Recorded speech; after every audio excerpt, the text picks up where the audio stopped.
On that fateful day, the savior Harry Potter soared through the sky, clad in women's attire and riding a dragon. On that very day, Albus Dumbledore, the esteemed headmaster of Hogwarts, had irrevocably lost his phoenix. On that very day, Voldemort, the noseless fiend, unexpectedly sprouted 7 additional heads. On that very day, George Weasley proclaimed, "I once struck Voldemort on the head with dung." Fred Weasley chimed in, "I can attest to its truth, I did so as well." Krena gazed at the sky, murmuring, "This bears no resemblance to Harry Potter." Chapter 1. Is Sister Hermione?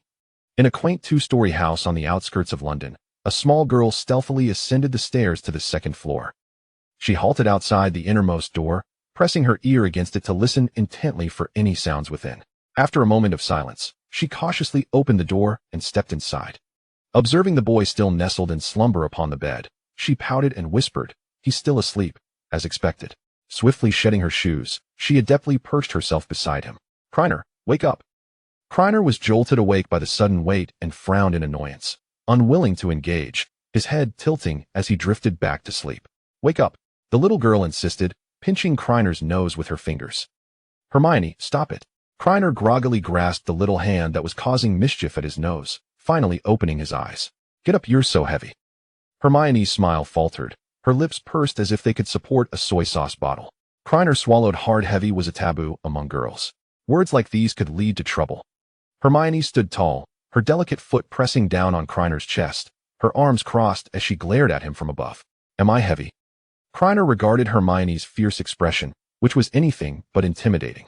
Her large eyes, combined with her demeanor, rendered her somewhat adorable.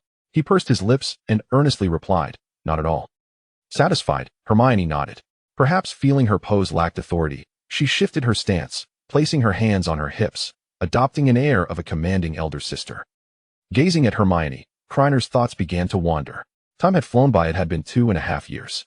In truth, Krena was not a pure Englishman, but rather from the land of China. Once, he had owned a house and a car, thriving in solitude, relishing his carefree life. Perhaps even fate envied his existence. In a blink, he found himself amidst snow, buffeted by biting winds and heavy snowfall. At that time, Krena was battered and clad in scanty clothing, likely having succumbed to the cold, which allowed him to occupy someone else's life. Had he not encountered the kind-hearted Granger couple, he might not have lasted long before following the path of his former self. As time passed, Hermione revealed her extraordinary nature, and through their shared experiences, Krena realized that this was not an ordinary London, but the London of the Harry Potter saga. Once his injuries healed, the Grangers devoted themselves to helping Krena locate his original family. Regrettably, Krena had lost all recollection of his past. Even his name was revealed to him only through an engraved tag. After a prolonged search for his family proved fruitless, the Grangers turned their attention to an orphanage. However, no one there recognized Krena, nor had any children gone missing. Doubting the orphanage's claims, the Grangers speculated whether Krener's injuries were sustained there, leading to their reluctance to return him. Nevertheless, the couple, being dentists with an independent practice, decided they could welcome another child into their home. Ultimately, Krena was adopted by the Granger family. "Krena, what are you thinking about?" Hermione pressed her small foot down a bit harder on his chest. "Humph, what do you call me?" Krena sighed, "Sister Hermione." "Good." Hermione nimbly leaped off the bed, slipping on her shoes. "Mom and Dad are waiting for you. Hurry down for breakfast." As soon as she finished speaking, she shut the door behind her and dashed out, leaving only the sound of her small feet in a hurried patter. Krena rubbed his cheeks, gazing despondently out the window. What a wretched fate. As for why Hermione had transformed into her current self, the blame lay squarely on Krena. The Granger couple enrolled Krena in school alongside Hermione, a transition for which he was ill-prepared. An adult suddenly thrust into the guise of a child. While Krena often slacked off in class, his exam results remained stellar, prompting Hermione to frequently seek his help with her studies. Whenever she grasped the concepts he explained, he would adopt a paternal tone, ruffling her tousled hair and saying, "Good girl, so clever brother rewards you with candy." Thus, a year passed, and Hermione's height gradually surpassed Krener's by a slight margin. At that time, Hermione found herself outpaced by Krener's casual approach to learning and resolved to surpass him in stature. After 6 months of coaxing and cajoling, Krena occasionally yielded to pressure and called her sister. With this shift in identity, Hermione was overjoyed, mimicking Krener's affectionate gestures towards her with great enthusiasm. Dressed and ready, Krena murmured to himself, "It should be soon." Recently, Krena had been feeling quite anxious. Last year, the Granger household did not receive an owl bearing news. Krena calculated that Hermione was born in September of 79. By the time September of the previous year rolled around, Hogwarts had already commenced its term, meaning Hermione's enrollment would be delayed by a year. Krena was certain that this year, Hermione would undoubtedly receive her acceptance letter. As for him, he was uncertain. Despite practicing for 2.5 years, he could not levitate objects like Hermione could. Calling her sister also served as a form of self-soothing as long as he was younger than Hermione. It was merely a matter of insufficient age that accounted for his lack of acceptance from Hogwarts. Should he again fail to receive a letter this year, he feared his future would take on a rather bleak hue. This was magic. To be a muggle, aware of the magical realm yet devoid of magical talent, must be a profoundly disheartening experience. Much like Harry's aunt, who, in her youth, was regretful of being a muggle and had even written to Dumbledore inquiring if she could attend school. As Krena descended the stairs, his family was already seated at the dining table, awaiting his arrival. Mom, Dad, Sis. Krena was quickly compelled to alter his address upon catching Hermione's glare. Good morning. Come, let's eat, Mrs. Granger gently beckoned Krena. She also noticed Hermione's subtle antics, and, with a sudden change in demeanor, playfully tapped Hermione on the back of her head. Mrs. Granger shot a pointed look at Hermione, saying, "You take advantage of Krener's kindness, constantly bullying him." Hermione opened her mouth to protest, but remained silent, instead directing her gaze towards Mr. Granger. Though she had lost this skirmish, she still had a fearless father by her side. Mr. Granger, catching his daughter's glance, returned a reassuring look. "We're all family, you should." Mrs. Granger interrupted with a light cough. "Robert, what were you about to say?" "Nothing, dear," Mr. Granger replied, casting a guilty glance at his wife. "You're right to correct our daughter." He then winked at Hermione, signaling his inability to assist her. "Hermione, listen to your mother." Life was not easy, and Hermione sighed. Her elderly father once again succumbed to her mother's will. Hermione cast a furtive glance at Krena, attempting to transform her sorrow and indignation into appetite as she savagely bit into the bacon, as if it were Krena himself. Krena smiled. Ever since Hermione insisted on taking on the role of the older sister, Mrs. Granger had firmly believed that Hermione frequently bullied him in secret. In this household, Mrs. Granger's word was law. Chapter 2, The Long-Awaited Letter. After dinner, the family settled on the sofa for a brief respite. The dental clinic run by the Grangers was not far, allowing them to avoid an early departure. "Hermione, now that the holidays are upon us, you shouldn't bury your nose in a book right after dinner." Mrs. Granger sighed. Her daughter was admirable in many ways, yet overly studious. According to Krena, Hermione was excessively competitive. "That simply won't do." Hermione raised her head to glance at Krena. "I didn't perform better than you on this graduation exam." Most of the time, she found herself trailing behind Krena. Even on the rare occasions when she managed to excel, it was only because Krena had deliberately manipulated the scores. Otherwise, how could she have possibly ranked first? She aspired to be the queen of competition. With diligent study, she would surely one day surpass Krena. Hermione patted her cherubic cheeks for encouragement. "You can do it," and then she immersed herself once more in the ocean of knowledge. Krena exchanged a glance with his parents. There was no way to contend with Hermione in this state. His previous fears of Hermione becoming withdrawn had led him to control the scores, yet he had not anticipated this outcome. Mrs. Granger shot a disdainful look at her daughter. Her son was certainly the more agreeable one. "Krena, which school do you wish to attend for secondary education?" she inquired, eyeing him with his academic prowess. He could practically choose any institution. Krena fell silent. He was yearning to attend Hogwarts. At that moment, a sound echoed from the entrance, the sound of an envelope landing on the doormat. "He'll get the letter," Krena exclaimed, springing to his feet with excitement. However, Mrs. Granger stopped him. "Hermione, you go fetch the letter after dinner. It's important to move around a bit to avoid gaining weight." Hermione pouted, reluctantly setting aside her book. Double standards from mother. Such thoughts she dared only entertain in her mind, never uttering them aloud in her mother's presence. Over the years, she had grown accustomed to her mother's skilled double standards. "My dear brother Krena," Hermione returned with 2 letters, a hint of confusion on her face. "It seems these letters are addressed to us?" She found it astonishing that someone would write to them, considering they had no friends at school with whom to exchange letters. Krena took the letter, flipping the envelope over to reveal a wax seal and a crest. A capital H graced the center, surrounded by a serpent, a badger, an eagle, and a lion. "It has arrived, indeed it has."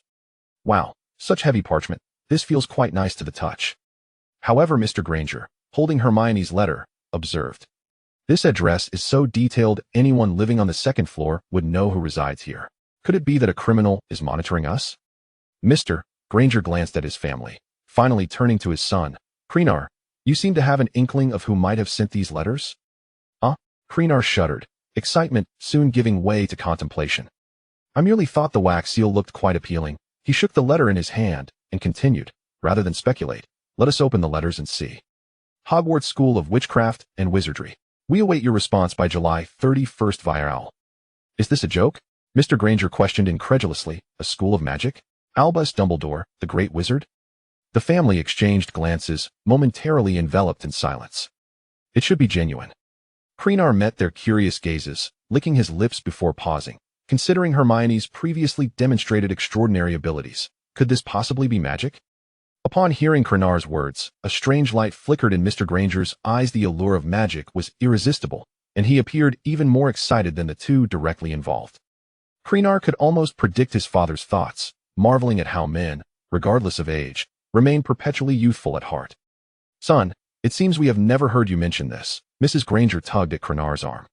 She curiously inquired, "Have you exhibited any unusual abilities?" The couple recalled that indeed, their son had never shared such experiences with them. These two children were a source of great ease for them, practically raised in a free-range manner. They only learned of Hermione's extraordinary occurrences when she chose to share. Otherwise, they would never have known that she could levitate objects or herself when emotionally stirred. "I have never witnessed such a thing," Hermione asserted firmly. She and Krena were practically inseparable, always together except for moments when they had to part. Krena shrugged helplessly. "Nothing of that sort ever happened." "Could it be that I had a similar experience before my amnesia?" Krena rubbed his temples, the term mute cannon surfacing in his mind. Could a mute cannon receive letters? He was uncertain and had no intention of delving into it now. With potential cognitive discrepancies, any speculation might lead to erroneous conclusions. At that moment, the Granger family enveloped Krena in a sudden embrace. "Child, do not dwell on the past. No matter what, you will always have us." The unexpected warmth of their embrace left Krena momentarily dazed. He cared little for what transpired before his amnesia. The events of his past held no relevance to him. Yet he was profoundly touched the Granger family had raised him as their own. Compared to the pitiful Harry, it was a stark contrast. "I will always be here for you, my brother." As soon as Hermione uttered those words, she received a playful slap from her mother. "Mother." Hermione covered her head, looking quite wronged every time she referred to herself as the sister. She risked receiving a playful reprimand. After the laughter subsided, Mr. Granger regarded Krena and Hermione with seriousness. "Do you wish to attend this Hogwarts?" "Hogwarts," Mrs. Granger gently reminded her husband. "What was it?" "Hogwarts." Mr. Granger chuckled awkwardly. "That school's name is quite a mouthful, so, do you wish to attend this magical school?" "We respect your choice." Mrs. Granger embraced her husband, her expression clouded with concern. She was apprehensive about the safety of her children in the face of unknown magic.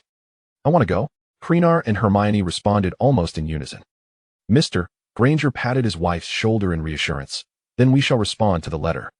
Mr. Granger procured some stationery and a pen, eagerly seizing the chance to correspond with a great wizard for the first time.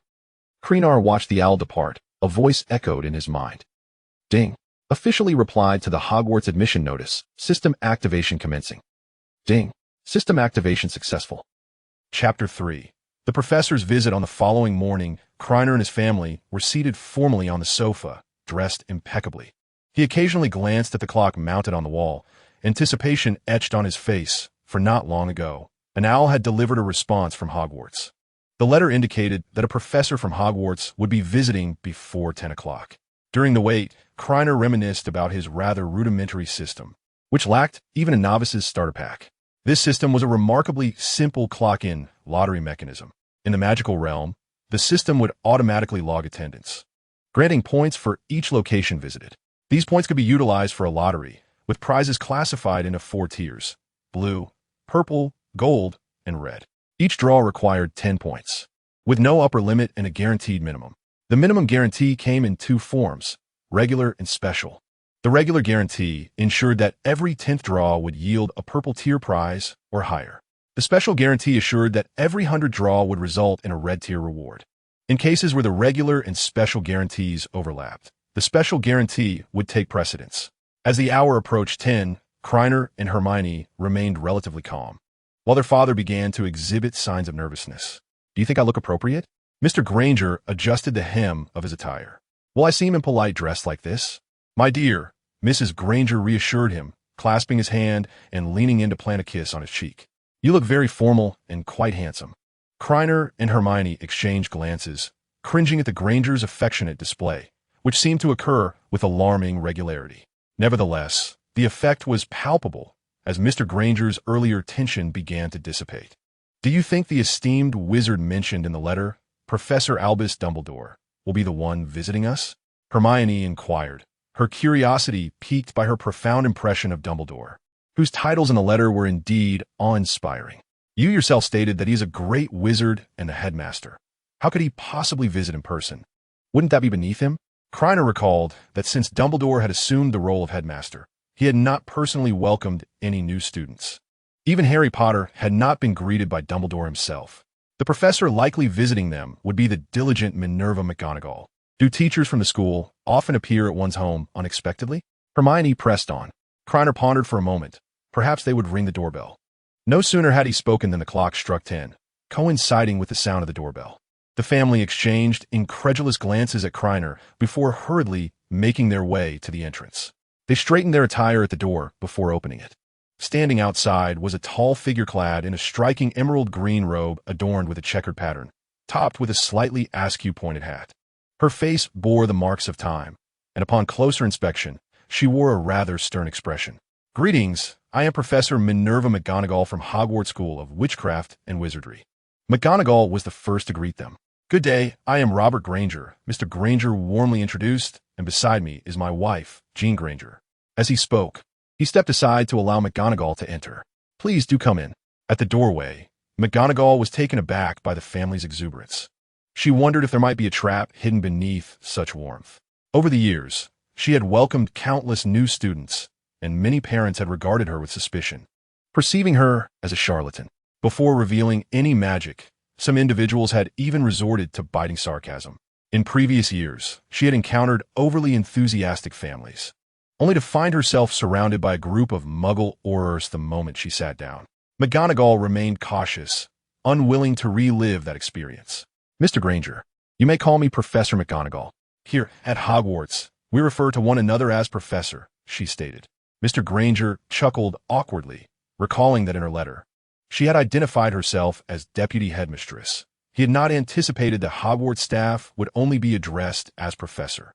This was in stark contrast to his previous experience at the hospital, where addressing the Deputy Director required omitting the title. Inside, McGonagall settled onto the sofa and took a sip of her red tea, still somewhat incredulous that she was not being besieged by Muggle aurors this time. "Professor McGonagall, we have read the letter your esteemed school sent regarding our child, Mr. Granger sat upright, and we wish to inquire how to procure the supplies and books mentioned in it." This was not the usual protocol. Reputable families typically sought to verify the authenticity of magic first. The next steps would usually involve questions regarding job prospects post-graduation from Hogwarts. She had grown accustomed to the annual routine of welcoming new students, yet the Grangers had skipped straight to the point. "Do you not require me to demonstrate some magic?" McGonagall inadvertently voiced her surprise due to the unexpected turn of events. "That would be most kind of you, Professor McGonagall," Mr. Granger replied. Creature nearly chuckled. This was not the McGonagall he had envisioned. McGonagall retrieved her wand and pointed it at her teacup. The tea within floated into the air, transforming into a rabbit. After the rabbit circled the room, it returned to the cup, reverting back to red tea. Mr. Granger, enchanted by this spectacle, began to applaud, only to later realize it might have been somewhat impolite. Creature observed the awkwardness of the scene and fixed an inquisitive gaze on McGonagall. "Professor, will we be able to do that in the future?" McGonagall, putting away her wand, adopted a more serious demeanor. "As long as you dedicate yourselves to your studies at Hogwarts, such basic magic will be quite achievable." Creature remained non-committal throughout the Harry Potter series. Most aurors struggled to cast even the shield charm, thus the ease with which McGonagall spoke of it warranted scrutiny. Hermione cast a furtive glance at Creature, her eyes sparkling with determination. She was prepared to excel in magic and decisively outshine Kreacher.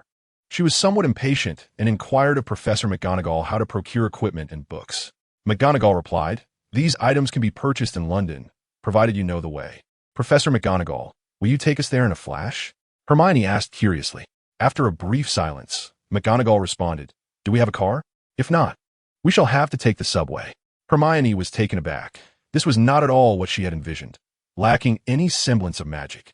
They stood on an ordinary street in the heart of London, attracting glances from passers-by, particularly McGonagall, whose attire was quite distinctive to the ordinary folk.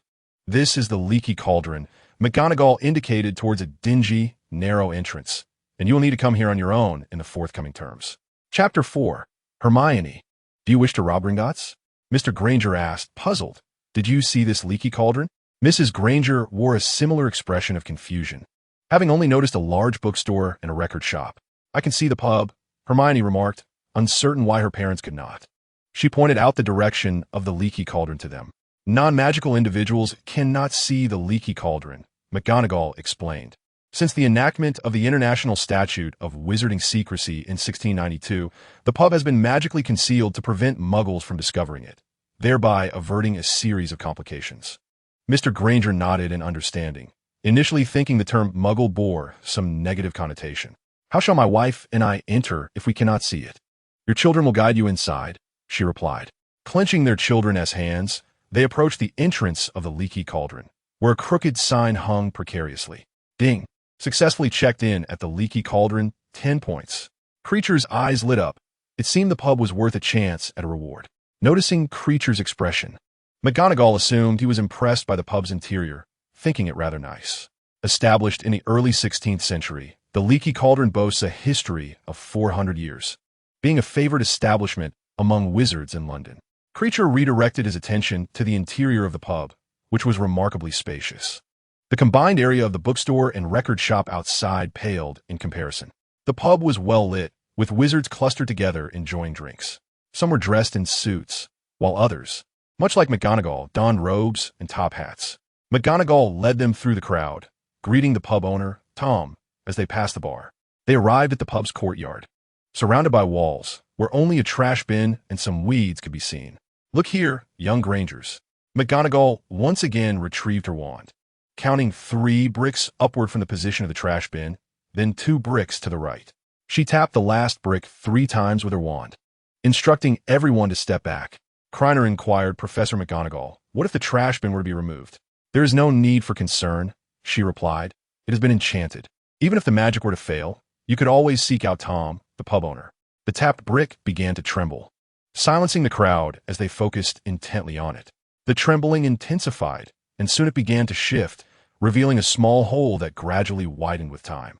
Before long, an archway emerged before them, leading into a winding cobblestone street that seemed to stretch indefinitely, while the archway behind them solidified into a wall. "Ding! Diagon Alley check-in successful." 30 points, came the notification. Krena stroked his chin, intrigued by the system that appeared rather impressive, effortlessly granting him 4 chances to draw. "Welcome to Diagon Alley. Allow me to guide you to exchange your wizarding currency." As they passed various shops, McGonagall took the time to explain them to Krena and the others. When they walked by a broomstick shop, she specifically cautioned the Granger couple that first-year students are not permitted to bring their own broomsticks. "We have arrived," McGonagall announced. Gringotts towered above the surrounding shops, its white walls strikingly conspicuous. Ascending the steps, they encountered a gleaming bronze door, beside which stood a figure clad in a scarlet and gold uniform. This figure was somewhat grotesque, with a short stature and a dark complexion, their limbs disproportionately long. "Mrs. Granger instinctively shrank into her husband's embrace. "Professor McGonagall, what is this?" Mr. Granger whispered. "This is a goblin," McGonagall explained. "Our wealth is kept here under their guardianship." Krena grimaced, recalling the animated depictions from his previous life, where fairies were portrayed as grand and graceful. The goblins here, however, left much to be desired. "Welcome, esteemed guests," the goblin announced with a theatrical flair, bowing deeply as they passed. Upon entering the bronze door, they encountered a second silver door.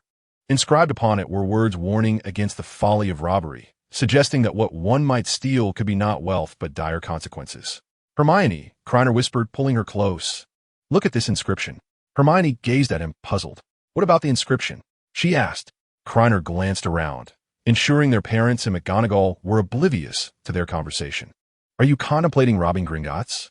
He teased. How could you even think of such a thing? Hermione regarded him with incredulity. I would never entertain such an idea, ever, she exclaimed, pinching his side for emphasis. Upon entering the Grand Hall, another notification resonated in Krener's mind. Chime, successful check-in at Gringotts, 10 system. Can the notification be turned off? Chime, check-in notifications have been disabled. You may check your point status at your leisure.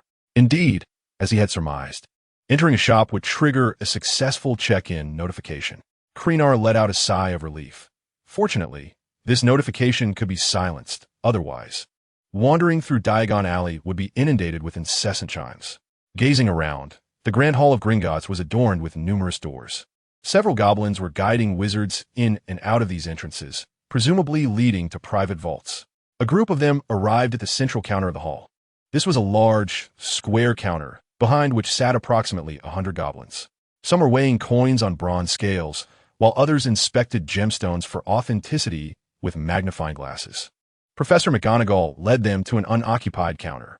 Greetings, I would like to exchange currency for the new students of Hogwarts. She turned to Krena and Hermione, explaining. There are 3 types of wizarding currency: galleons, sickles, and nuts. 1 galleon exchanges for 17 sickles, and 1 sickle exchanges for 29 nuts. Here you go. The goblin produced a list from the counter, detailing the exchange rates for any currency, gemstones, or gold, along with the daily exchange limit of 1,000 galleons. Mr. Granger leaned in, searching the list for the British pound. 5 pounds for 1 galleon. Let us start with 1,000 galleons. The goblin's eyes widened in astonishment. To be able to exchange 1,000 galleons marked him as a significant client. Even some families within the magical community might struggle to produce such an amount. Professor McGonagall paused. The highest exchange she had previously facilitated for students had been merely 100 galleons. Just to purchase the items on the list would require around 30 galleons. Father, that is far too much to exchange, Krena quickly interjected. £5,000 in 1991 was no trifling sum. Chapter 5. Hermione, you are destined for greatness. The exchange of 1,000 galleons remained Mr. Granger's steadfast intention as he affectionately ruffled the hair of both children. As his children were about to embark on their journey to learn magic, he felt uneasy not sending them off with a bit of money. He understood his daughter well, with the allure of this new, unknown knowledge of magic. Hermione would undoubtedly purchase numerous books. To allow Hermione to indulge in her purchasing spree all at once, this sum was hardly excessive. According to Mr. Granger's prior calculations, sending both children to secondary school would cost far more than this. The goblin accepted the pounds Mr. Granger handed over, counting them with precision before proceeding to tally the galleons to be exchanged. Stacks of 100 galleons had been prepared in advance, and it didn't take long to complete the counting. The goblin placed a coin pouch on the counter. The funds are ready for you, and this specially crafted Gringotts coin pouch is a complimentary gift. The pouch had been enchanted with a non-detectable extension charm, specifically designed to hold galleons only. The numbers on the front of the pouch represent the amount of galleons, with a maximum capacity of 1,000 galleons. You may count it, but we take no responsibility once you leave the counter. Mr. Granger weighed the pouch in his hands. It was surprisingly light, akin to a bank card, yet far more convenient. He withdrew a galleon, and the number on the pouch changed to 999. Once he returned the galleon, the number reverted to 1000. The galleons appeared to be forged from gold. Mr. Granger examined the galleon closely and inquired of the goblin. Gold in our world is worth much more than 5 pounds. Wouldn't it be a loss if it were circulated? The goblin, upon hearing this, displayed a defiant demeanor, asserting that galleons would never circulate in the Muggle world. Mr. Granger nodded, merely curious. Having exchanged the currency, it was time to purchase gifts for the children. Please hold on, sir. The goblin's demeanor softened as he produced another list. This was a price list for opening a vault at Gringotts. Mr. Granger waved his hand dismissively, stating he preferred the goblin's previous rebellious attitude. Ahem. The goblin cleared his throat and resumed his earlier defiant stance. Sir, Gringotts is the safest bank in the world, protected by dragons. No one has ever managed to rob Gringotts. Indeed, with such security, Krena ruffled Hermione's hair, finding her fluffy locks quite pleasant to touch. Hermione rolled her eyes, allowing Krena his whims. She recalled Klena's earlier mention of robbing Gringotts. After all, it was guarded by dragons. What kind of audacious idea was that? Not necessary for now, Mr. Granger waved his hand again. Should we require anything further, we will return. Upon exiting Gringotts, McGonagall prepared to bid farewell to Krena and the others. This was her most enjoyable encounter, devoid of any unpleasant experiences. She resolved to have a serious discussion with Albus. Even the headmaster should attend to new students. Additionally, she needed to address the matter of salary increases. Thinking of the galleons exchanged by the Granger family made her heart ache. Relying solely on Hogwarts' meager salary, she could hardly compete with the wages of Muggle families. McGonagall retrieved 2 tickets from her robes and handed them over. Young Grangers, here are your tickets. The train to Hogwarts will depart from Platform 9 at King S. Cross Station on September 1st. To access Platform 9, you must pass through the seemingly solid barrier between Platforms 9 and 10. Krena accepted the tickets, reflecting that this was indeed standard procedure. It was only because Harry encountered the careless Hagrid that he was unaware of how to access the platform. McGonagall pondered for a moment, feeling slightly uneasy, and added another caution. The alley diagonally opposite Gringotts is Nocturne Alley. Do not venture inside. Until we meet again at school. No sooner had she spoken than McGonagall vanished in a flash.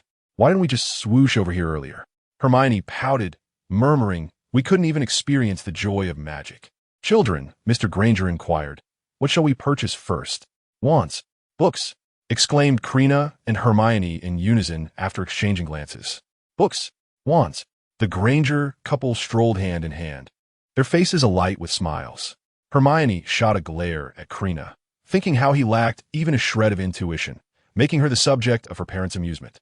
Let buy wands first, Hermione decisively proclaimed, prompting the group to set off in search of the wand shop. The wand shop was situated in a rather inconvenient location, at the far end of Diagon Alley, directly across from a junk shop. Compared to the other establishments in Diagon Alley, this one appeared both small and dilapidated. The gilded sign on the door had begun to peel, inscribed with the words, Ollivander, established in 382 BC, purveyor of fine wands. Were it not for Ollivander's monopoly on wand-making, this shop would surely be on the brink of bankruptcy. Krena approached and gingerly pushed the door open, wary that it might collapse with too much force. The bell chimed, and Mr. Ollivander, the wand-maker, set down his task and looked up. Good morning. His hoarse voice, combined with the dim atmosphere, sent shivers down Krena and the other's spines. Good morning, Mr. Ollivander. We are here to purchase wands. It was that time of year again, to start a new school term. Ollivander furrowed his brow as he scrutinized Krena, then relaxed. You've come rather early. Who shall go first? He asked, glancing between Krena and Hermione. Hermione, you go first. Krena stepped back to grant her space. To cast magic with that hand, Ollivander retrieved a measuring tape from his pocket. Startled by Ollivander's sudden proximity, Hermione timidly extended her hand and said, right hand. Ollivander nodded, unfurling the tape slightly before releasing it. Instead of falling to the ground as expected, the tape floated in midair, measuring Hermione's hand autonomously. Meanwhile, Ollivander navigated through the shelves, and before long, he emerged holding a long box. Try this one. Vine wood, with a dragon heartstring core, measuring 10 inches. Hermione took the wand, feeling somewhat bewildered. Give it a wave, Ollivander prompted. Following his instruction, Hermione waved the wand, and a brilliant burst of white light erupted from its tip, illuminating the previously dim room. Excellent, very good. Ollivander nodded in satisfaction. It has chosen you. Remember, it is the wand that chooses you. Vinewood typically selects those with noble aspirations and visionary insight. I believe you are destined for great accomplishments. Hermione, after all, was to become the Minister of Magic, which certainly constituted a grand endeavor. Krena cast a surprised glance at Ollivander, pondering whether he was merely casting a wide net or if he possessed genuine discernment. Chapter 6. The Yearning for Milky White Snow and You? Ollivander hunched his frame, circling around Krena, contemplating which hand to use for the wand. Krena touched his nose, feeling as though he were being observed like a monkey in a zoo, yet he obediently extended his right hand. As customary, Ollivander produced a measuring tape from his grasp. Mr. Ollivander, Krena glanced at the tape nearing his nose and inquired, what purpose does measuring these physical attributes serve? A cold sweat trickled down Ollivander's brow as he searched for the wand. Typically, those seeking wands did not pose such inquiries. Children grow and change, rendering the data utterly insignificant. The sole purpose of this exercise was to lend him an air of inscrutability. Who was Garrick Ollivander? One of the three great wand makers of Europe? Foreigners traveled far and wide to procure his creations. Did he not desire an aura of sophistication? Mr. Ollivander? Krena received no response and continued to softly call out. Ollivander's head appeared from behind the shelves. Indeed, it is of value. Each wand crafted by me possesses extraordinary magical properties. This is its essence. I shall employ unicorn hair, phoenix feathers, and the heartstrings of a dragon to forge the wand. Each one I create is utterly unique. Krena, bewildered, blinked and asked, "What does this have to do with the measurements?" Ollivander felt a twinge of frustration. This newcomer was not easily swayed. He raked his fingers through his hair, inadvertently pulling out several strands. Already thinning due to age, his hair seemed even sparser now. "These measurements are essential," Ollivander stated somewhat stiffly. "With data to support the selection, one could better choose a wand." He randomly selected a box, intending to let Krena try it, as he was at a loss for further responses. "Try this wand, made of holly, with a phoenix feather measuring 11 inches in length." Holly is notoriously difficult to pair with phoenix feathers. It typically chooses those who have encountered peril and possess a questing spirit. This wand is exceedingly challenging to create. Goodness, Krena gasped, contributing significantly to global warming. He recalled Harry Potter's wand was also made of holly and phoenix feather, though he could not recall the exact length. However, according to Ollivander, the combination of holly and phoenix feather was notoriously difficult to manufacture. It must be the same wand. Krena examined the wand, marveling at its texture. If it could be wielded, would it not be an unexpected stroke of fortune? He brandished the wand toward the side. Bang! A large hole erupted in the adjacent wall. His parents and Hermione gasped in astonishment. The spectacle was even more grand than Hermione's earlier wand trial. "Such knowledge," Mr. Granger muttered. "I had no idea magic held such power. I believe this wand is perfectly suited for me," Krena mused, marveling at the immense power in a mere flick. No. Ollivander hastily reclaimed the wand, for it had not chosen him. He then produced his own wand, waved it, and the walls instantaneously restored to their former state. Krena gazed at his empty palm, struck by the magnitude of the power displayed. The Granger couple and Hermione were equally perplexed. All eyes turned towards Ollivander, anticipating an explanation. "The great power is merely a fade. Did you not sense the wand resisting you?" Upon hearing this, Krena reflected carefully on the sensations he had just experienced. It seemed there was a slight discord. He could not ascertain whether this was a result of Ollivander's words affecting his psyche. Ollivander continued to weave between the shelves, searching for a considerable time. Growing increasingly bored, Krena began to question him again. "Mr. Ollivander, can wand cores only be crafted from the three materials you mentioned earlier?" "Certainly not," Ollivander replied, letting out a sigh of relief. Addressing such inquiries was his forte. "The materials for wand cores are diverse, and each wand maker has their own preferences. When you seek to customize a wand, feel free to bring your own materials to me." He spoke with great pride, assuring, "I guarantee I can craft a remarkable wand for you, provided the materials you bring are suitable. Otherwise, its true power cannot be realized." As he spoke, Ollivander emerged with a wand in hand. "Try this wand, made of Hollywood and a phoenix feather, measuring 9 inches. What a splendid length." Krena accepted the wand, and before he could make a move, an unprecedented sense of exhilaration coursed through him. Suddenly, a brilliant light enveloped his vision. In an instant, Ollivander, his parents, and Hermione vanished. He found himself in a vast, white expanse. "Is anyone there?" Krena shouted. A black sphere materialized before him. "Do you crave power?" Krena remained vigilant in the face of the unknown. Tentatively, he responded, "I yearn for the milky, white snow." This answer rendered the black sphere unstable, transforming it into a large, dark question mark. Krena took a few steps back in terror. This entity possessed self-awareness. The sphere vanished, and the white space began to tremble, darkness encroaching from the corners. "Do you crave power? Do you crave power?" Krena found himself with no retreat as shadows closed in around him. At that moment, a resounding call echoed within the space, and the darkness was dispelled by a fiery crimson light. Was that a phoenix? Hermione grasped Kriner's hand, inquiring. Kriner surveyed his surroundings, still within the dilapidated shop, yet the expressions on everyone's faces were ones of astonishment. He tightened his grip, feeling sweat pooling in his palms. Taking a few deep breaths, he reminded himself to remain calm. Based on Hermione's words, he could surmise that what they had witnessed was indeed a phoenix. Kriner feigned surprise and excitement, delicately asking, Mr. Ollivander, is that so? Indeed, what a beautiful, ethereal manifestation of a phoenix, Ollivander affirmed. Ollivander suddenly began to pace back and forth, filled with excitement, exclaiming, marvelous, simply marvelous. It has chosen you.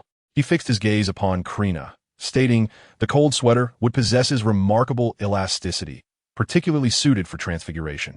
In the hands of the indecisive and hesitant, it merely becomes a pitiable tool. It favors those who are focused, strong-willed, and occasionally assertive. The wonder in Ollivander's demeanor suggested an air of eccentricity, leading him to proclaim, I foresee you accomplishing great things in the future. Krena remarked, how familiar these words sound. Truly, they cast a wide net. Just as Krena was about to inquire further, Ollivander extended his hand in a gesture of dismissal. Thank you for your patronage. 2 wands for 14 galleons. The abrupt change in Ollivander's demeanor caught him off guard. After settling the payment, he stood outside, basking in the sunlight that enveloped him, its warmth bringing him immense comfort. Chapter 7. I do not wish it. Yet she calls me darling.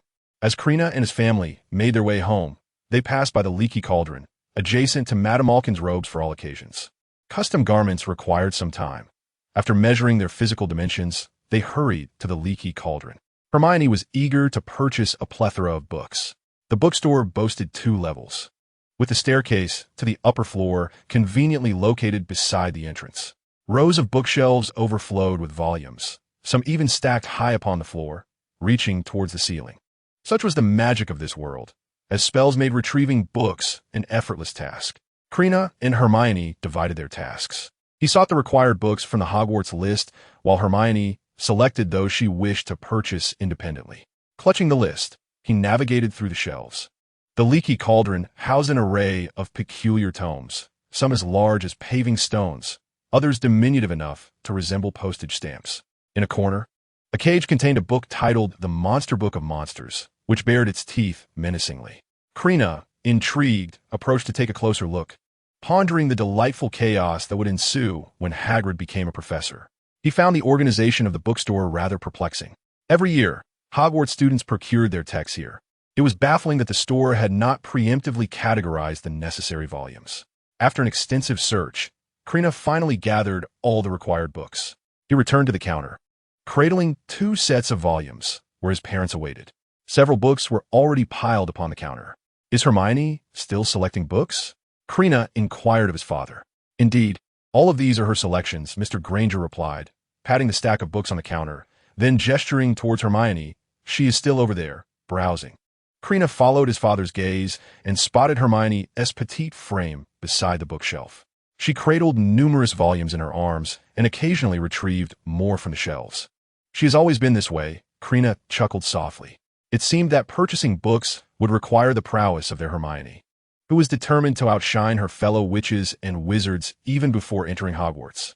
The proprietor of Lehan Bookstore stood at the counter, his face beaming as he observed Hermione perusing the books, mentally calculating the profits from this transaction. After returning from selecting books with Krena, Hermione made 3 more trips before finally pausing. Hermione, why are you purchasing such books? Krena inquired, picking up the top book titled The Life and Social Customs of British Muggles. Hermione tilted her head, her face alight with excitement. Don't you find it fascinating to view our lives and societal norms from a wizard's perspective? Krena opened his mouth, momentarily speechless. Her assertion did indeed seem intriguing. Mr.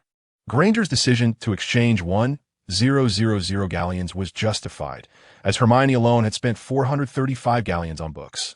Upon hearing the price, Hermione's face turned pale, and she hurriedly attempted to return some of the books. However, Krena and Mr. Granger intervened, insisting that since she desired the books, there was no need to return them. They only took the books required for classes at Hogwarts, while the remaining titles would be sent home free of charge via owl service provided by Lehan Bookstore. After collecting their custom robes from Madame Malkin's, they spent another half-hour acquiring cauldrons, telescopes, potion bottles, scales, and a myriad of other small items. At Florian Fortescue's ice cream parlor, the Granger family took a brief respite.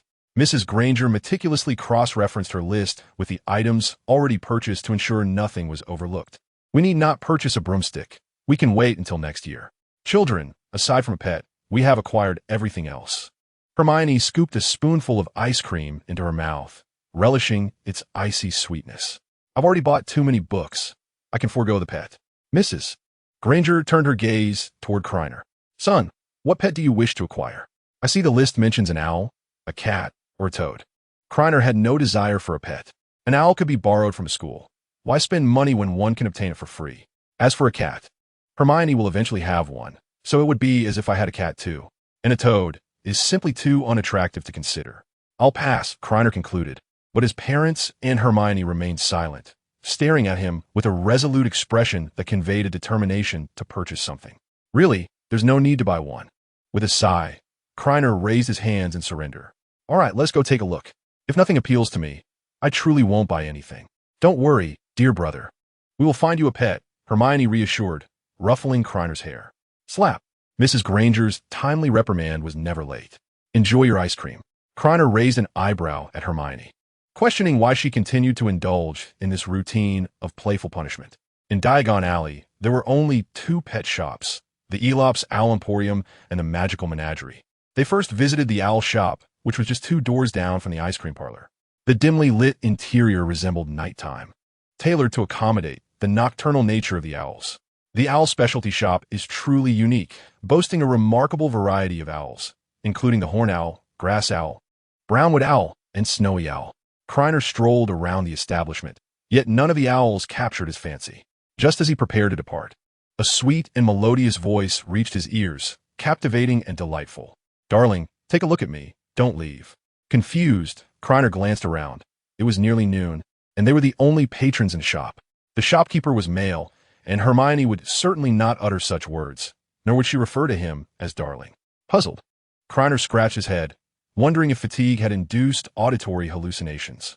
Mr. Granger observed Krena and inquired, "Which owl caught your eye?" "None that I fancy. Let us go." Krena replied nonchalantly. However, just a few steps later, the voice echoed once more. "Darling, don't go." Krena halted, massaging his temples, realizing that this was not mere hallucination. He had indeed heard the voice. "Son, do you wish to purchase an owl?" Mr. Granger returned, wrapping an arm around Krena. "If you like one, we shall buy it." "Let us look a bit more." Krena hesitated, yearning to uncover the source of the voice. Suspecting it might be the owl speaking, he approached one and began to tease it. "Darling, what fun could an owl be compared to me? I am incredibly soft." Krener's eyes sparkled.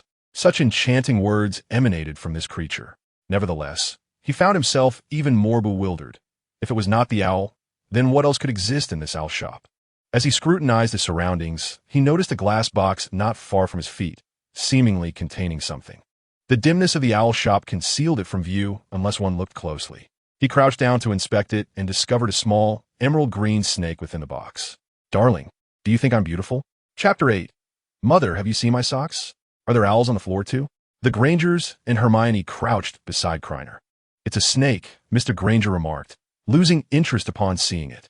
"Darling, look at me. Am I not incredibly soft?" The vibrant green snake reared up in a box, swaying its body gracefully. "Why is it twisting about?" Hermione inquired, intrigued. "Perhaps it's performing," Krena replied casually, though his heart was restless. He had discovered he possessed the ability to speak the language of snakes.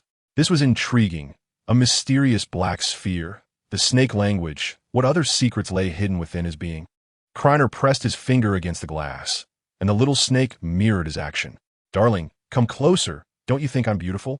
Hermione seized Krener's hand back, exclaiming, "You don't think it might bite you, do you?" Thankfully, there is glass between you. The small snake, flicking its tongue at Hermione, retorted, "How could you say such a thing, sister? I only wish to be close to my darling. I would never harm him." Krena was taken aback. This was indeed a rather charming snake. Father Granger glanced at Krena, hesitating to broach the subject of keeping a snake. After all, snakes are not known for their gentle nature, and most people would harbor a sense of fear towards them. If Krena desired it, they could certainly purchase one. Would Mother and Hermione mind? Mrs. Granger affectionately stroked Krener's head, assuring him that if he wished to keep one, they would all support him. Hermione nodded in agreement from the side. Mr. Granger called over the shopkeeper, only to discover that the snake was not for sale, but rather intended to feed owls. Had Krener not found it, it would likely have become dinner that very evening. The generous shopkeeper waved his hand, offering to gift them the snake, provided they purchased an owl from his establishment.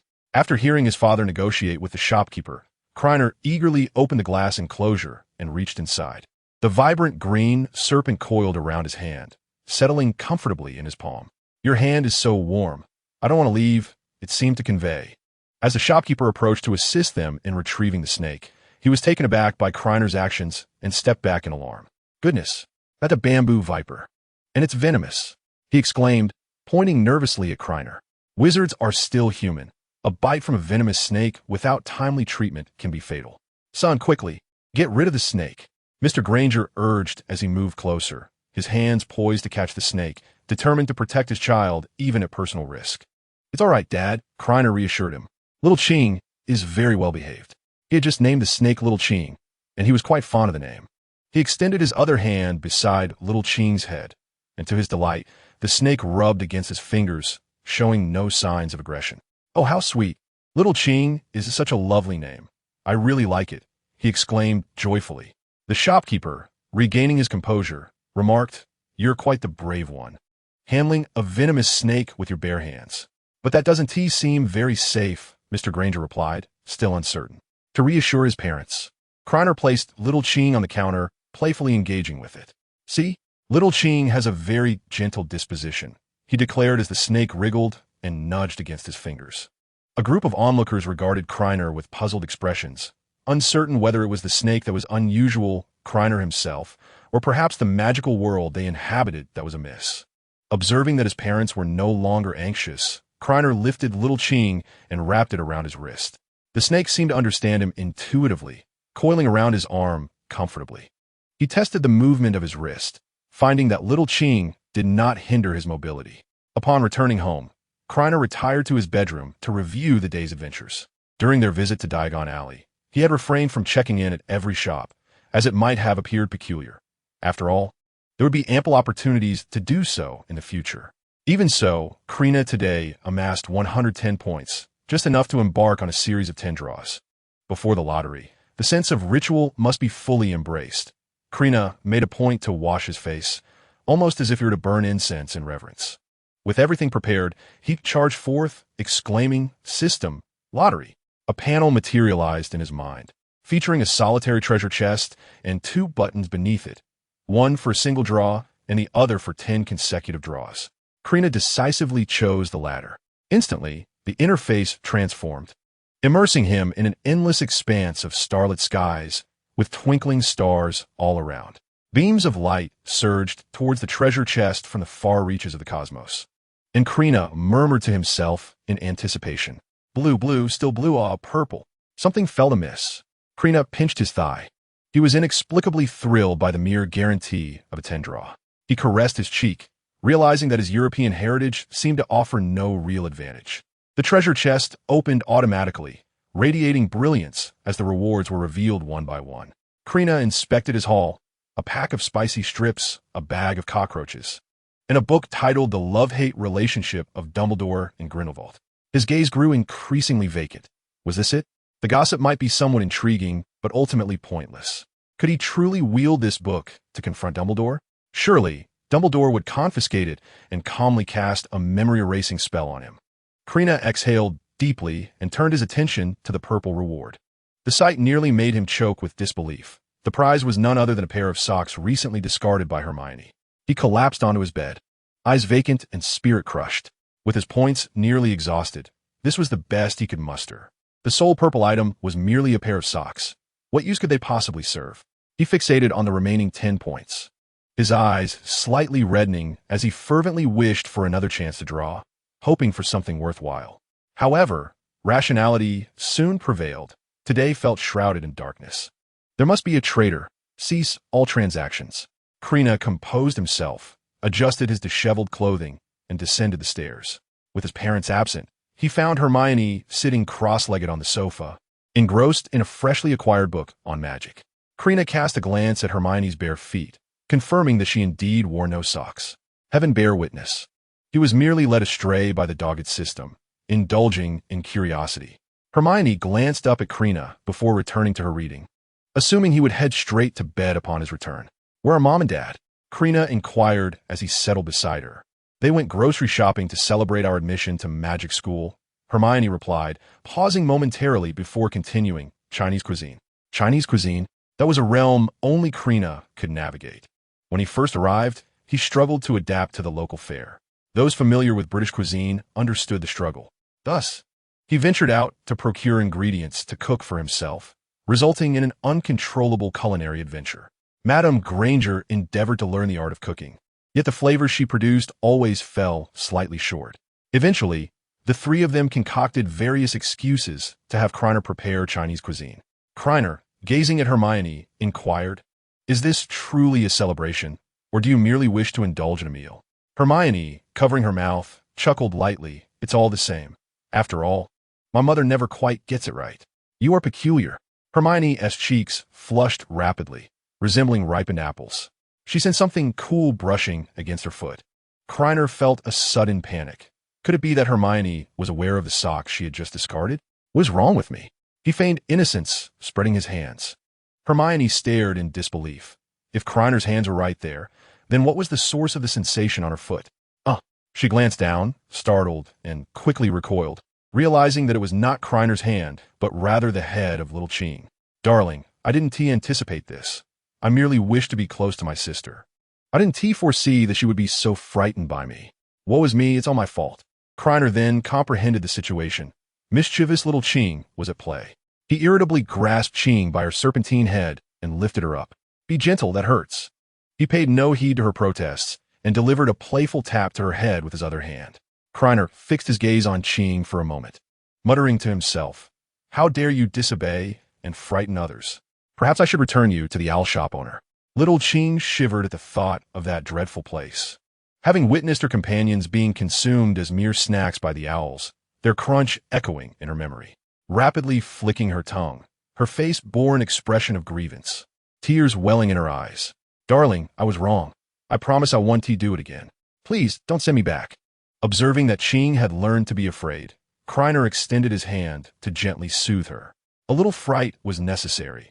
Otherwise, future visits to Hogwarts would be quite troublesome.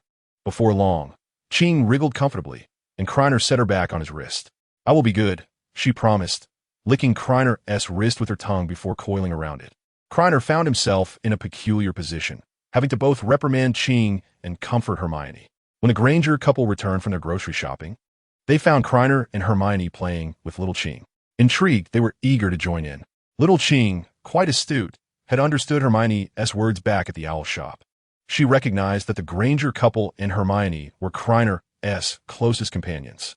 Once the family no longer feared little Ching, Krener decided to put her away, worried that she might be mishandled. It was only then that Hermione realized she had been startled into a sweat. With a quick remark, she dashed upstairs to take a bath. "Mother, have you seen my socks?" Hermione shouted from above. As Krener was chopping vegetables, he was startled, nearly cutting himself. "I can't see it." "You should look for it," he said. After a while, Hermione's voice chimed in again. "I found it." Krener, filled with anxiety, felt bewildered. He opened the system package, and Hermione's socks were still there. Chapter 9. The Hogwarts Express. Ever since the incident with the socks, Krener had found Hermione's demeanor to be quite peculiar. He could not fathom why she had claimed to have found the socks at that moment. However, during their subsequent interactions, Hermione behaved exactly as she always had. Naturally, the socks had not been returned. Hermione was far too astute, and should the socks reappear, her suspicions would certainly deepen. Ultimately, Krener could only let the matter rest. Soon, September 1st arrived. Recently, a rather dramatic event had transpired. The Ministry of Magic had visited their home twice. The first visit occurred the day after their return from Diagon Alley. That morning, an owl delivered books to the Granger household. 1 or 2 owls would have been manageable, but a flock descended to deliver the books. The neighboring residents, witnessing the spectacle for the first time, were utterly astonished, with some even capturing photographs from newspapers. This escalated the situation significantly, prompting the Ministry of Magic to dispatch officials to address the matter. Krena found himself silently mourning for the neighbors, who were so preoccupied with taking pictures that they could not even preserve their memories. Fortunately, this was not the era of the internet. Otherwise, the ministry would have faced exponentially greater difficulties in containing the news. The events of one moment could quickly become common knowledge the next. The ministry's second visit occurred in early August. After a day at work, the Granger couple returned home and recounted a bizarre case from the hospital. A child had inexplicably grown a pig's tail on his backside, necessitating surgical removal. This peculiar case rapidly spread among London doctors. Upon hearing this, Krena immediately thought of Harry Potter's unfortunate cousin, Dudley Dursley. Just as the family was enjoying a laugh, the ministry officials arrived. Krena was incensed. The ministry's actions were utterly outrageous. They had a wizard in the family bound for Hogwarts, and logically, the ministry should have recorded their family details and refrained from sending anyone to erase their memories in the future. What if one day they were not home? Their parents would be subjected to memory erasure by the ministry. If the officials mishandled the situation, the forgetting charm could erase crucial memories, potentially causing brain damage and making recovery difficult. At that moment, Krena invoked Dumbledore's name. And only then did the ministry assure him that they would refrain from sending anyone to erase their family's memories in the future. Concerned for her family, Hermione was also quite upset and declared that if given the opportunity, she would strive to reform the ministry's practices. The family sat around the breakfast table, the atmosphere somber and heavy with silence. The Granger couple appeared somewhat melancholic, as their son and daughter were leaving home for school for the first time, with the only chance to return being during holidays. The Granger couple was primarily concerned for Hermione, fully aware that Krena was mature enough to take care of himself. After finishing his breakfast, Krena prepared a cup of coffee, feeling exceedingly drowsy that morning. Earlier, before dawn, Mr. Granger had roused him from his slumber. "I hesitated to give this to you," Mr. Granger stated, producing a handgun from within his coat. Upon seeing the firearm, Krener's grogginess dissipated instantly. Taking a handgun to Hogwarts raises the question: will magic triumph over technology, or will technology prevail over magic? I fear you might be bullied by the upperclassmen, who have been studying magic far longer than you. After much contemplation, I decided to prepare this for you. Mr. Granger solemnly handed the handgun to Krena. "We want TB there, so you must protect yourself at school, as well as Hermione." Krena suddenly felt the weight of the weapon in his hands. "If you encounter any bullying, do not hesitate to use it," Mr. Granger encouraged, patting Krena on the shoulder. "I have consulted magical texts, and provided it is not a fatal injury, magic can restore you. My only wish is for you both to avoid being bullied. If need be, we shall forsake this particular magic." After another reassuring pat on Krener's shoulder, Mr. Granger exited the room. It was Krener's first experience with a handgun, and after ensuring the safety was intact, he stowed it away. Just as he was about to drift back to sleep, Hermione entered the room. Excited for the long-awaited journey to the magical school, she had risen early, her heart racing with anticipation. However, as excitement waned, it was replaced by anxiety, as she worried about her performance at the school. Intending to check on Krena, she opened the door and found him seated at the edge of the bed. Assuming he too was restless, she instinctively approached him to share her feelings. As their departure drew near, Mrs. Granger conducted a final check to ensure that they had packed everything necessary, which finally put her at ease. The family embarked on their journey in the car with Mr. Granger at the wheel and his wife beside him. Krena and Hermione occupied the back seat, gazing out at the passing reflections, while Hermione, feeling a tinge of sadness, grasped Krener's arm. Around 10:15, they arrived at King S. Cross Station.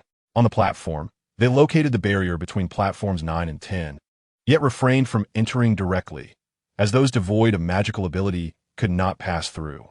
With time before the train's departure, the family could only bid farewell from the outside. Krena and Hermione embraced their parents briefly. Mrs. Granger, reluctant to let go, urged, "Remember to write us often. Take care of yourself and Hermione." Waving goodbye to their parents, and seizing a moment when no one was watching, Krena dashed towards the barrier. He did not collide with it, but instead passed through effortlessly.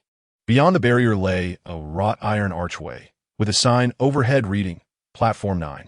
A deep crimson steam locomotive rested against the platform, adorned with a sign that read, Hogwarts Express, 11 o'clock. At that moment, Hermione appeared behind Krena, gazing at the platform and exclaiming, It feels as though we have traversed time. To see a steam engine still in existence is remarkable. Krena took the suitcase from Hermione, and together they made their way towards the rear of the train. Due to the late hour, the platform was bustling with people, and the front carriages were already filled with students. Some were leaning out to converse with their families, while others were playfully engaging with one another, creating a lively atmosphere. Krena led Hermione to a far-off compartment, where they finally discovered an unoccupied space. "You go ahead and sit," he urged. Hermione shook her head, replying, "We should carry the luggage together. It would be too burdensome for you alone." Krena chuckled, playfully tapping her forehead. "Have you forgotten? We are wizards." With a flick of his wand, he intoned the incantation, Levioso, and watched as the suitcase effortlessly floated into the air. He maneuvered the suitcase aboard the train, placing it perfectly on the rack, and repeated the process for the other bag. Once Hermione boarded, her eyes widened in surprise. "You constantly admonish me for overstudying and advise me to rest, yet here you are, secretly practicing magic." "I'm not. That is not true," Krena protested, his expression innocent. The title of overachiever undoubtedly belonged to Hermione. While he merely reviewed his readings, Hermione was busy memorizing texts. She could recite every punctuation mark from her books verbatim. Frustrated, she decided to retrieve a book from the suitcase, determined to maximize her time. They settled into their seats, Hermione leaning against Krena as she quietly read. The fragrance of the girl beside him stirred excitement within Krena, prompting a whimsical thought. "Here we go. Oh, mighty Hermione, may you bring me good fortune." He glanced at his points, having recently checked in at the platform, now possessing 20 points. "Let us draw." A beam of red light shot towards a treasure chest at the edge of the starry expanse. Krener's heart raced with exhilaration, nearly compelling him to shout. What a delightful surprise. A blessing from Hermione, a stroke of luck, a moment of triumph. He excitedly ruffled Hermione's hair. "Stop it," she exclaimed, shaking her head as she resumed her reading. Krena examined his drawn reward, a vial of mana-enhancing potion. Although uncertain of the extent it would amplify his magical prowess, it was nonetheless a coveted red-tier reward, implying it would be of significant value. One must understand that a wizard's magical strength can only be augmented with age. Thus, the longer one lives, the more potent their magic becomes. The wizarding duel is not solely reliant on magical prowess. Under equal circumstances, those endowed with greater magical strength are more likely to prevail. He cast a glance at Hermione, resolved to seize the opportunity for yet another draw. The lottery. A bottle of delightful soda, blue. 2 attempts at the draw allowed Krena to experience the sensation of plummeting from the heavens to the earth. Although the second outcome was less than ideal, he felt a sense of satisfaction nonetheless. At that moment, the train let out a whistle, gradually beginning its journey. Krena gazed out of the window, his dreams set to sail towards distant horizons. Chapter 10. On the train, how long until we arrive at Hogwarts? The Hogwarts Express was anything but swift, departing at noon and arriving by nightfall, with dinner served in the dead of night. Hermione tilted her head, observing the fleeting reflections outside, a wave of melancholy washing over her as she distanced herself from her parents and ventured towards the unknown realm of magic. Krena noted Hermione's contemplative demeanor. It was entirely normal for the young girl to feel a sense of unease for the first time. He reached into his pocket and retrieved the delightful soda he had drawn from the system space. A sudden chill enveloped her face, prompting Hermione to exclaim, "So cold." She turned her body slightly to touch her face, and upon focusing her gaze, she discovered the bottle of delightful soda in Krener's hand. "Here, take a sip." "Thank you." Hermione, somewhat dazed, accepted it and then, only after a moment's reflection, inquired, "When did you buy this? It's so cold," as if it just came out of the refrigerator on such a hot day. After pondering for a moment, Krena extended his fist and replied, "I just bought it. See?" As he opened his hand, another bottle of delightful soda appeared in his palm. "Impressive magic, I senti it." Krena raised an eyebrow at Hermione. How can someone perform magic under the guise of trick? Hermione chuckled lightly, her spirits instantly lifted. The two simultaneously opened their bottles of delightful soda. "Cheers!" With a sense of ritual, they took hearty gulps, and both felt an immediate sense of contentment. "Absolutely splendid." Little Ching peeked through the sleeve to catch sight of the delightful soda. "What is Bao drinking? It looks delicious. I want to try it too." Indeed, no one could resist the allure of the delightful soda, not even a snake. We can't be the only ones enjoying this. Should we let little Ching have a taste as well? Krena feigned inquiry. Can snakes drink it? As Krena lifted his arm, little Ching had already raised her head, mouth agape in anticipation. You see, she can hardly wait to have some delightful soda. He gently stroked little Ching's head, feeling her smooth, cool scales, and then tilted the bottle toward her mouth. Only when he felt it was sufficient did he pause. Ow, don't stop. Krener's lips twitched. He implored her not to utter such endearing words that could easily be misinterpreted. It was indeed hard to refuse. He continued to feed little Ching the delightful soda. As one bottle neared its end, little Ching still seemed unsatisfied, yearning for more. Teach me this magic, Hermione said, gently shaking Krener's arm, her bright, sparkling eyes fixed upon him. We'll discuss it later, Krena replied, playfully pinching Hermione's cheek. If you won't teach me, then so be it. Hermione pouted, pulling away. If you keep pinching my face, it will get misshapen. Amidst their playful banter, the train departed from London, traversing fields dotted with grazing sheep and cattle. The two leaned together, gazing out at the fleeting landscape. As drowsiness enveloped him, Krena slowly closed his eyes, drifting into slumber. When Hermione noticed, he was deeply asleep. Oomph. She huffed, swallowing hard. Cautiously, she pinched Krener's cheek in retaliation. To ensure Krena slept comfortably, she cradled his head with both hands, shifting slightly to the side before gently resting his head on her lap. The boy slept while the girl read, sunlight streaming into the carriage, casting a warm and tranquil ambience. Time passed, and Hermione sensed some movement on her thigh. Looking down, she found Krena had awakened, his face still clouded with the remnants of sleep. You're awake, she said, setting her book aside and shielding her eyes from the table's edge. Krena murmured, sitting up and patting his sleepy cheeks. Once he regained his composure, he suggested, put your legs up here. Let me massage them. Having been pressed for quite some time, Hermione's legs must have felt numb from restricted circulation. I can't move. They're numb, she replied weakly, her expression shifting through various emotions. Krena began to knead her legs, a smile creeping onto his face as he reminisced about past events. It was long ago when the determined Hermione insisted on competing with him. While she couldn't surpass him academically, she was adamant about excelling in physical prowess. Thus began her intense training, albeit with the unfortunate result of a muscle strain. Pumpkin soda, mineral water, pies, cakes, and Bertie Bott's every flavor beans. Excuse me, could you please step aside? Came a voice from outside the carriage. A cheerful woman with dimples entered, announcing, would you two like to buy some snacks? The train won't reach Hogwarts until late tonight. There's still quite a while to go. Feeling disinclined to venture out, Krena handed his pouch of coins to Hermione, urging her to select some treats. After a short while, she returned with an armful of snacks. Just as the carriage door closed behind her, she couldn't help but exclaim, are all snacks in the magical world this peculiar? Like those jumping cockroach clusters and candy mice that emit squeaks. Krener's expression turned bemused as he extracted a bag of cockroach clusters and a candy mouse from the assortment. What do you mean peculiar? You bought them. He teased. These are for little Ching. I thought she would enjoy them, Hermione explained. Hearing about the treats, little Ching crawled out from Krener's arm. Hermione opened a bag of cockroach clusters, and the contents seemed to spring to life, leaping eagerly from the pouch. Xiao Qing's gaze sharpened, transforming her into an exceptional predator. With a swift leap, she ensnared her prey in an instant. The two began to dine, finding the pumpkin pie pleasantly sweet, yet not overly cloying. Hermione peeled a fragment of candy and offered it to Krener's lips. The mint candy, when savored, served to cleanse the teeth like dental floss. Was this candy indeed meant to purify one's mouth? Krena remained puzzled. Hermione selected a box of chocolate frogs, and as she opened it, one of the frogs leapt out towards the window. Xiao Qing's speed was far superior, and she intercepted the chocolate frog midair. At that moment, the compartment door swung open again, revealing a round-faced young boy who asked in a hushed tone, have you seen my toad, Trevor? It's a frog. Oh no, my Trevor is going to be eaten by a snake. Tears streamed down the boy's face as he trembled with fear. Yet his steps remained resolute as he sought to rescue the frog from the serpent's maw. Hey, Krena exclaimed, calm down and look closely.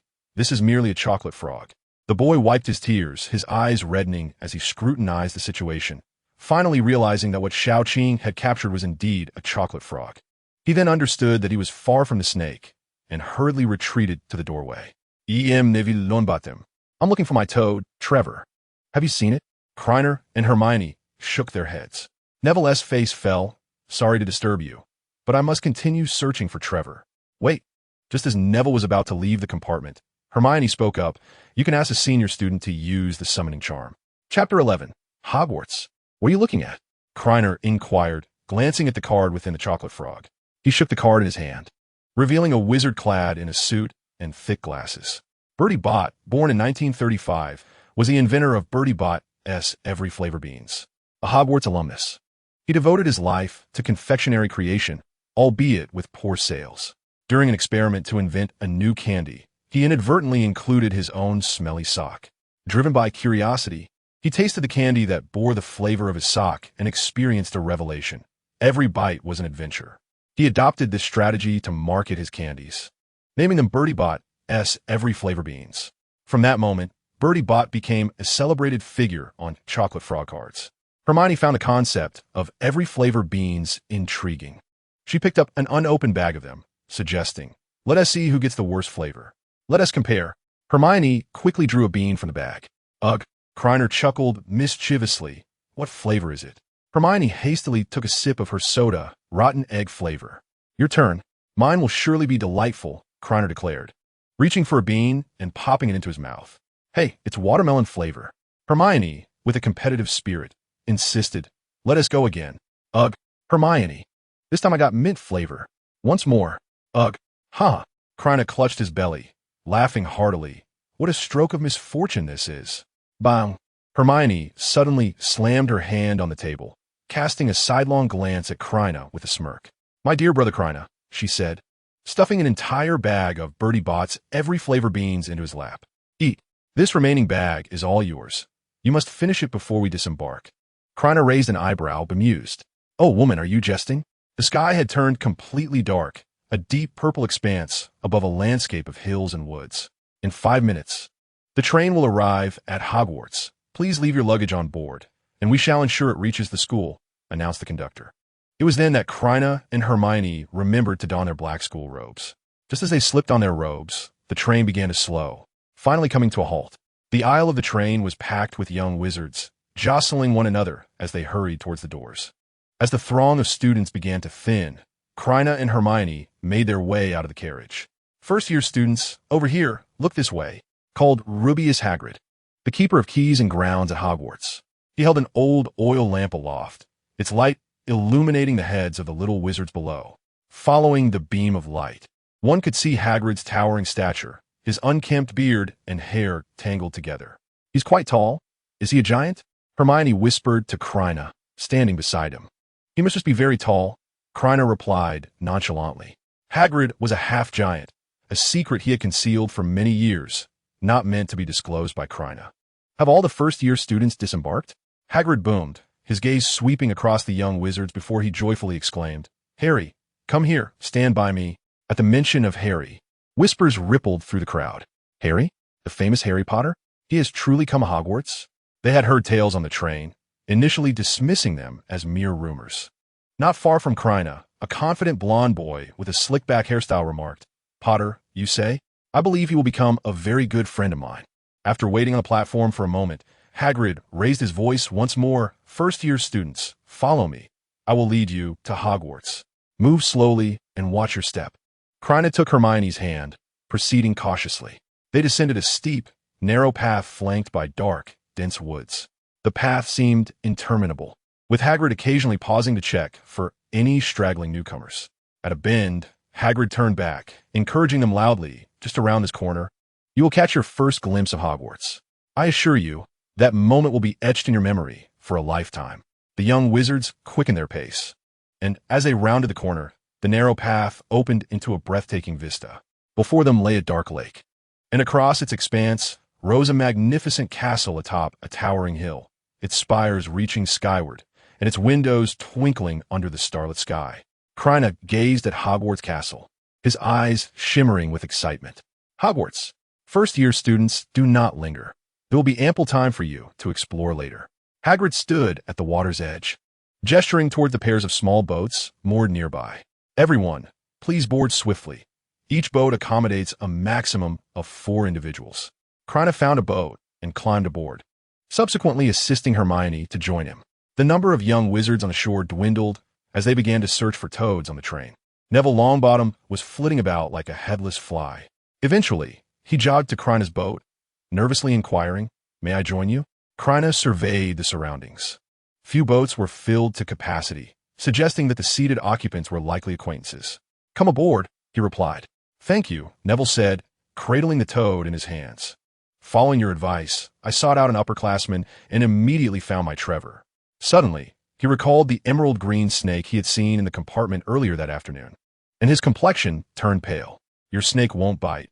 It won't harm your Trevor," Krena reassured him with a smile, acknowledging that fear of snakes was entirely natural.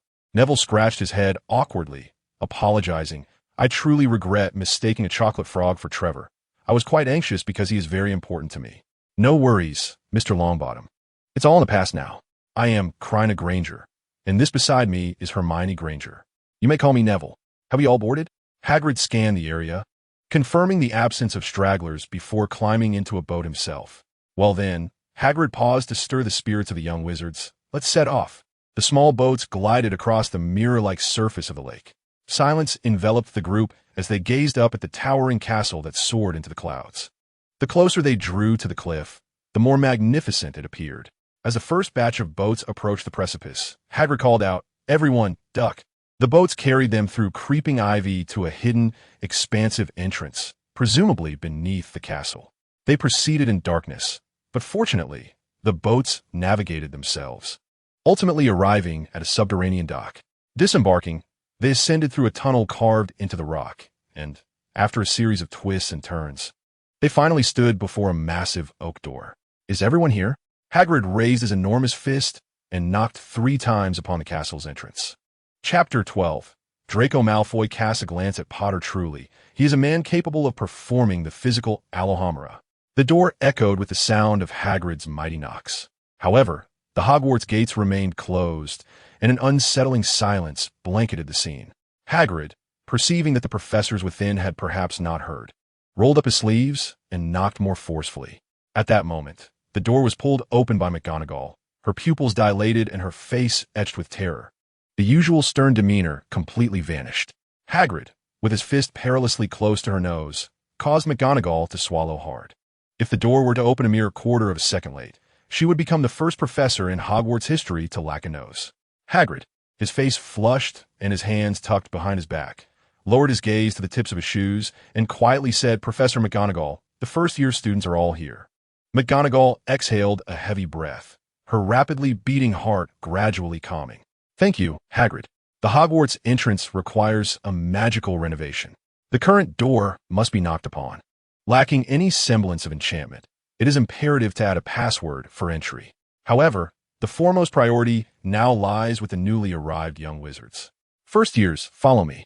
As they entered the entrance hall, on either side of the grand doors stood suits of armor, with 4 hourglasses representing the houses displayed on the right. The great hall lay to the right, from which the hum of conversation emanated. They did not proceed directly into the hall. Instead, McGonagall guided them to the left, where a small room was nestled beside the marble staircase. "Welcome to Hogwarts." Some timid first years did not feel welcomed at all. Instead, they were intimidated by McGonagall's stern expression, which made them wish to flee. Her gaze swept over the assembled young wizards. The start of term feast was imminent, but first, a momentous sorting ceremony awaited. The familiar young wizards exchanged anxious glances, an unspoken sense of trepidation lingering in the air. McGonagall's serious demeanor quelled any sounds of unease. Hogwarts boasted 4 houses: Gryffindor, Hufflepuff, Ravenclaw, and Slytherin. Krener's head twitched, nearly prompting him to exclaim about his own 5th house, Azkaban. The sorting ceremony will take place in front of the entire school faculty and students. I suggest you tidy yourselves up while preparations are made over there. I shall return to escort you. For now, remain here quietly and do not wander off. Upon her departure, the young wizards finally relaxed, their rigid forms easing. Initially, they dared only to whisper, fearful that McGonagall had not strayed far. However, as time passed, their confidence grew and their voices rose. "Krener, how will the sorting take place? If I fail the ceremony, will I be expelled?" Hermione clutched Kriner's robe tightly, her anxiety mounting, her cherubic face drained of color. Kriner gently pinched her cheek, turning her head slightly. Look at them. They are all as apprehensive as you. With such competitiveness, do you lack confidence in surpassing them? Though Kriner's touch was uncomfortable, Hermione found herself calming down. The air was thick with the terrified chatter of her peers. My father said we will first engage in a wizard duel, and only the victors will be chosen by the professors. No, my family informed me that our magical levels will be tested. You are all mistaken. It involves defeating a vampire. Hermione broke free from Kriner's grasp, rubbed her face, and smiled at him, saying, "Thank you." Not afraid anymore? Kriner inquired with a grin. Hermione shook her head, initially filled with trepidation, but upon hearing their nonsensical chatter, her fears dissipated. Was she concerned about the veracity of their claims? She was simply afraid, not foolish. Hermione rolled her eyes. It was unclear when it had become an unspoken agreement among parents not to divulge the secrets of the sorting. Kriner had no intention of revealing such information to Hermione. It was preferable to maintain this tacit understanding. You're Harry Potter. The declaration silenced everyone present, their gazes turning towards the source. Harry looked at the speaker, who was flanked by two robust boys. He recognized the lad. They had exchanged words at Madame Malkin's robes for all occasions, though their conversation had not been particularly pleasant. The boy's demeanor was akin to that of his cousin Dudley, causing Harry to worry he had come to confront him. However, the presence of so many witnesses emboldened him. Indeed, I am. Upon hearing his affirmation, the young wizards whispered excitedly among themselves. He asked the one who defeated you-know-who and saved us. Yet, why did he appear so frail? Draco Malfoy. Malfoy extended a hand of friendship towards Harry. I believe we shall become very good friends. Harry exhaled in relief. At least he was not there to attack him. Just as he was about to respond, Ron beside him let out an unexpected laugh. Do you find my name amusing? Malfoy turned to Ron, chuckling lightly, taking note of his red hair and freckled face. No need for you to speak. I already know you are the impoverished Weasley with too many children to support. A look of arrogance spread across Malfoy's face. What right do you have to mock my name? He dismissed Ron, his focus solely on Harry. Consider this carefully, Potter. Malfoy was brimming with confidence. No one could refuse the friendship of the Malfoy family. Harry shook his head, pulling Ron closer. Ron is my true friend. Malfoy's expression froze, as if he had just encountered an astonishing revelation. No way. No one truly wishes to befriend someone like him. Someone so poor they cannot even support their children. Does wealth matter? Harry was indifferent to such trifles. Thoughts of the Galleons and Gringotts fortified his resolve. I never consider a friend's financial status. Very well. Malfoy was momentarily amused by his own ire, taking deliberate steps towards Harry until they were nearly face to face. You are the first to dare reject the friendship of the Malfoy family. You will soon discover that some wizarding families are far superior to others. He lightly patted Harry's shoulder. I hope you can maintain that sentiment in the future. What are you doing? Professor McGonagall appeared at the classroom door, seemingly out of nowhere. What a ruckus. No previous year has been quite like this. You're the worst class I have ever taught. The young wizards appeared outwardly calm, yet their hearts brimmed with excitement. Moments ago, they had feasted like wild creatures in a verdant field. Now they formed a single line, following me. They exited the room and traversed the foyer once more, this time entering the opulent hall to the right. Chapter 13. The Azkaban Reserve. The grandeur of the hall was evident.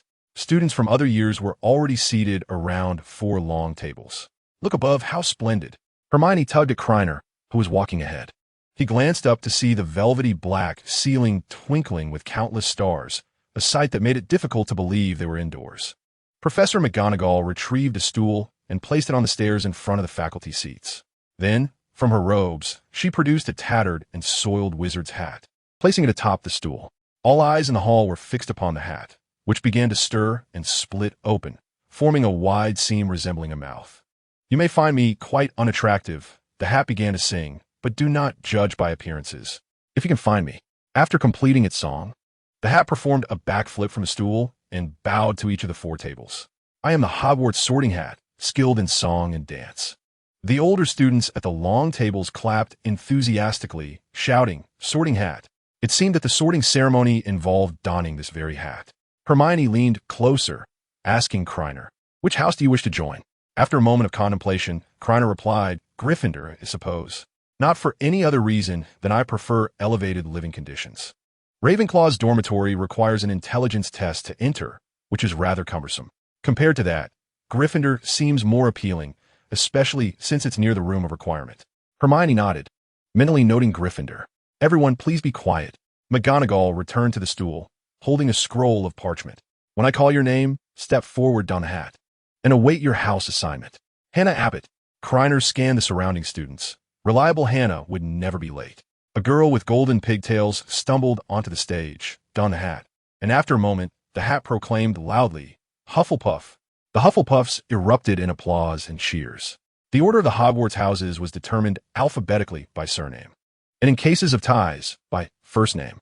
Susan Bones, Terry Boot. Before long, all 4 houses welcomed new members.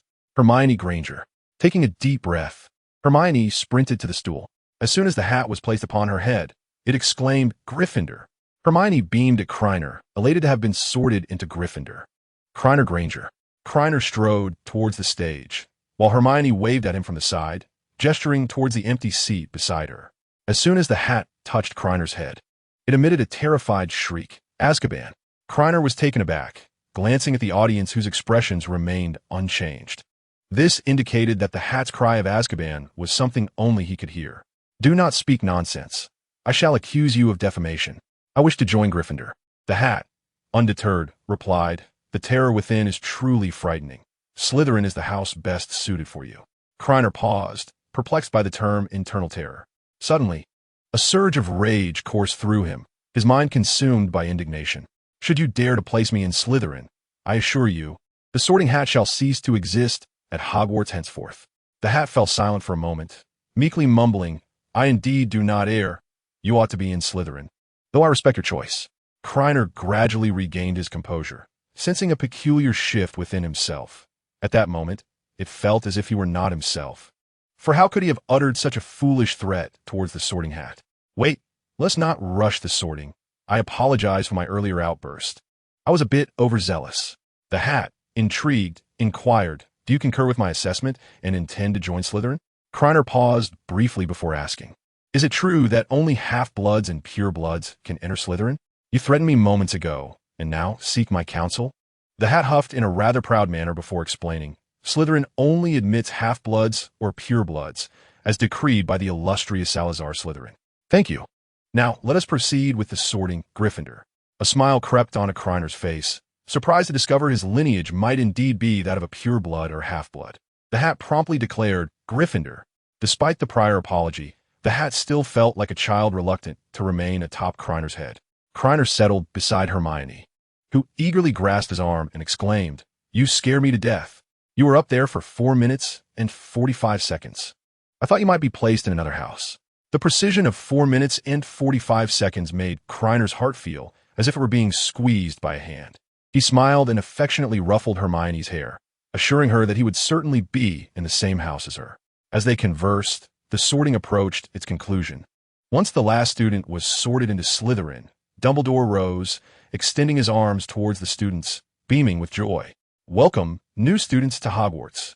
We also extend a warm welcome to returning students as they embark on a new academic year. I believe you must all be famished before the feast begins.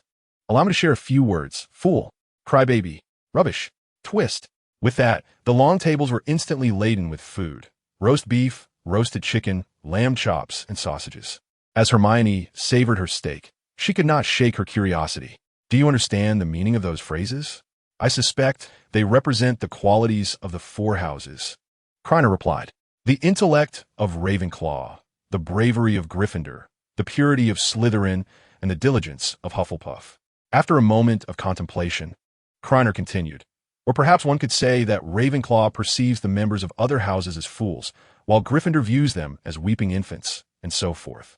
Each individual's interpretation varies, primarily depending on one's own perspective regarding this statement. Krena, ravenous after a long interval since indulging in pumpkin pie, was now quite famished. While foraging for food, he was suddenly repulsed by a particular dish. The edge of the platter was adorned with a circle of standing fish heads, each with bulging eyes, while the center featured a cake sculpted in the likeness of Dumbledore. This dish left Krena perplexed, and he turned to Percy seated nearby and inquired, "What is this dish?" Looking up at Dumbledore, Percy responded as he speared a fish head. "It's rather delightful." According to whispers, this dish was concocted by Quirrell as a gesture of gratitude to Dumbledore for his approval of Quirrell's appointment as the defense against the dark arts professor. Chapter 14. Dumbledore's attention. Krena gazed at the Dumbledore-themed dish and then glanced at Quirrell at the teacher's table. It seemed quite reasonable that a dark wizard would invent dark cuisine. If given the opportunity, he would be intrigued to inquire whether the creator of this dish was Quirrell or the Voldemort that resided within him. "What are you pondering?" Hermione prodded Krener's cheek, presenting a piece of cut steak to his lips. "Do try it. The flavor of the steak paired with this sauce is exquisite. What do you think?" She looked at him eagerly. Krener nodded. The sauce was indeed a perfect complement to the steak. Seeing Krener's delight, Hermione beamed and offered him another piece. Just as everyone was enjoying their meal, a ghost suddenly erupted from beneath the table, followed by a flurry of spirits entering the hall from all directions. The first-year witches and wizards gasped in fear. A ghost adorned in a ruffled collar floated before Krener, leaning in to sniff the lamb leg in his hand. "It smells rather delightful," the ghost lamented, appearing quite melancholic. "I haven't eaten in 500 years. I long for the taste of such delicacies." "What a pity." Krener raised an eyebrow and took a substantial bite of the lamb leg in front of the ghost. The meat was remarkably tender, enhanced by the aromatic cumin. Krener licked his lips, expressing a sense of lingering satisfaction. "Although you cannot partake, you can certainly savor it through listening. Does that not equate to you also enjoying the cumin lamb leg?" The ghost replied, "I am not human, but you are indeed a dog. In truth, I do not yearn for it that much." The ghost surveyed the abundant feast on the table, chuckling softly before continuing. "I suppose I have yet to introduce myself. I am Sir Nicholas de Mimsy Porpington, the resident ghost of Gryffindor. I have heard of you." Ron, sitting across from me, excitedly pointed at the ghost. "You're the nearly headless Nick, but your head is still attached, isn't it?" Sir Nicholas de Mimsy Porpington frowned slightly, a hint of irritation in his demeanor. "Just like this." Upon uttering those words, he grasped his hair and tugged forcefully to one side, resulting in his head separating from his neck. The head dropped onto his shoulder, appearing as though it had not been completely severed during an execution. "I prefer you all to call me Sir Nicholas." He reattached his head with ease. This current batch of young wizards is quite challenging. A few words were enough to leave him exasperated. It's best to avoid confrontation. Sir Nicholas sighed and floated away into the distance. As everyone had nearly finished their main course, the food on the plates transformed into delectable desserts, strawberries, pudding, and ice cream. The young wizards chatted about their families while indulging in the sweets. Neville recounted his tragic childhood experiences, eliciting gasps of astonishment from Krener. He had been pushed into the Black Lake and thrown down from heights, which only spoke to his resilience. Otherwise, his family might have held a wake years ago. "Who is older, you or Hermione?" Neville inquired, glancing at Krener. Hermione beamed at Krener, who decisively replied, "Hermione. Age is inconsequential. We should defer to Hermione, knowing that when we return home for the holidays, someone will certainly take care of her." He paused before adding, "Though I am adopted." "I sense you're thinking of something rather ominous." Hermione scrutinized Krener, noting his subtle gestures etched in her memory.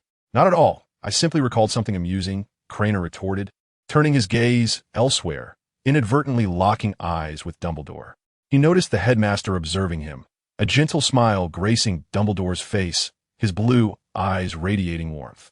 There was nothing imposing about him. He appeared merely as a kind, elderly gentleman. Krener offered a nod and a smile in response, before engaging in light conversation with Hermione.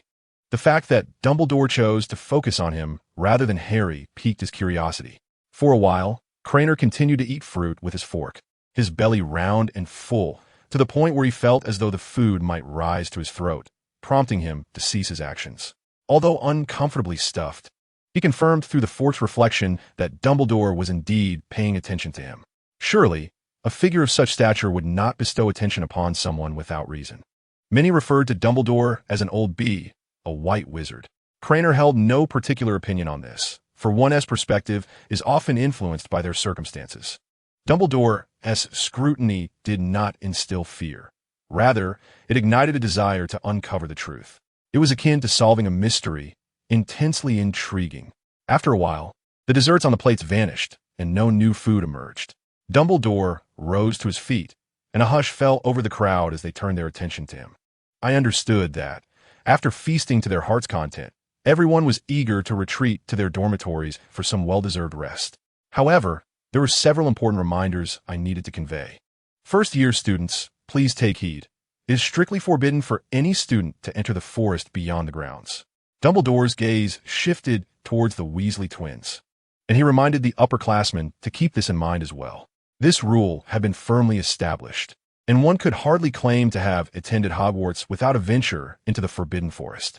Additionally, Mr. Filch, your caretaker, has requested that I remind everyone not to cast spells in the corridors during breaks. The Quidditch teams of each house will hold tryouts in the second week. Interested students should contact Madam Hooch. Lastly, Dumbledore's expression grew notably serious, as he cautioned those who wish to avoid misfortune and untimely demise to refrain from entering the corridor on the right side of the fourth floor. Before we retire for the night, there remains one final task. Dumbledore's face brightened once more, and he proposed that we all join in song. The announcement struck like thunder, freezing the smiles of the professors, while the upperclassmen grumbled in discontent. They would have preferred to forego the school song altogether. The Weasley twins, however, were the loudest, exclaiming, "We want to sing the school song." Dumbledore chuckled, remarking, "You see, there are still those who wish to sing." With a deft flick of his wand, a long golden ribbon appeared in the air, the lyrics joyfully swirling within it. Each individual was free to choose their preferred melody. Ready, sing? Thus, the entire faculty and student body were compelled to join in a rousing rendition. Hogwarts, Hogwarts, Hogwarts, Hogwarts, grant us knowledge. The Weasley twins led the group with the tune of a funeral march, while Kreacher, in a fit of annoyance, insisted that such a joyful occasion required the melody of the Bride of the Ghost. As he began to sing, an involuntary shiver ran through the assembly, silencing even the twins, while only Dumbledore continued to direct with his wand. Chapter 15. The gratitude of all Gryffindors. The conclusion of the school song signified the official end of the Hogwarts feast. Kreacher was confident that everyone would enjoy sweet dreams that night. Percy, the head boy, guided the Gryffindor Lions back to the common room, instructing the first-year students to stay close to him, while the older students trailed behind. As he led the way, he explained the peculiarities of Hogwarts staircases. It is worth noting that there are over 140 staircases, each varying in number of steps and width. As they ascended one staircase, it began to sway, eliciting terrified gasps from the first years. Kreacher quickly caught hold of Hermione to prevent her from stumbling. The staircases of Hogwarts are quite fascinating, aren't they? You'll grow accustomed to them in time, Percy remarked calmly as they all grasped the handrails and proceeded cautiously. After traversing a considerable distance, Percy instructed everyone to pause, reminding them to take note of the third step of the staircase, which they must leap over. Soon, they reached the 8th floor, and by this time, Krena had nearly memorized the destinations of each staircase. Turning the corner and traversing another corridor, they were on the brink of reaching the lounge. Percy called out for the others to hasten their pace. At that moment, the corridor, filled only with the sound of footsteps, suddenly resonated with the haunting melody of the Ghost Bride. Instantly, all eyes turned to Krena, for he was the only one who had sung the school song using that tune. Krena raised his hands innocently. The little wizard, having encountered ghosts before, remained relatively unperturbed. Surmising it must be Peeves, the mischievous poltergeist, Percy shouted, "Peeves, come out!" The melody ceased, yet the only response was a derisive chuckle. Percy furrowed his brow, his tone becoming rather irritable. "Do you want me to summon the Bloody Baron?" "Huh, you'd be the one to seek out the Bloody Baron." A diminutive figure suddenly materialized, floating cross-legged in mid-air, his malevolent eyes scrutinizing the little wizards. He smirked at Krena, taunting, "You little first year, that tune sounds terrifying, but it won't frighten anyone." Krena regarded Peeves, recalling mentions of him in Hogwarts, a history. He was a peculiar ghost, possessing an intangible form that could interact with objects. For many years, the caretakers of Hogwarts had attempted to expel Peeves from the castle. The most fervent effort occurred in 1876, when the then caretaker, Rancorous Carpe, meticulously set numerous traps and various containment spells. However, Peeves effortlessly evaded them, even pilfering the trap's short wands. For his amusement, Peeves randomly fired at windows, which led to the evacuation of students as they confronted him. Ultimately, the outcome was Peeves' triumph, He was granted additional privileges, and thereafter, no one dared to attempt his expulsion from the castle. That's merely because you cannot frighten anyone, Krena retorted. Upon hearing this, Peeves became incensed, exclaiming, "You haven't existed as long as I have, and you dare say I can't scare anyone?" Krena stepped away from the crowd, beckoning to Peeves. "Come here. Let me teach you." After a moment's hesitation, Peeves floated over to Krena. Krena leaned in to whisper a few words, and after Peeves nodded, he vanished from sight. In a short while, the ghost bride's melody echoed once more through the silent corridor. At the end of the passage, a shadowy figure lay prone on the ground, grotesquely crawling towards the little wizards. They stared intently at the silhouette, unafraid, well aware that it was Peeves, who had just disappeared. Suddenly, Peeves vanished again, and when he reappeared, he was hovering just ahead of the little wizards. It was only then that they clearly beheld Peeves' current form. Peeves lay on his back, his limbs grotesquely contorted as he supported himself against the ground, his head twisted at an unnatural angle, with a cascade of black hair obscuring his visage, revealing only a single pitch-black eye. A gasp escaped the lips of everyone present, startled by this disconcerting sight. Krena was no exception. He was not frightened, but rather felt the sharp grip of Hermione's hand digging into his side. Hith. Peeves, upon noticing the commotion, burst into raucous laughter. Gradually, the crowd settled, their glares directed vehemently at Krena. Unperturbed by their expressions, Krena inquired of Peeves, "How do you feel?" "I quite admire your method, Mr. Granger. As long as you appreciate it, do not forget the terms we agreed upon." Krena waved his hand, acknowledging the shift in Peeves' manner of address, which was anticipated. "Rest assured, I assure you." Peeves reverted to his original form, solemnly patting his chest as he declared, "I promise. I shall no longer frighten or play pranks on any student of Gryffindor. Well then, farewell." With that, Peeves vanished in a puff of air. The crowd stood in astonishment. None could have anticipated that Krena had instructed Peeves to frighten others solely for their benefit. Thus, we shall be spared from Peeves' harassment in the future. How splendid! The upperclassmen were equally exhilarated. The absence of Peeves' antics would spare them considerable trouble. All thanks to Krena. Indeed. The air around Krena was filled with expressions of gratitude from his peers, and he smiled, narrowing his eyes in delight. Henceforth, as Peeves tormented students from other houses, Gryffindors would remember his kindness even more. This was the outcome he had sought from the very beginning. Once the crowd had calmed, Percy resumed, leading them forward. At the end of the corridor hung a portrait depicting a rather rotund woman clad in a pink ensemble. The password? Fatty. Percy turned to the newcomers and explained, "This is the Fat Lady. The entrance to Gryffindor's common room requires a password.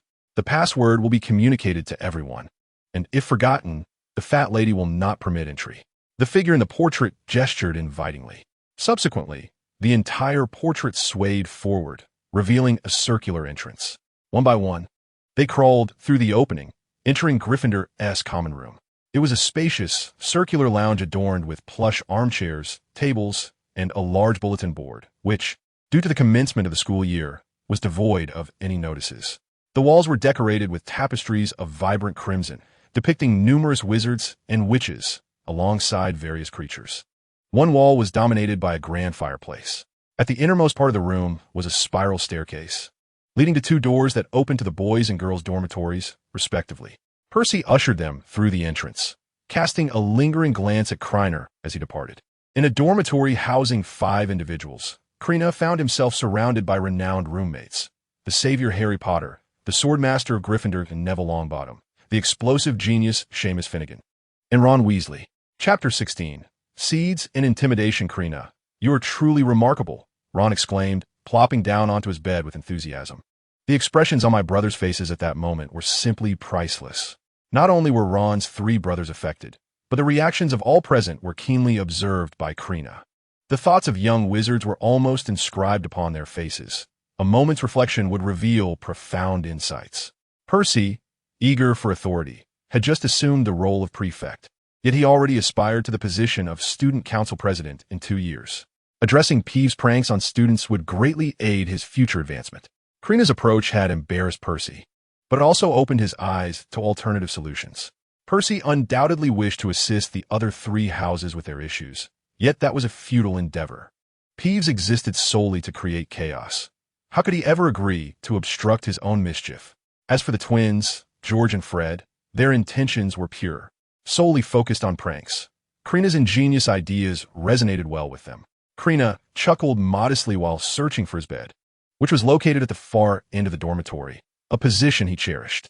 It was a four-poster bed adorned with deep red velvet drapes. Everyone was exhausted that day, but as they prepared for sleep, Neville's words jolted the others awake. With a flushed face, Krena stammered, "Your pet snake won't escape tonight, will it?" "What?" The revelation that Krena owned a pet snake astonished them. "Don't be like that," Neville interjected nervously, waving his hands. "Krena's snake won't bite anyone. I'm just particularly afraid of snakes." Ron, peering over Harry's shoulder, incredulously asked Krena, "You really have a snake?" He found it hard to believe that a Gryffindor would keep a snake as a pet. Such a thing seemed more fitting for a Slytherin. Krena graciously admitted, "Since we all share this dormitory, I cannot hide the presence of little Ching." He revealed his wrist, where a vibrant green snake coiled gracefully around his arm. Ron, witnessing the snake flicking its tongue, immediately retreated to the corner of his bed. "You not only have a snake, but you also carry it on you." He rummaged through his belongings and eventually grasped a mouse. "My pet Scabbers is a mouse. Snakes eat mice. What will happen to my poor Scabbers if you keep that snake?" No, I must change dormitories." "Calm down, Ron," Krena shouted, as Ron's reaction was the most extreme in the room. "Little Ching won't harm your pet, nor will she bite you." Ron clutched Scabbers tightly, fearing that the next moment might spell doom for his pet. "Really? She won't eat Scabbers? I assure you that little Ching will not," Kreiner said calmly. "I see your mouse is quite old, isn't it?" "Very old," Ron nodded. "It used to belong to my brother." "Ron, you need not worry about little Ching devouring Banban." Ron looked at Kreiner in confusion. How could one not be concerned about a mouse and a snake? Kreiner chuckled and continued, "Your mouse is indeed quite aged, and it could perish at any moment. By then, you would be left without a pet. If little Ching were to consume Banban, I would certainly take responsibility and provide you with a new pet. You could choose any pet you desire. Wouldn't you want a creature that belongs solely to you?" Kreiner's words were laced with temptation, striking at Ron's heart, which had long been bound to second-hand possessions. He imagined a beautiful owl that could deliver messages or a lively little kitten. Ron seemed to drift into a reverie, a smile unconsciously forming on his lips. After swallowing, he asked, "When will your little Ching eat Banban?" Kreiner was taken aback. Initially, he merely intended to plant a seed of thought in Ron's mind, but he never anticipated that it would sprout so swiftly. Banban began to struggle in Ron's grasp, squeaking frantically. Surely, there could not be a mouse that had lived for over 10 years. Kreiner glanced at the mouse, realizing that he could not continue to provoke it. Should Banban revert to human form, it could lead to considerable trouble. "Ron, you jest. Little Ching has quite a discerning palate. Her diet does not include mice," Kreiner considered, hoping to alleviate their fears of little Ching, and he called them over to observe her up close. No one dared to move, so he called again, and the group hesitantly approached. "Little Ching is quite intelligent. She can understand human speech." After saying this, Kreiner demonstrated. He gently patted little Ching's head and said, "Good girl. Little Ching, open your mouth." Not only did little Ching comply, but she did so with added grace, retracting her two fangs inward. "Is it good now?" "Holding my mouth open is quite tiring," little Ching remarked. Kreiner, hearing her voice, subtly glanced at Harry, who froze in place. How could there be a soft, melodious female voice in the dormitory? It had dawned on him that the one with her mouth agape was indeed the snake before him. Harry was exhilarated. It turned out that his previous interaction with a snake was not an isolated incident. He could understand other snakes as well. Yet, this particular snake even called Kreiner darling. He wanted to share this revelation with Kreiner, to convey what the snake had said. "I can, but unfortunately," Kreiner interrupted him. Initially, when he observed how intelligent little Ching was, he had wished to understand her speech. Later, upon researching, he discovered that some individuals could indeed converse with snakes. As he stroked little Ching, he pretended to ponder, recalling a term that sounded like parcel tongue. This was not considered a good thing in the wizarding world. Ron stroked his chin, seemingly lost in thought. "In my father's documents, I once came across the assertion made by the Aurors of the Ministry of Magic. Anyone capable of speaking parcel tongue merits investigation." Upon hearing this, Harry was seized by a tremor of fear. The thought of his ability being discovered sent shivers down his spine. Would he be apprehended for being a parcel mouth? Creature was somewhat taken aback that Ron would dare to interject, yet even in Ron's absence, He possessed his own arsenal of threats to intimidate Harry. "Harry, what did you just say?"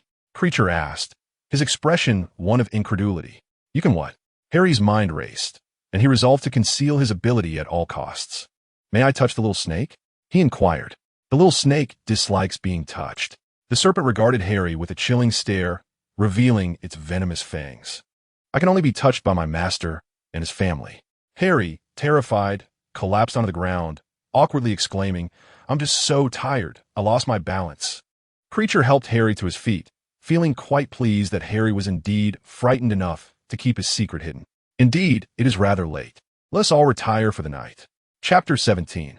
Professor Quirrell is a good man. September 2nd, 1991, Monday. Creature opened his eyes and gazed at the unfamiliar surroundings. And after a moment's pause, he recalled that he had arrived at Hogwarts the previous day. He looked out the window. The sky was beginning to brighten. Wishing to sleep a little longer, he found himself unable to do so and instead pondered the future. What if, after 7 years, he were to publish a book titled Creature Granger, primarily recounting the adventures and experiences of young wizards within the magical realm? Creature resolved to embark upon this endeavor. He rummaged through his trunk to retrieve a notebook and quill, intending to document recent events in a diary format. 10 minutes later, he begrudgingly stowed his belongings away, exclaiming, "Who writes diaries except for the most mundane of individuals?" Suddenly, Creature felt that the sorting hat had been correct.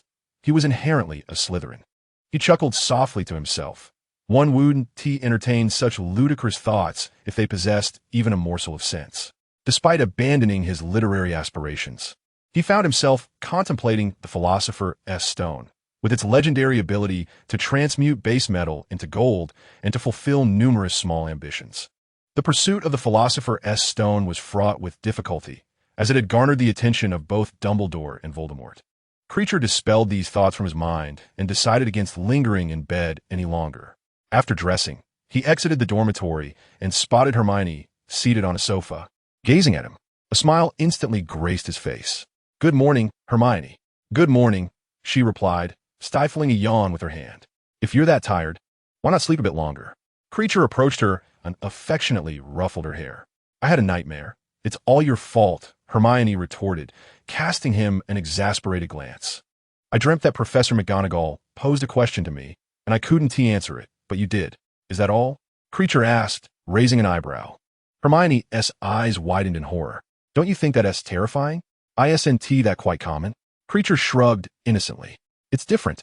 Hermione lightly tapped Krenar's shoulder, her expression earnest as she stated, "We are currently at Hogwarts. Does it make a difference?" She sighed, lamenting the challenges of life. "Fool!" She suddenly chuckled. Leaning sideways against Krenar's shoulder, "I shall rest for a while." Krenar gazed at Hermione's face, eyes closed, reminiscent of a sleeping princess. He even contemplated pinching her cheek, but ultimately decided against it. He understood the underlying meaning of Hermione's earlier words. The shift in environment had unsettled her somewhat. There was no need to comfort her. Sometimes, feigning ignorance proved far more effective than offering solace. After approximately half an hour, as Krenar considered rousing Hermione, she awoke on her own. Still groggy, Hermione patted her cheeks and said, "I'll wash my face. The schedule is posted on the notice board. Let us head to the Great Hall together afterward." With that, she wobbled toward the stairs. Only after Hermione's figure vanished did Krenar approach the notice board to examine it. There were 7 schedules posted, 1 for each year. The first year timetable indicated no classes on Monday mornings and Friday afternoons, allowing for a total of 3 days of respite, which was considerably more relaxed compared to the older students. Before long, Hermione appeared before him, clutching her textbooks as she exited the common room and approached the staircase. She looked down and inquired, "Do you think if we step on the disappearing stairs, we might fall?" Hogwarts would not allow its students to be harmed or perish. The stairs must possess some protective mechanism. In the Great Hall, breakfast was nearly concluded. Harry and Quirrell chatted amiably as they entered, with Ron trailing behind them. As Quirrell reached the staff table, Krenar turned to Harry and asked, "How did you and Professor Quirrell come to enter together? You seem to have a good rapport." "Wait a moment," Harry replied, hastily stuffing a sandwich into his mouth and chewing it messily before swallowing. "You wouldn't believe how unlucky Ron and I just were." Mid-sentence, he grabbed a cup of pumpkin juice and drank deeply, only pausing after finishing it to continue. "Filch is utterly unreasonable. Just moments ago, Ron and I took a wrong turn and ended up in front of a door that led to the forbidden corridor on the 4th floor. We were about to sneak away when Filch caught us red-handed. No matter how much we explained, he adamantly believed we intended to trespass into the forbidden area. Harry's face displayed anger intertwined with indignation as he recounted the incident. Filch wouldn't let us leave, threatening to throw us into the dungeons. Understanding the situation now, Krena surmised, so was Professor Quirrell who intervened for you. Harry nodded, expressing, Professor Quirrell is a good man. Krena cast a glance at Quirrell, who was quietly enjoying his meal. The persona he had crafted was remarkably stable, as Harry never harbored doubts about him. Soon, the morning passed, and they had a herbology class scheduled for the afternoon. Professor Pomona Sprout, the esteemed head of Hufflepuff House, presides over the herbology class. Upon their arrival at the castle, the young witches and wizards find her patiently awaiting them behind the castle, where 7 greenhouses stand, each marked with a number from 1 to 7. The first greenhouse serves as their classroom, filled with benign flora. As the numbers ascend, so too does the perilous nature of the plants within. Today's lesson focuses on lavender, a diminutive herb characterized by heart-shaped leaves, soft to the touch on both sides, and adorned with fine serrated edges. Lavender is a magical ingredient used in beauty potions, priced at 1 galleon per portion. Their assignment entails both planting and harvesting. By the conclusion of the class, Hogwarts has nearly incurred a loss of 100 galleons, as much of the lavender harvested by the young wizards is rendered unusable due to damage that compromises its efficacy. The lesson is fraught with risk, and caution in harvesting is paramount. Hermione's lavender, however, is impeccably pristine, earning her a commendation of 5 points from Professor Sprout, which fills her with immense joy. Following dinner, the Gryffindors prepare for their next class, a history of magic lesson taught by the singular ghostly professor of Hogwarts, Professor Binns. It is said that he was appointed to the school at its inception, and though he was quite elderly at the time, his vast knowledge and quick intellect were unparalleled. In an unfortunate turn of events, one day he forgot to bring his body to class and thus met his demise. In his ghostly form, Professor Binns lectures in a monotonous and tedious tone, rendering Krena drowsy. He muses that listening to the lecture pales in comparison to reading on his own. Krena casts a longing glance at Hermione beside him, battling sleep. If he doesn't alert her, she will surely rouse him when he dozes off. Sleep, sleep, he thinks. Hermione, well aware of Krener's tendency to disengage during such lessons, reassures him. I'll take notes for you. You can read them later. Chapter 18, The Marauder's Map. Krena, having slept too long during the history of magic class, now finds himself restless in bed, tossing and turning. Points. He summons the system panel to review his check-in records over the past 2 days, totaling 90 points. Among these, 1 check-in occurred in the Gryffindor boys' dormitory, implying that check-ins are also possible in the girls' dormitory. Krena contemplates this possibility, but recognizes the need for preparation due to the magical barriers separating the boys' and girls' quarters. The 4 founders of Hogwarts unanimously agreed that boys are less trustworthy than girls. Hence, boys are barred from the girls' dormitory, while girls may enter the boys'.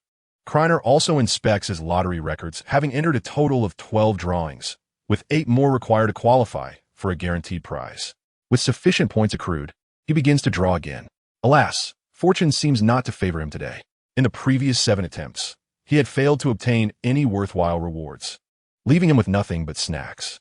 Now, only one final chance remained, a last resort. Merlin, grant him good fortune, he silently prayed, yearning for a golden or crimson prize. Levitation charm, purple. Krena furrowed his brow. Having already mastered this spell, drawing it again rendered this attempt rather futile. Note, spell rewards, if already acquired, will enhance to perfect proficiency. Upon utilizing the levitation charm reward, a plethora of techniques and silent wandless incantations flooded his mind. The perfect proficiency exceeded Krena's expectations, elevating the levitation charm to its maximum level. Should he draw the killing curse, even Voldemort would be taken aback. Quietly, Krena donned his attire and resolved to test the full-level levitation charm in the common room. As he opened the door, he spotted 2 shadowy figures sneaking along the corridor. Curious to identify the intruders, Krena stepped outside and closed the door behind him, teasingly remarking, George, Fred, up to mischief at this hour? Gryffindor may deduct points because of you. George and Fred exchanged glances. Oh no, we've been discovered by Gryffindor's esteemed champion. Are we to face detention? What should we do? We have a plan. They chorused, their eyes darting towards Krena, who was chuckling mischievously. First, we'll give you a good thrashing, then hit you with a forgetfulness charm. They positioned themselves on either side of Krena, guiding him outwards. Upon reaching the common room, the Weasley twins released Krena, their faces a picture of resignation. Why aren't you afraid? Krena couldn't fathom that the twins would dare such a thing, and even if they attempted it, he was confident they could not overpower him. What are you two up to at this late hour? He inquired. We're off to the restroom. What else could we possibly be doing?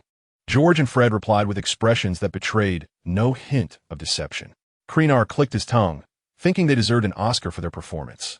You can only use that line to fool others, he pointed out, bemused by the sight of them, fully dressed, embarking on a midnight bathroom trip, together, no less. All right, we'll tell you. But you mustn't inform the professors, Fred and George conceded. We're headed to the 4th floor corridor. The more Dumbledore forbids us from entering, the more curious we become. It wasn't prohibited last year. We suspect it conceals secrets. Very well, you've shared your secret. Just wait. Krena called as the twins sprinted towards the exit. Since they were venturing to the 4th floor corridor, he abandoned his spell-testing idea, opting instead to join them on this adventure. It shall indeed be an expedition. George and Fred stared rigidly at Krena. It was their first invitation for a nocturnal escapade together. What expressions are those? Krena chuckled. We are the intrepid Gryffindors. George and Fred exchanged a glance, as if engaged in a momentous decision. Allow me to show you a grand treasure. Krener's expression shifted, perplexed by such audacious words. Although this was a land of peculiarities, he was not inclined towards such antics. I think that won't be necessary. He hastily waved his hand. It is imperative that you see this. George seized Krena, while Fred concealed something within his cloak. This is our secret to wandering the night unscathed. Fred produced a large square piece of parchment, worn and tattered, revealing nothing upon unfurling. Krena was astonished. He never expected the twins would reveal the Marauder's map to him. The Marauder's map was a detailed representation of Hogwarts, but it was no ordinary map. It displayed all the hidden passages within the castle, complete with instructions on how to access them. Moreover, it revealed the location of every individual, regardless of whether they were an animagus, under the influence of Polyjuice Potion, or cloaked in invisibility. Nothing could elude its gaze, not even the ghosts. However, the map had its limitations. It could not distinguish between individuals with the same name, nor could it depict areas that were unclear to its creators. Let me demonstrate its efficacy. Fred grinned mischievously, tapping the parchment lightly with his wand. I solemnly swear I'm up to no good. Instantly, black lines spread across the parchment like a spider's web, interconnecting and expanding to every corner. Soon, green letters appeared at the top. Messrs. Mooney, Wormtail, Padfoot, and Prongs offer their assistance to the weary prankster, the Marauder's map. The map was dotted with numerous small black points, each labeled with minuscule names. In the dormitory, the black dots congregated, and with keen attention, Krena discerned the name Peter Pettigrew. It was no wonder that George and Fred, having possessed the map for so long, had not discovered it themselves. Look, here S. Filch's current position, George pointed out. That little rat need not concern himself, Krena remarked, following George's gaze. Filch was patrolling the basement, near the Hufflepuff common room. Krena, what do you think of the map? Fred inquired with a grin. Absolutely splendid, George exclaimed, patting the title of the map. Thanks to them. What a noble and selfless contribution it is to aid a new generation of rule breakers through tireless cartography. Since Filch is in the basement, let's make haste. Fred wrapped the parchment once more, chanting, mischief managed. It is prudent to use it only when necessary. Otherwise, others may access the information contained within. Chapter 19. The three-headed hound Krena trailed behind George and Fred as they crawled through the aperture of the common room. They ventured out once more into the night, this time accompanied by a first-year student. The tranquil corridor was suddenly pierced by a sound, startling the trio. Fat lady, could you please lower your voice? Fred whispered as he turned around. We shall return shortly. Krena regarded the fat lady. If memory served, the portraits were able to communicate and relay information amongst themselves. With so many paintings within Hogwarts, Dumbledore could ascertain anything witnessed by them, should he wish to. Krena, stop daydreaming and hurry over here, George called out softly. At that moment, he and Fred were nearing the bend in the corridor. Having previously roamed the halls at night as a duo, they now found themselves with an additional companion, momentarily forgetting Krena at the entrance. Knowing the coast was clear, they moved swiftly and soon arrived on the 4th floor. The trio traversed a corridor lined with suits of armor, navigating around a couple of corners until they reached the right side of the 4th floor corridor. The passage was unremarkable, culminating in a solitary door at its end. George and Fred were brimming with excitement, for they stood mere inches away from the secret Dumbledore sought to conceal. What do you think it could be? George mused, reaching for the door knocker, which he then secured. The twins worked in perfect synchrony. Before George's words had fully escaped his lips, Fred had already drawn his wand and tapped the door lock. Alohamra! With a click, the door swung open slowly. Before them loomed a colossal dog, nearly filling the space from ceiling to floor. It bore 3 heads, each tilting in different directions. 3 pairs of lively eyes sparkled with intelligence. Yet when viewed as a whole, the creature presented a rather foolish visage, reminiscent of a husky with 3 heads. With a swift motion, George slammed the door shut and turned to Fred, perplexed. Doesn't it resemble the 3-headed dog, Fluffy, that Hagrid owns? Fred opened the door once more for a closer inspection, then shut it decisively, affirming, indeed, it is. Curiosity piqued, Krena inquired, do you know it? George and Fred nodded in unison. Last year, we encountered Hagrid in the Forbidden Forest at midnight. He was unaware of our presence, and we stealthily followed him. Deep within the forest, it was chained at the entrance of a massive cave. It was ferocious, barking madly in our direction, but fortunately, it was restrained by iron chains. We fled in terror, hearing Hagrid shout, Fluffy, what's wrong? Stop it. But how did it end up here? George mused, bewildered. Krena approached, and once again opened the door, causing the 3-headed dog, Fluffy, to lower its head even further. At that moment, Fluffy was utterly perplexed, wondering what this human child was up to, opening and closing the door repeatedly. George, Fred, look beneath the 3-headed dog. There lies a trapdoor. It seems the secret is concealed beneath it. Fluffy bared its teeth, contemplating its dignity given its considerable size. Just as it prepared to bark ferociously to intimidate them, Krena swiftly closed the door. Fluffy observed as the 3 individuals at the entrance conferred on how to access the trapdoor. Fluffy had a peculiar habit. The sound of singing would lull it into a stupor, though not all 3-headed dogs shared this trait. If Krena were to exploit this weakness, only to be discovered by Dumbledore, he would find it exceedingly difficult to explain how he came to know of Fluffy's peculiarities. If the room were a tad larger, he would have been tempted to experiment with a levitation charm to see if Fluffy could float. After a while, George and Fred shook their heads in unison. The 3-headed dog had an exceptionally high resistance to spells, and many of the incantations they knew would prove ineffective against it. Let us try this. Krena retrieved a bag of Dragon Brand spicy strips from his pocket. George and Fred leaned in, their curiosity piqued. What is this? Muggle snacks. I wonder if Fluffy would eat them. Krena replied as he tore open the package. Would you like to try some first?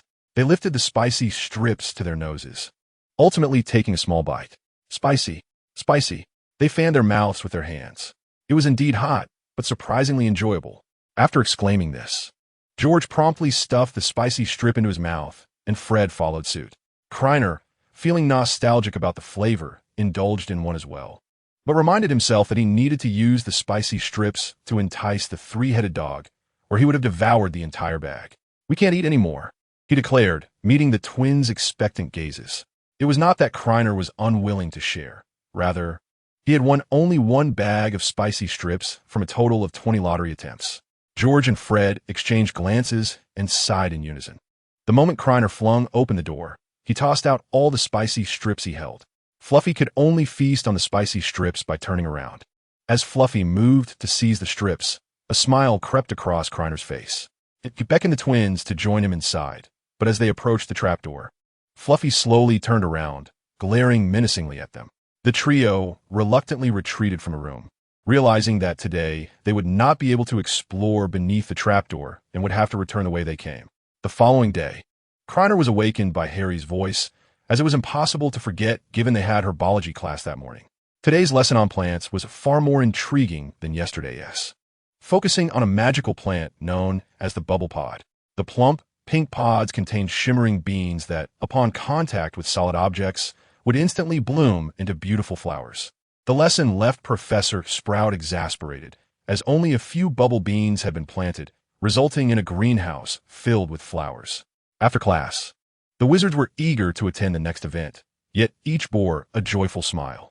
The subsequent class was the much-anticipated charms lesson, where students could finally wield their wands and cast spells. The instructor for the charms class was Phileas Flitwick, a diminutive wizard who had to stand on a stack of books to reach the lectern. Professor Flitwick did not directly teach how to perform spells. Instead, he elucidated the fundamental principles of magic. The first rule stated that any arbitrary alteration of the deepest secrets must be met with the most extreme and perilous consequences.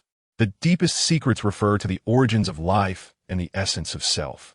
This made Krena think of Voldemort, who had meddled with life, ultimately resulting in his socket-like visage. After explaining the remaining rules, Professor Flitwick introduced the spell for the day, Lumos. Chapter 20. Everyone gather round. Elder Catgirl, how are you learning charms so quickly? Hermione exclaimed, pouting at Krena, her eyes twinkling with happiness, yet tinged with deep frustration. Just moments before in the charms class, after Professor Flitwick had outlined the key points for casting Lumos, he sought a volunteer to demonstrate. Hermione eagerly raised her hand and successfully earned 5 points for Gryffindor, feeling a surge of pride as she momentarily outperformed Krena by casting the spell first. The spell was quite simple, and the young wizards managed to succeed within 10 minutes. Noticing that there was still time left in class, Professor Flitwick proceeded to explain the advanced application of Lumos, which could transform the wand's light into a luminous orb capable of being launched to hover at a designated location. True to his reputation as the champion of the dueling tournament, this knowledge was not mentioned in the textbooks. Krena, having listened attentively, mimicked the advanced technique and effortlessly conjured the orb at the tip of his wand, sending it soaring to hover above the classroom.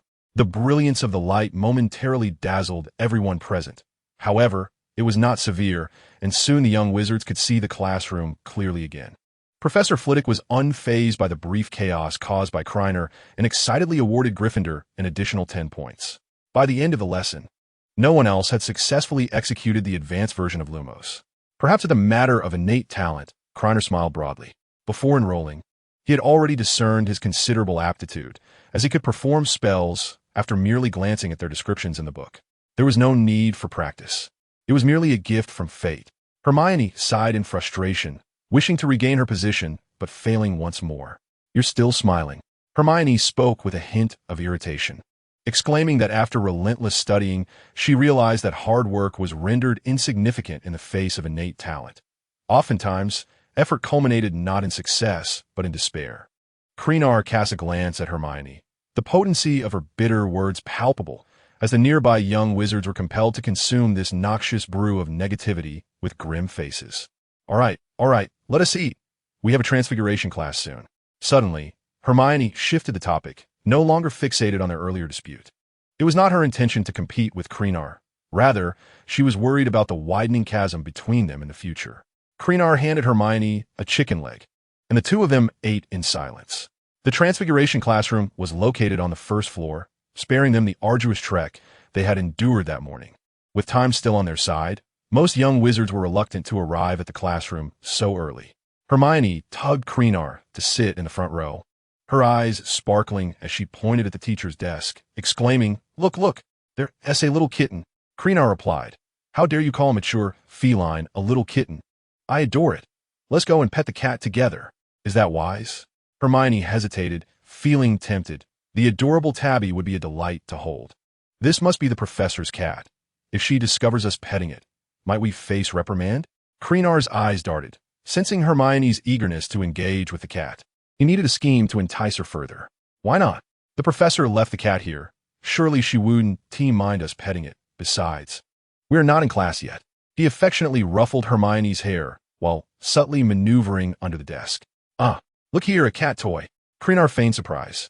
Do check if there's one on your side as well. Hermione retrieved a cat toy from the desk. Krena, aware that he must not let Hermione ponder too deeply, hastily added, This must have been left by someone else, which indicates that the cat can indeed be petted. Let's take advantage of this moment before class begins. After taking a few steps, Hermione noticed Krena had not followed. She turned back, puzzled. Aren't you coming? I think I shall refrain, Krena replied earnestly. Weren't you concerned about being discovered by the professor? I plan to stand guard at the door. If the professor arrives, I shall come in and alert you. He performed convincingly, as if genuinely concerned for Hermione, sacrificing his opportunity to pet the cat for her sake. Hermione smiled, her expression blooming like a flower, sweet and lovely. Yet Krena felt an involuntary shiver run through him. She waved the cat toy near the podium, attempting to capture the tabby's attention. With one leading the charge, the other 3 young wizards in the classroom soon gathered around.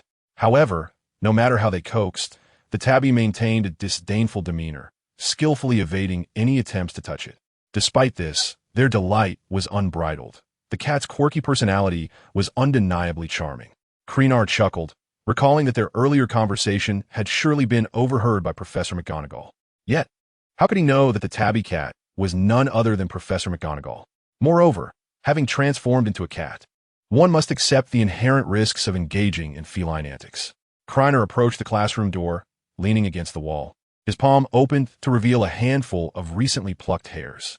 He drew his wand and waved it over the hairs, nodding as he did so. Gradually, the hairs began to transform, and before long, they morphed into a series of enticing cat toys. Within, a tabby cat was being playfully engaged by the students. Krena stopped a young wizard who was about to enter the classroom. "I have cat toys here.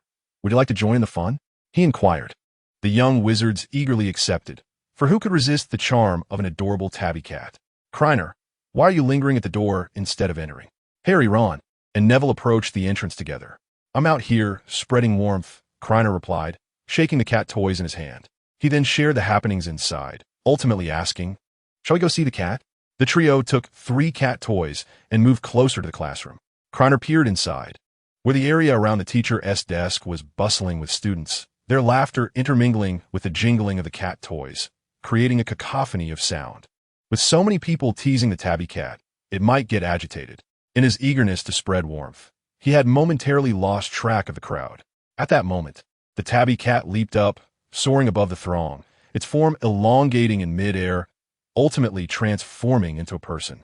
The classroom fell silent, the young wizards frozen in disbelief, unable to fathom that the cat they had been playing with was Professor McGonagall. Hermione felt a rush of panic, her heart seemingly ceasing its rhythm. If only there were a spell to reverse time. She swore she would never again tease the tabby cat on the desk. Clink! One of the young wizards dropped his cat toy, and only then did the other snap back to reality, mumbling apologies as they hung their heads in embarrassment. "Professor, I'm so sorry. I didn't realize it was you." Chapter 21. Krena, how did you get here so quickly? Silence. McGonagall gazed at the group of young wizards, heads bowed like ostriches caught in peril.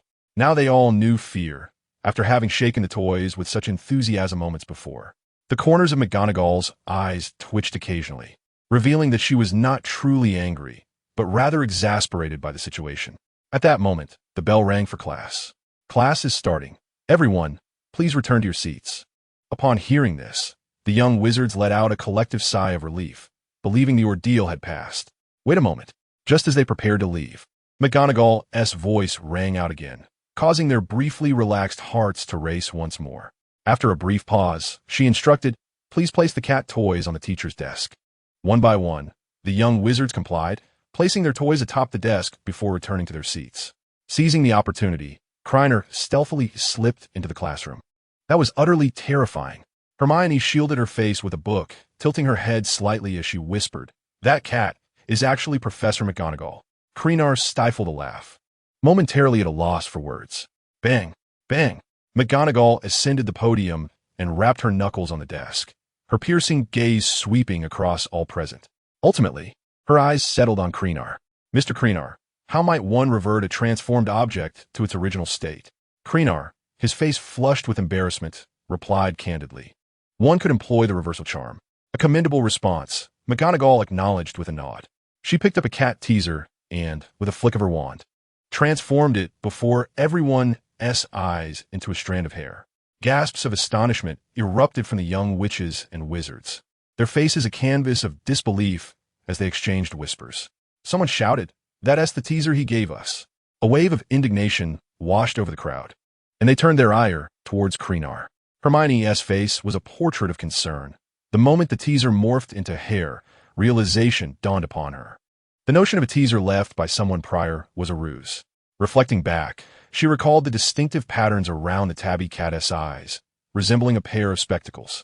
This suggested that Krena might have known of Professor McGonagall's ability to transform into a tabby cat and had deliberately teased her. Silence. McGonagall's expression grew austere as she directed her gaze at Krena, continuing her inquiry. If I were to transfigure this desk into a piece of candy, what might ensue should you consume it? Krena hesitated. Logically, Professor McGonagall would not pose such a question. After a brief contemplation, he discerned her intent. Should the magic sustaining the transfiguration dissipate, the candy would revert to a desk, potentially causing my stomach to rupture. One of the 5 notable exceptions to Gamp's law of elemental transfiguration pertains to food, as true food cannot be conjured from thin air. However, existing food may be transfigured. Upon hearing this, the severity on McGonagall's face softened considerably. She pressed on with her questions. If I were to apply transfiguration to you, say, by conjuring a pig's tail, what consequences would arise? Should the transfiguration succeed, I would possess an additional tail, which could be reverted through the reversal charm or would vanish when the sustaining magic faltered. Krena licked his lips, suddenly aware of the dryness from articulating so much. If the transfiguration failed, either it would not take effect, or I would be left with a permanent pig's tail, necessitating surgical intervention for removal. Pleased, McGonagall nodded, aware of the deliberate nature of her inquiries, concerned that Krena might be uninformed. The ability to transform hair into a cat teaser underscored Krena's exceptional aptitude for transfiguration. She harbored genuine apprehension that he might misuse this skill for mischief, leading to irrevocable and dire consequences. Amidst the quiet classroom, a faint chuckle broke the silence, emanating from Hermione, who sat beside Krena. McGonagall's expression darkened slightly. Ms. Granger, what is it that you find amusing? Apologies, Professor McGonagall. Hermione's cheeks flushed as she stammered. I just recalled a recent incident where someone went to the hospital to have a pig's tail removed, and I couldn't help but laugh. No sooner had Hermione finished her sentence than laughter erupted from the back of the classroom. Even Krena, seated in the front row, could discern the pulsing veins at Professor McGonagall's temples, repeatedly bursting into laughter, clearly agitated. Mr. Potter, what are you laughing at? Do you also find humor in the notion of someone going to the hospital for a pig's tail? McGonagall immediately regretted her words. After all, when Hagrid had transformed Harry's cousin's tail into a pig's tail, it had caused quite a stir. She had momentarily lost her composure and forgotten that Dumbledore had intervened to prevent the Ministry of Magic from pursuing the matter further. Otherwise, Hagrid would surely have faced imprisonment in Azkaban for illegally possessing a wand. Indeed, Professor McGonagall, Harry's comment provoked a chorus of laughter from the young witches and wizards, who believed Harry was too disinterested to even concoct a plausible excuse. Enough, McGonagall admonished sternly. If this continues, and if you mention it to your parents, it is likely this incident will resurface. She cast a piercing glance at Harry and declared, this matter ends here. Miss Granger and Mr. Potter, due to your disruption of classroom order, each of you shall lose 5 points from Gryffindor. Furthermore, Mr. Granger, while your transformation was commendable, I must remind you that using transfiguration for pranks will not merit points, nor will it absolve you for penalties. McGonagall fixed her gaze upon the students below, her tone growing markedly severe. Transfiguration is the most intricate and perilous magic you will learn here at Hogwarts. Under no circumstances should you, Mr. Granger, employ it for frivolous mischief. After a brief pause, she continued, you have all heard the grave consequences of the previous matters. Should anyone dare to disrupt my class again, I shall request their immediate departure, barring them from ever returning. As she spoke, she shot a glance at Krena. I have warned you all in advance. Krena scratched his head, realizing he had inadvertently become a cautionary example. The lesson then commenced in earnest. Professor McGonagall elucidated numerous principles of transfiguration. From the expressions on the other students' faces, it was evident that the subject was profoundly complex. Confusion was etched upon their faces, as if they were deciphering an ancient text. Once the students had finished taking notes, McGonagall distributed a matchstick, instructing them to attempt transforming it into a needle. For Krena, this task was remarkably simple. With a gentle tap of his wand, the matchstick swiftly transformed. Hermione gazed at Krena in astonishment. How did you do that so quickly? Krena responded with a puzzled expression.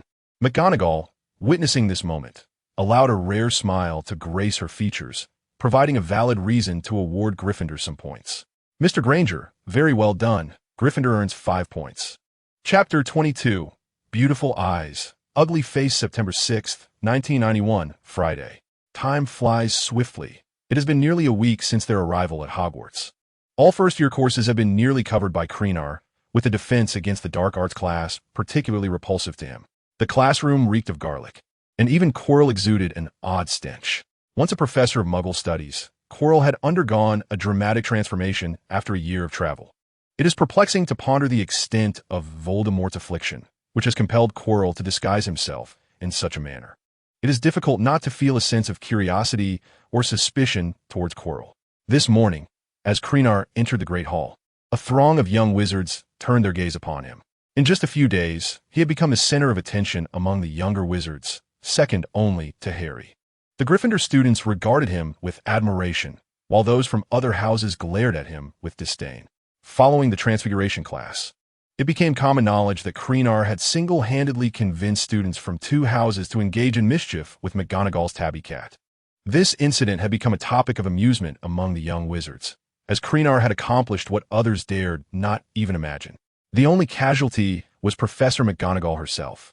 The true source of animosity towards Krena, however, was Peeves.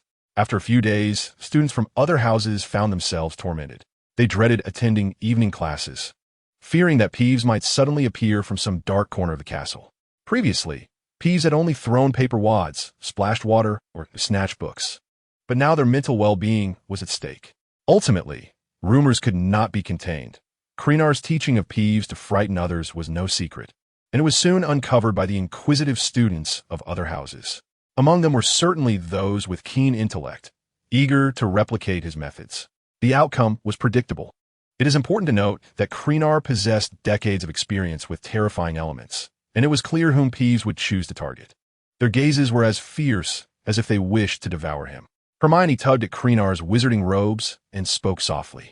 Krena merely smiled, dismissing their resentment as natural, believing it would be released in due time. After all, their glares could not cause him harm. He would continue to eat and drink as usual. With time, things would settle down, and he need not concern himself with them. Krena then forked a piece of egg. Having grown weary of the daily fare of bacon, pies, and porridge, he longed for something sweet, perhaps tofu pudding.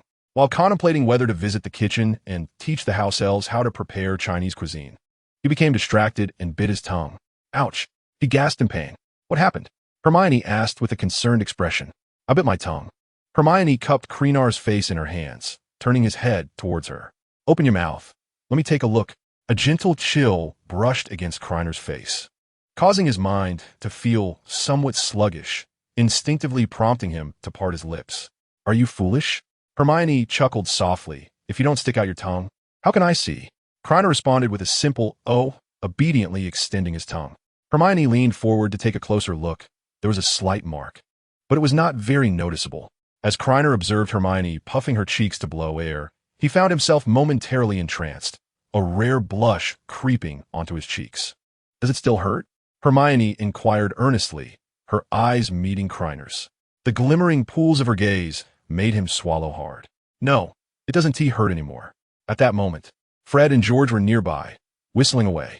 George, does it still hurt? Not anymore, Fred.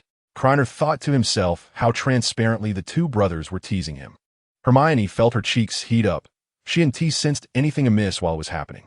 But upon witnessing the twins' mimicry, an unexpected sense of awkwardness washed over her, leaving her restless. Remembering they were in the Great Hall, she discreetly glanced around at the surrounding students, who had abandoned their breakfasts, staring blankly at the spectacle. Just as the tension between Krena and Hermione reached an unbearable peak, a flock of owls swooped in to rescue them. 100 owls fluttered into the hall, circling the tables until they found their respective owners, depositing letters or parcels onto their laps. The young wizard's attention shifted entirely to the incoming messages, abruptly ending the earlier embarrassment. Hagrid invited me to his place this afternoon, Harry announced, handing over a note. Do you all want to join? Krena merely stole a glance at the note, noting the illegible scrawl of Hagrid's handwriting. Then let us go together. Ultimately, the 4 of them decided to visit Hagrid that afternoon. Harry borrowed a quill from Ron to reply to Hagrid, and once finished, he raised his head to ask, what class do we have next? 2 potions classes with Slytherin, came the reply. Slytherin? Harry paused, recalling the slick-haired Malfoy and the greasy professor. He continued, I've heard that their head, Snape, is quite partial to his own students. I'll be curious to see if that's true. Krena looked at Harry in surprise, wondering what had given him the audacity to speak so boldly.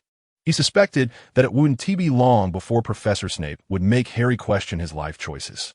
After their meal, the group made their way down to the dungeons, where the potions classroom awaited. The area was perpetually deprived of sunlight, often leaving one feeling cold and damp. The walls were lined with recesses, housing glass jars filled with preserved animal specimens. This environment alone sent shivers down the spines of the Gryffindor cubs. They had scarcely taken their seats when Snape entered the room, clad in a deep purple wizard robe with a black cloak draped over his shoulders. He moved with an air of authority, his cloak billowing like a bat in flight. The greasy, black, straight hair swayed gently, shedding flakes of dandruff like snow. Poor Professor Snape, deprived of the opportunity to wash his hair, solely due to the Potter family's monopoly over the Wizarding World shampoo. Let us begin the roll call, echoed Snape's somber voice throughout the classroom, his abyssal gaze fixated on the young wizards, exuding an air of indifference and emptiness. Draco Malfoy, Gregory Goyle. Ah, is that not our illustrious figure? He lifted his head, casting a cold glance at Harry. Harry Potter. The Slytherin students detected the mockery in Snape's tone, seizing every opportunity to deride Gryffindor. Harry looked at Snape bewildered. What have I done wrong? To be confronted so harshly on the very first day of potions class. Snape's gaze collided with Harry's in midair, his breath quickening, captivated by the beauty of those striking green eyes. Yet, as his focus shifted to Harry's face, disdain and disgust filled his own. What an ugly visage. Chapter 23. Harry, Snape, and Creature. Snape touched his chest, where beneath his clothing lay a hidden necklace, containing a photograph of Lily Evans. A farewell to a dreamer. For him, only Lily Evans mattered. As for the Potters, they were to be disregarded. He pursed his lips, inhaling deeply, forcing himself to avert his gaze from Harry's enchanting eyes. You are here to learn the intricate science and rigorous craft of potion making, Snape proclaimed, his voice slightly elevated above a whisper, yet every student in the classroom could discern his every word, as there will be no foolish waving of wands. You may find it hard to believe that this is indeed magic. I do not expect you to truly grasp the exquisite beauty of a cauldron simmering gently, emitting fragrant wisps of steam, nor will you comprehend the enchanting power of the liquid that courses through one's veins, stirring the heart and clouding the mind. Yet, Snape could not resist glancing at those beautiful green eyes, thinking to himself that just one look would suffice. At that moment, Harry was engaged in mischief with Ron, completely oblivious to Professor Snape's words. Snape clenched his fists. It appeared that Harry had not inherited his mother's aptitude for potions. Instead, he had inherited his father's arrogance. Reveling in his modest fame and showing no respect for his professor. I can teach you how to elevate your reputation, create glory, and even stave off death, Snape said through clenched teeth, his tone darkening. Provided you first learn how to respect your professor, Mr. Potter.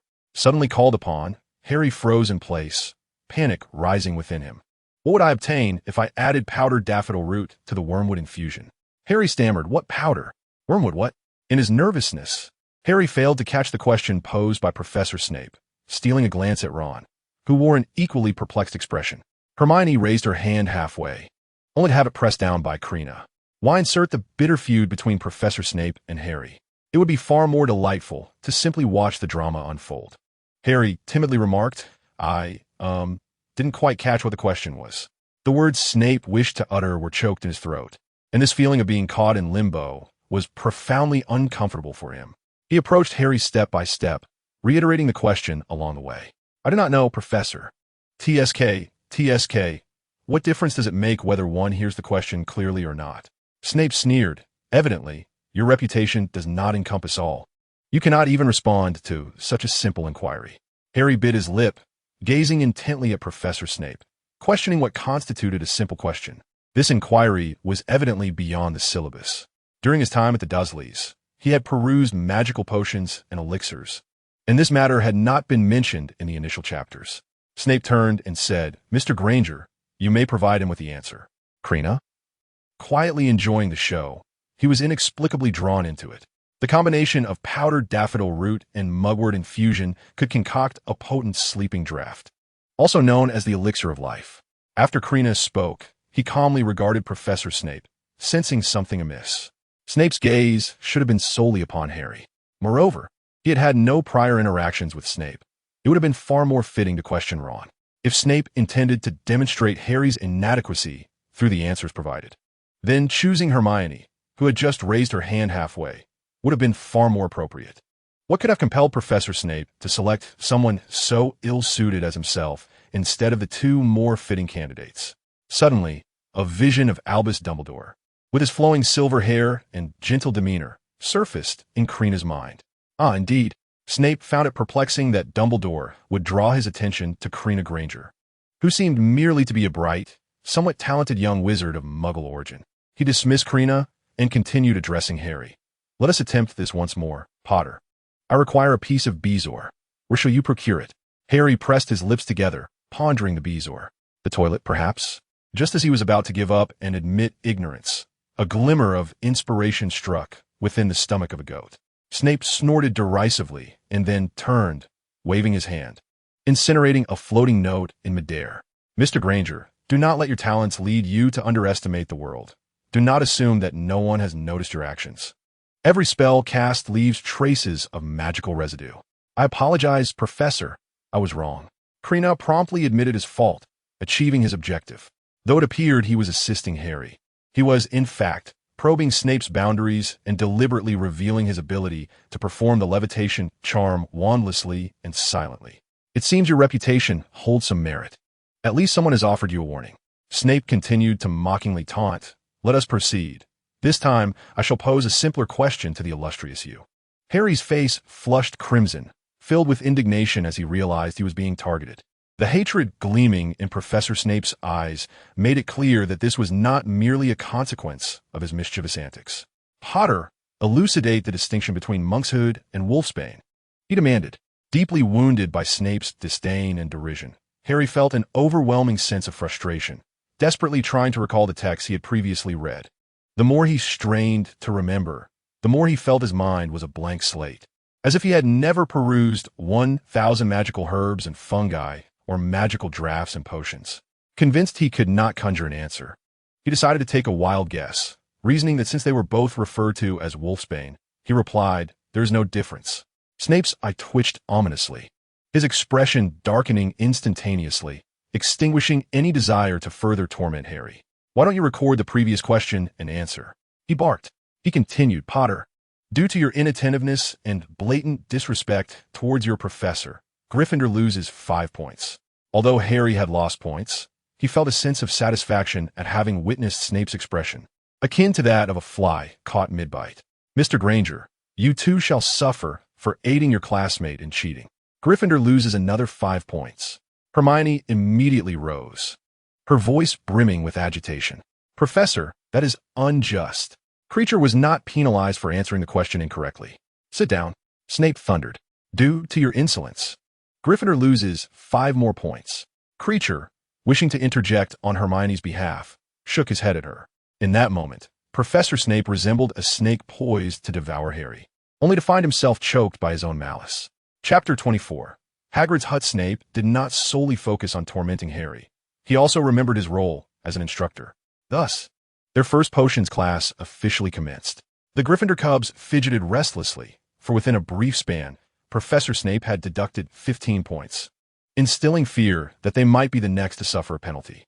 The Slytherins, however, reveled in delight, particularly Malfoy, who frequently turned to mock Harry.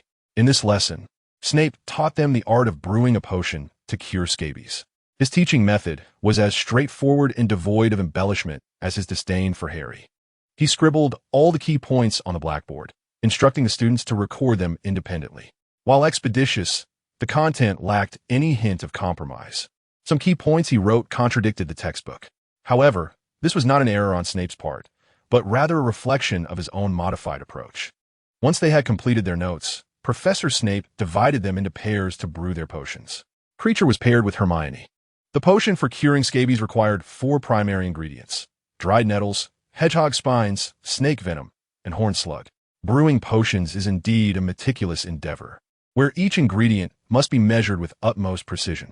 The snake fangs must be ground to a specific fineness, while the horned slugs require prior boiling, ensuring their integrity is maintained. As the young wizards diligently processed the materials, Professor Snape paced the classroom in his long, flowing black cloak. However, he seemed particularly inclined to hover around Harry, intermittently chastising him with his sharp voice. Even Krena was not spared from Snape's reprimands. "Is this the horned slug you managed to prepare, Mr. Granger?" Snape seized the opportunity to berate. "Where are the antennae? Did you eat them for breakfast?" He continued with a sardonic tone. "Surely, no one could fail at boiling a horned slug. Perhaps you should seek lessons from Malfoy." Krena squinted and chuckled, acknowledging that he indeed had not prepared the horned slugs properly, a fact he accepted and vowed to rectify. However, Harry was resolute in his attire choice, dismissing any counsel, even from Merlin himself. He eagerly anticipated the expression that Professor Snape would wear at that moment. Krena sighed, lamenting the depths of Hogwarts. For the Sorting Hat was remarkably astute. "Potter, is this the snake fawn you crushed? Even a troll could do better." Snape's face bore a look of disdain, yet inwardly, he relished the moment. This satisfaction was short-lived, as a sudden plume of acidic green smoke erupted in the classroom, accompanied by a hissing sound. Krena pulled Hermione behind him and turned towards the source of the commotion, which was emanating from the cauldron of the explosive genius, Seamus. His cauldron appeared to be under some invisible duress, spilling potion everywhere and quickly ruining his wizarding robes and shoes with holes. The surrounding young wizards jumped onto their benches in fright to avoid the potion. The cauldron, under immense pressure, exploded, dousing Neville and Seamus in the remnants of the potion. The exposed skin on their bodies became red and swollen, prompting them to cry out in pain. Krena, relieved to find Hermione had escaped the splatter, felt a wave of reassurance. Snape, with a dark expression, approached Neville and Seamus, scrutinizing them for traces of the potion. "Fools!" he bellowed, before waving his wand to clean the potion from the floor. "If you had diligently recorded every detail I provided, you would have realized that before adding the porcupine quills, the cauldron must be removed from the fire. Take them to the hospital wing." Snape sternly commanded Ron, then turned his gaze to Harry. A pang of anxiety struck Harry. "Why didn't you warn them? Do you think their mistakes somehow elevate your status? Potter, Gryffindor loses 5 points because of you. Harry, he cannot even manage his own potions. So how can he possibly observe whether those around him have erred? It is utterly unjust." Anger flickered in Harry's eyes, yet he felt powerless.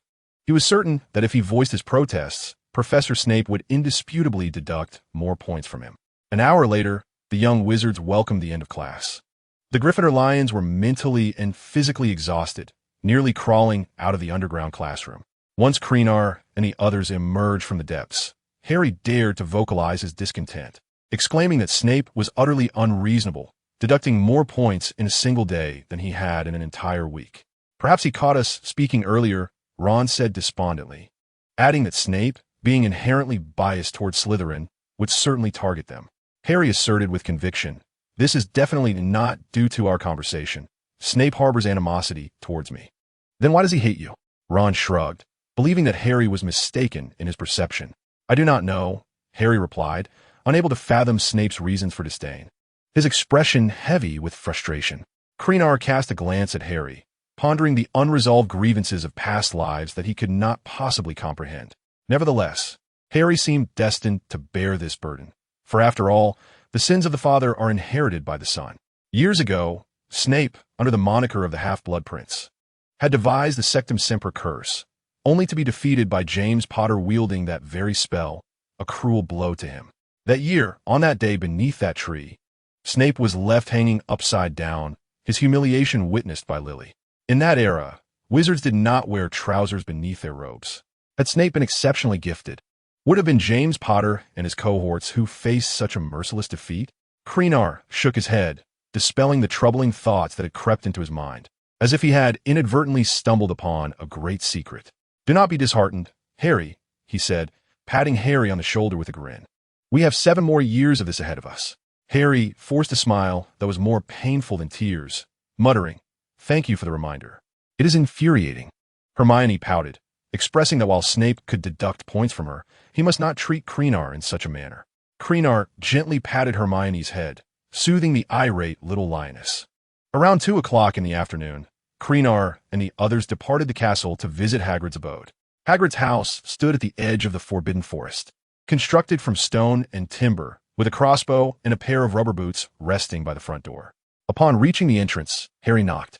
Inside, a cacophony of strange struggles and low, canine growls ensued. "Yaya, good girl, back up." Hagrid opened the door a crack, revealing his bearded visage. "Please wait outside for a moment." Shortly thereafter, Hagrid opened the door wide.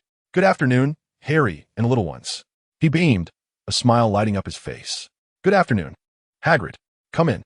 Hagrid leaned sideways and retreated into the cabin, tightly clutching the collar in his hand. This collar was fastened around the neck of a massive hunting dog, whose powerful black muscles made it taller than even Krena. "Do not be afraid. Yaya is a bit shy, but she is usually quite well behaved." The ceiling of the small cabin was adorned with hanging hams and wild chickens, while in the corner stood a large bed covered with patchwork quilts. Noticing that Yaya had calmed down, Hagrid gradually loosened his grip. Freed from restraint, Yaya lunged towards Krena and the others, but shrank back immediately at Krena's stern gaze, whimpering before retreating to curl up beneath the bed. After playfully chiding Yaya, Hagrid addressed the group. "Do not be deceived by Yaya's robust appearance. She is, in fact, quite timid."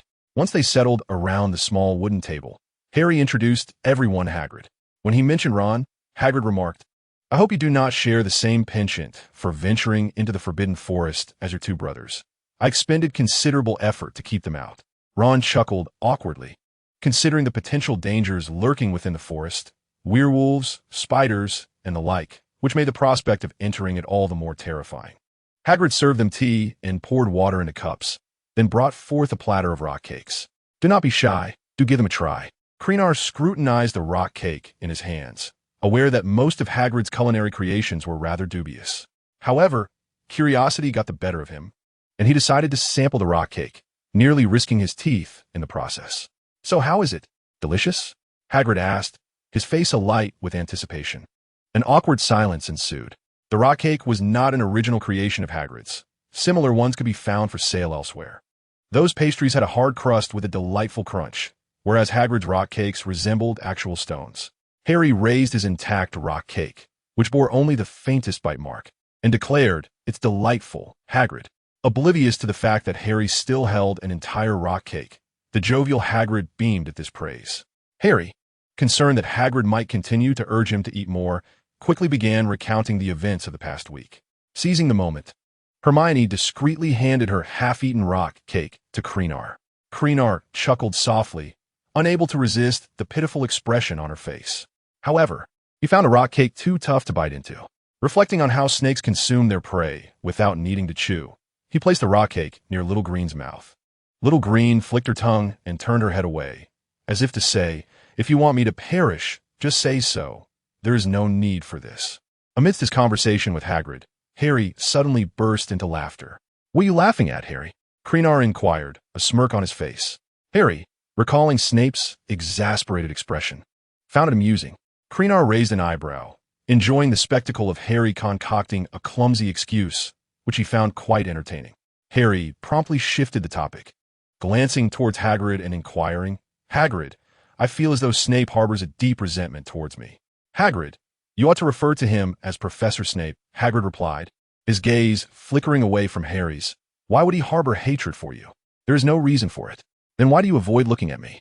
Harry pressed, urgency lacing his voice. "Hagrid, do you know something?" Hagrid shook his head vigorously. "I know nothing.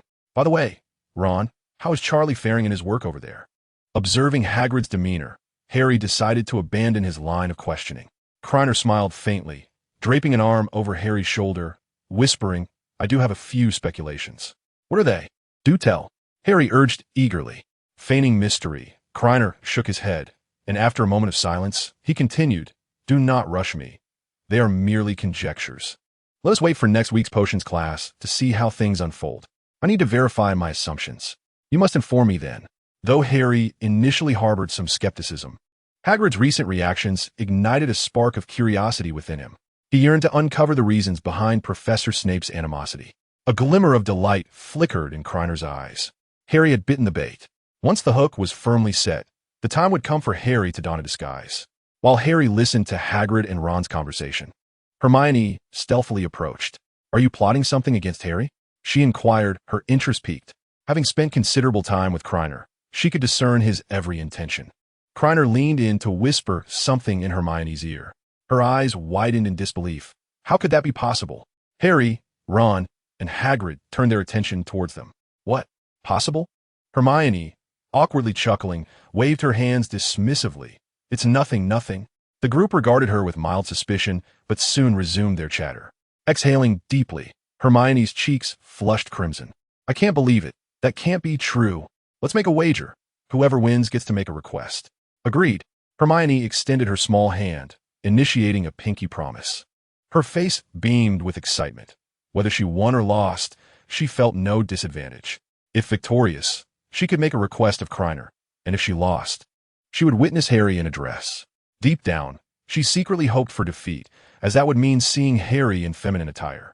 While Hagrid and Ron engaged in conversation, Krena and Hermione shared whispered exchanges, leaving Harry feeling somewhat isolated. Look at this, Harry exclaimed, brandishing a small piece of paper, a segment of a report clipped from the Daily Prophet. Latest news on the Gringotts break-in, dated July 31st. Hagrid, we happened to be at Gringotts that day, and you collected a small package. Look at what this says. Harry pointed to the text. It was completely emptied earlier that day. Do you think the thief could be the same individual who infiltrated the vault? Hagrid could not divulge the answer to Harry, as it was a secret entrusted to Dumbledore, yet he did not wish to deceive Harry either. Harry, this is not a matter for you to concern yourself with. Hagrid took the note from Harry's hand, crumpled it into a ball, and tossed it into the fireplace. Harry, unwilling to relent, continued to press Hagrid for answers until he finally ceased in the face of Hagrid's grumbles. It was only as dinner approached that they departed from Hagrid's humble abode. Hagrid insisted on bestowing upon them a plethora of rock cakes, and out of politeness, they accepted them into their pockets. Once they had distanced themselves from Hagrid's cottage, Krena distributed all the rock cakes he had on him to Harry. You just said they were delicious. They are all yours now. No refusals, he declared. Bewildered, Harry accepted the rock cakes, followed by Hermione, and lastly Ron. Chapter 26. The search for the Mirror of Ariste on Saturday night. Once his roommates had succumbed to slumber, Krena lay in bed with his eyes wide open. It was the adventurous Gryffindors who truly embodied the spirit of their house. As Krena entered the common room, he heard someone calling his name. Were they waiting specifically for me? He turned to see the twins, neatly dressed and seated on the sofa. They had ventured out last night as well, in search of the room of requirement. The fact that they were here today suggested that they had likely discovered his name had inexplicably vanished from the map. Did you know? We found your name suddenly disappear from the corridor on the 8th floor. We checked, but found nothing. Thankfully, you were out tonight as well. Otherwise, we would have waited in vain. Fred and George spoke rapidly, alternating their sentences. What a curious coincidence. Krena pondered and then spoke up. There was no need to conceal the room of requirement. Given the twins' resourcefulness, it wouldn't be long before they uncovered how to access it. Furthermore, he had intended to seek out the Mirror of Ariste, and at this juncture, Dumbledore had likely not yet retrieved it. However, the room where the room of requirement concealed objects was vast, and he had searched for quite some time yesterday, without success. Having 2 additional companions would certainly ease the search, and the twins were known for their discretion. I can take you with me.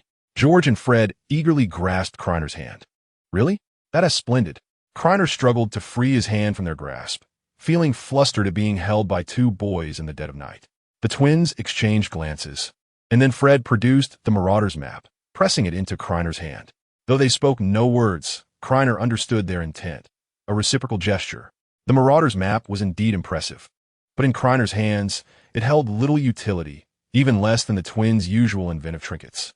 In my hands, the Marauders map would serve merely as a collector's item. It would be better suited in yours, Krena remarked as he returned the map. When I require the use of the map, I trust you won't be stingy with it.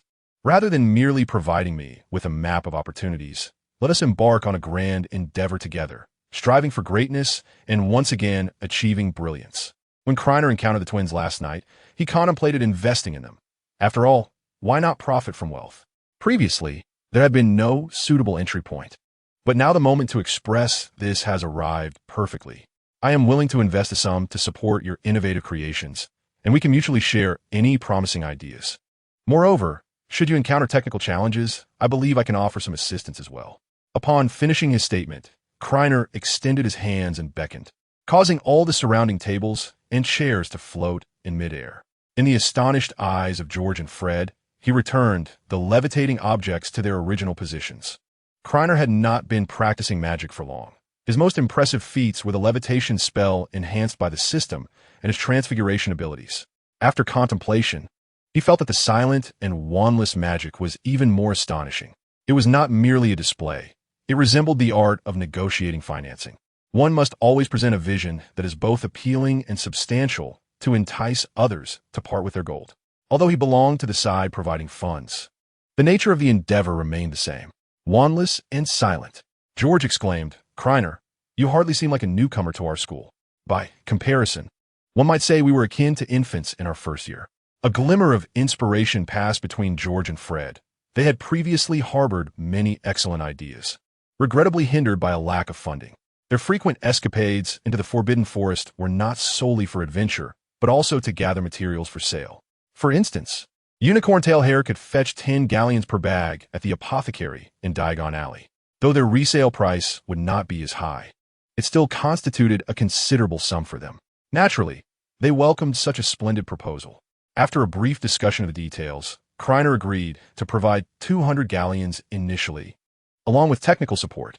Initially, Krena envisioned a 50-50 split, but the twins insisted on an 80-20 division, deeming his offer too generous.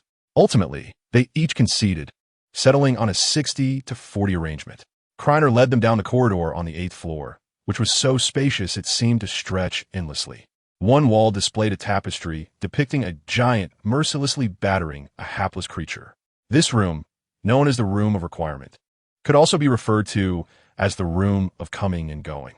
Krena explained to the twins that this chamber would only manifest when a person genuinely needed it, and it would be arranged to cater to the seeker's requirements.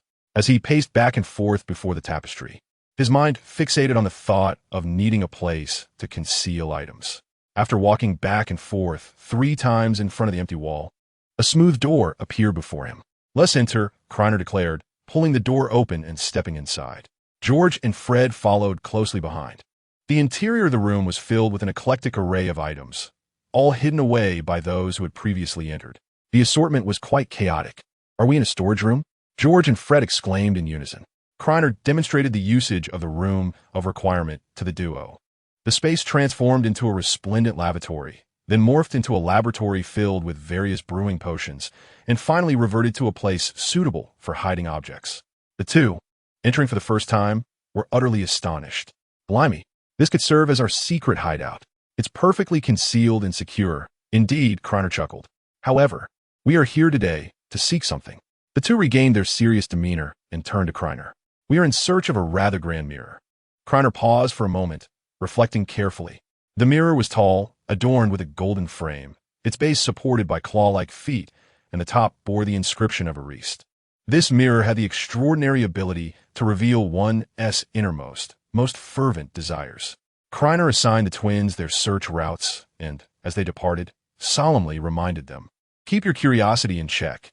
This place may conceal many perilous dark magic artifacts.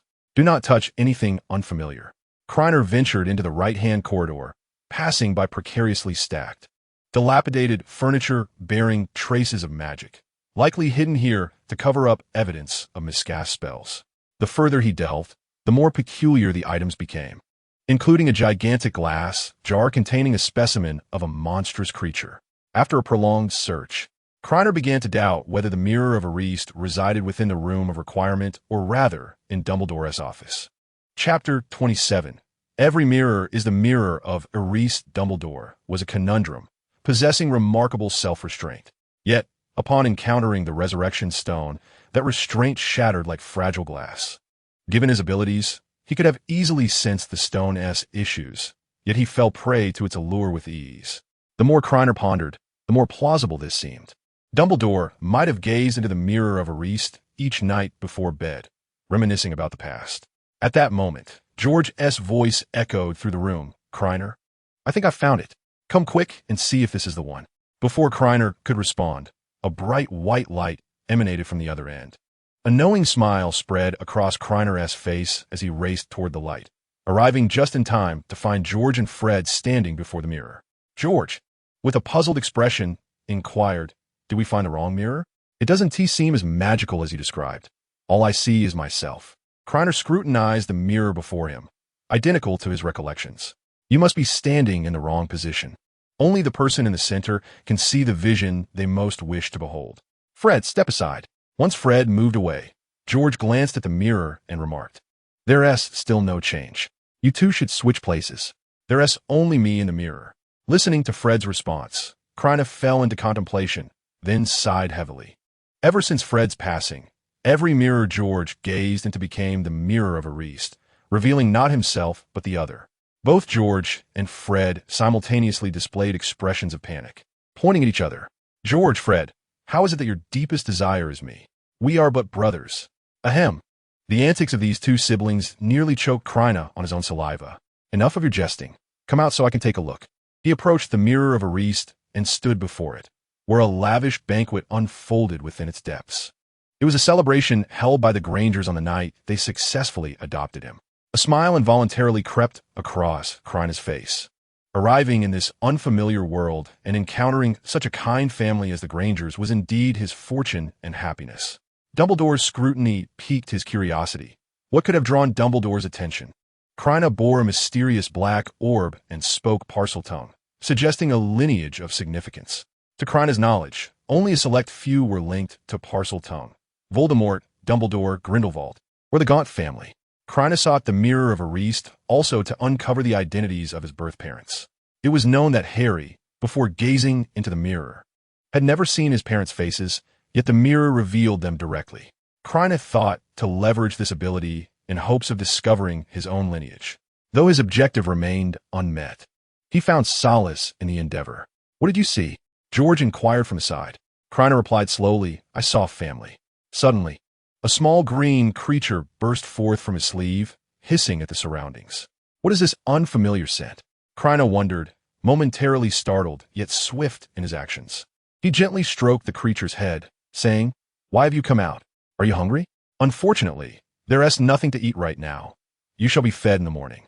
"Dear, I am not hungry. I'm simply dying to escape." The creature exclaimed. "What is wrong with her?" Fred asked.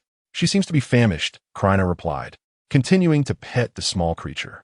Being near the mirror of a Reist indicated that the concealed presence was likely Dumbledore, though the timing of his arrival was uncertain. As long as one knew the conditions to enter the House of Requirement, anyone could gain access. Unless Krena, prior to entering, had thought, "I need a place to hide something, and Dumbledore must not enter," then even if Dumbledore understood the method, he would not be able to access the House of Requirement. Thus concluded their exploration for the day. Krena exchanged high-fives with the twins, then beckoned them to return together. In the second week of their first year, the young sorcerers were greeted with a new course, flying lessons. In the morning, within the Great Hall, Malfoy was loudly reprimanding his two lackeys, expressing his disbelief that they had never ridden a broomstick.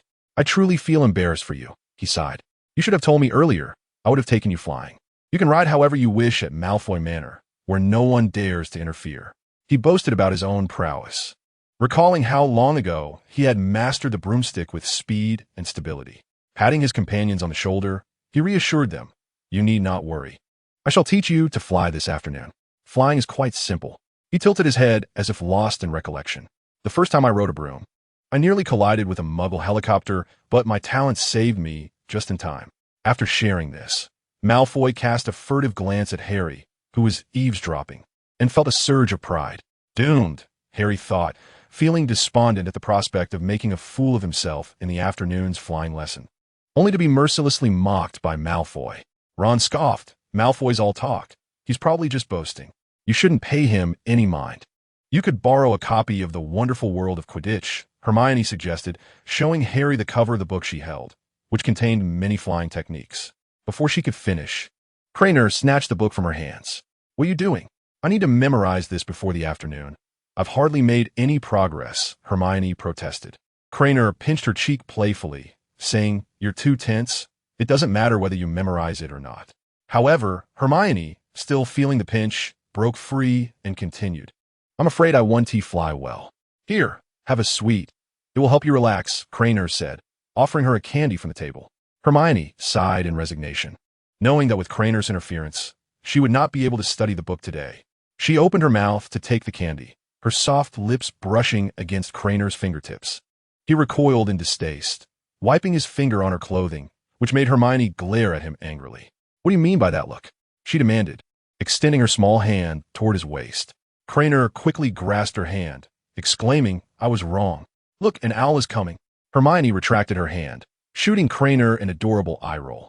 This brief interruption alleviated her tension, and she subtly shifted closer to Krener. Chapter 28. Did you use the levitation charm? Look at Malfoy's smug expression, Harry thought, his face reflecting disdain. If it weren't for his confinement to the campus, he would have certainly procured a bounty of sweets.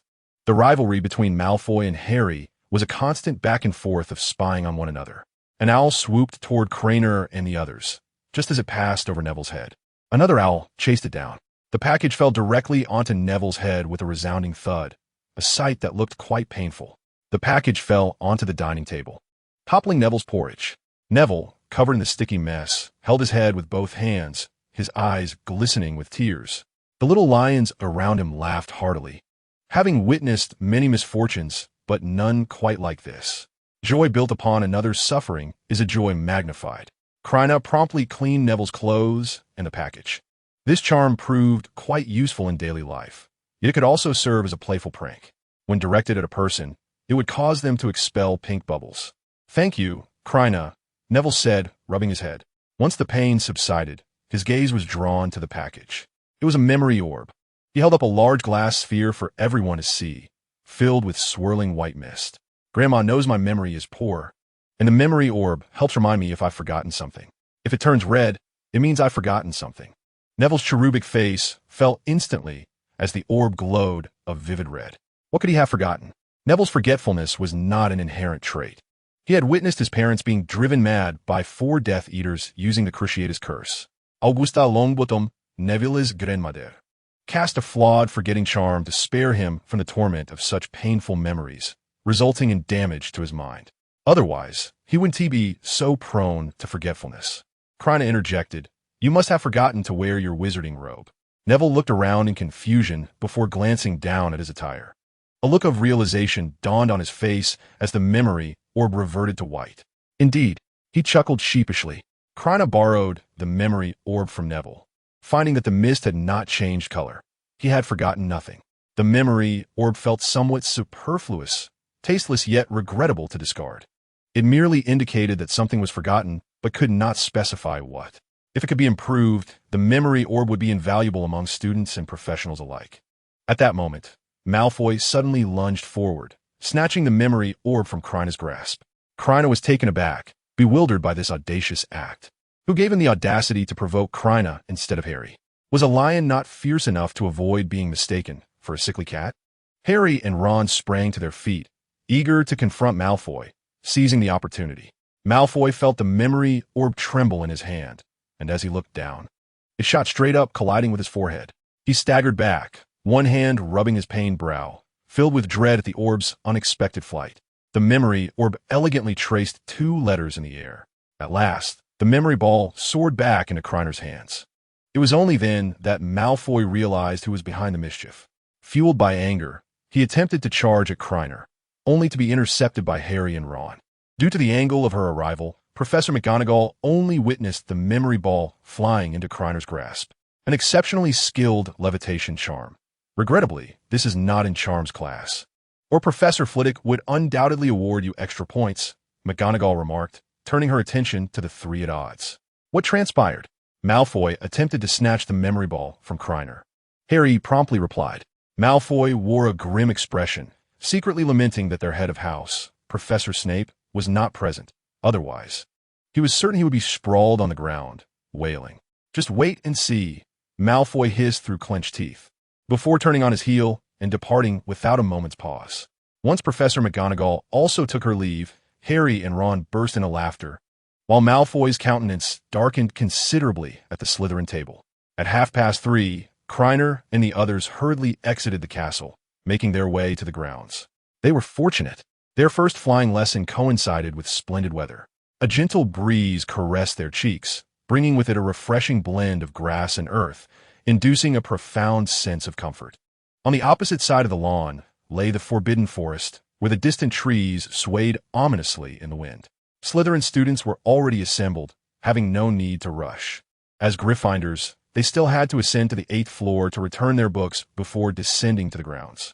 On the grass, over 20 broomsticks were arranged.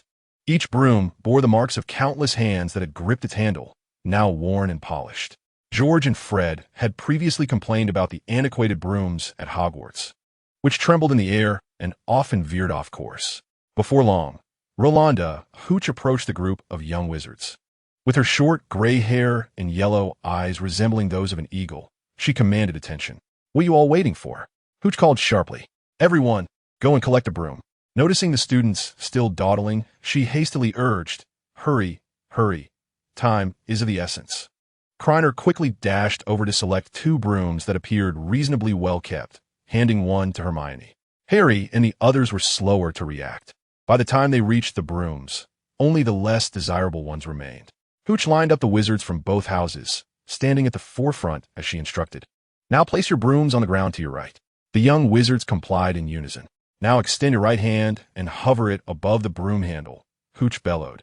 "Focus your attention and then shout, 'Up.'" The responses were varied as voices called out, "Up." Harry's broom immediately leapt into his hand, though such obedient brooms were few and far between.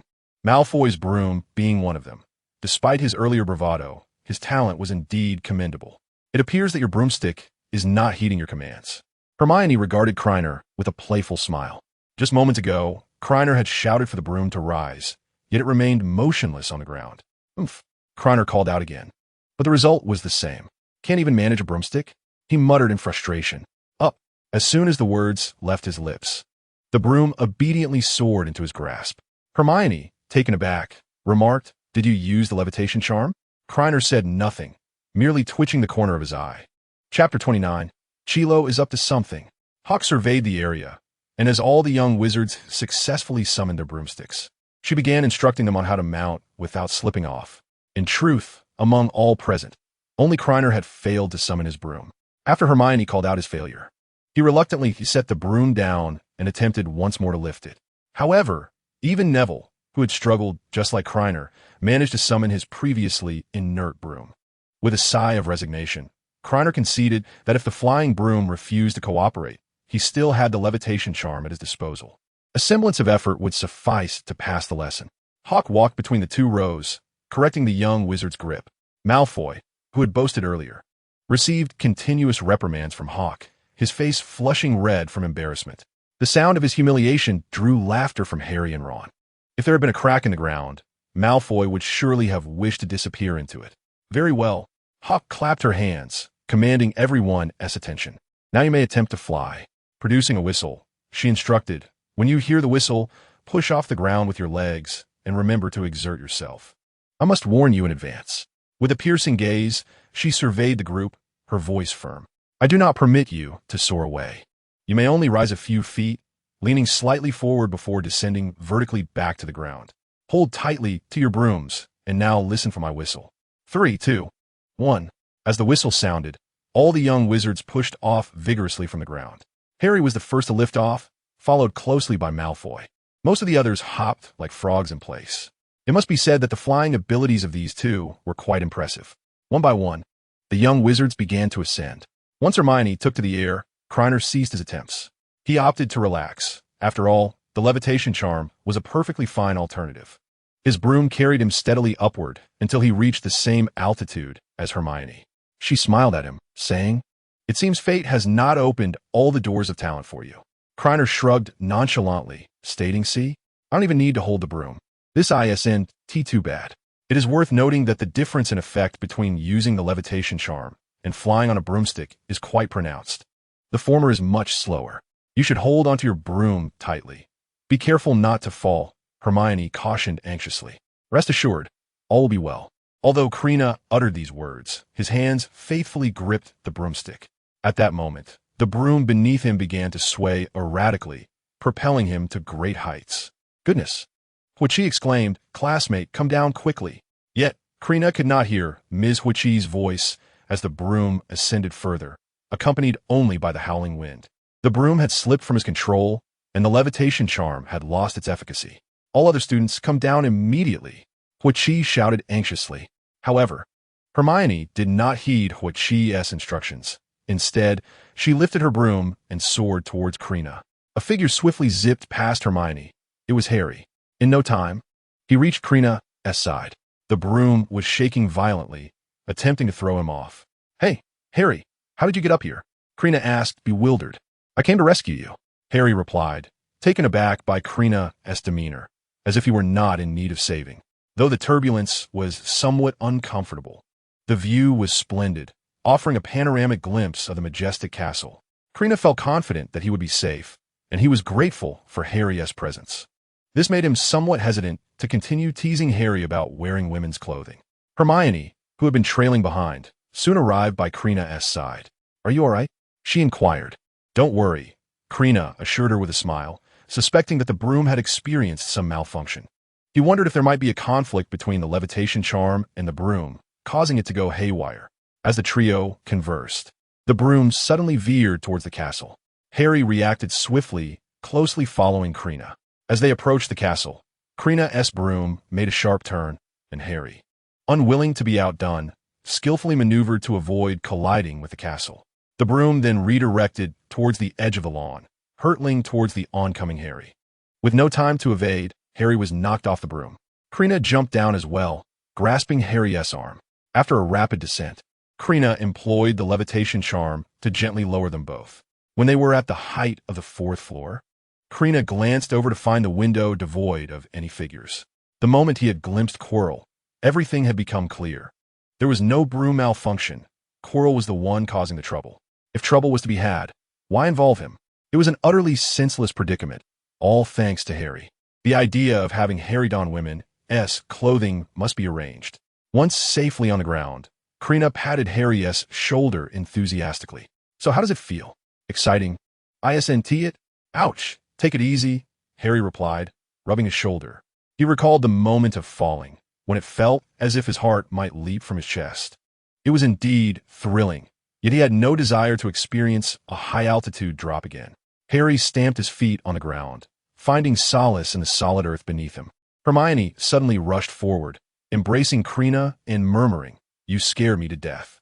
Krena gently patted Hermione's back, soothingly saying, "It's all right, it's all right." A group of onlookers gathered, and Hermione finally emerged from Krena's embrace. Hooch scrutinized Krena and Harry, her complexion pale, lacking the previous vitality. "Are you both unscathed?"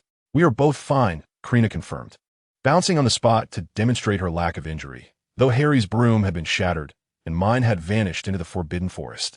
The broom serves as evidence. Quirrell will undoubtedly ensure it does not remain behind. Forget about the brooms. Hooch sighed in relief, grateful that they were unharmed. Hermione Granger. Harry Potter. McGonagall's voice echoed from a distance as she hurried towards them, inquiring, "What transpired?" Hooch recounted the events, discreetly observing McGonagall's expression. She had long requested new brooms for the school's dilapidated equipment, but had yet to receive approval. "Ms. Hooch, continue with your lesson. I will inspect the brooms for any safety hazards. I shall address the need for new brooms with Professor Dumbledore, but for now, I will take these two to the hospital wing for a checkup." Hooch's demeanor relaxed. She had feared dismissal.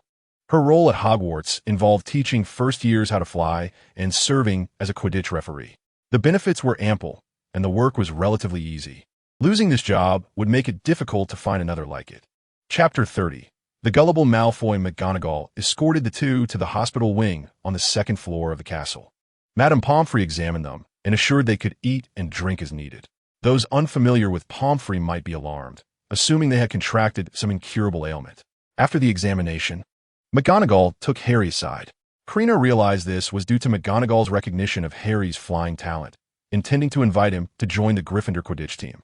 McGonagall's footsteps seemed considerably lighter as Gryffindor had not won the Quidditch Cup in a long time.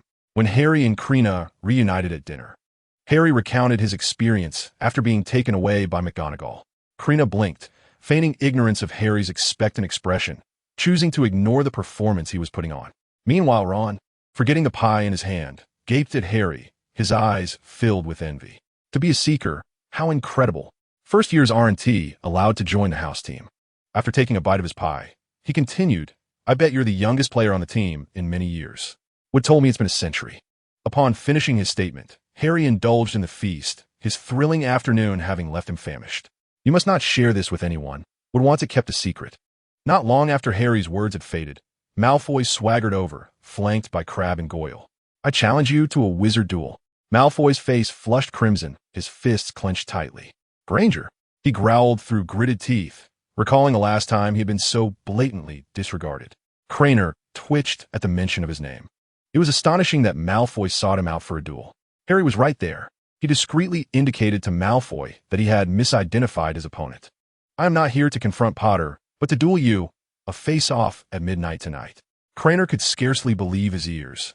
Malfoy was no longer intent on engaging in a deadly rivalry with Harry. What had emboldened Malfoy so? Krena was not arrogant. He could easily crush Malfoy as one would Nat. Oh, are you silent out of fear?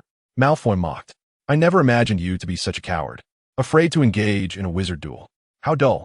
Krena cast a sidelong glance at Malfoy. Such taunts were only effective against Harry. What could I possibly gain from dueling you? Malfoy, taken aback by Krener's response, paused as his mind raced. I am a member of the Malfoy family. If you win, it will be your glory. Krena was astounded. Was it a case of diminished intellect, or perhaps too much drink without sustenance? I question whether you even belong to Slytherin. He scoffed. What about the stakes? Malfoy glared at Krena in fury, having aspired to join Slytherin since childhood. And now his allegiance was under scrutiny. He longed to land a punch on that insufferable face. Glancing at the teacher's table, where the professors sat high above, he suppressed his anger and inquired, What do you desire? 3,000 galleons, Krena replied, holding up 3 fingers. Malfoy laughed disdainfully. Money was the one thing the Malfoy family had in abundance. No problem. If you win, I shall give you 3,000 galleons. Likewise, should you lose, you must pay me the same. Krena stared at Malfoy in disbelief. He had initially aimed for a mere 300 galleons, only to discover that Malfoy was a fool with his wealth. Your ambitions are quite limited, he remarked. The time and place? Malfoy displayed a triumphant grin. The trophy room. At midnight. You should be aware of the consequences of evading a wizard duel, esteemed Mr. Malfoy of the noble and pure-blooded Sacred 28. If you are contemplating avoidance. Krena seized a dandelion from Hermione's hand, regarding Malfoy with a bemused expression. I believe the Daily Prophet would find this quite intriguing. Malfoy's smug demeanor faltered, recalling that Professor Sprout had just lectured on the recording dandelion during their herbology class that morning. When touched with a wand, it could capture conversations, dispersing after a single playback. Malfoy was left speechless, having been outmaneuvered. His initial intent had been to trick Krena into the trophy room, only to later report him. Malfoy's expression fluctuated uncertainly. This was not how he had envisioned the encounter, or he would not have so boldly proclaimed 3,000 galleons.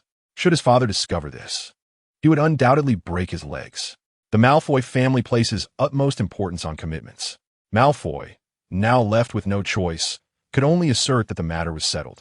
The outcome remained uncertain, yet the honor of the Malfoy family must not be tarnished. However, one cannot cast spells in silence and without wands. Krena, in a splendid mood, paid no heed to Malfoy's foolish demands. No problem. After all, you are a valued client. Given the sum of 3,000 galleons, what else do you desire? I shall do my utmost to accommodate you. A duel, Malfoy declared after some contemplation. You must not allow anyone else to interfere. With Krener's agreement, Malfoy departed with his 2 followers, though his legs appeared somewhat unsteady. Harry, Ron, and Krena engaged in discussions about the duel scheduled for the evening. Ron speculated that the wizarding duel between Krena and Malfoy would ultimately devolve into a brawl. Having only witnessed Krener's levitation spell, he believed that, even with talent, it had been less than 2 weeks since the term began, and their repertoire of spells was still quite limited. Ultimately, Harry and Ron decided to accompany him, concerned that it might escalate into a physical confrontation, and their presence could be of assistance. Hermione would undoubtedly follow, a fact that required no inquiry from Krena. As night fell, Krena and his companions lay in bed awaiting the appointed hour. Everything seemed so serene. In stark contrast, within the Defense Against the Dark Arts office on the 4th floor, a different scene unfolded.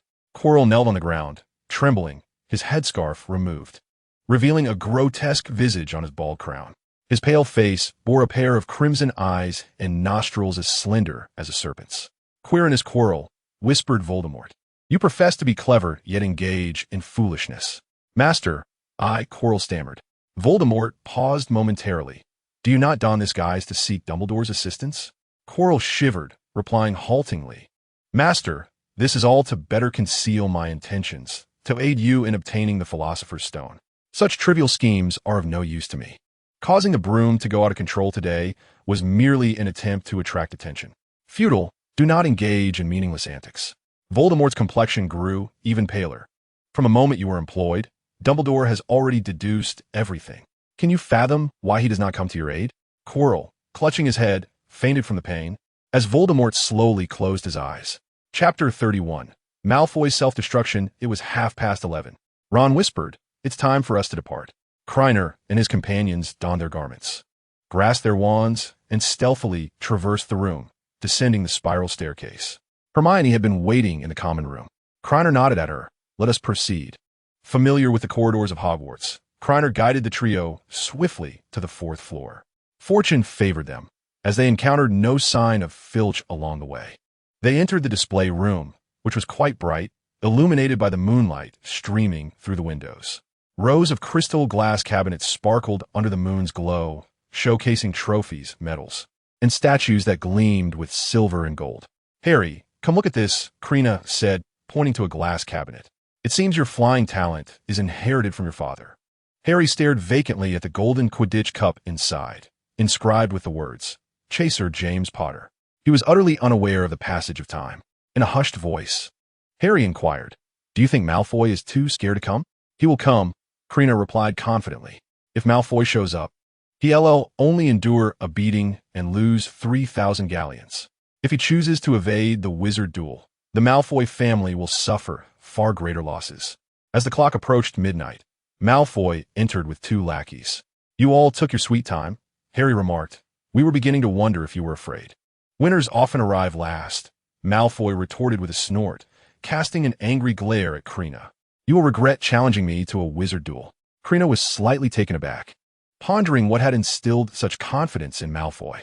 Was this merely the fabled trash talk phase? Yes, you are absolutely right. I simply wish to know if you brought the galleons. Were it not for the lure of a bit of money, Krena would have been disinclined to partake in this tedious duel. Such an effortless way to earn money far surpassed the thrill of robbery. Why not indulge? Malfoy lifted his chin with pride, adjusting his wizarding robes. Do you think the Malfoy family is lacking in funds? Just remember what you said. At that moment, a metal rod fell from Malfoy's robes. Krena and the others stared at the rod that clattered to the ground. Malfoy calmly bent down to retrieve it. Explain to everyone, it's quite reasonable for me to carry a metal rod for guidance in this dark castle. Very reasonable. Krena waved his hand dismissively. Even if you brought another rod, it wouldn't matter. Bang! Another metal rod fell. Ron whispered to Harry, I told you. This is definitely going to turn into a brawl. Malfoy has no sense of fair play, bringing metal rods. Malfoy, are you dueling with wands or metal rods? Harry demanded. Indignation etched on his face as he pointed at Malfoy. Malfoy held 2 rods, feigning innocence. Hermione said it was fine for me to bring another. Right? A minor issue. Nothing of significance. Krena casually remarked while holding his wand. What good are those rods? They can't reach you. The power of a rod pales in comparison to the handgun concealed within my robes. After all, this was the 4th floor, quite close to Quirrell. To avert any uncontrollable mishaps, he had opted to carry the handgun. Whether Kira, the sorcerer, can inflict harm remains uncertain, yet its voice is undeniably thunderous. In the event of a disturbance, its sound could rouse the portraits or the professors within the castle walls. Malfoy handed a metal rod to his 2 lackeys, then drew his wand, addressing Krena. I believe you are wholly ignorant of the etiquette surrounding wizard duels. I do not care for your opinion. I'm concerned with mine. He retorted. Krena, interrupting Malfoy with evident impatience, replied, I am well versed in etiquette. Spare me the theatrics. Let us conclude this swiftly, so I may return to my slumber. Malfoy was momentarily taken aback, his sense of superiority evaporating, prompting him to suggest they commence immediately. Both Krena and Malfoy raised their wands to eye level, standing a body's length apart, and after bowing to one another, They simultaneously turned and took steps backward. Harry stood nearby, counting down for Krena and Malfoy. 3, 2, 1. In unison, they uttered their incantations. Legs freeze. Disarm. Krener's disarming charm was executed with greater swiftness than Malfoy's leg-locking spell. A crimson beam struck Malfoy, sending him tumbling to the ground, his wand flying into Krener's grasp. The disarmament spell, being one of the most fundamental and universally applicable spells in dueling, derives its potency from the caster's magical prowess. This was Krener's first application of the spell on a person, and its effectiveness was surprisingly remarkable. It is no wonder that Harry would later frequently utilize the disarming charm. Krener toyed with Malfoy's wand, crafted from hawthorn, approximately 10 inches in length. Hawthorn wood is known to suit wizards who embody conflicting natures or grappling with inner turmoil, which indeed makes it fitting for Malfoy. Rising to his feet while rubbing his backside, Malfoy's expression was a complex tapestry of emotions. He had anticipated the possibility of defeat, yet not in such a manner. In the span of a single encounter, he had been bested and disarmed. Come in. 5 Slytherin students entered the display room, each wielding a metal rod in one hand and a wand in the other. Krena recognized 4 of them from class, while the 5th remained unfamiliar, presumably a senior. Harry and his companions quickly positioned themselves beside Krena. Malfoy, are you so incapable of accepting defeat that you have brought this many people? Harry seethed, wishing fervently to confront Malfoy, yet outnumbered and outarmed, he chose to bide his time. Malfoy lightly tapped his palm with the metal rod, asserting, "How could I not accept my loss? I concede." "What do you mean by that?" Harry questioned. Malfoy revealed a smug grin. "In a wizard duel, I may have lost, but now we are in the aftermath." Harry, pointing at Malfoy, struggled to articulate his thoughts. "Granger, did you ever anticipate this?" Malfoy laughed joyously. The Malfoy fortune is not easily acquired. Since his enrollment, he had never felt such elation as he did today. As for the potential for repercussions, he felt no trepidation whatsoever. He was not only accompanied by a larger group, but also had a third-year senior by his side. Regardless of the perspective, it is an undeniable victory, firmly grasped. Hand over the dandelion of echoes, and the 3,000 galleons shall be willingly relinquished. We shall fight lightly. Otherwise, Malfoy chuckled ominously, you shall not depart from the exhibition room unscathed. This includes your companion, the mudblood beside you. He feigned enlightenment, awkwardly recalling that you too belong to that category. Chapter 32. Hermione's warm embrace the exhibition room fell in a silence, bathed in moonlight, the atmosphere thick with tension. Hermione, Harry, and Ron drew their wands. Although their spells were limited, their resolve was unwavering as they aimed at Malfoy and his entourage. What does mudblood mean? Hermione whispered. It is a derogatory term for those of Muggle heritage, implying a tainted, inferior bloodline, came the reply. Malfoy is pure blood. Krena sneered. The last time I heard such talk of bloodlines, it was concerning dogs, pet bloodlines, champion bloodlines. Attack! Malfoy commanded, and without delay, his group levitated into the air. Once Krena lifted the levitation spell, they fell heavily to the ground. A group devoid of dueling experience, some not even knowing defensive spells, were recklessly risking their lives. Krena shook his head and waved his wand several times. Iron rods floated up, coiling around the necks of Malfoy and his companions, tightening mercilessly. Krena approached slowly, each step echoing like a weight upon Malfoy as heart. Crouching down, Malfoy desperately clawed at the iron rods, but to no avail, they continued to constrict. His face flushed crimson, and he emitted a hoarse plea. I'm sorry, I was wrong. I will give you the galleons, just let us go. Krena felt a dull buzzing in his ears, unable to register Malfoy's words, his suffering oddly satisfying to him. The day had been unbearable, whether facing Malfoy or Quirrell. They, who had grievances with Harry, sought trouble with him instead. He merely wished to observe from the sidelines. Malfoy and his companions writhed in agony on the ground, pleading for mercy. Please spare us. It was Malfoy who sent us. Krena, relentless, tightened his grip further. Harry swallowed hard, fear coursing through him. Ron stumbled back, trembling, terrified that Krena might truly wish to kill them. Their desperate words buzzed around Krena like a swarm of flies, invading his ears. It's too loud. It's giving me a headache. Help! Krener's lips curled into a slight smile, his eyes darkening. Shadows began to seep from within him, indistinct in the night. Obscured from view, or perhaps Let's just eliminate them all. Thanks to the blessings of a past life, he was well versed in the incantations of the 3 unforgivable curses. A sensation stirred within him, a belief that uttering the spells would enable him to wield their power. Suddenly, Hermione embraced Krena from behind, resting her small head against his neck, nuzzling him like a kitten. Although she was uncertain of his turmoil, she whispered softly, "I seem to sense your pain. Whatever it is you intend to do, my parents and I will stand by your side." Krena wished to respond, yet his voice seemed lost, rendering him speechless. He gazed in shock at Malfoy on the ground, struggling to comprehend that this was all his doing. Moments ago, he had nearly wished to end everyone's life. Breathless, Krena hastily waved his wand, dispelling the transfiguration that had ensnared the iron rod. Malfoy and his companions gasped for breath, clutching their throats as they inhaled the fresh air, the flush on their faces gradually receding. The scene before Krena shifted once more, transporting him to that vast, white expanse. "Do you yearn for power?" A voice, sweet yet sinister, echoed through the air. It was not white snowflakes that floated before him, but rather a dark, alluring presence, whispering, "Come, touch me." Krena instinctively took a few steps back, terror gripping him as he grasped the reality of the situation. The last encounter with the Sorting Hat, coupled with this one, had left his emotions vulnerable to its influence. It had grown. Krena questioned whether grown was the right term, yet it had certainly developed an understanding of what white snowflakes represented, despite being a singular, dark entity. After their visit to Diagon Alley, Krena had sought information, yet found nothing regarding it. He had worried for a time, uncertain whether it belonged to this world or if it had crossed over with him during his transition. "Embrace me, and you shall possess everything." Krena retreated further, horrified by the gap in its center, resembling a grotesque mouth. The allure of supreme power and ultimate authority was intoxicating. All that one could desire was within reach. "Embrace me, and no one shall obstruct your path. Not Voldemort, nor Dumbledore."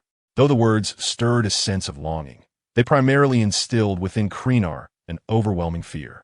It knew of Voldemort and Dumbledore. He gasped, realizing his mind had been invaded. At that moment, fissures appeared in the white expanse above, and a fiery red bird soared through. Krena recognized it from an illustration in Fantastic Beasts and Where to Find Them, a phoenix. The phoenix cried out and flew towards him, its claws gripping his shoulder as it ascended towards the rift in the sky. "Run, run, let us see how far you can go," it seemed to taunt. When Krena regained his senses, he found himself face to face with an elderly man in pajamas. "Professor Dumbledore, it appears Fawkes holds a special fondness for you," he remarked. Krena was momentarily taken aback, feeling a weight on both shoulders. On one side rested Hermione's small head, while on the other perched the phoenix, both nuzzling against his neck. Hermione let out a shriek and released Krena. "Shoo!" Dumbledore winked mischievously, advising them to keep their voices down to avoid being discovered by Mr. Filch. Hermione hastily covered her mouth and nodded. The young wizards appeared as wilted as frostbitten eggplants, startled by the commotion. "I saw nothing. I merely ventured out and lost my way," Krena stated. Malfoy stood up, glancing at Dumbledore, and tentatively inquired, "Professor, shall we leave?" Dumbledore remained silent, merely smiling. Malfoy, not lacking in wit, refrained from further comment and beckoned his fellow Slytherins to hasten their departure from the display room. Dumbledore turned to Krena and gently requested, "Would you be so kind as to escort me back to my office?" Krena, unsure of Dumbledore's thoughts yet unable to refuse, remained silent throughout the journey until they reached the 8th floor. "Mr. Granger, could you guide me into my office?" Dumbledore inquired at a crossroads. Krena glanced at Harry and the others before patting Hermione's head, reassuring her that he would be fine. "Of course, Professor." Chapter 33. It turns out Dumbledore led Krena to a colossal stone beast, resembling a mint candy.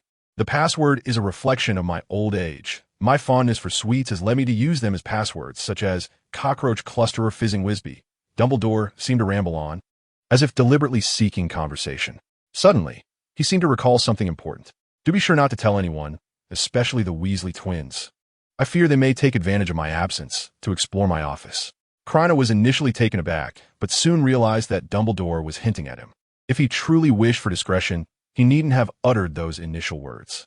It was as if he were subtly indicating, "I have shared my office password with you.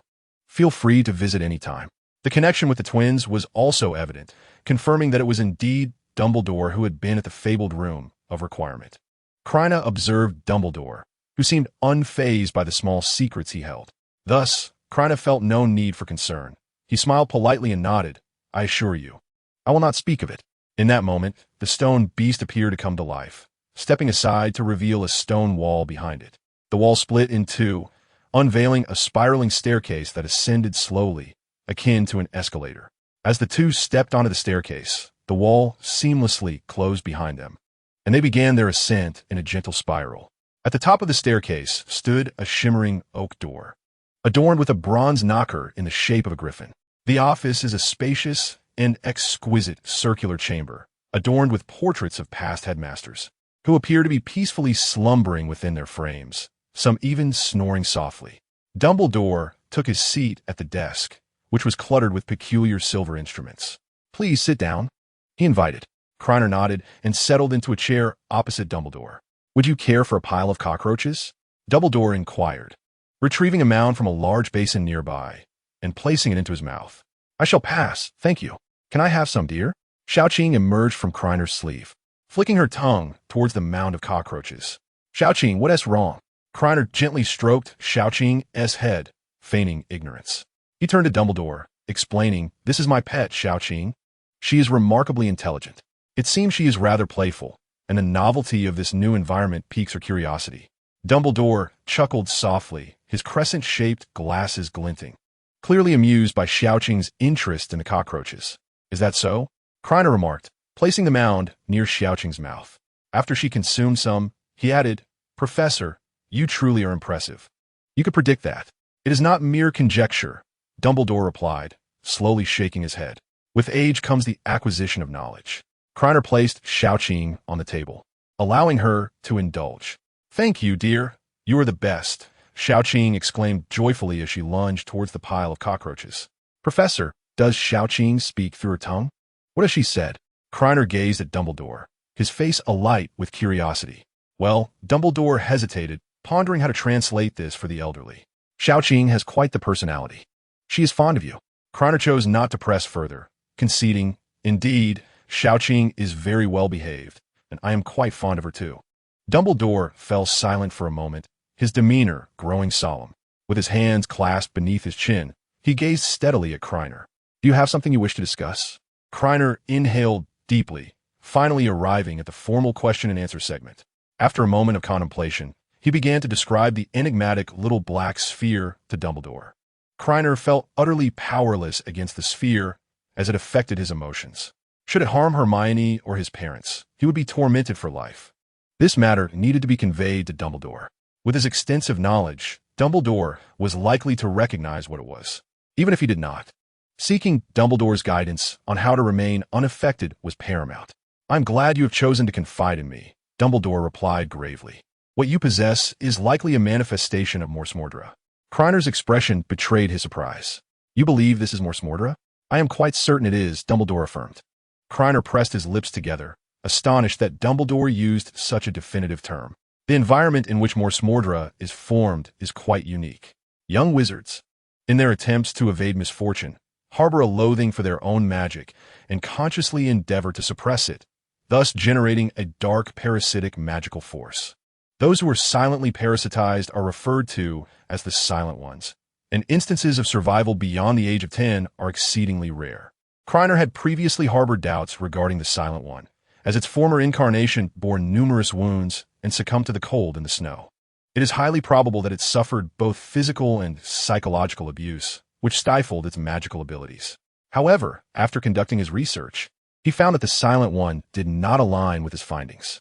The enigmatic black or possessed self-awareness, and notably, it had not caused any destruction over the years.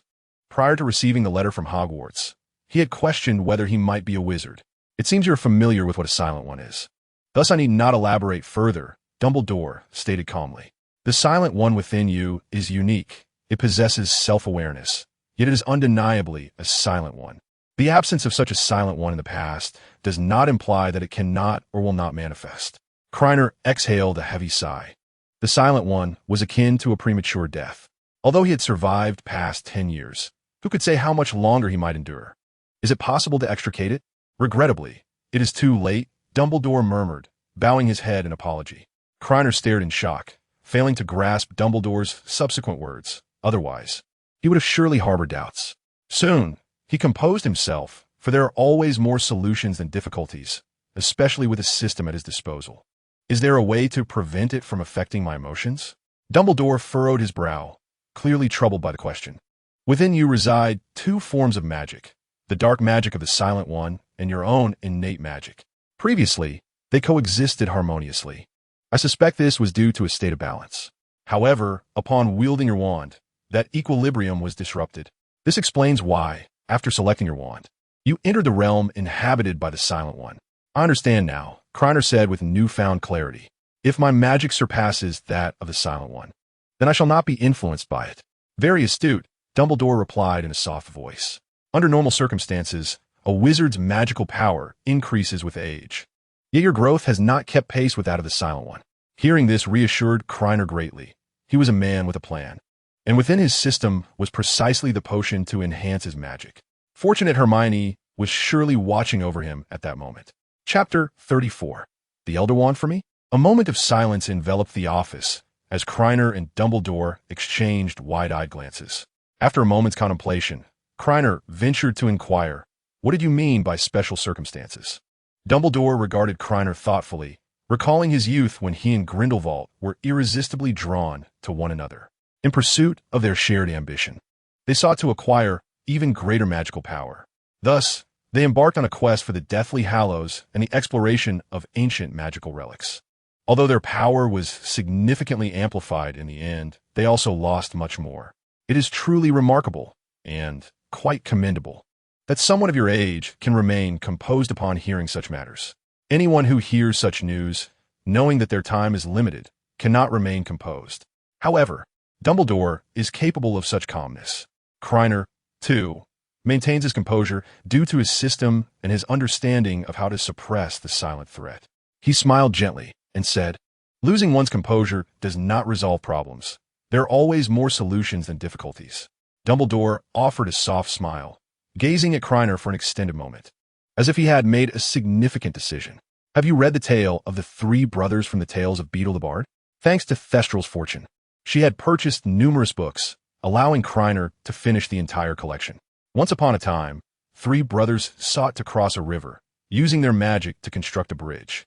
However, midway, they were confronted by Death, who intended to claim their lives. Yet, through their wit and cleverness, they evaded his grasp. Consequently, the cunning Death feigned congratulations and bestowed upon each brother a reward. The eldest chose the most powerful wand in existence. The second chose the stone that could resurrect the dead. The youngest opted for the invisibility cloak that could hide him from death. In the end, all three brothers met their demise at Death's hand, with the sole exception of the youngest, who, having lived long enough, welcomed Death with open arms. No wizard was willing to believe this legend, dismissing it as merely a story to lull children to sleep. Yet, in truth, they were all mistaken. Dumbledore possessed two of the Deathly Hallows, the Elder Wand and the Invisibility Cloak. Krena pondered, could it be that Dumbledore intends to lend him the Elder Wand? He quickly dismissed the thought, as it felt like a dream. He nodded and replied, "I have read this story." "Story?" Dumbledore murmured, "In fact, this is a piece of history." His demeanor turned serious as he retrieved a wand from a nearby drawer. This is the wand referenced in the tale of the three brothers. It grants its master invincibility in battle. Dumbledore held the wand delicately, rotating it with care. Beyond its inherent capacity to unleash formidable magic, it also amplifies its owner's magical prowess. Krena looked at Dumbledore in astonishment. Was it possible that Dumbledore truly intended to give him the Elder Wand? "I shall give you the Elder Wand. It should temporarily suppress the rapid growth of the silent threat," Dumbledore stated calmly, seemingly indifferent to the wand's ownership. Krener's eyes widened in disbelief as he gazed at Dumbledore. "You are giving this to me?" Though he harbored suspicions, it remained difficult to maintain his composure. It was hard to accept the reality of receiving the legendary Elder Wand, one of the Deathly Hallows. Their relationship was merely that of teacher and student. It was inconceivable that Dumbledore would go to such lengths. Yet, witnessing the certainty in Dumbledore's expression, Krena felt a stirring within him. He contemplated whether to reveal to Dumbledore that he possessed a means to enhance his magic through a potion. As he gazed at the wand within reach, he gradually regained his composure and inquired with curiosity, "The Elder Wand can only provide temporary suppression?" "Indeed," Dumbledore confirmed. Dumbledore nodded gravely and remarked, "The growth of latent magic is exceedingly rapid, especially the latent magic residing within you. It possesses self-awareness and will endeavor to evolve in every possible manner.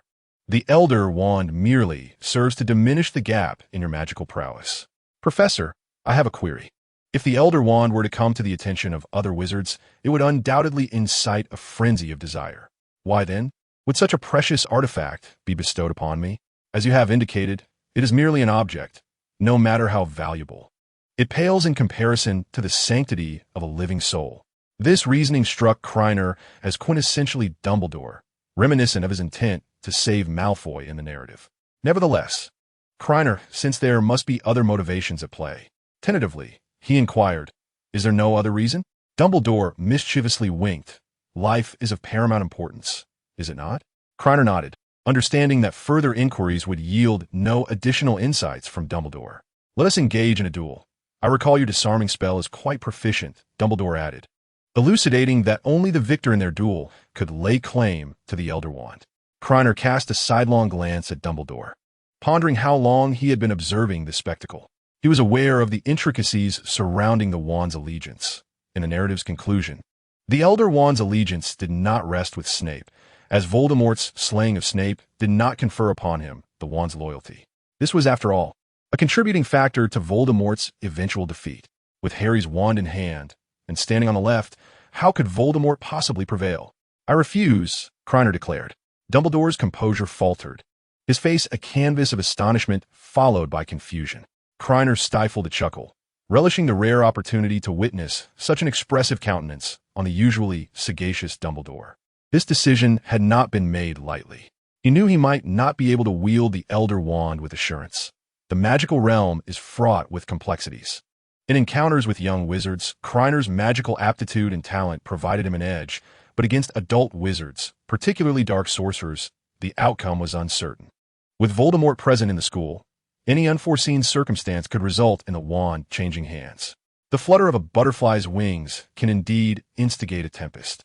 Krena preferred to avoid complicating matters, especially with the presence of the enhancement potion in his possession. "The Elder Wand belongs to you. I cannot simply take it," he added, winking at Dumbledore. "Perhaps tomorrow, after a good night's sleep, I shall devise an alternative approach." Dumbledore chuckled softly. "Go home and rest. Feel free to seek me out whenever you need."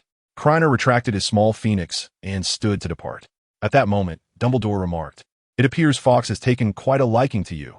He is reluctant to leave your side." Krena turned to see Fawkes gazing at him. He reached out, playfully enticing the phoenix, who nuzzled against his hand in response. "This is for you, Professor," Krena said, returning Fawkes to Dumbledore. "I shall take my leave now. By the way, you do recall what I mentioned at the beginning of the term, regarding the prohibition of young wizards entering the Forbidden Forest?" Krena paused momentarily, surprised by the sudden mention of the Forbidden Forest, a place he had never ventured to. After a moment of contemplation, he understood, expressing his gratitude to the professor. Dumbledore nodded, observing Krena as he exited the office. Chapter 35. Subsequent Events and Birthdays. Once Krena had departed, Dumbledore stroked Fawkes' feather, reflecting on the years spent nurturing him. Fawkes, seemingly displeased, pecked Dumbledore's finger lightly before returning to his nest with a melodic call. Dumbledore chuckled, remarking on his swift betrayal. At that moment, the portraits in the office awakened, chattering animatedly. If Krena were to witness this, he would be astonished. They were all actors pretending to be asleep. "Dumbledore, you intend to entrust the Elder Wand to a mere first-year wizard?" Black bellowed, incredulity evident in his voice. Phineas Nigellus Black, Sirius' great-great-grandfather, was among the least favored headmasters of Hogwarts. With his slender eyebrows and goatee, clad in silver-green Slytherin robes, he voiced his concerns. "But that is the Elder Wand." "What the Elder Wand? Is life not of greater significance?" retorted the portrait of Dolores Devante, a female headmaster and an exceptional healer, whose likeness also adorned St. Mungo's hospital. The two headmasters engaged in a spirited debate upon the wall. Dumbledore rapped his desk, restoring silence to the room. A glint of curiosity sparkled in his eyes as he mused. I am intrigued. Without the Elder Wand, what means does he possess to subdue the Silent One? Capture him. Utilize the Truth Serum. Interrogate him. Bah, quite the Slytherin approach, came the response. Having exited the office, Krena made his way towards the room of requirement. But upon reaching the tapestry, he reconsidered and returned to the Gryffindor common room. The dim glow of the fire cast Hermione's shadow upon the wall. Curled up on the soft sofa, she tilted her head to gaze at Krena, her face alight with joy. You're back. Krena smiled and nodded. I have returned. He had anticipated Hermione waiting for him. Had he chosen to first use the enhancing potion, she would have likely waited even longer. Standing beside the sofa, Hermione knelt upon it, wrapping her arms around Krena's waist and gazing up at him. What happened? There was a bit of a situation, but all is well now. Krena playfully tousled Hermione's hair, leaving it in disarray. Ugh, my hair is all messed up. Hermione rolled her eyes adorably, pulling Krena down beside her. Can you tell me about it? Krena spoke softly to Hermione. Upon hearing the name of the Silent One, worry etched across her face, her fingers instinctively gripping Krena's arm, causing him to wince in pain. However, when she learned there was a solution, her expression brightened once more. Promise you won't keep things like this from me in the future, she admonished, tugging on Krena's ear. She recalled the conditions that led to the emergence of the silent presence, and, loosening her grip, embraced Krena, whispering softly, we will always be by your side. Hermione released Krena, leapt off the sofa, her delicate feet slipping into slippers, and declared, I am tired. I shall retire to sleep. Upon returning to the dormitory, Krena was rather astonished to find that Harry and Ron were still awake, waiting for him. He had assumed that, following the recent events, they would harbor some fear of him. However, due to the presence of the spotted rat, he refrained from elaborating and simply concocted a plausible explanation. As for his meeting with Dumbledore in the office, it had merely resulted in a reprimand, but thankfully, no points were deducted. The two friends did not dwell on it. Krena was fine, and that was sufficient. The harrowing day drew to a close, and soon the trio succumbed to slumber. Following that day, Krena ventured alone to the room of requirement, utilizing a potion of amplification, as a potion categorized under the red rewards. He was surprised to find it devoid of any extraordinary effects. He had anticipated a dazzling glow upon its consumption. Instead, nothing occurred. It was as mundane as drinking water, leaving him feeling foolish for having sneaked into the room of requirement. However, in comparison to before, he noted a significant reduction in the magical power he could wield. Krena meticulously sensed this magic, leading him to form a hypothesis. The immense magical energy he had previously experienced was likely not his own, but rather a gift from the silent presence. The current decrease in magical ability was not necessarily detrimental. It signified that the silent presence within him was being suppressed. As long as he refrained from utilizing that magic, its growth would slow. With the passage of time, Krena observed a gradual increase in the magic he could summon. This revelation startled him, prompting fears that he was once again being suppressed by the silent presence. However, upon closer examination, he realized it was indeed his own magic. Instantly, he felt a wave of relief. Barring any unforeseen circumstances, he would continue to keep the silent presence in check. Moreover, his magical prowess would not be inferior to others. In fact, it might surpass theirs. Truly, the system's offerings were of exquisite quality.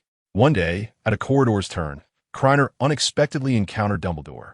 While contemplating how to approach the conversation, he was taken aback when Dumbledore merely smiled kindly and remarked, "Your magical ability has increased significantly." With that, Dumbledore turned and departed. Krena suspected that Dumbledore had intentionally awaited his arrival. There was also a follow-up to the duel. Krena had initially resolved not to demand the 3,000 galleons from Malfoy, feeling somewhat embarrassed after nearly causing harm to another. However, to his surprise, Malfoy proved to be a man of his word, arriving the afternoon after the duel to deliver the 3,000 galleons. Yet, Malfoy wore a mask of anguish, likely having received a severe reprimand from his father, old Malfoy. The Malfoy family may be wealthy, but such an unjust loss would dampen anyone's spirits.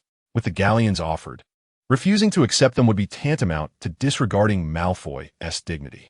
Krena, with a beaming smile, accepted the money and handed the phonograph Dandelion over to Malfoy. Thus, The midnight duel reached its conclusion. Time swiftly progressed to September 19th, a day that marked not only Hermione's birthday, but also Krener's. Lacking any prior memories, Krener was oblivious to the date of his own birth, leading the Granger couple to celebrate Hermione's birthday as his own. This day signified Krener's third birthday since his arrival in this world. Upon entering the common room that morning, the moment Krener laid eyes on Hermione, he was momentarily dazzled. She was adorned in knitted sweater paired with a pleated skirt, elegantly draped in a wizard's robe, complemented by white knee-high stockings and a pair of black platform shoes. Her hair, meticulously styled into twin ponytails, framed her face. With her hands clasped behind her back, Hermione twirled to face Krener. Rising onto her toes to gaze up at him, her smile radiant like a beautiful blossom. "How do I look? Not good." Before Krener could respond, Hermione pouted. "You look splendid," he finally managed to say, snapping back to reality. He then recalled that it was Thursday, the day of their flying lesson. "Are you sure you can wear a skirt?" Hermione's face flushed visibly. "You idiot. Can't I ride sideways?" Chapter 36. Escaping Hogwarts in the afternoon, after classes had concluded, Krener led Hermione to the fourth floor, where a hunchbacked, one-eyed witch statue stood in a corridor. "What are we doing here?" Hermione inquired, puzzled. As a few young wizards passed by, Krener whispered, "I'm taking you out for some fun. There's a secret passageway leading to Honeydukes in Hogsmeade." He had memorized this route when the twins had shown him the Marauders map. Hermione, covering her mouth in disbelief, exclaimed, "I thought last week's night outing and duel were already enough of a rule violation. I can't believe you want to sneak out of Hogwarts." She shook her head, her ponytail swaying. "Maybe we should just forget it. Even if it's my birthday, we don't need to leave the school. If we get caught, we might be expelled." Krener gazed at her ponytails, fighting the urge to tug at them. "If we do get caught, just say you were dragged out by me." Hermione shot him an incredulous look. "Is that even a sensible thing to say? If we were caught, I'd rather say I dragged you out for fun." Once the young wizards had departed, Krener drew his wand and whispered to the statue, separating left and right. When nothing happened, Hermione glanced around cautiously. Krener tapped his head, recalling that while the incantation was correct, he had omitted a step. He recited the spell once more and tapped the statue's head with his wand. Suddenly, the statue's hunchback opened, revealing a hidden entrance. Hermione, startled, delivered a swift slap. "Ah!" Fred yelped in agony. I'm so sorry. Hermione exclaimed, her cheeks flushed. "I didn't expect it to be you." Fred emerged, followed closely by George, both carrying large bundles of items. "Brutal, utterly brutal," George teased, poking Fred's cheek, unable to suppress his laughter. Hermione's face reddened further. "Don't mind it, Hermione," Krener chuckled. "They know we are out here. Their prolonged absence is likely intended to frighten us." "No need to be so blunt," Fred quipped, gripping George's neck. "Let me give George a slap too. We must match perfectly." Hermione was taken aback, having never encountered someone so eager to be struck. Krener waved his wand at Fred's face, uttering a spell, a flash of white light, and the handprint on Fred's face vanished instantly. "Impressive. I didn't realize your healing spells were so proficient," Fred remarked. "While my body is restored, my fragile spirit has been wounded. I require a packet of spicy strips to soothe my soul." Krener found it amusing yet exasperating. These two had been obsessed with spicy strips since their last taste. "I shall console your injured spirit," George declared, tugging at Fred's collar and, after signaling to Krener, "Drag Fred away. Enjoy yourselves." Fred waved as they turned the corner. The entrance was narrow, allowing only a slender individual to squeeze through. After announcing his intent, Krener led the way inside, which resembled a slide. He glided down a considerable distance before landing on the cold, damp earth. Thud! Hermione followed suit, colliding with Krener, and they both toppled to the ground. There is no law that dictates a fall must result in a kiss, only that Hermione's forehead collided with Krener's chin. They both rubbed the impacted areas, taking a moment to recover. Hermione raised her wand and incanted Lumos. The surroundings illuminated, revealing a narrow, low earthen passageway. "Does it still hurt?" Hermione gently touched Krener's chin and inquired, "Did you hit anywhere else?" Krener shook his head, reassured that Hermione was unharmed. He cautiously took her hand and proceeded forward. The passage twisted and turned, resembling a giant rabbit hole, with the ground uneven and treacherous. After a considerable time traversing, the tunnel began to ascend. They quickened their pace, and, after approximately 10 more minutes, arrived at the base of a dilapidated stone staircase. "You go first," Krena suggested. Hermione paused, her beautiful eyes fixated on Krena, her face quickly reddening. "Pervert," Krena responded, bewildered. "Goodness," he recalled, his gaze involuntarily drifting downward to Hermione, who was donned in a pleated skirt today. If Hermione were to ascend first, he would have an unobstructed view from below. "What are you looking at?" Hermione questioned. "Nothing," Krena replied, scratching his head awkwardly. "I was just worried you might fall, so I thought you should go up first." After a brief silence, he continued, "I'll go up first then." The stone staircase was so lengthy that the top remained out of sight. As Krena climbed, he kept a watchful eye on Hermione. A careless slip could lead to serious consequences. Suddenly, he felt his head collide with something and looked up to find a trapdoor. "We've arrived," he announced to Hermione before pushing open the trapdoor above him. What lay beyond was a cellar, cluttered with an array of boxes. Krena climbed up and promptly pulled Hermione out after him. Closing the trapdoor behind them, it blended seamlessly with the dull floor, rendering it nearly invisible. Nearby stood a wooden staircase leading to the upper level. At that moment, the door above swung open, and a lady entered, carrying a box. It was Mrs. Flume, one half of the couple who ran the Honeyduke's confectionery. Students sneaking out, Hermione muttered nervously, gripping Krena's arm, anxiety flooding her mind. If they were caught just after sneaking out, it would surely lead to a report to the professors, and expulsion would await them. After placing the box down, Mrs. Flume glanced at Hermione. "There's no need to be anxious. I'll one T inform your professors," she reassured. "Of course, if you are discovered, please don't mention you came from here." Krena raised an eyebrow, pondering the practicality of her words. After all, everyone needs to earn a living. The candy shop primarily catered to students, yet Hogsmeade's hours of operation were limited. Only third-year students and above could visit on designated Saturdays, with opportunities to earn scarce. Maintaining a secret passage would ensure occasional students might discover it, providing some supplementary income.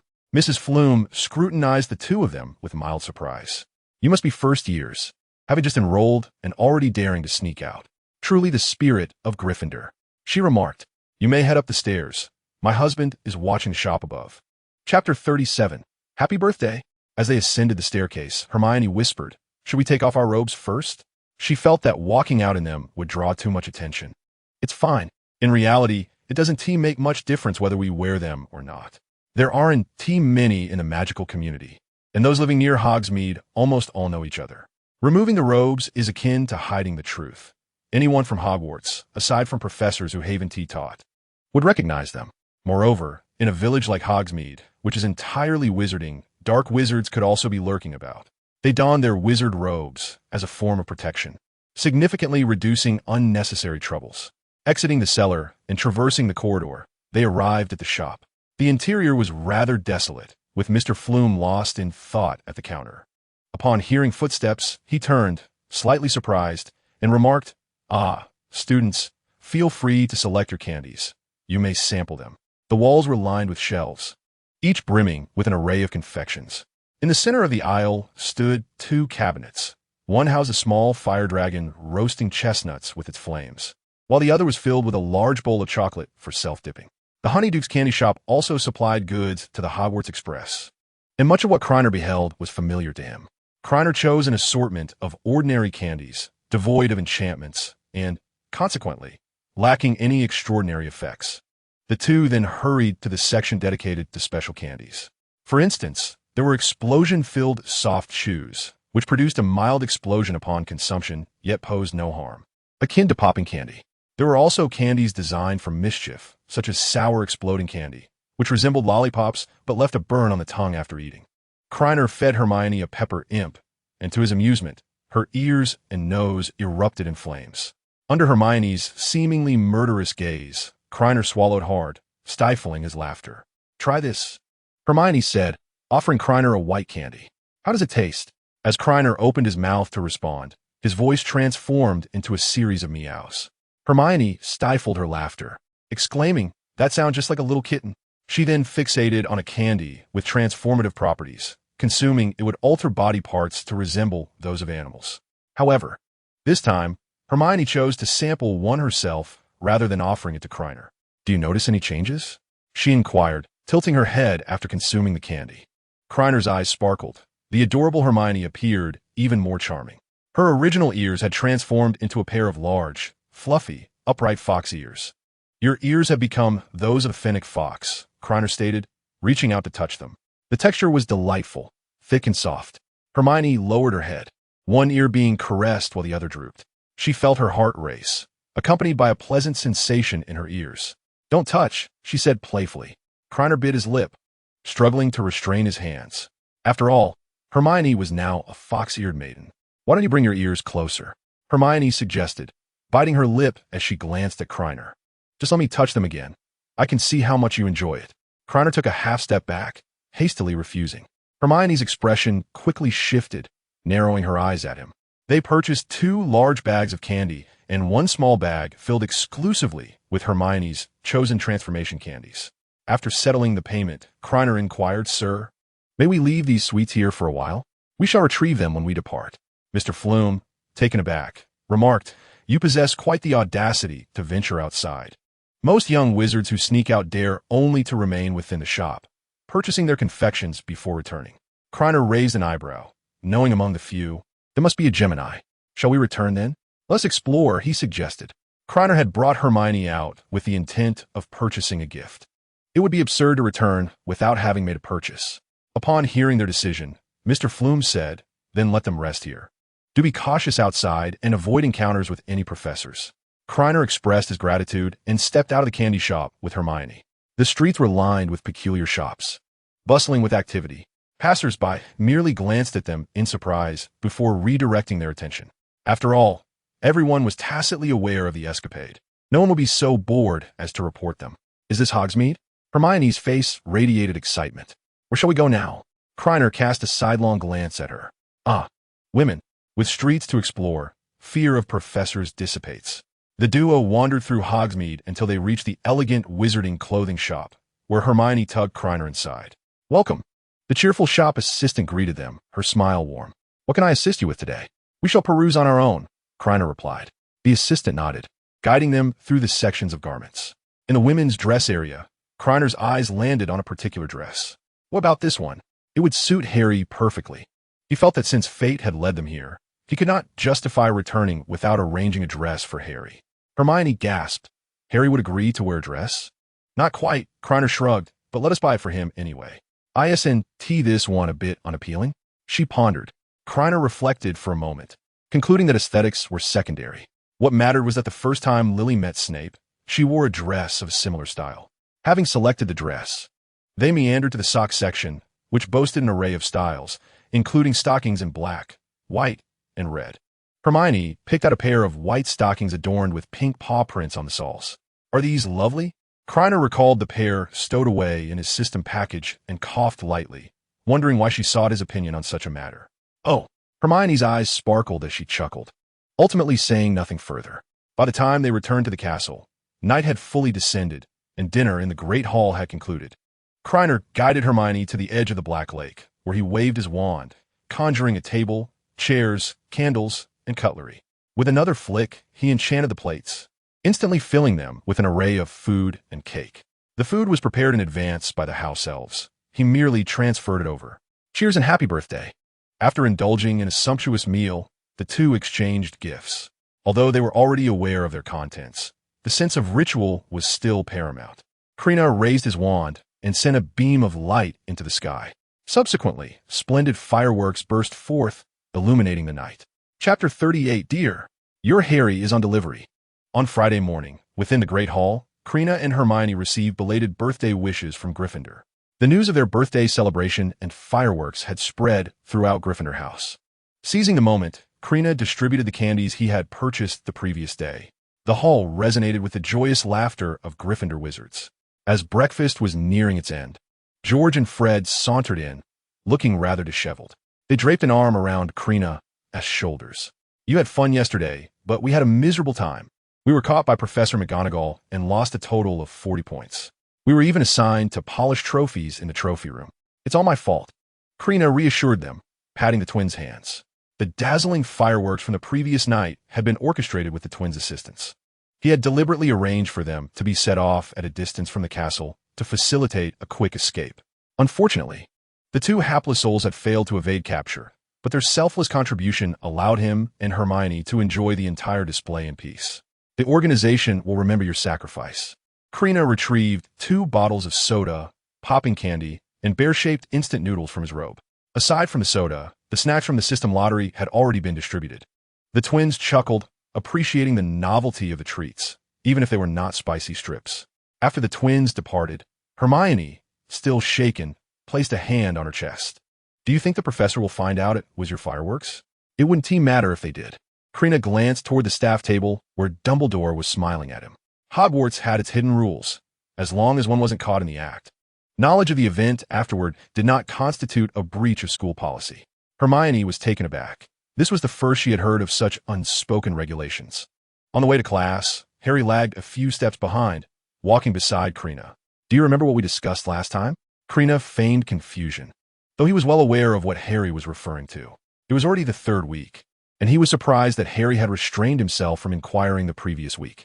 He needed to entice Harry into wearing a dress without being too overt, as that would make his intentions too apparent. He waited for Harry to ask first, believing that would enhance the chances of success. Observing Harry's eager demeanor, Krena feigned realization. You mean the speculation about Professor Snape at Hagrid's, right? Harry nodded, apprehensive about the upcoming double potions class, fearing he might not survive the experience. Exactly. Can you tell me? Let us not rush, Krena replied. Krena gently draped his arm around Harry's shoulder, suggesting that they should discuss the matter after this lesson. The more severe Snape suppressed Harry, the easier it would be to convince him to don women's attire later. The class bell rang, and Snape strode in with his characteristic urgency. As was customary, he called the roll and immediately directed a question at Harry. Potter, enlighten me on the properties of the stimulant potion. Harry, feeling despondent, wished to escape. This relentless targeting was unbearable. It invigorates, he replied offhandedly, reasoning that if he had managed to guess correctly last time, he might do so again. Snape's already grim visage darkened further, as Harry's response seemed to rub his intelligence in the dirt. Potter, have you exchanged mind with a troll? No, even a troll would not provide such preposterous answers. Harry pouted and muttered softly. Then why not let a troll attend potions class? The young wizards, already intimidated by Snape, erupted into laughter, shattering the classroom's tense silence. Silence. Snape bellowed, his eyes narrowing at Harry, his fury palpable. Potter, due to your disrespectful retort, Gryffindor loses 15 points. 15 points? Previously, deductions were only 5 at a time. It was evident how incensed Snape had become. Harry, now wary, dared not speak further, knowing that any additional words would lead him to dire consequences. Snape rapped the blackboard, and a multitude of words appeared. Copy this down. The stimulant potion alleviates cold symptoms. Potter, are you even taking notes? Points deducted. Potter, how is the material processed? Points deducted. Potter, open your mind. He snapped, while Harry, grumbling under his breath, caught the attention of a passing beetle. Potter, points deducted. By the end of the class, Harry had accrued a stunning deficit of 52 points. Returning to the common room, Harry collapsed onto the sofa, staring blankly at the ceiling, tears welling in the corners of his eyes. Ron sighed. Why do you insist on arguing back? Snape is already targeting us. You're merely giving him the opportunity to escalate his attacks.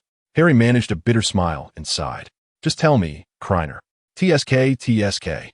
Harry was growing anxious. Snape truly was a formidable adversary. If Harry were to succeed in wearing women's clothing, he would have to credit Snape for it. Harry, you must keenly observe Professor Snape. Krena paused momentarily, and you will notice that in the instant he locks eyes with you, there is a glimmer of affection within them. How could that be? Harry exclaimed. He would rather see me dead. It is true, Hermione interjected. I have noticed it as well. Krena cast a surprised glance at Hermione. Goodness, spending time with her has evidently led to a change in you. These are mere fabrications of his imagination. In Snape's eyes, there exists no trace of affection. He is an old actor who even managed to deceive Voldemort. Sentiment and love are emotions he conceals deep within, while only his animosity is laid bare. Regardless of how much he may admire Harry's striking eyes, his demeanor remains perpetually somber, with hatred as the sole emotion reflected in his gaze. Harry hesitated, unable to suppress the thought. Could there be some truth to this? Has anyone ever remarked that your eyes resemble your mother's, while your face mirrors your father's? Hagrid once mentioned it to me. A look of confusion crossed Harry's face as he inquired, "What connection does this have?" Hermione exclaimed, her eyes sparkling with curiosity. "I know. Is it because Professor Snape had feelings for Harry's mother?" Her words struck like thunder from a clear sky. Harry and Ron found themselves unable to believe it, moving from shock to disbelief and back again. Kreacher affectionately ruffled Hermione's hair, recognizing her cleverness in deducing the truth from mere hints.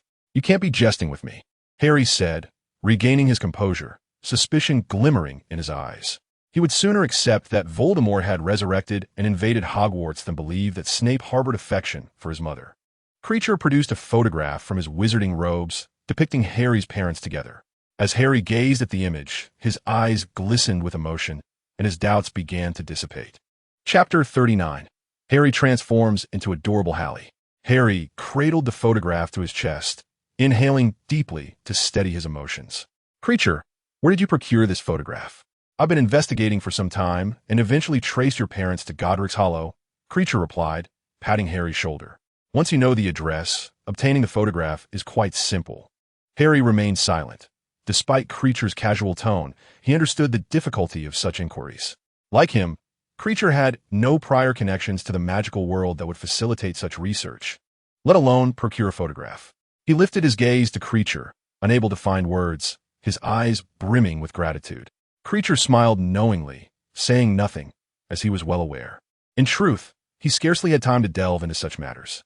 Almost every night, he found himself at the Room of Requirement honing his spell-casting skills. Talent must be diligently cultivated into competence. As for the photograph, Hagrid had procured it from an old classmate of Harry's parents. Hagrid intended to compile a photo album for Harry, but the collection was not yet complete. Kreacher had stealthily visited Hagrid's hut several times to obtain a copy of the photograph of Harry's parents. The group fell into a brief silence as Kreacher contemplated how to broach the subject of having Harry dress as a girl. Harry carefully placed the photograph away, nervously checking his pockets to ensure he would not inadvertently misplace it.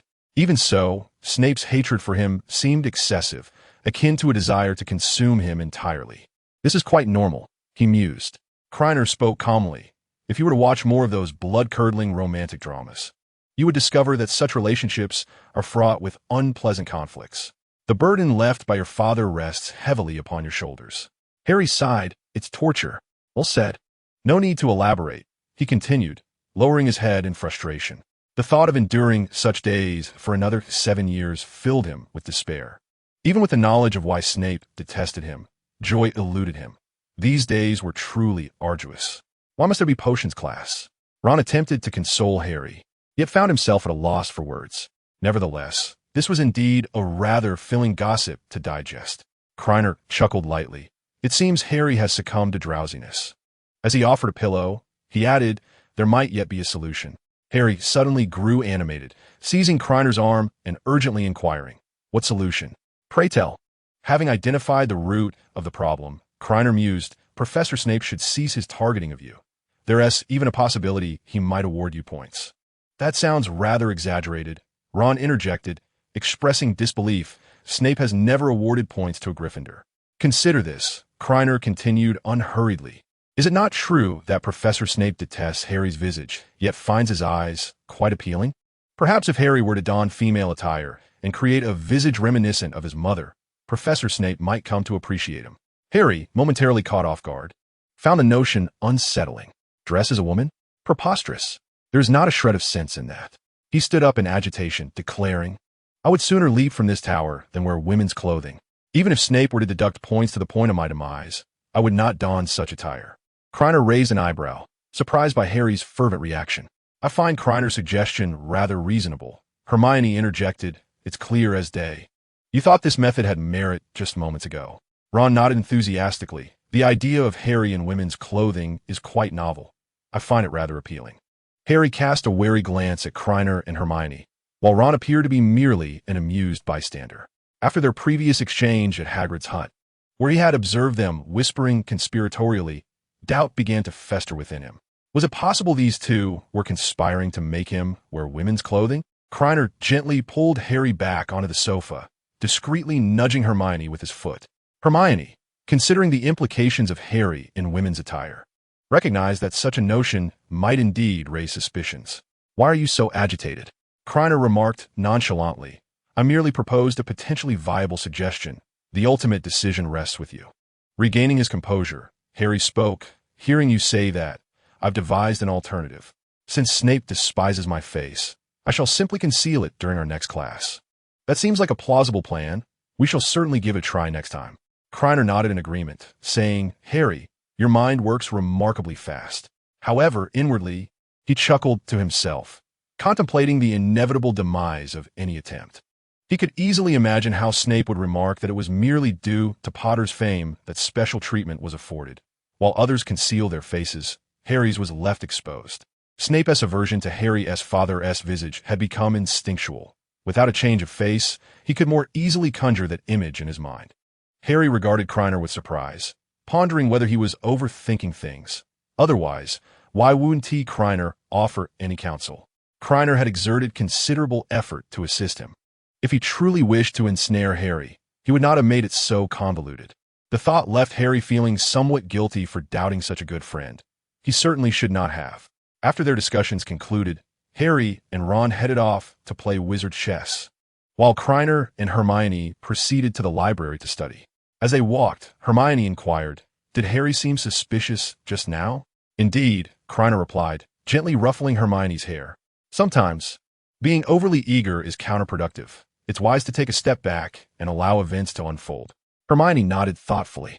2 weeks later, on a Friday morning, Harry intercepted Krena in the dormitory. "I can't take it anymore," Harry declared after a moment of silence, resolutely deciding, "I want to try the method you suggested." With the right circumstances aligned, how could Harry possibly escape? Feigning jest, Krena quipped, "You wouldn't jump from the tower and lose points to the point of death, would you? And still not undress?" "Enough," Harry replied, feeling increasingly agitated. "Snape is driving me to madness." With a sigh, Krena conceded, "All right, I'll assist you with a disguise." He returned to his bed, opening his suitcase to retrieve the dress he had purchased previously. "Consider yourself fortunate," he remarked as he tossed the dress to Harry. Initially intended as a birthday gift for Hermione, he had later deemed it unsuitable for her. "Thank you so much, Krena," Harry exclaimed, cradling the dress as if it were a treasure. "Without you, I would be utterly lost." Krena utilized transfiguration to create a false face and a wig. With Ron's assistance, it wasn't too long before the adorable Hallie made her debut. Chapter 40. Your Hallie, as taught by Snape, has arrived. Ron licked his lips, unable to believe the charming girl before him was, mere moments ago, Harry himself. There was no hint of incongruity. "How do you like her?" Krena nudged Ron's arm playfully. "Isn't Hallie stunning?" That gentle nudge seemed to activate something within Ron, whose face flushed bright red as he stared blankly at Hallie. "If it's Hallie, I suppose that would be acceptable." "Get lost," Hallie exclaimed, hurling a pillow at Ron. Then turning to Krena, she shouted, "And also, don't give me any silly names." "It's Harry, not Hallie." Ron clutched the pillow, chuckling sheepishly. "Sorry, Hallie, I just didn't process it immediately." "It's Harry. Harry." Krena discreetly moved a few steps away from Ron. "Not that it mattered, dear Harry." "Harry, was there no food this morning?" Xiao Qing crawled out from the sleeve, her little triangular head darting about, whimpering, "Why is there an extra sister beside you?" "Hermione won't be angry if she finds out, will she?" Xiao Qing touched Krener's hand with her tiny fingers, contrasting with my own feelings of concern for her. Krena was the first to respond, calmly stroking Xiao Qing's head. Observing Harry's dazed expression revealed her inner turmoil. Thankfully, she had concealed her parcel tongue. Otherwise, Krena might face social embarrassment on a daily basis. Ron eagerly remarked, "Is Xiao Qing hungry? You usually feed her around this time. Why not let her have Banban first?" Regretting his earlier overreaction, he mused how lovely it would have been to have a pet he actually liked. Banban? Living quietly is truly challenging. Banban had grown accustomed to this life, knowing that Xiao Qing would not eat him, so he continued to survive, enjoying a life of easy meals. "Must I wear a dress?" Harry always felt a chill beneath the skirt, a stark contrast to the sensation of wearing trousers. She tightly grasped the skirt, pressing it down. To her surprise, once donned, the dress brought an unexpectedly delicate demeanor, evoking a sense of pity. Krena furrowed his brow. Harry's face was merely a mask, betraying no signs of blushing or shyness. It might be a bit rushed. He was hesitant to employ his transformation magic directly on a person. If he could transform her features directly, the outcome would be far superior. You can wear your own clothes, Krena shrugged, advising if there's no visual shock. Don't blame me if the final effect is lacking. Harry paused for a moment, ultimately deciding to wear the dress. Given the circumstances, why resist further? Let us go eat. Otherwise, we'll be late for class. Harry shook her head, declining the invitation to dine together. She needed time to compose herself and would head directly to the classroom just before class began. Krena said nothing more, pulling the reluctant Ron out of the dormitory.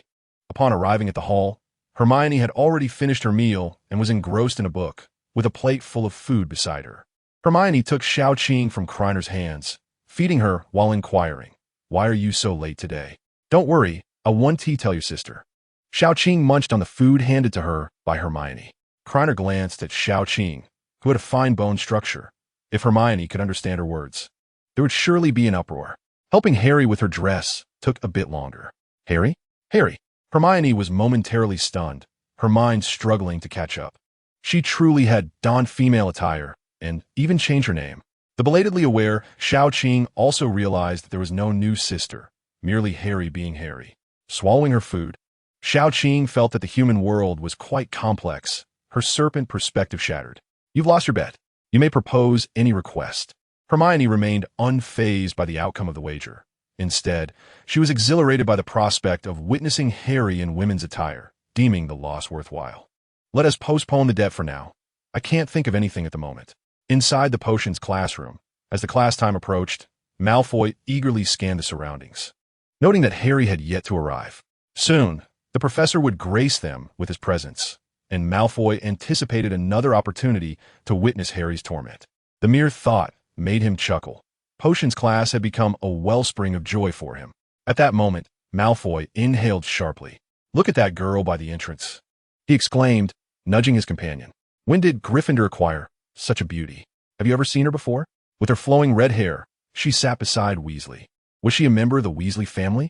Malfoy found himself unable to tear his gaze away. Crabbe and Goyle shook their heads in unison, indicating their ignorance. Today was their first encounter as well. "Hey, one day I shall bring her home," Malfoy proclaimed, his cheeks flushing, a hand pressed against his heart, feeling the exuberant flutter of infatuation. "Get a grip, mate. She's a Gryffindor and possibly a Weasley," one of his companions cautioned. Malfoy retorted with a dismissive wave, muttering about their defeat in witnessing beauty. "Foolish. We must cast aside our prejudices." He looked back, already envisioning names for their future children. Hermione, brimming with excitement, tugged at Krener's arm, her voice barely above a whisper. "Is that really Harry?" "It is Harry," he confirmed. Hey! Hermione eagerly turned to Krener, suggesting, "Why don't you try wearing women's clothing as well?" Krener stared in disbelief. Was this truly something Hermione would say? He pinched her cheek, shaking his head, urging her to discard such impractical thoughts. Rubbing her slightly reddened cheek, Hermione pouted and murmured, "Well, that's your fault for opening the door to this new world." "Oh dear, this atmosphere at Hogwarts is becoming increasingly peculiar," Krener mused, regretting his decision to transform Harry into Harriet. As the bell rang, the classroom fell into an immediate hush, and Snape entered with an air of authority. He surveyed the room, not spotting the face he despised. TSK, Snape remarked darkly. "It appears our illustrious Mr. Potter has chosen to absent himself." A wave of anxiety washed over Harriet. This was a routine she dreaded every potions class. Whether she would survive this encounter remained uncertain. "Professor," she slowly raised her head, her emerald eyes locking onto Snape's. "I am here." Krener felt a surge of satisfaction at Snape's current expression, a testament to his meticulous transformation. Harriet's visage bore a striking resemblance to her mother, Lily, with just a hint of Snape's features. It was a pity no camera captured this splendid moment. "Your Harriet has arrived, Professor Snape. If you're satisfied, please leave a 5-star review." Chapter 41, Ari. Is that Lily? Surely, it must be the depth of my longing that has led me to misinterpret. Snape rubbed his eyes and scrutinized more closely, confirming that it was indeed Lily's visage.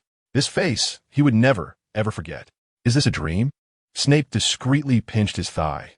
The sharp sting assured him that this was not a dream. How wonderful it would be if it were a dream. He wished to remain in it forever. Snape's gaze refocused on Harry, and upon closer inspection, this face increasingly resembled a fusion of himself and Lily. As for Harry, he could go where it was cooler. Harry. Malfoy felt as if he were on the verge of despair, as his peers overheard his earlier remark. Crabbe and Goyle regarded him with peculiar expressions, and he wished for a hole in the ground to swallow him whole. Damn Potter cursed, while Malfoy harbored silent resentment. He stole a glance at Harry. Why Potterug? This untimely retching sound crashed into Snape's reverie like a boulder breaking the surface of water, shattering the tranquility of the classroom. The young wizards whispered among themselves, occasionally pointing at Harry. Harry lowered his head, too timid to meet the gaze of his classmates. How did his mind wander to the notion of cross-dressing? It seemed there would be no refuge for him within Hogwarts henceforth. Silence. Snape furrowed his brow, visibly displeased. At that moment, Harry felt as though his heart might cease beating, awaiting the impending judgment. Malfoy. Snape gritted his teeth and spoke fiercely, for you have disrupted the class. Slytherin loses 5 points. Just because of a single wretch, he could no longer bear to look at Harry's face. The classmates gasped, questioning whether this Snape was merely a dark wizard in disguise. It is worth noting that since Snape became the head of Slytherin, he had never deducted points before. Professor. Malfoy attempted to defend himself, insisting he was not a Gryffindor. Speak again, and I shall continue to deduct points. Malfoy began to doubt his existence. Was this truly their head of house? Snape approached Harry, ultimately standing beside her. Harry, look up at me. His voice, no longer somber, transformed into a gentle tone. Tell me, who urged you to dress this way? Harry sighed, unwilling to correct their misnomer. After all, it was cross-dressing Harry, and it had nothing to do with Harry Potter. However, Snape astonishingly did not address him as Potter. His voice was so tender it was almost unbelievable. Harry slowly lifted his head to meet Snape's gaze, the softness in his eyes rendering her momentarily spellbound. Yes, I chose to dress this way. Harry told a fib, but it served no purpose. In his quest for understanding, Snape employed the legilimency technique the instant their eyes locked. A series of images flooded his mind. It turned out to be the mischief of Craven. Snape turned his gaze towards Krena, his expression serene, making it impossible to decipher his thoughts. Without a trace of hesitation, Krena met his eyes. From the moment he had baited Harry, he had resolved to learn the art of mental occlusion. Dumbledore adhered to his own principles and boundaries, refraining from prying into the memories of others. However, Snape was different. He was the man laboring quietly behind Harry. It was merely because someone remarked that his eyes resembled hers. Snape was determined to keep his benevolent side hidden from others, and equally to protect Harry. Thus, when Harry transformed into Harriet, he would undoubtedly seek to uncover the reasons behind it all. Krener's mental occlusion skills were rudimentary at best, merely sufficient to prevent others from probing his mind. A more advanced level of mental occlusion could weave a tapestry of fabricated memories, presenting to the Inquisitor only what one wished them to see. Snape did not obtain the answers he sought from Krener. Casting a lingering glance at him, he turned and strode toward the podium. Let's commence the lesson. Harriet, please elucidate the components of the herbicide potion. Harriet, having just released a breath, inhaled sharply. I do not know, Professor. The young Slytherins watched Snape with eager anticipation, awaiting his customary act of deducting points from Gryffindor. After a brief silence, Snape slowly began. Very well, Harriet, for your honesty, Gryffindor shall receive an additional 10 points. The young wizards were left dumbfounded, their minds in a whirl. Some even pondered whether donning female attire to potions class would warrant extra point from Snape. Harriet beamed at Krener, realizing that not only had she avoided point deductions, but had gained points instead. This strategy proved remarkably effective. The double standards displayed between Harriet and Snape were conspicuously evident. Throughout the class, Snape sought various justifications to award Harriet numerous points. After class, he retained Krener for reasons that were painfully obvious. However, Krener felt no concern. In this scenario, all parties emerged victorious. The two walked in silence, Krener quietly following Snape. They arrived at Dumbledore's office, where Krener thought it rather unprincipled of Snape to report to Dumbledore. Upon seeing Dumbledore, Snape unleashed a torrent of words like a machine gun. Great headmaster, have you perhaps overindulged in sweets, or has age dulled your memory to the promises you've made? Dumbledore, holding a mound of cockroaches, froze mid-motion, an unusual look of confusion crossing his face. Severus, Could you enlighten me on what transpired? Snape remained silent, directing his gaze towards Krena. After a moment's contemplation, Krena recounted everything that could be shared regarding the day's events. Dumbledore's eyes twitched. Today's youth were indulging in such antics. Back in his day, he and Grindelwald had never ventured into such folly. Severus, I assure you, I have not spoken of this. It is impossible. Severus Snape glanced back and forth between Krena and Dumbledore, incredulous that a first-year student possessed the skill of mental occlusion. It's not difficult, Krena shrugged. I read it once in the library and practiced a few times. Both were momentarily taken aback by Krener's nonchalance, and the office fell into a brief silence. Severus, I must remind you not to employ legilimency on students, Dumbledore stated calmly, turning his gaze towards Krena. Intelligent, gifted, and possessing a curiosity for secrets, everyone harbors hidden truths. Whether it be you, me, or Severus, while you have uncovered the secret, it is best kept to oneself. One cannot act as you did today, for it is detrimental to Harry and Severus alike. Do not repeat this in the future. I believe Severus would prefer not to see Harry in such a manner. Please do not make decisions on my behalf. Dumbledore responded. Very well, great headmaster. Please continue indulging in your sweets, Snape retorted, pulling Krena out of the office. Fearing Dumbledore might insist Harry wear women's clothing. As they parted ways, Snape patted Krener's shoulder, his expression laden with significance. Chapter 42, A Shower of Coins. Krena sat in the library, perusing books and taking notes, occasionally stifling yawn. Nearby, Hermione seized the opportunity during Krener's next yawn to gently tap his mouth. Abba, Abba. She giggled until Madame Pants, the librarian, shot her a disapproving glare, at which point she quieted down. Once Madame Pants resumed her rounds, she whispered, Why are you so tired lately? Krena displayed the cover of the book to her. It was an introductory text on alchemy. Your pace of study is astonishing, Hermione exclaimed, incredulous, as normally, students in the 6th or 7th year would only begin to explore alchemy. Unlike Hermione, who devoured every book, Krena prioritized the material most relevant to his needs. He recounted his collaboration with the twins, revealing that after winning a sum from Malfoy, he had added an additional 800 galleons. Wizard chess was rather unexciting. They were intent on developing a new wizarding game.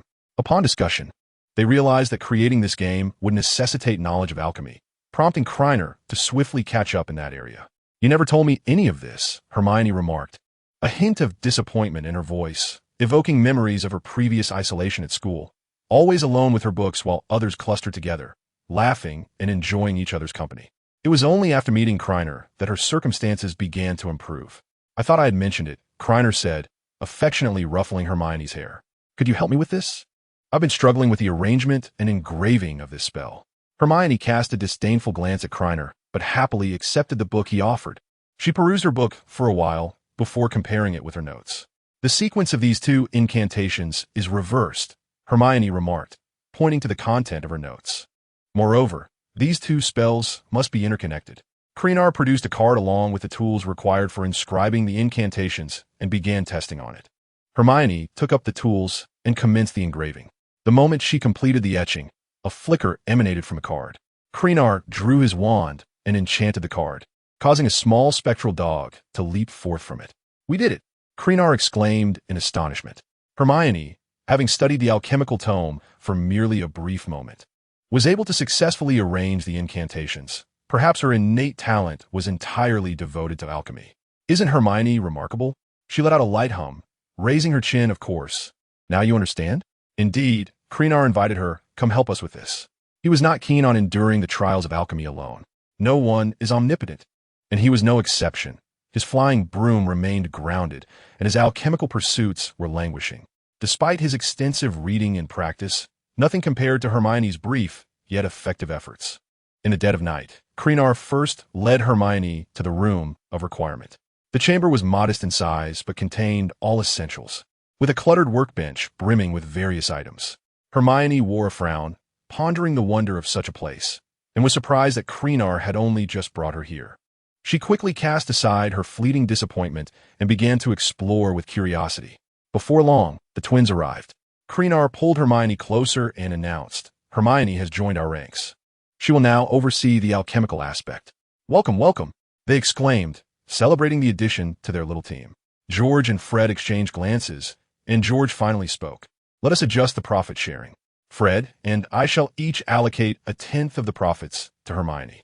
"I couldn't possibly accept." Hermione hurriedly waved her hands. Her intention was merely to assist Krena, not to receive a share. The three fell silent, observing Krena. After a moment's contemplation, Krena understood the twins' discomfort regarding the money. Previously, when the sum was 200 galleons, they had divided it 60-40, and when it increased to 1,000 galleons, the distribution remained unchanged. The twins had long sought an opportunity to amend this. Today provided the perfect chance. Altering the profit-sharing model would not only be fair to Hermione, but would also ease the twins' conscience. After thoughtful consideration, Krena decisively established a new distribution, 52-15-15. He then proceeded to explain the game they were to create. "We are developing a card game consisting of 3 categories of cards: magical creatures, spells, and potions. Each player will hold 50 cards, starting with 6 in the first round, and drawing 2 cards each subsequent round. The 4 of them swiftly organize their respective tasks. Krena was in charge of spells, transformations, and enchantments, while Hermione focused on the intricate arrangement of alchemical inscriptions. The twins were responsible for designing detailed statistics and crafting the original cards. "Let's celebrate with a late-night feast," Krena exclaimed, clapping his hands. With that, the studio transformed into a sumptuous dining hall. A 4-compartment hot pot graced the table, surrounded by an array of plates filled with various meats, fruits, and condiments, all prepared by the house elf from the kitchen at Krena's behest. "It's hot pot," Hermione exclaimed joyfully, thrilled at the prospect since she had not tasted it since arriving at Hogwarts. "What exactly is hot pot?" Fred queried in confusion. Krena took the opportunity to educate the twins on the art of enjoying hot pot. Soon, everyone was indulging in the experience, sipping on their fizzy drinks while savoring the meats. "Krena, why you dip watermelon in chili powder?" someone asked. "It's deliciously addictive." As they chatted and feasted, the conversation turned to Malfoy. "It's unfortunate that Fred and I learned about your duel with Malfoy too late," one of the twins lamented. "Otherwise, we would have loved to wager against him." Both George and Fred expressed their regret over this missed opportunity, wishing they could have enjoyed a taste of the spoils. "There should be another chance," Krena mused after a moment. "We could set up a betting pool during our Quidditch match." Harry's flying skills were exceptional. He was indeed our star flyer. However, Harry and his new broom had already become the talk of the school. Just yesterday morning, McGonagall's ordered Nimbus 2000 had arrived, delivered by 6 owls. In his eagerness to unpack, Harry overlooked McGonagall's request for confidentiality, resulting in the entire school learning about his place on the team and his new broom. Yet, this was of little consequence.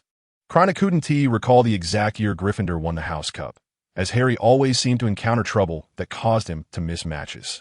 Nevertheless, he recognized that any match featuring Harry typically culminated in victory. Gryffindor had not tasted triumph in ages, and few believed Harry could catch the golden snitch. "Who would wager on our success?" The twins' eyes sparkled at this notion, as if a shower of galleons were descending upon them. Chapter 43. The Butterfly Effect. As time passed, everyone was exceedingly busy. Each subject assigned copious amounts of homework, with each assignment filling numerous inches of parchment. Krena and his companions spent their evenings racing against the clock to produce the cards. The twins bore the brunt of the workload, juggling their studies, crafting cards, and relentlessly practicing Quidditch, not only to secure the House Cup, but also to earn a bit of pocket money. Despite the exhaustion, they never faltered. Before long, Halloween Eve arrived, and Krena and his friends finally created a sufficient stock of cards for sale. The next step would hinge upon their marketing efforts. Today, a sweet and enticing aroma of roasted pumpkin lingered throughout the castle. As the day's lessons concluded, they awaited the Halloween Eve feast in the Great Hall. The hall was adorned with vibrant Halloween decorations, and candles flickered within the hollowed shells of large pumpkins. Low-hanging clouds floated in the sky, occasionally releasing bats, while more soared above the ceiling. Time seemed to fly. Hermione remarked, "It's hard to believe we've been at Hogwarts for 2 months." "Indeed, 2 months," Krena mused, realizing that tomorrow marked Halloween. Harry often found himself embroiled in trouble around this time of year. A wave of melancholy washed over Krena, for Harry remained oblivious to the secrets lurking in the 4th-floor corridor, including the presence of a 3-headed dog. Everyone had subtly transformed. Hermione was no longer domineering or overbearing. nor did she disregard school rules or evoke dislike among her peers. The young lions cherished her, for she had become an approachable scholar, capable of providing homework assistance and clarifying classroom inquiries. However, she would only offer her help if someone sought it. She refrained from unsolicited explanations or problem-solving. Hermione relished raising her hand to answer questions, not for the sake of attention, but to accrue additional house points. Should she or Krena ever lose points, they need not feel pressured, as the points gained would offset any deductions, effectively rendering them as unscathed. Hermione did not raise her hand in every class. She had learned to gauge the moment. For instance, in potions class, after Krena had restrained her from answering and she uncovered Snape's secret, she never again volunteered in that subject. Observing the interactions between Snape and Harry proved far more engaging than merely answering questions. She shed her reputation as a know-it-all, escaping disputes and solitary tears. Ron, too, had undergone a change. Although subtle, his singular desire was for the small creature to devour Scabbers, longing for a pet that was truly his own rather than a hand-me-down. Harry had also evolved. After donning female attire, he discerned Snape's motivations behind his targeting. The embarrassment deterred him from continuing to dress as a girl for classes. It was no longer merely Harry's choice. It hinged upon Snape's whims. Harry had resisted, attending class the following Friday without female apparel. The result was that both he and Krena endured Snape's torment. There was always something amiss, and points were perpetually deducted. After experiencing the thrill of victory followed by a harsh reality check, Harry resigned himself to the situation. If there was a way to manipulate Snape, why not take advantage of it? From that day forth, he donned female attire for potions class every Friday. The tale of feminine Harry spread across the houses, with young witches and wizards eager to partake in the benefits of points awarded by Snape. The second to brave this path was a Ravenclaw upperclassman, Roger Davies. As a result, Dumbledore found himself quite troubled by Harry's repeated appearances in women's attire, which he initially believed would occur only once, but had instead become a recurring spectacle. One evening, he summoned Snape, Harry, and Kreacher to his office for a discussion.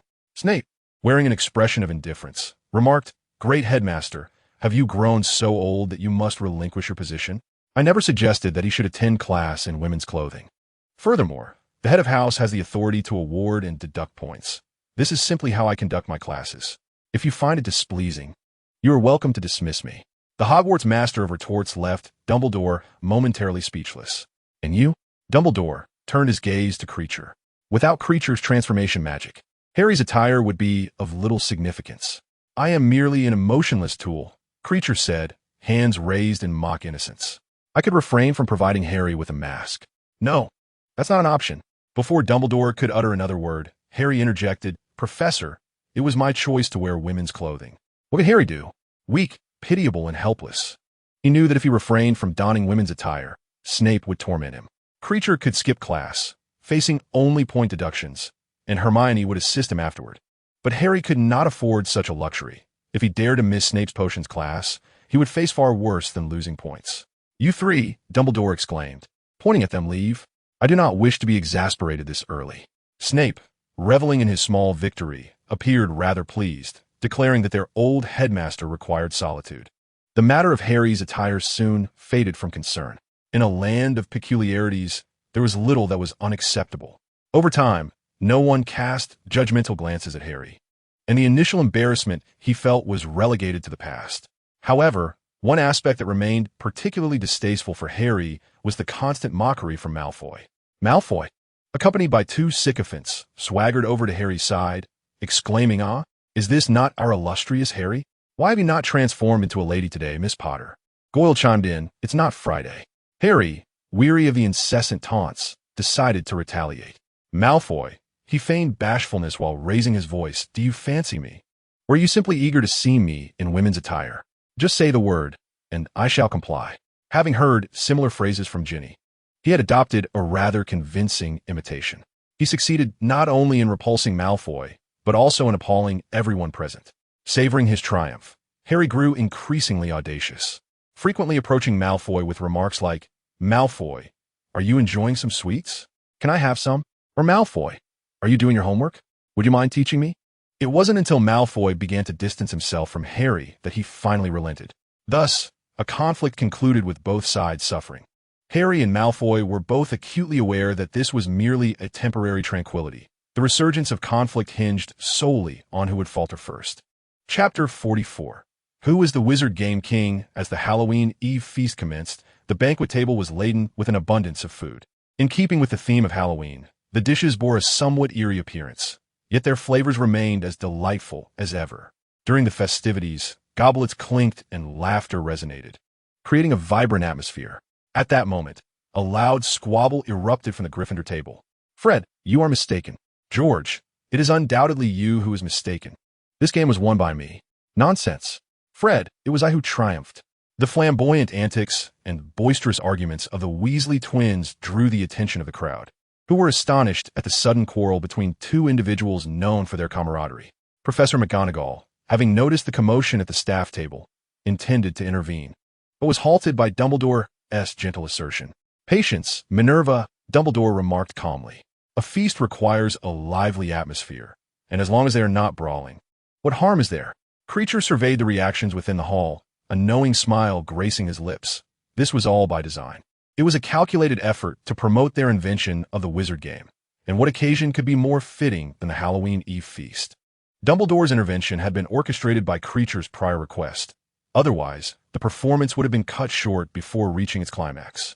"Fred, dare you engage in a true wizard game duel? Bring it on. I shall show you who the genuine wizard game king is." The two stood up, having arranged their seats deliberately to face one another rather than sitting in a row. The young witches and wizards, bewildered and intrigued, wondered why a duel was intertwined with the game. All thoughts of dining faded as they focused on the twins, eagerly anticipating their next move. "Professor Dumbledore, will you not intervene?" McGonagall inquired with a furrowed brow, watching them prepare for a duel. Dumbledore, resting his chin on his hand, observed with keen interest. Creature had explained the gameplay to him before, yet he had not witnessed the specifics. "They're speaking of a game duel. There is no need for concern." "Huh." Snape chuckled darkly. "The headmaster is growing old." "Deputy Headmistress McGonagall, when you assume the role of headmaster, do remember to assign me to teach defense against the dark arts." As Fred and George raised their wrists adorned with the card holders across the table, they simultaneously proclaimed, "Game on." No sooner had the words escaped their lips than the card holders emitted a soft yellow glow, conjuring a virtual platform between them. Two dice began to roll upon it. Fred's die landed on 5, while George's landed on 1. 6 cards soared from their holders into their hands, each displaying a health bar of 2,000 points above their heads. "It is settled then," Fred declared, drawing a card from his hand and tossing it into the air. Giant in attack mode. The cards floated in the center of the platform, for which a colossal creature emerged, brandishing a massive club and emitting a bizarre cry. Fred drew another card and tossed it forth, but this time the card hovered in the air, enveloped in a shimmering aura. His turn concluded, and it was now George's turn. "Come fort, Venomfang."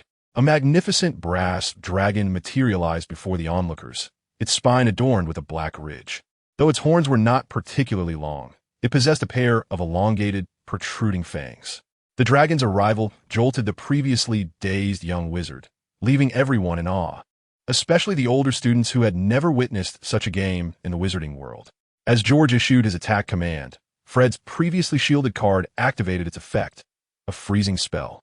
The incantation rendered George's dragon immobile, nullifying its attack. All magical creatures and spells within the cards were quantified. In reality, a fully grown wizard managing to freeze even a single scale of a dragon would be considered exceptionally skilled. Dragons hold a natural advantage over wizards. To contend with an adult dragon typically requires 7 or 8 wizards working in concert, excluding exceptional wizards like Dumbledore, of course. The duel between George and Fred was a dazzling spectacle, showcasing the ogre's clubbing, the dragon's fiery breath, and an array of marvelous creatures, including splendid spells. This wizarding duel primarily served as a promotional display, as the two nearly unleashed their full potential purely to demonstrate various cards. Ultimately, Fred triumphed over George with a remarkable comeback, securing victory with a health of 200 points. "George, you must now concede that I am the true wizarding game king," Fred declared with a triumphant grin. George, disheartened, lamented, "I cannot believe I lost. You are indeed the rightful wizarding game king." "I disagree," Edgar Peregrine Greco interjected loudly. A third-year Slytherin student, he had been present during Malfoy's duel with Krena. You two's duel cannot possibly be deemed the Wizarding Game King. Greco scoffed with a haughty air. If our Slytherin members had participated, the title would undoubtedly belong to us. The Gryffindor students erupted in outrage. The two houses had always been at odds, and chaos ensued. Foolishness, exclaimed a Ravenclaw upperclassman, Alan Bumball. This wizarding game requires intellect, which you clearly lack. His words ignited tensions among the three houses, and even the Badgers, who had been content to observe, found themselves drawn into the fray. How did you two acquire those cards? Bumball inquired, eyeing the Weasley twins. I wish to join in. Krena observed the escalating scene with satisfaction. The twins were mere pawns, and Greco and Bumball were similarly expendable. He had meticulously selected these pawns from the other three houses, ensuring that Slytherin had its own piece to stir discord among the houses. Krena's gaze fell upon Greco, a familiar face from the past. His judgment of character was astute. Under the pressures of wands and galleons, Greco quickly acquiesced. The Ravenclaw members were decidedly simpler, requiring only a modest sum of galleons. Krena bestowed upon each of them 10 galleons, a set of card holders, and 4 boxes of card packs. Notably, he did not seek to involve the Badger, as there was no need. The tug of the three houses would inevitably sway the Badger, drawing him into the fray. The young wizards, ignited by their competitive spirits, would naturally flock to make purchases. The twins exchanged a knowing glance, all unspoken. It was Krena Granger who had provided this for us. No sooner had the words left his lips than Greco eagerly inquired, "How much are they?" "I want a set." Krena produced 2 exquisite gift boxes, showcasing them around before announcing, "The card holder is 10 galleons, and comes with a complimentary box of card packs. Each box contains 20 cards, accompanied by a detailed instruction manual. Individual card packs are 5 sickles each, containing various card sets. Those interested may come forward to make a purchase." Chapter 45. The Control Troll. Krena proceeded to elucidate the details of the card sets. A single deck comprises a minimum of 40 cards and a maximum of 60, with each card appearing no more than 3 times within the deck. To purchase the Wizarding Game card holder, one must additionally acquire 1 or 2 boxes of cards. The cards within the boxes are randomized, and with a stroke of luck, one might procure rare varieties. Once the young wizards expressed their satisfaction, the sale commenced in earnest. The first to purchase was Harry, who promptly acquired 2 card holders and 4 boxes of cards, one set intended for Ron. Following him were the 2 hired buyers. With a leader in the fray, other young wizards rushed over to queue for their purchases. The sale proceeded in an orderly fashion, with Hermione managing the finances while Krena distributed the card holders and boxes. As the saying goes, deep affection cannot be retained. Only clever strategies capture the heart. The performance, bolstered by hired buyers, proved unexpectedly effective, drawing purchasers from every house. Those who did not buy were mostly spectators, either lacking funds or simply without money to spare. Nevertheless, Krena remained unperturbed. As participation increased, so too would the sales.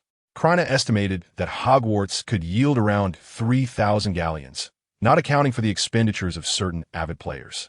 Their costs were minimal, primarily labor-related, as they toiled late into the night producing the items. Eventually, they would transition to a magical assembly line, eliminating the need for overnight work. Soon, everyone had completed their purchases and returned to their respective tables, some dining while others studied. At that moment, Quirrell burst into the great hall, his face a mask of terror, his large scarf askew. "A troll!" he exclaimed, stumbling over his own feet and sliding nearly a meter across the hall. "It's in the basement," he declared, and with that, his head tilted and he fainted. Krena took a deep breath, previously apprehensive that his performance might be interrupted midway or during the sale by Chilo's sudden entrance. Fortunately, his luck held, as Chilo arrived only after everything was concluded. As for the troll, there was no cause for concern. No one was weeping in the restroom, and a multitude of professors would attend to the matter. The young wizards in the auditorium, having recovered from their shock, erupted into a cacophony of exclamations. Despite the professors on the faculty podium calling out repeatedly to no avail, it was ultimately Dumbledore who conjured a few firework displays with his wand, which finally quieted the young wizards. The heads of the various houses led their students back to their dormitories. Dumbledore's expression remained remarkably serene, as if the events were inconsequential, which in turn calmed the hearts of the young wizards. Percy stepped forward and declared loudly, Everyone follow me, and be careful not to get separated. First years, stay close to me. As long as you heed my instructions, there is nothing to fear from the troll. The crowd followed Percy out of the auditorium and ascended the marble staircase. How did the troll get in? Harry wondered aloud. Krena glanced at Harry and jested. Perhaps someone wished to give you a Halloween surprise. For me? Harry replied, taken aback, and dismissed it as a joke, although it would indeed be quite a surprise. As they ascended from the 3rd floor to the 4th, just as they were about to turn the corner to the 5th, they collided directly with the troll. The troll swung its club downwards, and even Percy, who was at the forefront, felt a gust of wind rush overhead. Krena, reacting swiftly, cast a levitation charm to lift the club, causing the troll to release its grip in frustration. He pulled Hermione back and shouted, "Lower years, retreat quickly." Percy, regaining his composure, drew his wand and aimed it at the troll, incanting a spell. The younger students retreated, while the older students brandished their wands and rushed towards the front of the line.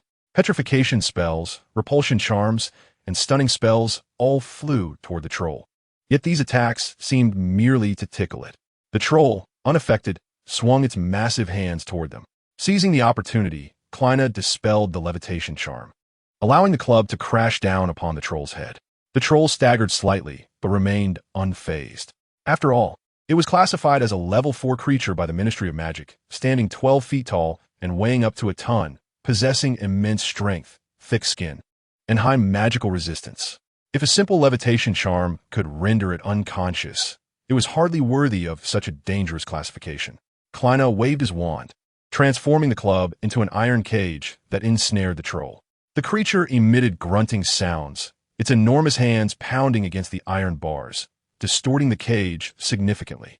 Krena was compelled to wave his wand once more to reshape the cage. With no casualties, Percy exhaled in relief and instructed a fellow classmate to fetch the professors. "Thank you for saving my life," he said earnestly, turning to Krena. The colossal creature's stick swung with such ferocity that he could scarcely react. Death loomed perilously close, and he could hardly fathom the grotesque image of his own shattered skull. "No harm done. That's what matters," Krena remarked nonchalantly, emphasizing that the true concern remained the giant. Chilo had claimed to be in the basement, yet he had appeared on the 4th floor. Furthermore, there had been about 10 individuals attacking the giant. Their magical prowess was indeed inferior to that of seasoned wizards, and their incantations lacked unity, but should not have been without any semblance of defense. "You've ensnared the giant, yet you wear such a grave expression," Percy inquired, standing nearby. At that moment, the giant's hand shifted direction, and Krena turned to see Harry. Krena paused for a moment. "You should move to the other side," he instructed. "Me?" Harry queried, perplexed as to why it was he who was chosen. Percy and the other prefects vehemently protested, deeming it too perilous. Should the giant suddenly break free, Harry would be in grave danger. "Go on. I assure you will remain unharmed." Harry nodded, placing his trust in Krena's words. As Harry advanced, the giant also rotated its body, eliciting astonishment among the onlookers. "Percy, cast a spell to see if you can draw the giant's attention," Krena proposed. But when a spell was unleashed towards the giant, it reacted not at all, instead frantically battering the iron cage in Harry's direction. At this point, Krena's words became unnecessary. Everyone understood the situation. Ron, recalling their earlier conversation, blurted out, "Harry, this giant truly is a Halloween surprise for you." Percy shot Ron a disapproving glare, incredulous that he would jest at such a moment. Under the pressure of his brother's bloodline, Ron felt as frightened as an ostrich. The sound of urgent footsteps echoed behind them. The giant, no longer fixated solely on Harry, began to flail about in search of an escape. Krena turned to see Dumbledore, McGonagall, Snape, and Chilo approaching. Though limping, Snape moved with surprising speed, and upon reaching the giant, he cast a spell that rendered it unconscious. Observing this, Krena reverted his transformation. "Potter, what is the meaning of this? Why are you standing there alone?" Snape asked, his brow furrowed in a somber manner. Percy quickly stepped forward to recount the events that had transpired. Chapter 46. The downfall of Chilo. Snape clenched his teeth in silence. Without Harry, he could never again behold the visage of the boy he so fervently desired to see. He yearned for Harry's demise and cursed the wand in his grasp, wishing he could eliminate the instigator of the calamity at once. Dumbledore's face grew somber Though he soon regained his composure, there were still matters to address. Severus, go find Madame Pomfrey to tend to your leg. Once you're sorted, come to my office. His gaze bore into Snape, as if capable of piercing through to the very depths of one's soul. Snape and Dumbledore exchanged glances, and ultimately, Snape succumbed. He inhaled deeply, uttering no words, and turned to leave. Dumbledore regarded the young wizards before him with a sense of pride, expressing his gratitude for their bravery in protecting their younger peers during such a perilous moment. For your valor, each of you shall be awarded 10 points for Gryffindor. And to Krena, who displayed remarkable courage by ensnaring the troll with his exceptional transfiguration skills, Gryffindor shall receive an additional 20 points. I imagine you are all weary. Return to your dormitories and rest. I shall leave the remainder to Professor Quirrell. Dumbledore turned to Quirrell, smiling as he inquired, You know how to handle the troll, do you not? Why, yes, Quirrell stammered, seemingly intimidated. I am aware, Professor Dumbledore.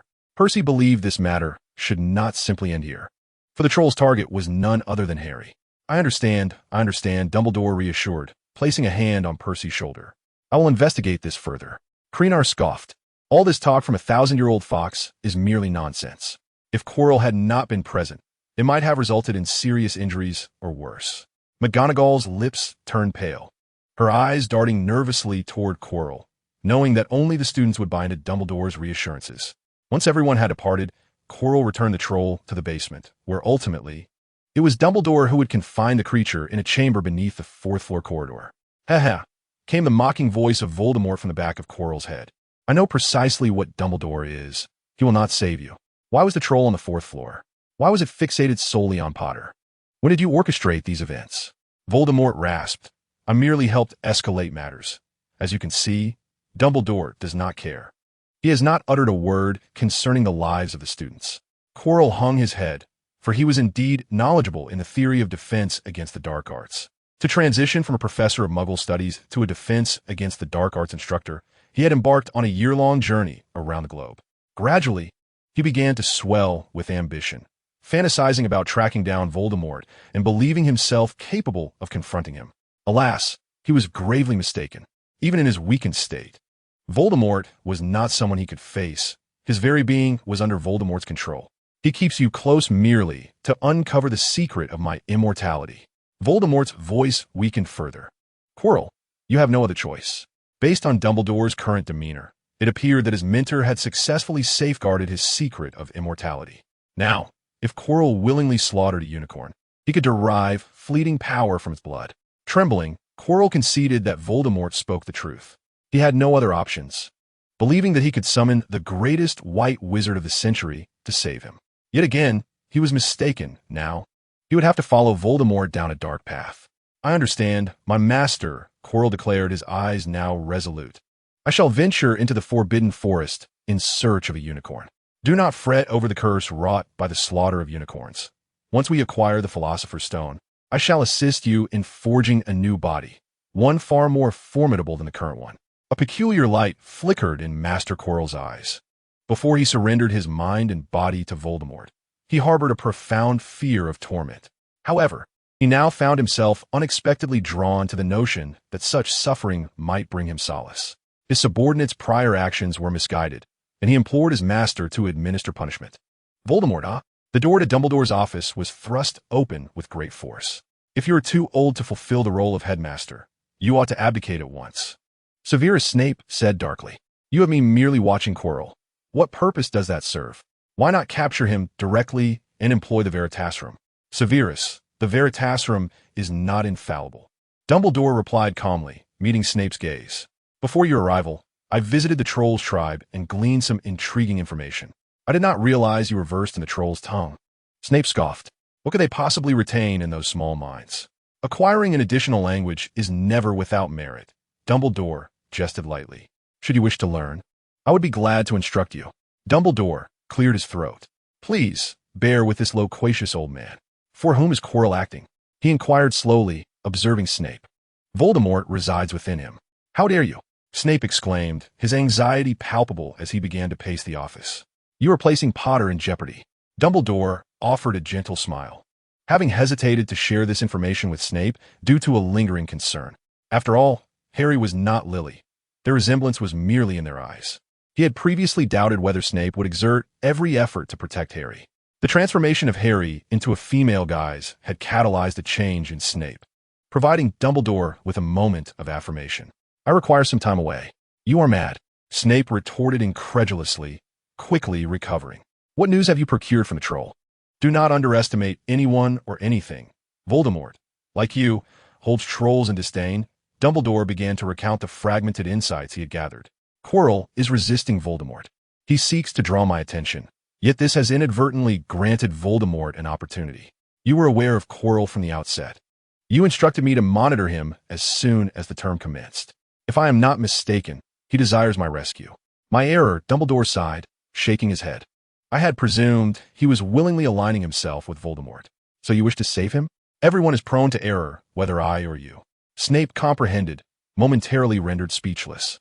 His misjudgments were irreparable, even with a lifetime of atonement. "And what of Mr. Granger?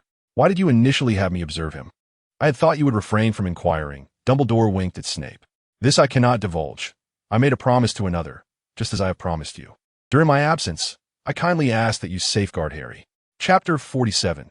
Harry's speculations and the Quidditch match. The following morning in the Great Hall, Owls delivered the Daily Prophet, featuring a prominent article by Hermione that caused quite a stir.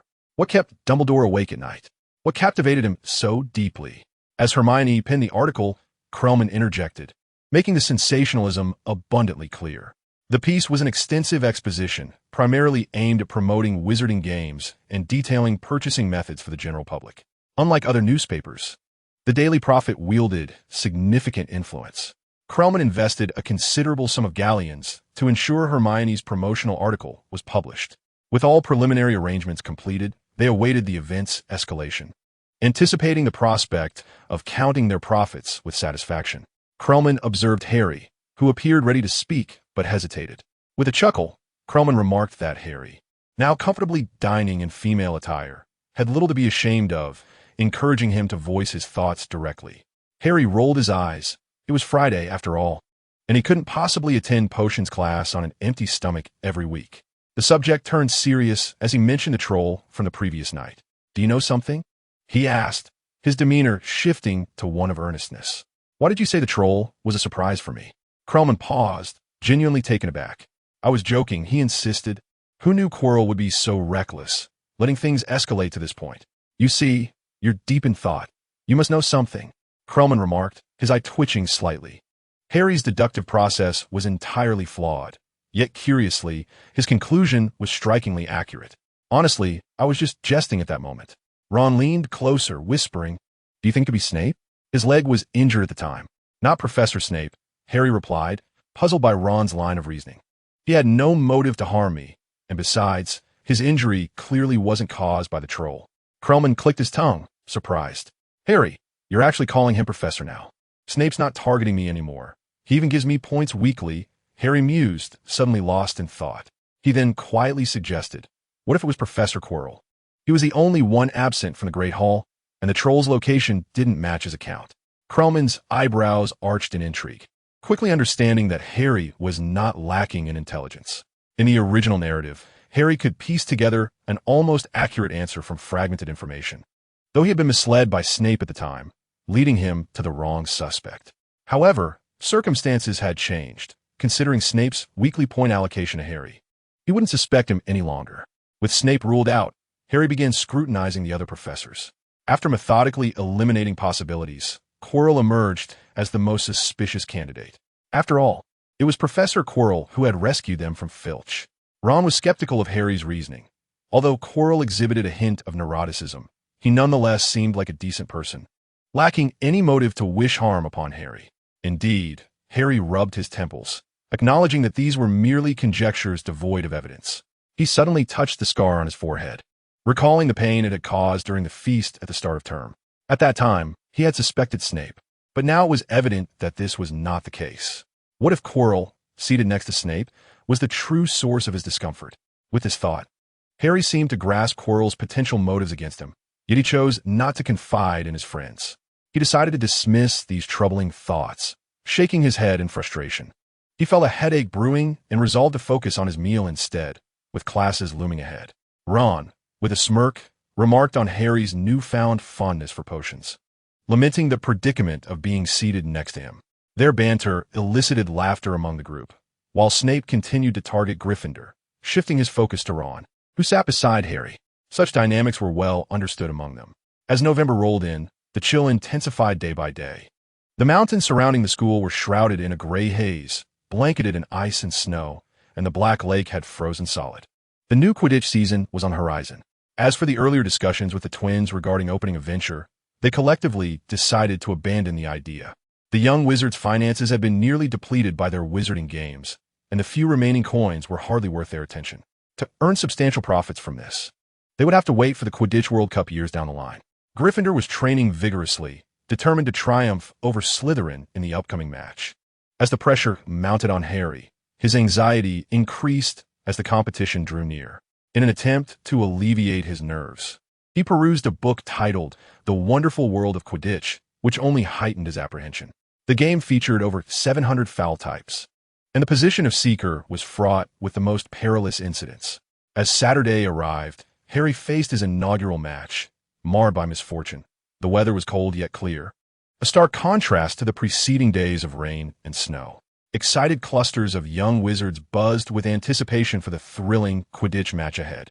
"Have a bite of breakfast," Ron coaxed Harry while reaching for a piece of toast, emphasizing that without nourishment, Harry would lack the strength to seek the golden snitch.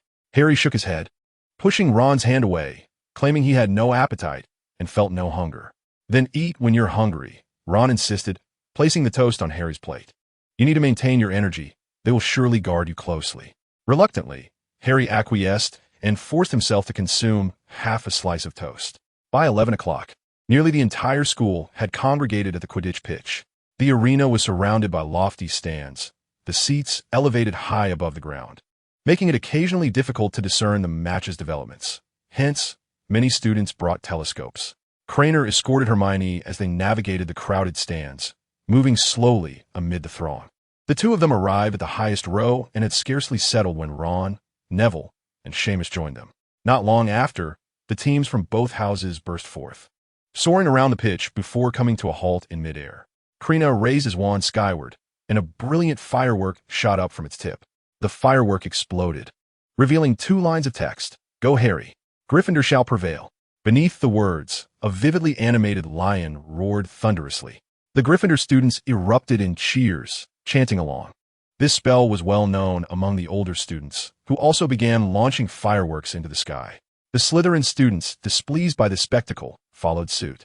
The fireworks multiplied, and soon both sides were hurling insults through their sparkling messages. Gryffindor is doomed. Slytherin will triumph. Slytherin is weak. Krena was at a loss. What began as a simple encouragement for Harry had devolved into a full-blown rivalry. This rowdy group of students showed no signs of yielding. Hermione tugged at Krena's arm, whispering in his ear, "Aside from us, no one saw you launch the first firework, right?" "Perhaps, but even if they did, it wouldn't matter. If the professors pursue it, the worst that could happen is a deduction of points. Detention won't be an issue." "Look, we have a traitor," shouted a Gryffindor student. Suddenly, a serpent appeared amidst the fireworks above the Gryffindor camp, cheering for Slytherin. Slytherin infiltrator. A Gryffindor, now furious, clenched his fists. "Brothers, let's take him down." At that moment, McGonagall's fury erupted, her voice echoing throughout the stadium. "Everyone, stop this at once. Gryffindor and Slytherin students, if anyone dares to continue this ruckus, both houses will forfeit their match." The students fell silent, sitting still in the stands, afraid to move. "Greetings, everyone. Today's Quidditch match features the Gryffindor team facing off against Slytherin. I am your commentator, Lee Jordan. Which house do you believe will emerge victorious in this match?" With keen insight, Jordan revitalized the somewhat tense atmosphere as students rallied in support of their respective teams. Though he was a professional commentator, he was also a Gryffindor, and his bias was unmistakable. At a rapid pace, Jordan declared, "Friendship first, competition second. Let us defeat Slytherin. Gryffindor shall prevail." The Slytherin students began to protest against Jordan, demanding the professors replace the commentator. McGonagall shot a fierce glare at Jordan before signaling to the referee, Hawk, to commence the match. A resounding whistle brought silence to the pitch.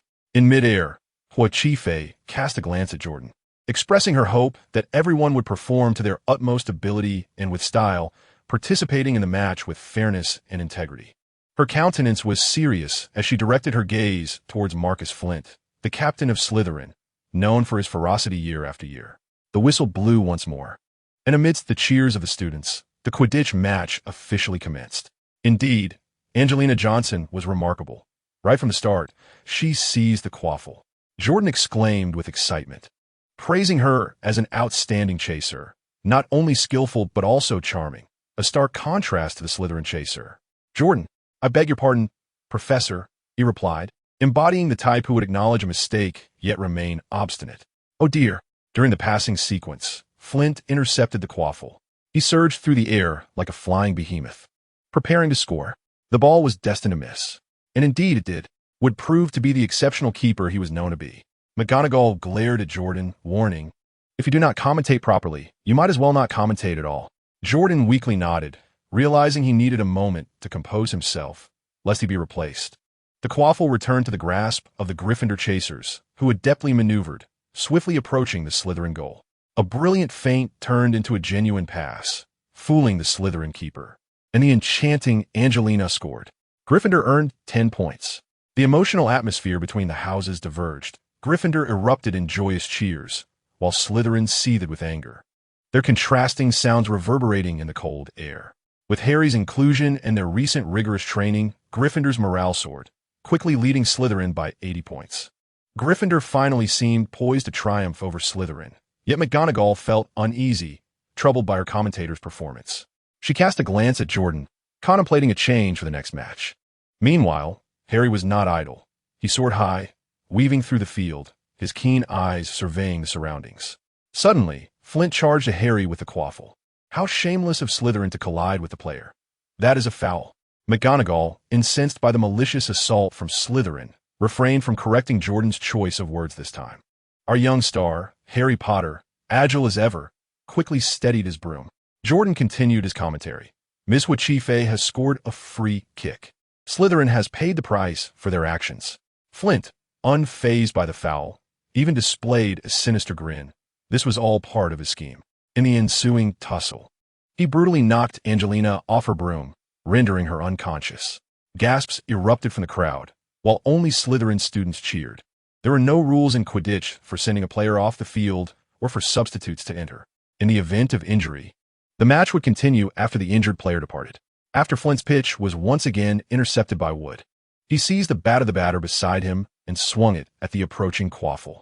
The ball struck Wood squarely in the face, causing him to fall to the ground, crashing against the goalpost before collapsing onto the pitch. Flint grinned.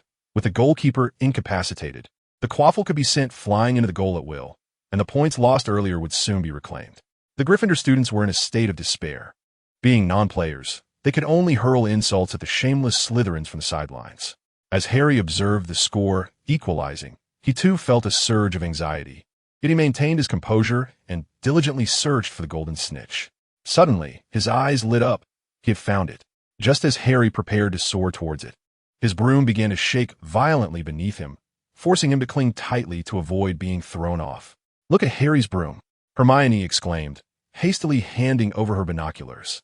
By the time Krena turned to look, Harry's broom had ceased its tremors and was darting swiftly in one direction. Hermione had doubted her own vision, as the broom had appeared as if it were malfunctioning. Krena raised an eyebrow and peered through the binoculars towards the professors. "What is going on?" Hermione inquired. "Come and see," Krena responded, enlarging the view so they could both witness the spectacle. Snape had been monitoring Harry closely, and upon noticing the broom's erratic behavior, he immediately surmised that someone had cast a jinx. He knew precisely who was behind it, and while he wished to speak the counter-curse, he felt it would only address the symptoms, not the cause. Consequently, he turned and slapped Quirrell, who sat behind him, across the face. Quirrell, bewildered, felt a jolt of fear. How could he have been discovered so swiftly? Chapter 49, The Next to Be by My Side. Quirrell, nursing his cheek, weakly protested. "Why hit me when the match is so entertaining?" Snape scoffed, showing no leniency towards Quirrell, and without uttering a word, he delivered a kick. Quirrell fell to the ground, momentarily stunned, followed by a flash of anger. Who is this person? He thought, having prepared excuses that were now rendered moot. As professors, one would think they should at least engage in a reasoned discussion first. With that thought, Quirrell sprang up and lunged at Snape. The crowd scattered, shouting, "Stop fighting. Don't fight."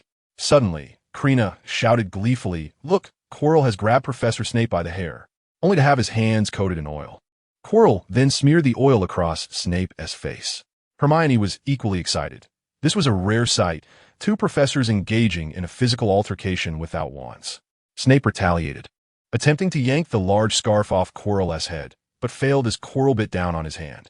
Ron, Neville, and Seamus had abandoned watching the match, surrounding Krena and Hermione, eager to peer through the binoculars to see what was truly unfolding.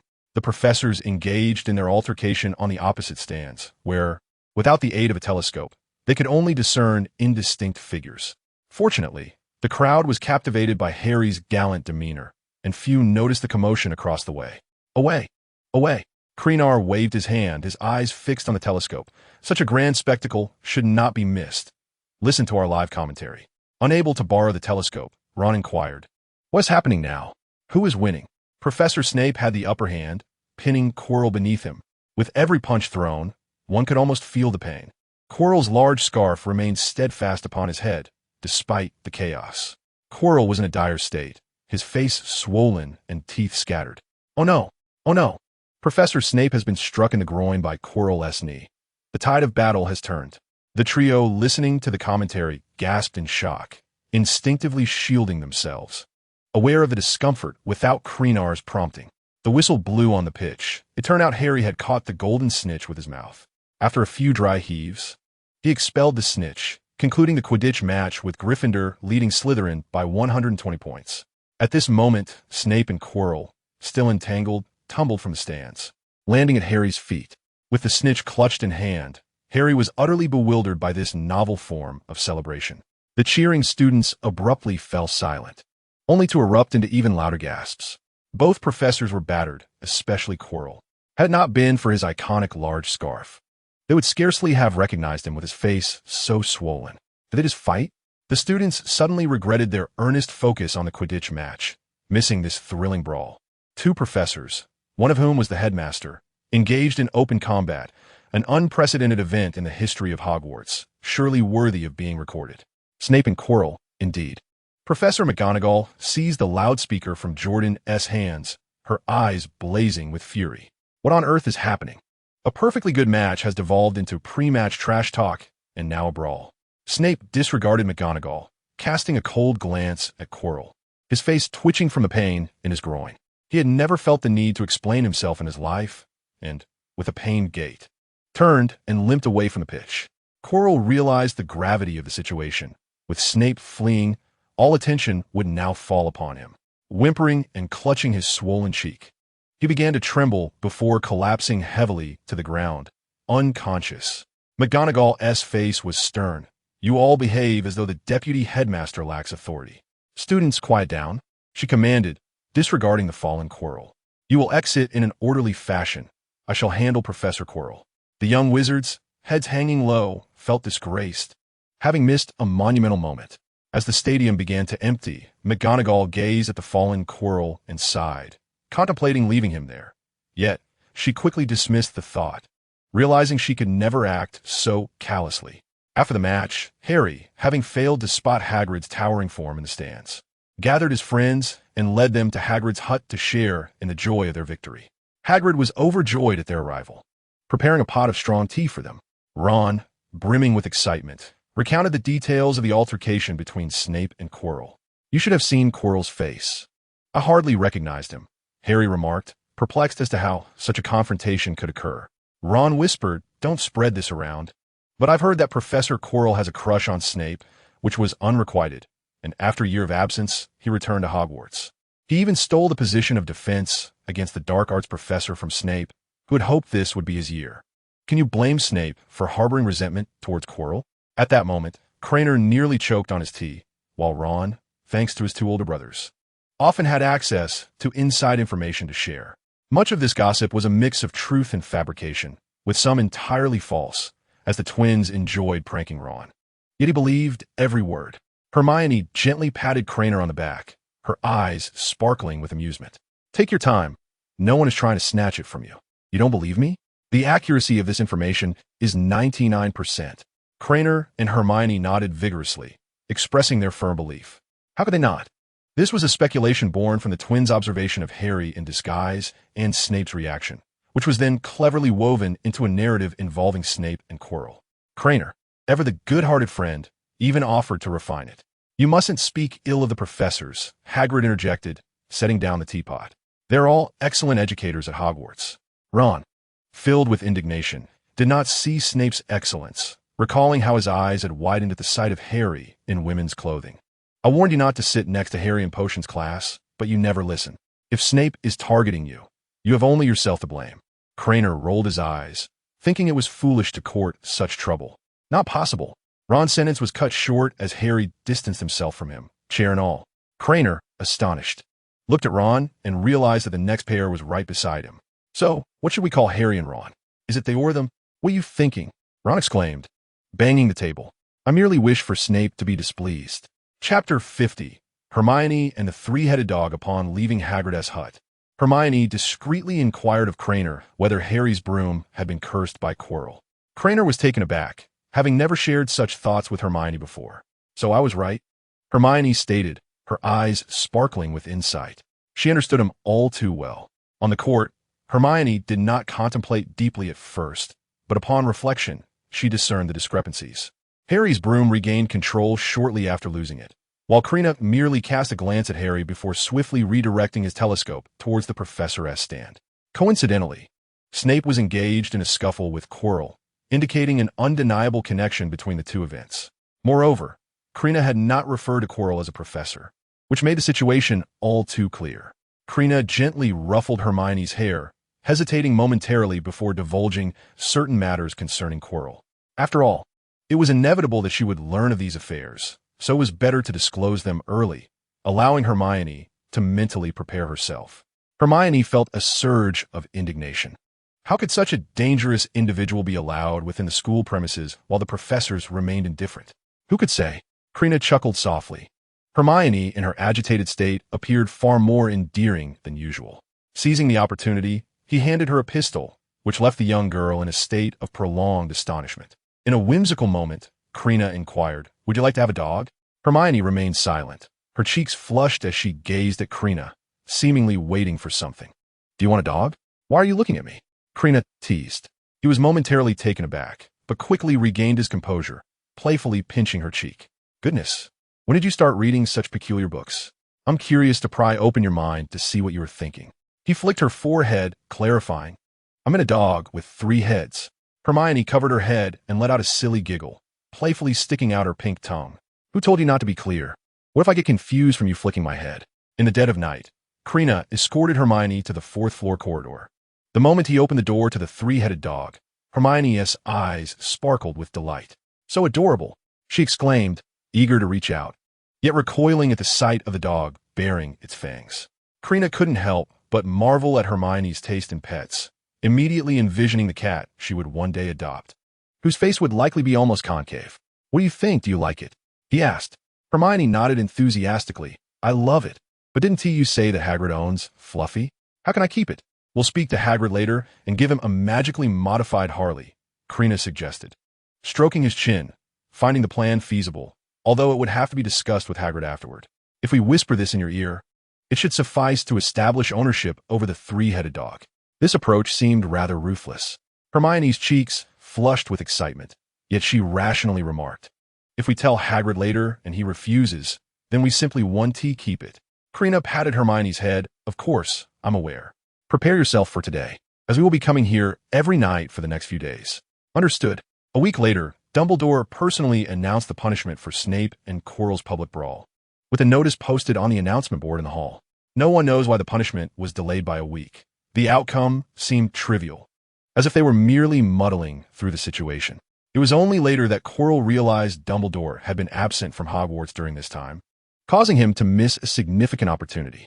The whispers between Snape and Quirrell spread throughout the school, transforming and escalating in intensity. Snape, already irritable, became increasingly agitated, resulting in unfortunate consequences for the students, with the sole exceptions being Krena, Hermione, and Harry. Dumbledore was also in a precarious position. The centenarian often faced Snape's biting remarks. He believed Quirrell was intent on harming Harry, while Dumbledore foolishly sought to save Quirrell, truly a sign of his old age. During this time, Hagrid awaited Dumbledore's return. With a unicorn dead in the Forbidden Forest, he needed to report it. Upon hearing Hagrid's account, Dumbledore understood that Quirrell was beyond saving. Had they held on for just another week, they might have been able to rescue him. With a heavy sigh, he cautioned Hagrid to be vigilant while patrolling the Forbidden Forest. As time passed, the presence of wizard chess in Hogwarts faded, replaced instead by students engaging in dueling games.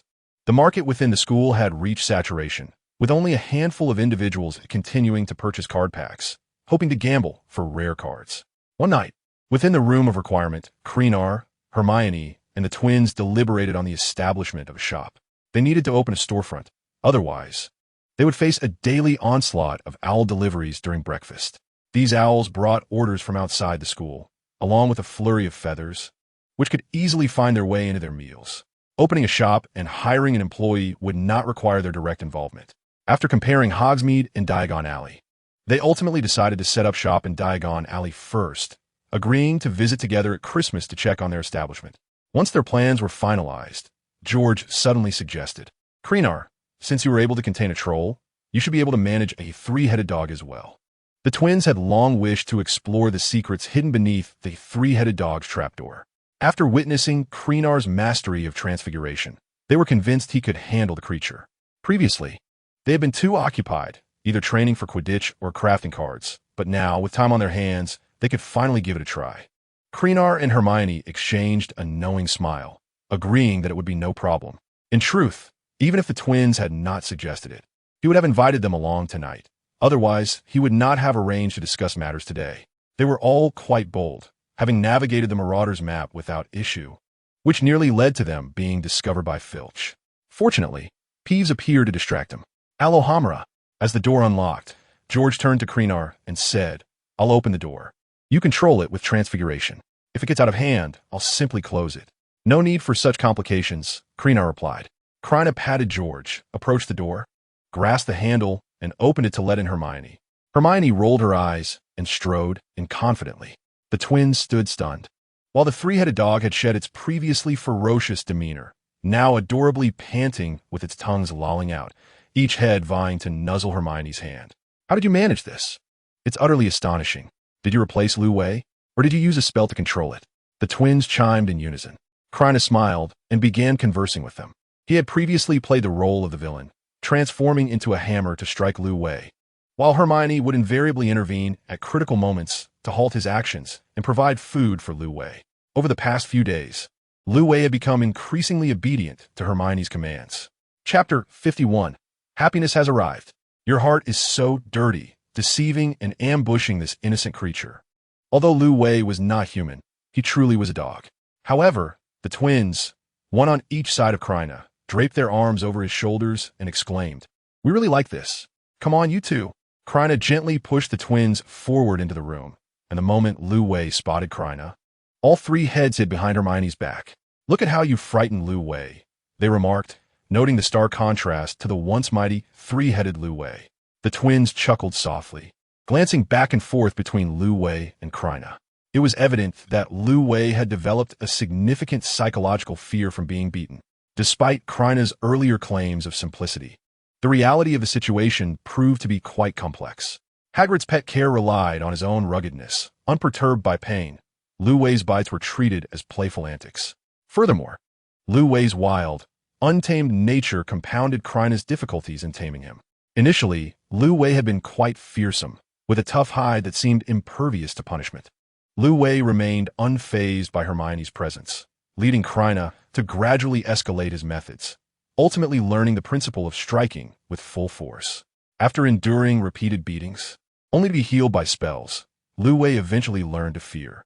It was during this process that Lu Wei realized that only Hermione could protect him from being harmed. Hermione comforted Lu Wei, cradling his head, assuring him, "It's all right, with me around, he won't hurt you." In that moment, Lu Wei appeared emboldened, like a valiant warrior, baring his teeth at Krena and growling, yet not daring to move an inch. Given Lu Wei's immense size, any slight movement could easily shake off Hermione's embrace. Krena regarded Lu Wei with a knowing smile before casting a glance at Hermione. Understanding his cue, Hermione released her hold on Lu Wei and swiftly stepped aside. As Lu Wei's growl trailed off mid-note, he found himself outside the safety of his haven, his three dog faces spinning in confusion. Whimpering, Lu Wei looked at Hermione with a pitiful gaze, as if questioning her sudden retreat. Hermione returned, feigning an intent to embrace Lu Wei once more. Lu Wei, altering its demeanor, yearned to bark, yet found no embrace. With a tilted head, it gazed at Hermione, puzzled as to why she had not yet come forth. When Hermione finally enveloped it in her arms, Lu Wei let out a playful snarl at Krena.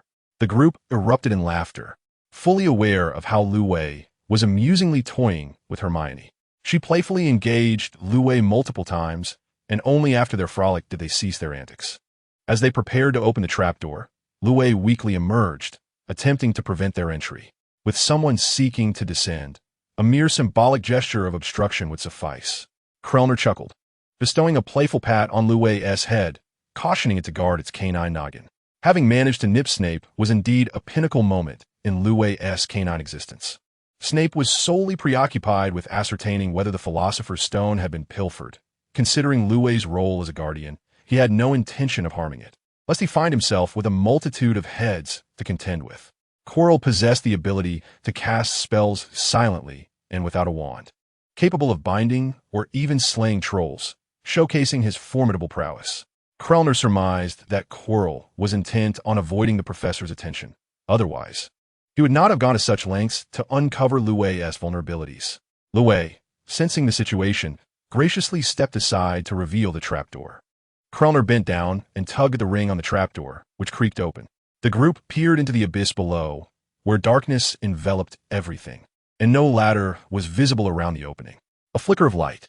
Krena cast a glowing orb downward, and as it reached the bottom, they observed writhing, tentacle-like forms. "It's the devil's snare," Hermione exclaimed, noting its aversion to light and warmth. Under the illumination, the devil's snare recoiled, revealing an opening, though still some distance from the ground. Krena waved his wand, uttering knocks. The glowing orb vanished, and after a moment, the devil's snare had reasserted itself, covering the prior gap. "I shall descend first. When I call, you may follow," Krena declared before leaping into the opening, casting a levitation spell upon himself as he fell. Upon landing on the devil's snare, its tendrils ensnared Krena's feet like grasping appendages. He reclined, leaving only his head and hands exposed. "Come down." He assisted each of them onto the devil's snare sequentially. "Luminosity," Hermione began to chant, but Krena interrupted. "No need to rush. We must first enjoy this splendid experience." "You find delight in being ensnared by these tentacle-like vines?" Hermione expressed incredulity, feeling discomfort in their grasp. "Do not fret, relax, observe how swiftly the twins adapt." Once the twins descended and witnessed Krena's movements, they quickly grasped the proper technique for navigating the devil's snare. "This is utterly delightful," George exclaimed. "All the weariness of the day seems to vanish." Fred, unable to speak, was sprawled upon the devil's snare, completely enveloped. Krena's face lit up with a joyful expression, and you felt yourself relax. The vines entwined around you, tightening with every struggle. As the tension ebbed and flowed, happiness naturally emerged. Seizing the opportunity, Fred turned onto his side, reveling in the delightful sensation this marvelous thing provided. "George, do you recall how we never discovered this particular use of devil's snare during our lessons?" Fred inquired, yet George remained silent, prioritizing the pleasure of the moment over conversation.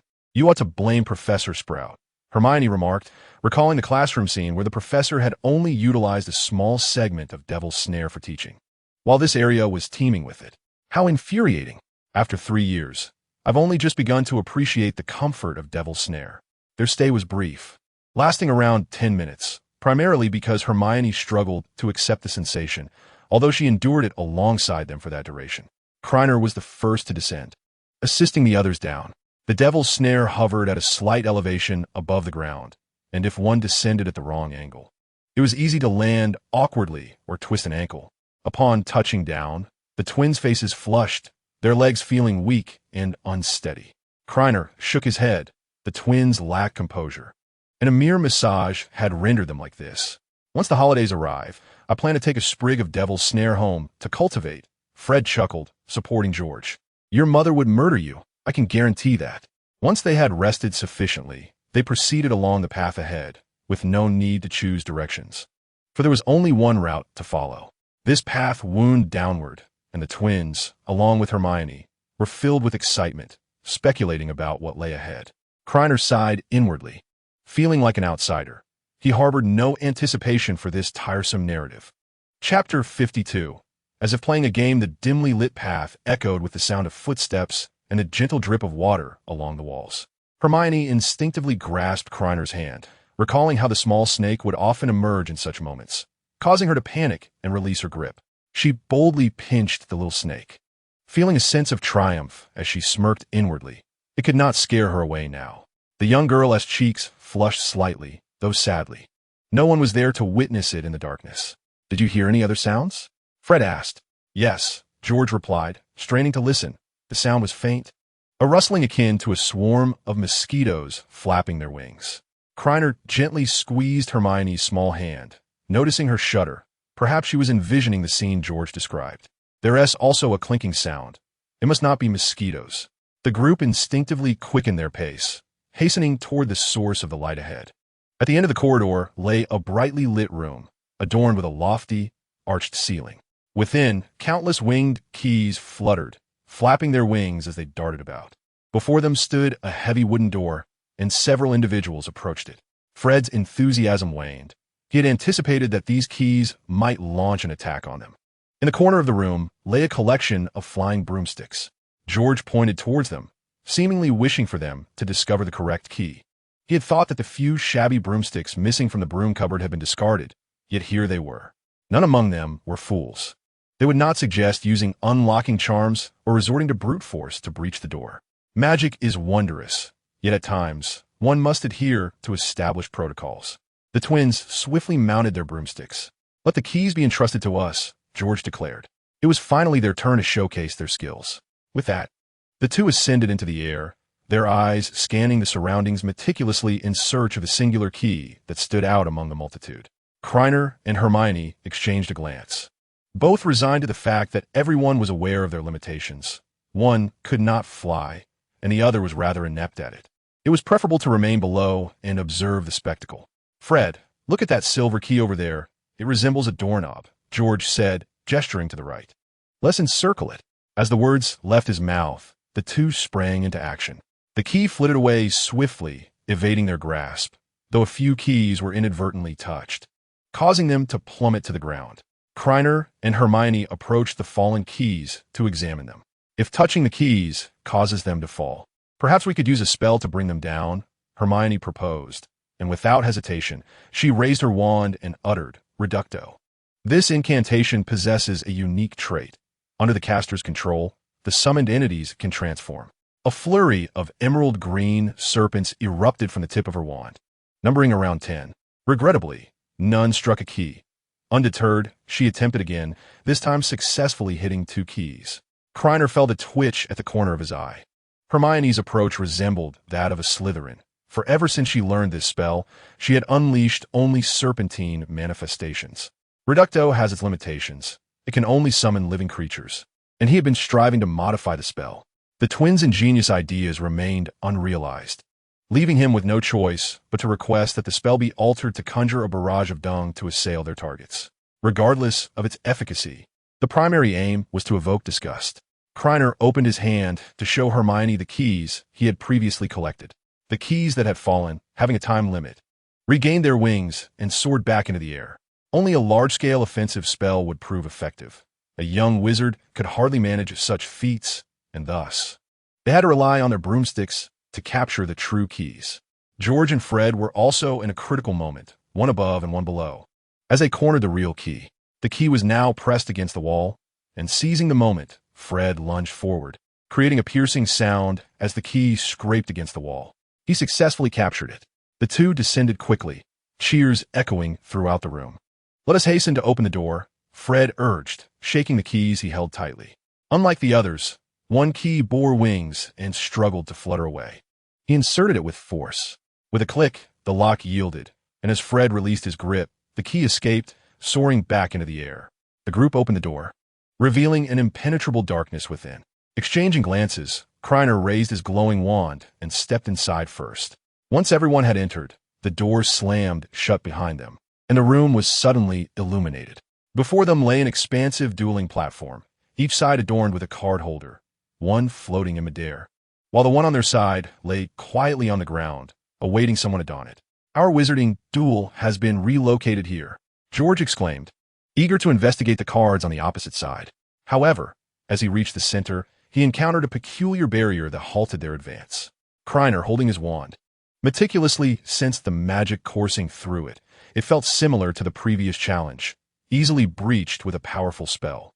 George crossed his arms, a mischievous grin appearing. "What do you think, Fred?" "I'll just observe," Fred replied with a chuckle. "This is practically a gift." "Did you bring the special card sets?" Krena inquired. As developers, they possessed a modicum of privilege, each equipped with a unique set of cards. "Allow me," George offered, stepping forward to replace the existing card set. The duel commenced abruptly, akin to a tremor that concluded all too swiftly, rendering the game devoid of enjoyment. "It's best to use these card sets sparingly," George lamented. The group arrived at the next door, with Krena still wielding his wand, uncertain whether the giant within was alive or deceased. Upon opening the door, a nauseating stench assailed their senses. The odor was unbearable. The giant was indeed alive, staring blankly at them. Without hesitation, Krena cast a transformation spell to ensnare the giant. "Quickly, let us move." They entered the subsequent room, inhaling the fresh air gratefully. "We've had it easy thus far," Fred echoed George's earlier sentiment. "Who would thought we'd be so disheveled by the giant's fumes?" Krena and the others chuckled, just as flames erupted from the doors on either side of the room. Unusual flames, black in the front and purple at the back, surrounded them. In the center of the room stood a table adorned with 7 uniquely shaped bottles. Hermione furrowed her brow, scrutinizing the surroundings. "I figured it all out," she exclaimed suddenly, excitement radiating from her. "All the information connects." Chapter 53. "What did you see?" Hermione turned to Krena, saying Harry and Hagrid retrieved a package from Gringotts. And on the same day, Gringotts was robbed. The contents of that package must be safeguarded in the final room. Each chamber is a different challenge set by various professors. Hermione counted on her fingers, stating that the first challenge was Hagrid's 3-headed dog, the second was Professor Sprout's devil snare, and here lay Professor Snape's trial. Though Hermione had undergone considerable changes in her character, her remarkable intelligence remained unchanged. Having arrived at this juncture, it would be unthinkable for her to fail to connect the dots.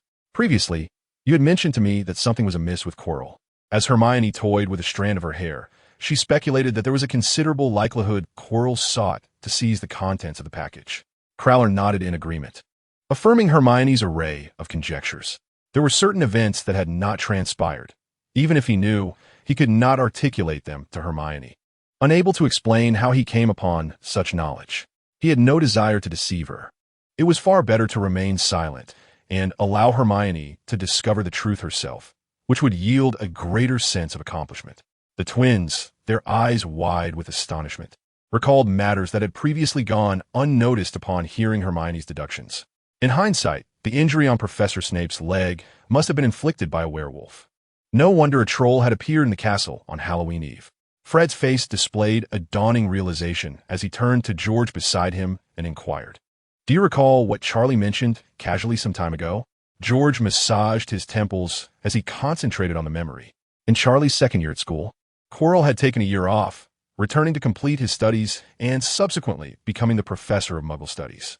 Charlie had expressed his fondness for Quirrell's lessons, which were lively and engaging, even sharing some Muggle knowledge with their father. Fred gasped, recalling that after Quirrell had stepped down last year, he had vanished for a year, returning this year as a vastly different individual. Upon hearing all this, Crowler began to deduce a rough outline of Quirrell's life trajectory. At such a young age, around 25, it seemed he could hardly have survived. The realization of these matters gradually transformed the twins' solemn expressions into ones of exhilaration. Quirrell might very well be a dark wizard. Hermione, observing their demeanor, inquired with a hint of confusion. "Aren't you at all worried or frightened?" "George, Fred, have you lost your nerve?" The two, with arms draped over each other's shoulders, replied eagerly, "We are Gryffindor. We cannot turn back now, for if we were to leave at this point, that would instill fear in us, and we might never sleep soundly again." George approached the table and seized the parchment beside the bottle, urging, "Let us see how we can get past this challenge." Danger loomed ahead, while safety lay behind. He began to read, "Among us, there are two who can assist you. Though they may appear different, their essence remains the same." George began to scratch his head, while Fred mirrored his puzzled expression. They fell into silence for a moment before simultaneously glancing up at the ceiling. "No, I cannot solve this riddle. It's far too difficult." Crowler and Hermione chuckled, not in mockery, but in appreciation of the stark contrast in the twins' expressions. Wherever they were, laughter and joy invariably followed. This was indeed a logical puzzle. Hermione took the parchment from George and glanced at it. The problem was not difficult. "Give me a minute," she said. Krena chuckled softly, reaching for the smallest bottle on the long table, a vessel capable of withstanding black flames. Indeed, the task was exceedingly simple.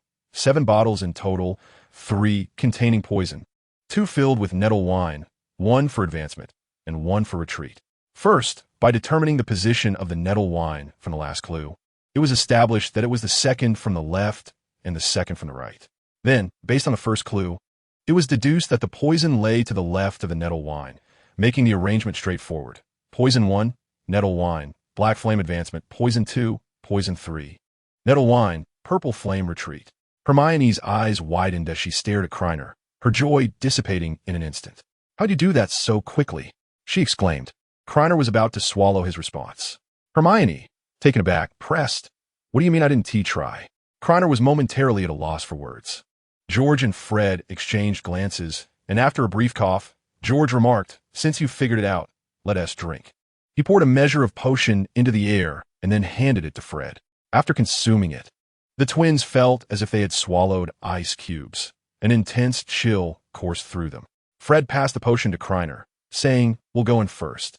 The twins, trusting Krener's judgment, interlinked their hands and stepped boldly into the black flames without hesitation. Hermione blinked at Krena, asking, "What were you about to say?" Krena pinched Hermione's cheek, coaxing her to open her mouth, and poured some potion inside. "If you don't enter soon, the potion will lose its efficacy. Then hurry and come in." Hermione giggled and dashed toward the black flames. Krena watched a retreating figure, slowly swirling the potion bottle in his hand. Awkwardness hung in the air. The twins seemed to understand. Perhaps they should silence him. Standing amidst the black flames, Krena felt no heat. He couldn't help but admire Snape's genius. Truly, the Half-Blood Prince was remarkable for optimizing potions and inventing spells at such a young age. Passing through the black flames, they entered the final chamber. "Krena, come quickly," Fred called. "There's only the mirror of Ariste here." Krena was somewhat taken aback. Since their last visit to the room of requirement, where they had discovered the mirror, they had not returned to see it again. Why had Dumbledore brought the mirror of Ariste in so early? What had Harry been doing during the Christmas holiday? Or perhaps Dumbledore never intended for Harry to see it. Krener's mind raced.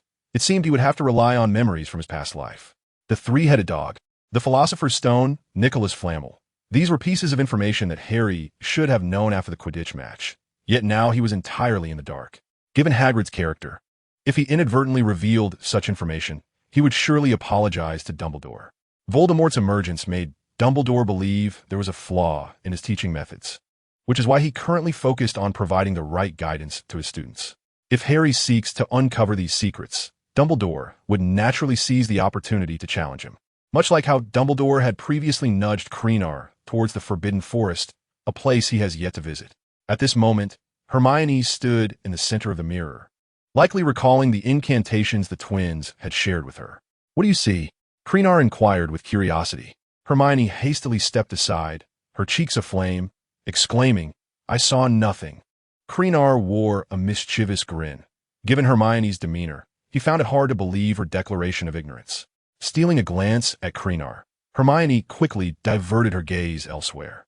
Surely, she couldn't articulate that they were seated on the sofa, her legs adorned in the white cat claw stockings she had purchased earlier, resting upon Krena's lap. Chapter 54. Would you like to build a snowman? That evening, Hermione and the twins returned home dejected. Dumbledore had modified the Mirror of Ariste, ensuring that only those who sought the Philosopher's Stone without the intention of exploiting it could truly attain it. They were entirely unaware of the stone's existence, making their failure to uncover it an inevitable outcome. Krena was acutely aware of one thing. Dumbledore had indeed placed the Philosopher's Stone within the Mirror of Ariste.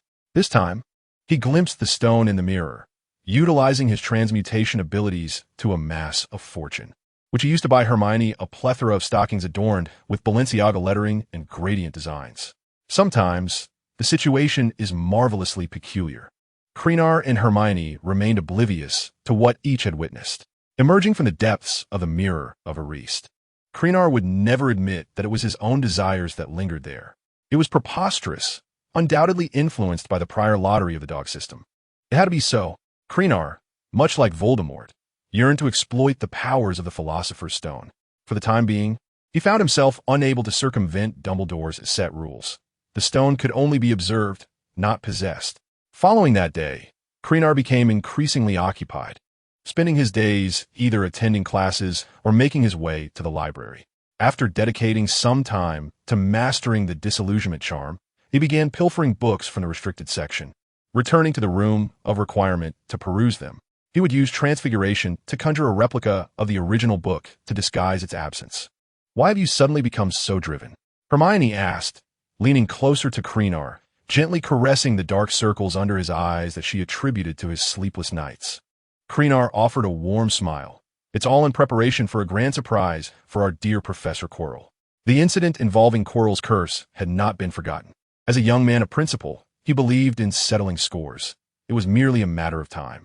The challenges set by the professors were easily navigated, especially considering Quirrell was the one to face.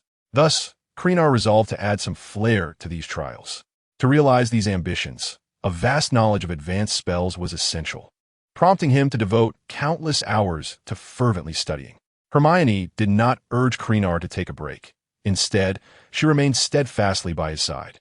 The decor in the Room of Wishes was quite simple, consisting merely of a bed, a sofa, and Hermione's alchemical workstation. They nestled against each other on the plush sofa, engrossed in their respective tomes. Whenever Hermione felt weary, she would retreat to the bed for a brief respite, only to be roused by Krena upon his departure. Yet, more often than not, she would drift into slumber, resting her head against Krener's shoulder. It was during these moments that Krena could finally relax. He would gently place Hermione's head upon his lap, tenderly smoothing down her seemingly tousled hair. The twins had visited the Room of Wishes once, witnessing Krena and Hermione's fervent reading, which promptly frightened them away, leaving them too intimidated to return. Under the intense pressure of their studies, Krena remained unfazed, having endured the rigors of examinations before. However, Hermione found it increasingly challenging, primarily due to mental fatigue. "You really don't have to stay up this late with me," Krena began, but before he could finish, Hermione pouted, gazing at him with a determined expression. Understanding each other implicitly, Krena refrained from further admonitions. Ultimately, he enlisted Harry to don women's attire and procure some potions from Snape, which improved Hermione's state of mind. As the Christmas holiday approached, both Krena and Hermione emerged from their intense studying. After several days of heavy snowfall, the castle was blanketed in several feet of snow, and the Black Lake had frozen solid. Krena led Hermione out of the castle to the central courtyard. "Shall we build a snowman?" Hermione's eyes gleamed with delight. "Absolutely." Krena handed her a pair of gloves, and they both knelt on the ground to form snowballs. He was slightly quicker, having already fashioned a large oval snowball and then two smaller ones for its base. Hermione completed a snowball to place atop Krener's creation as the body. "We just need a head." She tugged at Krena to help make the head, and soon it was ready to be placed on top. "I'll go find some decorations," Hermione declared, circling the snowman. Krena quickly caught her arm, playfully flicking her forehead. "Silly, don't forget we are wizards." Hermione covered her head with her hand and stuck out her tongue. "I forgot, I suppose." Krena then produced his wand, conjuring branches for arms, twigs for hair, a carrot for a nose, and finally crafting eyebrows, eyes, and a mouth. He cast a transformation spell over the snowman. Suddenly, the snowman appeared to come alive, clumsily bouncing around and exclaiming, "Hello, Sister Hermione. I am Snowy." Hermione erupted into a fit of laughter, her voice ringing like silver bells. If we were going to use magic, why not just come to the snowman directly? The twins suddenly emerged from their hiding spot, having likely observed for quite some time. Krena rolled his eyes. You wouldn't understand. Conjuring it directly takes away much of the fun. Fred nudged George, saying, that SU, not understanding. This is called enjoyment. Got it? George raised an eyebrow at Krena and teased, I see. Krena, wishing to divert the conversation, was wary of the astonishing remarks the twins might utter. Have you mastered the charm I assigned you? George exaggeratedly replied, you underestimate us. We learned it in a day, though we haven't tested it on anyone yet. The twins exchanged triumphant high fives. Krena shook his head, instantly discerning their thoughts. Since that day, the twins frequently posed bizarre questions to Chilo, leaving him utterly flustered. This experiment would undoubtedly be conducted on Chilo. Don't push your luck too far, Krena cautioned them. Even a corner dog will leap the wall. Fear not, Krena. We know our limits. Suddenly, two snowballs struck the twins in succession, one hurled by Hermione, the other by Krena, who had manipulated a snow creature to throw it. He had noticed Hermione's subtle movement during their conversation. You ambushers. Let us fight fair. Who's afraid of whom? Fred exclaimed, crafting a snowball to throw at Krena. No magic allowed. Krena positioned himself behind Hermione, and the battle commenced with fervor. However, the situation soon turned chaotic as Krena and Hermione found themselves besieged. Realizing that Harry and Ron had joined the fray, the onslaught forced Hermione to retreat, shielding her head. Krena smiled, finding the situation amusing. It had evolved into a 4-on-2 skirmish. He waved his wand, conjuring a colossal snowman before them, which clenched its fists menacingly. George shouted, Are we not playing fair anymore? We surrender. We surrender. Fred quickly conceded. Ha.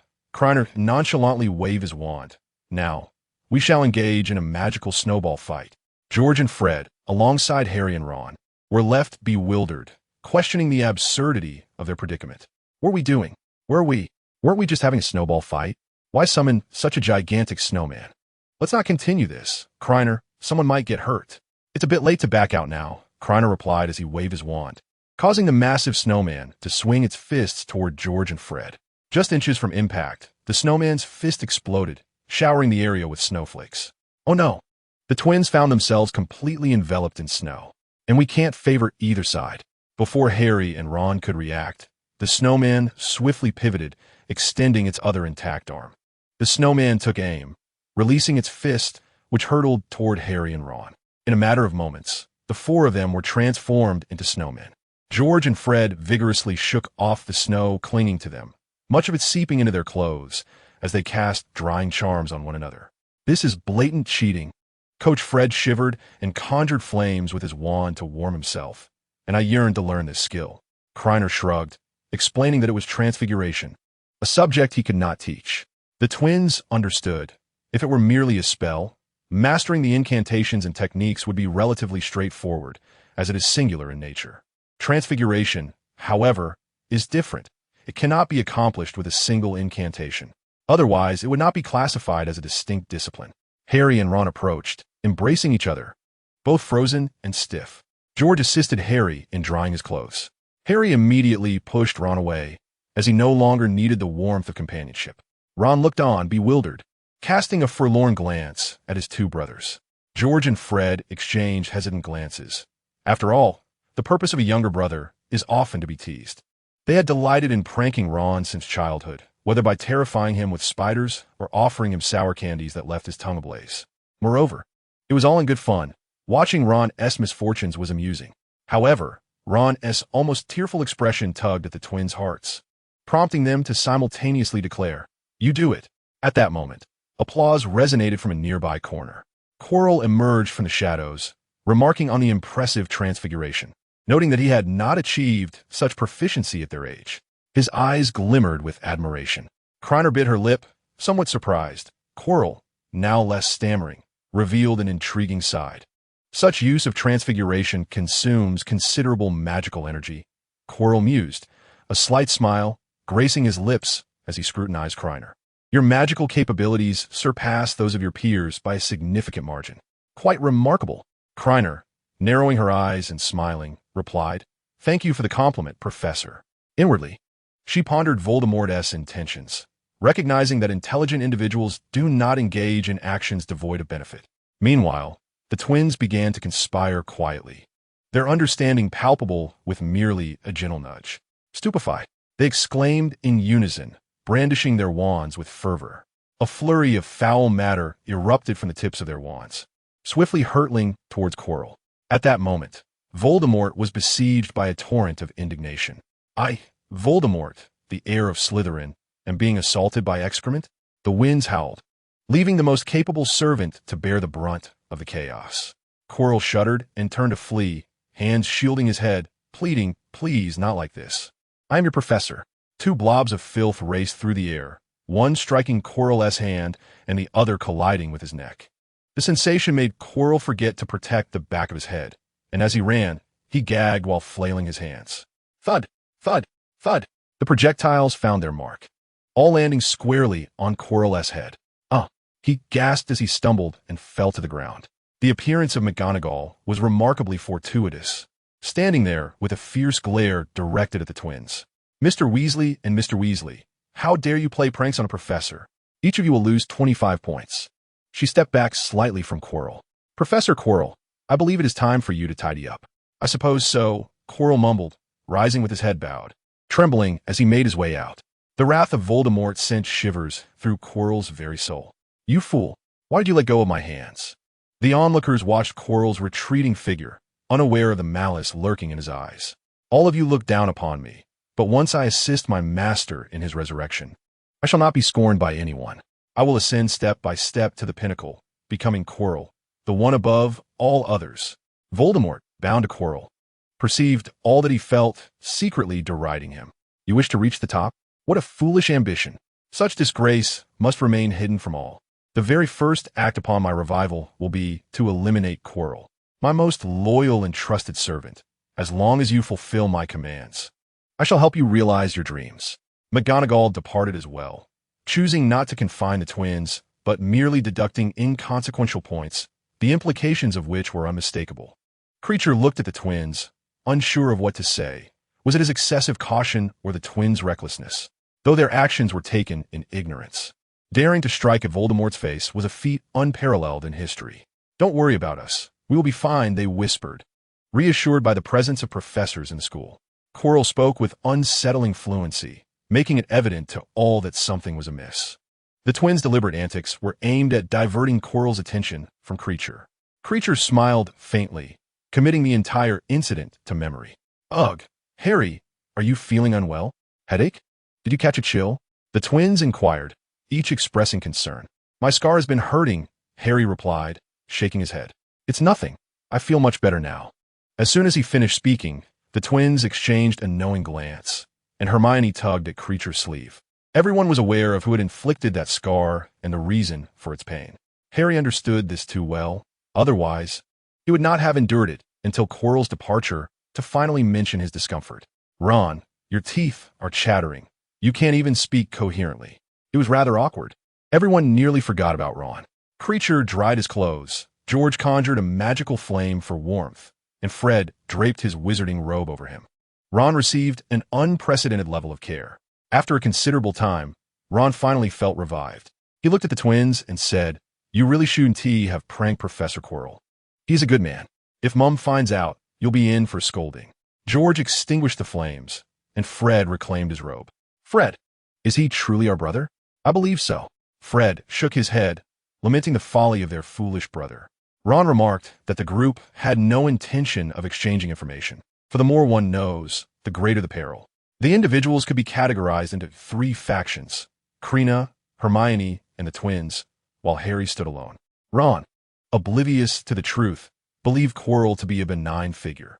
In Chapter 56, titled Home for the Holidays, the night enveloped the dormitory, with only the rhythmic sounds of the students' breathing filling the air as they slumbered soundly. Suddenly, a parchment materialized on Krena's nightstand. It was a contract. Each first-year wizard was required to sign this document upon leaving for the Christmas break or at the end of the academic year. The signing was a one-time obligation, and once executed, it would leave a trace within the young wizard until the age of 17, when it would dissipate. The following morning, Krena discovered the parchment resting on his nightstand. according to Article 3, Clause 77 of the Reasonable Restrictions on Underage Sorcery Act. Governed by Article 13 of the International Confederation of Wizard Secrecy Law, Krena scoffed at the contents of the parchment. What did the principle of voluntary signature imply? If one was coerced, could they forego signing? Furthermore, the law against underage magic performed outside school seemed to target wizards from Muggle families like his own. The parchment required a magical signature, which made Krena wary. He grasped his wand and scrutinized the magical traces upon it, his countenance darkening with concern. This was a contract of magic. Signing one's name with magic would activate it. Krena was well versed in the intricacies of contract magic, having previously researched it in pursuit of his own ambitions. He had crafted a contract before, though it ultimately went unused. Krena collapsed back onto his bed, casting the parchment aside. Although the document bore no explicit mention of the trace, he instinctively knew that signing it was inextricably linked to the trace. After returning from Diagon Alley, he had practiced spells at home without any admonition. The contract was a necessity, yet signing it could jeopardize his plans. Frustration overwhelmed him as he exhaled a heavy sigh, tempted to upend his desk. Upon inscribing his name on the parchment, he felt an unfamiliar essence enter his being. Had it not been for his frequent confrontations with the formidable Hermione, he might not have sensed it at all. After breakfast with Hermione in the Great Hall, they gathered their belongings in preparation to depart from the school. "Pardon me, Krena," George interjected, halting their progress. Fred chuckled from the side. "Though he mentioned it before, it still feels rather inconvenient to ask you to oversee the shop alone." "Not a problem at all," Krena replied with a smile, dismissing their concerns. "If I find a suitable shop, I'll secure it right away." Last week, when Professor McGonagall compiled the list of students remaining for the holiday, the twins had informed him that the Weasley parents were traveling to Romania to visit Charlie, and thus, the twins could not return home. Krena's expression grew considerably grave. "Be cautious while at school. During the holidays, the campus is sparsely populated. Do not let your guard down." The twins nodded solemnly, fully aware of the connection between Chilo and Voldemort, and they resolved to be even more vigilant, especially with the presence of the Marauder's map. Krena waved goodbye to the twins. "All right, we shall take our leave. Until the end of the holiday." On the train, Krena and Hermione occupied a compartment alone. In this familiar setting, Krena opened the system panel to check the recent progress. He had not made a special effort to clock in, instead opting to go with the flow, and thus had accumulated 360 points. As per tradition, Krena affectionately ruffled Hermione's hair. "Oh, versatile Hermione, I implore you to bring me good fortune. Let us go." A tenfold draw. As the draw animation concluded, Krena unconsciously turned to Hermione. "What's wrong?" she inquired, puzzled. Krena shook his head to indicate nothing was amiss, though internally he was astounded by Hermione's extraordinary luck. Once again, he had drawn red. The results of the 10 draws were 1 red, 2 gold, and 7 blue.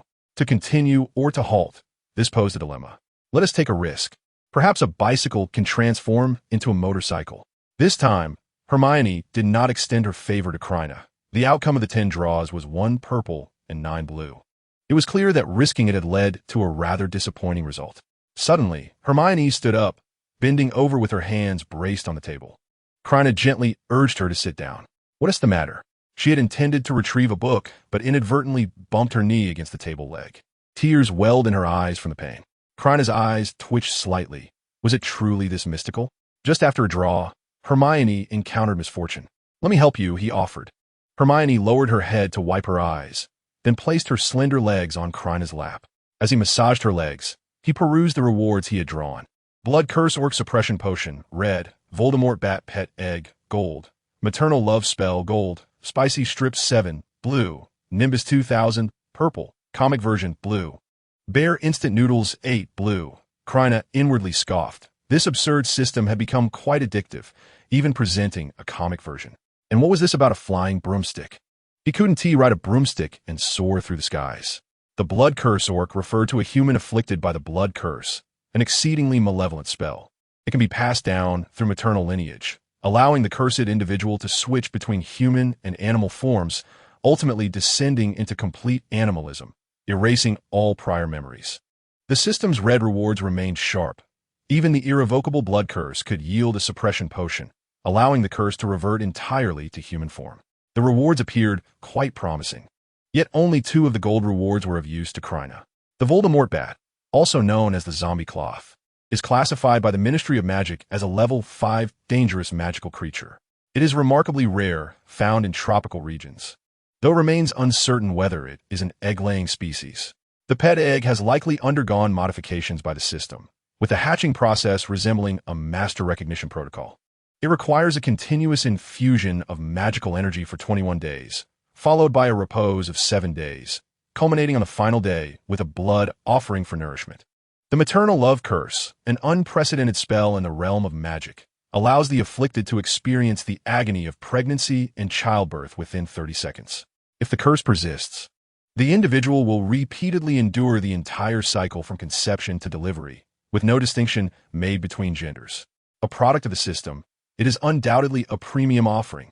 It remains uncertain whether the maternal love curse is more formidable than the heart-piercing curse. Moreover, it lacks a counter-curse. Once ensnared, the individual must submissively embrace the experience of maternal affection. Given the Ministry of Magic's propensity for regulation, it is conceivable that the effects and irreversibility of this spell might classify it among the unforgivable curses. We are a step closer to Azkaban. Does it still hurt? Asked Krena. Initially, the impact was both numbing and painful, but it has improved significantly. You seem lost in thought while reading, he remarked, playfully pinching Hermione's nose. Why bother getting up when you could simply use a spell? Hermione's trunk floated down from the shelf. Then why don't you use magic to help me heal? Hermione pouted. True, Krena replied, reaching for his wand from his wizarding robe.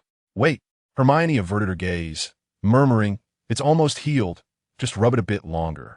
Using a spell would be too troublesome. Chapter 57. The Scapegoat.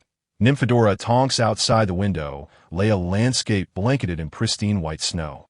While the two inside the carriage read and engaged in light conversation whenever fatigue set in, the passage of time felt swift. As the train traversed through towns, Krena and Hermione changed out of their wizarding robes and donned coats from their luggage. Finally, the train halted at Platform 9 of King's Cross Station. Exiting the platform was slow, necessitating a queue. A gaunt old guard stood at the partition, permitting only 2 or 3 individuals to pass at a time, thus preventing a sudden influx of people from drawing the attention of muggles. Upon emerging from the wall, Hermione spotted Mr. Granger, who was waving his hand. Dad, she exclaimed, dropping her luggage and rushing towards him, enveloping Mr. Granger in a warm embrace. Krena chuckled, retrieving his belongings and following suit. Father, it has been a while. How have you and Mum fared in your little world together? Mr. Granger embraced Krena, replying, quite well, though it has been significantly quieter. When the children are home, they often complain about the noise, but in their absence, it feels as though something is missing. Krena, perplexed, inquired, did you come alone? Your mother is at home preparing dinner, Mr. Granger said, scrutinizing Hermione closely before playfully tapping Krena on the back of the head. Why do I get the impression that Hermione has lost weight? Have you been bullying her at school?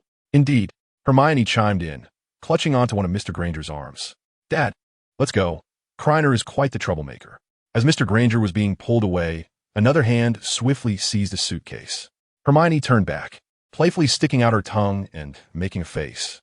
Dad, let me tell you, she began, Krena, you old rascal. On their way home, Hermione chattered incessantly to Mr. Granger about her life at Hogwarts. Although she frequently sent letters, they were never as detailed as her current recounting. Dad, allow me to perform a magic trick for you. Taking advantage of a lull in traffic, Krena extended his hand forward, and with a snap of his fingers, a blooming orchid appeared in his grasp. Are you out of your mind? Hermione exclaimed, you forgot about the parchment you signed this morning. We cannot perform magic outside of school. Mr. Granger was oblivious to the implications of her words. He could only smell the fragrance of the flower. Is that so terrible? He remarked, still astonished. Did not Professor McGonagall perform magic for me once? That's different. Hermione shot a glare at Krena. It had only been a short while since they had left the school, and here he was, giving her such a grand surprise. Underage wizards were forbidden from casting spells outside school, and doing so could lead to expulsion. If it attracted the attention of non-magical individuals, it would be a serious offense. Do not be so anxious. This is not magic. It is merely a trick. Krena remained unfazed, having not forgotten the magical contracts signed that morning. He had intentionally cast a spell to test the specific effects of the trace. Of course, such actions carried consequences, but for the sake of future plans, it was deemed worthwhile. You really are something, Hermione said, patting her small chest, relieved that no one else had witnessed the incident. It would not matter if no one else saw. Suddenly, a woman appeared in the passenger seat next to Mr. Granger, frowning. Encountering you is never a good sign. Long time no see, Tonks, Krena teased. It appears you have been promoted.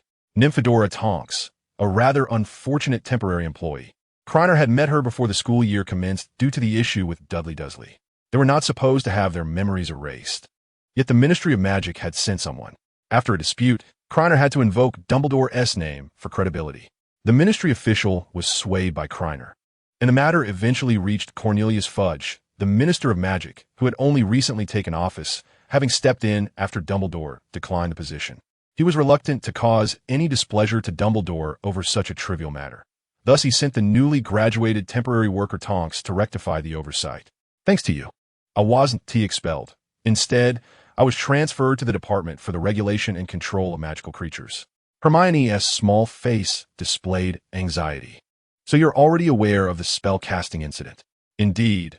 Not only aware, Tonks said, pulling 2 letters from her clothing pocket, jokingly adding, the Ministry has sent you both an early Christmas gift, a warning letter for each of you. What a truly unique gift this is. Krena casually remarked as he received the letter. Are the Ministry of Magic's owls too busy? Do you think I desire this? My ambition is to become an outstanding Auror like Moody, Tonks replied, her tone tinged with a hint of resignation. Born into the Black family, Tonks was disowned due to her marriage to a Muggle. Lacking familial support, she not only bore the brunt of blame, but also had to gradually earn her credentials. If you perform magic on the streets, we must certainly investigate to ascertain whether the magical act had been exposed to the non-magical community. Hermione expressed mere surprise at receiving the warning letter. After all, the Ministry's blunders were not unprecedented. Refrain from casting spells outside of school. If you wish to showcase the orchid blooming charm to your parents, Diagon Alley is the place, as it is shielded from all magical activity. You previously offended the Ministry, and had I not arrived, you would have found yourselves in dire straits. Tonks waved goodbye, stating, I shall handle the feedback results. Remember to treat me to Chinese food next time. Krena nodded, well aware of the adage that it is easier to meet the king of hell than to deal with a troublesome spirit. Fudge appeared generous, yet in truth, he was rather petty. However, in his eyes, Krena was merely a fleeting concern, easily forgotten. The Ministry officials who had initially arrived belonged to the Department for the Regulation and Control of Magical Creatures, and it was likely they harbored resentment. After Tonks departed, Krena smiled, appreciating the familiarity of the encounter, which not only divulged valuable information, but also spared him from anticipated complications. Tonks' pink, shoulder-length hair, heart-shaped face, and her lustrous dark eyes were indeed striking. As Krena pondered, he inadvertently nodded along, not fully paying attention to the conversation. Soon, a sharp pain in his side drew his attention. Hermione was looking at him with a bemused smile. Krena signaled to Hermione as Mr. Granger was watching them through the car's rearview mirror. Don't mind me, Mr. Granger grinned, ready to maintain his watchful eye. Goodness, is that something a 37-year-old would say? Why trouble a boy? At Mr. Granger's remark, Hermione promptly shifted the topic. How did the Ministry know you perform magic? Krena explained. It was the signature on the parchment this morning. It leaves a trace within, allowing them to monitor a general area but not pinpoint a specific individual. Hermione contemplated the warning letter in her hands, realizing that the magic had indeed been performed deliberately. Chapter 58. I am not as naive as you, Mr. Granger drove the car into the yard, and before even stepping out, Mrs. Granger opened the door to greet them. Hermione swiftly exited the vehicle, arms outstretched, and ran towards her mother, exclaiming, Mom, I miss you so much. Mrs. Granger also hurried over but bypassed Hermione to reach Krena first. She enveloped him in a warm embrace, saying, I've missed you dearly. Let me see, Hermione interjected.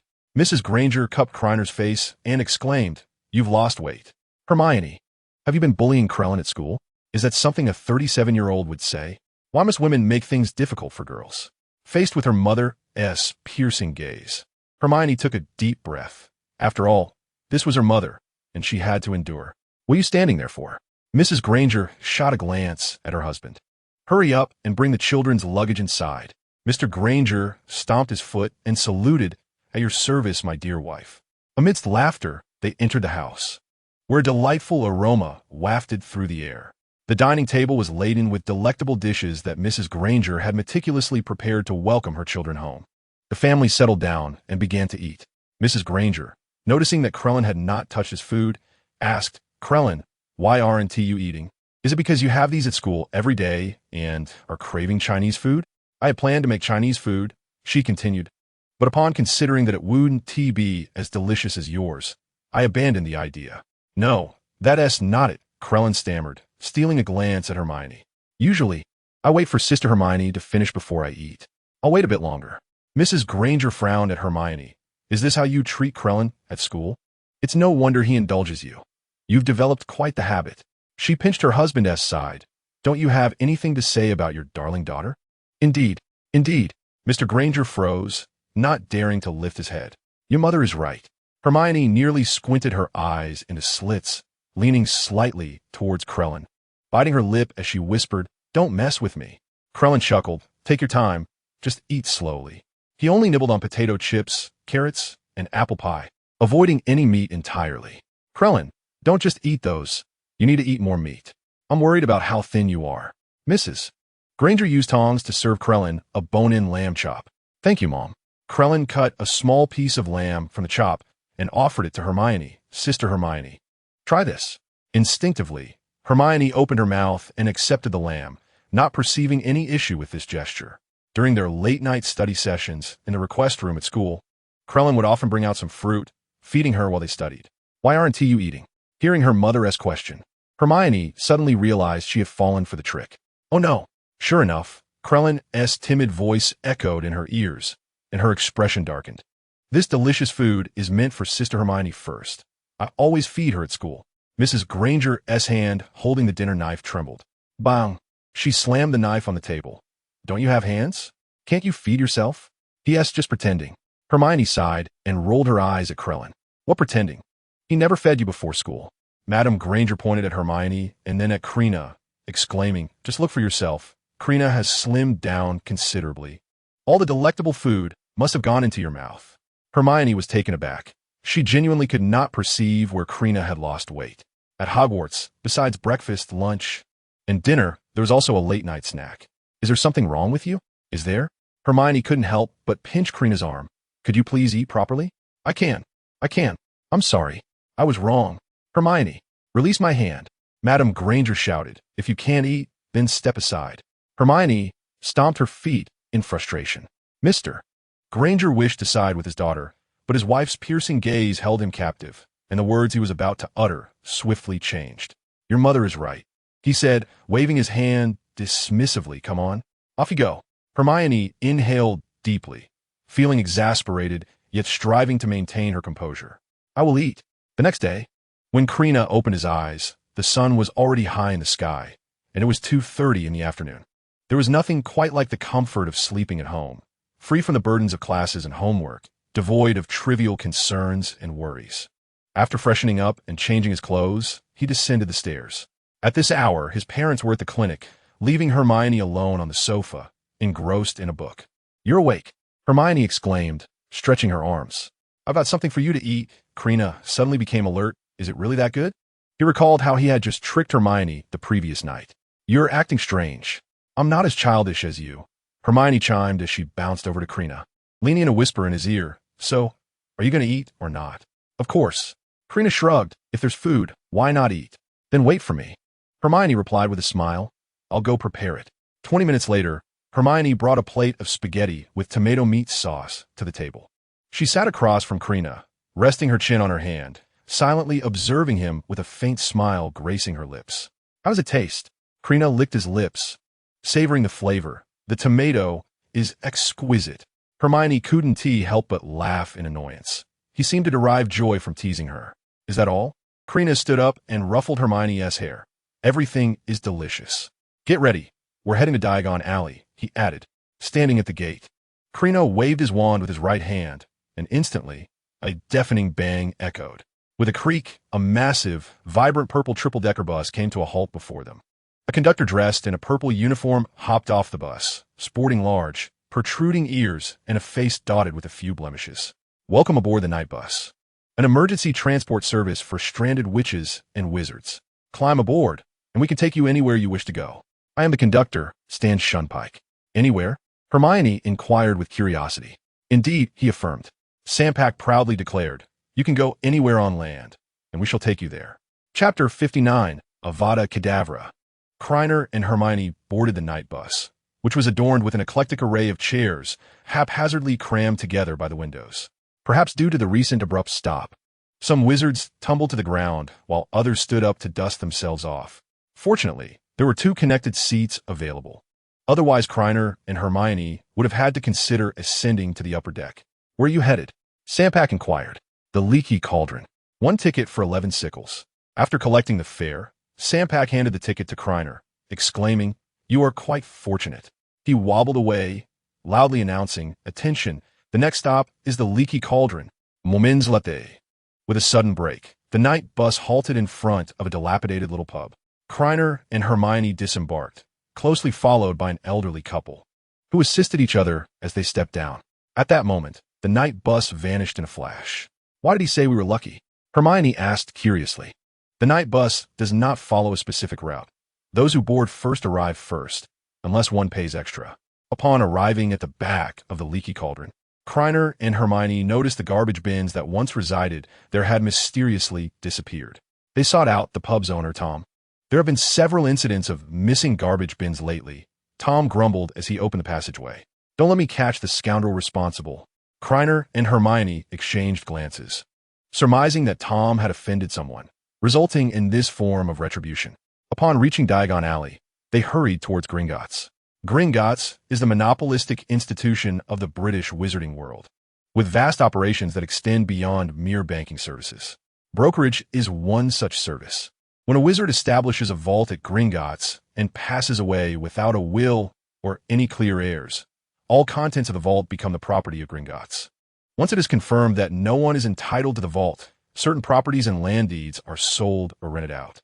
Moreover, wizards can commission the goblins at Gringotts to assist in subletting or selling shops, which incurs a brokerage fee paid by the principal. Bull, the goblin from Gringotts, was also their host for the day. Mr. Granger, what do you think of this shop? The shop's location was quite close to the Leaky Cauldron, adjacent to a potion store, making such a prime location exorbitantly priced. What about that shop over there? Krena inquired, pointing to a shop diagonally across the street. That one, Bull replied, glancing at the documents in his hands, is at 7 Diagon Alley, not owned by Gringotts. It belongs to the Black family, and it is not available for lease or sale. Krena nodded, understanding that the Black family's property must be exceptionally well located and spacious. Sirius Black was the sole heir of the Black family, and upon his demise, Harry inherited all that he possessed. They continued their exploration of the shops. Paul guided them through the entirety of the northern shops in Diagon Alley, yet none seemed to capture Krener's fancy. They traversed a narrow street and arrived at the southern side of Diagon Alley. The shop adjacent to Ollivander's wand shop appeared decent, as young wizards frequented it for wand purchases, ensuring a steady flow of customers. However, the space was rather limited. If they were to sell only wizarding duel games, it would indeed be a splendid location. To the south, there was a larger establishment with reasonable prices, but it was flanked by a dilapidated archway leading to Nocturne Alley. After a discussion between Krena and Hermione, the group ultimately returned to the north side and chose the shop at number 93 Diagon Alley. This shop was suitably located near the confluence of the north and south, promising ample foot traffic. It was a 2-story establishment, and its prices were significantly lower than those of the shops near the Leaky Cauldron. Mr. Granger, how shall we proceed with the payment? Paul inquired, handing Krena and Hermione a slip. Both galleons and Muggle currency were accepted, and the slip displayed Gringotts' latest exchange rates. Krena glanced at the rate sheet. The exchange rate for pounds had changed, now £7 for 1 galleon. I recall there being an exchange rate for rubles before the school year commenced. Why is it absent from this slip? He inquired nonchalantly. Paul smiled and gravely explained, it is a directive from the leadership. The exchange of rubles ceased before Halloween. The reasons behind this are beyond our knowledge. Your total comes to 252 galleons, he concluded, after Krena completed the payment and received the deed. He pondered as he watched Paul depart. The magical world was not entirely isolated from Muggles, while the general populace remained unaware. The upper echelons of Muggle leadership were likely informed. All events preceding the dissolution left traces, and with high-ranking individuals present. It was only natural for Gringotts to be privy to information ahead of time. This will be our stronghold from now on, Hermione exclaimed joyfully, darting about the shop. Do take care and slow down. You might fall, Krena chuckled, shaking his head. Such a stronghold sounds rather ominous. It's as if we are plotting to overthrow the Ministry of Magic. Let us first tidy up the shop and meticulously inspect the corners for any blibbering humdingers. Hermione nodded and then asked, Shall I take the upper floor while you handle the lower? I shall be upstairs, Krena replied, ascending the stairs, causing dust to cascade around him. The shop had been vacant for an extended period, and thick dust was evident everywhere, with some equipment even damaged. Employing cleaning charms, restoration spells, and scouring incantations in succession, Krena managed to significantly improve the cleanliness of the surroundings. He wielded his wand, searching within the corners, and ultimately uncovered a nest of blibbering humdingers in a concealed alcove. These creatures fed on dirt and had the potential to wreak havoc upon an entire building. They were adorned with numerous eyes and bore a faintly greenish, fungal appearance. Given that the ministry had remained inactive for such a long duration, it seemed apparent that casting spells within Diagon Alley would indeed go undetected. Krena raised his wand and slowly uttered a spell directed at himself. As the incantation unfolded, his visage underwent a remarkable transformation. His face became rugged, adorned with a scruffy beard, and a scar slashed diagonally from his forehead to the bottom of his cheek. His attire morphed into a cloak of deep black, shrouding his entire form and obscuring his facial features. Krena conjured a mirror, gazing at his new appearance with satisfaction. Subsequently, he cast a transfiguration spell upon a nearby broken wooden board, and soon, another Krena materialized before him. My apologies, little bandy mang, he murmured softly as he incanted a spell, causing his wand to tremble violently. A brilliant green light erupted from the tip of the wand, accompanied by a cacophony reminiscent of an unseen Grim Reaper wailing. The struck Bandy Mang fell lifelessly in an instant. To execute the killing curse requires immense magical power, an intent filled with murderous resolve, and precise control and aim. Most individuals must vocalize the incantation loudly, while those adept in the art can often cast it in whispers or even silence. Chapter 60. The commencement of the Sorcerer's Stone theft plan approximately 10 minutes later. Krena reverted all transformations, appearing somewhat disheartened. He had unleashed one of the 3 unforgivable curses, the killing curse, and prepared both an escape and a plan for absolution. This interval was sufficient for a wizard to make several trips, yet the Ministry of Magic had made no move. It seemed Diagon Alley was completely cloaked from view, allowing him to proceed with his subsequent plans in peace. Some skilled wizards can recreate spectral images of past events based on spells. The shop was a place Krena intended to inhabit for an extended period. For safety's sake, he incinerated all remnants of Bandy Mang upstairs, leaving no trace behind. Concealment of his tracks. Krena waved his wand around, and with a flash of golden light, the traces of his prior actions were obscured. As for the renovations, both Krena and Hermione were somewhat inept, leading them to spend a few galleons to hire assistants. 2 days later, their shop was transformed anew. A sign with a black and gold frame hung at the entrance, appearing as if gazing into the starry sky due to the enchantment, with the words Akali's mysterious shop inscribed in pale silver lettering. Krena, pouting, inquired of Hermione why the shop bore the name Akali and who Akali was. This was a tale from the land of runes, the continent of Valoran. After listening for a while, Hermione realized that Akali was a character from the story. Feeling reassured and choosing not to interrupt Krena, allowing him to continue. Ultimately, it was Krena who paused, pondering how long he could continue without exhausting the tale. He had not anticipated Hermione's patience. Wait for me a moment, she said before dashing away. When she returned, she held a cup of warm cocoa tea, having noticed that their lengthy conversation must have left him parched. Krena playfully pinched Hermione's nose, shaking it gently. Well, why didn't you call for a pause? Interrupting is impolite. The shop maintains a 2-story structure. However, the ceiling on the ground floor has been elevated significantly, creating a more spacious ambience. Suspended from above is a colossal lion dragon, remarkably lifelike in its portrayal. Its scales gleam a vivid crimson, adorned with a short, upturned snout encircled by a fringe of spiky tassels. Occasionally, A stream of scorching air escapes from its nostrils, and during the summer, it emits a refreshing coolness. The counter is positioned at the rear, with glass cabinets lining the walls, currently devoid of any inventory. Once the twins send over the supplies, this space will be ready to showcase the items for sale. At this moment, Krena cautiously traverses the alley of Diagon Lane. He has cast a concealment spell, rendering himself invisible. This state of invisibility harmonizes with the surrounding environment. However, an inadvertent touch could destabilize his disguise, revealing his presence. While Diagon Lane exudes an atmosphere of joy, Nocturne Alley feels overwhelmingly oppressive. The dim walls are adorned with eerie carvings, and the pristine snowflakes that fall to the ground accumulate into a grimy blackish hue. Krena finds a secluded corner to materialize and proceeds deeper into the alley, which gradually widens. Passing by Borgen's antique shop, Krena merely glances without stopping. Nocturne Alley evokes a sense reminiscent of a paradise found after wandering for many steps. Before Krena lies a vast circular plaza, its snowy surface having been cleared. The area is bustling with activity. The sounds of merchants hawking their wares filling the air. Yet, like Krena, most wizards are cloaked, hoods drawn, their faces obscured. Only those residing within Nocturne Alley appear unperturbed by the need for concealment. Brother, care to join in some fun? A wiry wizard approaches Krena, gesturing towards a group gathered around a table. Fortune awaits right before your eyes.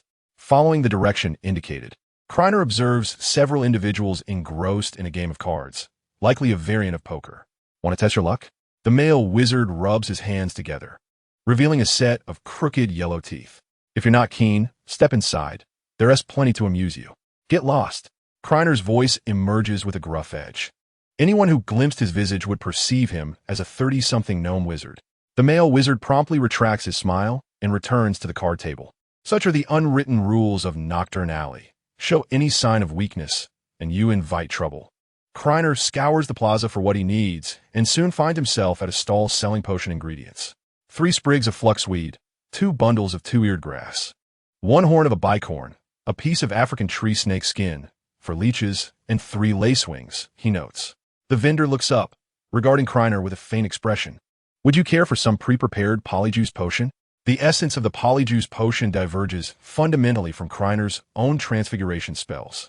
One transformation occurs from within, akin to being the very person who has been altered.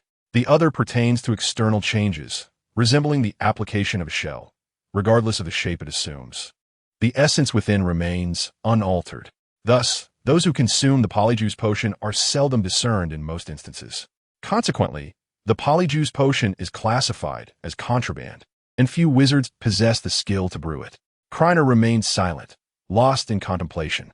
The vendor, much like himself, was meticulously wrapped, and upon hearing the ingredients, it was evident that he intended to brew the polyjuice potion. He was clearly knowledgeable, likely possessing genuine goods. However, purchasing finished products in such a locale bore considerable risk. Acquiring a counterfeit would be somewhat forgivable, yet stumbling upon a potion capable of lethal consequences would not be surprising. How much? 588 galleons. What is the quantity per dose? What is the duration of a single dose? 100 milliliters, lasting between 30 minutes to an hour. Krena contemplated a certain herb, realizing that indeed, lucrative methods were inscribed within penal codes. The ingredients were not costly, aside from the bicorn horn and African tree snake skin. The rest could be procured from the Hogwarts student storage cabinets. A cauldron brewed would yield approximately 300 milliliters, with a 10 milliliter single dose sufficient for consumption. The transformation duration of the polyjuice potion ranged from 10 minutes to 12 hours, with a specific duration contingent upon the potion's quality. Hermione, in her second year, had brewed the polyjuice potion for the first time, with a single dosage lasting around 20 to 30 minutes. The time provided by the vendor seemed somewhat exaggerated, indicating that the quality of this polyjuice potion was likely not exceptional. A single batch of the polyjuice potion required 2 portions of each of the aforementioned ingredients. Krener's decision to purchase the finished product stemmed from the uncertainty of successfully brewing potions on the first attempt and the unpredictability of their effectiveness. Even if deceived, the most significant loss would merely amount to a few galleons. Additionally, he had Hermione. If she could brew it simply by reading, then a first-year student would not be far behind. After confirming that the ingredients were satisfactory, Krena paid 688 galleons. The price was steep, yet it afforded a degree of safety, minimizing the likelihood of being traced. Chapter 61. Is our theft not obvious? Numerous items and materials of dark magic prohibited by the Ministry of Magic were brazenly sold in Nocturne Alley. Those wishing to acquire dark magical artifacts needed to exercise utmost caution. Krena, endowed with a penchant for gossip, was fortunate to witness a male wizard attempting to procure dark magical items, only to be ensnared by a spell of confusion. Dazed, he followed another male wizard into a shop, exposing himself to ridicule and loss in broad daylight. Such occurrences were ignored, leaving individuals to lament their misfortune. Are there dragon eggs for sale? The speaker was shrouded in a cloak, rendering their true identity indiscernible, expressing a desire for any dragon egg. Krena raised an eyebrow, the voice resonating with familiarity as it belonged to none other than Professor Quirrell, whom he had not seen for several days. Indeed, it is fitting of a professor, skillful and audacious, concealing his visage yet not altering his voice. The vendor, without raising his head, stated, "Only one egg from a Norwegian ridgeback, priced at 500 galleons. Very well. Originally intending to seek elsewhere, Krena halted his steps and called out, "Wait. One must maintain decorum." Having recognized Professor Quirrell, it would be rather impolite not to extend a greeting. "For 000 galleons, I shall take this dragon egg," he declared. "I have already expressed my intent to purchase." Quirrell articulated each word with precision. At this moment, the vendor lifted his gaze, appraising Krena briefly before turning to Quirrell, curious to see how he would respond. He had no interest in who arrived first. As long as the price was right, all was negotiable. Quirrell's teeth clenched in frustration. The vendor was insufferable, and the price inflation was equally detestable. A sinister glint flickered in his eyes. Unable to resolve the issue, he contemplated eliminating the instigator. "I advise you not to entertain thoughts of confrontation," Krena scoffed, his grip tightening around the wand concealed within his sleeve, ready to counter any sudden assault from Quirrell, warning him, "Do not say I did not caution you. Should you doubt, feel free to test it." Observing the confidence emanating from his opponent, Quirrell hesitated, clutching his wand. His wand, crafted from alder, was known for its benevolence and caring nature, favored by many, and its core, a unicorn hair, made it ill-suited for dark magic. From the moment he decided to follow his master, Voldemort, into darkness, the wand had begun to resist him. The chaotic environment of Nocturne Alley made it uncertain whether he could prevail, drawing unwanted attention, particularly from the vendor, who was poised for a swift retreat, eager for them to clash, hoping to profit from the aftermath. "For 500 galleons," Quirrell stated darkly, his mind filled with contempt. Enjoying the price hike, he resolved not to bid further, waiting for the dwarf to secure the egg before launching a surprise attack to eliminate this insufferable short man. Acquiring a dragon egg without expenditure while venting his frustration seemed too advantageous to resist. Krena shrugged casually, remarking, "Congratulations, the dragon egg is yours." Quirrell was momentarily taken aback. This was not aligning with his expectations. Someone was deviating from the script. He exclaimed loudly, "Why do you not continue to bid?" Krena nearly burst into laughter, yet maintained his professionalism. "You have the wealth. I cannot compete. You have prevailed." Did he truly intend to continue with exaggerated rhetoric? Surely not. "What say you, good sir?" he inquired of the vendor. The vendor surveyed both men before rising. Wand pointed at Quirrell, commanding, "Pay, take the dragon egg, and depart." Such are the rules of Nocturne Alley. One must choose the ripe fruit to squeeze. Quirrell's earlier demeanor was nothing short of foolish. A display of wealth coupled with cowardice, a pitiful sight for one within Nocturne Alley. Only 3,000 galleons. Chilo observed the stall owner, who appeared quite flustered. It was evident that this little man was intent on causing trouble. Krena shook his head, pondering who would let such a gullible fool slip away. With that thought, his form vanished without a trace. The stall owner made no effort to impede him, as his target was not this diminutive character. "Brothers," he whistled, alerting his comrades to the encroaching threat. The wizards residing in Upside-Down Alley quickly surrounded them. This group, oppressed by the Ministry of Magic and looked down upon by outsiders, knew that without uniting for warmth, they could scarcely survive. Chilo was drenched in cold sweat. His powers were constrained, and the adversaries were numerous. In his heart, he fervently called upon Voldemort. "Fool, Voldemort seethed with irritation, having finally escaped the confines of the school to rejuvenate his soul. Yet, this foolish servant could not even manage trivial matters. If it were possible, he would gladly exchange him for a more astute subordinate. What are you waiting for? Voldemort's voice thundered. It was impossible to expect him to intervene. The strength regained from unicorn blood could not be squandered here. Where's the payment, you fool? 4,500 galleons are right here. Count them. The stall owner sneered, refusing to reach for the pouch of coins. With so many brothers beside me, do you think I would let them stand here for nothing? The dragon egg is now 5,500 galleons. Why don't you go and steal it? The surrounding wizards erupted in laughter. Are we not being obvious enough in our thievery? The stall owner chuckled heartily. Which corner did this fool spring from? Do you think we are merely standing around? Voldemort's raspy voice echoed in Chilo's mind. Hand over the money directly, if the dragon egg is not acquired. I shall take action. Chilo found himself in a predicament, akin to a mute suffering in silence, and could only obediently pass over the coins. Fortunately, the stall owner was not excessively greedy. Upon receiving the payment, he promptly handed the dragon egg to Chilo. After distributing the galleons, the stall owner patted his coin pouch, now able to seek out Aeschylus for prolonged romantic escapades.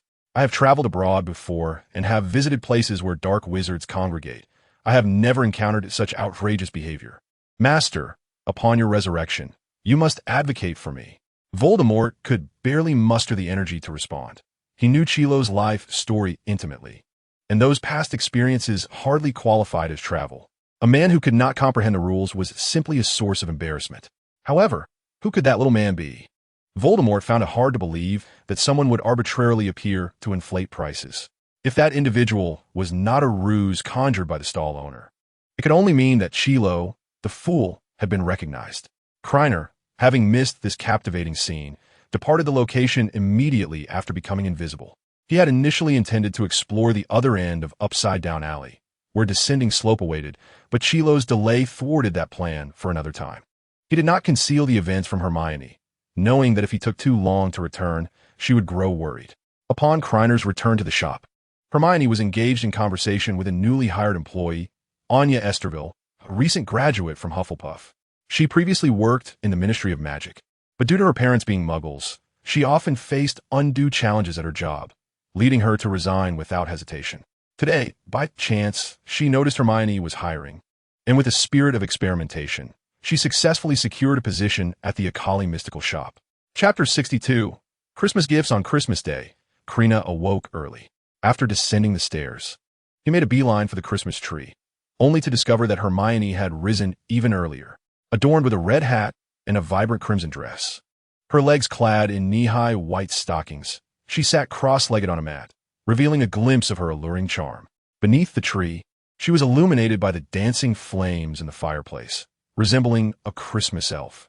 You're awake, Hermione said with a tilt of her head and a smile akin to a blooming rose. Indeed, Krena replied as he settled beside her, gazing at the multitude of gifts. Yes, Hermione nodded. I've organized everything. Most of it is for you. What about this solitary gift box? He inquired. It's yours, but it lacks a sender's name. I fear it might pose a risk, so I set it aside, she explained. Krena took the gift box, feeling it thoroughly, and detected no traces of magic. Upon opening it, he found merely a potion and a note.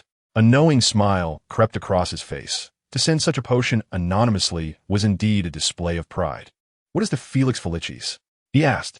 It's a potion that ensures the drinker's endeavors are met with success, Hermione replied, puffing her cheeks like a pufferfish. Are you secretly competing? Krena playfully poked her cheek, finding it both adorable and soft. Hermione then asked, So, is this from Professor Snape? Krena nodded, revealing that he had also gifted Professor Snape a box of Muggle shampoo. Additionally, he had given Harry a magical wand. Crafting this wand had required considerable effort, with Hermione providing significant assistance. By simply pressing a switch and chanting the incantation, Bala Bala Energy Magic Transformation, Harry transforms into the female version of herself. If everything proceeded as planned, at today's Christmas dinner, the cross-dressing Harry would encounter a freshly groomed Snape. Krena could only hope that both Snape and Harry would appreciate his thoughtful intentions. Everyone had received gifts, including Quirrell, whose present was rather unique. Upon opening the box, it would spray Hufflepuff's vinegar. Professor Dumbledore has sent us gifts. Let us see what they are. Krena exclaimed as he and Hermione unwrapped their boxes. One contained woolen socks, and the other also held a pair of woolen socks. These socks are quite charming, Hermione remarked as she neatly returned the socks to their box. What did you send to Professor Dumbledore? You haven tea, let me see. That's a secret. I cannot reveal it, Krena replied with a mischievous grin, adding, Perhaps Dumbledore has already seen his gift this morning. As dawn broke, Dumbledore began to peruse the gifts he had received. As in previous years, the majority of gifts consisted of books, and people steadfastly believed that his formidable magic stemmed from voracious reading, indulgence in sweet treats, and sleepless nights. Disappointment flickered in his eyes. No one knew that what he truly desired were woolen socks. Regrettably, those who could have bestowed them upon him were either deceased, harbored animosity towards him, or were sequestered and no-mongered. Dumbledore was engaged in categorizing these books, grappling with one that bore the title The Love-Hate Saga of Dumbledore and Grindelwald. He settled onto the sofa, taking a cockroach from the side and popping it into his mouth, while the book opened to the first chapter. The tome was not particularly thick, and he finished it in a short span of time. The content was largely based on true events, though certain descriptions were exaggerated to the point of causing a blush. Dumbledore stroked his beard, gazing at the final page inscribed with the words of Newt Scamander. Fox. At the sound of Dumbledore's call, the phoenix emerged from its nest and perched on his shoulder. In the next moment, the phoenix, Dumbledore, and the book vanished without a trace. Ding dong. Newt opened the door, a shiver coursing through him at the sight of Dumbledore. Why are you here looking for me on Christmas instead of at school? He felt a surge of panic, recalling that whenever Dumbledore sought him out in the past, it seldom boded well. This year, I have received a rather intriguing gift, Dumbledore remarked, his eyes glimmering behind his half-moon spectacles. I suspect you will find it equally fascinating. He gestured for Newt to invite him inside. Newt led Dumbledore into the room and offered him a cup of red tea. While sipping, his curiosity piqued at the thought of what kind of gift could draw Dumbledore to him. Dumbledore produced the book from within his robes, sliding it across to Newt.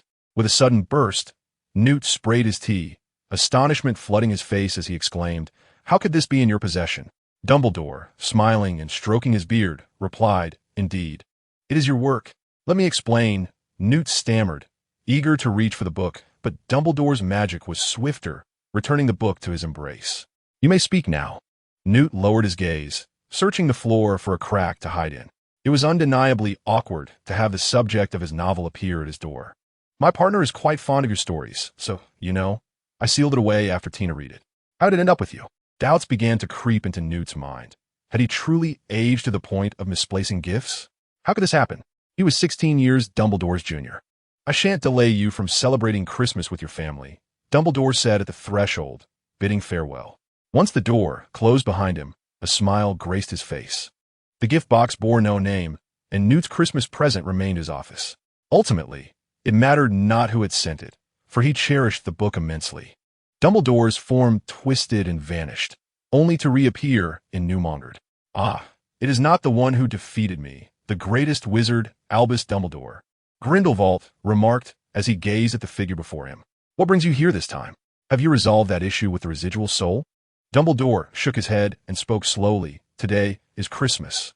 Regrettably, Krena remains unaware of these matters. Since acquiring this book, he had not taken it out to read, and had nearly forgotten of its existence, save for the occasion of Christmas gifts. Had he known the author's name was inscribed on the last page, he would have never dared to send the book away.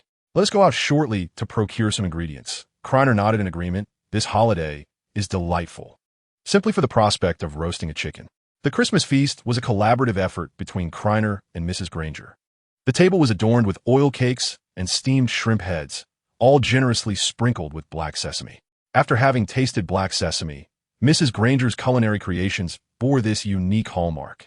The Christmas dinner unfolded with the family dining and conversing, culminating in an atmosphere filled with laughter and joy.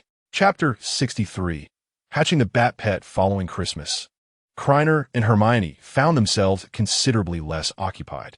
The Akali mystical shop had officially opened, with the twins having sent over the items designated for sale.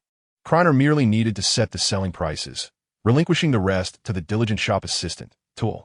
Although Tuul had graduated not long ago, his earnestness and unwavering smile in the face of customers endeared him to all. During this period, the shop gradually found its footing. Due to the dissolution of the Soviet Union, the magical community there was in turmoil. The Daily Prophet published a shocking supplementary report regarding dark wizards attacking the Courtestor School of Magic, ostensibly to seize something. What lay behind this was a distortion of human nature or a decline in morality. Hermione's earlier foray into shock literature was thoroughly learned by the Daily Prophet's journalists. In the end, it was revealed that the dark wizards had absconded with a brown bear residing on campus, which was indeed absurd. The joyous holiday would eventually come to an end, and Krena and Hermione returned to Hogwarts the day before the new term commenced.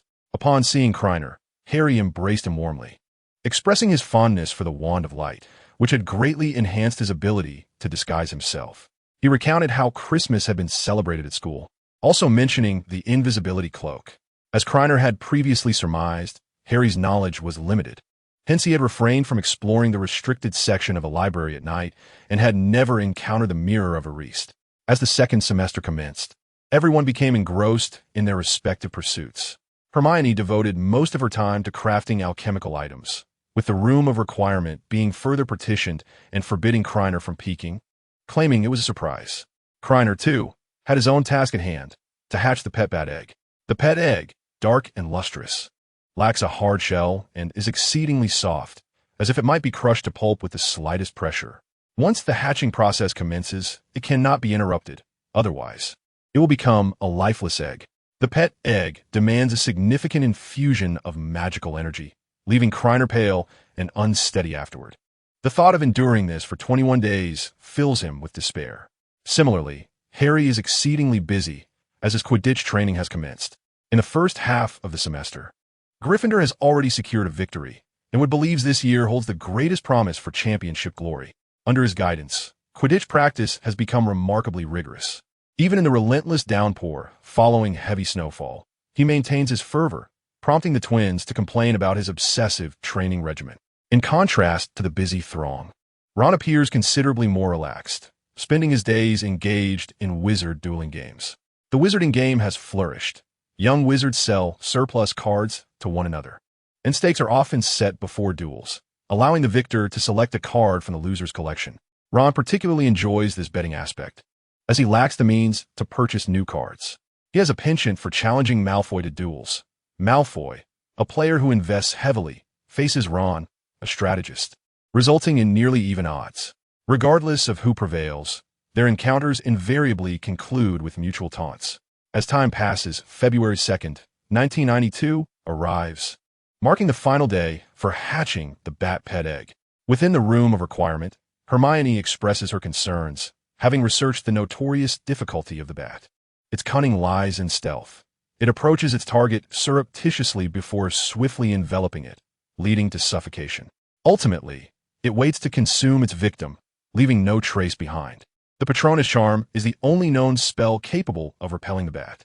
Typically, bats target sleeping wizards, leaving their victims little opportunity to cast a spell. Do not worry. If the bat attempt a surprise attack, I have my own means of defense, Krena asserts, brandishing his wand. He pricks the tip of his finger, allowing a drop of blood to fall onto the pet egg. Hermione swiftly casts a healing spell. Had she been even a moment slower, the wound would have begun to heal on its own. The bat pet egg begins to emit a dark luminescence, slowly rising from the ground.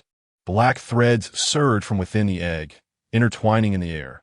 The greater the number of threads, the smaller the egg becomes. When the egg vanishes entirely, the threads have woven themselves into a black cloak. At the moment the cloak takes form, Krena can sense the bat's thoughts and emotions in his mind. It flies towards him, brushing against his cheek with a smooth, icy touch that feels quite pleasant. The bat settles upon his shoulder, becoming utterly still, resembling a genuine cloak. At this moment, Krena hovered in the air, the bat cloak billowing gently behind him without a breeze. Hermione's eyes widened in astonishment. Does the bat cloak allow you to float? Indeed, Krena replied, descending back to the ground. He was still in his juvenile form, capable of floating for only a brief period. The bat cloak reminded him of Dr. Strange's cloak, as their functions bore striking similarities. Suddenly, a look of fear crossed Hermione's face as she recalled the description of the bat cloak in her books. Doesn't it require a wizard to feed it? Krena tapped Hermione gently on the head. What a dark wizard's notion. The bat cloak consumes any magically infused creature.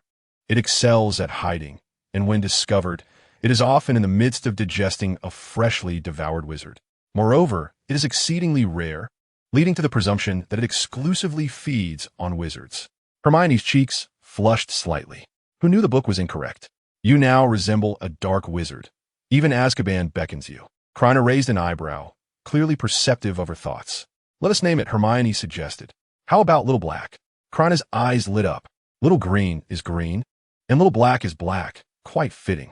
The two exited the room of requirement and parted ways at the staircase. Krena intended to venture into the Forbidden Forest to procure food for Little Black, while Hermione had initially wished to accompany him but was declined. The hour was late, and the duration of his absence was uncertain. Had it not been for Little Black's constant hunger, he would not have hurried to the Forbidden Forest. Casting the disillusionment charm, he smoothly navigated out of the castle, traversing the lawn to the edge of the Forbidden Forest. Hagrid's hut was devoid of light, likely because he was patrolling within the forest. Occasionally, magical creatures would wander to the forest periphery, necessitating Hagrid to chase them back. There were also poachers who might enter from the opposite end of the forest. Driven by profit, they disregarded any warnings from Dumbledore or concerns for safety. The Forbidden Forest was shrouded in darkness, illuminated only by the moonlight to clarify the path. Krena treaded cautiously, wary of tripping over the protruding roots in the soil. He had yet to encounter even a single hair of a creature. What terrible luck! With a sigh, Krena pondered whether to change his direction. Chapter 64. The Avada Kedavra Lightning Fivefold? Is this luck good or bad? Krena sighed again, altering his course and walking for another 20 minutes, still encountering nothing. It was inexplicable. He hadn't even seen an acromantula. Hagrid had once kept a giant spider named Aragog during his school days, which had proliferated within the forest, yielding countless offspring. With such rapid reproduction and longevity, it was unreasonable to not spot even one. Treasure. Something foul is approaching rapidly from behind. Little Green nudged Krena's wrist with its head. Krena patted Little Green on the head, surmising that the approaching entity was likely some form of magical creature. He cast the heightened perception spell upon himself, enhancing his awareness of the surroundings, followed by an illusionary body spell. Krena discreetly repositioned himself a few steps aside, silently awaiting the arrival of his opponent. A subtle sound captured his attention, and he turned to locate its source, which was in the trees. The distance was considerable, and compounded by the darkness of night.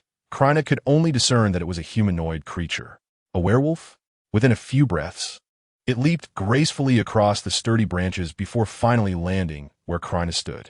From afar, it bore resemblance to a werewolf, yet upon closer inspection, it was not. Krena scrutinized it carefully. It closely resembled a ghoul, but lacked the ghoul's prominent fangs. The creature revealed itself, saliva gushing forth like a spring. Its eyes aglow with a crimson light, its body hunched as it sprung forward with tremendous force towards Krena. A steel plate materialized out of thin air, and the creature, unable to evade in midair, collided with it, the immense impact causing the plate to dent. A look of realization crossed Krena's face as he recognized the creature. He had encountered it in the tome Fantastic Beasts and Where to Find Them, a creature known as a troll.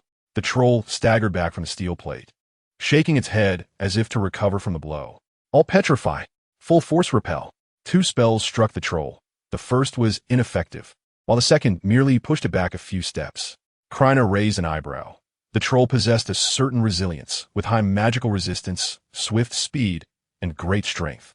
On it swiftly, the tip of his wand shot forth a thick rope. The troll leaped once more, meeting the rope in midair, becoming ensnared in a unique manner. Without the support of its limbs, the troll crashed to the ground, sliding a short distance. Krena had anticipated this movement, stepping aside just in time to avoid a collision, a smile breaking across his face. This spell did not rely on the target's resistance, ensuring that once it struck, binding was guaranteed.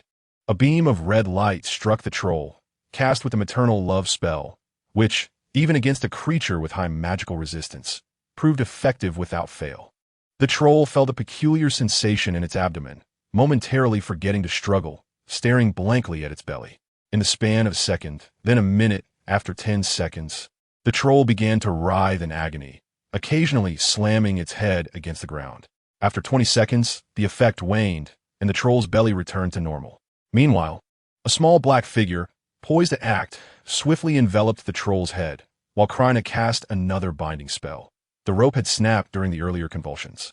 The troll gradually ceased its struggles, and the small black figure elongated and widened, completely encasing it. This entity required time to digest. So Krena conjured a small stool beneath a large tree, settling down to await the outcome. The effects of the maternal love spell were remarkably potent, functioning entirely even against high magical resistance. In due time, when an opportunity arises, I shall seek someone to test. As Krena gently patted Xiao Qing's head, he suddenly discerned a grave issue. No wonder they had not encountered the eight-eyed giant spider. They harbored an innate fear of snakes, or more precisely, the serpent-like beasts. This deep-rooted trepidation rendered them averse to any trace of serpentine presence. After approximately 20 to 30 minutes, Xiaohei had regained his cloak-like size. This substantial meal would sustain him for at least a week. Krena prevented Xiaohei from returning to his shoulder and conducted a meticulous inspection. Once assured that Xiaohei bore no unsightly contaminants, he acquiesced to the creature draping itself once more over his shoulder. Xiaohei nuzzled Krena's neck in a show of gratitude before settling against him. On their return journey, Krena unexpectedly stumbled upon Hagrid confronting a figure clad in a black robe. "This is Hogwarts territory. You must leave at once." Krena's eyes widened in astonishment at the familiar attire, a strange sense of déjà vu washing over him. It seemed fortuitous that he would once again cross paths with a nefarious Quirrell, who was stealthily inching forward. Hagrid, observing the adversaries in action, felt his vigilance heighten exponentially. Quirrell, plagued by frustration after failing to locate a unicorn for 2 days, found himself unlucky enough to be discovered. "I shall take my leave," he announced, turning, yet suddenly aimed his wand at Hagrid, exclaiming loudly, "Avada Kedavra!" Hagrid, ever on guard, dove aside as the green light shot forth, a thunderous explosion ensuing. Had it not been for Dumbledore's prior warning, he would not have chosen to carry his wand disguised as an umbrella. The blast sent earth flying, enveloping the area in a cloud of smoke. Unfortunately, Hagrid was unaware of the adage that where there is smoke, there is no injury. As he relaxed his tense demeanor, 5 beams of green light shot forth from the smoke, converging on him from various angles, leaving no avenue for escape. The killing curse in a rapid succession? Krena thought, his eyes wide with shock. Such mastery in spellcasting could only be attributed to Voldemort himself, a level of skill beyond reckoning. However, he did not have the luxury of marveling. His wand remained in constant motion. Hagrid conjured enormous stone slabs from thin air, just as the 5 green lights advanced. The slabs shattered into countless fragments, scattering about, yet as the smoke cleared, Quirrell's figure had vanished. The known countermeasures to the killing curse were limited: evasion, spell collision, physical barriers, or the protective love that Harry's mother had once wielded. Krena employed the latter, successfully shielding himself from harm. Had the conjured obstacles lacked sufficient fortitude, the curse would have pierced through and struck its target. Once he confirmed Quirrell's departure, Krena emerged from behind the trees. "Hagrid, are you all right?" He inspected Hagrid, finding him relatively unscathed, save for a few cuts from the flying debris. "Thank you immensely." Hagrid embraced Krena, momentarily speechless. After a brief pause, he remarked, "Had you not been there just now, I might have met my end within the Forbidden Forest. We should leave the forest. It would not be wise if our adversaries were to return." As they journeyed onward, Krena engaged Hagrid in conversation, swiftly discerning the whereabouts of the Acromantula's lair. "By the way, what prompted your midnight venture into the Forbidden Forest? While I am grateful for your rescue, I must emphasize the perilous nature of that place." "You must not return." Krena raised an eyebrow, responding, "How could I refrain from entering? Professor Dumbledore has given his consent." "Dumbledore? Then all is well." The straightforward Hagrid chose not to pursue the matter further, recognizing that Dumbledore must have had his reasons. Upon exiting the forest, Hagrid requested that Krena keep the fact that the pink umbrella was, in truth, a wand secret. Krena readily acquiesced, and the two bid farewell at the door of the small cottage. Chapter 65, Nesting Dolls. A significant event transpired today. Harry became the fastest seeker. Under Snape's watchful eye as referee, he captured the golden snitch within 5 minutes, concluding the match against Hufflepuff. This achievement set a new record. The group had intended to celebrate Harry, but he vanished, leaving them with no choice but to abandon their plans. In the Gryffindor common room, Krena and Hermione were diligently working on their assignments, which had increased substantially for the latter half of the year. Krena picked up a chocolate sweet from the side, unwrapped it, and held it to Hermione's lips, saying, "You've been writing for quite some time. You must be weary. Have a sweet." Hermione took the candy, stretched her cramped body, and emitted a soft sound akin to a kitten. Krena's voice soon reached her ears again. "You've eaten my candy, so?" Upon hearing this, Hermione prepared to spit it out, but Krena swiftly covered her mouth. Hermione shook her head, her expression one of refusal. "Just one last time. Keine Geste hier imploring nu, I promise." Hermione ceased her struggle. If it were only to be the final instance, she could acquiesce. After a moment's hesitation, while locking eyes with Krena, she nodded. Krena smiled and released his grip, presenting her with a pristine piece of parchment. "Then my history of magic assignment is entrusted to you." "Thank you, Hermione." Professor Binns, the history of magic instructor, lectured verbatim from the textbook. Unless students proactively inquired about intriguing, obscure historical facts, he remained silent. Consequently, Krena had transitioned from dozing in history of magic class to now lacking the motivation to complete his assignments. "You two are quite something," Parvati Patil interjected, nudging her companion Lavender Brown, who sat beside her. Both were Hermione's roommates. Parvati had a twin sister who had been sorted into Ravenclaw. "Indeed, this is the common room. No feeding allowed." Lavender rolled her eyes, having heard their last time plea no less than 10 times. Nonetheless, having someone to share sweets with is truly delightful. She cast a sidelong glance at Ron, who was engrossed in assembling his deck, and inwardly scoffed. What a fool. Ron.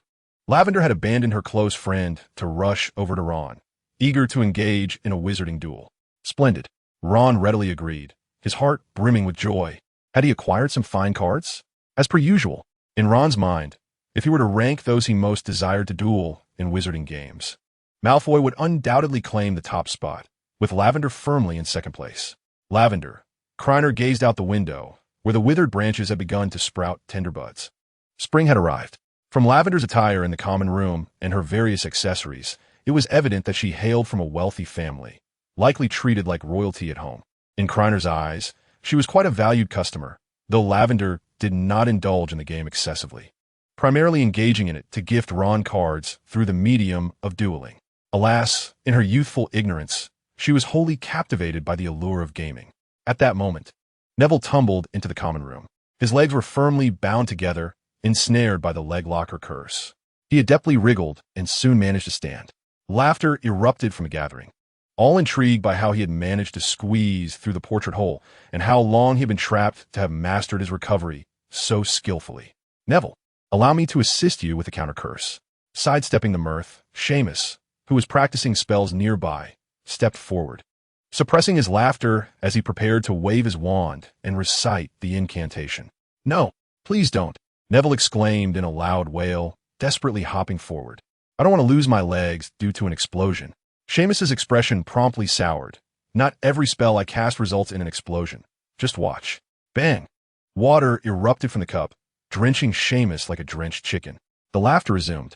For who among them had not learned of Seamus's reputation as a master of explosions over the past half-year? With a long face, Seamus fled back to the dormitory. After Krena had lifted the curse from Neville, he inquired, "How did this happen?" "It was Malfoy. I encountered him outside the library." Neville's voice trembled. "He said he was looking for someone to practice spells with." "Why didn't you go to the first floor to find a professor for the counter curse?" Krena scratched his head. The library was on the second floor, the staff lounge on the first, and Gryffindor's common room on the 8th. Neville had bypassed the closer option, leaping like a rabbit to the 8th floor. Neville shook his head, mumbling indistinctly, "I didn't want to cause trouble." "How could that be causing trouble?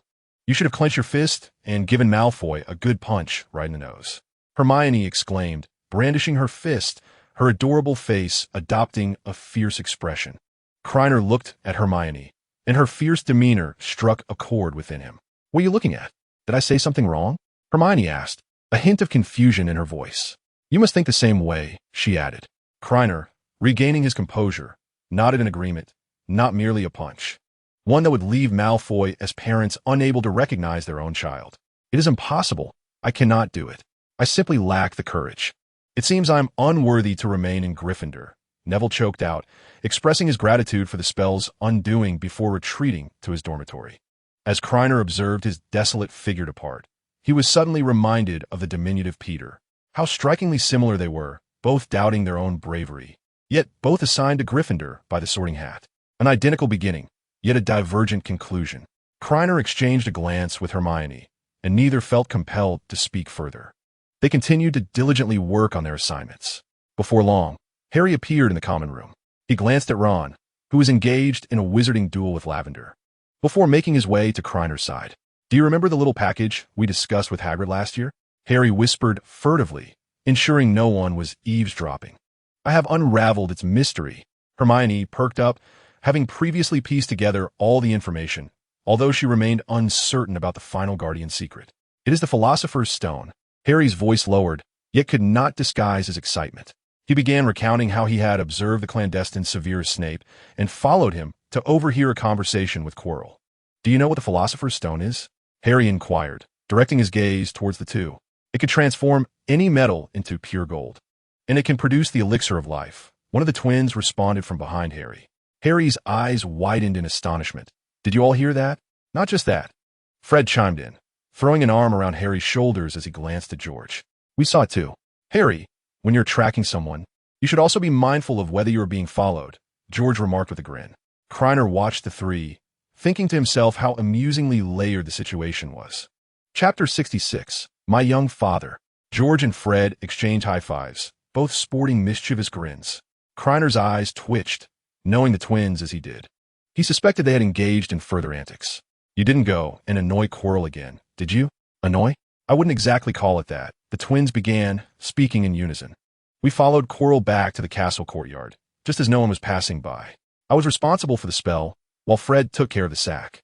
Hermione's fists clenched in excitement. "Did you give Quirrell a beating?" The twins replied in unison, "Indeed. Considering the timeline, Quirrell is likely in the hospital wing by now." Regardless of how skilled a wizard one may be, being ambushed is a humbling experience. Yet Quirrell's lack of defenses is quite peculiar. Was he caught off guard by students? Or has he grown exceedingly weak?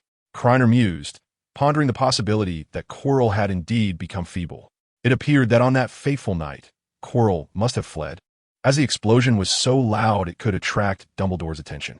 Failing to procure unicorn blood, combined with Voldemort's intervention, likely left him in a state of utter weakness. Such matters should indeed involve us all. Hermione harbored a strong desire to confront Quirrell, ever since she learned that Quirrell had allowed Krumm's broom to spiral out of control. This notion had lingered in her mind. "Next time for sure," George remarked as I forcefully kicked Quirrell in the rear. I delivered a final kick to the back of his head as I departed. Fred achieved a new milestone, kicking Voldemort in the face. The twins truly embodied the spirit of Gryffindor, displaying remarkable audacity. Krumm occasionally acted rashly, yet he had often contemplated the repercussions of his actions, weighing whether they fell within his capacity to endure. "You should refrain from such behavior in the future," he cautioned the twins earnestly. "If you choose to act, you must consider the potential consequences of failure." This was precisely the predicament with Quirrell and Voldemort being lured by the Philosopher's Stone. If Voldemort realized he could not obtain the stone, or if he wished to abandon his ninja-like existence, he might resort to an extreme exchange, confident that he would not truly perish. The twins, upon reflection, found themselves shivering with apprehension. They had always believed Hogwarts to be the safest place, yet the situation had changed. A dark wizard had infiltrated as a professor. At that moment, with no one else around, if an ambush on a dark wizard were to fail, the consequences would be dire. They exchanged glances, a wave of dread washing over them. "You lot," Harry said, eyeing the group with suspicion. "You must know a great deal, right? For example, about Hagrid's creature." Quirrell, and he refrained from uttering Voldemort's name, as Hagrid and Ron would tremble at the mention of it, referring to him only as the Dark Lord. "Quirrell and Voldemort," Krumm spoke slowly. "There is nothing to fear in mentioning that name." Harry felt a surge of joy upon witnessing their lack of fear. If one could not even utter the name of the man who had slain their parents, what kind of situation was that? The fear surrounding Voldemort arose not only from his brutality, but also from the enchantment placed upon his name. Anyone who spoke it would be sensed by him. Of course, this would only be effective once he was successfully resurrected. For now, he could be spoken of freely. "We will uncover everything before Christmas," Krumm assured Harry, patting him on the back. The only mystery remaining was the Philosopher's Stone, but now he understood its purpose. The twins animatedly recounted to Harry how they navigated the challenges set by the professors. Their words doused Harry's fervor like cold water. After sharing, he realized that among them, he possessed the least knowledge. If even they could overcome the obstacles, Quirrell could easily surmount them to pilfer the stone. The group regarded Harry with discontent, urging him to speak more. "That is not what I meant," Harry exclaimed, waving his hands. Under their scrutiny, his mind felt muddled, and he struggled to articulate his thoughts. "What are you all talking about?" Ron interjected. "Nothing of consequence," they replied. The twins responded promptly, regarding what his brother said. Ron was skeptical. He had overheard it all. When he and Lavender were engaged in a wizarding duel, he noticed a few individuals gathered together. His curiosity piqued, yet he found himself ensnared by Lavender, unable to approach swiftly. After a protracted effort to extricate himself from her clutches, he arrived only to catch fragments of conversation. Quirrell stole something. Snape. Ron flashed a confident smile, recalling that Snape attempted to pilfer an item, but was thwarted by Professor Quirrell. Correct? After a collective hush, the group dispersed in unison. There were matters the twins wished Ron to remain oblivious to, hence their silence. Harry patted Ron on the shoulder. It turned out there was yet another individual who knew even less than he did, and the sensation was exhilarating. Ron stood frozen, arms outstretched, bewildered by the situation. The common room, now devoid of anyone but him. Wormtail experienced a harrowing nightmare. He dreamt he was ensnared, every action exposed to the masses. No matter how he wept or apologized, it proved futile.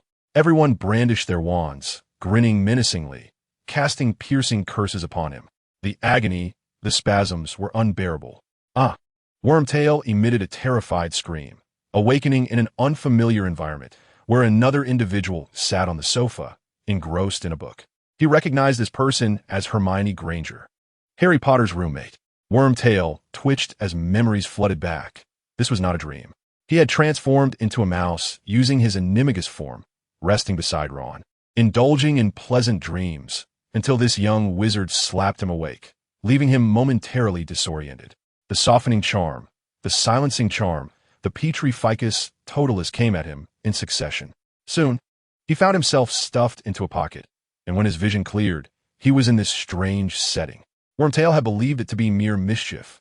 After all, his pet snake wouldn't harm him, and no one would injure a poor little mouse that was a friend. Yet, a curse revealed his true form, and in that instant, panic seized him. Before he could utter a word, he was besieged by relentless piercing curses. The exposure of fear, the anguish of his soul, and the convulsions of his body rendered him unconscious. "Who are you?" Wormtail stammered, trembling. "How do you know I am an animagus?" It was a closely guarded secret. One who knew was dead, another confined in Azkaban, and the last was hiding in some dark corner, awaiting death. Hermione displayed a kind and radiant smile. Oh my. Chapter 67. Combined techniques, maternal love, piercing pain. Piercing pain.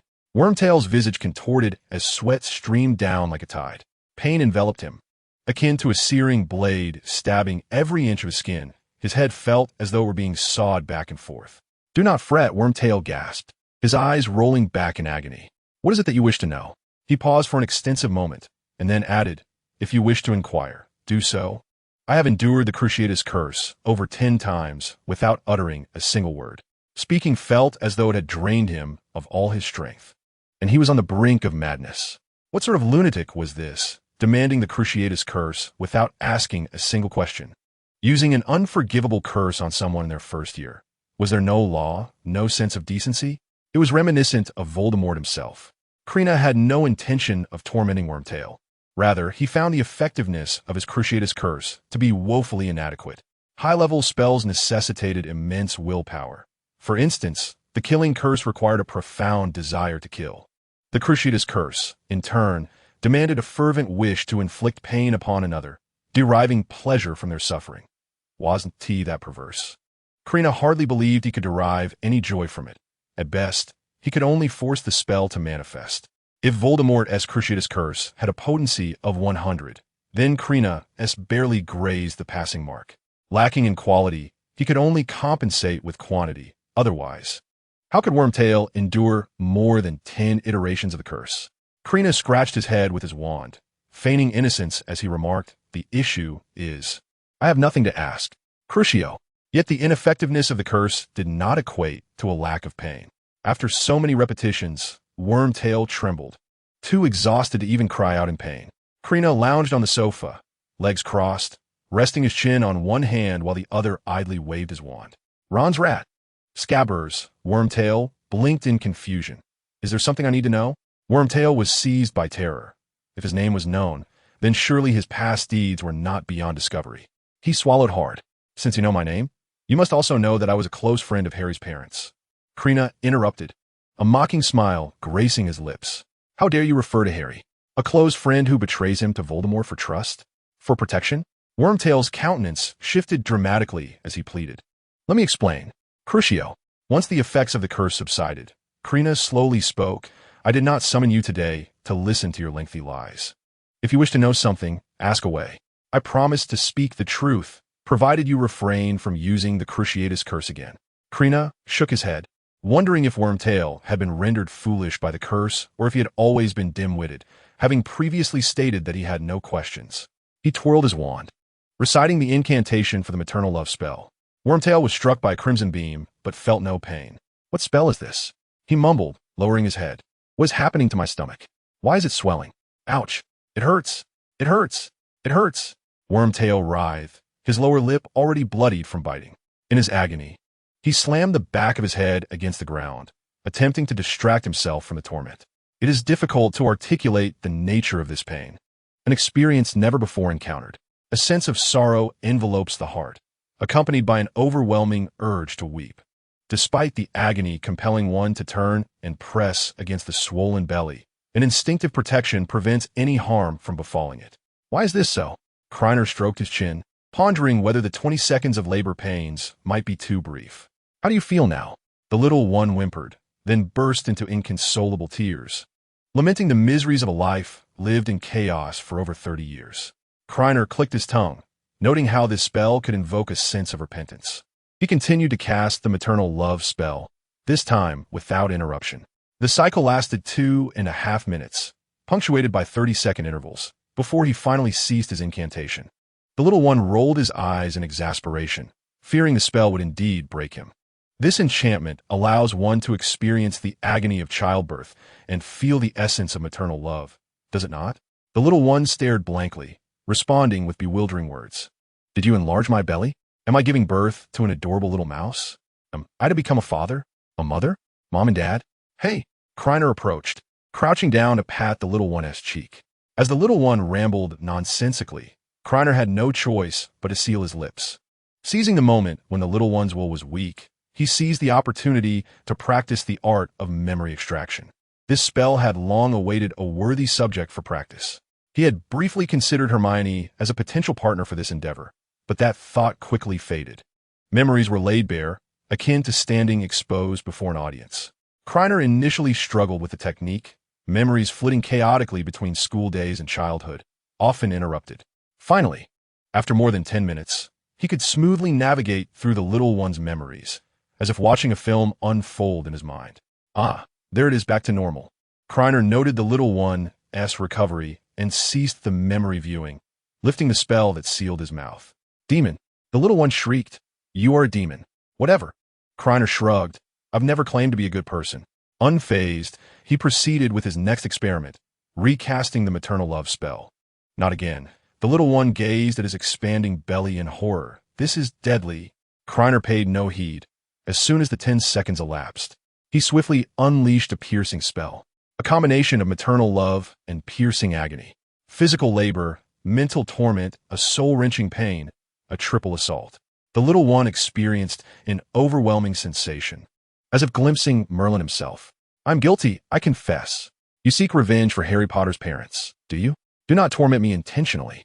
Turn me over to the Ministry of Magic, and you will earn the Order of Merlin. Good suggestion, I'll consider it, Krena nodded, finding the prospect of a medal quite appealing. However, you are mistaken. I am neither avenging Harry's parents nor deliberately tormenting you. Some matters can only be accomplished during moments of weakness, for they save both time and effort. For instance, the act of capturing thoughts. Why didn't you mention it earlier? Wormtail shed tears of despair, and I was more than willing to comply, entirely without resistance. This was merely a secondary consideration. Wormtail's heart was akin to a roller coaster, soaring to great heights one moment and plummeting to the depths the next. Creature retrieved the potion, plucked a strand of hair, and, as the concoction reacted, he administered it to Wormtail. Chapter 68. Merely the aftermath of a nightmare. The starlight tonight appeared particularly dim. Chilo sat in the darkened office, applying the potion to himself. His kidneys felt as though they had been brutally kicked apart, and the pain still lingered. The moment he was enveloped in the burlap sack, he envisioned the unprincipled Snape. Realizing that mere warnings were insufficient, he deserved another beating. The sensation of two individuals delivering kicks rendered his suspicions futile. Wizards do not engage in combat with wands, but rather with fists and feet. Bah! Heretic! Voldemort was utterly disillusioned with Chilo, his servant, as every task assigned was executed poorly, culminating in Chilo being kicked today. It is worth noting that due to the possession currently residing in Chilo's skull, he possessed a shared sense of pain. When this area was struck, Chilo felt it intensely. Having already lost his nose, the situation was exacerbated. "What are you doing?" Chilo retorted nonchalantly, "Administering the potion for my master, as is appropriate." Voldemort's eyes reddened. He loathed the two ambushers and Chilo, wishing fervently to eliminate them on the spot. Useless Chilo, let him come out and fight in my stead. The energy expenditure was significant, and without the unicorn's blood to replenish strength, the ambush would not have succeeded. "Now go to the spot where you were beaten. I must identify those two individuals." Chilo made his way to the courtyard, slightly lifting the oversized scarf tied around his head, now equipped with mouths both front and back. Dark smoke billowed from Voldemort's mouth, sinking and hovering just above the ground. The scene of Chilo being assaulted earlier in the day unfolded vividly. "Excellent." Voldemort hissed like a serpent. "I shall slay those twin traitors, the Weasleys. My master, the greater picture is of utmost importance." Voldemort noted the words of the dwarf from Nocturne Alley. Polyjuice potion? Wormtail was in a state of panic. The use of such a potion indicated that the forthcoming task would be anything but simple. Creature nodded, confirming it was a purchase product. Wormtail's complexion turned ashen. Acquiring finished potions from the black market in Nocturne Alley, an unacquainted buyer would be unable to discern the authenticity of the seller's wares, thus giving rise to the profession of potion testers. During Voldemort's reign, Muggles were often bound and used as test subjects. If a wizard tested a potion and survived, they would receive a sum of money. Conversely, Muggles who underwent such trials often ended up in the Thames. The sellers harbored a disdain for testers, as they sold counterfeit potions based on their own abilities, while buyers lacking discernment were left to seek out testers on the spot. Furthermore, following the downfall of Voldemort, the practice of using test subjects became more subdued.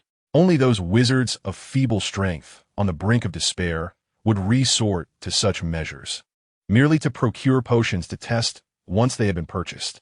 Their fates hinged entirely on fortune. In the next moment, Wormtail underwent a transformation. Sensing the change in his body, his heart eased, relieved merely by the fact that he was still alive. Krena began to keep track of the time. During this interval, he did nothing, as Wormtail now bore his visage. After a little over 18 minutes, Wormtail reverted to his original form. A mere novice potion maker, he was outdone even by second-year Hermione. Although the seller had diluted the potion's dosage excessively, at least he had not sold counterfeit goods, earning him the title of a conscientious seller in an otherwise disreputable alley. Krena retrieved a large empty vial he had prepared earlier, positioning the tip of his wand against Wormtail's temple.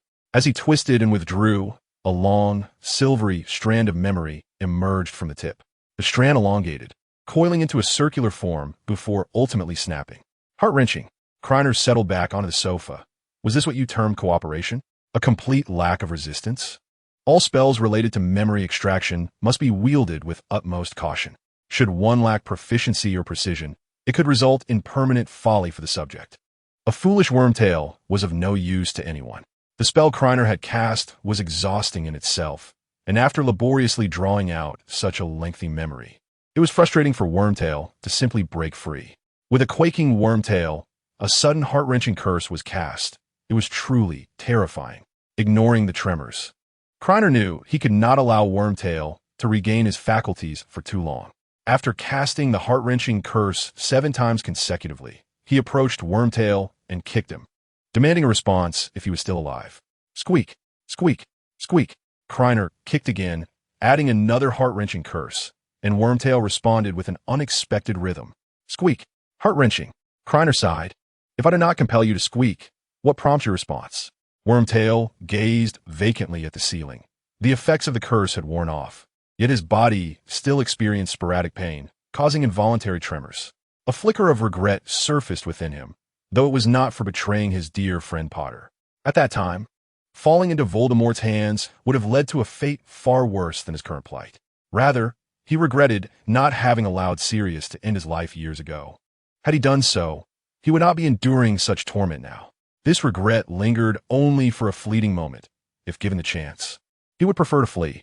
Why choose death when survival was an option? Krena cast another heart-wrenching curse, seeing that it was nearly sufficient. He commenced to extract Wormtail's memory once more. This time, the process went smoothly, and Krena successfully extracted all of Wormtail's memories into the vial. The silvery strands coiled within, then unfurled, swirling like gas. He swiftly secured the cap and employed a shrinking spell, tucking the diminutive vial into his pocket. Tonight, all tasks must be completed, bringing us one step closer to the Philosopher's Stone. Krena conjured a cage to imprison Wormtail, followed by the dispelling of all binding spells. Transform back into a mouse, and I shall escort you home. With a sudden collapse, Wormtail, transformed into a mouse, fell unconscious as Krener's wand glimmered with a crimson light. Poor little mouse. May you enjoy a peaceful slumber. Krena meticulously erased all memories of this evening from Wormtail's mind. All unpleasantness shall eventually fade away. Finally, he checked for any stray hairs left behind by Wormtail, ensuring no trace remained hidden. Exiting the room of requirement, Krena sighed. Such caution for me. Yet here I am in Gryffindor. The following morning, Krena was awakened by Ron's anguished cries. The words were truly heart-wrenching, evoking sorrow in all who heard them. Scabbers. My poor Scabbers. Why do you tremble so? Ron gently cradled Scabbers, shaking him softly. You mustn't die. If you must, let it be in the jaws of Crookshanks. Scabbers. Crookshanks. Ron approached Krena, pleading for Scabbers to be consumed by Crookshanks. The Ron of yesteryear was no more. Krena hesitated at the request, his expression revealing his reluctance. I'm afraid I cannot fulfill that request, but fret not. He patted Ron's shoulder, suggesting that perhaps Scabbers had merely experienced a nightmare, now suffering from its aftermath. Ron glanced at Scabbers, then at Krener's wrist, before departing with a sense of despondency. Krena squinted, donning a subtle smile. Though memories were erased, the essence of the Cruciatus curse lingered. This proved advantageous, as it would allow him to create entirely new, unwavering memories for Scabbers. In the subsequent weeks, Krena brought Wormtail to the room of requirement every other day to experience the free Cruciatus curse. Simultaneously, he gradually altered Wormtail's memories, making subtle changes that rendered the overall impression seamless. Modifying memories is an intricate and profound task. It was Krener's inherent talent, combined with extensive prior practice, that enabled him to succeed. As he became more adept with the spell, he uncovered Wormtail's greatest secret. Each time he returned to Ron's home, he would discuss multi-billion projects with generations of mice. The reason for the multitude of mice was simply due to prolonged absences or the inability to produce offspring, prompting the mice to flee. Krena was astonished, gaining new insights. It was his first encounter with a mouse colony. He later consulted books, discovering that certain memories could be deeply buried, fiercely resistant to being uncovered, making their exploration exceedingly challenging. It was not unusual for him to have missed such memories on his first attempt. Scabbers' transformation caused Ron to awaken each day in a state of worry, fearing that one day, Scabbers might perish by his pillow. However, this state of affairs lasted only a week, since Banban had not perished during this time. It suggested that there was no significant cause for alarm. Chilo's complexion grew increasingly pallid and gaunt, his body appearing as if it were on the brink of collapse, yet somehow holding together. It was likely that he had indulged in the blood of unicorns during this period. He bore alone the curse brought upon by the slaughter of unicorns, while the magical essence contained within the blood remained under the dominion of Voldemort. Krena could not help but marvel at Chilo's dedication. He truly embodied the ideal employee that any employer would desire. After that day, Harry, fearful that the Philosopher's Stone might be pilfered by Chilo, covertly ventured to the fourth-floor corridor one day. As expected, the three-headed dog, Fluffy, startled Harry into an immediate retreat. The Philosopher's Stone was sufficiently guarded by the creature and Snape. Hermione, the exams are still a ways off, Ron exclaimed from across the long table, his expression exaggerated. Shoo. Hermione frowned, casting a glare at Ron. She turned her head to see the boy resting against her shoulder, blissfully undisturbed, and her brow relaxed. She reached out to stroke his dark hair, a smile gracing her lips. It felt rather pleasant.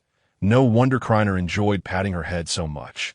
Ron, observing Harry beside him, made a series of comical faces as if to say, I told you not to tag along. Harry understood Ron's unspoken words, appearing somewhat aggrieved and regretful. That morning, both Krena and Harry received an invitation from Hagrid, proclaiming he had something splendid to share with them. As they awaited the appointed time, Krena and Hermione planned to visit the library to study. Harry, feeling aimless, tagged along, dragging Ron with him, lest he appear solitary and foolish. Hermione paid no mind to the antics of the two boys, as long as they did not disturb Krener's slumber. She was acutely aware of how exhausted Krena was and understood the schemes he was devising. During the day, he attended classes and completed assignments. At night, he either spent time with her or ventured alone to the room of requirement, occasionally making trips to the Forbidden Forest to tend to the little black creature. Hermione gently brushed her fingers across Krener's cheek. If there were matters he kept from her, they must be fraught with danger or steeped in darkness.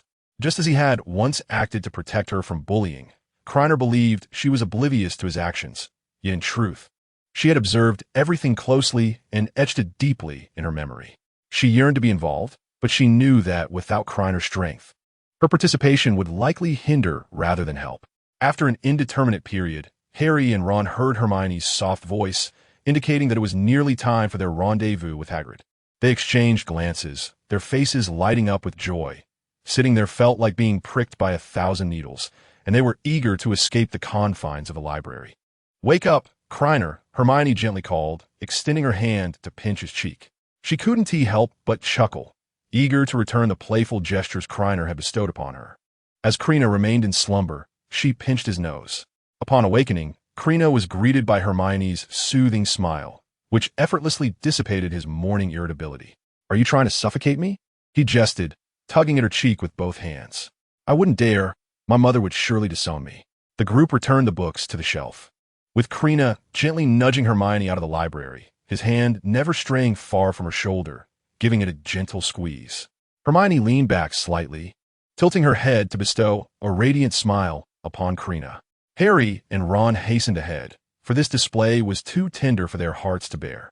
They soon arrived at Hagrid's quaint abode, its windows tightly drawn with curtains.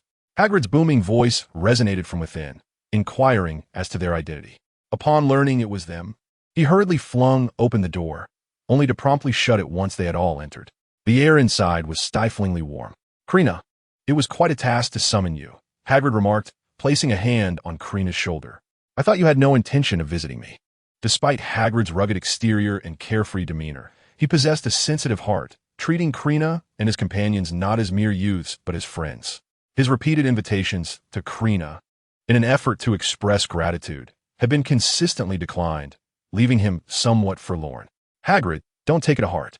I've just been incredibly busy and exhausted lately. Hagrid smiled, relieved that he wasn't met with disdain. What delightful surprise do you have for us? Harry inquired eagerly.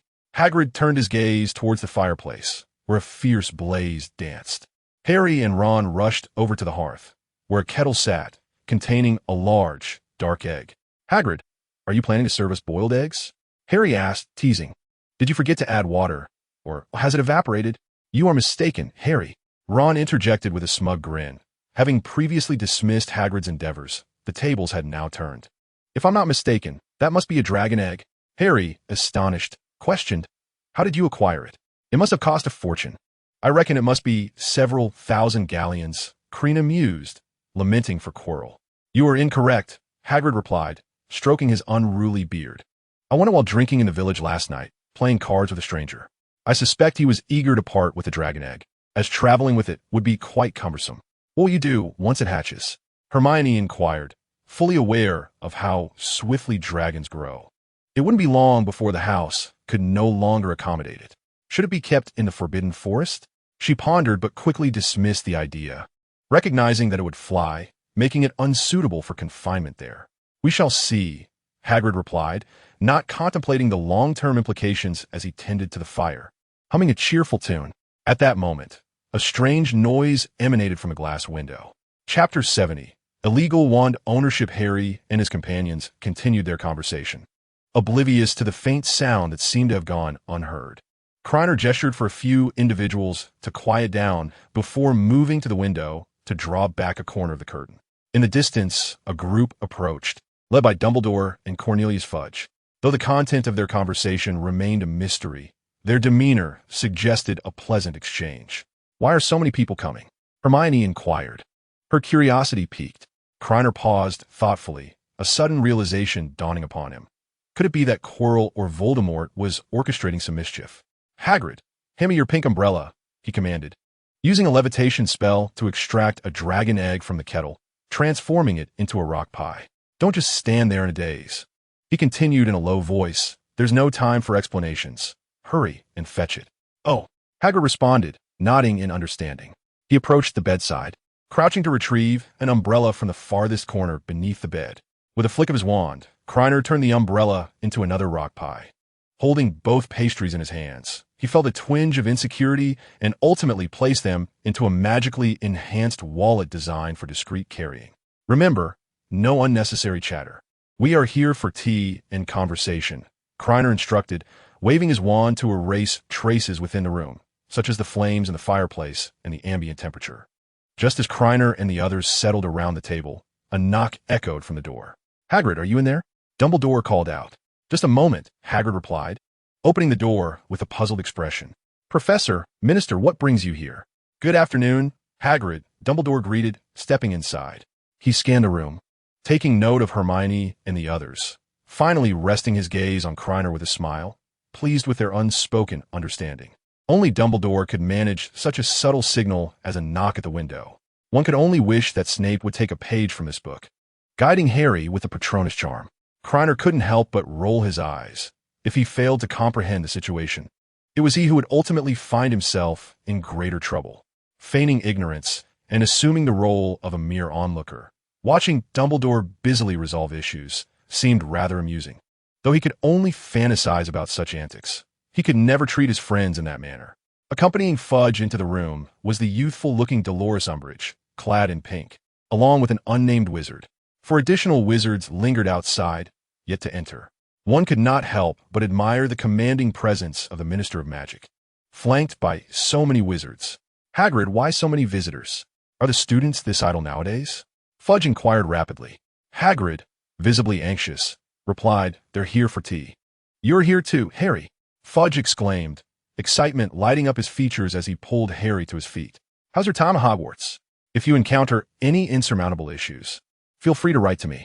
Bearing the title of the Chosen One, Harry had endured his share of mockery, yet it mattered little. If he were to support Fudge's bid for minister, it would only solidify his own position. Harry gripped the edges of his trousers, perplexed by the abruptness of the remarks directed at him. "Connolly, you surely have more pressing matters to attend to." Dumbledore fixed his unwavering gaze upon Fudge, questioning the implications of undermining his authority in his own domain. Fudge cast a glance at Ron, a member of the Weasley family, regretting the failed attempt to sway him. With Dumbledore's intervention, any further performance would be futile. He then observed Kreacher and Hermione, whose faces seemed familiar, reminiscent of mere passers-by. Today, however, they had made a surprisingly positive impression on Harry. "Albus, Fudge managed a strained smile, as if compelled by circumstance. "I am merely adhering to protocol." "I am aware, and that is commendable, Connolly," Dumbledore replied with a smile, stepping back to yield the stage to Fudge. Fudge gestured subtly to the seemingly inconsequential wizard, who stepped forward, unfurling a parchment scroll. "Earlier, we received a tip-off regarding Rubeus Hagrid's illegal possession of a wand. According to Article 382 of the Ministry of Magic's regulations, individuals with serious violations are prohibited from wielding a wand. Per Article 53 of the Wand Regulations, the illegal possession of a wand constitutes a grave offense. Connolly, I must reiterate my complete trust in Hagrid regarding that matter," Dumbledore stated, peering at Fudge through his half-moon spectacles. "Indeed, I concur," Fudge replied, his expression betraying discomfort. The ministry personnel had thoroughly searched Hagrid's abode, their eyes gleaming at the sight of a carpet made from unicorn hair, eager to seize it. One ministry employee, while searching Hagrid, found no wand, but rather half of a rock pie. "Minister, we found no wand," he reported. "Thank you for your efforts." Fudge fell silent, troubled by the lack of evidence following the tip-off, fearing Dumbledore's thoughts on matter. If Dumbledore sought to remove him from the position of minister, he would have no choice but to concede, a scenario he wished to avoid. "Minister," Umbridge piped up in her sickly sweet tone, "the students must also be searched. Hagrid may have concealed the wand on them." "Umbridge, what utter nonsense!" Fudge exclaimed loudly, then began to improvise. "As I have stated, I trust Albus and Hagrid. There is no need for such an investigation. You see, nothing has been uncovered. I am confident in my beliefs." Fudge cast a discreet glance at Umbridge, hoping she would grasp his intention. "Minister," Umbridge persisted in her shrill voice, "this is a ministry regulation. Upon receiving a tip-off, an inspection must be conducted without exception." She concealed her mirth, recognizing this as a splendid opportunity for advancement.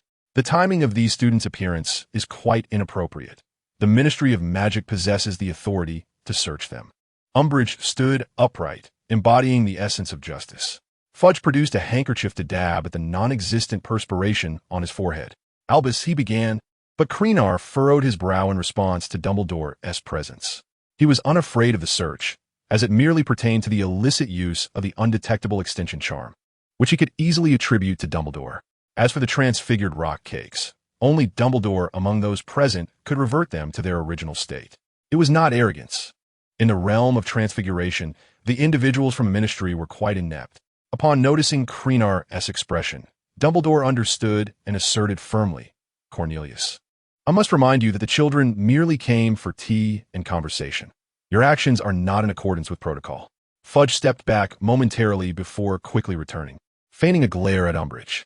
"I suppose, since nothing was found, we shall take our leave. The ministry has a plethora of tasks awaiting me." Chapter 71, Mr. Potter.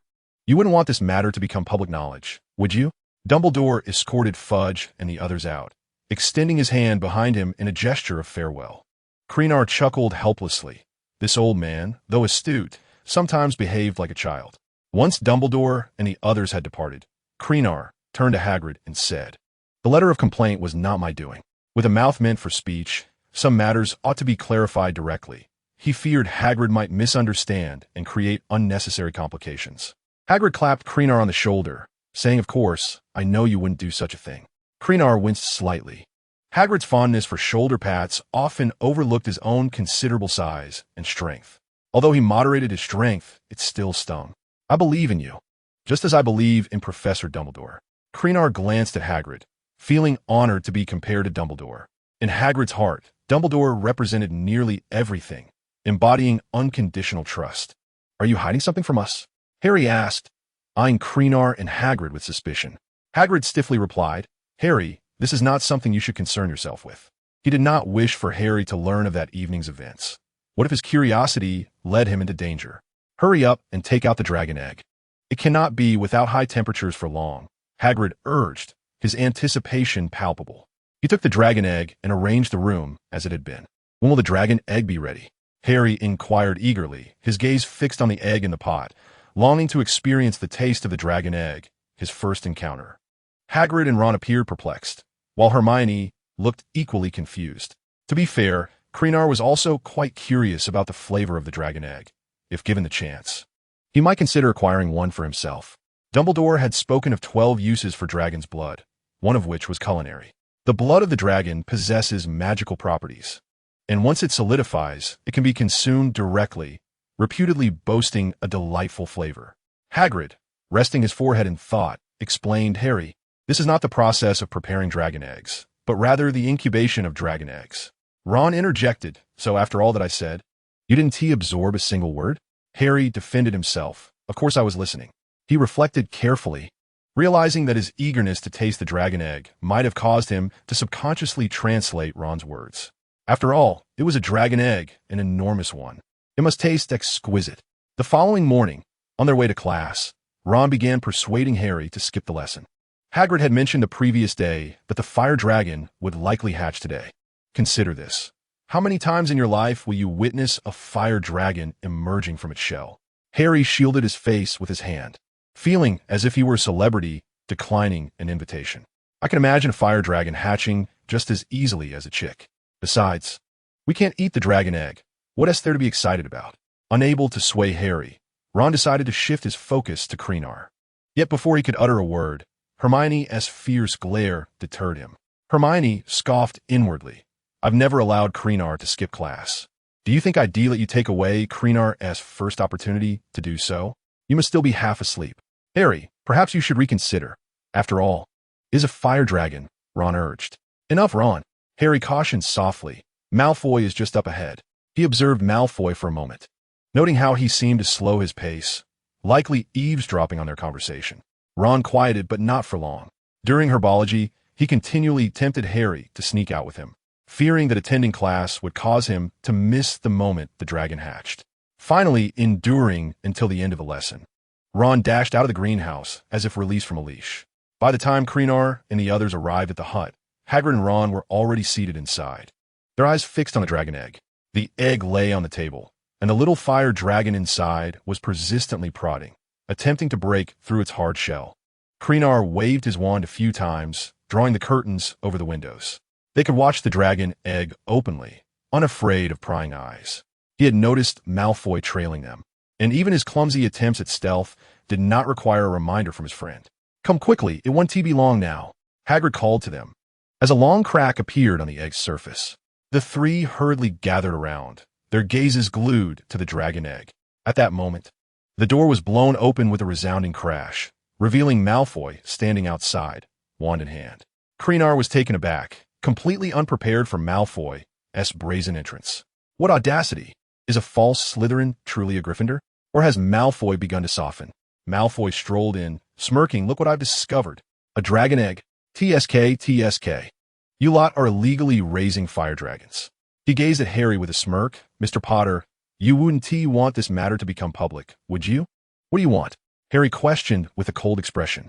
Malfoy settled himself comfortably on the bench. Unless you let me join in. In truth, he had harbored a fascination for dragons since childhood, always dreaming of raising one, but his father had disapproved. Caring for a dragon had thus remained a mere fantasy. And now that such a splendid opportunity presented itself, how could he possibly let it slip away? Krena quietly stowed away his wand, realizing that Malfoy had demonstrated the efficacy of the harshest threats for the most trivial of tasks. He had nearly obliterated Malfoy's memory just moments ago, only to discover he was an ally. Having Malfoy around felt rather awkward for Harry. As long as he didn't report him to the professors, it would suffice. At that moment, he had no time to concern himself with Malfoy, for the egg was emitting a series of clicking sounds. The dragon egg cracked open, and a tiny dragon flapped its wings upon the table. It possessed orange-red eyes, a white nose, and its horns were not yet fully developed. It was a Norwegian ridgeback. Malfoy blurted out. His obsession with dragons surpassed even that of Hagrid and Ron. Isn't it beautiful? Hagrid murmured, resting his head on his hands, as he reached out to touch the little dragon, only to have it bite his hand. The tiny dragon revealed its long, sharp teeth, but alas, it could not penetrate Hagrid's defenses. At that moment, it twisted its body and vigorously flapped its wings, landing in Harry's embrace. It seems to like me, hiss. Harry instantly donned a mask of pain, exclaiming as it bit his head. Hermione quietly retreated behind Krena, thinking this was not to be trifled with. I'll help you, Hagrid said, reaching out to grab the little dragon. The dragon leaped from Harry's arms into Malfoy's embrace, and likewise took a bite. Don't rush, I'm coming. The little dragon leaped back into Harry's arms, and he attempted to toss it away, but it was too late. Although Hagrid managed to secure the little dragon, it had already executed a series of 3 leaps. As for the dragon, its saliva contained a hint of venom, causing Harry's chest to swell with a symmetrical lump. Malfoy, however, was left with an asymmetrical one. Krena blinked and suggested, why not let the little dragon bite once more? The crowd responded, Chapter 72, Retreat. Retreat. Retreat. The dragon appreciation event concluded rather hastily, without even a name for the little dragon. This was unavoidable, as both Harry and Malfoy were in pain and had to be taken to the hospital. Hagrid, needing to tend to the newly hatched dragon, did not accompany them. He felt guilty for their injuries and, as an expression of remorse. Shared his favorite rock pie with Harry and Malfoy. On the way back, Harry confronted Malfoy. What exactly is your goal? Fool. Malfoy grimaced in pain. I already stated my purpose. You pretended to want to raise a dragon to gain our trust, only to report us to the professors in the end. Didn't you? Harry's eyes brimmed with confidence, having discerned the cunning Malfoy. Malfoy, filled with disdain, was too pained to pay Harry any heed. Fury ignited within Harry. Perhaps the agony had clouded his judgment, or perhaps it was the asymmetrical protrusion that irked him. Ultimately, emboldened by his malice, he extended his wicked hand and forcefully pinched Malfoy. Ouch! Malfoy retaliated, tears streaming down his face. Yet he couldn't resist taunting. You fool! How can you not believe it? You're in pain on both sides. How can you compare with me on one? Krena shook his head and used his wand to separate the two, pondering how this would complicate Madame Pomfrey's healing efforts. In mere moments, the situation had visibly escalated. What are you doing? Snape appeared like a specter from the shadows. His countenance darkened. He had just witnessed something unbelievable. Enduring his pain, Harry retrieved his trusty wand and invoked the energy transformation spell, Balala, energy magic. A brilliant white light enveloped him, and soon he donned a floral dress, with his red hair flowing in the wind. Malfoy felt a sinking despair. Fully aware of the impending consequences, Harry brushed his long hair to his chest and gazed at Snape with his striking green eyes. Malfoy, for your misdeeds, I shall deduct 20 points.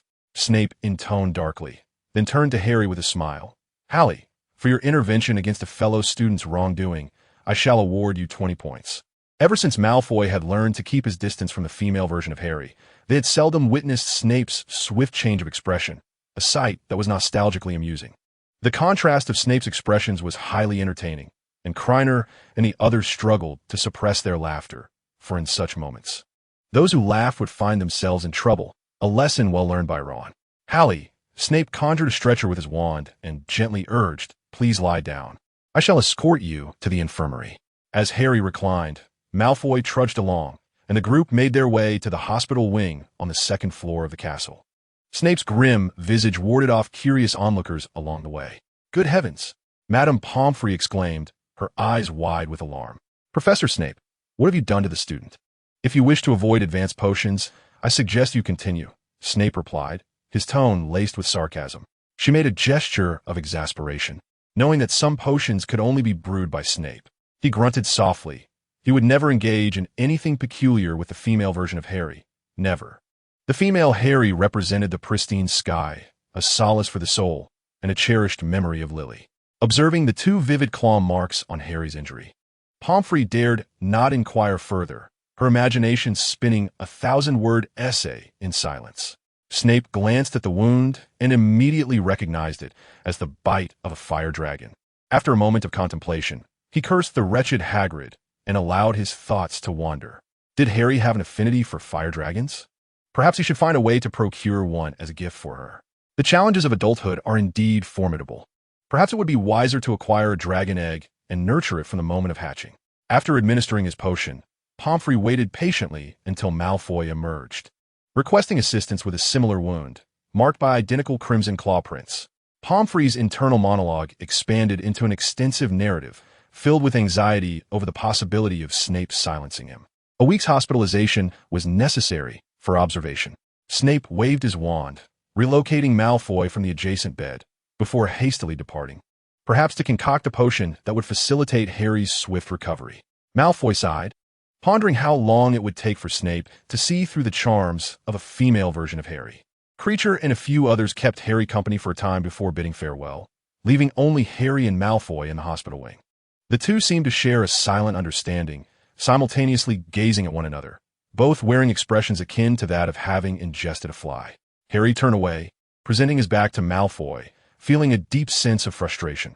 Who could comprehend the plight of being hospitalized alongside an adversary? Meanwhile, Hermione had managed to shake off Ron with Creature's assistance, leading them to an empty classroom, illuminated only by a scant amount of light, lending a shadowy ambience. Creature retreated to the corner, clutching his wizarding robe, questioning Hermione's intentions. Hermione advanced, leaning against the wall, tilting her head to meet Creature's gaze, inquiring if she might venture into the forbidden forest that night. If not, she would simply acquiesce. Creature swallowed hard, appearing both imposing and pitiable. "Of course you may," he replied, gently smoothing her hair. For how could anyone resist such a Hermione? His earlier reluctance to bring her along stemmed from fears of potential dangers. At midnight, Creature descended the spiral staircase, and the scene before him suddenly brightened. Hermione, clad in high-top leather boots and light blue jeans, showcased her slender, straight legs. It seemed a pity not to utilize them. The upper half of her ensemble comprised a white shirt beneath a wizard's robe, and her hair was fashioned into a high ponytail. As they traversed the path of the Forbidden Forest, Hermione grasped Creature's hand, her eyes scanning the surroundings. Is it truly like this within the Forbidden Forest? She mused, the eerie silence enveloping them, though it appeared devoid of significant threats. Creature tapped her gently on the head, reminding her to maintain vigilance, for they were still at the forest's edge. The dangerous magical creatures each claimed their territories. Such carelessness could lead to peril.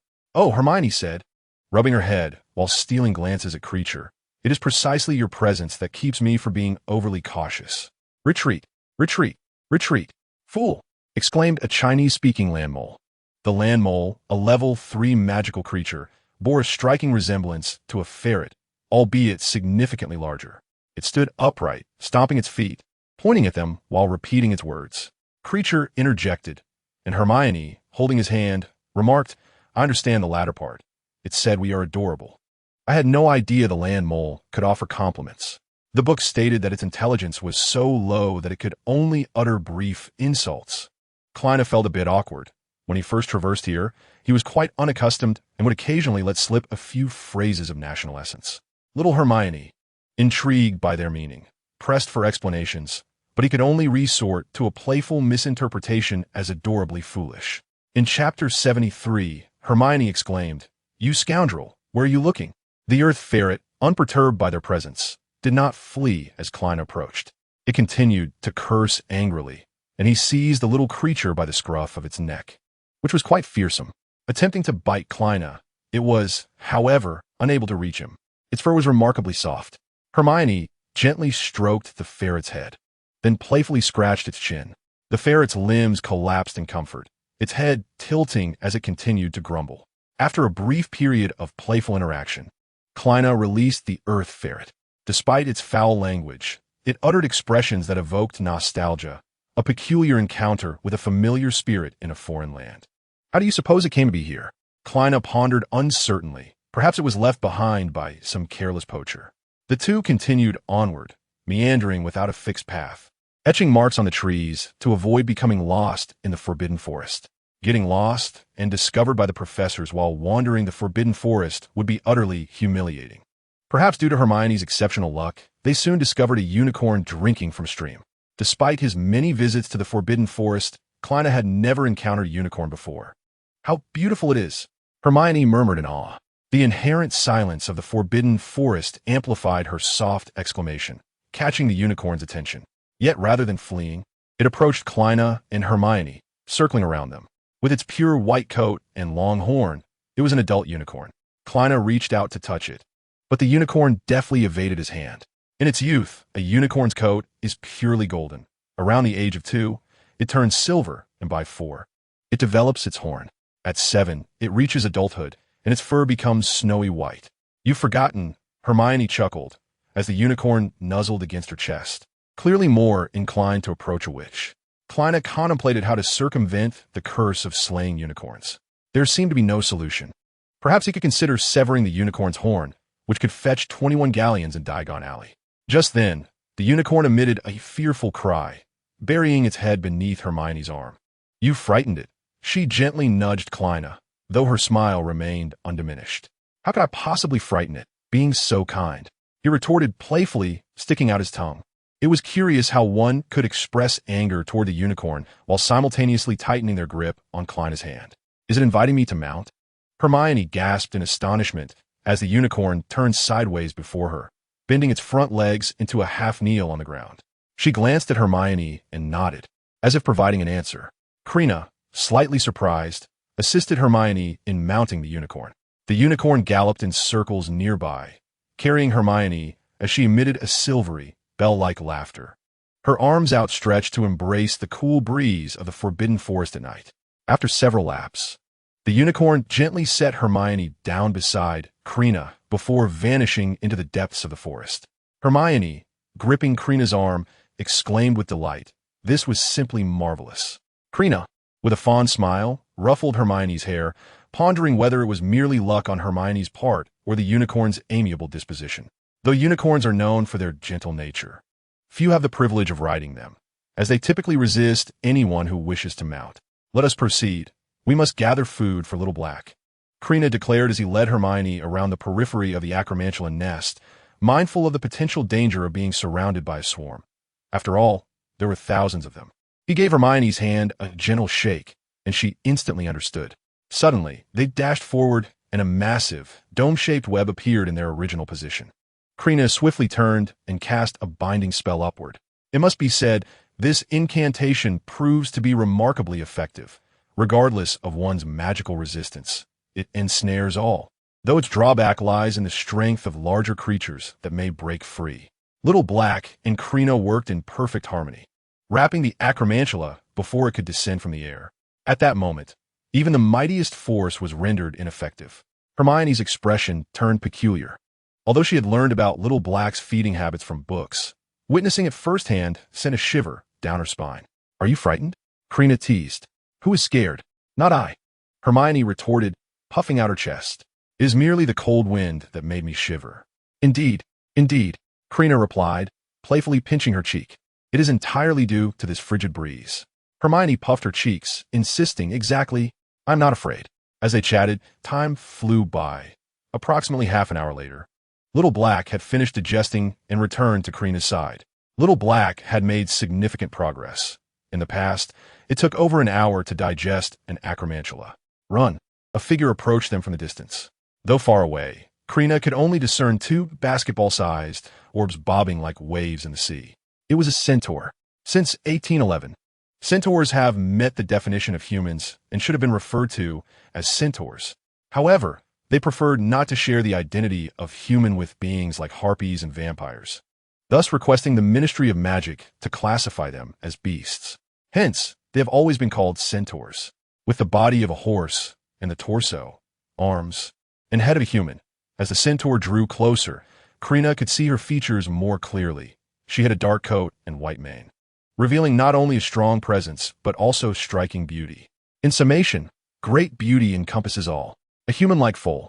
She waved her arms and shouted, "Hurry, run!"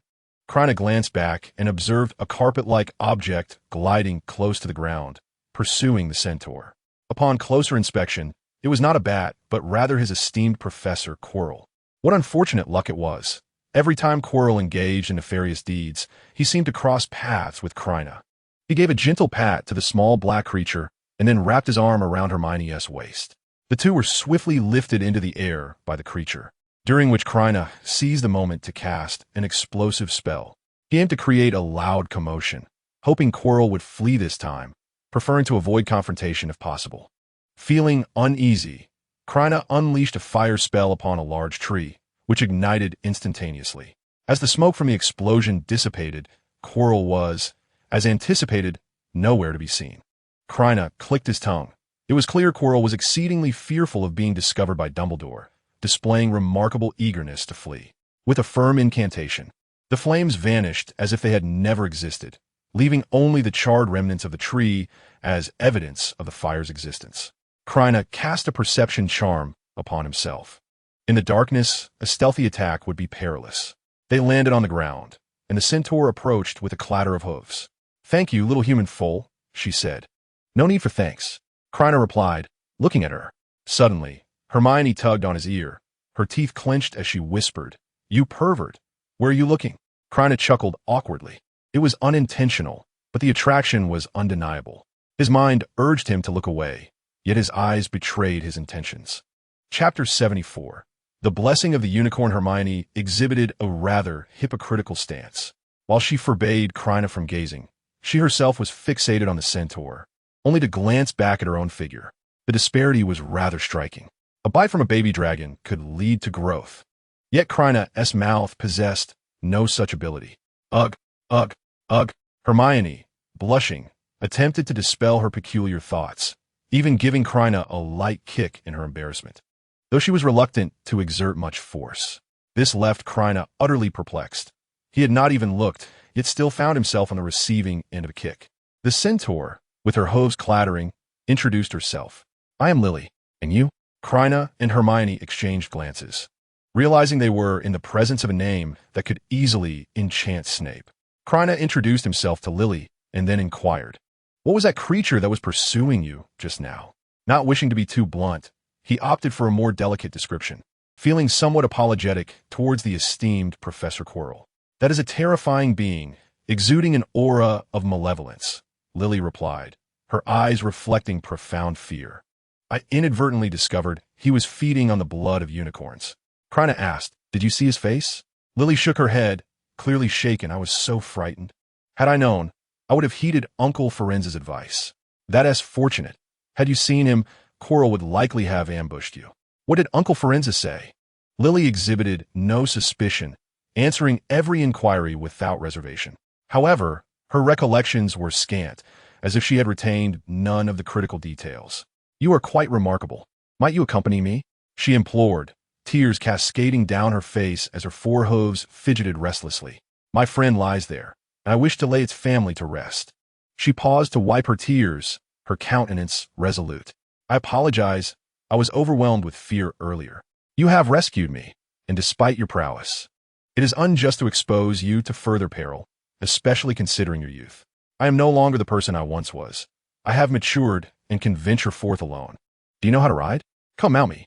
Lily lowered her body, beckoning them closer. "I shall guide you out of the forbidden forest swiftly."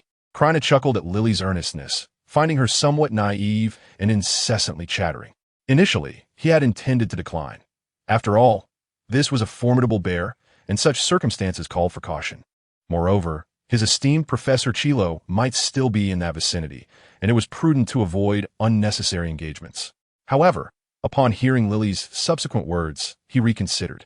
Accompanying her was not out of the question, provided Hermione agreed to join. He turned his gaze towards Hermione, seeking her thoughts. "Shall we accompany her?" he inquired. The previous unicorn had left a favorable impression on her, and if possible, she wished to honor the other unicorns with a proper burial, contingent upon Krena's consent. With their opinions aligned, Krena helped Hermione mount Lily's back before swinging himself onto her. "Let us proceed to lay the unicorns to rest." As he prepared to give Lily a gentle tap on her rear, he remembered that she was not an ordinary horse. Lily galloped swiftly, navigating through the winding paths. According to her, she had taken this route to avoid the eight-eyed giant spiders, fortuitously leading them to rescue her. Krena held Hermione's waist, resting his chin on her shoulder as he listened to Lily's incessant murmurs.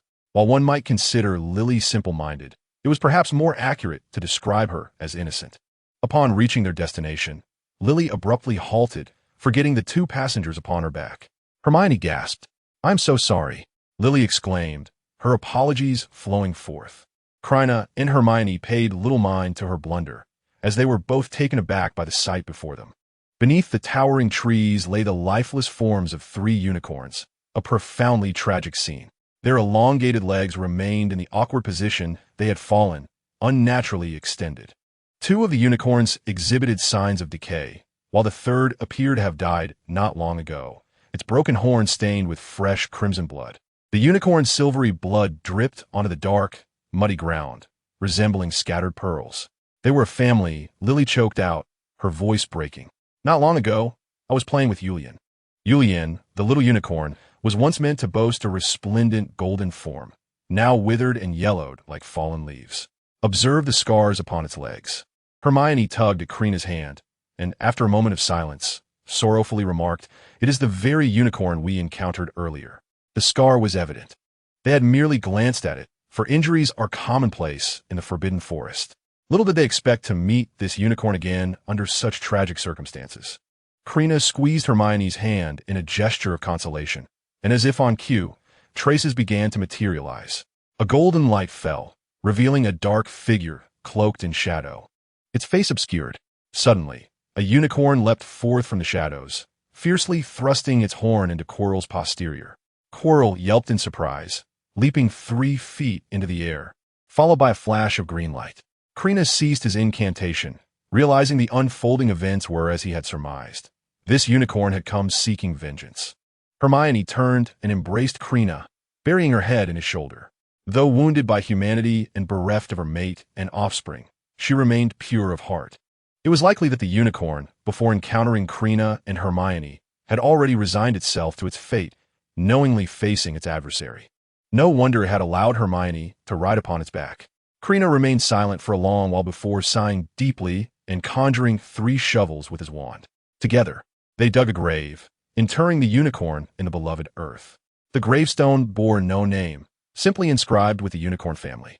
At that moment, a sacred white light radiated from the mound of earth, coalescing into the ethereal forms of 3 unicorns hovering above. The unicorn family bowed in gratitude, after which the young unicorn merged with Lily, while the unicorn Krena and Hermione had encountered flowed into Hermione. The last unicorn split into 2, each entering the bodies of Lily and Hermione. "How do you feel?" Krena inquired anxiously, gazing at Hermione. Hermione, perplexed, touched her body and finally shook her head, stating, "I do not sense anything unusual."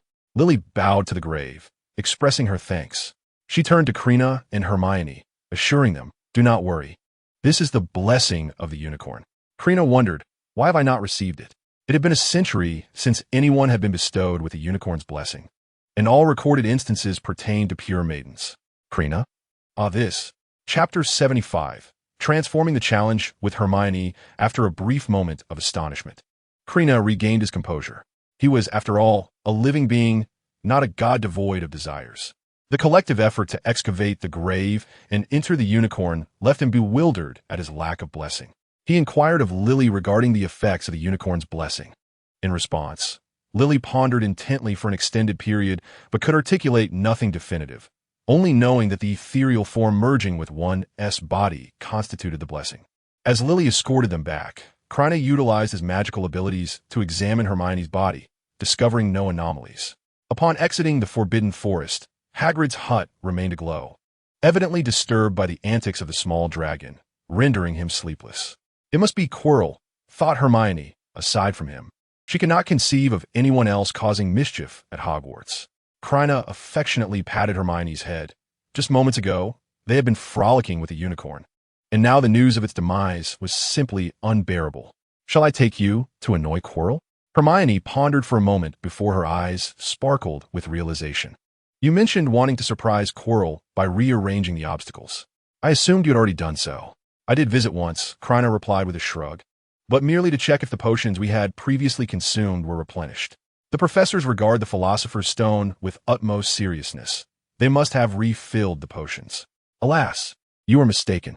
Once the obstacles were set, there was no further management, and the potions were never restocked." In Krena's view, aside from the final challenge, the other obstacles were merely for amusement, at most serving to inconvenience the challengers. Who could fathom Dumbledore's reasoning? Perhaps he was confident that Quirrell and Voldemort could not surmount his challenges. The constraints of rule-based magic are exceedingly difficult to breach.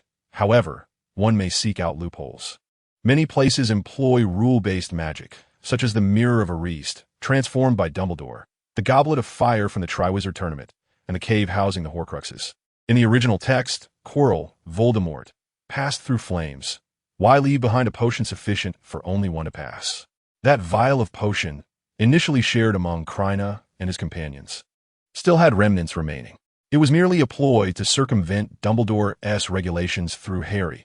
Had Harry not ventured into this realm, Quirrell would never have been able to retrieve the Philosopher's Stone. Ultimately, the failure stemmed from Voldemort's profound lack of understanding of love, akin to Fa High. He had not even grasped the manner of his own demise, yet dared to confront Harry directly. Who, if not him, would perish? Krena and Hermione arrived before the 3-headed dog, Fluffy, at which point he dispelled the disillusionment charm. Behind the door, Fluffy slept soundly, though he had the presence of mind to shield the trapdoor with his paws and head.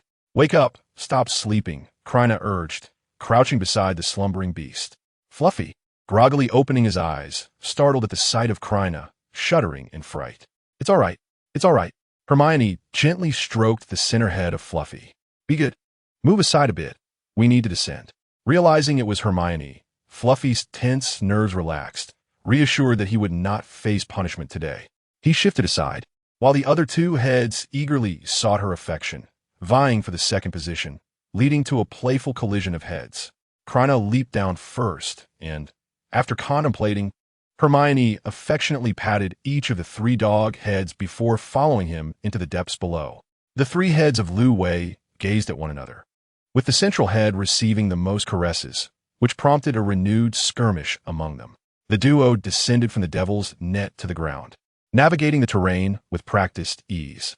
In the second challenge, Krena unleashed a wide-ranging spell, effortlessly eliminating all the flying keys, and after a brief search, secured the true key to the door. Upon the completion of the wizarding duel, Krena chose not to proceed with Hermione, but instead embarked on alterations from this stage onward. Hermione, somewhat puzzled, inquired whether they would disregard the subsequent levels. "Those can be overlooked," Krena replied, turning to Hermione. "Is there anything you wish to modify in this challenge?" "Certainly." Hermione grinned mischievously. She approached the enemy card placement device, extracting its card set and substituting it with her own superior deck. Now, besides their group, none could advance through the wizarding duel by mere victory. Afterward, she crossed her arms in contemplation for a moment before positioning herself in front of the Challenger's card placement device, sitting cross-legged, and retrieving her portable enchantment carving tools from her wizarding robes. "What enchantment are you inscribing? What purpose does it serve?" Krena inquired. While Hermione excelled in alchemy far beyond Krena, the latter possessed a superior command of spells. "Fiery Scorch," Hermione explained as she carved, remaining undistracted despite the task at hand. Donning this card placement device would evoke the sensation of being seared by flames. No back door should be left. Merely wearing it will result in burning. "Understood," Hermione replied as she focused intently on her engraving. Meanwhile, Krena busied himself with altering the special barrier that obstructed access to the opposite side. This barrier could be shattered by powerful spells, capable of halting students, but ineffective against the Voldemort lurking behind Chilo's head. He waved his wand, reciting incantations, then struck the barrier in a specific rhythm. The modified barrier employed rule-based magic, allowing passage through only two means. The first was to touch it with a wand, which would consume the intruder's magical energy. Only after a significant depletion would the barrier shatter, akin to the cave guarding Voldemort's Horcruxes, with the sole distinction that Voldemort drained the intruder's blood. The second method involved producing a unique rhythm with the wand, reminiscent of the restrictions at the entrance to the Hufflepuff common room. This served as Krena's backdoor. After all, he too needed access to the subsequent challenges. Meanwhile, Hermione sat quietly on the ground, observing Krena, having long completed her singular enchantment carving. It was merely a matter of dexterity. As she witnessed Krena's completion, she dusted off her trousers and hopped over to his side. "Have you finished here as well?" "Indeed," Krena replied with a smile, gently pinching Hermione's nose. "You little rascal. Thanks to your modifications, the challengers will undoubtedly be thoroughly disgusted." Next comes the challenge of the flying key. Hermione inscribed the true key with a freezing charm. Upon contact, the entire arm would become rigid in an instant. Krena cast a duplication spell and a fire charm on all the false keys, ensuring that the vaults of Gringotts would be protected by these incantations, multiplying and igniting upon touch. Additionally, Krena removed the restrictions on the door, allowing it to be opened with an unlocking spell. He gambled on Voldemort's arrogance, believing he would not even glance at the door. As for the devil snare, Krena temporarily left it untouched, knowing he would need to descend later. Exiting the chamber, Krena and Hermione exchanged a knowing glance and high-fived in unison. The modifications to the challenge were temporarily complete, now awaiting Quirrell, Voldemort, to attempt the trial. Chapter 76. The Cunning Hermione. The following day, after finishing their meal, Krena and Hermione intercepted Dumbledore outside the Great Hall. They strolled about the castle grounds for a while, during which Krena inquired about the effects of the unicorn's blessing. Uncertainty gnawed at him. He needed to clarify its implications. Who could say whether it concealed any adverse effects? For instance, perhaps slaying Voldemort would yield a blessing, while failing to do so would result in a curse. Krena's concerns were not unfounded. Magic is often enigmatic, and caution is prudent, especially when confronting the unknown. Dumbledore was akin to a wandering library, possessing an innate ability to retrieve knowledge. It would be foolish not to consult him. "Hermione, may I address you as such?" Dumbledore acknowledged Hermione's nod and continued. I must say, you are indeed fortunate. Krena, he remarked with a knowing tone, your cloak is quite exquisite, before waving farewell to the pair. Ah, age catches up with me. A lengthy stroll has left my legs weary. Time to return and replenish with some cockroach clusters. As Hermione gazed at Dumbledore's departing figure, she tilted her head toward Krena. A look of confusion etched across her face. What does that mean? Krena rolled his eyes, muttering, Riddler should vacate Hogwarts. The invisibility cloak was not particularly concealed. Given Dumbledore's vast experience, it was hardly surprising he could see through it. Why mention the Patronus? Krener's eyes brightened as he seemed to grasp Dumbledore's train of thought. At that moment, a hair drifted before him. Hair loss. How many brain cells have been sacrificed to arrive at this conclusion? Curse that riddle-loving old man. Krena winked at Hermione. What does the Patronus fear most? You mean the Patronus charm? Krena nodded, concluding that this was likely the only reason Dumbledore referenced the Patronus. But why not state it directly? Hermione questioned, perplexed by the roundabout reminder. Ah, the elderly. One must tolerate the whims of a centenarian. Krena scratched his head, feeling an itch on his scalp. Oh, is that so? Hermione asked, a smirk playing on her lips as she gazed at Krena. Then why do you also speak in riddles? Are you an old man too? Oh, come on. Krena's face was etched with terror, as if gradually succumbing to a haunting dread. Hermione teased with a playful smile. Hello, little old man. With that, she dashed forward, turning back to cheerfully call out. Little old man, come chase me. Can't you keep up? Krena snapped his fingers, and Hermione found herself suspended in midair, her body gliding backward. He reached out to grasp the nape of her neck, inquiring why she had ceased her flight. Hermione, resembling a defeated kitten, lowered her head and muttered, Is it not a fair game to use magic? She added, Where are we headed? If you have the ability, lift the levitation charm and set me down. Hey, hey, hey. The two arrived at the edge of the Black Lake, where Krena gently released Hermione. She shot him a sidelong glance and huffed. Haven't you always kept me suspended? The little old man, not particularly spry, flicked her forehead, saying, I feared you might flee, and I couldn't catch you. If I make you silly, you must take full responsibility. Hermione feigned pain, cradling her forehead with a pained expression, yet inwardly she chuckled. After a brief cough, she asked, Why bring me to the Black Lake? You can't be that foolish, can you? Krena wore a skeptical look. Of course, it's to practice the Patronus charm. Hermione remarked, I thought we would wait until evening to practice spells in the room of requirement. The scenery here is splendid, Krena said, inhaling deeply by the lakeside. Practicing the Patronus charm requires a positive emotional state. The Patronus charm, one of the most formidable defensive spells, is ancient and mysterious, capable of conjuring a magical guardian. The caster must recall their happiest and most joyous memories, as it is a reflection of the most positive emotions. This is why Krena brought Hermione to the lakeside. For beginners, a picturesque setting can greatly enhance emotional resonance. The Patronus charm consists of two stages. The first is non-corporeal, lacking any distinct features, manifesting as a silvery mist or vapor emanating from the tip of the wand. The second is corporeal, where the Patronus takes the form of a silver animal, the specific type of which remains unknown until summoned. Few witches and wizards can successfully cast the Patronus charm, and among them, those who can produce a complete corporeal Patronus are exceptionally rare. Those capable of summoning a corporeal Patronus are often nominated as members of the Wisengamot and high-ranking officials within the Ministry of Magic. Now, I shall teach you the incantation for the Patronus charm. Expecto Patronum. Hermione echoed the incantation, eagerly looking at Krena. Not quite, he shook his head. You must pause in the middle and elongate the final syllable. After Krena confirmed that Hermione had pronounced it correctly several times, he began instructing her on how to wield her wand. First, give your wand a shake, then draw a circle with it to gather energy for the spell, and finally recite the incantation. Hermione mimicked his actions, tilting her head to ask, Is this correct? Krena scratched his head, feeling something was amiss. The challenge of the Patronus charm lay in the emotions it evoked, rather than the technique itself.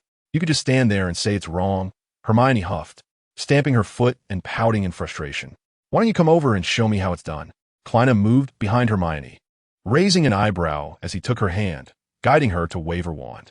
A faint smile graced Hermione's lips, mirrored by Krena's own.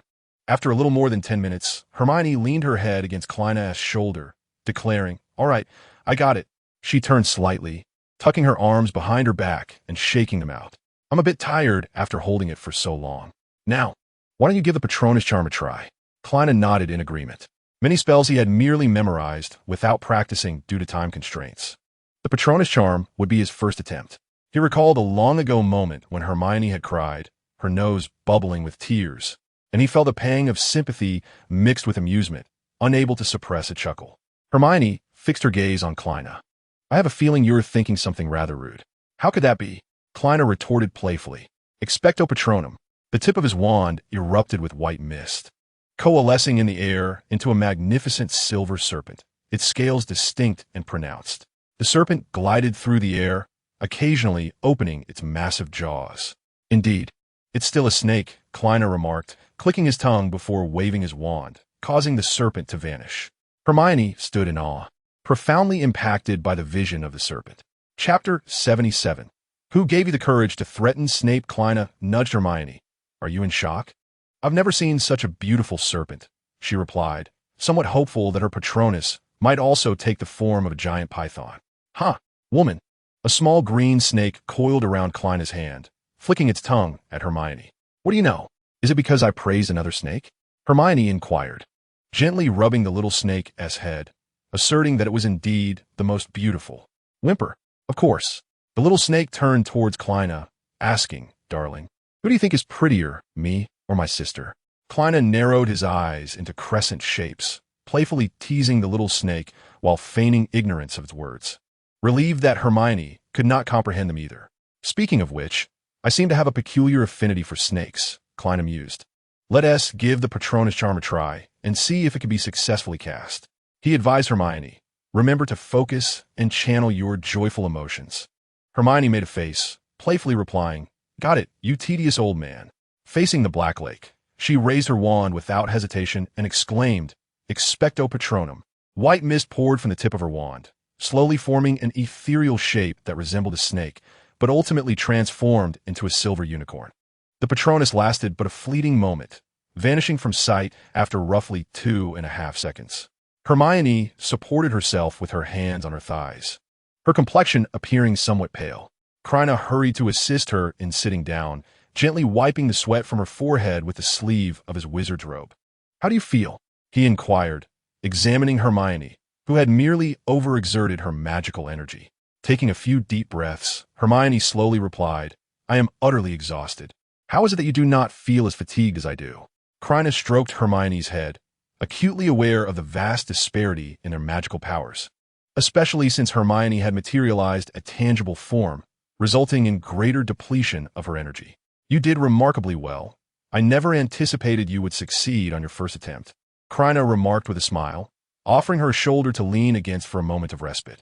Hermione managed a faint smile, resting against him and gradually closing her eyes, her hands clasping tightly around Krena's arm. The ability to perform the spell successfully was a foregone conclusion. Every moment spent with Krena was a cherished memory for her.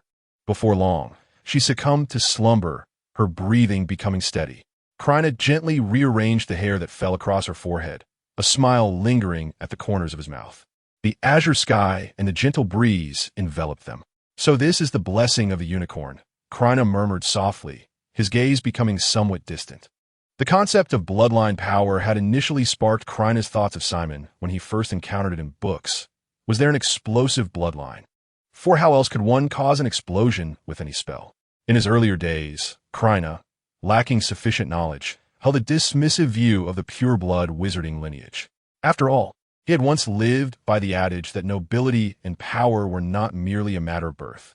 In this era, only pets were judged by their lineage. However, upon further understanding of bloodline power, he realized his previous perceptions were rather one-dimensional and grasped why pure-blood wizards revered their ancestry. Nevertheless, while he comprehended their reasoning, he continued to regard the extreme and distorted beliefs surrounding pure blood with skepticism. It must be said that bloodline power is indeed remarkable, capable of being inherited by future generations, such as Parseltongue. Those with Slytherin lineage possess a certain probability of acquiring the ability to speak this language of snakes. Strictly speaking, Parseltongue is merely a means of communication with serpents. Thus, while Dumbledore could learn to understand the language of snakes through study, It remains uncertain whether he could speak it fluently. Yet, some bloodline powers cannot be acquired through later learning.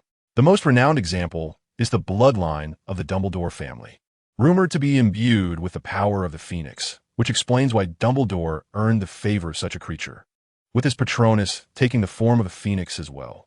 Currently, Krena knows of only Dumbledore possessing a magical Patronus, though now there is another, Hermione. The blessing of the unicorn has bestowed upon Hermione an additional layer of bloodline power. 2 days later, within the confines of the infirmary, Severus Snape stood at Harry's bedside, his expression dark and foreboding. "Wait a moment," Harry said, brandishing his wand as he transformed. "Professor, is there something you need? A potion has been brewed for you." Snape withdrew a vial from his wizarding robes and tenderly handed it to Harry, his gaze softening as he urged, "Drink up. You'll be discharged in no time." "Thank you, Professor." Without hesitation, Harry gulped down the potion, only to be met with surprise as a sweetness lingered on his palate. He had previously heard whispers that some potions concocted in the infirmary were indeed brewed by Snape, each typically bitter beyond comprehension. It appeared he had added some auxiliary ingredients to render it more palatable. From a distance, Malfoy cast a watchful eye upon Snape. "Is there any of my potion?" Snape's genial demeanor evaporated instantly, his gaze turning icy as he regarded Malfoy, his expression darkening to the point that it seemed as if shadows could drip from his visage. Before he could respond, Malfoy continued, "If mine is absent, once I recover, I shall see to it that points are deducted, reducing Slytherin to a score of 0. The words tumbled out hastily, and Malfoy regretted them almost immediately, perhaps spurred by the sight of Harry consuming the restorative potion, coupled with Snape's grim countenance. The pressure he had endured suddenly tipped the scales, akin to the proverbial last straw for a beleaguered camel. Meanwhile, Harry discreetly gave Malfoy a thumbs up. "How brave of you! Who lent you the audacity to threaten Snape? You are quite something." Snape strode purposefully toward him, his cloak billowing ominously. Malfoy felt a chill run down his spine as Snape loomed like a colossal bat, his shadow enveloping him. Had his brain been gnawed by a ghoul? Had excessive indulgence in sweets rendered him daft, much like the old headmaster? Could a true Slytherin utter such foolishness? Snape's glare bore into Malfoy, nearly causing him to combust with fury.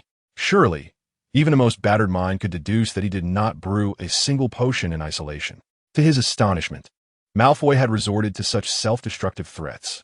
Malfoy averted his gaze, muttering weakly, "I'm sorry, Professor." "Here is your potion," Snape replied coolly, placing the vial upon the bedside table. Malfoy, dazed, picked up the potion, realizing that he indeed had his own portion, albeit likely a mere afterthought in Snape's brewing. Nevertheless, a sense of guilt welled within him. He felt obliged to finish the potion to honor Snape's effort. As he swallowed it in one go, the bitterness pierced through him like a blade, contorting his face in agony. Just as he prepared to expel it, Snape's considerate warning reached his ears. "There's only this one vial. Should you vomit, you will remain here for an extended period." With great difficulty, Malfoy forced it down, covering his mouth with his hands to stave off the urge to retch. "For your foolishness, report to me for detention tonight." As Snape departed, he offered Harry a gentle smile, bidding him to rest well. Within the infirmary, a mix of joy and despair lingered in the air. Chapter 78. Old Malfoy, Son, are you truly this much of a burden? Upon his discharge, Harry was met with a whirlwind of academic responsibilities, having missed 2 days of classes and assignments. The weekend soon approached. It has been quite a while since I last visited Hagrid's place, and I am uncertain how the little dragon is faring. A few of us decided to venture to Hagrid's hut at 2:30 in the afternoon. Harry stepped forward to knock on the door, and he was taken aback when the door opened. "What are you doing here? Why shouldn't I be here?" Malfoy scoffed with disdain. "This isn't your home. Hagrid welcomes me. You have no right to deny my presence." Harry wished to retort, but his gaze was drawn to the little dragon on the table. In just a few days, it had grown to more than triple its original size. The little dragon leaped off the table, flapping its wings as it ran, and soared into Harry's arms. Startled, Harry stumbled back and fell to the ground. The renowned savior, Harry Potter, Malfoy mocked, having been knocked over by the dragon hatchling. This time, the little dragon did not bite Harry. Instead, it extended its tongue to lick his cheek. Krena and Ron each took one of Harry's arms to help him up. "Goodness. Harry," Hagrid said, emerging from the hut. "It didn't bite you, did it?" He reached for the little dragon, but hesitated to grip it firmly, as its claws were tightly clutching Harry's wizarding robe. It seems to think of you as its mother. Harry paused for a moment, then turned to Krena and asked, "Why? Just because it bit me? But it bit Malfoy too. Let us go inside first. It wouldn't be good to be seen out here." The interior was quite messy, littered with bottles and feathers, indicating that Hagrid had been through quite a tumult. They walked carefully, and once everyone was seated around the small table, Krena spoke slowly. "Indeed, it did bite Malfoy. However, based on my recent observations and deductions, it is highly likely that it perceives Harry as its mother and Malfoy as its father." At this revelation, everyone was taken aback. What kind of reasoning could lead to such a conclusion?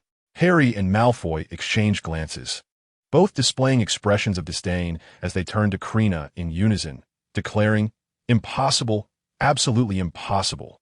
Once more, Harry and Malfoy locked eyes and simultaneously exclaimed, "Can you stop mimicking me? Well, after sharing a hospital stay, you two have become more in sync than George and Fred." Not only Krena, but the others also cast curious glances between the two. Such rare gossip had become particularly abundant this year. Harry and Malfoy were rendered speechless, fearing that the next utterance would echo their previous words. Observing their reaction, Krena took the initiative to suggest, "Is it possible that when it first leapt into Harry's arms and took a bite, it recognized a maternal scent? Unsure if it was truly its mother. It then jumped into Malfoy's arms for a taste, only to find that it lacked the maternal essence. Finally, it returned to Harry for another taste, confirming that indeed, it was the scent of its mother. Isn't that a reasonable deduction?" Krena looked at the stunned group and began to applaud. A round of applause for understanding. With a mischievous smile adorning her face, Hermione raised her hands above her head and clapped rhythmically. Encouraged by her exuberance, Hagrid and Ron joined in, clapping along. Harry quickly countered, asserting that such claims were devoid of any rationale or logic conjured from thin air. "Do not speak carelessly. My father is a governor," Draco exclaimed, his anger palpable as he pointed at Krena, his hands trembling uncontrollably. "I will accuse you of slander. Do you understand? You are defaming me." "You may choose to disregard my conjectures," Krena replied, gesturing towards the little dragon, "but you cannot deny the affection it holds for you." As the conversation unfolded, the little dragon flapped its wings, darting back and forth between Harry and Draco. When it paused to rest, it affectionately nudged Harry or Draco with its head. "I have named it Norbert," Krena declared. Although Hagrid had not ascended to the role of Norbert's mother, there was a glimmer of fondness in his eyes. "But as a female dragon," he added. "Then let us call her Norberta," Krena suggested, casting a sidelong glance at Draco, attempting to steer the conversation elsewhere. But to no avail. Draco found himself at a loss for words, his gaze fixated on Krena's hand, which was leisurely tapping the table with his wand. "Huh, what a delightful name," Hagrid remarked, his nature not inclined to dwell on the matter of names. "From now on, you shall be known as Norberta." He extended his hand to embrace Norberta, only to be met with a fiery blast that singed his unruly beard. "Norberta is quite the mischievous one. She has always been this way, even before Draco arrived." Now, Harry and Draco found themselves without grounds to challenge Krena's assertions. Krena, observing the dejection of the two, chuckled softly, refraining from further teasing them, and instead turning to Hagrid, inquiring, "What do you plan to do about Norberta?" "Before long, your cozy hut will be unable to accommodate her." This was a pragmatic concern that Hagrid could no longer ignore. He sighed heavily, a frown settling on his face as tears welled in his eyes. "I know I cannot keep her forever, yet I cannot simply abandon her. She is still a child." Harry pondered, considering that being labeled as a mother was more than sufficient. He could not bear to have that title affixed to him indefinitely. If Norberta were to be sent away, the pressure of having to play the maternal role would diminish over time, fading from memory. "Ron's brother Charlie works with dragons in Romania. We could entrust Norberta to him," Harry suggested. Hagrid appeared intrigued, as this would spare Dumbledore any troubles while ensuring Norberta received proper care. "Please, Hagrid, do not agree to that," Draco interjected urgently. "We love Norberta too much to send her so far away. What if you miss her? The Ministry has a plethora of procedures to navigate for international travel. Let her stay with us," he implored, his eyes sincere. "My father will handle any complications, allowing me to keep a dragon legally. You will find it convenient to visit her anytime you wish." Krena could guarantee that the elder Malfoy, upon learning of these events, would undoubtedly entertain thoughts of taking drastic measures against his own son. One might have encountered troublesome parents, but none as burdensome as this. Resolving these predicaments would demand considerable favors and a substantial sum of galleons. This was unacceptable. Harry immediately countered, asking what would happen if you directly reported Hagrid, with Norberta in tow. Even if you truly raised her, it sounds good now, but what if they prevent Hagrid from visiting in the future? Enough bickering, Krena interjected, silencing the two. He then turned to Hagrid and slowly articulated enticing words. Given your fondness for dragons, could you truly bear to part with her? Don't you wish to keep her by your side? To behold her every day? To nurture her as she grows? This opportunity was not one bestowed upon everyone. It was right before his eyes. If he wished to seize it, Krena could assist. Chapter 79. Disobedience often deserves a lesson. Hagrid's eyes sparkled. Krener's words stirred something deep within him, though Norberta had not officially made him a parent.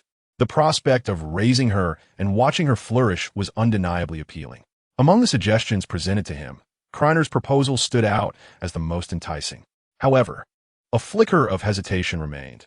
If Norberta were discovered by others, it could spell trouble for Dumbledore. Krena, observing Hagrid, could not help but chuckle inwardly. Hagrid's expressive face revealed his internal conflict without the need for legitimacy. It was clear what he was grappling with. Hagrid, do not fret about Norberta being discovered. Simply prepare in advance, Krena assured him, exuding confidence. With extensive experience in educating magical creatures, he could guarantee that Norberta would not cause any trouble. Additionally, his mastery of spells would ensure she remained undetected by others. While unforeseen circumstances could arise, Krena, being meticulous, had contingency plans. Even in the worst-case scenario, he had a safety net, Dumbledore and Malfoy. Indeed, he included Malfoy in his considerations, for they had both raised a dragon together, making escape from the situation far from simple. Therefore, there was no need for concern. Hagrid could rest assured and focus on caring for Norberta. Krena patted Hagrid's rough hand, urging him to contemplate whether he wished to keep her nearby. This time, Hagrid showed no signs of hesitation, fervently nodding his head. I want to. Krena, please help me. Of course, no problem, Krena replied, a hint of mischief at the corner of his mouth. However, I will require dragon blood for my research. As a proper Gryffindor, he approached every endeavor with a clear objective in mind. Dragon blood was his aim. Otherwise, he could simply ship her to Charlie in Romania without the need for such elaborate discussions. By keeping the dragon close, he would secure a sustainable source of dragon blood. Will this not cause any harm to Nobita's body? Hagrid inquired with concern. Do not worry. Appropriately letting Nobita bleed can enhance its blood circulation, promoting healthier growth. Upon hearing this response, Hagrid nodded in agreement. As for Nobita's chosen parents, neither Malfoy nor Harry had any objections. Harry, who had no desire to raise a dragon, was reluctantly bearing the title of mother, yet his thoughts were solely occupied with the dragon egg from before. Malfoy, on the other hand, was utterly captivated by dragons. The opportunity to raise one together left him with no room for dissent. As the evening sun streamed through the window, they all recognized that it was time for them to depart. Once away from Hagrid's cottage, Malfoy resumed his defiant demeanor, stating, Potter, do not presume we are on friendly terms. This is merely for Nobita's sake. I was just about to say the same. On the path, Harry and Malfoy sparred verbally, with Malfoy clearly on the losing side, bolstered by Ron's support. Krena and Hermione lagged behind. At that moment, Hermione briskly walked ahead of Krena, holding his hand while walking backward. Are you feeling peckish? You know too much, Krena said darkly. I'm contemplating whether to cast a forgetting charm on you. Hermione abruptly halted, nearly causing Krena to bump into her. She released his hand and grabbed the collar of his shirt, her face etched with sadness and disappointment. Then go ahead. If you're not afraid of me forgetting you as well, of course, with your skills, you could manage it quite well. You are such a drama queen. Krena chuckled, tapping Hermione's forehead. Oh, that's just me accompanying you in your performance. You claim I'm the one who's peckish. What about you when the time comes? I shall eat. The sunset elongated their shadows, stretching them far and wide. In the initial days, Krena ventured deep into the Forbidden Forest to conduct dragon education sessions for Nobita. After a while, daily visits became unnecessary. Sporadic trips sufficed. Over time, Nobita had evolved into the form Krena desired. Today marked the moment for them to witness the transformed Nobita. Hagrid led Harry, Ron, and Malfoy deeper into the Forbidden Forest. Hagrid, has Nobita truly become well-behaved? Harry asked. Hagrid pondered for a moment, uncertain, I suppose so. Since Nobita had begun training, it had been off-limits for observation. Occasionally, he would sneak a look when Krena was absent, but each time, Nobita appeared utterly exhausted, lying on the ground, unwilling to move. The journey continued in silence, with no one daring to speak.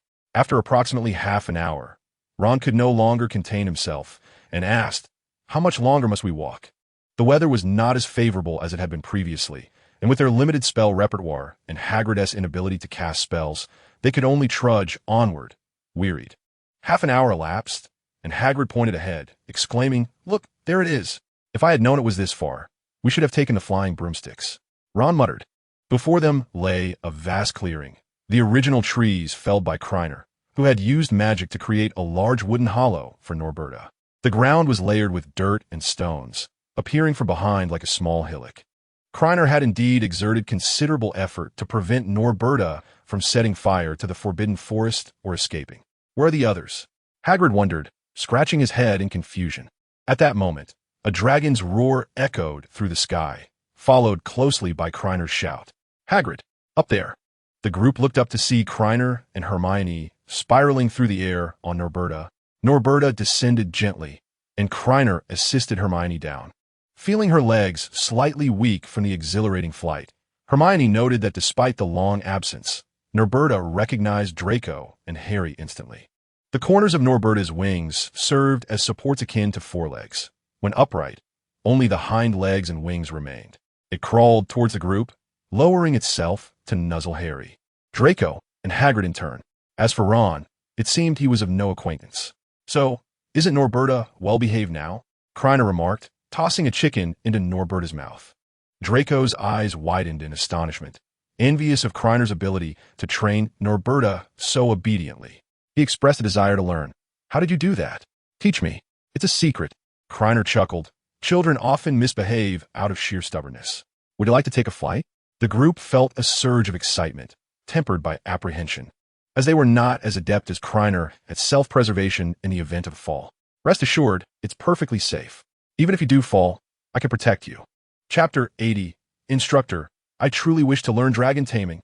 Norwegian Ridgeback. Found on Wikipedia. Rather unattractive. The lion dragon is far more appealing. Harry and Hagrid trusted Krena wholeheartedly and spoke in unison. "I'll go first." Hagrid extended his broad, warm palm, causing Harry to wince in pain. "Perhaps I should go first," he said with a hearty grin, "not because I wish to play first, but to ascertain its safety." Krener's lips twitched as he observed Hagrid, who remained as robust and warm-hearted as ever, yet he had changed. Hagrid climbed onto the dragon's back and grasped the reins. Norberta nearly buckled under the weight, far too young to bear such a burden. "Let us go," Hagrid exclaimed, snapping the reins. Norberta flapped her wings and strained to ascend into the sky. The view opened up, revealing a breathtaking panorama. Unable to contain himself, Hagrid released his grip on the reins and stretched out his arms to embrace the spring breeze. At 63, he laughed joyfully in the sky like a child.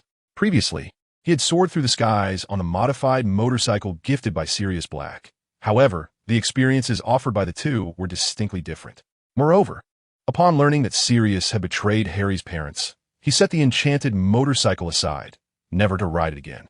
Hagrid's laughter resonated with the others, each revealing eager smiles, wishing that they could be the next to ride Norberta into the heavens. Krena surveyed the surroundings, contemplating a promising business opportunity, should the occasion arise.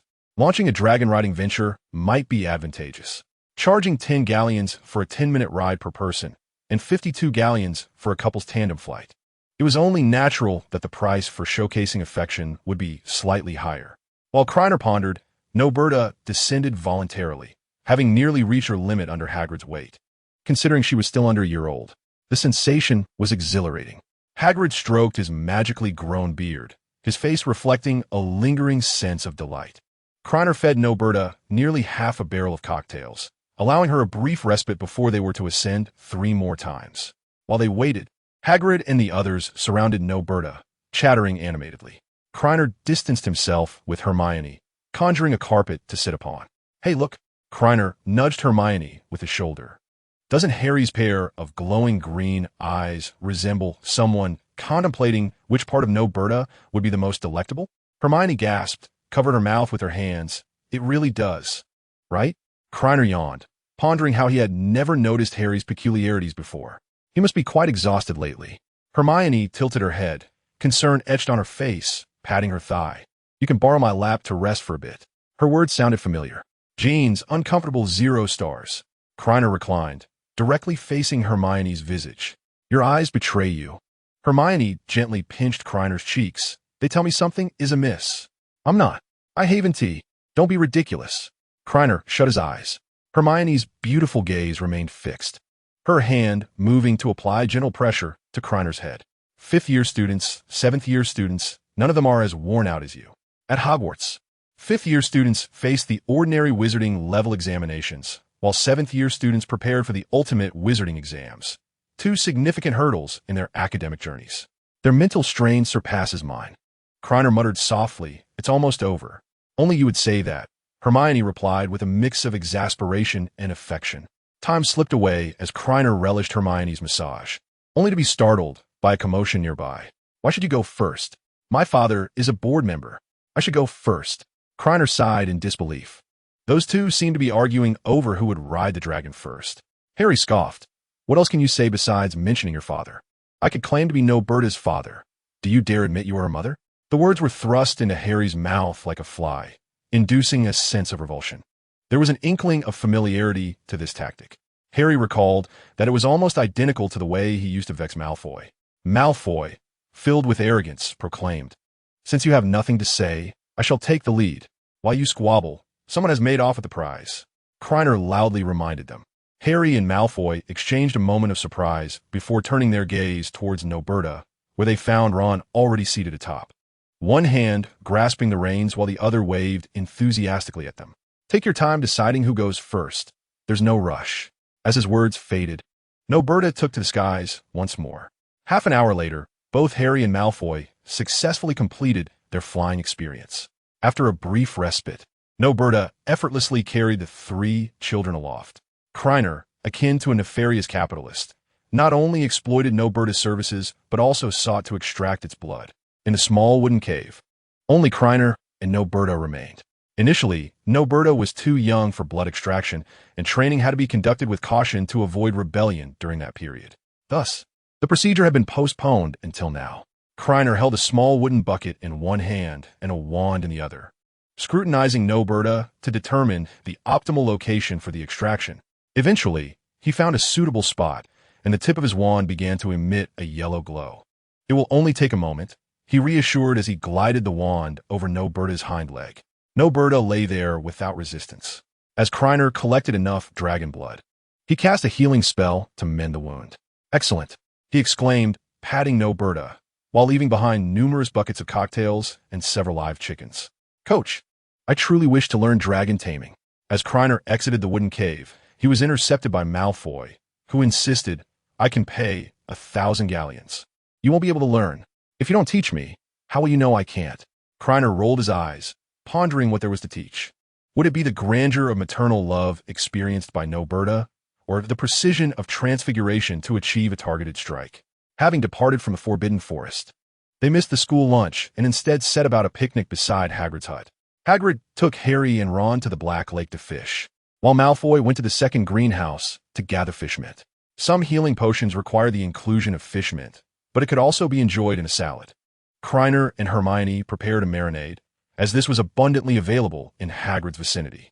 The dragon blood required magical treatment, otherwise it would coagulate slowly. Once set, it could be consumed directly. Half an hour later, the group sat around the table. Is this what you call researching dragon blood? Hagrid gazed incredulously at a large plate of dragon blood sprinkled with chili powder, his already wide eyes growing even larger. Indeed, Krena exclaimed, spearing a piece of dragon blood, eager to investigate whether Dumbledore's 12th use of dragon blood was accurate. The dragon's blood possesses a crisp texture, entirely devoid of the sensation typically associated with pig's blood.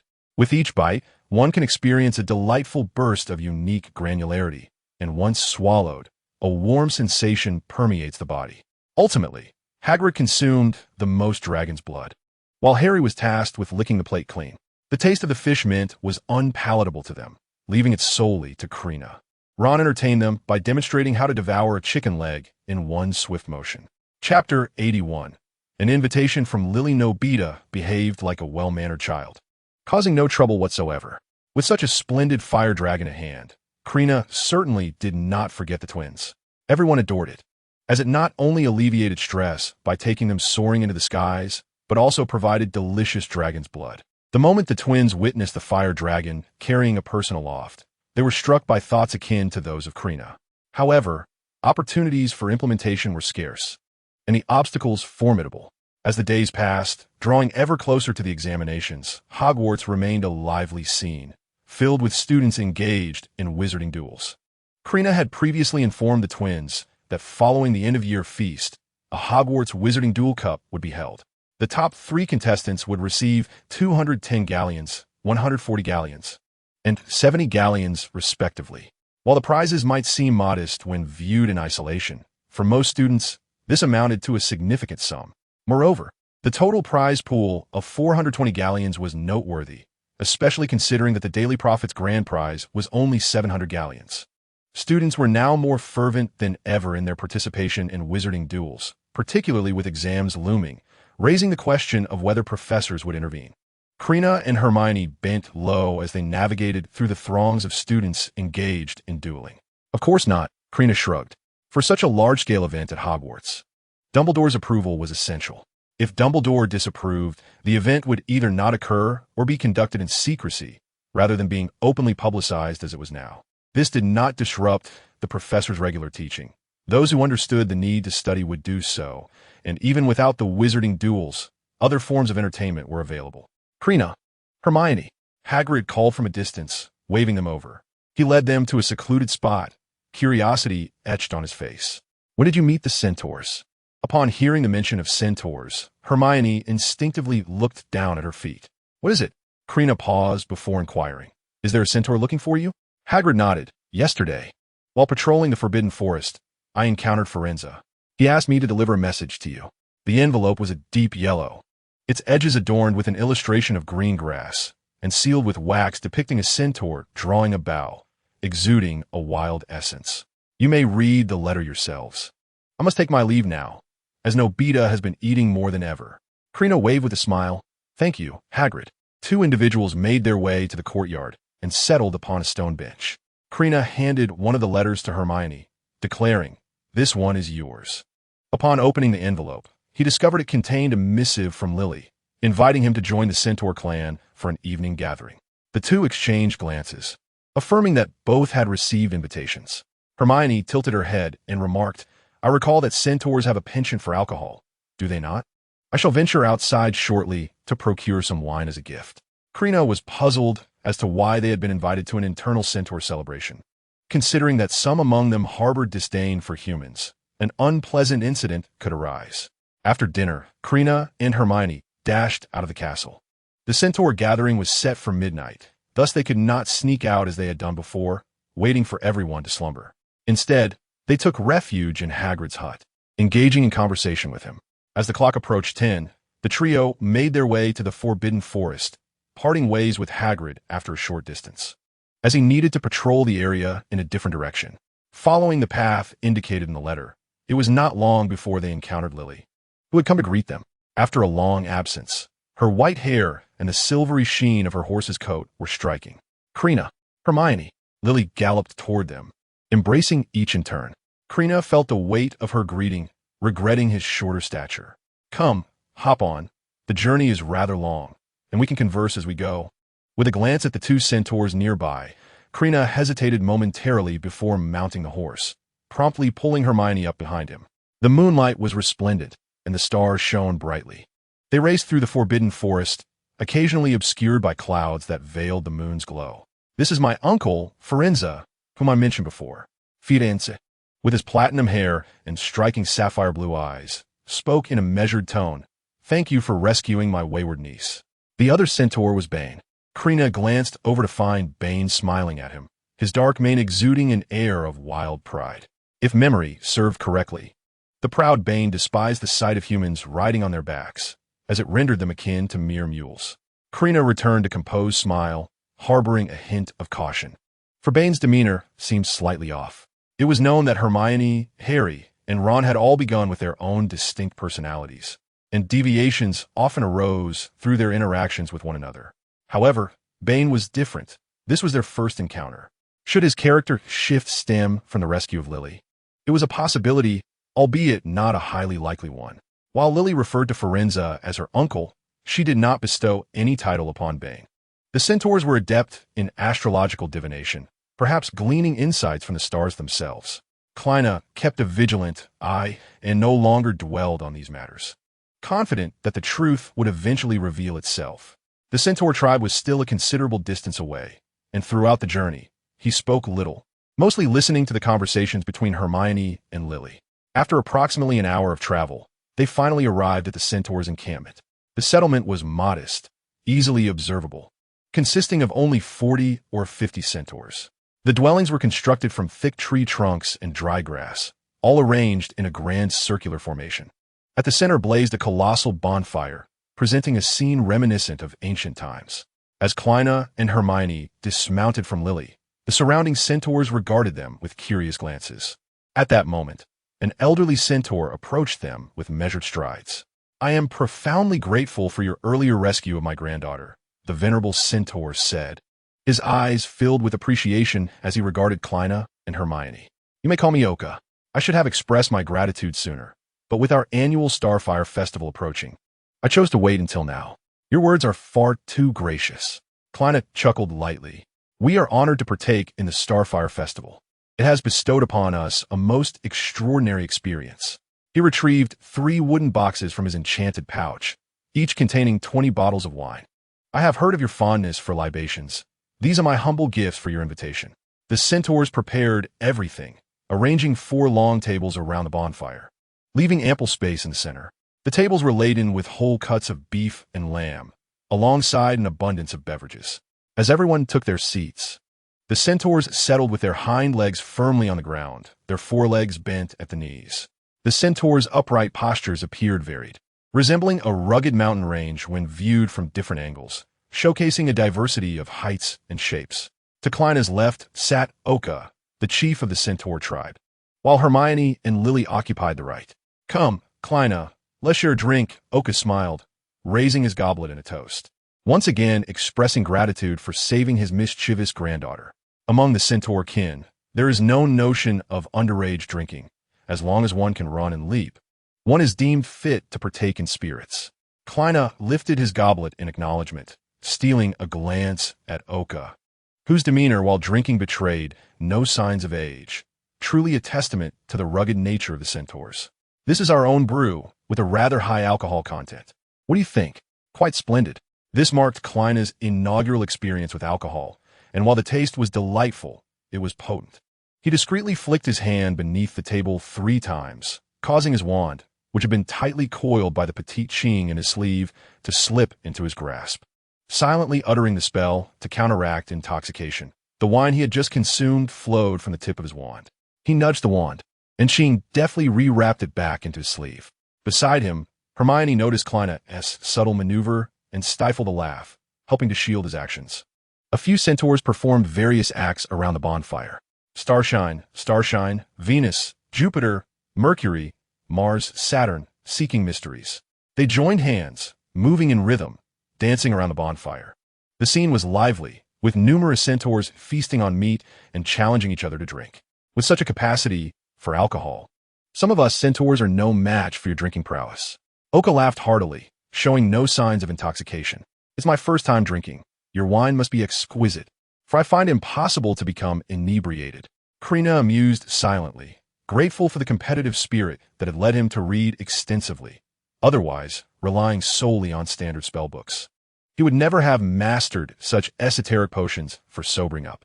If the drinking continued, would they end up in a dramatic brotherhood ceremony? He glanced at the aged Oka, pondering the potential drawbacks of such a union. At this moment, the joyous atmosphere abruptly fell into silence. The centaurs, engaged in their feasting and drinking, paused their activities, and the performers gracefully exited the inner circle. All centaurs gazed skyward. Oka murmured gently, "The starlight is particularly bright tonight." The scene took on an eerie quality. Though unsure of what was transpiring, Krena quickly composed himself, anticipating what might follow. Hermione felt a slight chill in her heart until Krena softly patted the back of her hand. Lily stood up and approached the bonfire, kneeling on 4 hooves, joining her hands in prayer before her chest. She lifted her gaze to the starry sky, as if in supplication. Soon, 6 female centaurs rose and encircled Lily, mimicking her gestures. Their lips moved in silent unison, yet Krena heard no sound. "Look to the sky." Krena's pupils constricted as he perceived the stars plummeting in haste.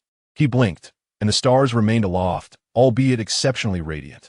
The surrounding centaurs were enveloped in starlight, as were Krena and Hermione. The faint starlight lingered for 7 seconds, 7, the most potent number in the magical realm. This was indeed the annual Starfire Festival of the Centaurs. Oka gazed at Krena with profound intent, a subtle smile gracing his lips, as if he believed Krena had discerned its purpose. The astonishment in Krena's eyes was unmistakable. The starlight had indeed amplified his magical power. In the realm of magic, such an increase was rare. Remarkably, even Hermione, blessed by Unicorn, had never experienced a surge in her power. The enhancement was minimal, nearly imperceptible, yet it depended on the individual, as Krena's innate magic had already surpassed the expected level for his age. Grasping Hermione's hand, Krena probed her magic, and indeed, he found a discernible increase compared to before. After a moment of silence, he tentatively inquired, "Can this happen every year?"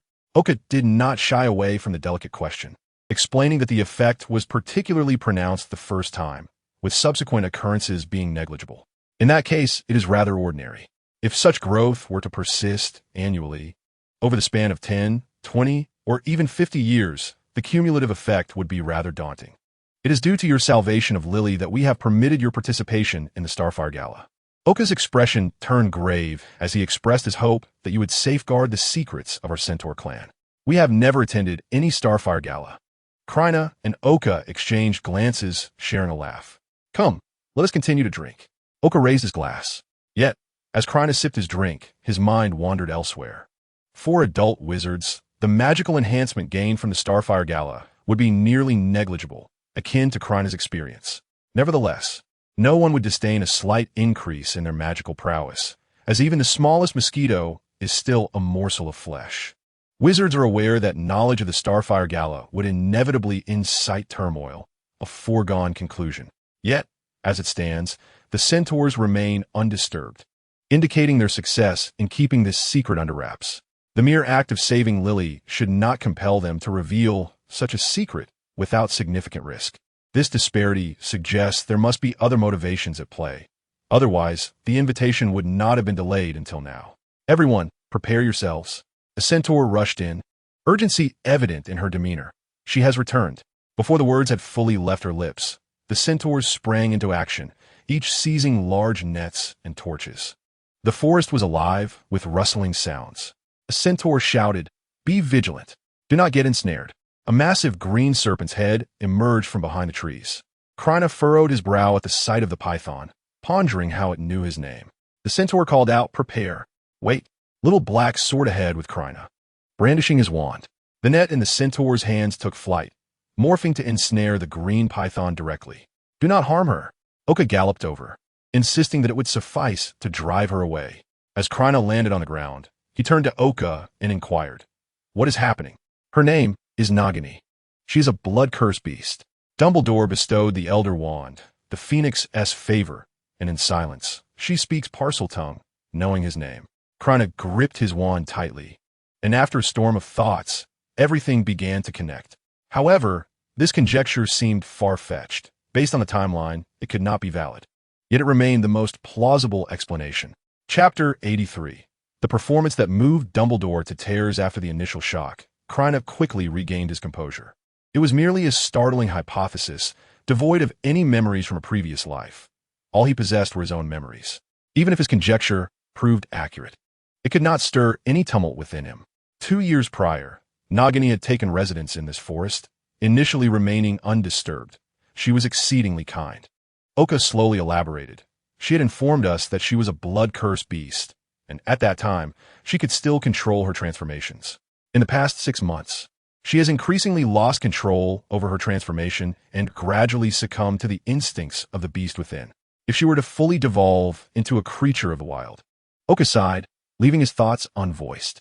Krena understood the unspoken words of Oka, casting a glance towards several young centaurs nearby. For safety's sake, the options were limited to either exiling Nagini from the forest or burying her here. In the original narrative, Nagini ultimately became one of Voldemort's Horcruxes, likely discovered by him during his wanderings in the Forbidden Forest, having completely devolved into a beast. Following the failure to steal the Philosopher's Stone, with only a remnant of her soul remaining, she must have relied on Nagini to return to the Albanian forest.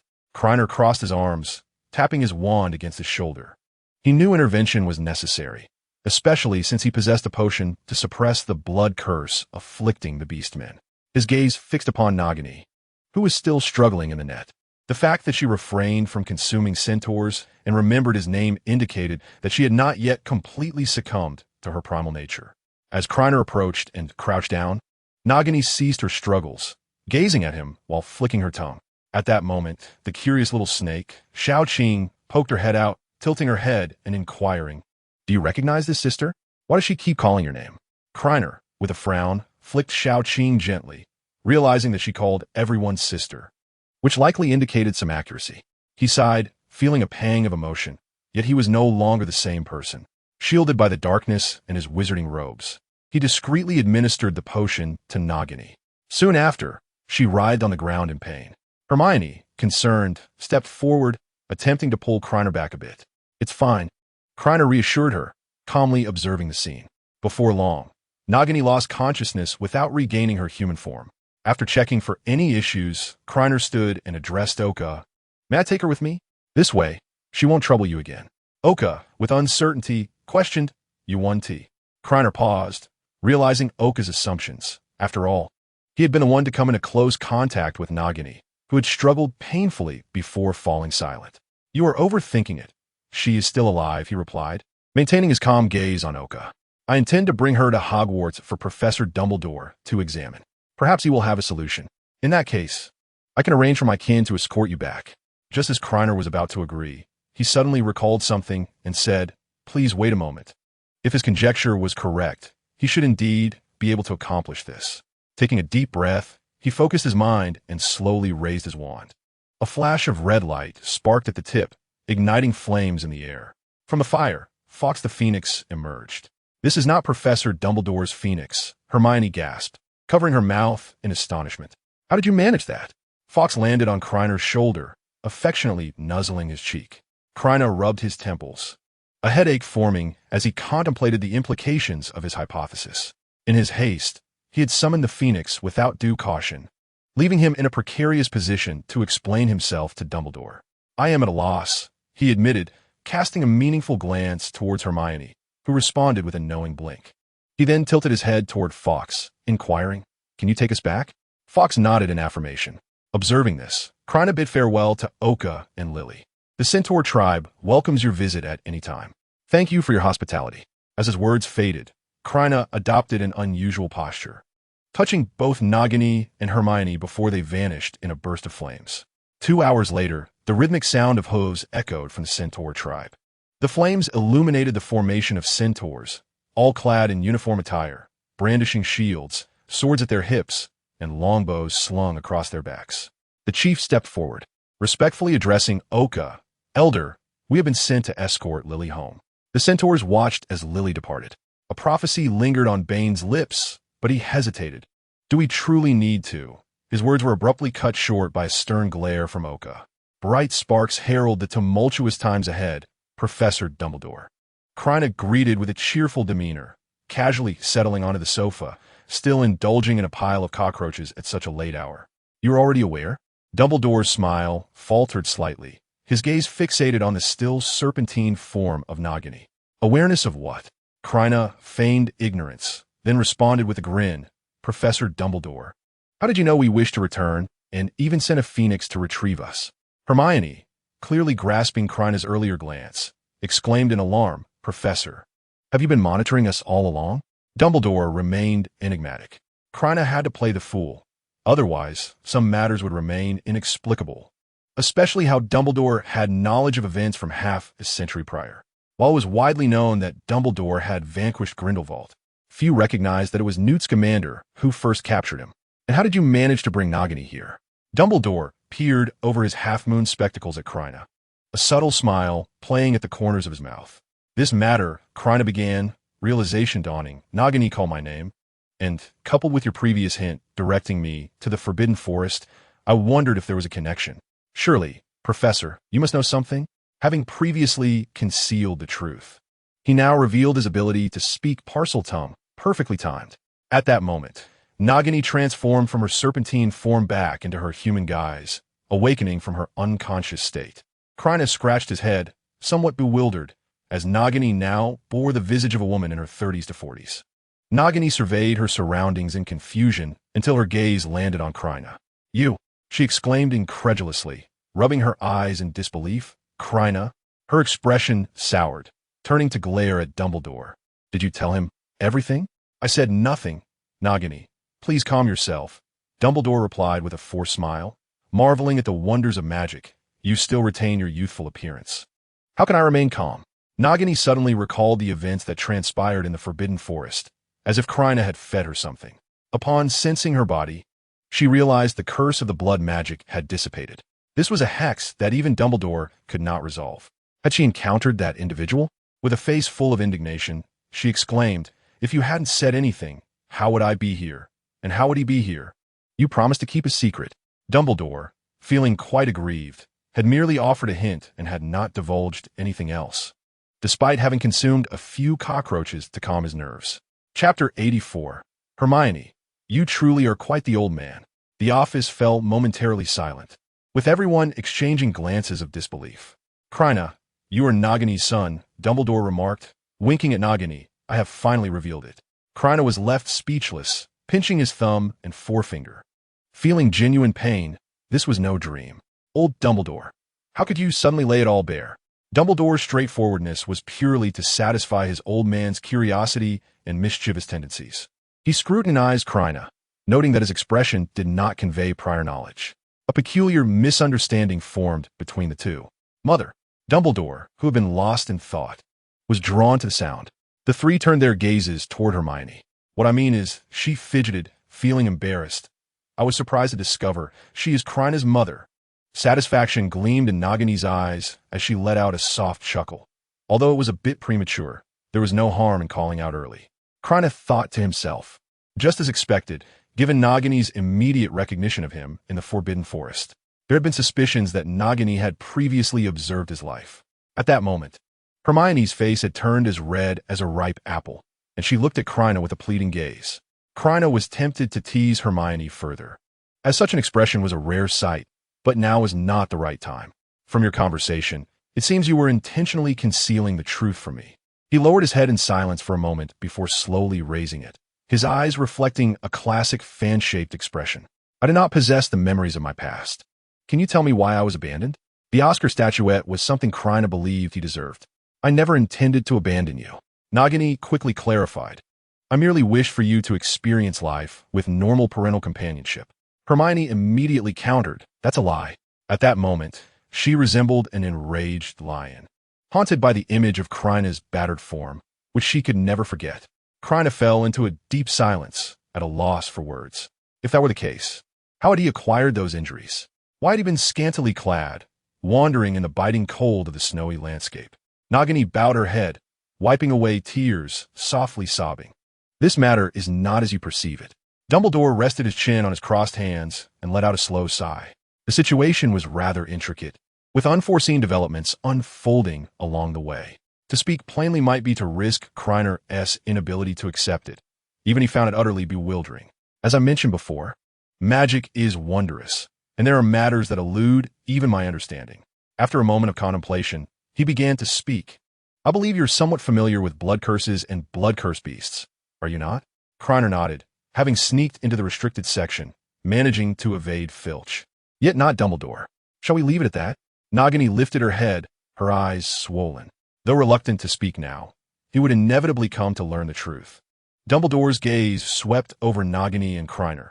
Evasion was futile, and one must have the courage to confront reality. You should be aware that blood curses are exceedingly malevolent, capable of reducing a human to a mere beast.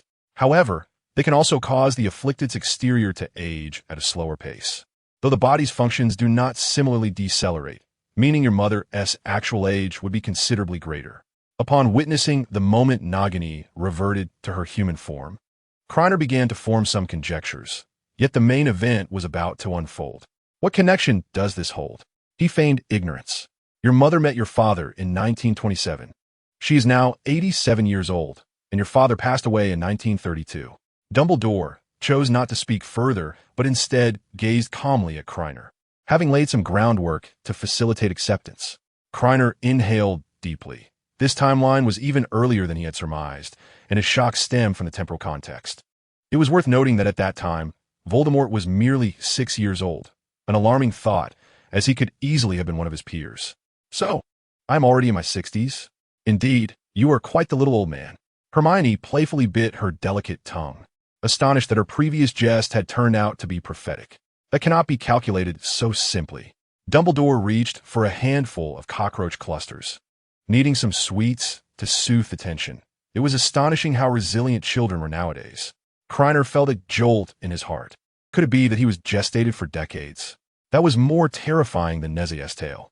Due to the blood curse, your mother was unable to suppress the curse during her pregnancy, uncontrollably transforming into a serpent, which resulted in the birth of Snake Egg. Krena and Hermione exchanged glances. The revelation that he was, in fact, an egg seemed even more horrifying than the notion of being pregnant for decades. What sort of occurrence is this? Starting one's journey at Hogwarts as an egg, devouring and evolving? The office fell into silence once more as Krena required time to digest this astonishing information. It was incredible, almost unbelievable.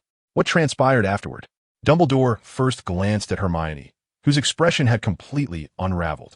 You are far more composed than I anticipated. Krena shrugged. It was all in the past, and besides, he was living quite well now. Dumbledore continued, we have examined the essence of you within the egg. Your vitality is feeble, utterly insufficient for emergence. Despite our various attempts, we were unable to resolve this predicament. Thus, 2 years elapsed, and your mother vanished with you. It was not until 1980 that your mother, Nagini, returned to Hogwarts, at which point I discovered that she had indeed found a solution. Dumbledore gazed at Nagini, having inquired previously with curiosity, yet received no answer. Back then, I firmly believed there must be a way. Nagini lifted her head, her emotions having softened considerably. I traversed the entire world in search of ancient magic. I distinctly remember encountering a person at the end of 1978. Her gaze fell upon Krena, and she claimed to possess a potion that could counteract the blood curse. Nagini chuckled wryly, reflecting that even the matter of the child remained unresolved. Even if the blood curse were lifted, what would it matter? That individual saw through my thoughts and recommended a potion that could truly bring you into existence. Krena maintained a stoic expression, yet within, tumultuous waves surged. A remedy for the blood curse might indeed stem from an ancient magical lineage. Yet the probability of both issues being resolved simultaneously was minimal. This familiar sensation felt akin to a system. Dumbledore gently tapped the table. He had perused countless ancient tomes in search of solution to either dilemma, yet found none. Chapter 85. Krena Granger, Crichton Dumbledore, removed his half-moon spectacles, pondering who in the magical realm could wield such power. His gaze flitted between Nagini and Krena, and suddenly, a spark of realization illuminated his mind. Could Krena have procured something from the individual Nagini had mentioned that catalyzed the growth of his magical prowess? Dumbledore intertwined seemingly unrelated threads of thought. Nagini, do you recall that person's name? Or could you provide me with a glimpse of their appearance? I do not know the name, Nagini replied, shaking her head after careful reflection. Though that person did not conceal their visage, it was as if I were under a confusion charm. I could not discern their features. Dumbledore fixed his gaze on Nagini, employing his magical perception. With his abilities, he could probe even from a distance. He disregarded his promise to Nagini and offered Krena a suggestion to venture into the Forbidden Forest. This was due to their blood relation and given Nagini's blood curse. Her time to maintain her human form was dwindling. He wished for Krena not to miss the chance to see his mother one last time. Should Krena fail to enter the Forbidden Forest or encounter Nagini by the end of the academic year, Dumbledore would have intervened to extract her from the forest. However, at present, the curse's power had diminished. Dumbledore slowly closed his eyes, reapplying his spectacles, contemplating all possible outcomes. His sister Ariana remained a lifelong anguish. Over the years, although he frequently visited Grindelwald, one question lingered unasked in his mind. Whose curse had struck Ariana during that chaotic battle? In truth, he already possessed the answer within him, yet he hesitated to confront it. He often preached the virtues of courage and facing one's fears, but in this instance, he chose to evade the truth. Krena, have you ever encountered that individual? Dumbledore's gaze sharpened, rendering it difficult for anyone to meet his eyes. He yearned to locate that person. Perhaps they held the key to resurrection. Perhaps all of this was mere conjecture, yet a glimmer of hope remained. Krener's response came swiftly, laced with hesitation. He internally uttered an apology. This golden opportunity must not be squandered, for it could serve to conceal the system and elucidate the rewards from the lottery. He had encountered that individual twice, the first time before his enrollment and the second during a trip to Diagon Alley. Hermione pinched Krener's arm, her eyes narrowing in accusation. As if to say, how could you sneak off to Diagon Alley without me? Krena scratched his head, appearing somewhat sheepish, admitting to a solitary secret visit. Dumbledore cleared his throat a few times, a hint of envy in his tone, although he felt the conversation was veering off course. Krena exchanged an awkward glance with Hermione, sharing a silent understanding. Both possessed the skill of mental occlusion, leaving Dumbledore to rely solely on subtle expressions and micro-movements to gauge truthfulness. As for legitimacy, its effectiveness was severely limited against those who practiced mental occlusion, particularly since Dumbledore adhered to a strict moral code. He likened himself to an eager salesman, recalling how he once believed he might require a magical enhancement potion. At that time, newly introduced to the magical world and devoid of knowledge, he hastily spent 77 galleons upon hearing it could amplify his magical abilities. Dumbledore's eye twitched at the memory. The magical realm was fraught with enigmas. For instance, he had yet to unravel the mystery behind Voldemort's immortality. Until he possessed substantial evidence, he could entertain doubts while regarding certain claims as truth, although he found himself at a loss for how to assess them. Observing the increase in Krener's magical prowess suggested the potion had indeed been effective. Yet the price of merely 77 galleons for such a potent elixir seemed bewildering. In earlier days, alongside Grindelwald, he had invested considerable time and effort exploring numerous relics to achieve any enhancement in his own magical strength. Krena, noting Dumbledore's reaction, continued. The second encounter occurred during the Christmas holiday when I ran into that individual again in Diagon Alley. This time, he mentioned I might need a blood curse orc suppression potion, with the price escalating to 777 galleons. Initially, I intended to forego the purchase, as I felt the potion would be ineffective. However, he warned me that if I missed out on this opportunity, I might regret it for a lifetime. Krena exhaled, relieved to have shared the entirety of his experience. The blood curse orc suppression potion. Nagini pondered for a moment, then exclaimed, "That's the name. The very potion that individual first recommended to me." Krena furrowed his brow, a sudden realization dawning upon him. Could it be the same person? Did they possess the gift of foresight? Dumbledore murmured, "So, you have indeed administered the potion to Nagini?" "Indeed, within the Forbidden Forest," was the reply. Dumbledore hesitated, struggling to articulate his thoughts. The audacity of youth is often fearless in the face of danger. An unknown individual selling a mysterious potion was something one would typically approach with caution, yet the outcome proved fortuitous. Relinquishing the Elder Wand was out of the question, yet the willingness to employ a purchased potion was perplexing. Dumbledore spoke softly. "If you do not mind, might I request to see the memory?" "Of course. If you prefer not to share, that is perfectly understandable." "Certainly," Krena's replied decisively. "I'm grateful." Dumbledore smiled gently. "Are you familiar with the spell for extracting memories? If not, I can teach you." Krena's nodded, recognizing Dumbledore's principled nature and self-restraint.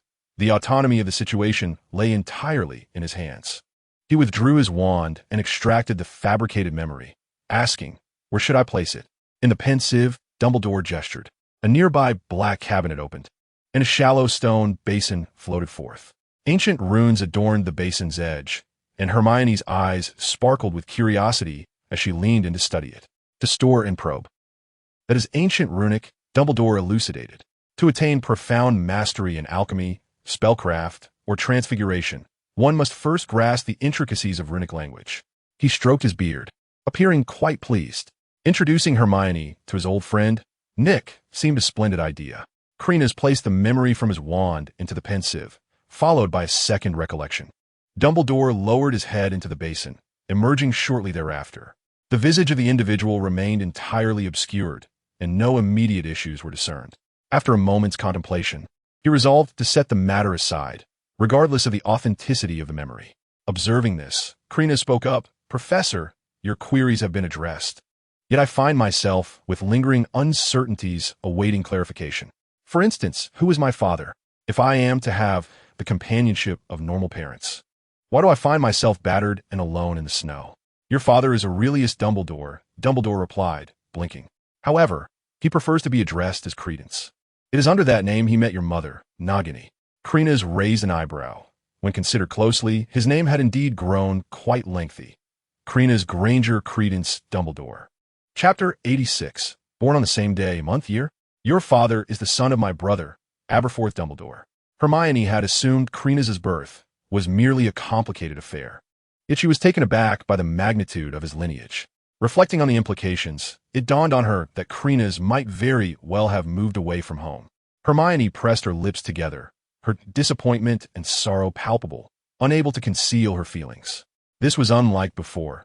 She recognized that Krena's was not being entirely truthful, harboring secrets he wished to keep hidden. At that time, she was adept at concealing her emotions, skillfully controlling her expressions, and creating a perfect harmony that subtly corroborated the truth of Krena's words.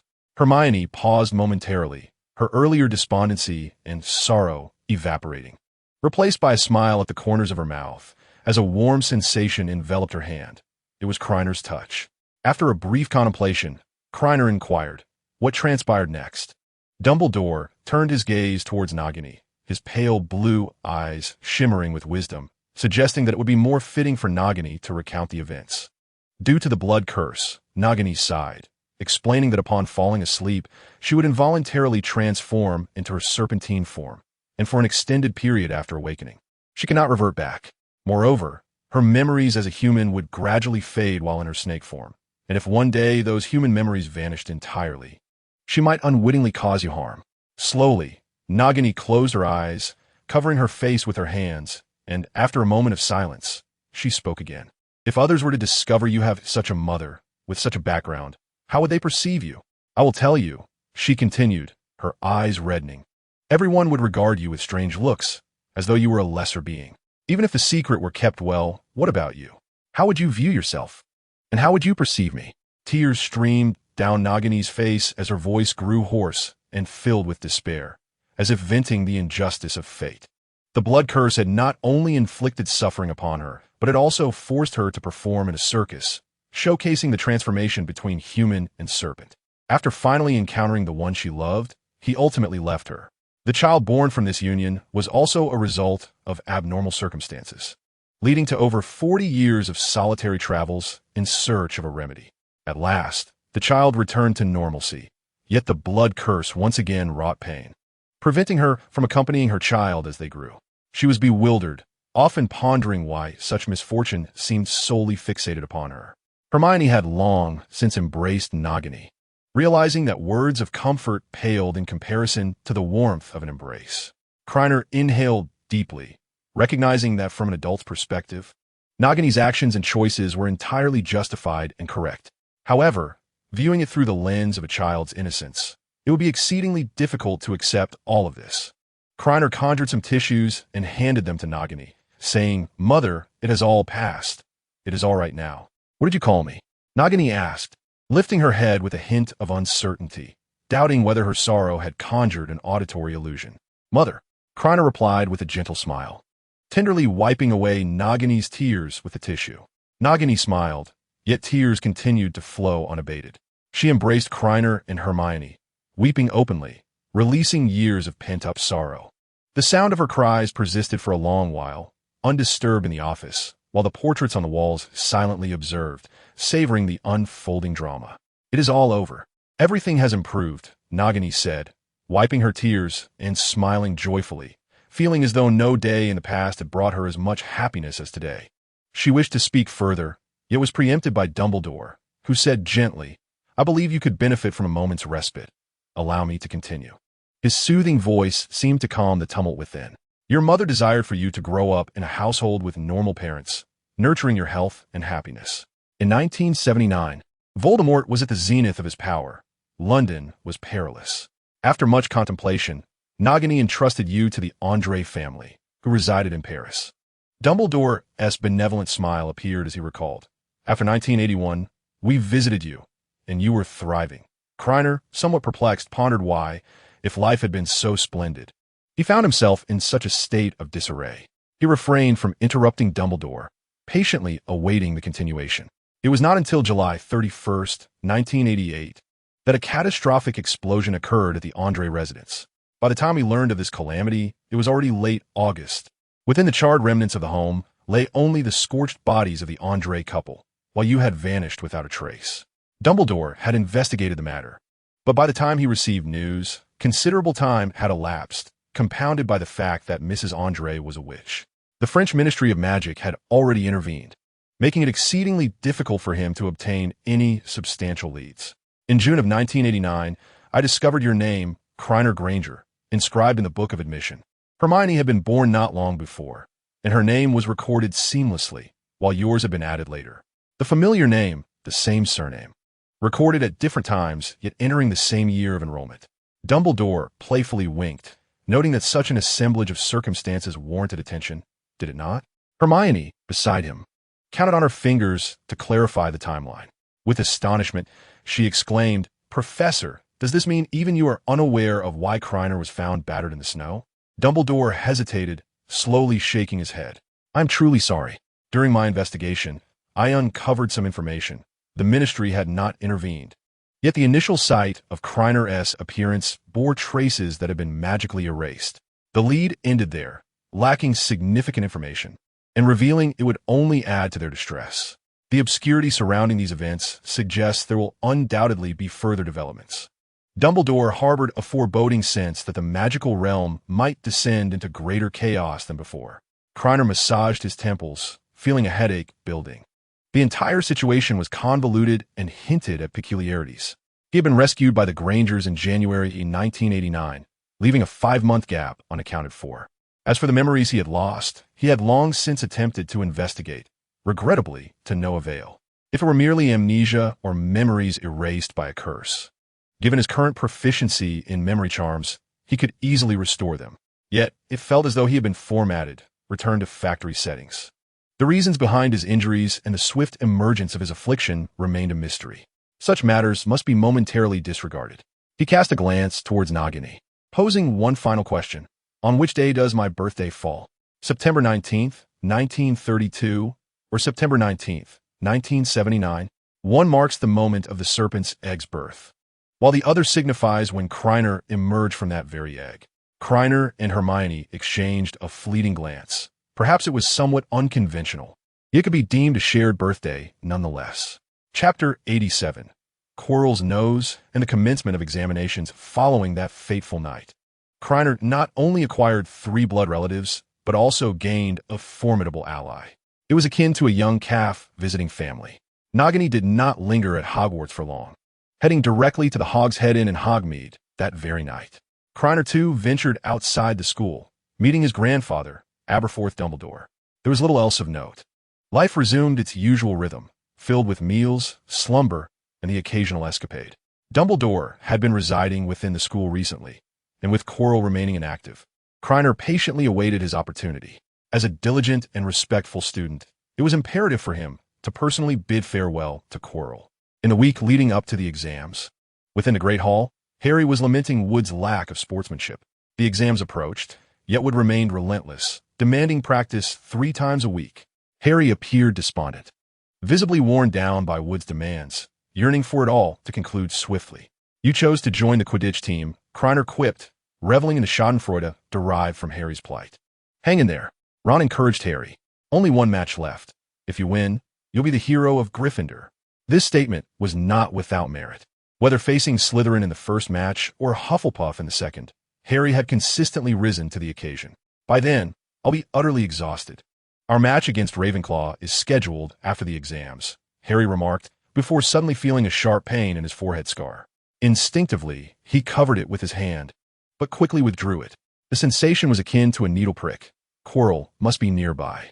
He cast a glance toward the staff table, noting Quirrell's absence, and then turned his gaze to the entrance of the hall. Quirrell staggered forward, with Snape trailing leisurely behind, a stark contrast to his usual brisk stride. I can guarantee it, Ron whispered. Snape must be bullying Professor Quirrell. Ron, elaborate on how he is bullying him. Harry rolled his eyes, dismissing Ron and Krener's chatter, as he sensed something amiss in Snape's gaze. It must be said that Harry had grown increasingly perceptive regarding Snape. At that moment, Snape fixed his gaze intently on the back of Quirrell's head. Amongst the crowd, Harry was one who could be easily discerned. Snape had witnessed his earlier gesture of covering the scar. As the end of the term approached, it was evident that Quirrell would soon take action. His concern for Harry palpable. To harm Harry was to harm Hermione, a transgression that could not be tolerated. Snape found himself torn, contemplating whether to engage in some minor mischief. If Quirrell succumbed to his impulses in that moment, matters would be considerably simplified. Dumbledore was present, capable of safeguarding the students while subduing Quirrell. Resolving his indecision, Snape hastened to Quirrell's side, extending his foot forward slightly, his hand poised at his waist, ready to draw his wand. Inwardly, Quirrell smirked, fully aware of Snape's subtle maneuvers, and decided to demonstrate what true theatrical skill entailed. He staggered forward, feigning a fall, but became so engrossed in his performance that his left foot tripped over his right, causing him to tilt awkwardly and collide his nose forcefully against the edge of a nearby bench. The sound of impact, accompanied by a yelp of pain, drew the attention of all the young wizards in the vicinity. Professor, how did you fall? Krellin remarked leisurely, showing no inclination to assist. How careless of you. Snape suddenly realized how challenging it was to suppress laughter. The Gryffindor table was positioned just to the right of the entrance to the Great Hall, and Quirrell's fall occurred right beside Ron. Ron was eager to help, but Snape intervened first. Quirrell, are you all right? Snape flipped Quirrell over and promptly pushed him into the center of the aisle, exclaiming loudly, "What on earth is this?" He sighed with relief. He had genuinely feared Quirrell might unleash his frustrations upon a student. The surrounding students gasped as they beheld Quirrell's visage, his nasal bone utterly shattered. A soft mass where it once stood proud.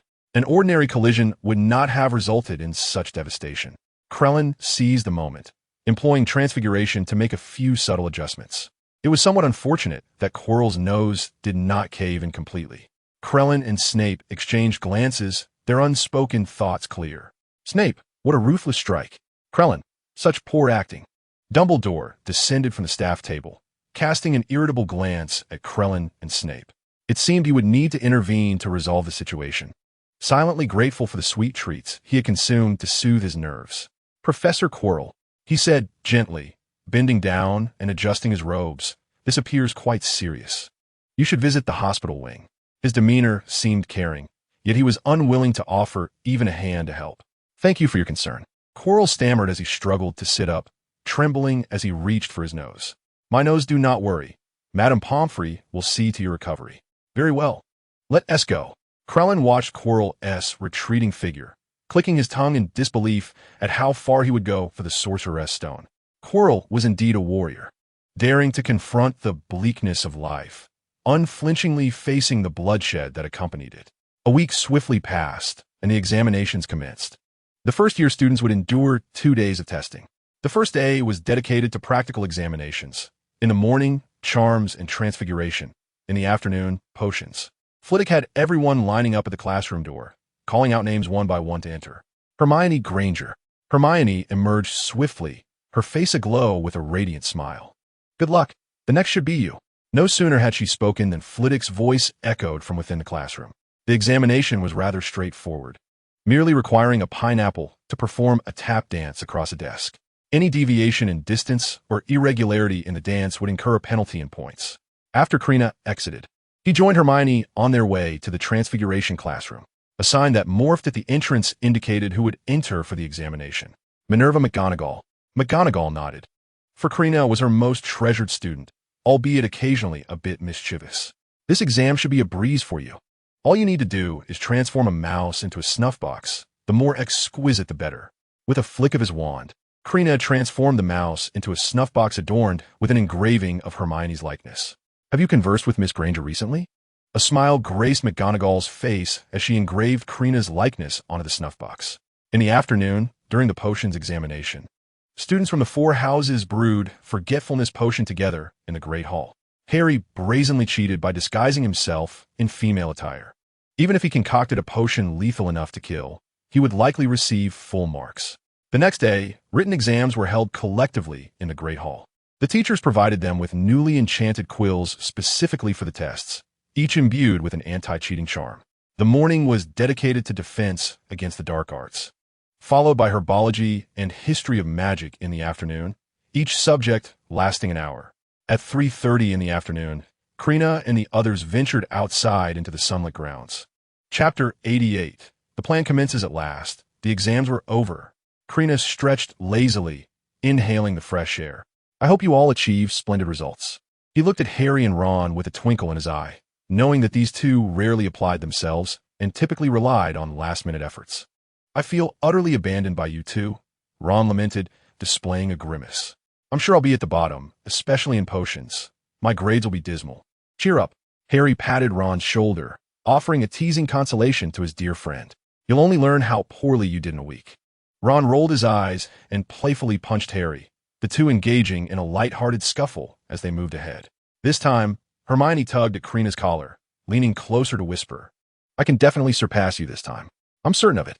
With a slight pout, Hermione soon brightened and motivated herself. Next time, I will definitely succeed. Krena chuckled and gently pinched Hermione's cheek. You shall certainly excel in the future.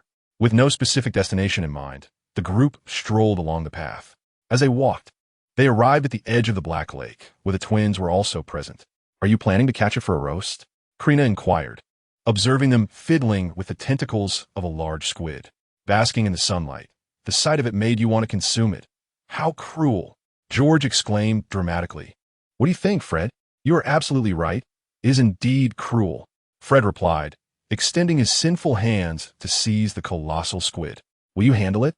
Krena nodded, and after a little over 10 minutes, the group shared the feast, even indulging in a dish of dragon's blood sprinkled with sugar. He had experimented with various ways of consuming it. The combination of dragon's blood and sugar enhanced the flavor immensely. The twins departed, dragged away by Jordan, presumably to target some fortunate soul. Jordan is dreadfully unlucky. He missed out on a culinary delight, Ron lamented. Unfortunately, no one responded, as everyone lay on the grass, gazing at the sky, reveling in the tranquility. Krena tilted his head towards Hermione. Why aren't you looking at the sky? Why are you looking at me? If you don't look at me, how will you know I'm looking at you? Krena chuckled. It's quite nice just like this. However, the delightful ambience was destined to be disrupted. Harry, clutching his scar, sat up and scanned the surroundings, finding no sign of Quirrell. I understand now, he realized. This is a warning. Is it hurting again?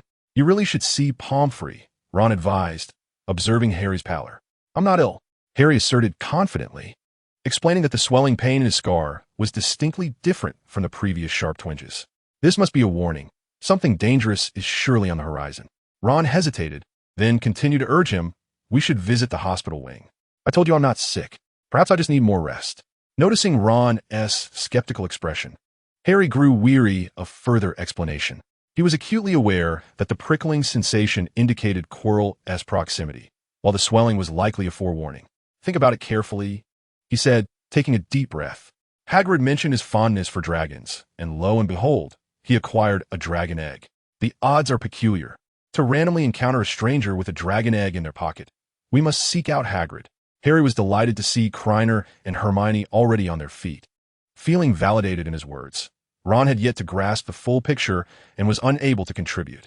Indeed, we should inquire, Krena remarked, glancing at Hermione. Let us hurry. Hermione said this, but immediately clutched her stomach, wincing. What's wrong? Krena asked anxiously, concern etched on his face. I'm fine. Hermione waved her hand dismissively. Let us move quickly. What do you mean move quickly? Krena gently swatted her hand away, addressing Harry and Ron. You two head over to Hagrid. I'll escort Hermione to the hospital wing. After a moment of contemplation, Harry nodded. All right, we'll meet in the common room later. He led Ron away. Hermione tilted her head towards Krena, a triumphant smile gracing her face. You're the one with a stomachache now. Krena gently patted her back. All right, Hermione murmured softly, then clenched her teeth and scolded. What are you dawdling for? Hurry and take me to the hospital wing. Krena raised an eyebrow, clearly impressed. The two made their way to the hospital wing, encountering several Gryffindor students along the way, who approached with concern. Madame Pomfrey, come quickly. What has happened? Madame Pomfrey inquired as she looked at the two. Hermione, her cheeks flushed, cast a sidelong glance at Krena and said, You should step outside or keep your distance. What is the matter? Krena asked, furrowing his brow in confusion. Madame Pomfrey surveyed the pair and began to understand, prompting her to send Krena out of the hospital wing to wait at the door. Are you all right? Hermione nodded, her face still crimson. This is a normal occurrence. Madame Pomfrey began rummaging through her potions, returning shortly with a vial and a packet, saying, Drink this potion and take a nap. You won't feel any pain for the next few days. After hearing Hagrid's response, Harry's already pale face grew even more as he found himself speechless, pulling Ron to flee. They remained silent until they reached the entrance hall, where they finally paused. My suspicions were indeed correct. Harry shivered, sensing an unusual chill and darkness enveloping the castle. We must seek out Professor Dumbledore. You wish to find Professor Dumbledore? Snape's deep, icy voice cut through the air behind Harry and Ron. Professor, we have discovered the Philosopher's Stone, Ron insisted, firmly believing Snape was the thief, and he tugged at Harry's robes to prevent him from speaking further. Snape's gaze fixed intently on Harry. Potter, do you comprehend what you are saying? Harry shrugged off Ron's grip. I do. We must inform Professor Dumbledore. Hagrid disclosed a method to bypass Fluffy to a stranger. What method? Snape inquired urgently, internally deriding the befuddled headmaster. Harry, filled with suspicion, took a step back with Ron. Are you truly Professor Snape? Potter, due to your lack of respect for the professor, 10 points will be deducted from Gryffindor. This was quintessentially Snape, and Harry sighed in relief, his paranoia momentarily quelled. You need not concern yourself with this matter any further. Snape's cold voice abruptly ceased, as Harry transformed into a more feminine form, and he gently added, This matter alone is not negotiable. Leave it to me. He dared not meet Harry's eyes. You have done well. 20 points will be awarded to Gryffindor. When Harry and Ron returned to the common room, they found Hermione absent, with only Krena seated on the sofa, engrossed in a book. Krena, good luck to all the candidates today. May you achieve excellent results. Chapter 89. The official launch of High-End Assistance, Why Are You Alone? Harry queried, flopping down onto the sofa. Hermione isn't feeling well. She's asleep in the dormitory, Krena replied. Closing his book. Did you manage to get any information from Hagrid? Harry's face bore a serious expression as he slowly recounted the events that transpired after their separation. So Professor Snape is aware, Krena remarked calmly, though a trace of concern lingered in his heart. He pondered whether this revelation might affect their plans. Hoping for a smooth outcome, he rolled up his sleeve and gently caressed the small creature to alleviate his anxiety. Why did you have to tell Snape? Ron asked, his face etched with worry. Harry hesitated, unwilling to reveal the entire truth to Ron. Consequently, Ron remained only partially informed. He glanced at Krena, appearing uncertain about how to proceed. After a brief moment of hesitation, Krena decided it was time to share the truth. They had come this far. If he didn't speak now, Ron would inevitably learn of it in a few days. With every word, Ron's eyes widened in disbelief, his finger trembling as he pointed at the two. He was astonished to discover that he had been kept in the dark for so long. Don't overthink it. Krena shrugged. Your brothers were merely concerned for your safety, which is why we chose not to disclose this. Ron was at a loss for words, grappling with the shock of realizing that the seemingly benevolent quarrel was, in fact, malevolent. While the seemingly nefarious Snape was actually on their side, his entire worldview was crumbling and being reconstructed. Taking a deep breath, Harry made a momentous decision. I still feel uneasy. I plan to venture out tonight and secure the Philosopher's Stone. You're insane, Ron exclaimed, disbelief written all over his face. You could die. You shouldn't involve yourself in this matter. Krena replied sternly. Didn't you say that Snape would handle it?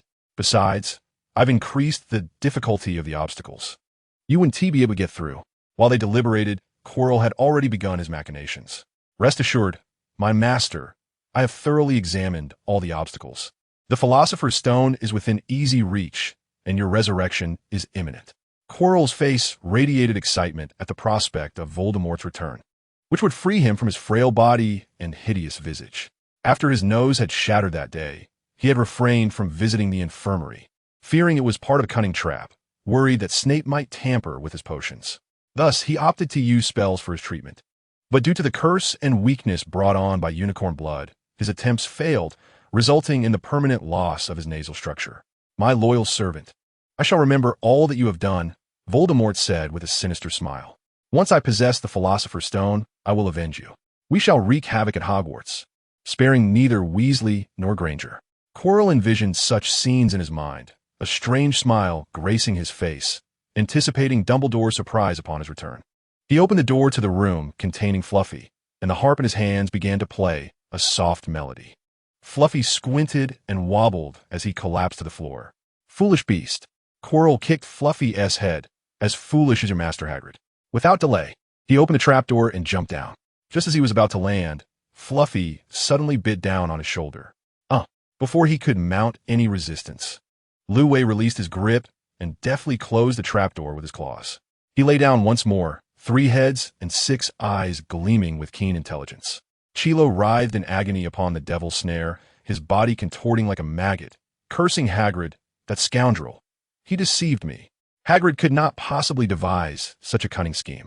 In an instant, Voldemort's mind conjured the treacherous visage of Dumbledore, commanding him to cease his writhing, lest the devil's snare ensnare him fatally. Chilo gasped, striving to relax his taut form, and the plant began to loosen its grip, causing him to tumble to the ground with a thud. Ouch! Pain! His palms and backside were riddled with sharp iron spikes. The ground was littered with numerous glinting, pointed nails. Staring at his bloodied hands, Chilo found it hard to believe the reality of his suffering. Why, oh why, had it come to this? Voldemort seethed internally. Damn Dumbledore. Damn Transfiguration. How could he create such chaos before departing? He sensed that the next chamber would not yield so easily. He incanted a spell to remove the nails from the ground and seal Chilo's wounds, urging him to waste no time and hasten to the next room. "Thank you for your assistance, Master." Chilo, dragging his tattered and nearly collapsing form, pressed on, continually motivating himself. If only he could secure the Philosopher's Stone, nothing would be insurmountable. In the room of the flying keys, he approached the door across from him. "What are you doing?" Voldemort inquired, admonishing him not to act like a foolish troll. "Use your intellect." How could he expect to pass this challenge with a simple unlocking charm? "I understand, Master." Chilo drew his wand and pointed it skyward, summoning a whirlwind. "Fool!" Voldemort bellowed in frustration. After encountering such adversity, Chilo had the audacity to act without waiting for his guidance, proving to be a most unreliable ally. Weakened, Chilo could not muster a wide-reaching spell, and the whirlwind from the tip of his wand merely struck a few keys, like a cascade of falling dominoes. The keys in the air began to collide and multiply. Before long, Chilo was engulfed by the keys, enduring a relentless barrage of searing pain. "Master, save me."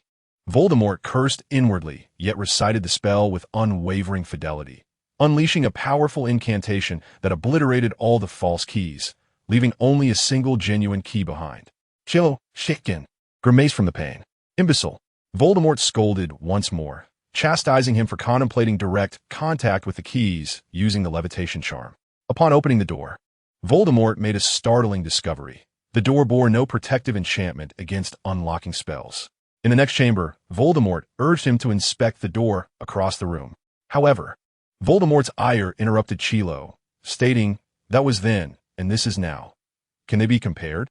Chilo reached the center, but was halted by a peculiar barrier.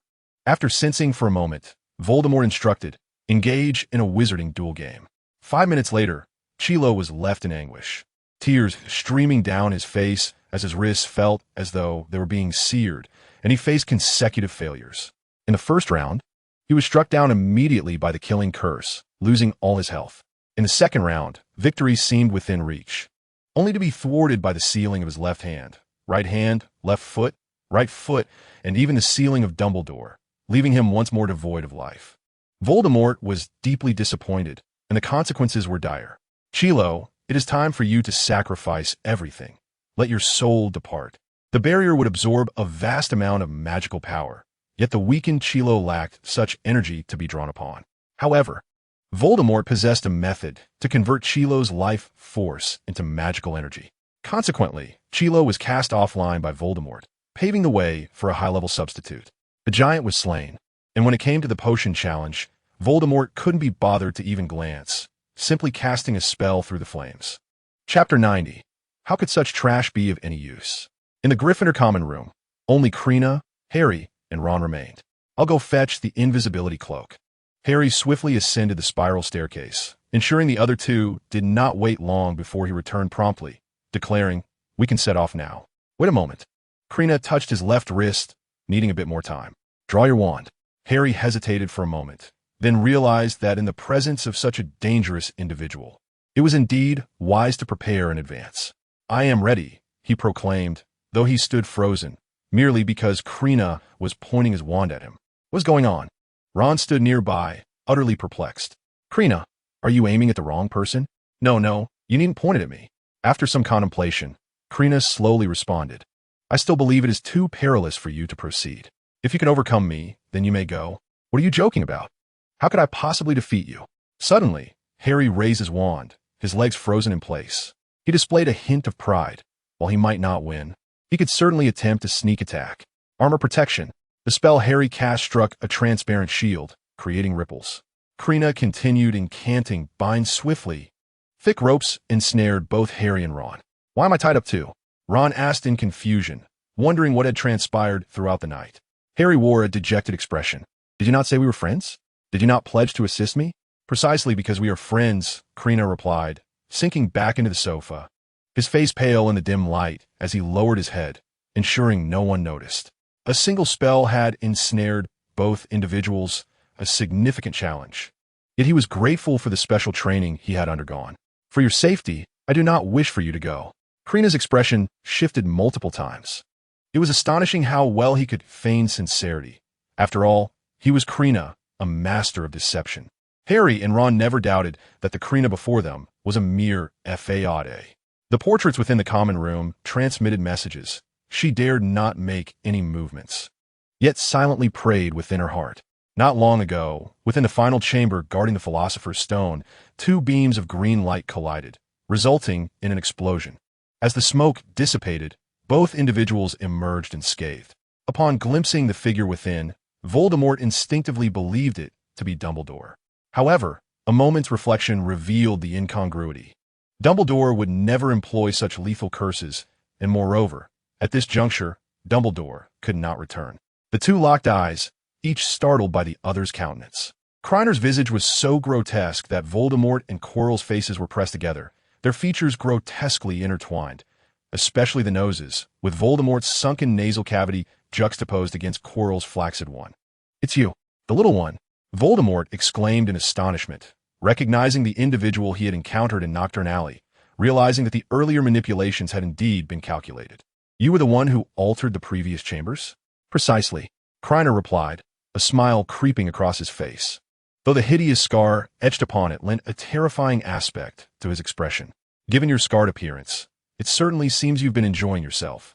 Noticing Voldemort's movement, he remarked nonchalantly, "Do not dwell solely on violence." Voldemort hesitated. Each trial before him had drained his strength.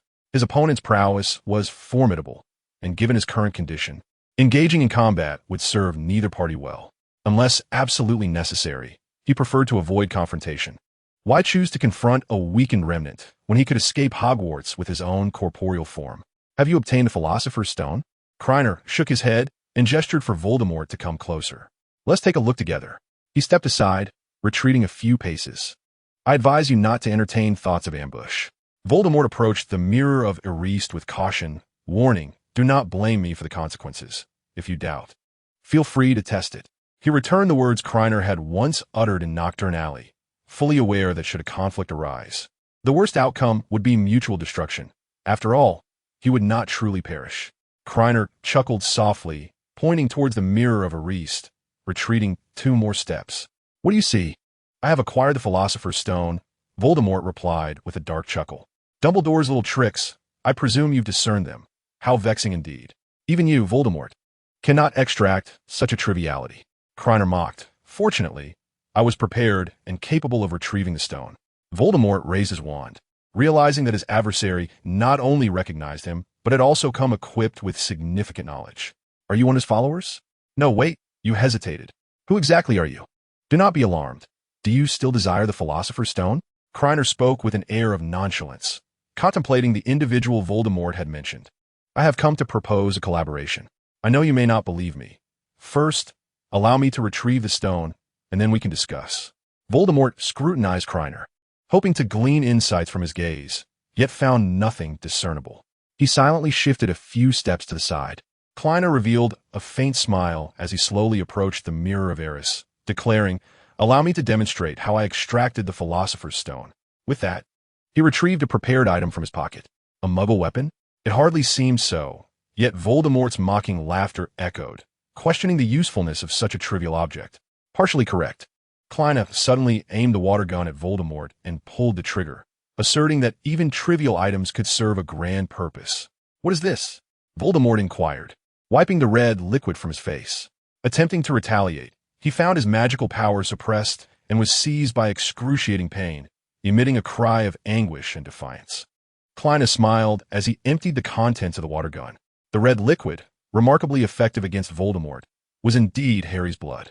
He had been extracting a small amount of Harry's blood each night, preserving it with spells, which also explained Harry's recent pallor. Harry's blood proved far more potent than any wand. As Quirrell's body crumbled, Voldemort's fragmented soul lingered in the air, howling in fury, exclaiming, "How could this happen?" With an innocent expression, Krena remarked, "Must we resort to violence? In this age, isn't it preferable to resolve matters with intellect?" This tactic could be termed a deceptive kill, contingent upon possessing comparable strength.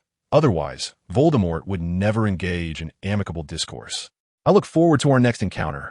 Krena raised his wand and uttered, "Expecto Patronum."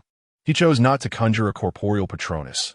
Instead, enveloped by immense magical power, a misty guardian emerged, capable of driving Voldemort away.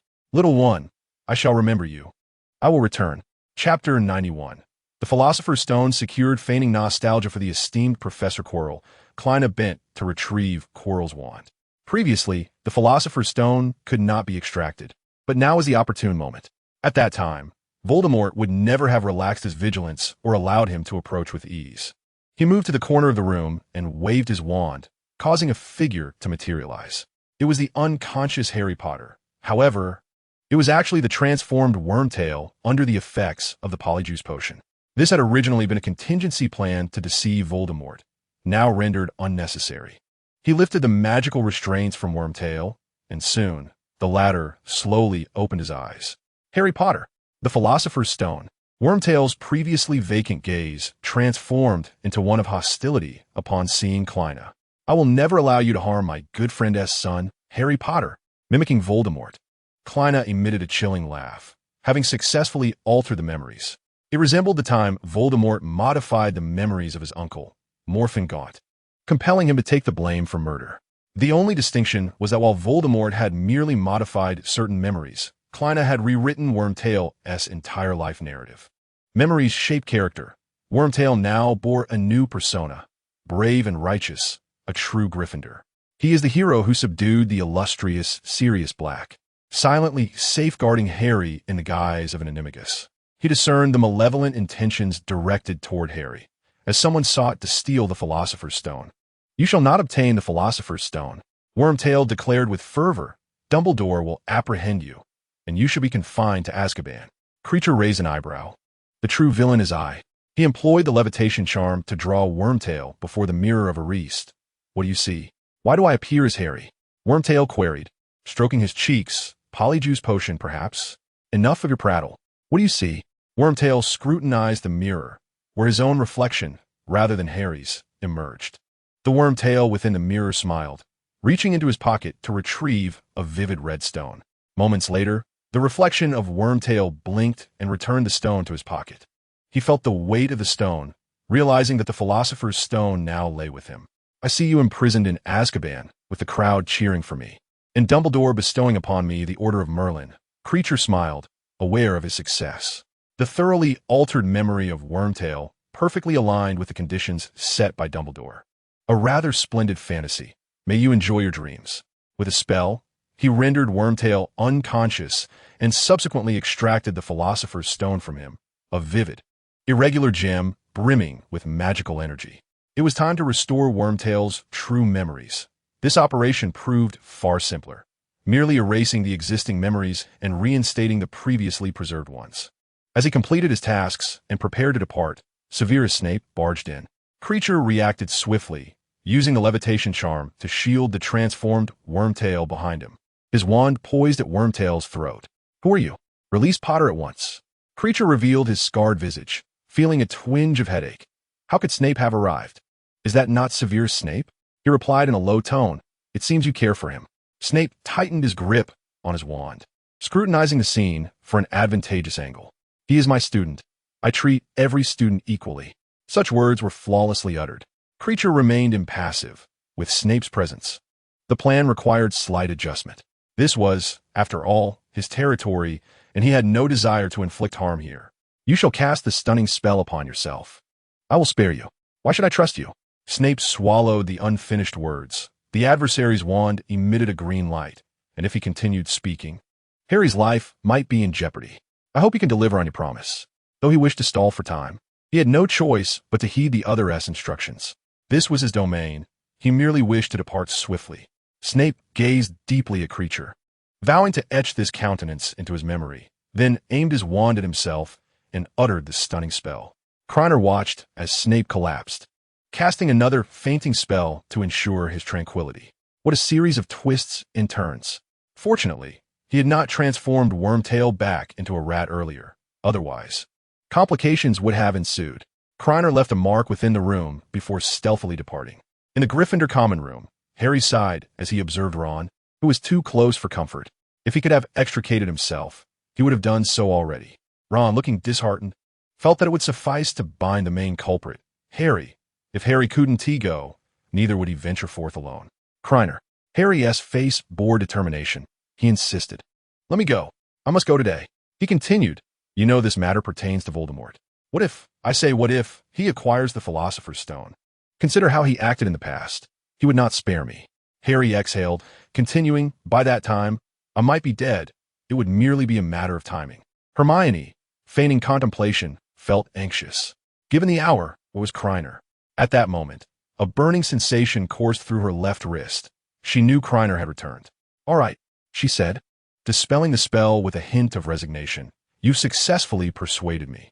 Freed, Harry and Ron stretched their stiff limbs. "Thank you so much. Let's hurry," Harry exclaimed excitedly. "We've already delayed. We cannot allow Voldemort to succeed in stealing the Philosopher's Stone." He called softly from the entrance, "Krena, hurry out." Within the corridor, two Kreners exchanged glances, both wearing smiles. Krena ruffled Hermione's hair, feeling it was somewhat peculiar, as she was still adorned with his face. Without Hermione's assistance, this endeavor would have been significantly more troublesome. The purchased ready-made polyjuice potion was insufficient to last for such an extended duration. The additional ingredients they had procured had been brewed into potions by Hermione. During her initial attempt, the potion's efficacy was subpar, lasting only about 15 minutes per dose. The second attempt yielded a near 30-minute effect per dose. Each brewing produced 100 milliliters of potion, with each dose measuring 10 milliliters. Excluding the trial doses, they possessed a total of 270 milliliters of polyjuice potion. Upon returning to the common room, Krena first retrieved Wormtail, and the two utilized the spiral staircase to obscure their view while transforming, the attire being achieved through transfiguration. As the common room gradually filled with people, Krena, disguised as Hermione, pretended to rest before heading to the girls' dormitory to set up a decoy. He then rendered himself invisible, waiting for anyone to exit so he could follow. Should no one depart, a backup plan was in place. Thus, no one would suspect that the real Krena had already vacated the common room. Krena exchanged wands with Hermione, altering a fragment of her memory. He handed her the pouch containing the Philosopher's Stone and subsequently cast the disillusionment charm on her. The true Krena emerged from the hole. Gazing at Harry and Ron with a smile, "Let us proceed." Chapter 92. The Arrival of Dumbledore and the Investigation. The group concealed beneath the invisibility cloak traversed the silent castle. Krena pondered the existence of any potential flaws. No plan is infallible, and every undertaking leaves traces. One can only strive for excellence. Perhaps it would take Dumbledore a year or two to unravel the intricate threads of the entire incident and uncover pivotal evidence. But by then it would be too late. Soon, they arrived at the fourth-floor corridor. Harry faced the music from the flute played by Ruby, a gift from Hagrid during Christmas. As the melody filled the air, Ruby, rather than succumbing to slumber, wagged his head in excitement. Harry was bewildered. It contradicted everything Hagrid had told him, even casting doubt upon Hagrid's words. Krena chuckled, thinking that if Ruby dared to sleep, he would have his head removed. He promptly opened the trapdoor and leapt down. Hermione had surely informed Harry about the alterations to the obstacles. This was a predetermined script, as well as the two routes Krena had designed for Harry. Had Harry not volunteered to protect the Philosopher's Stone, Hermione, transformed into him, would have guided Harry in safeguarding the stone. Otherwise, he would have been unable to complete the alibi loop. Upon reaching the flying keys, a frown adorned Krener's face. He anxiously remarked, "The obstacles have been compromised. Hold your wands tightly. We must hasten our pace." The group quickly arrived at the final chamber, where Professor Snape lay isolated on the ground. "It's Professor Snape," Harry exclaimed, rushing over to crouch beside him. He shook Snape, calling out, "Professor, wake up." Krena examined Snape's condition. In his haste earlier, he had overlooked the fact that Snape had also been bitten by Ruby. Today truly marked the pinnacle of Ruby's canine existence. "Do not fret. Professor Snape is unharmed, merely under a spell," Krena assured as he set about dispelling the enchantment. Snape abruptly opened his eyes. The first sight being the green eyes he had long cherished, quickly followed by the face he detested. "Am I dead?" he murmured, still in a daze. Suddenly, with a bang, Dumbledore appeared amidst the flames. Fawkes took flight from Dumbledore's shoulder towards Krena, exchanging a gentle greeting. Dumbledore scrutinized the group, confirming their well-being before surveying the room. His gaze settled on a mark in the air, pupils narrowing as a glimmer of realization flashed in his eyes. A triangle, a circle, a vertical line, the symbol of the Deathly Hallows. "Can anyone tell me what transpired here?" Snape stood, brushing off the dust. It was not that Harry disregarded him. He merely felt relief that Snape was alive. Snape recounted the events since encountering Harry that afternoon. "This is impossible," Harry interrupted, finding the account utterly unbelievable. "I just came from the public lounge. How could I have been caught here in advance?" Dumbledore and Snape turned their gazes toward Harry, whose countenance was as transparent as glass, confirming the veracity of his words. "I was deceived," Snape hissed through clenched teeth. The potion's master quickly associating the betrayal with Polyjuice Potion. Engaging in playful antics, he found himself unexpectedly pecked by the very birds he toyed with. "That person mentioned this is his territory," Snape muttered, his eyes darting to the mark in the sky, speaking in a whisper. The mark of the Death Eaters, combined with the previously emphasized rhetoric, links this matter to the remnants of Grindelwald's followers. The term Death Eaters was the magical community's designation for them. Utilizing Voldemort's dark mark would have been more prudent. After all, Voldemort would not engage in calm discussions with Dumbledore. Krena chose to embrace a modicum of risk to indulge his dark humor. Even if Dumbledore were to converse with Grindelwald, he would glean little of value, for the passage of time had left uncertainty regarding the existence of any deranged followers still lurking. "Harry," Dumbledore's eyes reflected a hint of fatigue, for the day's events had completely caught him off guard. "Can you share what you know?"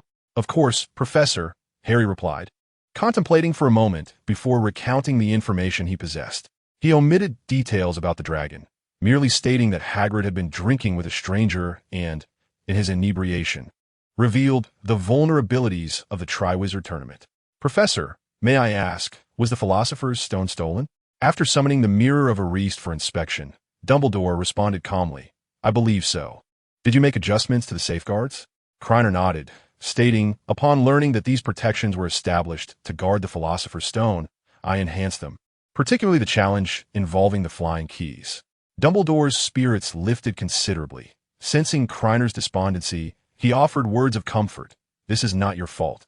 No matter how stringent the protections, there will always be ways to circumvent them." He then turned his gaze to Ron, pausing for a moment, as there were no further inquiries to be made.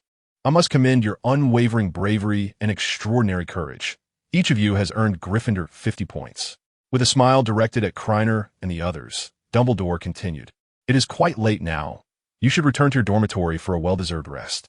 The remaining matters shall be entrusted to Severus and me. Is that all? Krena returned Fawkes to Dumbledore and departed with Harry and the others. Is this your plan? Look at the outcome. Snape's displeasure was evident on his face. What if Potter is truly captured? I cannot even begin to fathom that possibility. He inhaled deeply, a mocking expression crossing his features. If you become so muddled, perhaps it's time to relinquish the position of headmaster. Dumbledore, absent-mindedly stroking his beard, inadvertently plucked a few strands. I too did not anticipate this turn of events. There exist numerous methods to ensure one's immortality, as we both are aware. Without pursuing this knowledge, it would be impossible to uncover the precise means employed by Voldemort to manifest his presence. A golden vortex descended upon the ground, revealing nothing, which caused Dumbledore's expression to grow grave. Severus, I require your recent memories, he stated, grasping Snape's shoulder. In the blink of an eye, they found themselves in the office. Foregoing the need for a leisurely walk, a testament to Dumbledore's current emotional state. After examining the memories in silence for a considerable time, he remarked, Did you notice the wand he used? It belonged to Quirrell. It appeared that Voldemort had not acquired the Philosopher's Stone. Given his nature, had he obtained it, Snape, who was present at the time, might have been captured, subjected to the Cruciatus Curse, or perhaps not survive at all. How did he manage to infiltrate the school so silently? Snape inquired darkly. There must be accomplices within the institution. I will scrutinize each individual, every wand, and even employ Veritaserum if necessary. Portraits have already been dispatched for investigation. Dumbledore regarded Snape calmly and said, I must solemnly remind you, they are all students. You must adhere to your regulations. Dumbledore refrained from responding further. Should he choose to disregard the rules, chaos would undoubtedly ensue. Chapter 93. The end of the first year the following day, students at Hogwarts gathered outside the Great Hall, astonished to find Gryffindor's points had inexplicably increased by 150. Gryffindor had already been leading in points, with few significant deductions, in potions class. Snape had even worked diligently to award points to Harry. The students did not cause much of a stir, merely exchanging curious whispers about the sudden surge in scores. Ron, eager to speak, was silenced by Harry. Krena felt a twinge of regret, recognizing that expressing his thoughts might disrupt Dumbledore's plans. Inside the Great Hall, Krena and Hermione simultaneously urged, Eat more. They exchanged knowing smiles, their intent clear, acknowledging the efforts of the previous night without elaborating further. During the meal, Fudge arrived at Hogwarts with his entourage, and students who trickled into the Great Hall brought with them whispers of news. Have you heard? Quirrell is actually a dark wizard. Officials from the Ministry of Magic came to investigate his office. That can't be right. I heard it was Quirrell who, spurned in his affections for Snape, retaliated by stealing the treasures stored in the academy. You are all mistaken, Krena interjected, raising an eyebrow. As the mixed rumors likely stemmed from Dumbledore disseminating information through ghosts or portraits. The ministry's delegation arrived with considerable fanfare, expecting to unearth a major scandal. Only to depart Hogwarts in less than half an hour. Owls delivered packages and letters, causing the Great Hall to buzz with even more excitement than before. You must see this, Hermione said, handing Krena a copy of the Daily Prophet. Shocking. Dumbledore had a most alarming encounter with a dark wizard last night. Krena murmured the title softly, having grasped the essence of this wave of traffic. Initially, it was not you who led the charge. Even the smallest matters were astonishing. Hermione chuckled and nudged Krena, remarking on the gravity of the situation unfolding. As Krena perused the newspaper, his brow gradually furrowed. Last night, a dark wizard brazenly assaulted the Ministry of Magic, the surrounding area severely affected by the attack. The incident escalated dramatically, but fortunately, Dumbledore arrived in time, resulting in only a few casualties among both Muggles and wizards. The exposure of magic was a minor concern. Since Newt Scamander's ruckus in New York at the end of 1926, the International Confederation of Wizards had enacted a regulation mandating that each country's Ministry of Magic be equipped with the venom of the alchemy. When diluted, it could erase undesirable memories from people's minds. A localized downpour effectively resolved the issue of magical exposure. What truly troubled the wizards was that the dark wizard had escaped, even in the face of Dumbledore's intervention. "You have thought of this, haven't you?" Hermione inquired. Krena nodded slowly, recognizing the uncanny timing of the attack the previous day. It was highly probable that this individual was aiding Voldemort, deliberately stalling Dumbledore's return to Hogwarts. An unknown, yet powerful entity was indeed a source of great concern. "Let us not dwell on this matter," Krena said with a smile, playfully pinching Hermione's cheek. "There is no need to dwell on such tidings now. Instead, we should contemplate our forthcoming summer vacation." After a moment of thought, Hermione tilted her head and blinked, inquiring about his ideas. "Shopping?" She whispered into Krener's ear, suggesting they buy some socks. Krener's gaze involuntarily drifted downward, noting that today was the day for black stockings. Hermione's light laughter danced in his ears, and he yearned to clarify that his wandering gaze was merely a consequence of distraction. Yet, upon seeing Hermione's half-smiling expression, words eluded him. He checked his system package, finding the previously drawn socks still there. He had thought they had been placed in his wallet and discovered by Hermione. "If we are to buy, then let us do so," Krena muttered, diverting his gaze elsewhere, insisting it was unnecessary to specify with him. Oh, that evening, the Daily Prophet published a supplementary issue offering a bounty on Quirinus Quirrell. Those who apprehended him could claim 700 galleons at the Ministry of Magic, while those providing credible information would receive 70 galleons. The bounty was indeed exorbitant. Dumbledore must have contributed some galleons, and perhaps this announcement was merely a fishing expedition. In the following 2 days, Krena did not catch a glimpse of Dumbledore, likely off reconnecting with old friends and gathering intelligence. If he could partake in a meal with Dumbledore in Grindelwald, Krena might even contemplate self-sacrifice to extract benefits from Grindelwald. Today marked the final Quidditch match, featuring Gryffindor against Ravenclaw. In the original tale, Harry missed this match due to a fainting spell, resulting in Gryffindor's loss of the championship. However, this time was different. Harry was not fainting. Ravenclaw held great significance for this match. Should they triumph over Gryffindor, they would ultimately surpass Slytherin in the House Cup standings. The Slytherin students found the game rather distressing, as they neither wished to see Ravenclaw succeed nor felt inclined to support Gryffindor. Harry emerged victorious, albeit narrowly. Autumn Chong, a new seeker from Ravenclaw in her second year, captivated Harry with her graceful aerial maneuvers, causing him to momentarily forget his pursuit of the Golden Snitch. This nearly provoked Professor McGonagall to apoplexy, while Professor Snape took note of Autumn Chang's presence. That evening, they attended the year-end feast, where the Great Hall was adorned with Slytherin decorations, including a large banner depicting a serpent hung behind the staff table. Once the final house points were announced, these decorations would be altered. The hall was filled to capacity, and Dumbledore arrived fashionably late, seemingly just returning to the school. Another year had passed. Dumbledore, in high spirits, gazed at the students below, remarking on what a splendid year it had been, and how their minds must be far more enriched than before. Before indulging in the sumptuous feast, he felt compelled to address recent events, mentioning Quirrell's circumstances, albeit with embellishment. He then glanced at Krena, giving a knowing wink to Harry and Ron. "Now, we shall commence the awarding of the House Cup. In fourth place, Hufflepuff with 352 points. In third place, Ravenclaw with 426 points. In second place, Slytherin with 437 points. And in first place, Gryffindor with 657 points. The Slytherin students glared furiously at Malfoy, for had he not insisted on provoking Harry in front of Snape, their points would not have been so low.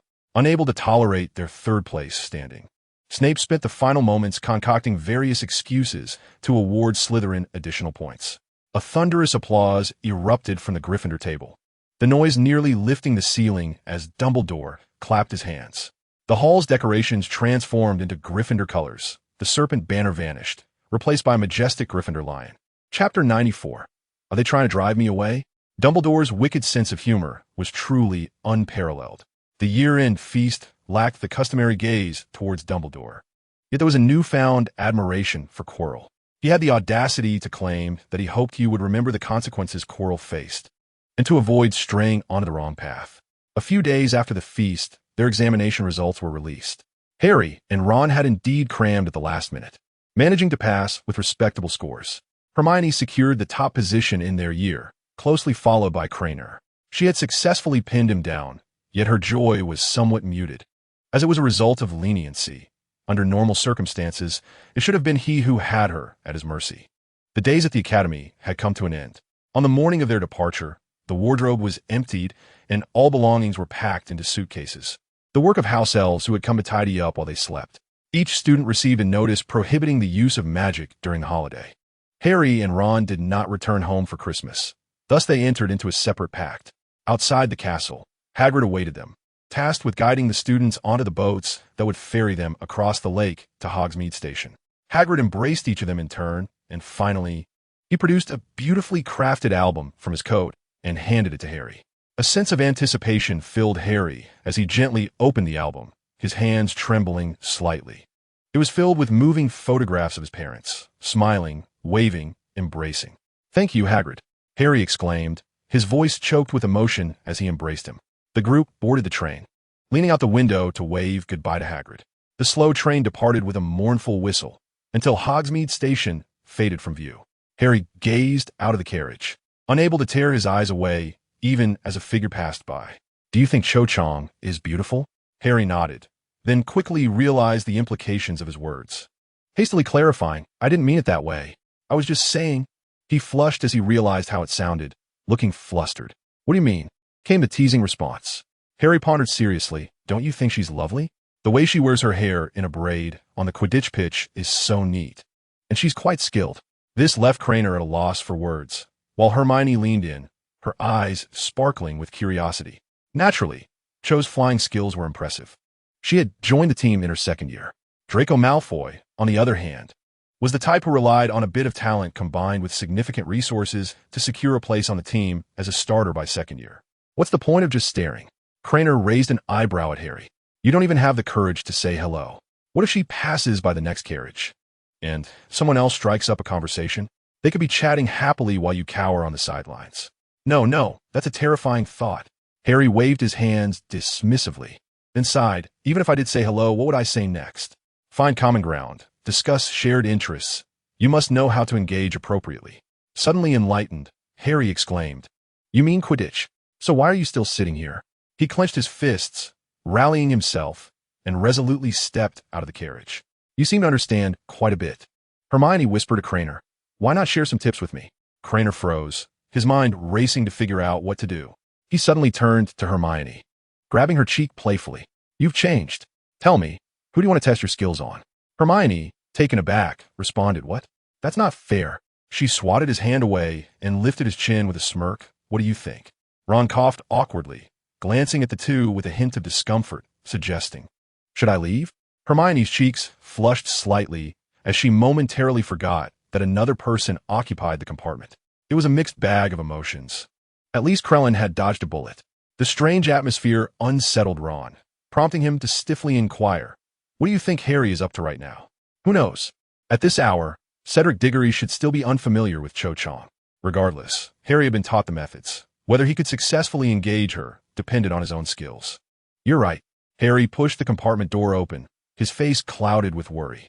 Krellin was taken aback, if they were indeed right. Why did Harry still wear such a troubled expression? "Cedric Diggory knocked on Cho Chang's compartment door before me," Harry said as he settled beside Ron, muttering, "Why didn't I think of this sooner?" He pondered how a Quidditch player could possibly find common ground with Cho. Fred had mentioned that Diggory wasn't team much of talker. How could this be?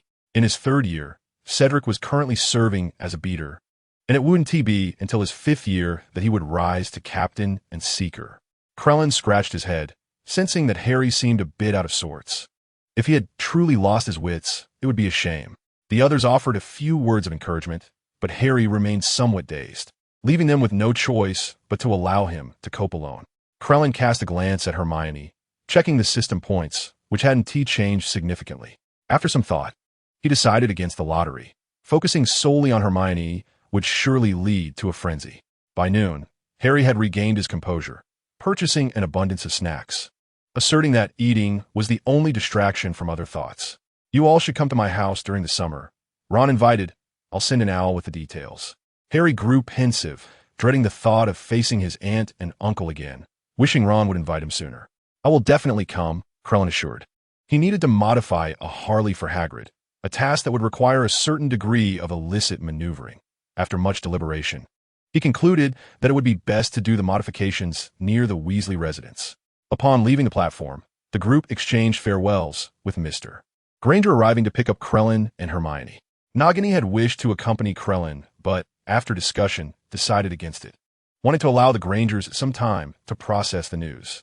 After a delightful family dinner, Krellin pondered his words carefully before slowly broaching the subject of his biological mother. These sentiments had been refined, whether regarding his birth date or the circumstances of his egg-laying. They were difficult for anyone to accept. "We are all happy for you that you can find your biological mother." Mrs. Granger embraced Krellin warmly. Mr. Granger hesitated for a long moment before quietly asking, "So, will you be moving in with her?" As soon as he spoke, he was met with the gazes of both ladies. Everyone understood that this was a pragmatic question that had to be asked. Mrs. Granger gently stroked Krellin's head, saying, "Regardless of your thoughts on the matter, this will always be your home." Kleina weakly inquired, "Mother, are you trying to send me away?" "How could that be?" Mrs. Granger replied, embracing Kleina. "Even if we were to send you away, you would never be cast out." Mr. Granger, Hermione, Chapter 95, the first day of summer vacation. In the morning, Kleina lay in bed, furrowing his brow as if he were under the weight of a ghost, feeling immense discomfort and a slight difficulty in breathing. As he groggily shook his head and opened his eyes, he was greeted by the charming visage of Hermione, who was calling out to him. The familiar scene, reminiscent of the previous year, unfolded as Hermione pinned him down, her hands resting on his chest. Still not fully awake, Kleina casually swatted at her and pushed her to the other side of the bed, saying, "Stop messing around," before turning his back to her. With a blush, Hermione lifted the hem of her skirt slightly, revealing a faintly reddened mark on her thigh. Like a playful kitten, she gently prodded Kleina, her touch light and almost like a massage. Kleina then rolled over, covering Hermione with the blanket, his hands and legs pressing down upon her. "Be good, stop fussing. I want to sleep a little longer." Hermione gazed at Kleina's mouth, wishing to rouse him with a playful bite for his lazy slumber. Her eyelashes were longer than hers, and she longed to reach out and touch them, yet she felt firmly pinned down. As she watched, her eyelids grew heavier, and feeling his steady breathing, she too drifted off to sleep. A pair of birds paused outside the window, glancing inside before quietly flying away. Time passed slowly, and the scorching sun streamed through the window, illuminating the two. Kleina and Hermione opened their eyes almost simultaneously. "Ah!" Kleina exclaimed, alarmed. "What are you doing here?" Hermione squinted. "I haven't even spoken. Why are you so frightened?" "Get off me," she said, exasperated. "You're crushing me." Realizing his oversight, Kleina finally released the pressure of his hands and legs from Hermione, glancing at the clock on the wall and realizing he had slept until past 12. He allowed Hermione to rest a while longer while he ventured out to prepare lunch for her. In the kitchen, Kleina opened the refrigerator to find pre-purchased ingredients and the zongzi that Mrs. Granger had prepared. The meticulous Mrs. Granger had labeled and categorized the zongzi, both sweet and savory. The sweet zongzi were quite standard, while the meat variety contained shredded roasted chicken. Last week had marked the Dragon Boat Festival, coinciding with the day after Kleina had acquired the Sorcerer's Stone. Preoccupied with his thoughts at that time, he had lost track of the days. But today he could indulge in zongzi as a delightful treat. Once the zongzi were steamed to perfection, Hermione descended the stairs just in time, casting a sweet smile at Kleina. "What are we having for lunch?" "Zongzi," Kleina replied, placing the dish on the dining table. "Your favorite, the meat variety." Hermione was taken aback. Has the Dragon Boat Festival already passed? The Granger family was not adept at calculating such dates, but with Kleina's prior reminder, they could now refer to the calendar. Hermione pouted as she regarded the rice dumplings her mother had made, her expression conveying a multitude of unspeakable sentiments. "Yours are far more delectable, but alas, I shan't indulge this year." This was precisely why Mrs. Granger's absence was felt. Otherwise, Hermione would have experienced the warmth of maternal affection. "You mustn't tell my mother." Hermione sprinkled sugar over her meat dumpling, a peculiar preference of hers. "As if I would betray you," she retorted playfully. With a wary glance at Krena, she considered the man, a scoundrel who would undoubtedly seize the opportunity to exploit her as soon as he returned home. After they finished their dumplings, Hermione retreated to wash the dishes, while Krena ascended to his room to freshen up and change. When he descended once more, he noticed that Hermione's checkered skirt was now adorned with a white stocking. Judging by the length, it appeared to be a pair of tights. Hermione followed Kriner's gaze, fully aware of her deliberate choice of attire. "I see you noticed," she sighed, rolling her eyes. "Thanks to you, I had to cover the marks from earlier." Krena hesitated, recalling the incident that had indeed occurred long ago. Any mark should have faded by now. Unsure whether to inquire further, he settled for a look that suggested agreement with her unspoken thoughts. At the Owl Post Office in Diagon Alley, Krena dispatched 3 letters addressed to Nagini, Albus Dumbledore, and Aberforth Dumbledore, inviting them to dinner at the Granger residence the following evening, as it was essential for them to meet. Suddenly, he lamented the absence of an owl. "How troublesome," he muttered. Previously, he had no need for sending letters at home, and the school provided a communal owl service. Should I purchase one? After a moment's contemplation, he decided against it, reasoning that he might not require one often. Perhaps he would consult Dumbledore on how to acquire a phoenix instead, considering the menagerie he already possessed. Including the 3-headed dog, Fluffy, which he had exchanged from Hagrid, he surmised that it was impractical to keep so many pets at home. Moreover, Hermione still needed to acquire a cat. If she did not take the initiative, Krena intended to surprise her with a feline as a birthday gift. This would alleviate the dilemma of selecting an appropriate present. He truly was quite the clever one. Standing before the entrance of the Akali mystical shop, Hermione marveled at the throngs of people. So many on the first day of vacation. Quite impressive, she mused. Krena grinned widely, pleased that the news he had disseminated had yielded such favorable results. The outcome of the Wizarding Duel Cup, held after the year-end gala, had been rather unexpected, with Slytherin students sweeping the top 2 spots. To his astonishment, Malfoy had clinched first place, while Ron had fallen to 4th, missing out on the prize money. Krena resolved to host this event annually. Before leaving school, he had also spread word of new trading cards that would be available at the Akali mystical shop. Ultimately, he arranged for someone to leak the information, knowing that those who arrived early would have a greater chance of obtaining them. Certainly, relying solely on the Wizarding Duel game cannot sustain such a grand scene, for the shop also offers a plethora of trinkets for sale. The two ascended to the 2nd floor, where Hermione was busy with the accounts. Krena sat quietly beside her, a smile perpetually gracing his face as he observed the young girl's growing prowess. The twins arrived almost precisely at the agreed time. "It was quite a challenge to get out," one remarked. "Mother is far too stringent with us." Krena paused, noting, "We didn't sneak out, did you?" "Indeed. She remains oblivious to our escapades. If she were to find out, we would surely face her wrath."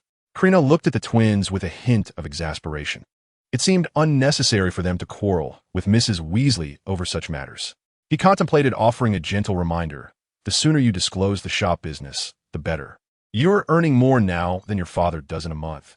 Sharing this with your family might soften Mrs. Weasley's stance. The twins exchanged glances, and George replied, "We shall think it through. Mother prefers that we secure stable positions at the ministry, akin to father." "Do take your time to ponder," Krena said, choosing to refrain from further discussion on family matters. Chapter 96. The nephew consumes the master. Krena guided the twins through the entirety of the shop, which boasted their office and a resting area on the 2nd floor. The location at the intersection of 2 streets was truly prime. Fred nudged George's shoulder, exclaiming, "Krena certainly possesses an excellent eye for such matters. Do we really need your input?" Krena felt a bit dazed, sensing that the compliment was more self-congratulatory than anything. Without him, the twins would have eventually opened their shop in this very spot anyway. "Come, let me introduce you to a valuable employee, Anya Estvale." After some mutual introductions, the twins decided it was time to depart. They needed to return swiftly. Otherwise, Mrs. Weasley would discover their escapade, and they would face the consequences. Returning upstairs, Krena found Hermione just rising from her seat, stretching her back, already displaying a hint of curve. "You're back," she exclaimed with a bright smile. "I just finished the accounts. Are you tired?" Hermione shook her head, bounding joyfully towards Krena, account book in hand. "Look at this." Krena perused the documents attentively, yet swiftly. When he finally lifted his gaze, he found Hermione beaming with confidence, as though awaiting praise. "Impressive," he remarked, playfully tapping her nose. "Shall we go shopping?" Hermione pouted, glancing towards the door. "Let us walk." Krena casually tossed the account book onto the table, where it floated down gently. After giving a few instructions to the staff member, Turville, he exited Diagon Alley. Beyond Diagon Alley lay Charing Cross Road. Walking southward led to Trafalgar Square, and further ahead was Whitehall, with the Ministry of Magic located nearby. Their ultimate destination was the bustling Soho district, located to the north of the square. Around 5 o'clock in the afternoon, the two returned home. Krena collapsed onto the sofa, feeling utterly exhausted despite the relatively short duration of their shopping excursion. They had browsed through numerous stores, yet the actual items purchased were few, with socks being the predominant acquisition. Hermione sat sideways on the sofa, resting her legs on Krener's lap, her petite feet occasionally curling within her stockings, almost teasing him after a long day in her little leather shoes. Krena pinched his nose, overwhelmed by an unpleasant odor. Hermione, wide-eyed, protested, "What smells?" As she spoke, she lifted her leg, playfully brushing her foot against Krener's cheek. What was intended as a jest took an unexpected turn as Krena found himself momentarily stunned, his gaze fixed upon her. A brown bear? Hermione's face flushed crimson as she shielded her dress with her hands, wrenching her foot free, exclaiming, "Pervert!" She swiftly leapt off the sofa, dashing upstairs in her slippers. Krena watched her retreating figure, his expression one of innocent surprise, realizing it was merely an accident. Yet he touched his slightly warm cheek. When Hermione descended again, her stockings had been removed, revealing her slender legs that were strikingly captivating. She shielded her dress as she kicked at Krena, splattering a few drops of water onto his face. "See, I've washed them," she declared, returning to her previous position. Her damp feet rubbed against Krena, soon drying the water droplets. He gazed at her delicate feet, marveling at their snow-white beauty. Having spent over 2.5 years with Hermione, he was well aware of her intentions. Krena swallowed hard, reaching out to caress her foot, which felt slightly cool, likely from the cold water she had just used to wash them. Surely, it must tickle, as her toes curled adorably, each toe resembling jade expertly sculpted. He was massaging her feet while she reclined comfortably on the sofa, savoring the moment, until the sound of keys entering the lock echoed from the doorway. Hermione jumped up in surprise, attempting to lower her legs, but Krena held them firmly in place. Her small face bore a look of pitiful pleading as she implored, "Let me go." "What are you talking about?" Krena blinked, feigning innocence. "I'm just helping you relax after a long walk." "Hermione." Mrs. Granger stood at the entrance of the living room, her eyes wide with disapproval as she swiftly approached and playfully tapped Hermione on the head, picking on Krena again. "Are we? Look at you." Hermione pulled Mrs. Granger onto the sofa, standing behind her to massage her shoulders. "Mom, how's the pressure?" she asked Mrs. Granger, while her beautiful eyes shot a fierce glance at Krena. "Don't think I'm unaware of your little antics," Mrs. Granger remarked, swatting Hermione's hand, her gaze fixed ahead, fully aware of her daughter's mischief. "Just give a proper massage." Hermione reluctantly averted her gaze, pouting in response. "Mom, the letter has been sent out today." Mrs. Granger turned to her husband. "Then we must prepare thoroughly for tomorrow." Early the next morning, the Granger couple set out to procure ingredients, only returning in the afternoon to begin their preparations. By evening, the dining table was lavishly adorned with an array of dishes: cakes, roasted chicken, steak, and lamb chops. Nagini, accompanied by 2 of Dumbledore's companions, arrived as expected, bearing gifts for their visit.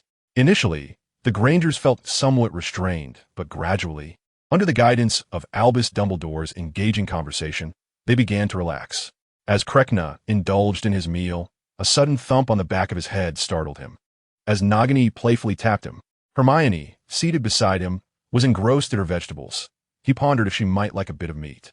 Krena inhaled sharply, struck by the familiarity of the scene, a reminder of history's uncanny repetitions. Yet, not all families radiated such warmth as the Krenas. Take Harry, for instance.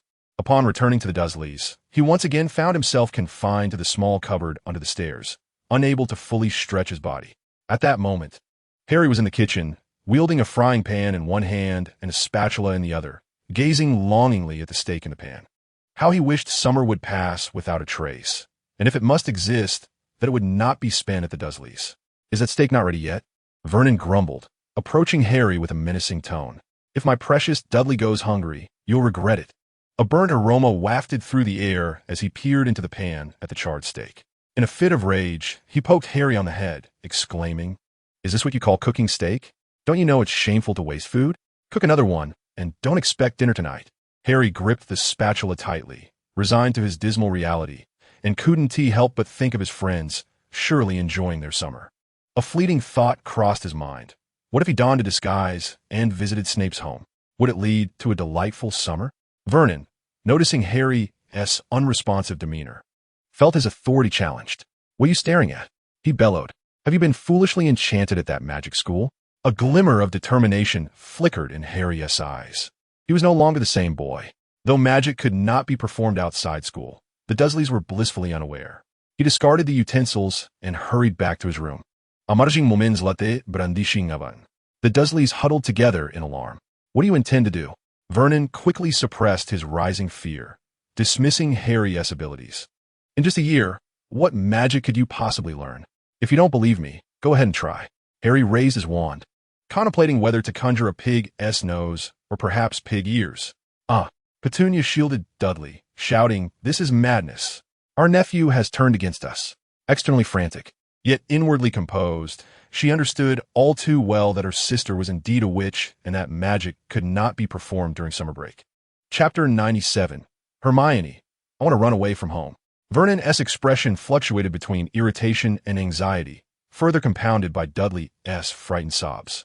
He refused to believe in Harry's magical prowess, yet was reluctant to provoke him further.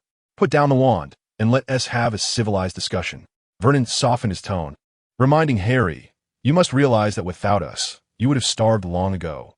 We have raised you all this time. Harry chuckled to himself, realizing that brandishing his wand was indeed effective in instilling fear. However, relinquishing the wand was out of the question. As Krena had previously mentioned, one cannot allow their adversary to feel intimidated just once, for it would lead to a plethora of subsequent troubles. Malfoy served as a prime example. Bold only in his presence. I want to move to the room upstairs, Harry declared without a moment's hesitation. Certainly, no problem at all, Vernon readily acquiesced, gesturing towards Harry's wand, suggesting it could now be set aside. Harry feigned a flourish with the wand, halting only when he noticed Vernon had shut his eyes in fright, and continued to articulate his demands. Do not speak to me in a loud voice, and I will attend to my responsibilities. But I refuse to be tasked with duties that are not mine, such as cooking for everyone. A sense of invigoration washed over Harry. Perhaps spending the entire summer at the Dursleys was not such an unappealing prospect after all. Poor Harry, however, did not fully grasp the situation. Mere intimidation would prove ineffective in the long run. Eventually, the circumstances would likely revert to their previous state, albeit slightly improved. In the following days, without Nagini's support, Hermione endured considerable hardship. I want to run away from home, she said solemnly to Krena. Some of her old habits from school proved difficult to shed. Or perhaps she simply lacked the desire to change. To Mrs. Granger, these behaviors appeared as Hermione bullying Krena. Run away? To where? Krena inquired cautiously, already harboring a suspicion of her intentions. To Hogsmeade, Hermione replied, blinking. If she were to go alone, it would lose its significance. You just reunited with Aunt Nagini. I believe it would be beneficial for you to spend a few days together to strengthen your bond. If Aunt Nagini learned that you were unwilling to visit her, how heartbroken she would be. Her cunning plan was transparent. Krena had already contemplated spending some time there. It would be unreasonable not to go after their reunion. Since Hermione had now taken the initiative, an earlier departure seemed fitting. He feigned a sigh, adopting a mock expression of being cornered. So, when shall we depart? In a little while, Hermione replied with a radiant smile. I need to leave a letter for my mother about my departure. She huffed, wanting her mother to understand how deeply saddened she felt. Krena, unable to discern the extent of Hermione's sorrow, reached out to touch her fluffy hair.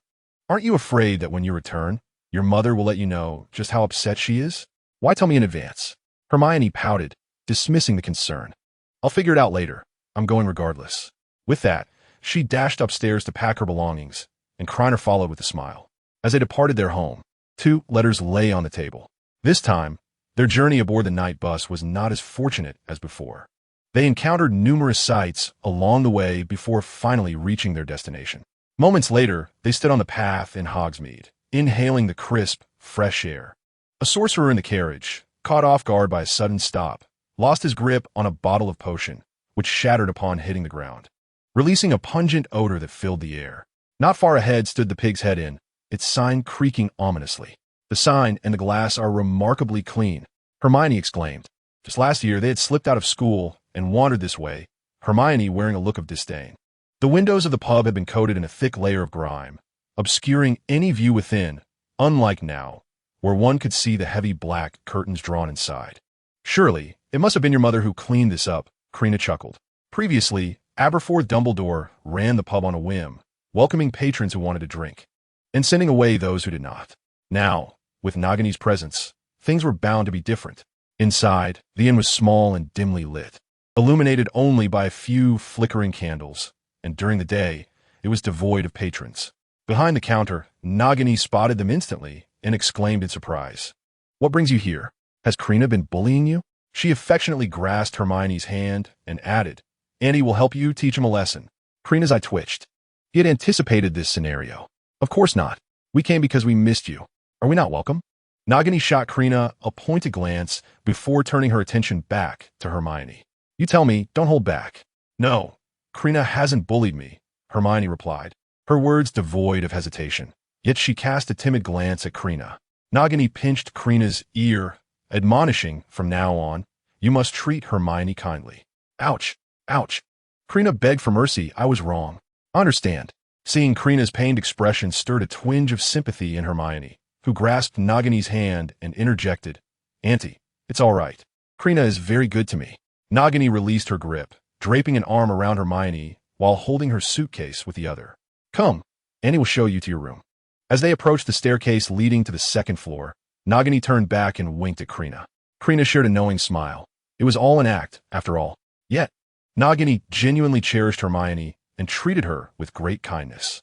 After all, Hermione was the first to call her mom and the first to offer her a warm embrace. If Krena truly dared to bully Hermione, Nagini would not hesitate to break his legs. A few broken limbs are easily mended in the wizarding world. If one is insufficient, I shall break two. The key is to ensure Hermione's satisfaction. That evening, the Pig's Head Inn was closed and the family dined inside.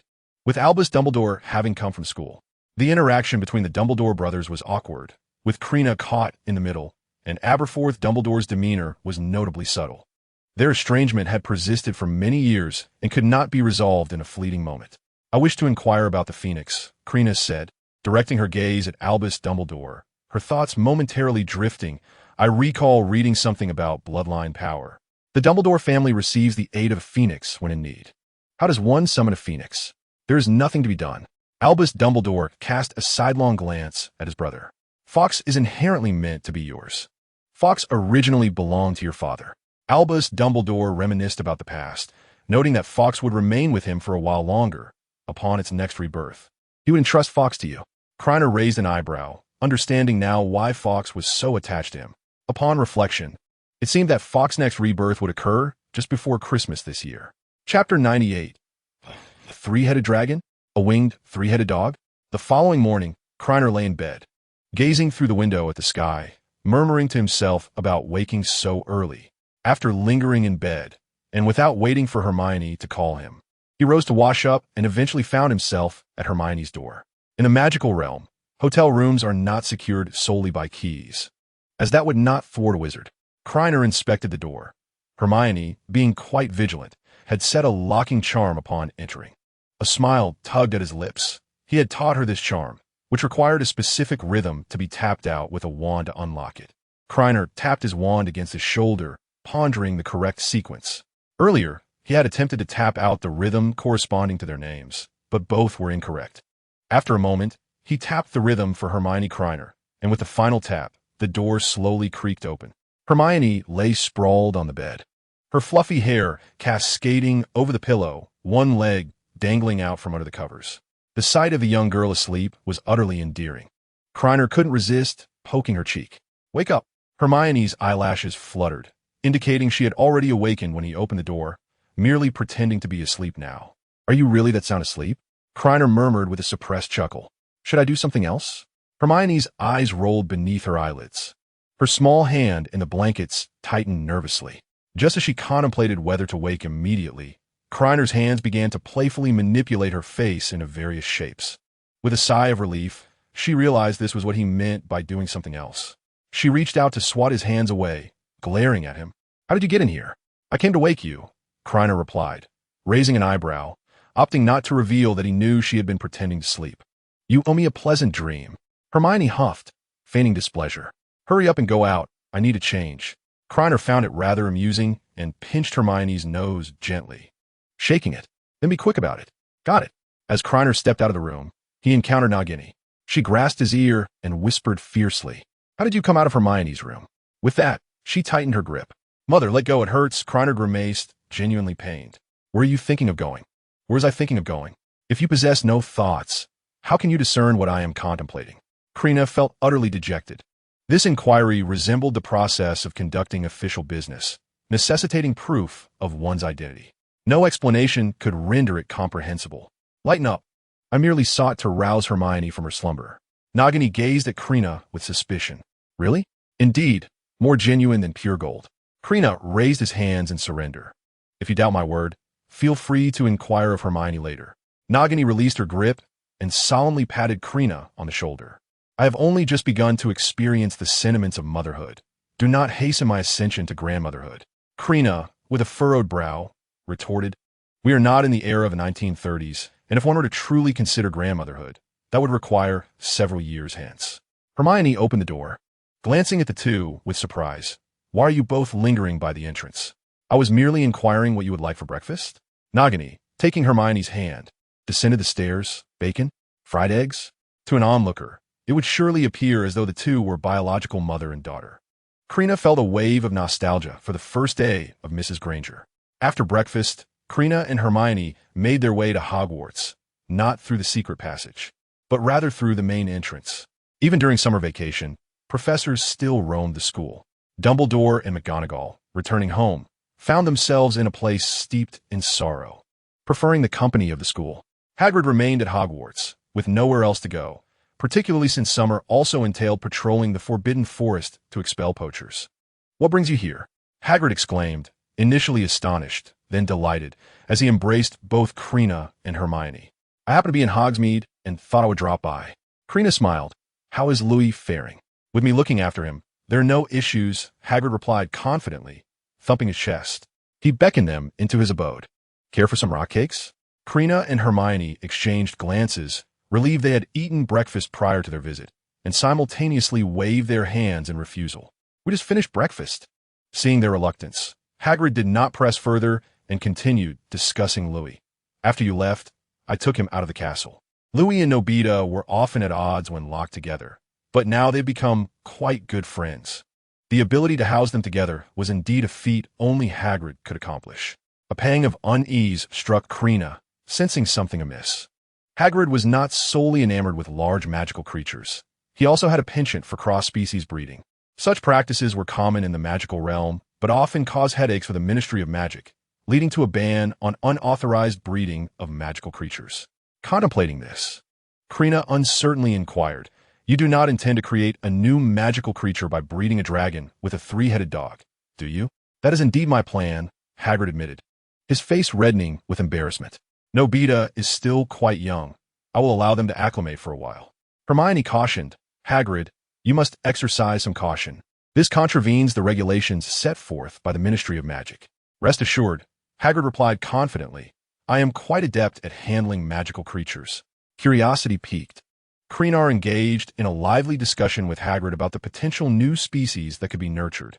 Would it be a three-headed dragon? Or perhaps a three-headed dog adorned with dragon wings?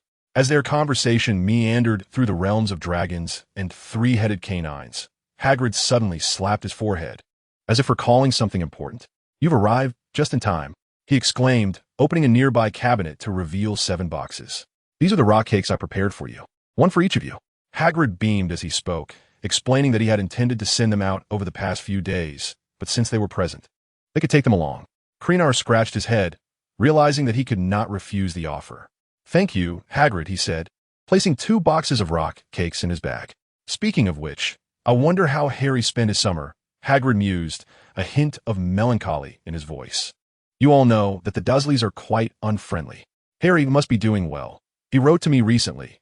Krena recounted the content of Harry's letter to Hagrid. Initially surprised by receiving a letter from Harry, Hagrid soon deemed it quite natural.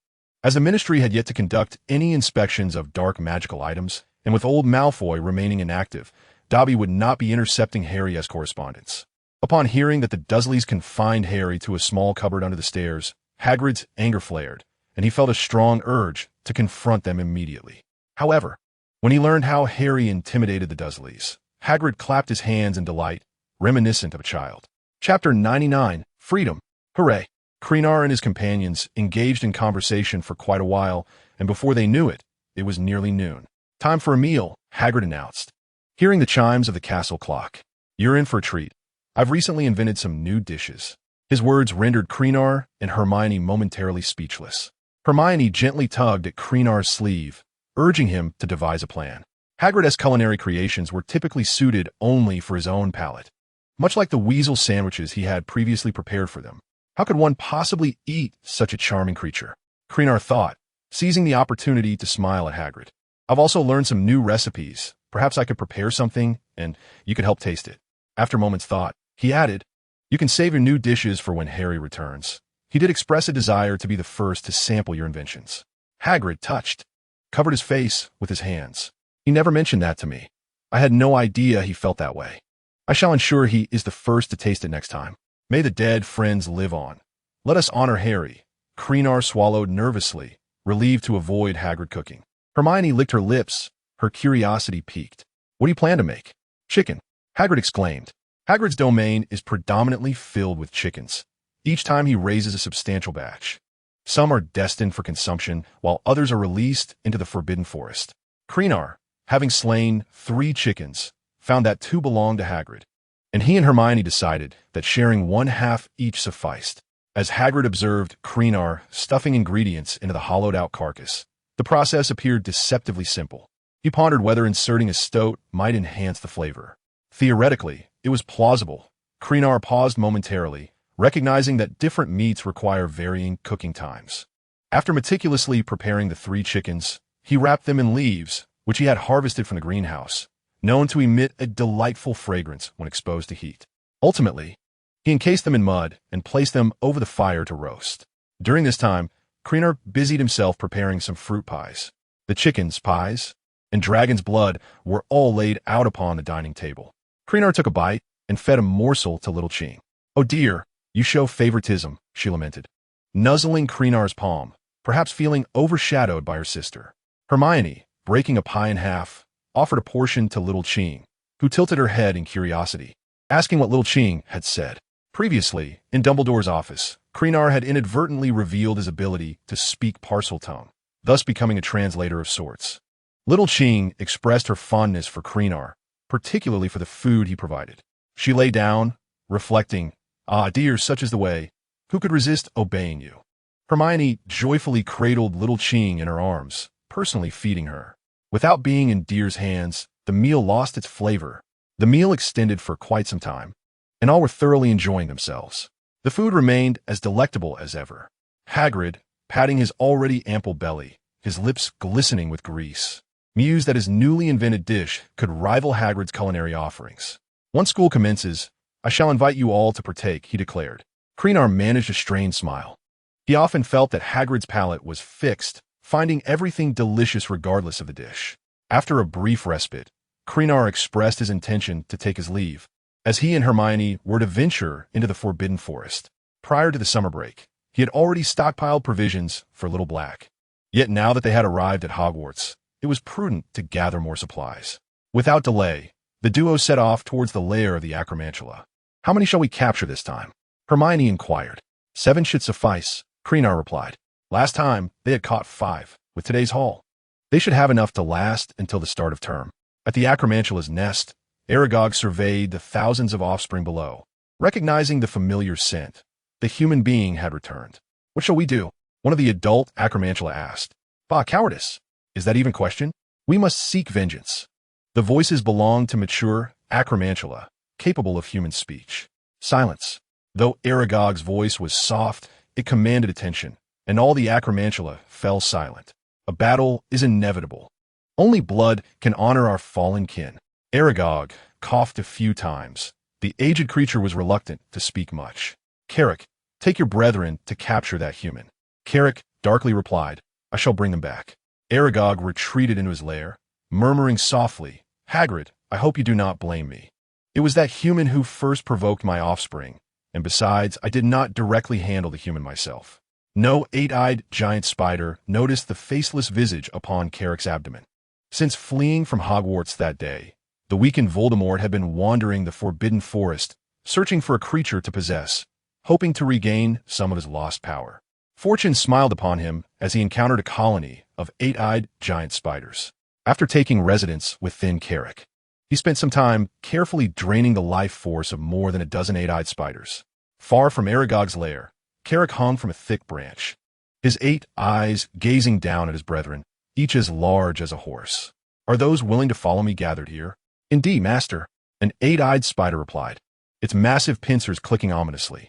The old creature Carrick spat in disdain. It seemed Aragog had already sensed his treachery, deliberately assigning him to deal with the humans who came to hunt. He had overheard other 8-eyed spiders mention that their quarry was a student. Clearly, one capable of hunting 8-eyed spiders would possess considerable strength. His original plan had been to gradually consume the life force of the 8-eyed spiders until he ultimately became the new leader. This would allow him to absorb life energy without restraint and command the 8-eyed spiders to attack Hogwarts. With Dumbledore around, he might not cause significant harm, but he would certainly vex Dumbledore greatly. Aragog had grown old and promised not to harm humans, a humiliation for them, permitting those humans to ride roughshod over them. Carrick's gaze swept over the 8-eyed spiders below as he slowly descended and then leapt, his enormous pincers piercing the head of one of the 8-eyed spiders. "The traitor shall die. Today we stand here upon the land of the 8-eyed spiders, in the forbidden forest. We must retaliate. We need freedom. We must hunt humans without restraint." Carrick withdrew his bloodied pincers and stepped back as the other 8-eyed spiders surged forward to feast upon the fallen. Satisfied, he waved his massive pincers. "My brethren, long live the 8-eyed spiders. Freedom, long live. Freedom, long live." Chapter 100. Hermione. "This is far more effective than a wand. Let us search around here," Krena said. "This area is the perimeter of the 8-eyed spider's lair." For a long time, he had only hunted at the edges, which was easy and safe, albeit taking more time. They proceeded with their wands drawn, attentively observing the sounds around them. After walking for a while, Hermione whispered, "Have you noticed anything amiss?" She moved significantly closer to Krena, a persistent sense of unease lingering in her heart. Krena was taken aback, surprised by Hermione's perceptiveness. He nodded slowly, his expression somewhat grave, for he had already sensed something amiss. The surroundings were too quiet. Although they were merely at the periphery of the Acromantula's lair, given their number, it should not have been this silent. Upon entering the forbidden forest, he had concealed his companion, Little Green, and there was nothing here to instill fear in the Acromantulas. Moreover, he had been shifting positions with each shot fired, circling the lair from various angles, all entirely random. Suddenly, webs from all directions shot towards them. With a burst of flames, Krena incinerated the webs, filling the air with a peculiar fragrance. Could roasted Acromantula be edible? This thought unexpectedly crossed his mind. He had only ever captured them using the binding charm, and thus it was his first encounter with such an aroma. Observing the Acromantulas scuttling around him, Krena clicked his tongue. If only these creatures were smaller, his fear of clusters would surely have been triggered. What a predicament, he mused. If only he had Grindelwald's gas stove, it would be so much simpler. He could even barbecue with Hermione while waiting for the Acromantulas to attack. During his first year, he had been fervently accumulating knowledge, preoccupied with the Philosopher's Stone, leaving him no opportunity to study these creatures. The Acromantulas were animatedly brandishing their pincers, and the air was filled with a cacophony of clicking sounds near Krena and Hermione. Similarly, Caro was not far behind. "So it is you." Caro revealed a sinister smile.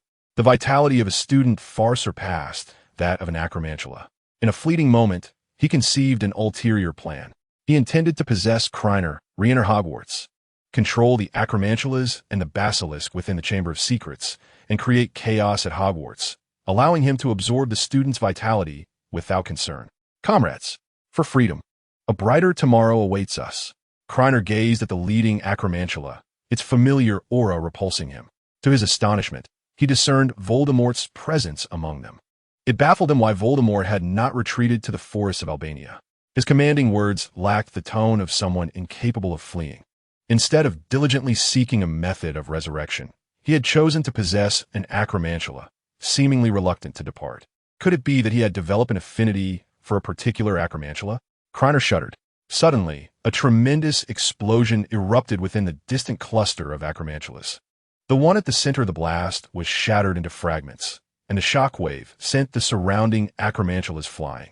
Krena looked on in astonishment at Hermione. The young girl beamed with delight, her beautiful eyes resembling a crescent moon.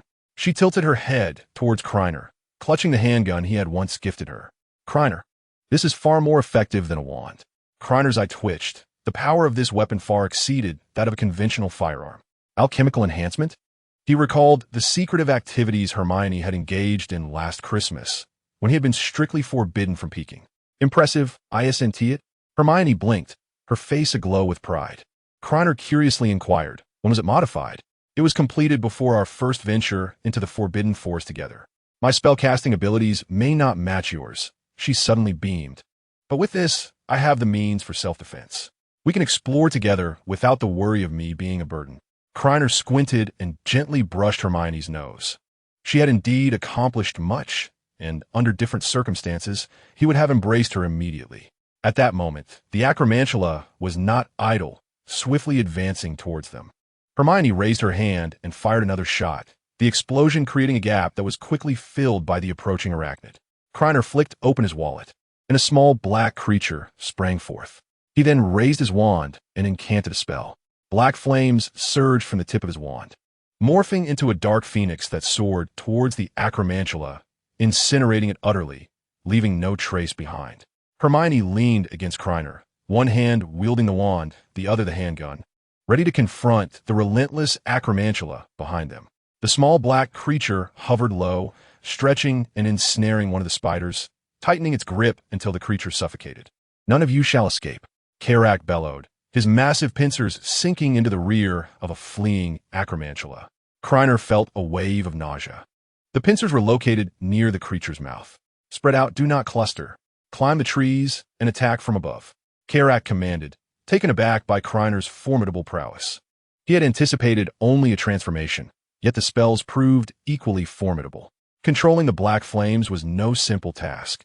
A moment's carelessness could lead to self-immolation. Voldemort seethed with frustration. Whether at Hogwarts previously or now, his plans, which had seemed flawless, invariably unfolded contrary to his expectations. Having absorbed so much life force, he could now cast spells, yet the consequence was that none of his deceived subordinates would be spared. After so much effort, it would all be in vain. He knew he could not hesitate any longer. The acromantulas would not last long, and now was the prime opportunity for a surprise attack. Kerak, hanging from a tree trunk, shouted towards Krena, Avada Kedavra. He wished to be more discreet, yet it was unachievable, unlike when he had possessed Quirrell. Krena had been vigilant toward Voldemort. As the green light shot forth, he waved his free hand before him, causing an acromantula to levitate and successfully intercept the killing curse. Realizing the impending danger, Voldemort braced himself for the onslaught of the stunning spell, the petrification curse, and the binding curse that followed in rapid succession. 200 eight-eyed giant spiders were indeed a considerable number, yet they could not withstand the searing flames. As Voldemort narrowly evaded 3 spells, only 7 of the eight-eyed giant spiders remained bound. The rest had perished. At this moment, the opportunity to flee had vanished. The Phoenix's flames surged towards him, and in the struggle, he was lifted into the sky. Then, with a resounding boom, the flames dissipated like magnificent fireworks, taking with them the remnants of his eight-eyed giant spider form. I shall return. Voldemort's spirit roared in fury, contemplating escape. Protego. The silver serpent swiftly engulfed Voldemort. Within the sanctity of this guardian spirit, his soul felt as though it were being pricked by 1,000 needles. Chapter 101. Voldemort's basketball crynocide. He was reluctant to intervene unless absolutely necessary. Violence was deplorable, causing harm to flora and fauna, and everything surrounding them lay in ruin. Voldemort struggled fiercely, attempting to break free from the Guardian's grasp. Is this all you've got? Krena shook his head, observing Voldemort's previous transformation into a wraith after expending his magic. The ebb and flow of their powers made escape impossible. Hermione expertly cleared the scene with her pouch, casting a series of shrinking charms upon the bound eight-eyed giant spiders. Ultimately, they shrank to the size of galleons, and Voldemort's bat-like figure whisked them into the pouch. Returning to Krena's side, Hermione gazed up at Voldemort in the sky, her disdain evident. Not only was he grotesque, but he was also terrifying. He just cast the killing curse, didn't he? She pondered, feeling a twinge of fear before curiously inquiring, "What exactly is that? A ghost?" It resembled a ghost, but was mist-like, with only its face distinctly visible. Krena contemplated. He had indeed neglected to inform Hermione of Voldemort's current state. Frowning, he fixed his gaze upon Voldemort and asked, "What are you?" Voldemort would not die. Yet he could feel pain, especially one emanating from the very essence of his soul. His visage contorted as he endured the agony. Krena twirled his wand, and the Serpent Guardian coiled tightly, spinning rapidly. "If you choose not to speak, I shall continue spinning, and we shall see who can endure this longer." At that moment, Voldemort could no longer bear it. He let out a tortured scream, never before imagining himself in such a plight. "I am Voldemort, the Dark Lord." Krena waved his wand, causing the Serpent Guardian to shrink considerably and descend from the sky, its head biting its tail, resembling a ball at first glance. "Voldemort, the Dark Lord? Shouldn't you be referred to as the Spider Leader now?" He mocked Voldemort, fully aware of the irony, and rhetorically asked, "How did you end up in such a miserable state?" Before Voldemort could respond, Krena waved his wand up and down, with a gentle flick followed by a forceful thrust. Voldemort was tossed like a basketball, soaring up and down. "You're quite impressive now, aren't you?" Anyone witnessing the scene would undoubtedly share the same thought. After all, Voldemort's reputation resonates profoundly within the magical realm. A figure of such formidable prowess appears as a mere plaything in the hands of Krena. While Hermione experiences a flicker of joy, she is simultaneously engulfed by a sense of disappointment.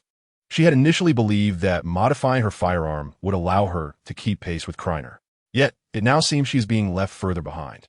Krena, no fool himself, recognizes Hermione's thoughts and chuckles as he affectionately tousles her hair, aware that his position affords him certain advantages. Observing Voldemort's current state, it is not difficult to surmise that he is incapable of conjuring any effective defensive measures. Should Hermione's modified firearm find its mark, it could effortlessly obliterate the exoskeleton of his monstrous eight-eyed spider. After a moment as contemplation, Krena continues, suggesting the use of the Patronus charm. An incorporeal form would suffice.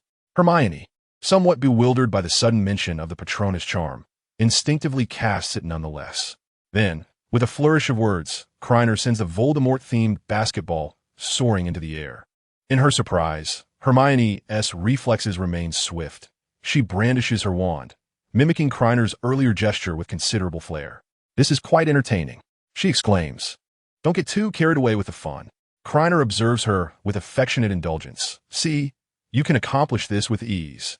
Elated, Hermione's earlier dismay dissipates, and with a playful flick, she returns the Voldemort ball to him.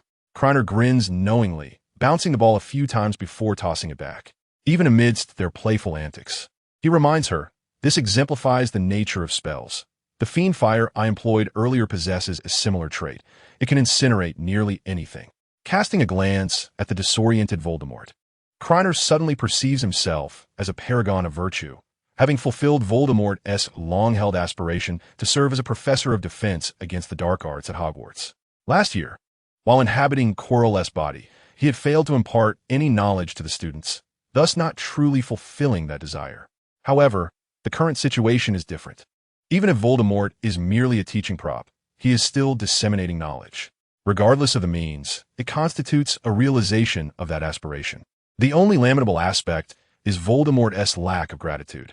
Krena looks earnestly at Hermione and advises, "When utilizing your modified firearm, do not neglect spell work, particularly defensive spells. If you can discover an alternative that replicates the effects of a defensive charm, that would be beneficial." The nature of wizards is characterized by high offense and low defense, making them less resilient than magical creatures. Without proper protection, even a Petrificus Totalis or a Stupefy could prove fatal, albeit requiring a longer duration to manifest. Krena reminds himself to remain humble, for arrogance can lead to dire consequences, a lesson exemplified by Voldemort himself. "What should we do with Voldemort?" Hermione inquires, puzzled. "Shall we hand him over to Professor Dumbledore?" However, Voldemort is not easily vanquished. Even if given a Dumbledore, he would likely escape by some unforeseen means. Krena had already devised a solution to this dilemma. simply cast Voldemort far away to prevent him from wreaking havoc in the Forbidden Forest. Krena was poised to respond when, suddenly, his brow furrowed as a swirling mass of black mist approached rapidly from a distance. "Hermione, come here," he commanded, simultaneously casting his Patronus upward. The dark fog enveloped Voldemort, coalescing into a human form. Clad in a tailored suit, his face obscured by a white mask, Krena drew Hermione behind him, his gaze fixed above, confirming that the target was indeed Voldemort. Just as one wave subsided, another arose. "What is this black mist?" Hermione inquired, peeking out cautiously, her hand gripping a pistol. "The unspeakable," Krena declared with certainty, as he was all too familiar with it. The masked figure floated in midair, extending his palms, while the black fog lifted the trapped Voldemort, slowly closing its fist, causing the Patronus to shatter. Voldemort gagged repeatedly, still disoriented. How pitiful it is to be reduced to this by two mere children. He sneered, his eyes flashing with malice. Kill them.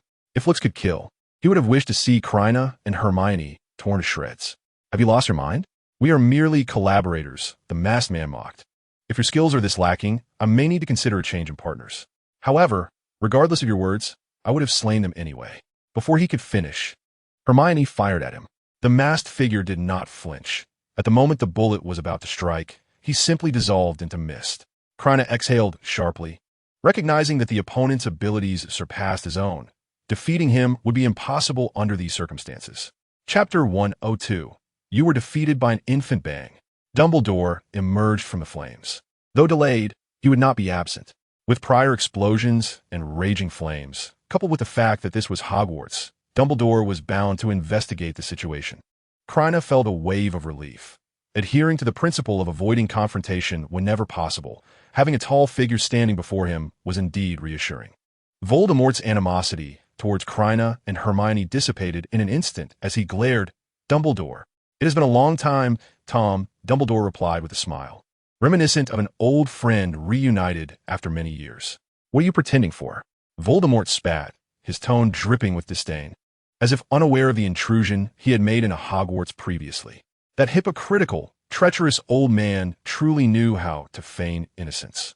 Dumbledore chose to disregard Voldemort, as the masked figure demanded more immediate attention. "Given your capabilities, there is no need for you to assist Tom. Might you satisfy this old man's curiosity?" Voldemort's expression darkened. The old man was ensnaring him with verbal traps. "Who knows?" The masked figure waved his hand, wrapping Voldemort's residual spirit in black mist, bowing before Dumbledore with a semblance of a gentleman. "I look forward to our next encounter." With that, he transformed back into black mist, carrying Voldemort away. Dumbledore's smile transformed into a serious expression. "Is the masked man a member of the Death Eaters?" "No, that cannot be right.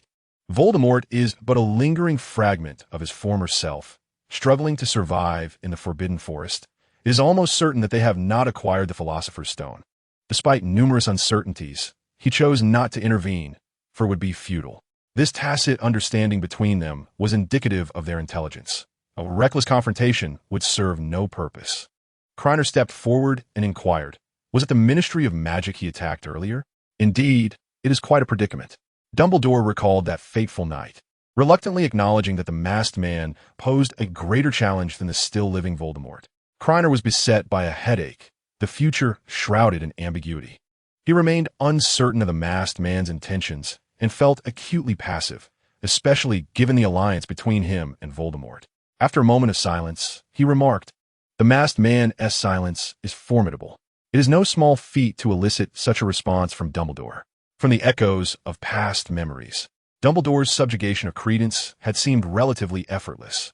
Yet, in his confrontation with the masked man at the Ministry, he had been unable to restrain him, underscoring the latter's formidable strength. "Do you think it is possible?" Krena began, but hesitated. "After all, the masked man truly wishes to kill him." Dumbledore shook his head. "Your father is deceased. That much is indisputable." Krena managed a wry smile, recognizing that in the absence of concrete leads, all he could do was venture wild guesses and subsequently eliminate the implausible ones. Another survivor of over a decade, the masked man had harnessed his abilities to such an extent without sustaining any harm. "It is truly remarkable," he mused. "The intricacies of magic are indeed wondrous, are they not?" Dumbledore chuckled lightly. We shall meet again. There will come a day when knowledge prevails. He noticed Krena winking at him. You have mastered fiendfire well. It will be prudent to refrain from its use. In circumstances such as these, employing fiendfire is indeed the most prudent choice. Krena calmly replied to Dumbledore. It consumes little energy, is convenient, and can grow stronger. I merely need to control it. Dumbledore nodded slowly, acknowledging Krener's reasoning and understanding his previous sentiments. Krener's silence bore self-awareness, capable of independently observing the external situation. All their conversations would be within the purview of that silence. A flicker of worry appeared in his eyes, as thus far, no solution presented itself. After a brief silence, Krena broke the quiet, suggesting, shall we go out together? After the rescue, he began to usher people away, for he still needed to meet Hermione to see Ron and Neville. Dumbledore, stroking his beard with a kindly demeanor, replied, I am growing old. I prefer to remain in my office, indulging in sweet treats. Fawkes chirped a farewell to Krena before departing with Dumbledore. Must we linger in the Forbidden Forest any longer? Hermione asked, her concern that Voldemort and the masked man had not strayed far evident. I brought you out for some fun. We cannot return so soon, he reassured her. The two individuals walked for a considerable time until they stumbled upon an open clearing. Nobeta and Lu Wei were engaged in playful antics. Having not seen each other for a while, Nobeta had grown significantly, her wings pinning Lu Wei firmly beneath her. Surely, Lu Wei must be relishing the moment. Upon noticing them, the duo exchanged a vacant glance, and Nobeta swiftly disengaged from Lu Wei. Quietly resting to the side like a well-behaved child, Hermione tugged at Krena's sleeve, inquiring, do you not find Nobeta's gaze rather peculiar? Krena raised an eyebrow. Nobeta's eyes were filled with wisdom, evidently influenced by Lu Wei, a splendid dragon, now regrettably tainted. He proceeded to draw blood from Nobeta to stimulate her growth. This sight terrified Lu Wei, whose massive form cowered behind Hermione. Her petite stature could only shield his head, prompting his three heads to clash once more in a comical bid for the sole hiding spot. Lu Wei's lack of intelligence elicited an amused chuckle from the young girl. Once Nobeta had recovered, Krena and Hermione mounted her and soared into the sky. Hermione leaned against Krena's chest, extending her hand to gaze at the fluffy white clouds. In the suburbs of London, within a grand estate, Voldemort was akin to an unrestrained husky, darting about the room in a frenzy, howling in frustration. I will kill them. No, I must first torture them with the Cruciatus curse. Curse be! He flew before the masked man, exclaiming, even with Dumbledore present, you should have seized the chance to eliminate them. Why did you not act? The dark mist scattered Voldemort's fragmented soul, which quickly reassembled. This would not inflict any harm upon him. With the emergence of another Dumbledore, the masked man hesitated briefly before stating, follow me. I have prepared something for you. They entered a vast chamber filled with Muggle medical equipment. On one of the beds lay a figure, the heart monitor beside it displaying a flat line. Is this what you have prepared? Voldemort screamed maniacally. I, Voldemort, am to use this? You were defeated by a mere infant. I once nearly ruled the magical world of Great Britain. You were defeated by an infant. That Potter? Capable of vanquishing me? Though I cannot ascertain the reason. I am certain it was not by an infant's hand. The masked man shrugged. Your explanations are futile. The world knows you were bested by a baby. Voldemort retorted. Chapter 103. Harry, may I reside in your home? The room fell silent as Voldemort and the masked man stared each other down. Change it. I am not jesting. There is no way I could utilize this. Voldemort inhaled deeply, asserting, absolutely not. Inevitist.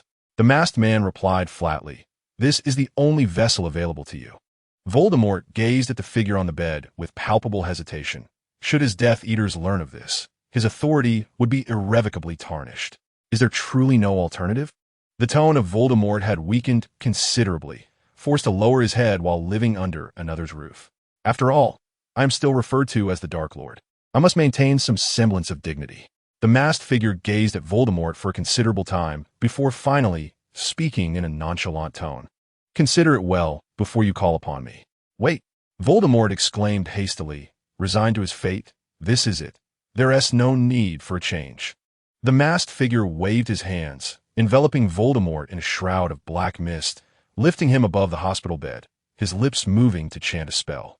Voldemort, utterly bewildered, despite having roamed the world for a decade, could not comprehend a single character of the incantation. It was as if he were hearing a completely foreign language.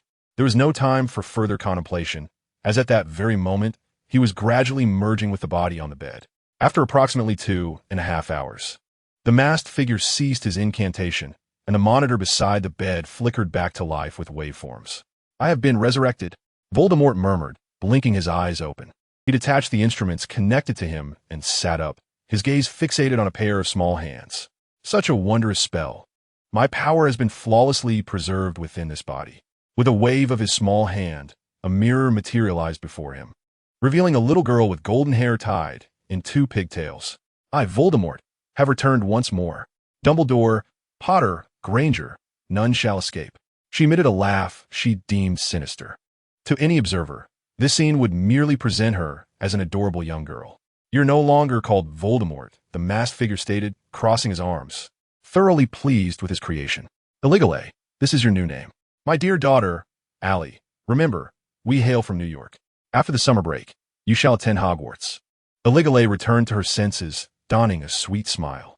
"Thank you for bringing me back to life. Therefore, please die."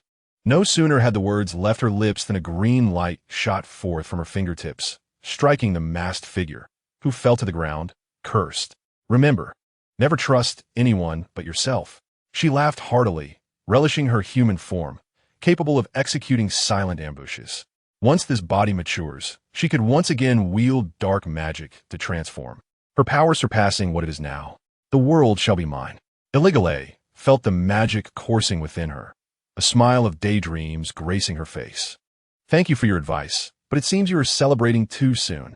The masked figure slowly rose, unconcerned as he brushed off non-existent dust from his garments. Casting a sidelong glance at Caligula, he remarked, "What with that expression? Are you surprised?" "Why, were you really?" Caligula swallowed hard. "The killing curse destroys the soul. You cannot be unscathed.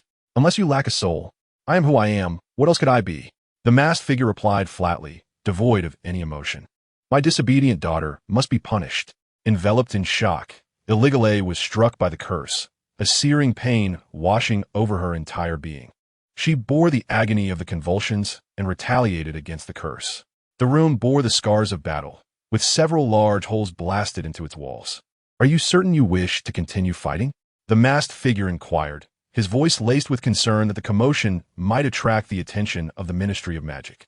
Despite his words, the assault did not cease. "Neither of us could truly kill the other. At most, I could destroy your corporeal form." Galahad, ever adaptable, was the first to relent. The masked man cast a restoration spell to mend the room, and as the last section healed, a spell surged toward Galahad with great swiftness.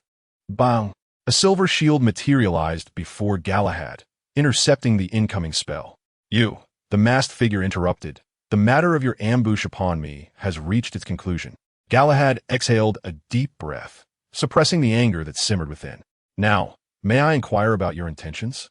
"Certainly," Galahad replied, her astonishment evident upon her countenance. It was a rather audacious notion. The masked figure chose silence thereafter. "A delusion, you say?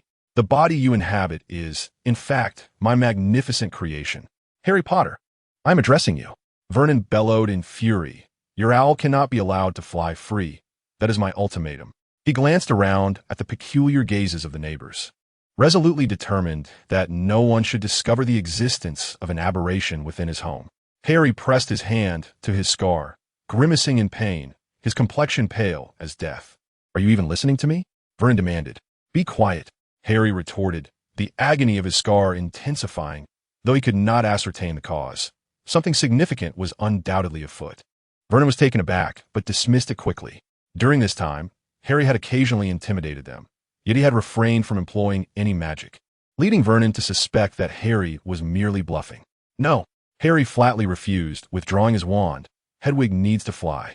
Come, cast a spell upon me," Vernon taunted. Pointing to his own cheek, transform it into a pig's snout. "What is the matter? Can't do it now, can you? You can't do it at all. You have been deceiving us all along." Harry gazed at Vernon's corpulent visage, his mind racing with incantations. He merely needed to utter the spell.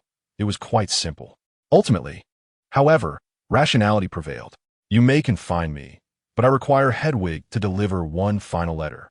Vernon chuckled with self-satisfaction as Harry retreated, validating his suspicions that Harry was destined to remain imprisoned. Just one last letter, Harry murmured through clenched teeth, the lingering pain of his scar and Vernon's words igniting a smoldering fury within him. I have warned you. Vernon halted, glancing at his wife, who clutched his arm. This is the final time. Harry swiftly returned to his room, retrieving parchment and a quill. He gazed out the window, pondering to whom this letter should be addressed. After much hesitation, he finally put pen to paper, addressing Professor Snape, inquiring whether he could stay at his residence for the remainder of the summer. If permissible, he kindly requested that Snape come to collect him at 4, Ashdown Road, Little Whinging, Surrey, the following day. Harry entrusted the letter to Hedwig, saying, "It's up to you now. Deliver this to Professor Snape." As he watched Hedwig soar into the distance, a twinge of regret washed over him, and he pondered if it would have been wiser to send the letter to Ron instead. Chapter 104. Harry and Snape cohabitating. Harry's mind was tumultuous, troubled not only by the discomfort of his scar, but also by the melancholy of having written to Snape. He was uncertain if his actions were justified, yet he found no opportunity for reconsideration. That night, he tossed and turned, ultimately succumbing to a restless slumber. The following day, his heart raced with anxiety. Following the previous day's events, the task of preparing breakfast for the Dursleys fell once more upon him. He felt no inclination to refuse, as it was the last day, and he silently mused that if Snape did not arrive to fetch him, his transformation lessons for the next term would be in jeopardy. "I want more bacon," Dudley exclaimed, discarding his knife and fork, his plump visage betraying his dissatisfaction with the meal. "My darling Dudley, there's plenty of bacon left," Petunia cooed, her eyes glistening as she caressed Dudley's cheek. "My poor baby, you're getting so thin. Make sure to eat well during the summer. The school food is simply atrocious." "Nonsense," Vernon retorted vehemently. "Smeltings is my alma mater, and it shall not be defamed, not even by my wife." He boasted. "Look at my robust physique. How could the food be inadequate? Son, you are eating splendidly at school, aren't you?" Dudley grinned widely, his cheeks quivering, and turned to Harry, demanding, "Hurry up and bring the frying pan. I want bacon." Harry, irked by the interruption of his thoughts, drew his wand and replied, "You ought to say please. That's the incantation, remember?" Dudley emitted a high-pitched scream akin to a groundhog, his corpulent form quaking as it collapsed to the floor. Both Vernon and Petunia slammed their hands on the table, disapproving of any threats against their precious son. "Say that again." Vernon stood, his eyes fixed menacingly on Harry. "How dare you threaten Dudley?" Petunia shrieked, her voice piercing. Startled by the spectacle, Harry took a slight step back. How crude! If Creature were to witness Harry's actions, he would surely react in such a manner. If only they could exchange places, he would relish reclining on the Dursleys' sofa, indulgently savoring ice cream as he awaited the summer's end. At that moment, the doorbell rang, shattering the tension. "I'll get it," Harry declared, casting aside the spatula and sprinting towards the entrance.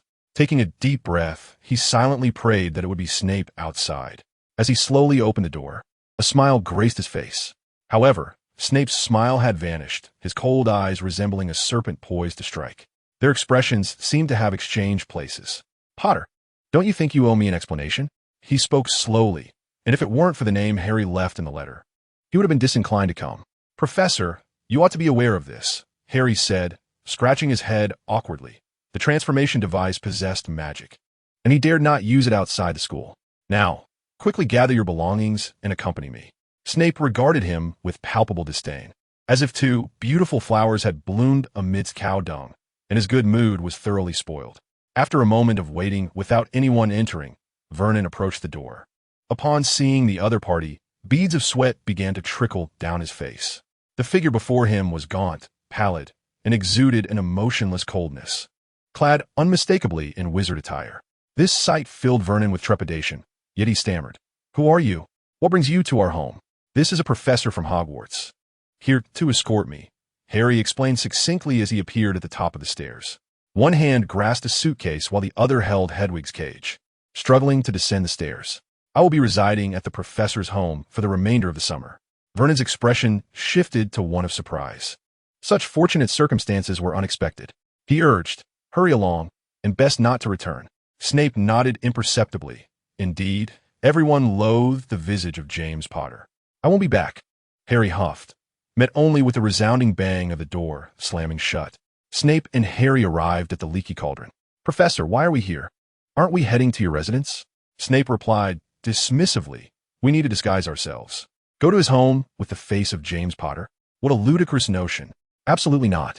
Harry dashed to the backyard, seizing the opportunity to raise his wand and secretly transformed into Hallie. Snape beamed at the sight before him, eager to hasten their return home. Come, let us go back to our residence. He grasped Harry's wrist and softly said, the first time may be somewhat uncomfortable. Bear with it. At the end of Spinner's End, a faint crackling sound emanated from the living room. Snape and Harry appeared via apparition. Are you all right? Snape inquired with concern, lowering his gaze as he gently patted Harry's back. He retrieved a piece of chocolate from his pocket, suggesting, have a bit, it should help. Though he had no fondness for sweets, as the befuddled old headmaster relished them, he deemed it necessary to bring some for Harry. Thank you, Professor. Harry savored the chocolate. The sugary sensation enveloped his mouth, alleviating the cramping in his stomach. Only then did he take a moment to survey the entire room. The new furniture was neatly arranged, and not a speck of dust marred the floor. Bookshelves lined the walls, overflowing with volumes. Snape's lips curled into a slight smile. He had tidied the room in advance, without employing any magic. At that moment, a letter quietly departed from the Ministry of Magic, not a warning for Harry, but a missive destined for Hogwarts. Snape's residence had been duly registered with the Ministry of Magic, provided that it did not cause any exposure of magic. I will take you to see the room you will be staying in. The two entered a bright room on the second floor, adorned with silver and green bed linens and other decorations. Harry's eyes widened, as if he had returned to the dormitory at Hogwarts, albeit in the Slytherin quarters. Do you like it? Snape inquired softly, having arranged the room to fulfill a personal wish of his, to have been sorted in a Slytherin with Lily. If you dislike it, I can change it. There is no need to change anything. I truly like it, Harry replied, feeling a wave of emotion. For the Dursleys had never treated him with such kindness. He understood clearly that Snape's efforts were rooted in his mother's legacy. After a prolonged silence, a tinge of guilt stirred within him, as if this kindness was a form of deception. Snape, observing Harry's expression, assumed he disapproved and remarked, if you do not like it, there is no need to force yourself. I can alter it. I genuinely love it. It is far better than my uncle's house. The following period became the most joyous days he had experienced since the summer began. Snape took meticulous care of him, conjuring a variety of dishes with magic and personally guiding him in potion brewing. There was also instruction in spells, though due to the Muggle neighborhood, they focused on incantations that produced minimal disturbance, such as the disillusionment charm and the hanging charm. Harry felt quite unfortunate that such blissful days would come to an abrupt end after just a week, for he had just arrived. Chapter 105. Harry, I feel Voldemort has returned Professor Dumbledore. Why? Harry asked incredulously. Today was supposed to be a delightful day, yet in the afternoon, Dumbledore paid an unexpected visit. After a brief conversation, he stated that Harry must return to the Dursleys. Harry could hardly believe his ears. He had been enjoying his stay immensely, only to be told he had to go back. The one insisting on his return was not even the owner of the house. Snape, is there still law? Is there still justice? Harry, I understand that the request to return is difficult for you to accept, and I am acutely aware of the suffering you endured at the Dursleys, Dumbledore said, gazing slowly into Harry's eyes. However, there are compelling reasons for you to return. Harry pressed urgently, what reasons? Dumbledore sighed heavily, revealing that Kreacher and Snape had conspired to present him with a significant dilemma. Had it not been for Harry's stay at Snape's home, Dumbledore would not have wished to disclose this information so soon. On that fateful night, your mother sacrificed her life to save you, he continued, keenly observing Snape clench his fists, and this profound maternal love has left an indelible mark upon you. Upon hearing this, Harry thought of the scar on his forehead. Was it a remnant of his mother's sacrifice? Did the scar serve as a warning? He involuntarily reached up to touch it. It was not merely a scar. Dumbledore slowly shook his head, remarking that this mark is invisible, concealed beneath your skin and coursing through your veins. Harry appeared somewhat dazed. Dumbledore took a breath, recognizing that these words were difficult for Harry to comprehend at this moment. Therefore, you must return to the Dursleys. It is imperative that you do so until you reach adulthood. What connection does this have? Harry immediately retorted. They do not even like me. Yet they accepted you, raised you. Dumbledore interrupted Harry, asserting that although it may have been begrudgingly and resentfully, this fact cannot be denied. Harry defiantly replied, "I would rather go to an orphanage." Dumbledore's eyes twitched at the mention of the orphanage, his expression turning grave. "While your life there may not have been filled with joy, you were at least healthy. You cannot forget their nurturing of you." Harry fell silent, processing the weight of these words. After a long pause, he said, "I understand, Professor. I apologize for my earlier outburst." Dumbledore nodded, a look of approval gracing his features. Harry continued, "And how does this relate to my need to return to the Dursleys? As I mentioned earlier, your mother left you a mark." Dumbledore patiently elucidated that it is through this mark that he could cast a certain magic upon Harry. "From the moment your aunt took you in, this magic began to take effect. The blood connection between you is the most powerful shield I can provide for you." Harry, not lacking in intelligence, contemplated this for a moment before tentatively asking, "A protection against Voldemort's harm?" Seeing Dumbledore nod across from him, he muttered, "I am so foolish. I had no idea." "Harry, you are both clever and courageous, as evidenced by the events surrounding the Philosopher's Stone and now." Harry was taken aback, reaching once more to touch the scar on his forehead. This gesture made Dumbledore serious, leaning forward to scrutinize Harry. "Have you thought of something?" Harry hesitated slightly, then recounted the circumstances under which the scar would throb while at school. "Professor, I feel that Voldemort has returned." He shivered. "The Philosopher's Stone was stolen, was it not? Then a week ago my scar suddenly hurt intensely." Dumbledore did not respond immediately, but instead pondered. A week ago was precisely when the masked man took Voldemort, suggesting that Harry's suspicion could indeed be valid. He turned to Snape, who shook his head slightly, indicating that the dark mark had not reacted. Given Voldemort's character, how could he possibly not summon his Death Eaters upon his resurrection? Unbeknownst to them, the body into which Voldemort had returned was not his original form. As long as he did not activate the mark, it would remain dormant. Moreover, in his current state, he would have no reason to seek out his Death Eaters. With a cherubic visage, a voice reminiscent of a young girl proclaimed, "I am Voldemort, your Dark Lord." How utterly humiliating. "Harry, I shall investigate this matter," Dumbledore said with a gentle smile. "What you must do now is pack your belongings, for I will escort you back to the Dursleys." "Professor, I assure you, what I say is true. The pain from a scar that day was surely abnormal." "I know, and I believe your words," Dumbledore replied, rising to pat Harry's shoulder with a calm, yet resolute tone. "We will take care of this matter, however, until we have substantiated the facts. I would prefer you keep this to yourself." Harry nodded. Dumbledore's words seemed imbued with magic, soothing the turmoil within him. As Harry ascended the stairs to gather his things, Snape turned to Dumbledore and inquired, "Has Voldemort allied himself with the Death Eaters?" "I suspect not," Dumbledore replied solemnly. "The occurrences of late are quite peculiar. Once we strip away the chaotic information, the truth shall become clearer." Had he known that this disarray stemmed from Creature, he would likely be inclined to lash out. "Is he truly back? Are you certain your magic is effective? Will Harry be safe upon his return?" "Severus, there is no need for concern. Even if Voldemort has indeed returned, he cannot harm Harry," Dumbledore said, his gaze filled with exasperation as he regarded Snape, who appeared somewhat disoriented. "He shall never comprehend the essence of love." The two remained silent in the sitting room. Snape was engulfed in sorrow, not only from thoughts of Lily, but also from the realization that their joyful days were drawing to a close. Harry's return surprised Dumbledore momentarily. "You shall not revert back? Perhaps after we leave," Harry replied, glancing at Snape while tugging at his robes. "Must I stay at the Dursleys all summer? Will I not be able to visit Professor Snape?" Dumbledore chuckled softly, reminiscing about Grindelwald, whom he had not seen in some time, and resolved to visit soon. "You must consider that place your home. You need only return once a year and stay for a while." This sentiment brought joy to both of them. Chapter 106. Hermione, you have gone too far? Harry stood at the corner of Privet Drive, gazing at the familiar row of houses, feeling a deep sense of melancholy. Just a week prior, he had told Mr. Dursley that he would never return, and now he found himself in a most ironic predicament. Upon learning the reason, Dumbledore chuckled, stroking his beard. "I shall accompany you back." Harry looked at Dumbledore with gratitude, suddenly reminded of a question he had been hesitant to pose in Snape's presence. If their animosity stemmed merely from rivalry, Snape should not harbor such intense hatred for his father.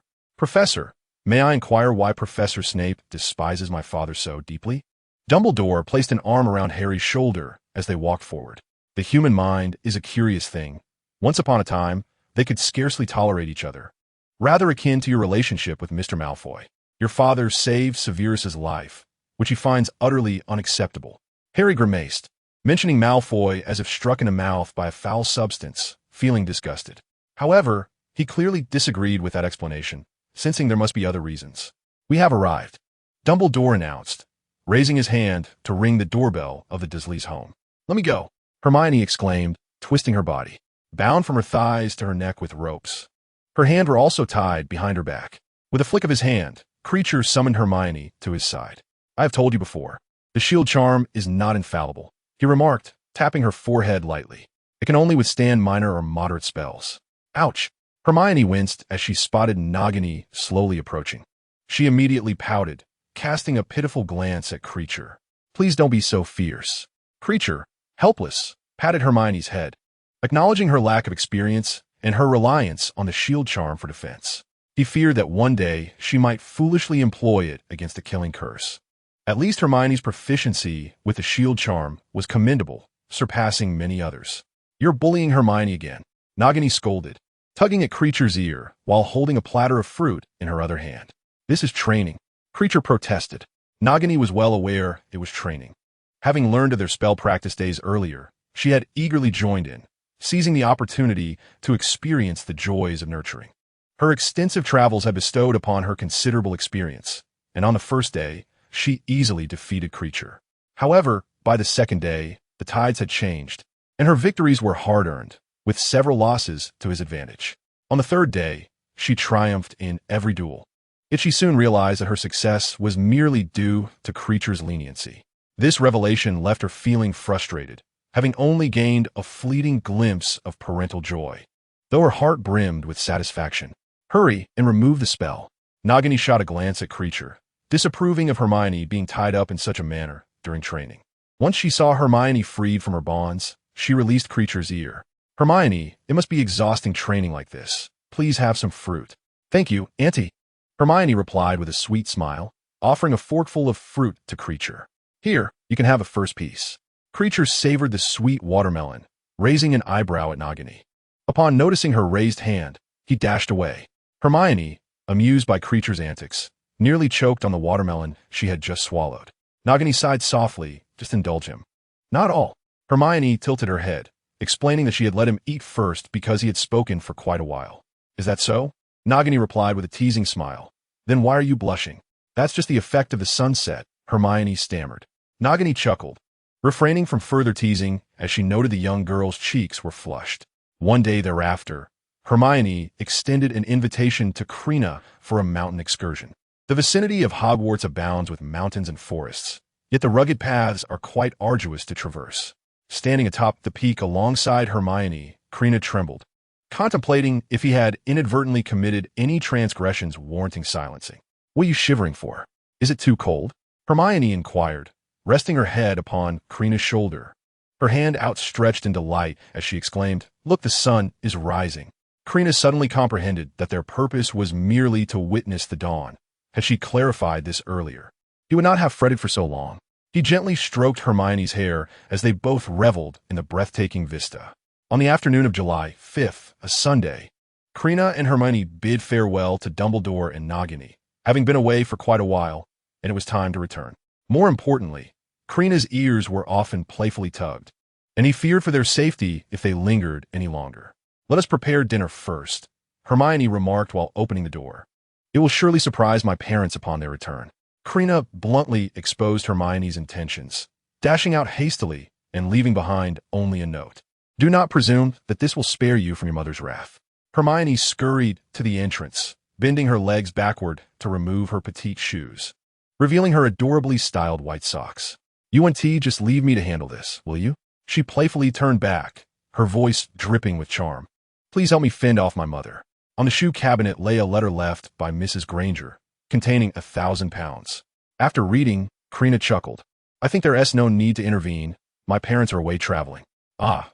Hermione appeared somewhat astonished as she took the letter to examine it closely. "It seems our parents have bestowed upon us a delightful surprise. This way, we've narrowly escaped a calamity. By the time they return from their travels, My mother will likely have forgotten everything. Should Mrs. Granger overhear such a statement, she would merely retort, ungrateful daughter. With only the two of them at home, there was no need for an elaborate dinner. Following their meal, they settled onto the sofa. To be precise, Hermione reclined partially, her legs draped over Krena's thigh. A mischievous thought crossed Krena's mind as he glanced at Hermione. He seized her ankle and removed one of her socks, revealing her tender, rosy soles. "Haha, stop it!" Hermione wriggled, her other foot kicking playfully as laughter turned into tears. "That tickles. Please, no more." Once Krena had his fill of fun, he released her, chuckling as he observed Hermione's flushed face, glistening with perspiration. She retaliated by playfully kicking him in the side, exclaiming, "How outrageous! We just finished our meal." Rolling her eyes, she recalled how his antics had previously caused her discomfort, and she playfully kicked him again in frustration. Krena raised his hands in mock surrender. "Shall I tickle you once more? You wouldn't dare." Hermione shot him a glare, swiftly retracting her feet. Yet, after a brief moment, she returned them to his lap.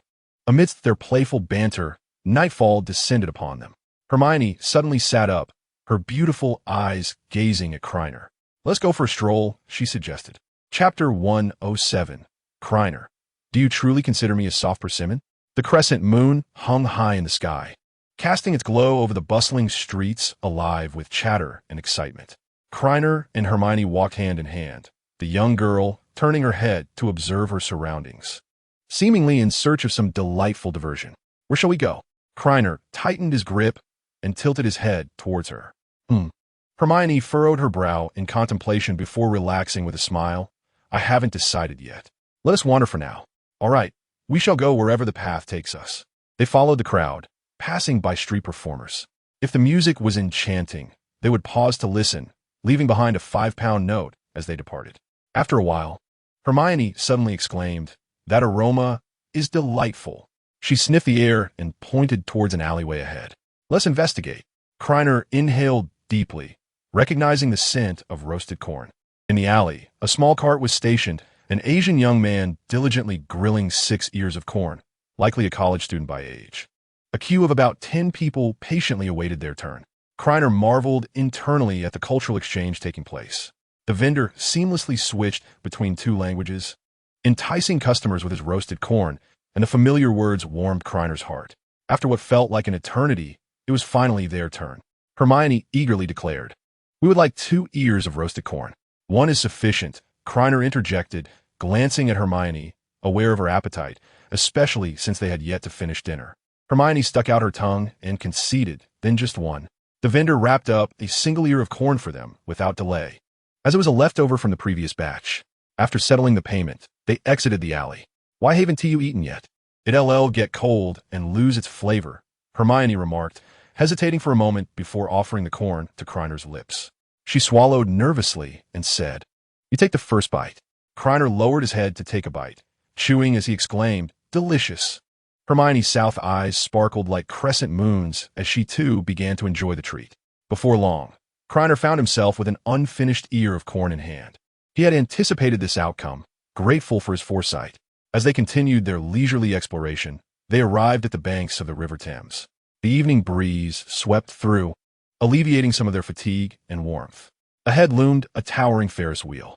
With an excited tug on Kreiner's arm, Hermione exclaimed, "Let us ride the Ferris wheel." Kreiner nodded, longing to sit and rest after their lengthy walk. Though the Ferris wheel appeared close, it took them quite some time to reach it. At last, Kreiner settled into his seat, exhaling deeply. The energetic Hermione was a force to behold, showing no signs of fatigue whatsoever. The Ferris wheel ascended leisurely, unveiling an expansive vista. The silvery moonlight cascaded upon the city, harmonizing beautifully with the vibrant neon lights. The two individuals gazed through the window, reveling in the nocturnal panorama. Unconsciously glancing back, they shared a silent understanding, their eyes meeting as smiles blossomed simultaneously. This smile was akin to a gentle spring breeze, warming the heart of Krena. "Next time, we can ride the Nobita and behold the city's nightscape," he suggested.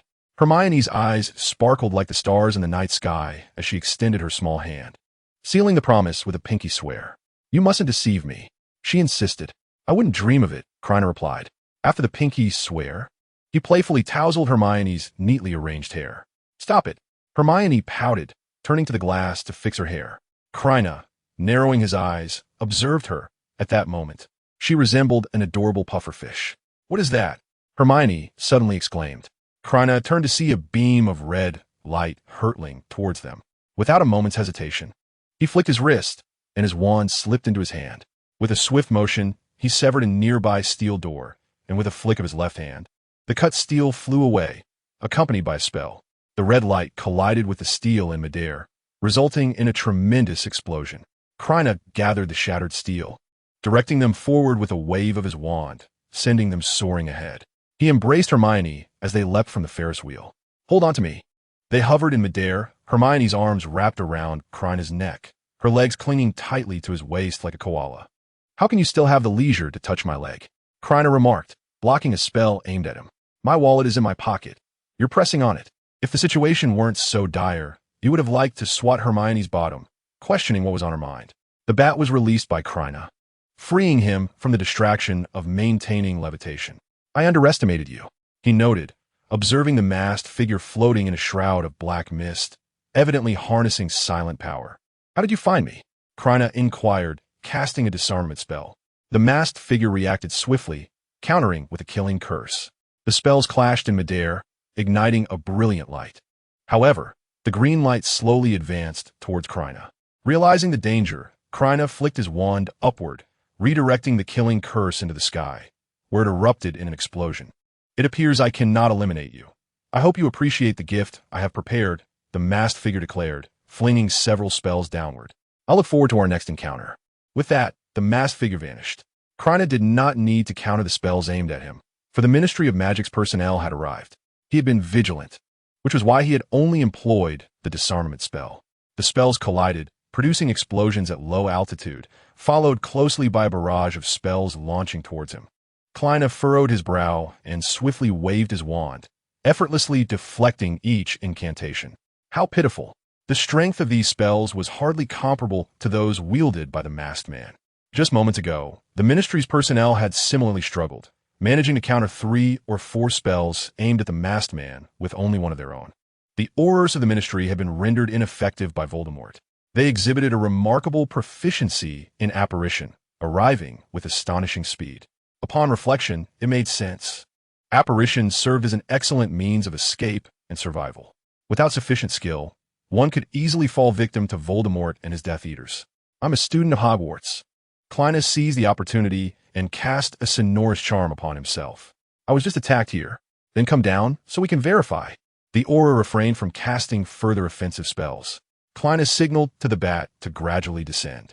As they touched down, over a dozen Aurors surrounded him, with Fudge also present. "Attack!" Fudge shouted. Stunning spells, Petri Ficus Totalis, and various other incantations were hurled towards Krena. He conjured an exceptionally powerful shield charm, his complexion visibly paling. Did they truly consider him a pushover? He exhaled a breath of frustration and promptly retaliated. Chapter 108. Only one of us can survive. Bang. A violent explosion sent the Aurors flying. A gust of wind tousled Hermione's hair as she brandished her wand in one hand and a pistol in the other. Resembling an enraged lioness, she glared at the crowd, having deliberately restrained herself. The bullets had been aimed at the ground, or else the Aurors would have faced far graver consequences. Krena seized the opportunity with 2 dazed Aurors, swiftly binding them together, rendering them immobile as they collapsed to the ground. The Aurors quickly regained their composure, launching their attacks anew with stunning spells and Petri Ficus Totalis. Krena released his small black creature, which instantly enlarged, blocking the majority of the spells before lunging at several Aurors, ensnaring their wrists and twisting forcefully. Accompanied by screams, their wands clattered to the ground. After the creature departed, the wrists and hands of those Aurors were grotesquely deformed. Krena continued to wield his wand, fending off the remaining spells. A silver light flickered, revealing a circular, transparent shield that, under his control, rebounded spells back at several Aurors. Out of the original dozen Aurors, only a few remained standing. The encirclement had significant gaps, exposing Fudge. Krena did not forget this instigator. He swiftly cast a disarming spell, wrenching Fudge's wand from his grasp. With a flick of his left hand, he levitated off the ground. To be fair, he owed a debt of gratitude to Voldemort. Were it not for Voldemort's devastation of the Ministry, he would not be enjoying such ease now. Fudge was taken aback. More than a dozen Aurors had failed to swiftly subdue 2 students, and not just any students, but those poised to enter their second year. As he regained his senses, he found himself floating beside Krena, a sense of suffocation gripping his throat. He recognized it was the wand, and his assailant could snuff out his life at any moment. "I am Cornelius Fudge, the Minister of Magic," he declared, suppressing his fear with a harsh tone. "You have gravely violated the law. Given that you are students from Hogwarts, release me, and we can discuss this amicably." Krena scoffed, his gaze reminiscent of someone observing a fool. Previously, the sky had been tumultuous, and now he had revealed his identity, along with the fact that the Ministry was monitoring him. All of this indicated that the Ministry was aware of his status as a student, yet Fudge still opted to have the Aurors engage him, their intentions glaringly obvious. They aimed to pin the blame on him, a student from a Muggle family, their calculations audaciously bold. Unfortunately for him, the Ministry was quite ruthless. Krena waved his hand, unleashing a powerful strike. Given the current situation, there was no room for leniency. Having made their choice, they must face the consequences. "Cornelius Fudge, is it? Now that you know we are students, you commanded a group of Aurors to attack us?" With each word he spoke, Fudge felt the sting of another blow. "I am the Minister. You cannot treat me this way," he shouted, his face swelling as he struggled to articulate. "You will all pay for this. You and your companions will be expelled from Hogwarts. You will be imprisoned in Azkaban." The tip of the wand coalesced into a white blade, and with a gentle slice, a gash appeared on Fudge's neck, crimson blood gushing forth, trickling down his skin. Fudge instinctively reached for his neck, the vivid blood stark against his palm, and he looked at Krena in terror. Krena's face was pale, devoid of color, his piercing eyes filled with murderous intent, and he felt as if the Grim Reaper was beckoning him. Seeing this, Hermione hurriedly cast a healing spell on Fudge. They had merely been defending themselves and had no intention of harming any Auror. Should an Auror or the Minister perish, the entire nature of the situation would shift dramatically. Krena offered Hermione a reassuring smile, though her eyes were clouded with concern. He understood her worries. In truth, he was not swayed by the silence. His earlier actions had been for Fudge's benefit. Had Hermione not intervened, he would have stepped in to provide aid.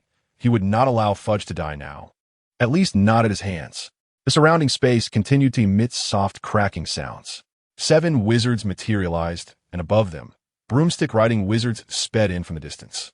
Upon witnessing the unfolding scene, they gasped in shock. A colossal barrier radiating white light enveloped the area. 2 children held their minister hostage, while over a dozen Aurors lay scattered about, some unconscious, others groaning in pain.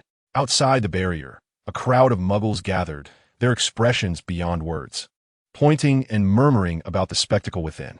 In that moment, the Muggles' worldviews shattered, only to be redefined anew.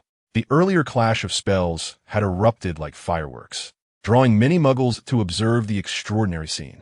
When the Aurors from the Ministry of Magic arrived, they had no time to cast the banishing spell or perform memory charms. They could only erect a magical barrier to seal off the scene, preventing Muggles from entering and deal with them later. Krena scanned the surroundings and recognized 2 familiar figures, Kingsley Shacklebolt and the retired legendary Auror, Alastair Moody. "Help me! I'm a student of Hogwarts." Both Fudge and Krena shouted simultaneously. "Do not be deceived. They are all dark wizards." Fudge exclaimed loudly once more. Krena remained silent, his thoughts occupied with the phoenix, Fawkes, and he felt it was time for someone to step in and resolve the chaos. Dumbledore was too far away and, without notification, was unaware of the significant events unfolding. Suddenly, flames flickered in the air as Fawkes, the phoenix, landed gracefully upon Krena's shoulder. Outside the barrier, a father and daughter turned to leave. "Allegra Galahad," she inquired, "I am beginning to doubt your true intentions of wanting to kill him. You should refer to me as Father." Adam Galahad's smile vanished, his gaze turning frigid. "Only one of us can survive. If you had taken a little more time earlier, you could have killed him," Allegra scoffed. "With your abilities, do you really think the Ministry's inept fools could scare you off?" "Foolishness." Adam Galahad slowly shook his head. "A broken soul has left you with little intelligence." Allegra's eyes glinted with murderous intent. How absurd. In her prime, she had outsmarted many with her intellect. If she could overpower Adam Galahad, She vowed to make him endure the Cruciatus curse, followed by a killing curse as a parting gift. Calling you foolish, and yet you do not believe it. Adam Galahat Mokit. Did you not see him conjuring a phoenix out of thin air? Conjuring a phoenix? He belongs to the Dumbledore family. Surely you were aware of that? I only just learned it, Adam Galahad replied slowly. It was merely a chance encounter. Such an opportunity should be tested. Allegra furrowed her brow in contemplation. What are you testing? Last time you said you had no confidence, but this time with both of us attacking, even with Dumbledore present, we could kill him. He carries a boggart with him as well. Adam Galahad whispered. Unfortunately, I was unable to gauge his abilities today. Allegra's lips curled into a smirk. You are not immortal. No wonder you claim only one can live. Chapter 109. Minister, you do not wish to step down, do you? The atmosphere fell into a tense silence, with all the wizards' gazes fixed upon Fawkes. Why you? Fudge trembled, unable to articulate a complete sentence.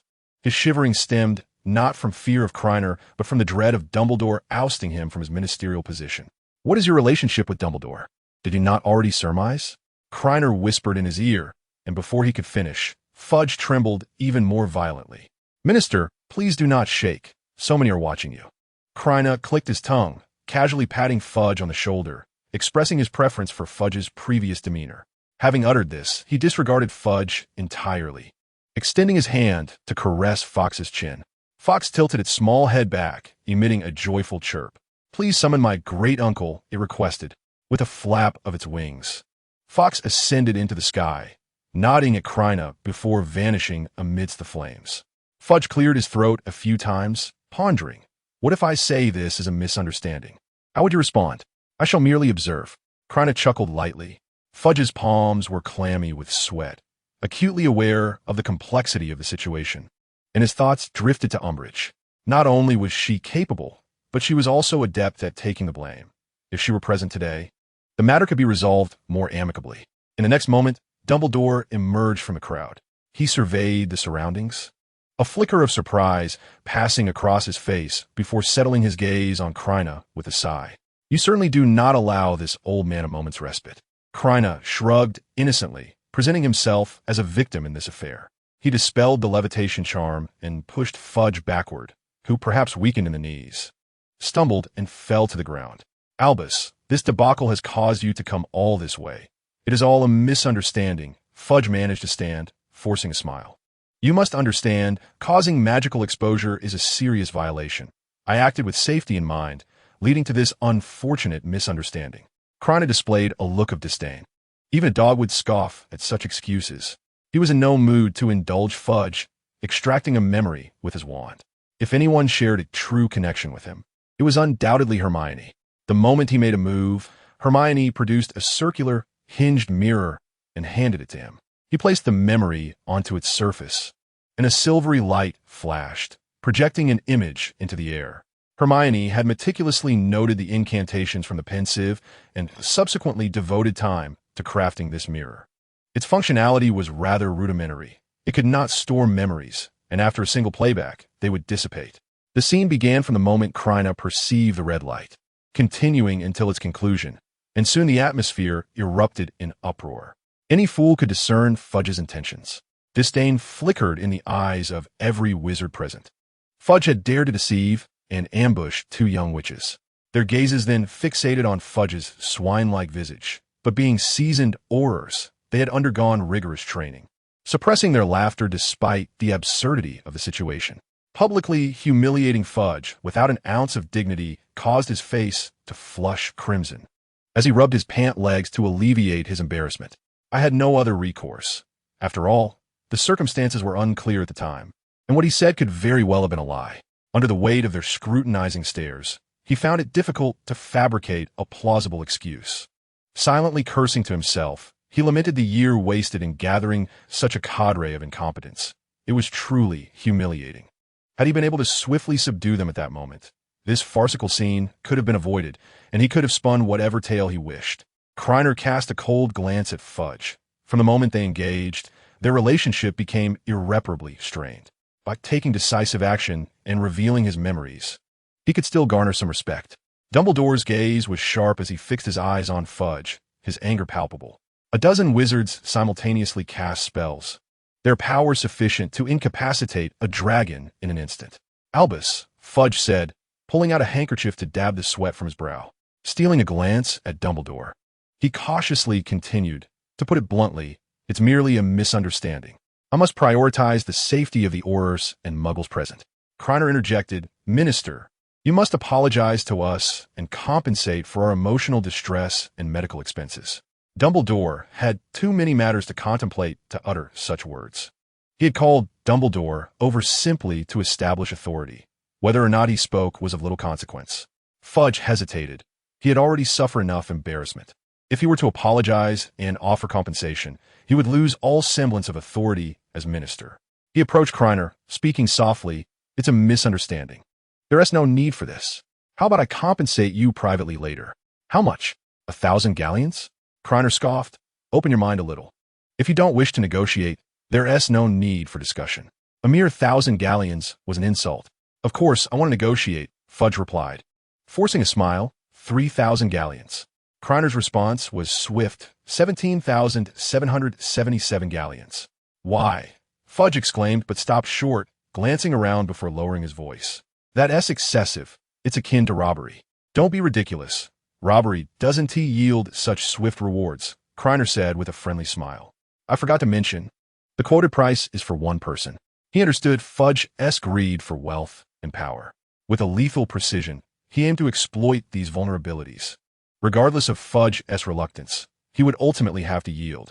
Fudge's eyes widened in disbelief. Did this mean he would have to pay double? I don't have that much money. Minister, you wouldn't want to resign, would you? Krena said, affectionately placing his arm around Fudge's shoulder. Upon hearing these words, Fudge's demeanor hardened somewhat. This matter will not force me from office. Consider this carefully. Think about why my great-uncle has remained silent. Then ponder how the Daily Prophet will report this incident, Krena said in a soothing tone, presenting himself as a helpful ally. Minister Fudge leading Aurors to ruthlessly attack two vulnerable students? Even members of the Dumbledore family could find themselves in such a predicament. How would other pureblood families react?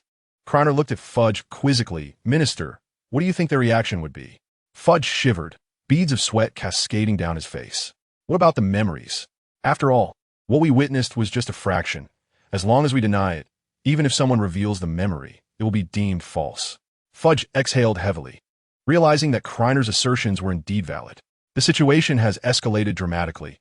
He will undoubtedly be ousted from his position by the united front of those pureblood families. Chapter 110. It is rumored that the pureblood families are quite affluent.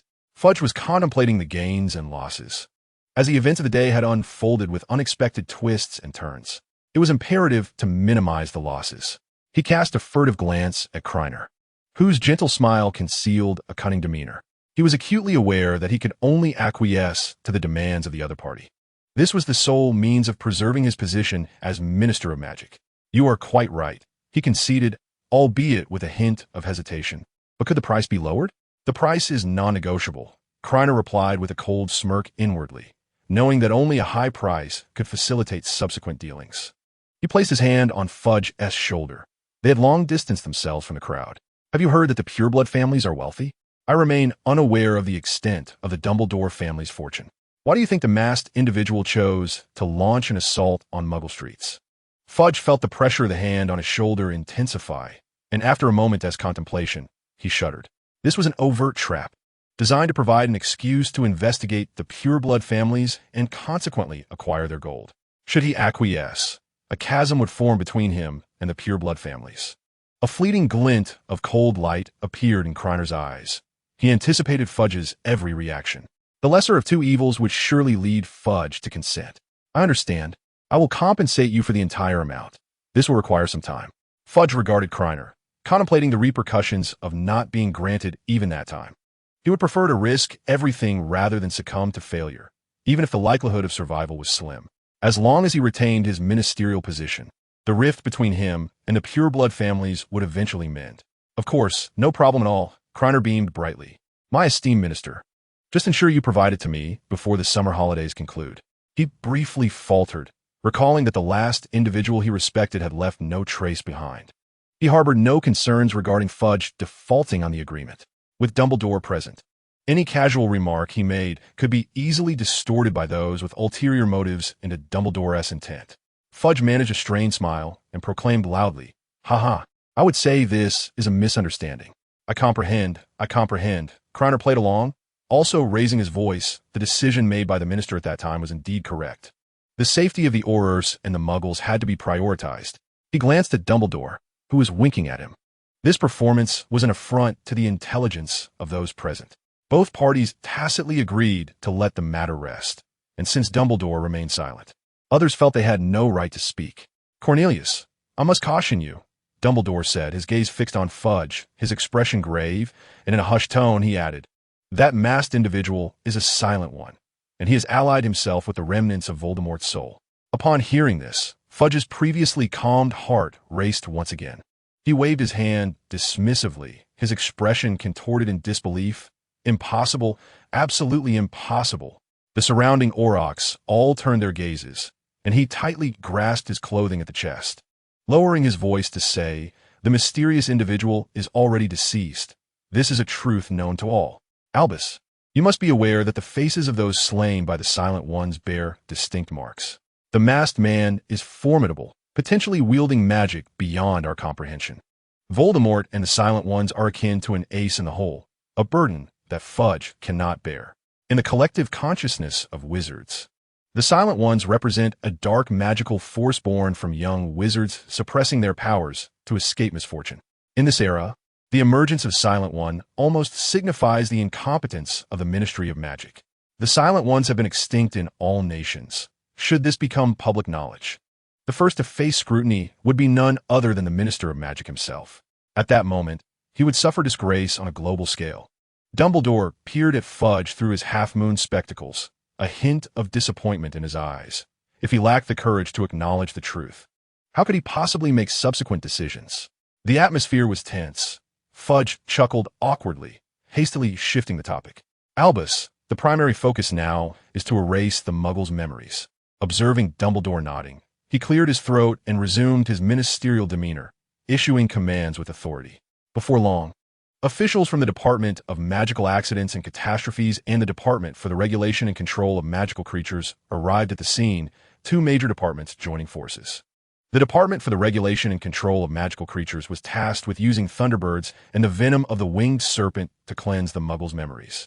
Meanwhile, the Department of Magical Accidents and Catastrophes was responsible for employing spells to deal with the captured photographs, among other things. The Thunderbird soared into the sky, its wings flapping.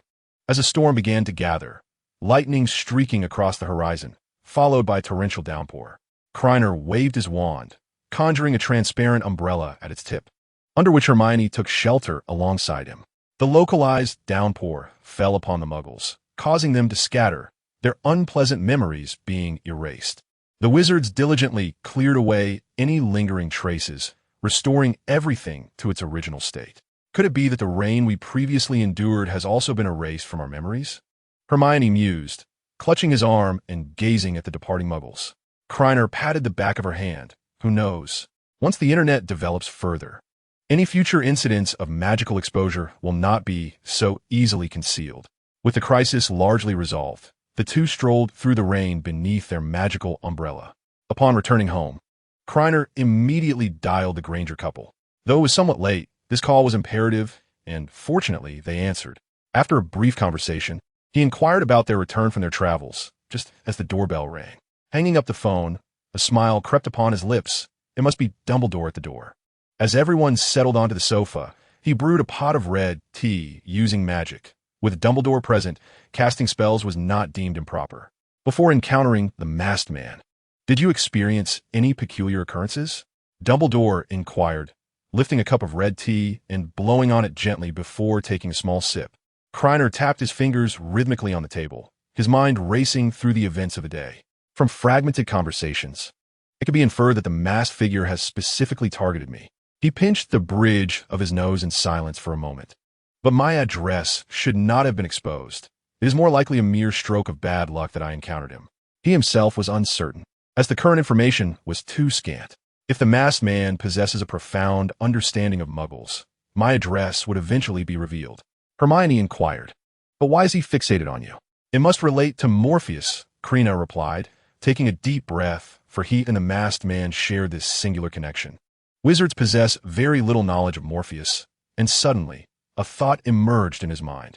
If Morpheus's characteristic is one of mutual devouring to gain strength, it would elucidate why the masked man has chosen to pursue him. I shall pay closer attention to this matter in the coming days.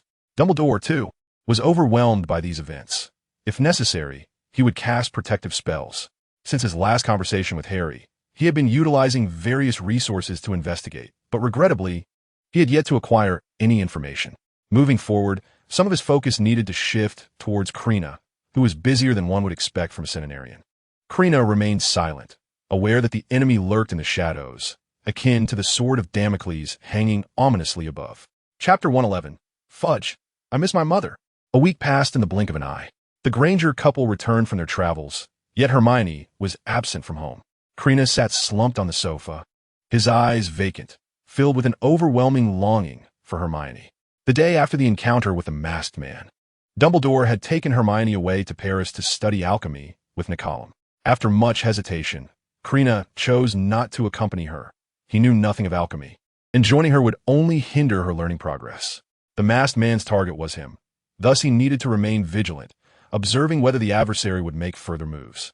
That day, Fudge held an impromptu press conference, lavishly proclaiming Krena's triumph over dark wizards and his rescue of muggles. Such matters were tacitly understood among them. Fudge sought to mitigate adverse effects, while Krena reaped newfound prestige. The following day, news spread like wildfire, and Krena's name echoed throughout the British magical community. Fudge had also been active lately, convening several meetings at the Ministry of Magic proposing a new Muggle Protection Act. These were all preparatory measures aimed at subsequently soliciting funds from pureblood families. Thanks to the influx of such news, the Daily Prophet's sales soared. With a flutter, an owl entered the living room, dropping off a letter before resting nearby. Krena felt somewhat reluctant to move, having received numerous letters recently. Some clever individuals, unsure of the address, would send their correspondence to Hogwarts, forwarding it through Dumbledore. Glancing at the envelope, he recognized it as Hermione's letter, and a spark ignited in his eyes as he instantly sprang from the sofa. Dear Krena, I hope this message finds you well. The scenery in Paris is truly splendid. Perhaps we could embark on a journey together next time. Professor LeMay's alchemical prowess is remarkable, and I have gleaned much from it. Upon finishing the letter, Krena smiled knowingly, as if he could envision Hermione standing before him, chattering incessantly. Regaining his composure, he promptly penned a lengthy reply to Hermione. The subsequent days unfolded with an air of monotony, until the end of the month, when Krena received a letter from Fudge inviting him to meet at the Leaky Cauldron. As he entered the establishment, he immediately spotted Tom waving him over. Dumbledore, over here, Tom beckoned. Krena nodded in acknowledgement. As events had escalated, acquaintances, both familiar and unfamiliar, began to address him as Dumbledore. Passing by several wizards, they greeted him with friendly smiles. Tom led Krena to a small room behind the bar, whispering at the door, "The minister is waiting for you inside." Krena stepped through the door, closing it behind him with a grin. "Minister Fudge, how have you been? You seem quite prosperous. Surely your coffers are overflowing." Fudge appeared taken aback, not expecting Krena to broach such a topic so candidly. "Everything is for the service of wizards," he retorted. Krena remained silent, a knowing smile playing on his lips. The pureblood families would undoubtedly suffer significant losses. Fudge, being greedy, would surely seek to profit from it. He wouldn't dare to engage directly, but would assign trusted aides to do so. "I have deposited your share in Gringotts. The vault is newly opened, and the key is here," Fudge continued, but Krena interrupted. "What do you mean by your share? That sounds rather improper." He brandished his wand, casting a locking charm on the door, while also employing a privacy enchantment within the room. "Now, no one shall disturb us." After declaring this, he began to inspect the chamber thoroughly. "Ah, a dandelion that records sound," Krena exclaimed with a radiant smile. "Let me see what else is in store. Reveal yourself." An enchanted camera, concealed by a disillusionment charm, was indeed well prepared.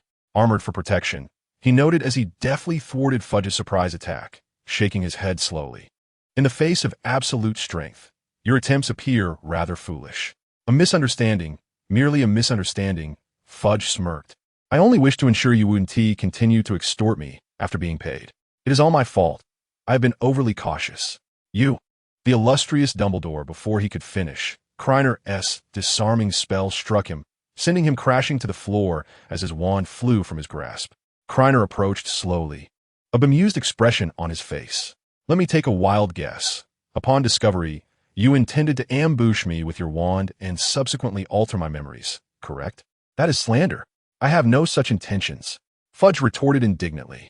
Many have claimed your expulsion of dark wizards was a fabrication. I believe in your capabilities, and this is merely a way to prove it to them. This statement amused Krener greatly, prompting a hearty laugh. Your strength is undeniable. You deserve the accolades. Krena bound Fudge with a confinement spell and then brought over a chair to sit beside him. You certainly have a way with words, but alas, he said. Fudge trembled, his eyes wide with disbelief. Are you planning to kill me? You can't do this. I am the minister. A flash of red light flickered in his eyes, followed by a scream of terror. What are you shouting about? I'm not dead. No. Why is my stomach getting bigger? What kind of spell is this? It hurts. 30 seconds swiftly passed, and Fudge was drenched in sweat, utterly exhausted. You've made my belly swell, he muttered, rolling his eyes. Krena's expression turned to one of disdain. If you can't speak intelligently, then silence yourself. He then cast another maternal love spell. I miss my mother. Fudge wept, his lips bloodied from biting them. Please, don't come any closer. I can give you all my money. Just spare me. Krena reclined with his legs crossed, his wand continuously emitting red light that struck Fudge. Observing Fudge squirming like a maggot, he found himself in a quandary. Dealing with Fudge was indeed troublesome. Whether to kill him or erase his memories were both far from ideal options, as either would leave insurmountable gaps. Only when the room fell silent did he come back to his senses. Upon inspection, he discovered that Fudge had merely succumbed to unconsciousness. Fresh water like a spring, Krena muttered, twitching at the corner of his eye. Splashing water did not rouse him, so he leaned in closer and delivered a sharp slap. After several resounding smacks, Fudge slowly opened his eyes, devoid of their usual sparkle, appearing utterly dazed. Did you hit me?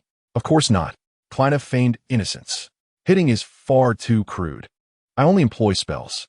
As the words left his lips, the maternal love spell struck Fudge once more. With a 10-second grace period, Fudge stammered, Please, I beg you. Don't kill me. A foul odor permeated the room, prompting Krena to cover his nose and clean the area with a spell. He was indeed quite vexed. What do you suggest I do with you? Grant me a swift end. Fudge slowly closed his eyes, awaiting the conclusion of his life. Believing that death would bring an end to his suffering, Krena's face darkened. This world was not dictated by his whims, and he lacked the strength to overpower everyone. Had he been able to kill, he would have acted long ago. The issue lay in the aftermath of such actions. Chapter 112. True Love. In truth, I understand your decision quite well, Krena remarked, delivering several kicks to Fudge's side. Here he was, wielding immense power, yet bound by the grasp of a mere young wizard. It was only natural for one to seek leverage over the other to find peace of mind. Indeed, Fudge opened his eyes again, still devoid of spirit. The prospect of profit lay before him, and he was surprised that Krena could discern the underlying meanings in his words. Power, wealth, alluring sights. Krena sighed as he gazed at Fudge. Fudge gave a self-deprecating smile. They have blinded me, preventing me from truly seeing you. Krena ceased his torment of Fudge, as if they were conversing as old friends. Both individuals were acutely aware that this was merely the calm before the storm. Curiosity piqued within me. Krena found himself perplexed by a particular inconsistency. Knowing my identity and understanding my capabilities, why would he contemplate a stealthy attack, resorting to such a foolish tactic? Fudge exhibited no hesitation. His initial intent was merely to leverage my vulnerabilities. Who could have anticipated that a second-year wizard would possess such worldly experience? In that fleeting moment, he was unable to consider the broader implications. His prior ability to contend with an aura might have stemmed from prior vigilance. Had he opted for a surprise attack, it could have proven effective. After speaking, he offered a nonchalant smile, perhaps reveling in greed or mocking folly. You are rather impressive. Krena leaned in, clicking his tongue before adding, You didn't even think to strike the moment I entered. Upon hearing this, a glimmer ignited in Fudge's eyes. Perhaps the prospect of a civil dialogue indicated that animosity had diminished. If survival was an option, no one would willingly seek death. He expended all his intellect, pondering the consequences of my potential retribution, reasoning that killing him would undoubtedly complicate matters. "As long as you spare my life," he implored, his eyes brimming with desperation. His tone ingratiating, "I can serve as your loyal companion. You shall become the true authority of the Ministry of Magic, and we can forge an unbreakable oath." "To be honest, your predicament is quite vexing, Master," Fudge exclaimed eagerly, his face adorned with sycophantic enthusiasm. "I shall obey your every command. Direct me east, and I shall not venture west." Krena sighed once more, as if lamenting an old friend. His prolonged conversation with Fudge was an exercise in deliberation, how to address the situation while satisfying his curiosity. Fudge momentarily froze, his expression dimming as he realized that the previous statement offered no glimmer of hope. "If that individual is unwilling, you may yet hold a chance for survival." Fudge's mind momentarily wandered, muttering, "Who? Dumbledore?" The absurdity struck him. It was yet another false hope, as he endured both physical torment and mental anguish. "Could you grant me a swift end?" The seemingly innocuous young wizard before him was, in truth, far more terrifying than Voldemort. Given the choice, he would prefer to confront Voldemort directly, for the latter would not torment his spirit. Fawkes emerged from flames, and Krena raised his arm to allow the phoenix to perch upon it, gently stroking its feathers. "Did you fly here from Hogwarts?" Seeing Fawkes nod, he smiled faintly. "Take us to Nurmengard. What do you intend to do?" Fudge's demeanor shifted to one of sheer terror. Who did not know the infamous name of Grindelwald? Krena grasped Fudge's arm, and in the next instant, they found themselves in the highest chamber of Nurmengard. It was more accurately described as a cell. "You have arrived." Grindelwald turned in surprise, realizing that the figure before him was not the anticipated Dumbledore. He cast a fleeting glance at Fudge before turning his attention entirely to Krena. After a prolonged silence, finally spoke, "Your success could be likened to a rebirth, which is quite remarkable." After a brief pause, he elaborated, "Your facial recognition is quite distinctive, and he sought my assistance years ago." Krena raised an eyebrow, recalling the timeline. At that time, the blood pact had already shattered, a rather awkward circumstance of seeking help immediately after a fallout. "Do you realize your father betrayed me back then?" he replied, casually, surveying the opulent room. The interior was decidedly luxurious, furnished with sofas, beds, and all manner of amenities. It appeared that Dumbledore had taken great care of Grindelwald in terms of comfort and sustenance. After all, how could a former lover bear to see him suffer? Subsequently, Krena used his magical prowess to inspect the room and was somewhat astonished. The restrictions in place were inconsequential to him. "Having lost, I willingly confined myself here, trusting that I would not escape." Krena pondered this, understanding why Grindelwald seemed so despondent in cinematic portrayals. With his beloved deceased, Grindelwald had seemingly lost the will to live. The room was eerily empty, possibly an effort to preserve Dumbledore's reputation. Ah, true love. At this moment, Fudge was rendered speechless. The betrayal by his father. How old must Krena be this year? The relationship between Dumbledore and Grindelwald was far more intricate than it appeared. Fudge felt his mind was inadequate to comprehend it all. Survival seemed improbable. Yet the prospect of uncovering such monumental revelations before his demise felt worthwhile. Grindelwald regarded Krena with a cunning gaze, suggesting, "He likely hasn't divulged the events of that time to you. How did you come by such knowledge?" It appeared that Krena would need to betray some of his trust. Krena did not respond to the inquiry, but instead mused, "Do you not wish to prove something?" Grindelwald's expression turned inscrutable, and the room fell into an oppressive silence. Krena chose not to disturb this stillness, sitting quietly by the bedside in anticipation. Engaging in conversation with Grindelwald required little dialogue. No matter how persuasive the words, if he was unwilling, they would be utterly futile. The notion of proving anything was contingent upon Grindelwald's perspective. Intelligent individuals typically ponder extensively. Krena playfully teased Fawkes, a splendid phoenix, both beautiful and clever. Previously, upon merely mentioning a location, Fawkes had flawlessly transported him to this room. At that moment, Grindelwald gradually rose, and with his movement, his appearance and attire transformed. In the room, two Fudges exchanged glances. "Shall we not introduce your friend?" Krena smiled knowingly. The esteemed Minister of Magic, Cornelius Fudge. As he spoke, he tossed Fudge's wand to the other man. Conversing with intelligent individuals was straightforward, as they could grasp intentions without excessive explanation. Grindelwald, caressing the wand, mused, After all these years, to hold it once more. With a flick of his wand, he began to delve into the memories within Fudge's mind. Scenes unfolded before him, and his expression gradually soured. How could he possibly be involved with such a woman? Beneath his countenance lay an undercurrent of jealousy, as he pondered how Dumbledore could champion someone like her for the position of minister.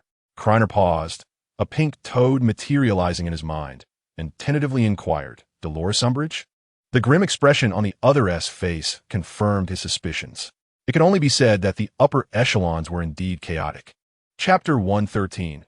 Another respected figure passes away. Grindelwald, having gleaned all the memories, regarded Krena with keen interest. That pregnancy and childbirth spell you possess is quite fascinating. Would you like to learn it? I can teach you. Krena brandished his wand, uttering the incantation as a red light struck Fudge. Despair etched across Fudge's face as his belly began to swell. I am of no further use. Please, spare me the torment and grant me a swift end. The warmth of a mother's embrace felt so comforting. No, he was mistaken. I was wrong. I truly was wrong, he lamented. Krena raised an eyebrow at Grindelwald. His expression, one of smug satisfaction. Experience maternal love. Encourage goodness. With his eyes closed, Grindelwald waved his wand, and when he opened them again, he executed the spell with seamless precision. Mother, hee. Fudge exhibited a vacant expression, drool cascading from his lips. Krena shook his head, noting how rapidly Fudge's composure had crumbled. He was even less than the tail of a bug. After all, the latter had at least followed Voldemort, occasionally rewarded with a cruciatus curse. Krena was not at all surprised that Grindelwald could master the maternal love spell, despite it being acquired through a random draw from the system. In the realm of magic, as long as one comprehended the incantation and technique, highly talented wizards could learn swiftly. When Krena cast the maternal love spell on Fudge at the Leaky Cauldron, he had employed silent casting, simplifying the technique, which had rendered Grindelwald unable to learn from Fudge's memories. He silently expressed gratitude towards the bug tail, for it was through its selfless contribution that the maternal love spell could be practiced to such an extent. Watch closely, Grindelwald suddenly pronounced, Fire Release, Protective Shield. He spun in place, drawing a circle of black flames around himself, forming a protective barrier. With another wave of his wand, the ring of fire expanded, enveloping Fudge. Control it according to your will. As his words fell, the black flames surged towards Krena. He managed to fend off several fiery assaults. Fire Release, Protective Shield. He traced a line of black flames before him, counterattacking with his wand. After the adversary successfully defended, he seized the opportunity to unleash a maternal love spell. Grindelwald employed a defensive spell to block, but the red light flashed through, piercing his barrier and striking his body. In quick succession, both invoked the maternal love spell, their red lights colliding in midair. Are you satisfied now? A commendable spell. The defensive incantation is inadequate. Grindelwald murmured, stroking his swollen belly. Is this what it feels like to be pregnant? A marvelous experience. Krener's eye twitched as cold sweat dripped from the other, yet not a single cry escaped his lips. This time, the action taken reflects an unspoken understanding among the individuals involved. Grindelwald exudes confidence and arrogance. Without strength, how can one discuss collaboration? How do you intend to handle this? Grindelwald glanced at Fawkes, initially planning to have him consume the potion and perish in his current state. Krener surveyed the surroundings. Much of the furniture was charred during their earlier confrontation, rendering that method unfeasible. The only option was to eliminate him directly and erase any traces. He turned his gaze towards Grindelwald, who displayed a benevolent smile and nonchalantly waved his wand, summoning black flames that engulfed the entire room, reducing everything but the two of them to ashes. Krener sighed, noting that while he had succeeded in ensuring Fawkes would not die by his hand, it had occurred much earlier than he had anticipated. Foolish Fawkes, disrupting his plans. How many times had they truly met? Grindelwald queried, perplexed, as if mourning Fawkes' impending demise. Another individual I respect has departed. Krener spoke slowly, as though reminiscing. Grindelwald was momentarily taken aback. Let us depart. Krener left a mark of the Death Eaters within the room, and then raised his arm, seizing Fawkes. You dare leave my mark in my presence? Aren't the Deathly Hallows considered communal? Krener feigned surprise. Fawkes, we are leaving. As they exited, a golden light flashed, and the traces they left behind were meticulously erased. They returned to the small room of the Leaky Cauldron. Krena picked up the keys from the table, expressing gratitude for the minister's generosity, declaring himself quite satisfied with the compensation. Fawkes smirked, then let this matter rest. Farewell, minister. Krena sat at the bench, rhythmically tapping the table, knowing it required a reason to summon Fawkes. Taking a moment to alter Fawkes's memory, he retrieved his wallet and murmured, "Be a good creature. Endure a bit of discomfort and stay within here." Fawkes emitted a cry, flapping his wings as he flew into the largest compartment, designated for magical creatures. Krena lingered in the room for a short while before setting off to Gringotts to inspect the vault's galleons. Upon confirming everything was in order, he returned to his shop, where Vittle was attending to a young wizard. She looked up, momentarily startled. Another visitor. Has Hermione not returned yet? It may take some time. Krena replied with a smile, his gaze sweeping across the shop. Numerous young wizards were perusing merchandise, while others huddled together, discussing how to trade cards. You carry on. I have matters to attend to upstairs. Krena ascended to the office on the second floor and released Fawkes. Fawkes, you should be aware of Hermione's whereabouts in Paris. Lead me to her. Fawkes, who are you? Krena turned to see the speaker was Nicodemus. Clad in white, he appeared gaunt, as if his skin were stretched tightly over his bones. You must be Nicodemus, Krena stated. Krena bowed politely and introduced himself, saying, I am Krena Granger. My sudden intrusion is quite unintentional. I am aware of you, he continued. Dumbledore has spoken of you, and Hermione mentions you daily. LeMay responded with a motherly smile. Hermione is upstairs in the innermost room. Do go find her. As Krena ascended the wooden spiral staircase, it creaked beneath his weight, and he feared inadvertently damaging the planks. On the second floor, there were 4 rooms in total, and he proceeded to the furthest one, gently pushing the door open. The interior was spacious, cluttered with various alchemical instruments. Hermione sat at the workbench, her head bowed in focused labor, her tousled hair suggesting she had not attended to her appearance. Hermione, he called softly. She lifted her head, brushing her ear as she murmured, Too tired? Am I imagining things? Krena chuckled. Listen closely. Is it truly an illusion? Krena, Hermione exclaimed, her expression shifting from shock to delight. She leapt from her stool, throwing her arms around his neck, her legs wrapping around his waist. What brings you here? Krena supported her thighs, nearly losing his balance from the sudden embrace. Gazing at her sweet smile, he felt a sense of healing wash over him. Foolish girl, I simply missed you. It has been nearly a month since we last met. Really? Hermione responded skeptically. Why didn't you use Fawkes to visit me before? Krena playfully patted her thigh. I must come often. Can you still focus on your alchemical studies? Hermione smirked, applying slight pressure with her hands as she leaned her head against his neck, gently blowing a breath. Consider this your punishment. With that, she playfully bit his earlobe. Krena bit his lower lip, his body shivering from the unexpected boldness of Hermione, who had not been so daring in nearly a month. The fragrance that lingered at the tip of his nose sent his heart aflutter. Just as he was about to retaliate, Hermione leaped off him, stepping back a few paces. Her cheeks flushed. It was clear she was flustered. She kicked the ground with her toes and cleared her throat. Let me tidy up, and then I'll show you around nearby. All right. Krena propped his head on his hand, his gaze fixed on Hermione, a smile perpetually gracing his face. The charming girl was undoubtedly the one who understood him best. Hermione combed her hair in front of the mirror, her cheeks still warm, the blush lingering on her face. Through the corner of the mirror, she caught a glimpse of that mischievous fellow still watching her.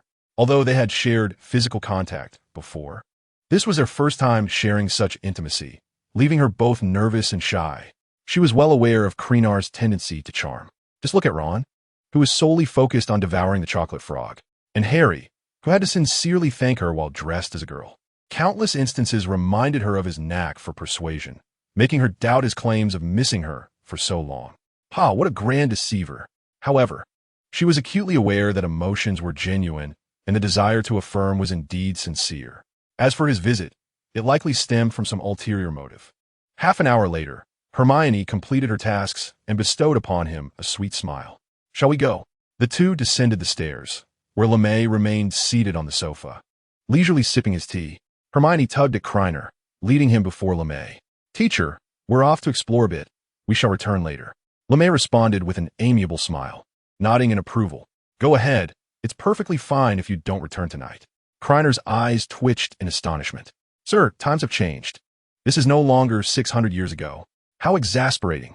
Hermione, embodying the role of a dramatic actress, feigned tears, pouting as she said, Teacher, are you trying to rush me away?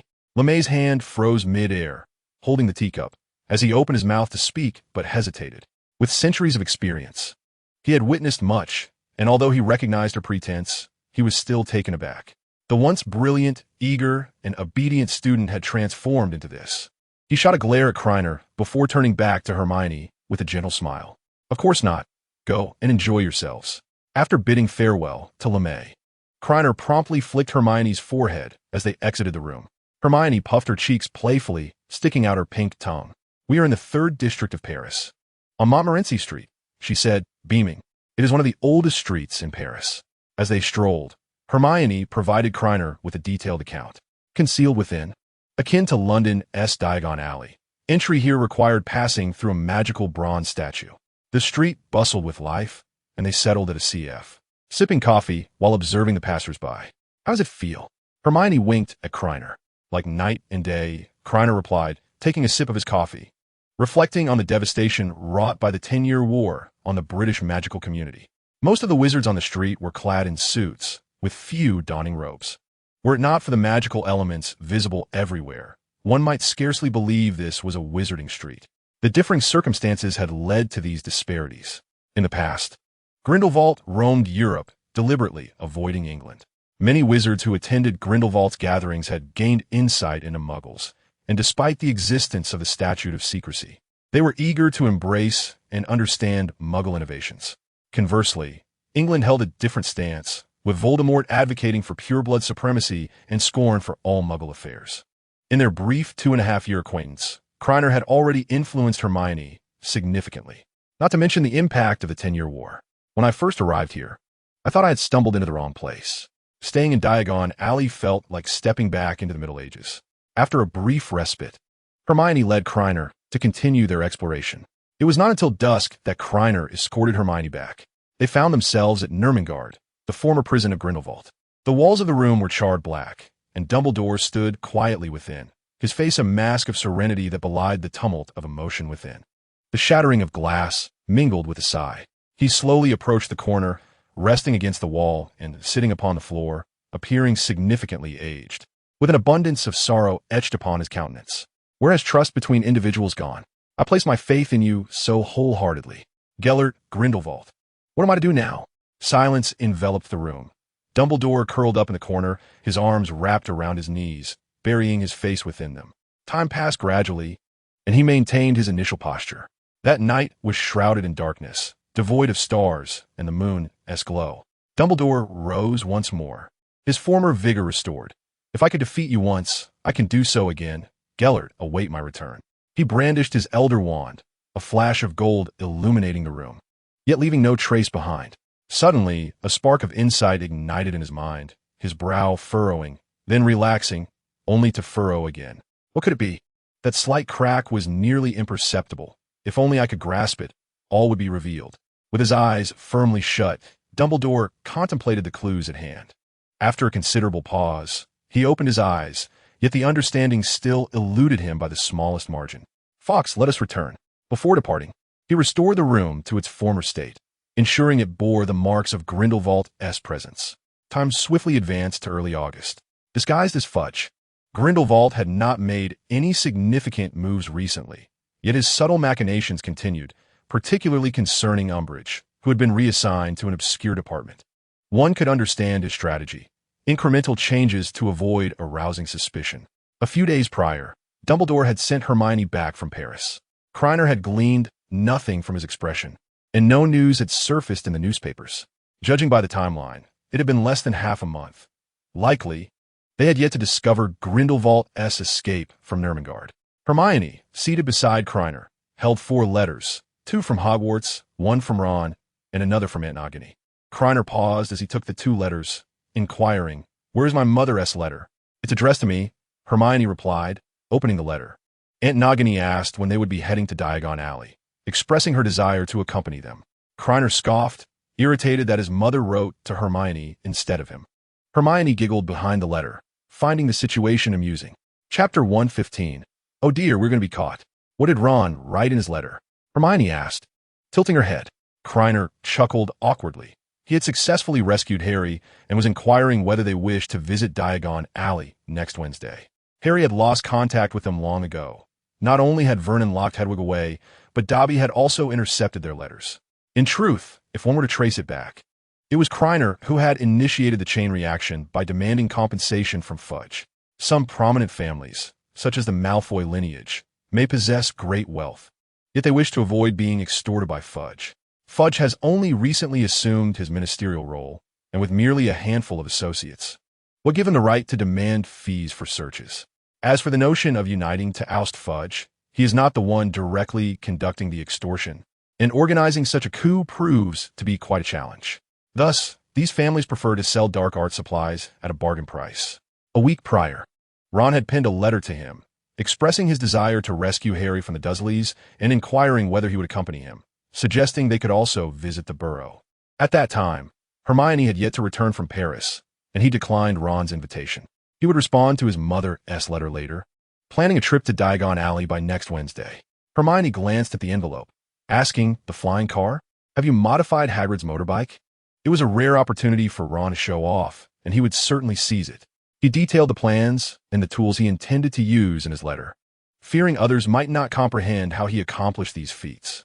The magical modifications had yet to be undertaken, and there was no rush. Kreacher had prepared the Harley motorbike back in July, but had not yet had the opportunity to perform the magical enhancements. This was an illicit act, and he feared being caught by Fudge, necessitating careful discretion.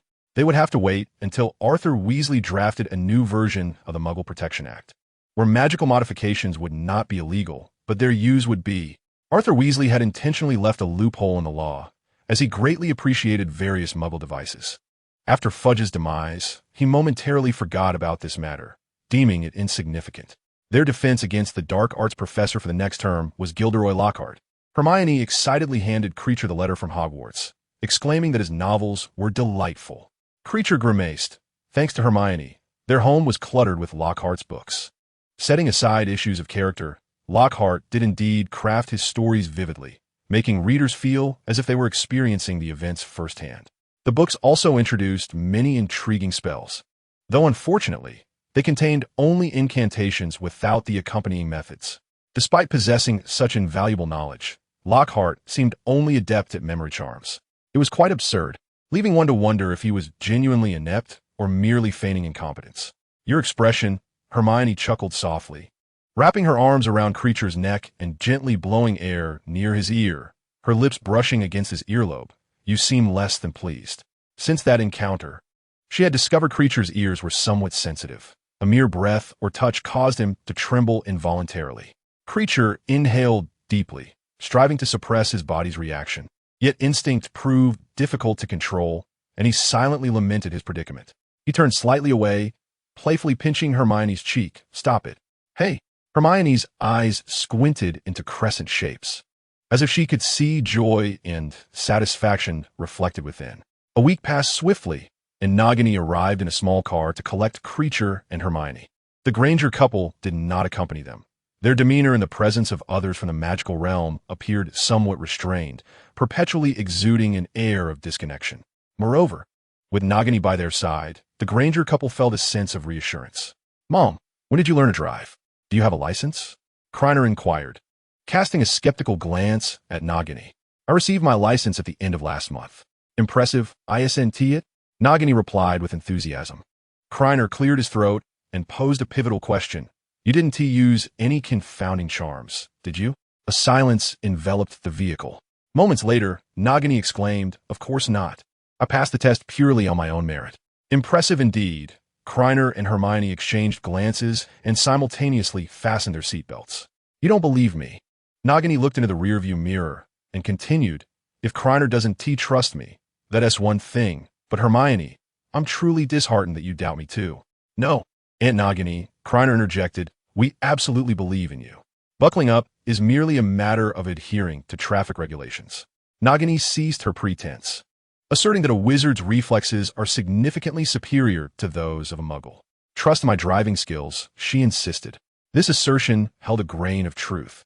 as wizards possess magical abilities that continuously enhance their physical attributes, resulting in longer lifespans compared to muggles. Dumbledore is already 111 years old. Aside from his appearance, he shows no signs of aging, Krena remarks sincerely. We have always had faith in you. They arrived at the Leaky Cauldron, where they found no sign of the Weasley family, likely still en route. The Weasleys were expected to arrive via Floo powder, as the public Floo network in Diagon Alley connects at the Leaky Cauldron. Therefore, Krena and the others ordered 3 beverages, sipping while they awaited their arrival. Approximately 10 minutes later, voices rang out from within the bar. Krena, Hermione. Krena turned to see George and Fred standing by the fireplace. A flash of emerald flames erupted from the hearth, and the Weasley family stepped out in succession. Molly Weasley surveyed the surroundings and exclaimed, "Have you seen Harry?" "No, Mum. We only saw Krena and the others," the twins replied in unison. At that moment, Krena and his companions approached the Weasley family. After a round of introductions, Molly expressed her gratitude to Krena, saying, "Thank you for assisting my sons, especially these twins." After Krener's encouragement, the twins had confided in their parents about their plans to open a shop, though initially met with resistance. The discussion had ceased abruptly upon the mention of a substantial sum of galleons. "It's all about mutual support. We are friends and partners," Krena reassured them. Molly excitedly embraced Krena and asked, "By the way, have you seen Harry while you've been here?" Krena shook his head. "No, I haven't seen him. Perhaps he got the address wrong, due to nerves." Molly gasped. "I hope Harry hasn't wandered too far from the fireplace. We should head to Diagon Alley and search for him." Arthur embraced Maury, gently patting her shoulder. The group swiftly organized their search routes.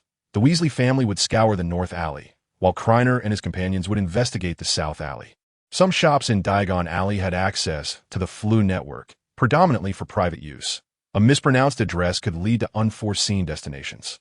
Harry wouldn't have ventured too far, would he? Hermione inquired. Krena was uncertain. In the original story, the destination was the Leaky Cauldron, but who could guarantee that there had been no alterations? "Let us first search the South Alley. If we find nothing, we shall head to the Leaky Cauldron." As they approached the end of the South Alley without sight of Harry, they pressed on until they reached the entrance to the Leaky Cauldron. "Son, you will accompany me to the Leaky Cauldron, while Hermione remains in Diagon Alley." This was Nagini's well-considered decision. Having never encountered Harry, she deemed it necessary to bring someone along due to the chaotic nature of the place, and she couldn't bear to take Hermione with her. Krena rolled his eyes, the intent behind her reasoning starkly evident. After all, he was still a child. "Fine, if we don't see him, we will proceed directly to the Leaky Cauldron." "I believe that one be necessary." Hermione tugged at Krener's sleeve, pointing ahead. "Harry is just up ahead, along with Hagrid."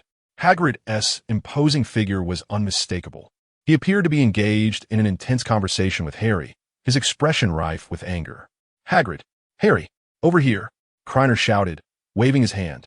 Hagrid's booming voice drowned out the chatter of wizards in the street as he led Harry toward them. "It's so good to see you all. Hagrid, it's been ages. How have you been?" "Not so well," Hagrid replied, scratching his somewhat tangled hair. "The cabbages planted at school have been nearly devoured by slugs." He then greeted Nagini warmly. Hagrid enjoyed frequenting the Leaky Cauldron for a drink and had long been aware of Nagini's relationship with Krena, being one of the first to learn of Krener's connection to the Dumbledore family. Krena recalled Hagrid's reaction at that time, as he gulped down several mugs of butterbeer, looking as if he were celebrating Krener's good fortune. "Seeing you all brings me immense joy," Hagrid exclaimed, laughing heartily as he clapped his hands on Krener's and Harry's shoulders. "I'll leave Harry in your care. I must first seek some pest control potion." Krena and Harry exchanged a knowing glance, both grimacing at the same time. They had previously advised Hagrid to be gentle with his shoulder claps, but such restraint proved challenging for him. "Harry, you look rather unique," Krena teased, casting a spell to clear the dust from Harry and mend his broken glasses. "What a dreadful experience," Harry sighed, recalling the recent ordeal, his heart racing at the memory. As they made their way toward the North Alley, Harry recounted his encounter, albeit a simplified version, omitting the part where an elderly witch had grinned ominously, attempting to drag him into a dark room. A terrifying and humiliating experience. At the entrance of the Akali mystery shop, Krena and several others met the Weasley family. "How splendid!" Molly exclaimed, embracing Harry and glancing at Krena. "You found Harry?" She placed her hands on Harry's shoulders, scrutinizing him closely. You aren't hurt, are you? I was so worried you might wander off too far. Me perfectly fine. Harry replied, shaking his head and recounting his recent encounters once more. You ran into the Malfoys? Arthur frowned, a sense of caution creeping into his mind. Did they purchase anything? Not all. He was there to sell something. Arthur's furrowed brow relaxed a bit, and he remarked with a hint of pride, he's frightened. If only we could gather evidence against him sooner. Arthur, Molly interjected, her concern evident. Be careful.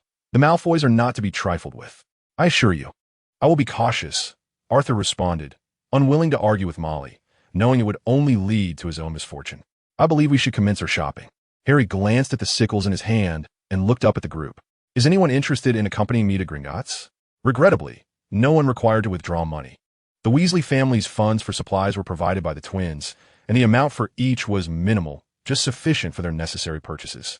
Molly believed that since the funds were from the twins, they should not be squandered frivolously. Ron had received 14 galleons and 2 sickles, with the galleons intended for a new wand, while the sickles served as pocket money. It was worth noting that he was still using Charlie's old wand. Ginny, however, was the exception, being cherished by her family. This year, she would receive new clothing, a wand, and books. The group parted ways in front of the shop, agreeing to reconvene at Flourish and Blot's in an hour. Ron accompanied Harry to Gringotts, while Krena and Hermione took Nagini to tour the Akali mystery shop. To think the shop is yours, Nagini exclaimed, utterly astonished. It was the first time she had learned of this. Krena raised an eyebrow, typically refraining from mentioning such trivial matters unless the conversation naturally veered in that direction. After exploring the 2 levels of the shop, he checked the recent sales figures, spurred by the approaching school year, which significantly encouraged student spending. Thereafter, they found themselves with little to do, as the only items remaining to purchase were books. Upon exiting the shop, they fortuitously spotted Harry and Ron. Ron, are you going to buy a new wand? Would you like to join us? Harry extended the invitation. Krena and Hermione exchanged glances. Rather than meandering aimlessly, it seemed more worthwhile to join in the excitement. Thus, they decided to accompany him. They arrived at Ollivander's wand shop just as the Weasley parents and Ginny were emerging. Ginny cradled a brand new wand, beaming with delight. After exchanging a few words, the Weasley parents took Ginny and departed, for they had many more items to procure. A bell chimed, just finishing a transaction. Ollivander was not crafting wands at the moment, but cast a discerning gaze upon them, muttering, Potter, Granger, Weasley. Suddenly, he exclaimed in surprise, redirecting his attention back to Hermione. Ms. Granger, he remarked after a moment's contemplation, if I am not mistaken, your wand should be composed of vine wood, with a dragon heartstring core measuring 75 inches. Hermione paused momentarily, then recollected herself, affirming, indeed. Might I see it? Ollivander inquired, his gaze fixated on the wand in Hermione's grasp, occasionally emitting soft sighs, much like a seasoned traditional healer. Hermione, somewhat anxious, ventured, Mr. Ollivander, may I ask what is amiss? Curious, indeed, he mused, last year it chose you. Yet this year it seems to resist. Krena suddenly fixed his gaze upon Ollivander, contemplating that only the blessing of a unicorn could have instigated such a transformation in Hermione.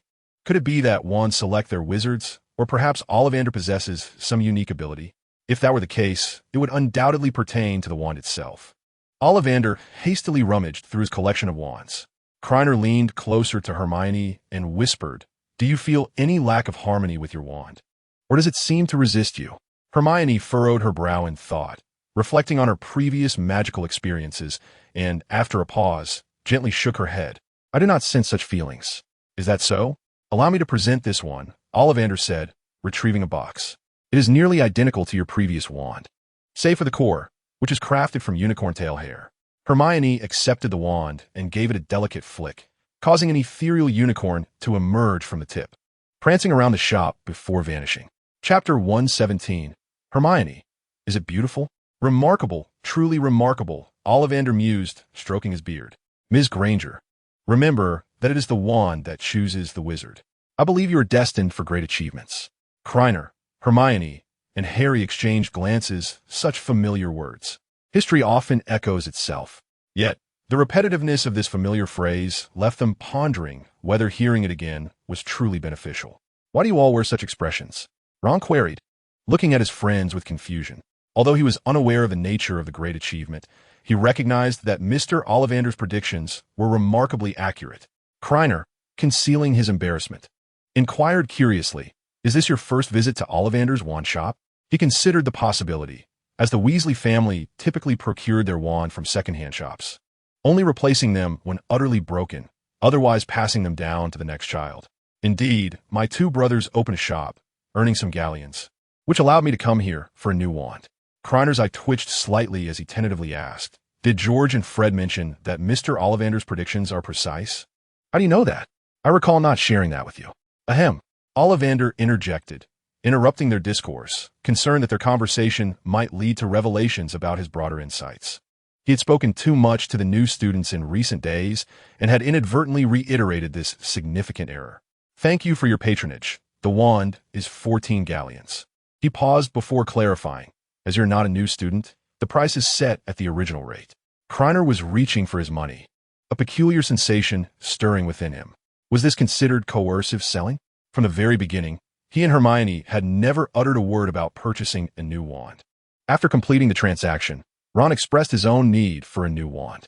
Ollivander commenced the established procedure, inquiring about Ron's dominant hand, as the measuring tape automatically assessed the young Weasley. "Let us try this one, 14 inches, made of willow with a unicorn hair core." Ron took the wand and waved it, a flash of white light flickering past. "It has chosen you." Ollivander felt a sense of satisfaction. Selecting the correct wand on the first attempt was commendable. "Thank you for your patronage. That will be 14 galleons." Ron clutched the galleons tightly with both hands, his eyes wide and pleading as they sought Ollivander's gaze. His expression was a canvas of emotions, leaving no doubt in the minds of those present. Ollivander opened his mouth several times, yet words eluded him. Previously, he had misspoken. Now, he could utilize Ron as evidence that he was not casting his net too broadly. However, Ron appeared resolute, presenting an expression that indicated he would not part with his money without further persuasion. Ollivander sighed inwardly, reminding himself that as long as he was not embarrassed, the awkwardness would fall upon others. He finally spoke, "Indeed, Ron Weasley, I believe you shall accomplish great things." Ron beamed with joy, promptly handing over the payment and carefully receiving the wand. "Thank you, Mr. Ollivander. I am certain I can do it." It was a mystery how the twins had managed to convince Ron so thoroughly, instilling in him such unwavering confidence, reminiscent of a young person blissfully intoxicated by motivational platitudes. As Ron exited the shop, under Ollivander's courteous bow, a smile radiated from his face, a symbol of youthful exuberance.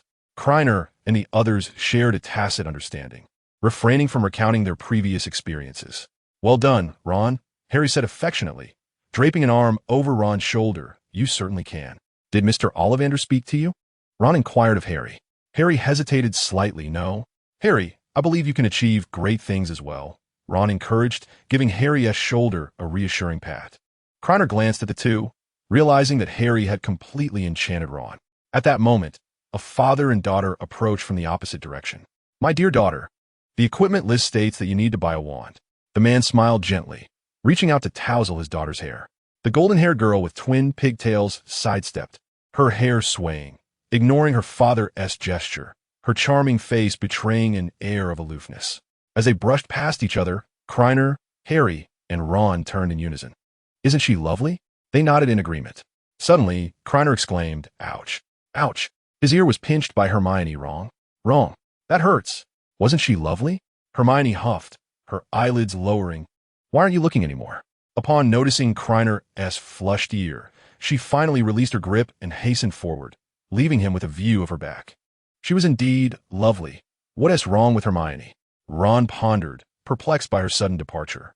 Krena was rubbing his ears when he heard the words and suddenly looked over, only to find that Hermione's figure had vanished. His expression changed abruptly, and he inwardly exclaimed that trouble was looming, hastening his pace to pursue Hermione.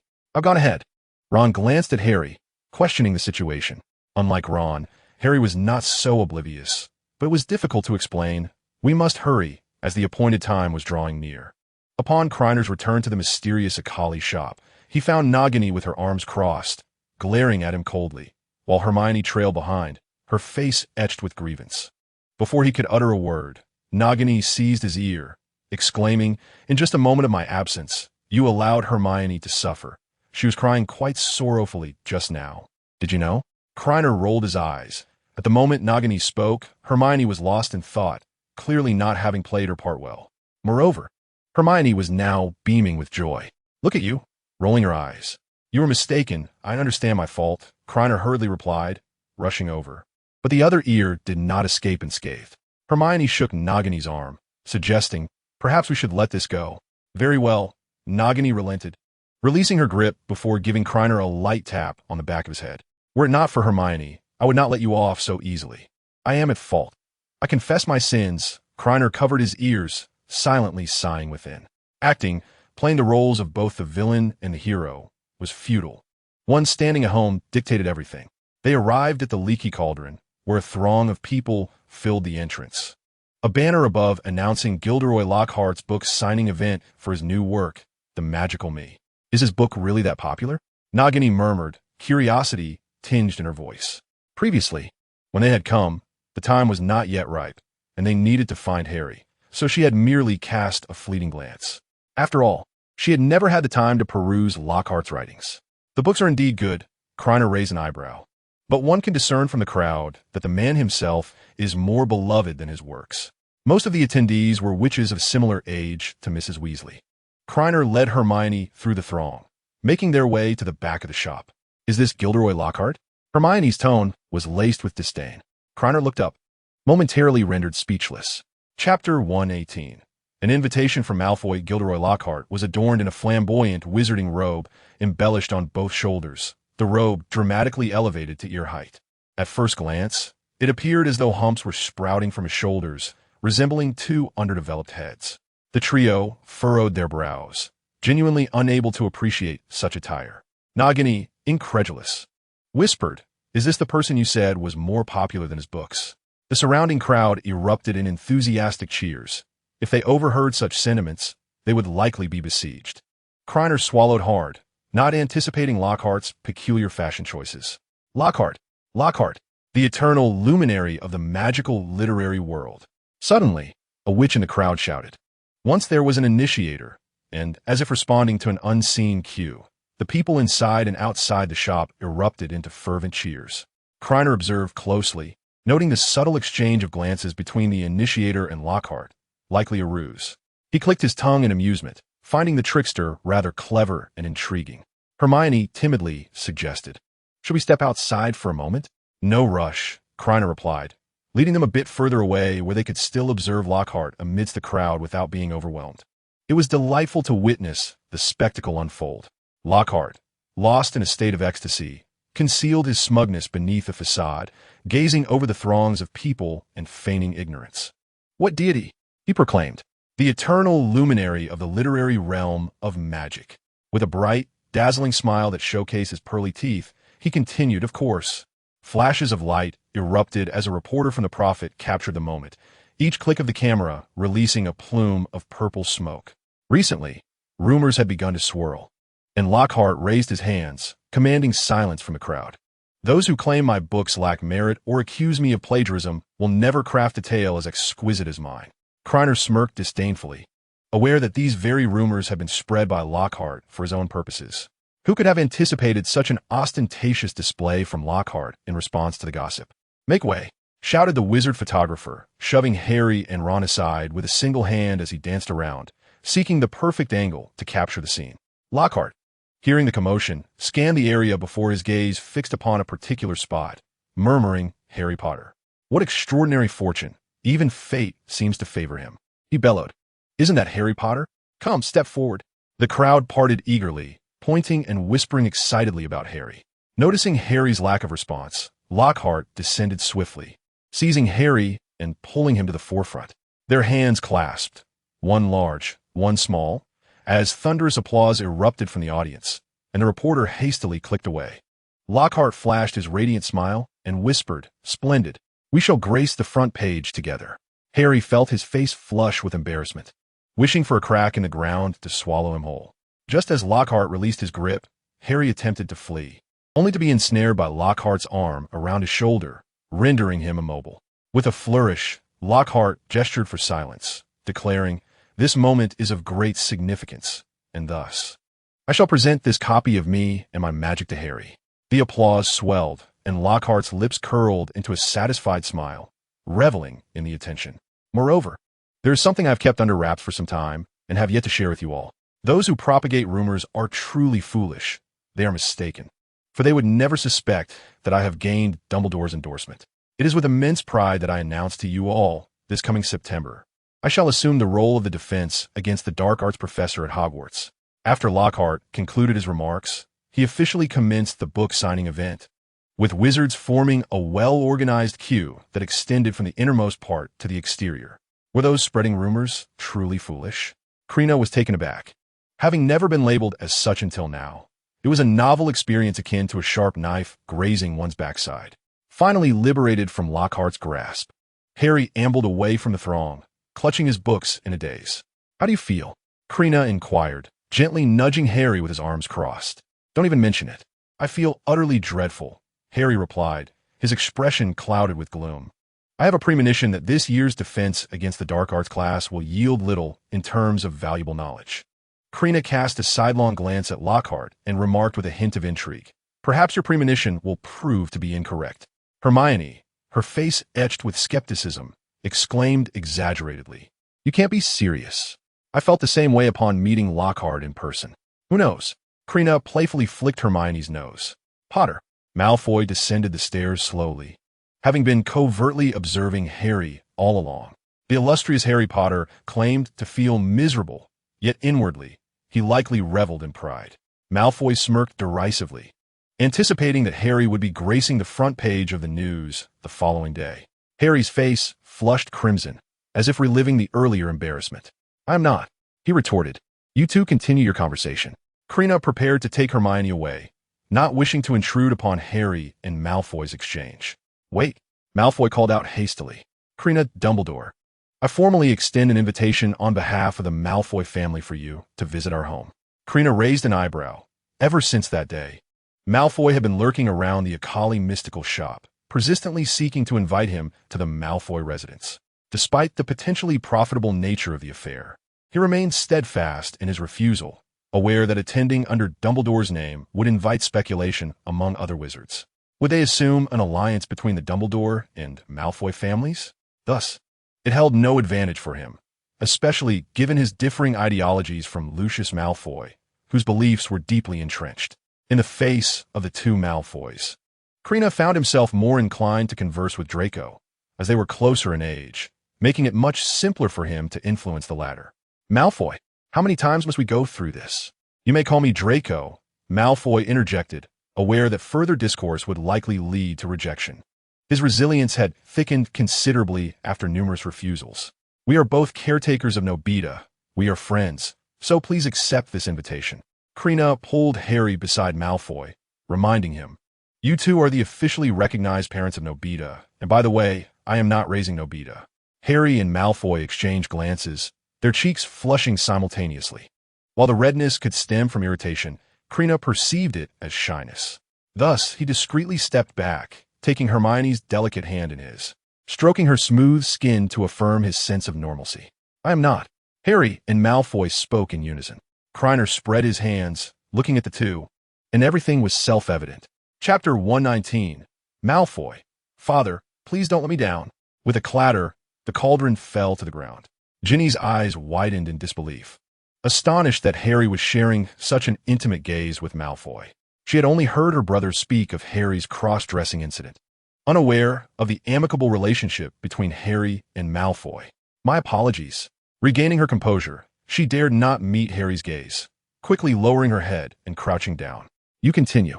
Harry, momentarily taken aback, thought it an opportune moment to escape Malfoy and approached Ginny. "I'll assist you."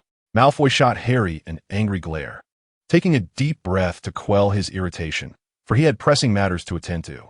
Kreiner, regarding our invitation to the Malfoy family, before he could finish his sentence. He saw the other party wave a hand dismissively, leaving him at a loss. If today's invitation failed, the remaining summer would likely offer no further opportunities. As he pondered how to persuade them, a large hand rested on his shoulder. Looking up, he saw his father, Lucius Malfoy. "Mr. Dumbledore, please do not rush to decline," Lucius Malfoy said confidently. "He is merely a second-year student. I shall handle this with ease." Had Krena known Lucius's thoughts, he would have found them amusing. The last person who thought similarly was now nothing but ashes. Not just anyone could earn the friendship of the Malfoy family to become our ally. "We shall offer you every assistance." How familiar that haughty tone was. Last year, Malfoy had uttered nearly the same words to Harry. Lucius Malfoy pushed his son before Krena, lowering his head to speak softly. "I believe your years have been rather difficult. Otherwise, you wouldn't resort to petty tricks to swindle 3,000 galleons from my son." Krena and Hermione exchanged glances, then turned to Draco Malfoy. Draco lowered his head in shame, completely unprepared for his father to disclose this in public. He had embellished the truth to avoid a harsher punishment. Lucius Malfoy, oblivious to his son's state, observed Krena with keen interest, his demeanor reflecting the tension and embarrassment of a truth exposed. "Do not be anxious. This matter is known only to us. We are about to forge a profound friendship. Are we not?" To Krena, Lucius Malfoy resembled a clown, his self-righteous words laced with a hint of warning and threat, prompting an involuntary chuckle from him. "Today seems quite splendid. I've been treated to 2 performances." "Indeed, I must extend my apologies," Krena remarked with a smirk. "I advise you to inquire with your son about what truly transpired." Lucius Malfoy only heard the first half of the statement, his smile freezing on his face. He doubted his hearing, but was met with Krener's mocking gaze, confirming he had not misheard. "Please make way." Arthur perceived the situation and hurried over from the other side of the crowd. With a frigid tone, he addressed Lucius Malfoy, inquiring what he was doing there. Lucius snorted dismissively, ignoring Arthur and fixating intently on Krena. "Young, far too young," he declared. "You will soon discover that the likes of this wizard scum cannot provide you with any assistance, nor can the muggles or mudbloods beside you." Having gathered intelligence, he noted that Krena had been raised by muggles, and with Hermione standing alongside Nagini, he assumed they were mother and daughter. His audacious remarks stemmed from an undeniable confidence, leaving Arthur powerless to retaliate, especially in front of students. Enraged, Arthur exclaimed, "Lucius Malfoy, how dare you?" In unison, Krena and Nagini smiled, unleashing beams of light that struck Lucius Malfoy in succession. He was propelled backward, his feet leaving the ground, crashing through a storefront window before landing on the street. As the spell hit Lucius, Krena swiftly waved his hand to cast a levitation charm, ensuring the crowd parted to create a clear path, thus preventing any harm to the bystanders. The startled wizard screamed and retreated from the epicenter of the conflict. Draco Malfoy, filled with despair, grappled with the horror of his father's words, which echoed in his mind like an incantation summoning death. Stiffly, he turned his head to find a pair of cold, emotionless eyes staring back at him. "Do not intervene," he urged hastily, taking a half-step back, nearly stumbling. "I can handle this myself." Draco raced along the path where his father had fallen, finally stopping beside him, dramatically letting out a wail before collapsing onto his father's abdomen. While the impact did not hurt him, Lucius Malfoy was in considerable discomfort, nearly retching his lunch. Draco Malfoy certainly did not expect his son to be such a burden. "Shoo," Draco murmured, rolling off his father's stomach. "Father, please do not let me down. I feel as if I have lost consciousness." Such behavior would only result in a reprimand from his father upon returning home. If confronted by an irate Krena, however, the consequences would be far more severe. Worry gnawed at him. With so many people in Diagon Alley, he hoped he would not face the same peril as before. The sound of heavy footsteps reached his ears, and squinting, he saw Krena and his companions approaching, confirming that the situation would not resolve itself easily. Nagini embraced Hermione, looking down at Lucius Malfoy with authority. "Apologize to my daughter." "Daughter?" Hermione's anger dissipated, her lips pursed and cheeks flushed. Lucius Malfoy gritted his teeth, the pain rendering him momentarily immobile, especially with the added injury from his son, as if his ribs had been shattered. "How dare you refer to her as your daughter?" Confusion clouded his features. He recalled his son mentioning that the individual accompanying Krena was none other than Hermione Granger. Yet why would her mother be a witch?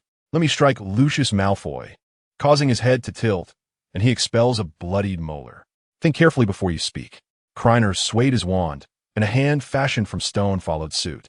Lucius Malfoy swallowed hard, surrounded by a throng of onlookers. In such a situation, how could he possibly apologize? The dignity of the Malfoy family was at stake. He rolled his eyes, conceiving a clever ruse, feign unconsciousness, and then promptly report them to the Ministry of Magic. He tilted his head once more, closed his eyes, and pretended to truly faint. He had succumbed to this charade. Perhaps it would suffice. Arthur dashed out from the shop, pondering aloud. The commotion was so great that the Ministry would surely take notice. Krena exchanged a knowing glance with Nagini. It was evident that Lucius was merely pretending to be unconscious. This could not simply be overlooked. Insulting Hermione, they would dig each other up from the grave, whether he truly fainted or not. Chapter 120. It's all a misunderstanding. Lucius Malfoy tightly shut his eyes, reveling in his own cleverness. So many witnesses had seen him struck down. Later, he would maneuver within the Ministry to ensure Krena and his companions were imprisoned in Azkaban for a time. Draco Malfoy, having surreptitiously observed the scene, realized the peril and quickly rolled away from his father. Nagini twirled her wand, uttering an incantation to launch an attack. A whip of lightning coalesced at the wand's tip and lashed out violently at Lucius Malfoy. With a crack and a scream, a mark extended from his face to his abdomen. "How dare you?" Lucius Malfoy instantly opened his eyes, hands clasped over his face, writhing in agony. He had never anticipated that his feigned unconsciousness would be met with further aggression. In the magical realm, the Malfoy name could resolve many issues under any circumstance. It should not have come to this. Enduring the pain, he stealthily reached for his wand, which lay concealed within. His earlier hesitation was due to the suddenness of the attack, compounded by the pain that rendered him momentarily immobile. He needed a moment to recover. Do not act rashly. Lucius Malfoy managed a faint smile, having grasped his wand. A wizard's vulnerability made a surprise attack the optimal choice. Why is this happening? His gaze grew vacant, his limp hand failing to draw forth the wand. Are you looking for this? Krena waved his wand, and a complete hand bone floated before Lucius Malfoy. Having noticed his furtive movements and conveniently retrieved it, Lucius Malfoy felt a surge of regret. He had been so focused on observing Nagini's actions and expressions that he had unwittingly allowed a second-year student to deceive him. Scanning the crowd, he noted with dismay that the Ministry had not yet arrived despite the elapsed time. With a crack, the hand bone ignited in magical flames, incinerating in an instant. The surrounding wizards were filled with terror. Since Voldemort's demise, they had not witnessed such a brutal scene. Arthur was startled, taking a half step back. For him, fighting was one thing, but he would never resort to cruelty. Draco Malfoy moved aside, wriggling like a maggot. At that moment, a flash of white light caught everyone's attention. It was the reporter from the Prophet. "My apologies, I trembled," he exclaimed, tossing his camera to the ground and stamping on it until it lay in ruins. Krena was indifferent to the presence of a photographer, casting a cold glance at Lucius Malfoy and hastily adding, "I will only say this once." Lucius Malfoy was infuriated, feeling utterly humiliated, and yearned for the arrival of the Ministry of Magicsaurus. He suppressed further words as another bone appeared before him, his own metatarsal. The flames blazed a crimson hue, reminiscent of blood, as a gentle breeze carried the ashes away. Lucius watched in horror as his own bone was consumed by the flames, though he felt no physical pain. The psychological burden was nearly overwhelming. "I'm sorry, I was wrong." He hastily apologized, recognizing the devil before him, fearful that any further delay would cost him another bone. Krena, visibly displeased, scoffed softly, noting that Lucius was still playing petty games. Lucius felt a surge of panic, realizing his words had led to a misunderstanding. He was terrified and had no intention of scheming. It was merely a reflexive response. "I apologized, Ms. Granger. I should not have referred to you in such a derogatory manner. Please forgive me." The surrounding wizards, having grasped the entire sequence of events, engaged in hushed discussions. "By Merlin's beard, how dare he? He has acted so superior, and now he has hit a wall." "Shoo, keep your voice down. The Ministry hasn't arrived yet. The situation may change. Make way." Fudge led several Aurors, arriving belatedly. "What a coincidence," Lucius muttered, filled with regret. Had he delayed just a moment longer, he would not have needed to apologize. Krena glanced at him, then averted his gaze, recognizing that there was no coincidence, only the result of meticulous planning. From the moment he acted, he had discreetly contacted Fudge. Fudge, apprehend them at once. Upon the minister's arrival, Lucius Malfoy seemed to tremble with fear. Hearing this, Draco Malfoy released his father, distancing himself once more, silently lamenting his father's constant failures. "Father, you," Lucius spat blood, feeling a tightness in his chest and nearly stumbling. Thankfully, his wand steadied him. "Minister, please hear me," Arthur began, but Fudge interrupted, his gaze shifting between Krena and Lucius Malfoy, his face reflecting uncertainty. "I heard everything just now," he sighed. "Lucius, how could you address a student in such a manner?" "Krena, I am aware of your ire. Yet these matters could be discussed amicably without resorting to violence against Lucius." Krena remained impassive, inwardly lamenting that Grindelwald was indeed a masterful actor, adept at navigating the delicate balance of diplomacy, akin to the tactics of Fudge. Lucius inhaled deeply. While he comprehended Fudge's desire to avoid antagonizing Dumbledore, he found the outcome intolerable. "And what of her?" He gestured towards Nagini, asserting that, to his knowledge, Granger's parents were Muggles, thus questioning her motives for attacking him. Being acquainted with most of the esteemed families within the wizarding community, he found it hard to believe Nagini's prior assertions. If he could implicate someone, it would at least salvage some of his dignity and authority, demonstrating that the Malfoy name was not to be trifled with. Those present could easily discern Lucius Malfoy's ulterior motives. Fudge, recognizing Nagini, nearly broke his composure, amusingly incredulous at Lucius Malfoy's folly, daring to provoke an adversary while lacking complete information. "And who might this lady be?" Fudge feigned ignorance. Krena chuckled softly. "This is my mother, Nagini." Lucius Malfoy's vision blurred. His mind flooded with blood, and he staggered backward. Rather than collapsing as he had envisioned, he was steadied by Draco Malfoy. Having initially retreated, Draco returned upon witnessing the lack of further conflict, just in time to support his father. Fudge pretended to assist Lucius Malfoy. "You see, this is all a misunderstanding. It is quite unfortunate for it to escalate thus. Shall we consider this a misunderstanding and move on?" Observing their nods, he smiled contentedly. With public reconciliation achieved, there was no need to proceed to the Ministry of Magic. With a grand gesture, he instructed the Aurors to restore the shop. The damages could be remedied by magic, rendering compensation unnecessary. As the incident concluded, the crowd dispersed, and Lockhart's book signing ended without event. Chapter 121. Krena, is such a fortune possible? The Malfoy father and son exchanged glances at the entrance of the leaky cauldron, having elicited hearty laughter from the onlookers that day. "Draco!" Lucius Malfoy ground his teeth, a sharp pain reminding him of the tooth that had been knocked out. In his fury, he momentarily forgot the injury. After spitting out blood, he cast a simple healing spell. The bone, however, would require treatment at St. Mungo's Hospital for Magical Maladies and Injuries. "How did I end up with such a wretch?" He raised his uninjured hand to strike. Draco Malfoy tilted his head to evade. "Father, I shall tell Mother you hit me. You dare to evade.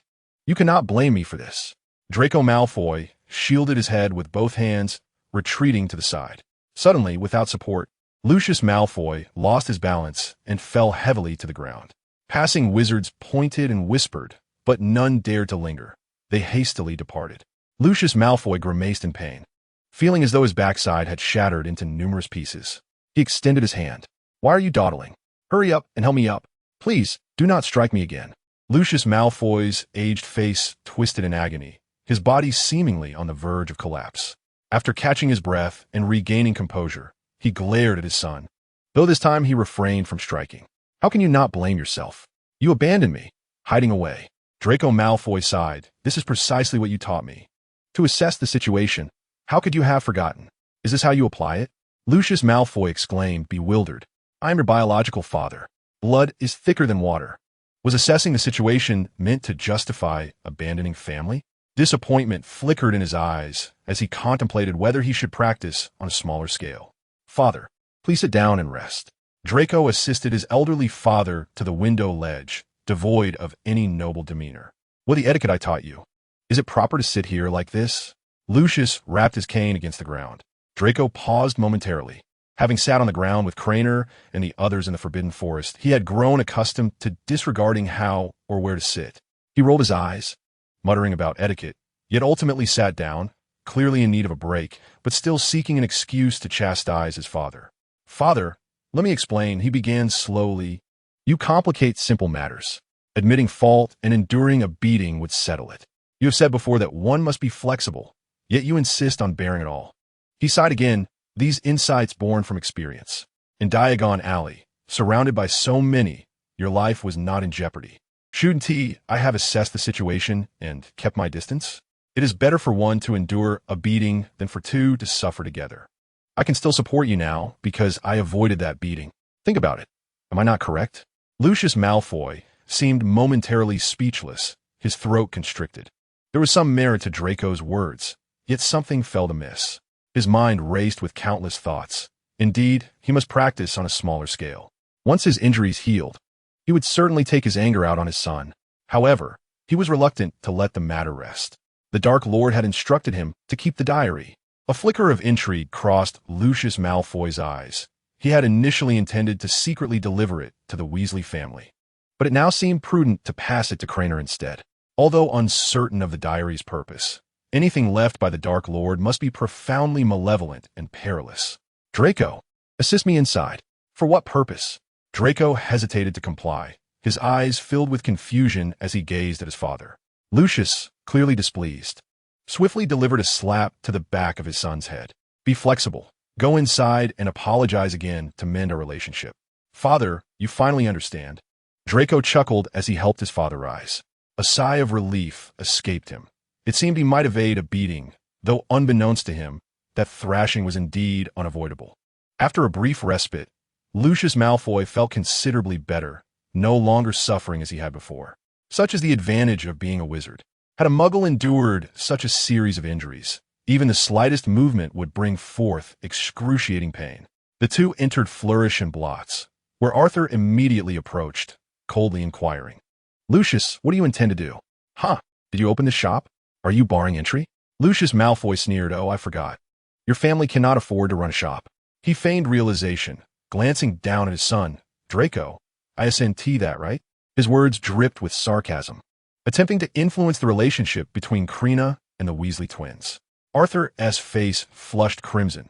He would not allow himself to benefit from such implications, which tarnished his character.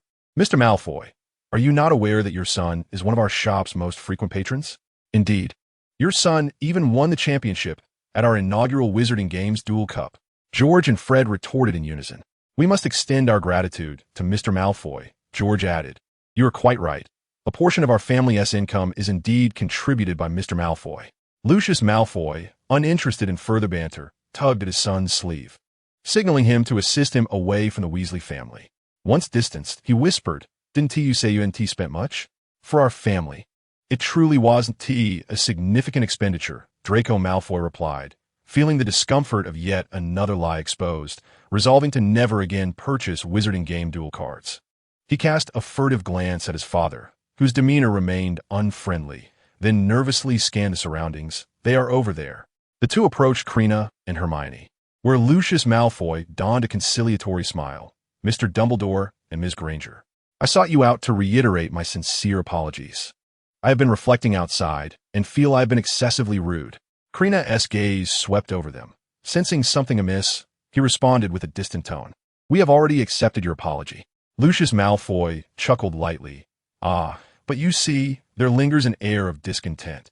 To express my contrition, I shall cover the cost of the books you purchased today. Krena, contemplating, exchanged a glance with Hermione, realizing they had a benefactor willing to reimburse their expenses. Perfect. I can buy a copy of every book, Hermione remarked with a mischievous smile. Lucius Malfoy concealed his satisfaction. Draco and I will assist you in gathering the books. Half an hour later, a multitude of books lay stacked at the counter. Krena surveyed the pile with great delight. He had presumed that after such a scene, Lucius Malfoy would refrain from releasing the diary. Yet this unexpected turn of events was indeed fortuitous. Chapter 122. Hermione, why don't you try dressing as a woman? Krena waved his wand, causing stacks of books to soar into his bag. Lucius Malfoy felt a surge of anxiety, fearing that the diary of the Dark Lord he had stealthily placed inside might be discovered.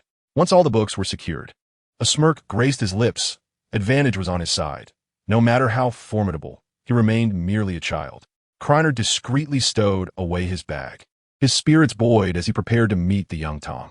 Mischief masked as benevolence. How delightful it was. He cast a sidelong glance at Lucius Malfoy, fully aware that this matter would not simply fade away. Harboring ill intentions and acting upon them would surely incur dire consequences. The chilling sensation on his wrist was a sign of Nagini's presence, prompting a knowing smile of gratitude towards Mr. Malfoy for his generosity. "Let us take our leave. You may await payment here," he said. "Take care, the rest is in our hands." In the shadows, Lucius Malfoy revealed a sinister glare, as if about to unleash his fury at any moment. "This is splendid, Krena," one of the twins exclaimed. "Indeed, let us see if he dares to consider himself superior." Upon exiting the bookstore, the twins shouted in excitement, as though they had personally dealt Lucius Malfoy a blow. Molly gently tapped the back of their heads and turned to Krena with a solemn expression. "The Malfoy family is cunning. Their actions undoubtedly conceal a scheme. You must exercise caution." Krena furrowed his brow, feigning contemplation. Thus far, he had detected nothing amiss, having at least acquired numerous books without cost. Any conspiracy would necessitate action. He exhaled deeply, allowing a smile to surface, content to observe if further developments would arise.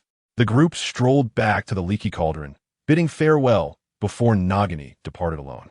Previously, in correspondence with Ron, it had been agreed that after procuring supplies, they would spend a few days at Grimmauld Place. "Have you ever used Floo powder?" Molly inquired, glancing at Krena and Hermione. "Never used it, but fear not," Krena reassured, affectionately ruffling Hermione's hair. "We shall merely observe the process, shall we not?"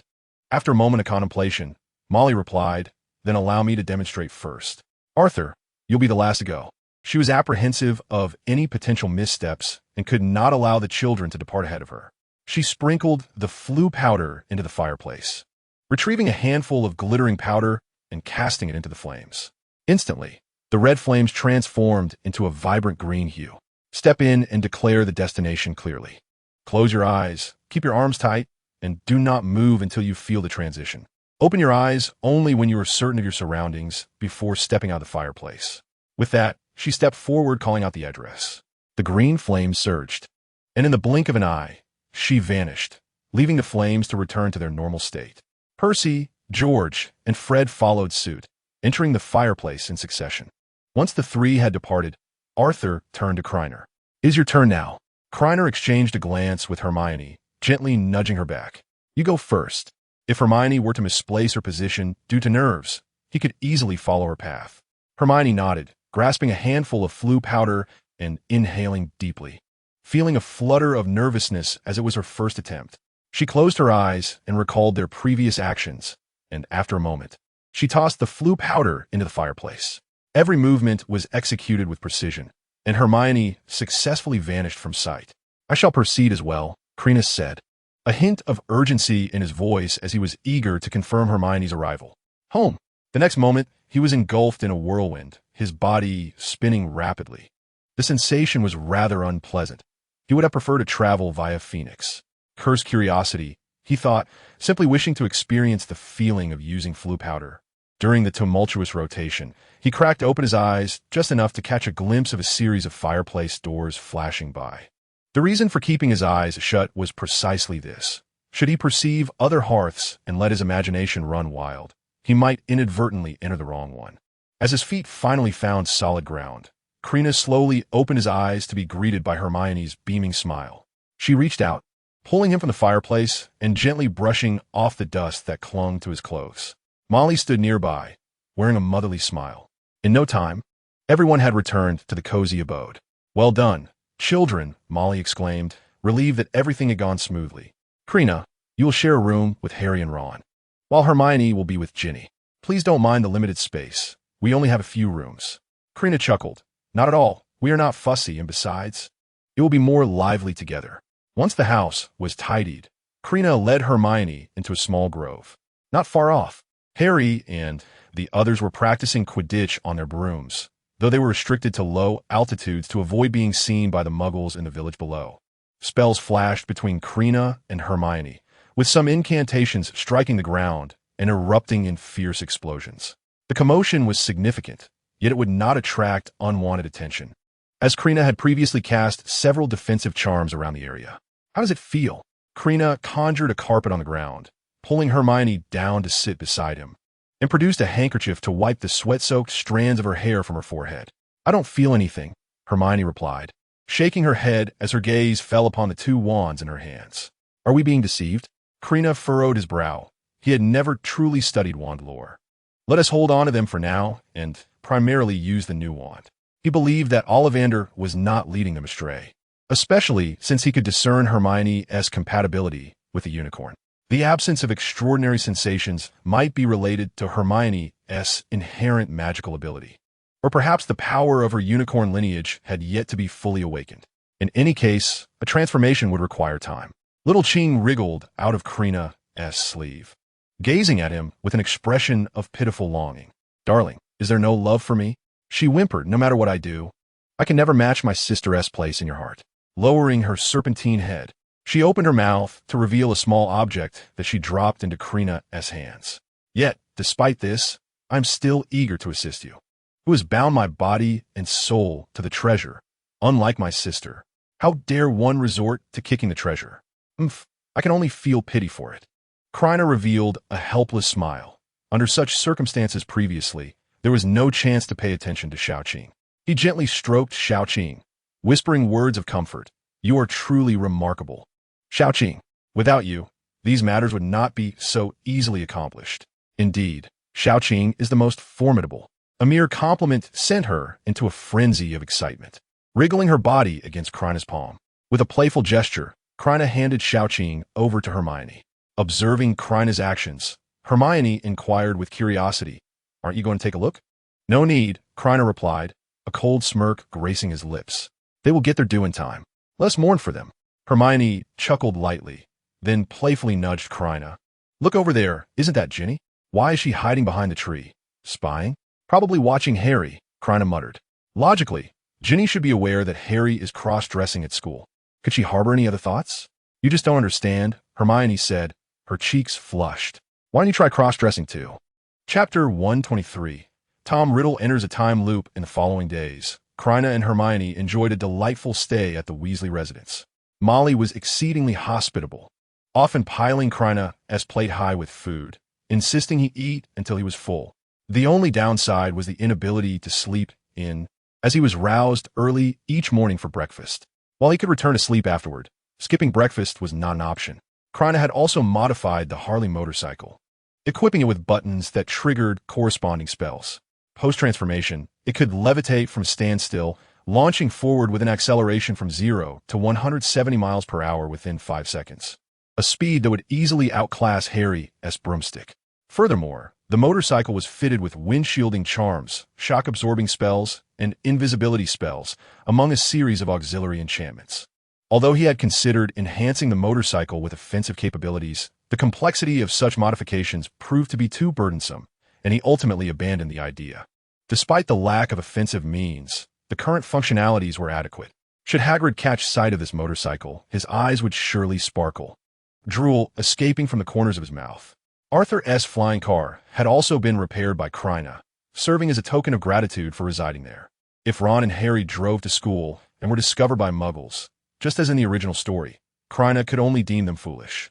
After 5 days at the Burrow, Krena and Hermione bid farewell to the Weasley family, considering that Hermione had spent nearly the entire summer away. They intended to return home to spend more time with the Grangers while they still had the opportunity.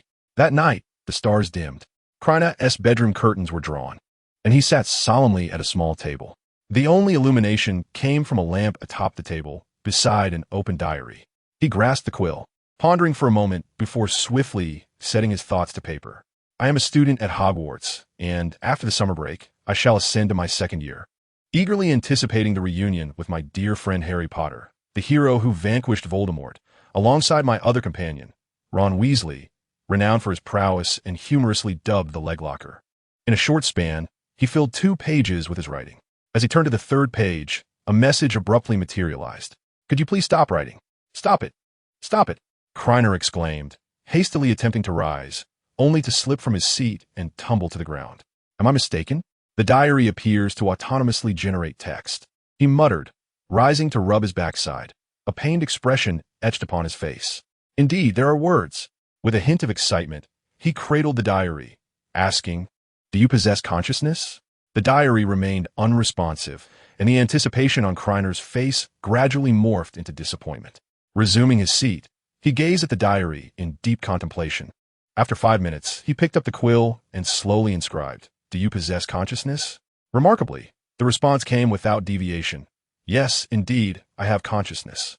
I am Tom Riddle." Kreiner eagerly wrote, "Is that you? My friend Tom. Do you remember me? I am Jerry." The remnant soul concealed within the diary scratched its head in frustration, ultimately letting out a sigh. "Of course I remember, my friend Jerry. In my previous life, I was a cat, and you were a mouse. I chased you my entire existence, yet never caught you." Although he experienced the same routine nightly, Kreiner nearly succumbed to laughter. But his proficiency in theatrics held him in check. "Tom, I never anticipated encountering you again." Before he could finish his thought, new words emerged on the diary's pages. "Indeed, it is a cycle of reincarnation. We have both transformed into humans." Kreiner interjected, writing, "Goodness, how do you know these things?" "That is of no consequence, my friend Jerry." The text appeared particularly bold, as if one could envision Tom's fury. "Do you understand? You engage in the same activities daily, at the same time and place. You open my diary, pen the same phrases, and witness my words, only to fall to the ground. This is serious.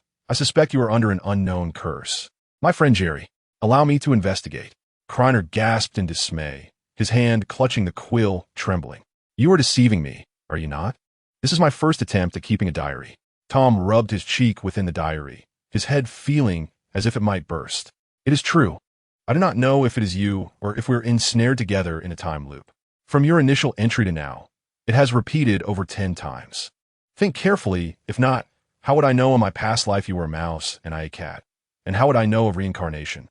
Kreiner abruptly stood, muttering to himself, "Impossible, absolutely impossible." Taking a deep breath, he settled back onto the bench and swiftly seized the quill, inscribing fervently, "Tell me, you are deceiving me. Are you not?" Tom clasped his hands together, peering through the pages of the diary towards Kreiner outside, silently praying. Did he have any notion of the turmoil he had endured over the past 10 days? He was on the brink of collapse. This was the only opportunity to engage in such an extended discourse. He must ascertain the truth behind these events. "Jerry, do not become agitated. Temper your emotions. This matter is indeed serious, but I have devised a plan. Today, refrain from placing the diary into your wallet. Allow me to survey the external circumstances, so that we might uncover the truth." Kreiner furrowed his brow, gripping the quill tightly, doodling aimlessly in the diary. After a prolonged moment, he regained his composure. "My dear friend Tom, I believe every word you utter. Let us sit here and patiently await the dawn of a new day." Within the pages of the diary, Tom erupted in jubilant cheers. Having finally achieved success, the results were imminent. The chime of midnight resonated, and Kreiner's gaze became vacant, the quill slipping from his fingers. He mechanically retrieved his wallet. "Jerry, did we not agree to await the dawn together?" What was transpiring? The diary was abruptly closed and returned to the wallet. "No, no, you cannot treat me this way." Tom cried out in anguish, yet it was futile. He was oblivious to any external developments. Why was this happening? He began to replay the recent occurrences in his mind. It was the chime. He found himself engulfed in confusion, pondering what enchantment could precipitate such a state. The bell tolled, and Jerry too had succumbed to a vacant stare. Meanwhile, Kreiner lay upon his bed, laughing uproariously, tears streaming from his eyes. Everything was meticulously orchestrated by him, the same routine repeated daily. Should Tom utter anything out of turn, he would feign suspicion and return the diary to the wallet. For instance, when Tom neglected to erase the entries in the diary, Kreiner would adopt a fearful demeanor, uttering not a word, and simply stow the diary away. It was somewhat regrettable. The rhythm had slowed considerably, and it took Tom an inordinate amount of time to experience the tolling of midnight. Tomorrow they would depart for Hogwarts, and it seemed unlikely that this charade could continue much longer. Chapter 124. Do you dislike having too many children? September 1st, early morning. Kreiner awoke, momentarily disoriented, recalling that last night was the final night spent at home. Tom had yet to fully indulge in the experience, and the summer break had regrettably come to an end. If only he had acquired the diary a bit earlier, the joy would have lingered more profoundly. As they bid farewell, a tinge of melancholy enveloped him. Mrs. Granger had risen early, bustling about to prepare a sumptuous breakfast for her family, as well as packing light refreshments for the two children to enjoy on the train. Noticing that time was drawing near, Mrs. Granger called to the children, "Come along, we must set forth." Last night, the luggage was meticulously packed without any haste. Around 10:30, they arrived at Platform 9. "Hurry inside. We might miss the train if we delay any longer." Mrs. Granger embraced both Krena and Hermione, playfully patting Hermione's head. Now she understood the pang of parting, having previously slipped away after leaving a note. Hermione covered the back of her head, puffed her cheeks, and cheekily stuck out her tongue. "I've already admitted my mistake. Why hit me again?" Mr. Granger chuckled as he wrapped his arms around his wife. "Well, who made your mother angry? Off you go. Remember to write back often." He then patted Krena on the shoulder. Krena nodded, promising to take good care of Hermione at school. The two vanished into the pillar, and the Grangers stood together in silence. Finally, Mr. Granger tightened his embrace. "Let us go. We too must return." Inside the carriage, Hermione's bright eyes were fixed on Krena, her face alight with excitement and anticipation. Krena hesitated, scratching the back of his head awkwardly. "Isn't it a bit inappropriate? The train hasn't even departed yet." He gestured towards the windows, where throngs of people could be seen outside.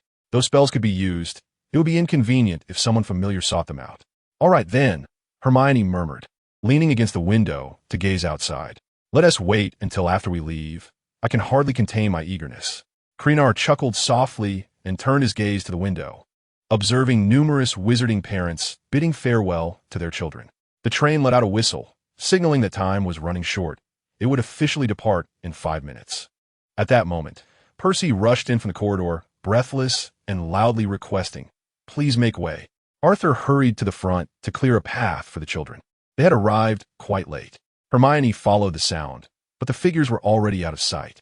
With so many children, a slight delay could lead to chaos. Propping her chin on her hand, Hermione curiously asked Krena, "So you don't like too many kids?" Krena rolled his eyes, opting for silence, as the question seemed premature and difficult to respond to. As the train began to move forward, he found himself lost in thought, staring at the blurred reflection on the window, 1, 2, or perhaps 5. Hermione's light laughter snapped him back to reality. "What are you thinking about?" Krena hesitated, his mind in a jumble, unable to answer immediately. "Just daydreaming." He sighed inwardly, feeling the weight of cunning mischief clouding his thoughts. "I suppose I am just daydreaming," he replied, though he felt as if Hermione were a whimsical little imp. Krena attempted to defend himself. "What do you mean daydreaming? Clearly, that is what I'm doing." "Indeed," Hermione said, propping herself up on the table, leaning forward and playfully tapping Krena's forehead with her other hand. "If you say it is, then it is." Gazing at Hermione, whose smile radiated warmth, Krena found himself frozen in place, heart racing. Something was amiss. How was he ensnared once more? Hermione had already returned to her seat, a smile perpetually gracing her lips, relishing the rare sight of him in such a state. Regrettably, there was no camera to immortalize this moment. Yet, upon reflection, what need had a wizard for such a device when memories were sufficient? A gentle breeze wafted across the fields, intruding upon the carriage and stirring the heartstrings. Krena cleared his throat with a few coughs, signaling that they could commence. With a flourish of his wand, he cast protective spells against prying eyes, locking the door with a spell. "Let's begin." Hermione's cheeks flushed slightly as she animatedly waved her hands, excitement bubbling within her. After such a long wait, the moment had finally arrived. On the table lay a small mirror crafted by Hermione, into which Krena placed a memory. The scene of his interaction with Voldemort from the previous night began to unfold. This was a glimpse into their daily lives. Every so often, they would venture to the leaky cauldron, secure a private room, and witness the entire spectacle of teasing Voldemort. The reason for such elaborate measures stemmed from the use of trace spells. Although Grindelwald could shield him from the Ministry's scrutiny, he chose not to pursue that avenue. It was not yet time to reveal everything. Such a breach of protocol would only heighten the risks involved. Nevertheless, while the contract magic was binding, it could be navigated around. He had already conceived preliminary ideas, awaiting further experimentation. Hermione was doubled over with laughter in the carriage, and it was only when she could no longer bear it that she rested her head on the table, one hand clutching her belly, still chuckling. After a considerable pause, she composed herself, wiping away the tears of joy from her eyes. "Voldemort has been so utterly fooled by you. How pitiable. Hermione's face lit up with a gleeful expression, urging for even more intensity in the antics. Initially, when she learned of this situation, she had been filled with trepidation. But she soon realized that Voldemort was rather foolish and exceedingly entertaining. However, once they returned to school, such antics would become more challenging. Krena chuckled softly, but his demeanor shifted to seriousness. You have observed all the memories. Upon reflection, Voldemort is not so easily deceived. He sensed that the magical world was on the brink of increasing chaos. And this incident provided an opportunity for Hermione to grasp a vital lesson. One must not be superficial in their actions. While it was delightful to engage in such fun, one must also bear a certain degree of risk. Do not underestimate anyone. Hermione appeared contemplative. Initially, she had been quite distrustful, yet age had become his best disguise. A young wizard expending his energy on the same endeavors daily. Despite her doubts, she began to ponder the authenticity of it all. If everything were a fabrication, such behavior would indeed seem mad. Hey! Krener's expression darkened slightly, tinged with a hint of exasperation. What do you mean by mad? Hermione chuckled sheepishly, playfully sticking out her tongue. That is not the crux of the matter. His subsequent revelation of being Voldemort, the Dark Lord, and her continued approach only solidified his belief that he was trapped in a time loop. Krener displayed a look of admiration. Indeed, but he always maintained a degree of caution, employing nearly every method of testing available. Otherwise, progress would not be so sluggish. Hermione tilted her head in confusion and inquired, "Why do you say it's difficult to operate once we arrive at school? Don't we have a room of requirement? Can't we just replicate our home here?" "No." Krena slowly shook his head. "The scenery may be the same, yet the essence is different. Hogwarts is suffused with a plethora of magical traces. One misstep could lead to a complete collapse. We haven't even begun to enjoy ourselves. We cannot afford to expose our position yet." "What do you plan to do?" Hermione asked. Krena narrowed his eyes, contemplating for a moment, but he had yet to devise a plan. "Let's set it aside for now," he replied, and then dispelled the magic within the compartment. Chapter 125. They were speeding. Hermione crafted several scripts for Krena. On the surface, they appeared quite promising, but upon deeper reflection, they revealed vulnerabilities. One could not afford to be so careless when confronting Voldemort. The Horcruxes had yet to be destroyed. The fragmented soul affected Voldemort, rendering him paranoid and irritable, yet it would not impair his normal intelligence. Essentially, the soul remained intact. Only by destroying the Horcruxes could Voldemort's soul truly experience a deficiency. Without the corresponding intellect, how could he have rallied so many wizards during the First Wizarding War? Reflecting on the latter part of the original narrative, Voldemort resembled a mindless rural terrorist, fixated on prophecies and obsessed with Harry. On several occasions, he had the opportunity to kill Harry but insisted on doing it himself, only to fail, which led to a continual decline in his reputation. Despite that, he still retained some lingering authority. Most absurdly, after killing Harry, he did not even scatter the ashes, nor did he call upon his most loyal followers to investigate. It was a remarkable display of diminished intellect. Under the blazing sun, at the peak of the day's heat, both felt a pang of hunger and retrieved the meals prepared by Mrs. Granger. Just then, the compartment door swung open. "Krena." "Hermione, so you were here all along. We didn't notice." George and Fred exclaimed in unison. Krena raised an eyebrow and looked at them. "Were you looking for me?" "All right. Since you're here, have you seen Ron and Harry?" "Not all," Krena replied, spreading his hands. "Hermione and I have been in this compartment. We haven't seen Ron and Harry." George and Fred exchanged worried glances and simultaneously exclaimed, "Oh no, what is wrong?" Hermione asked curiously. "We barely made it here, just as the train was about to depart. Since boarding, we haven't seen Ron and Harry." Both George and Fred sighed simultaneously. Fred added, "Initially, we thought Ron and Harry were with you, especially since we didn't find you when we first searched." "It seems we were mistaken," George said, his face filled with concern. "They must have missed the train. Although it's a bit late now, we should write to our parents to inquire about their situation." Krena's eyes twitched slightly. A misunderstanding had inadvertently arisen, but it was of little consequence. The two would likely be traveling to Hogwarts in the flying car. As he pondered this, he instinctively gazed out the window, his pupils dilating in an instant. "I believe I know where they are," he thought. "Where?" Both inquired simultaneously. Hermione, familiar with Krena, immediately followed his gaze outside. "I suspect they will encounter trouble shortly." Outside, Krena gestured, noting their reckless speed and evident joy. Hoping they wouldn't forget the brakes, clutch, or accelerator. Goodness, they seem to have lost their senses. Indeed, Fred nodded vigorously, exclaiming, "Why not turn invisible? Let me see who is driving." George squeezed beside Krena, leaning out the window for a prolonged moment. Gritting his teeth, he declared, "It's Ron." A chorus of astonished gasps erupted within the train as several young wizards leaned out the windows, shouting, "Quick, look outside."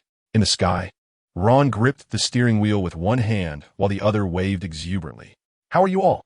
Then, attempting a showy maneuver, he slammed the wheel, causing the vehicle to lurch, and Harry was thrown out. Fortunately, in that critical moment, Harry clutched the door tightly. "Steady now, I'll help you." Ron leaned over, extending his hand, which caused the car to veer off course, speeding away into the distance. Summoning all his strength, along with Ron's assistance, Harry struggled to pull himself back inside the vehicle. "If you want me dead, just say so. There's no need for this," he remarked while fastening his seatbelt, emphasizing the importance of obeying traffic regulations. Ron remained silent, exhaling deeply, having narrowly escaped a scare. He could hardly bear to imagine the consequences if something had happened to Harry. Harry patted Ron on the shoulder. "It was just a minor mishap. Let us focus on driving responsibly." Ron nodded fervently, like a chick pecking at grains. Witnessing this chaos from within the compartment, George was exasperated. "My foolish brother." Fred patted George's chest, attempting to soothe him. It's all right. A good smack will suffice to correct his disobedience." Krena shook his head. After repairing the vehicle's enchantments, he had initially wondered if there was a flaw, only to realize these two were deliberately showing off. However, following Ron's recent antics, the enchanted car seemed to struggle. After all, it was comprised of second-hand parts. He had merely restored the spells to prevent failure without replacing the aging components. "You'd best write a letter home quickly. Who knows if they're utilizing the invisibility feature in the city." The twins exchanged a glance, instantly comprehending the dire consequences of not being invisible. Their father could potentially lose his job. After a brief exchange, they hurriedly exited the compartment. "Ron is in for it," Hermione remarked with a sigh. "Not only will his family reprimand him, but Professor Snape will surely have a word as well." Krena clicked his tongue, wondering how well Ron could withstand a beating. As night fell, the train came to a steady halt at Hogsmeade Station. Passengers disembarked, the atmosphere lively as they discussed Ron and Harry's audacious escapade. At the other end of the platform stood Hagrid, his imposing figure still clutching an oil lamp, welcoming the first-year students who hastily made their way over, adhering to the traditional means of crossing the lake to Hogwarts.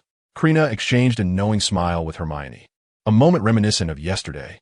He gently took her small hand, following the footsteps of the older students towards the other side of the platform, which led to Hogsmeade Village. Upon exiting the platform, they encountered a rough dirt path. "Where are the horse-drawn carriages?" Hermione inquired, her brow furrowed in confusion. "How are they supposed to move? Is there a spell involved?" Krena's gaze was fixed ahead, where a team of Thestrals was hitched to the carriage.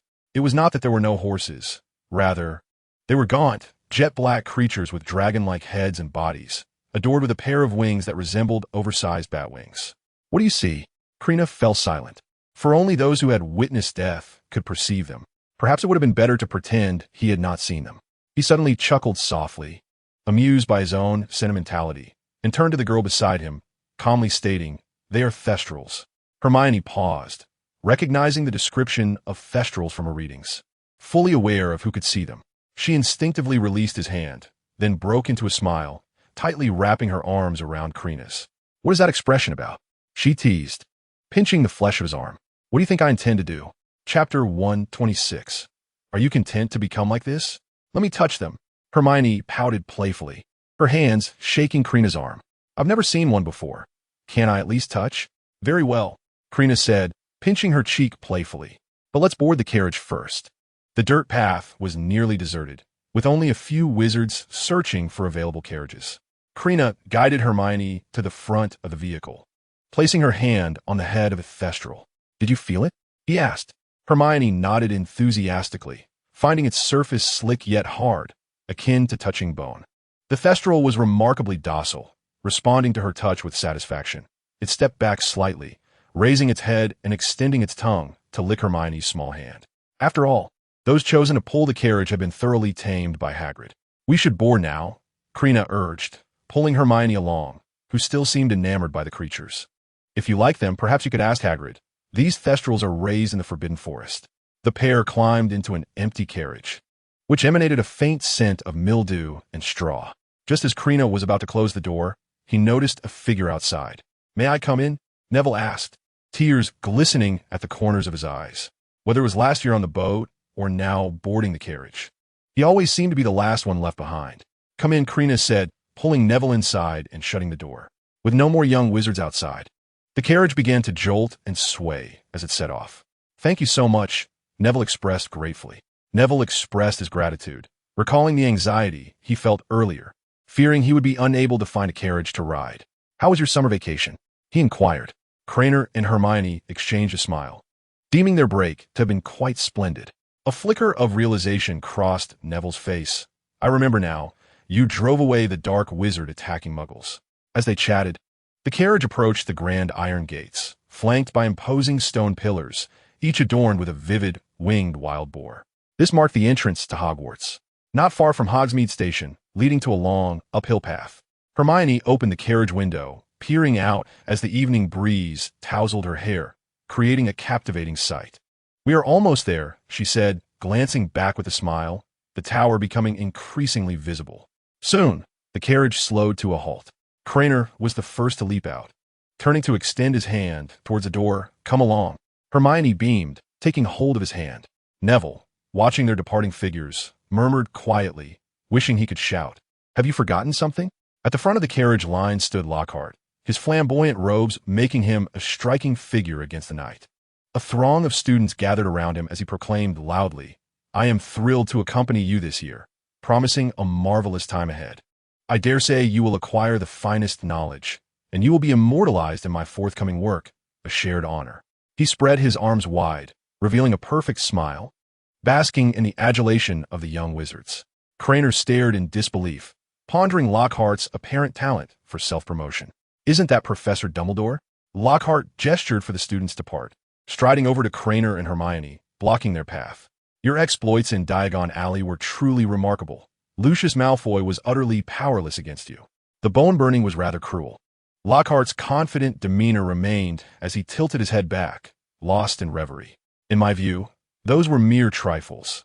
Lucius Malfoy simply lacked the strength and experience." "Quite unfortunate," he continued, patting Krena on the shoulder. "I had intended to intervene in your actions, but my admirers were too numerous, hindering my progress." Krena nodded with a smile. "Cruelty? Outrage? I see now. It was merely a disruption of a book-signing event, and the camera capturing the moment was also trampled. Such vanity Lockhart cannot abide. Indeed, it is unfortunate not to have had a proper duel with a professor I respect," Krena remarked. Lockhart laughed heartily. "This year, I shall be your instructor. I am confident you will learn profound magic and proper dueling techniques, guiding you onto the right path to become a true, beloved wizard. I truly look forward to it," Krena replied, leading Hermione around Lockhart. Hermione wore a peculiar expression, as if she hadn't fully grasped his words. Such blatant irony. Yet Lockhart wore a confident and proud expression. Krena raised an eyebrow without responding. Lockhart was the kind of person who would either completely ignore or utterly misinterpret others' meanings. For instance, when Lockhart remarked that a smile was truly hideous, he would automatically filter that statement to mean the smile was rather charming. As Malfoy passed by, Krena noticed the expression on his face and gave him a pat on the shoulder with a knowing smile. A few steps forward, unseen by others, Krena drew his wand and gestured before his chest. "You were born into a pure-blooded aristocratic family, accustomed to privilege, always considering yourself superior." Malfoy's pupils dilated suddenly. "Did you hear anything?" "What? Professor Lockhart's words?" The two followers exhibited confusion, unsure of Malfoy's intent.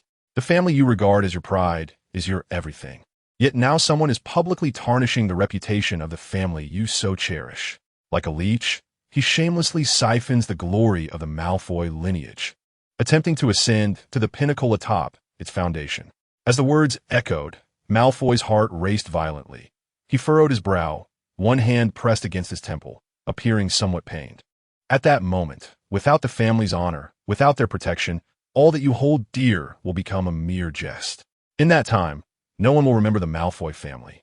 They will only recall the charming smile of Gilderoy Lockhart. Touch your heart and feel its powerful rhythm. Draco Malfoy. Are you willing to become such a being? Malfoy glared at Lockhart, who spoke so eloquently amidst the crowd, one hand on his chest feeling the heartbeat. I am unwilling, but what can I do? I lack formidable strength, he muttered with his head bowed. Goyle and Crabbe exchanged glances and nudged Malfoy. Boss, what is wrong? You speak of unwillingness. Malfoy gritted his teeth, resembling a beast in a low growl. Silence. You can do it. Draw your wand and cast a spell against him. Defeat him, and you can reclaim your glory, preserving the dignity of the Malfoy name. Strike now. Belief will empower you to conquer all, and you shall trample Lockhart's glory, welcoming the cheers of your classmates. Chapter 127. You shall be imprisoned in Azkaban. Malfoy pulled his wand from his wizarding robes, gripping it tightly, his arm trembling from the intensity of his grasp. Goyle and Crabbe wished to speak, but remembered Malfoy's demand for silence, so they covered their mouths, uttering not a sound. What are you doing? Hermione whispered. Just wait and see. Krena smiled slightly, curious about whether Malfoy would indeed take action. They were now not far apart, nearly forming a straight line. The whispers of temptation had faded from Malfoy's mind, yet it felt as though someone deep within was persistently urging him. Strike now. Strike now. He recognized it as the call from the depths of his heart. Thus, he took a deep breath, resolutely raised his head, and declared, Gilderoy Lockhart, is there something amiss? Lockhart turned around, presenting a smile he deemed charming. Absolutely. Despite his confusion, Lockhart maintained his grin. Absolutely what? Absolutely will not allow you to insult the Malfoy family. Malfoy bellowed, raising his arm and brandishing his wand. Petri Ficus Totalis. Lockhart's smile froze on his face until he perceived the luminous spell, at which point his expression shifted to one of panic as he frantically searched for his wand within the folds of his robe. In that moment of searching, he suddenly realized there was no wand to aid him in evasion. Lockhart donned a charming smile once more, intending to dodge the spell with the utmost grace. Had he planned to evade from the outset, he might have succeeded. Alas, it was now too late. The petrification curse struck him squarely. Lockhart's arms adhered to his thighs. His legs snapped together, standing rigidly upright, his entire body rendered immovably stiff. He swayed momentarily before crashing heavily to the ground.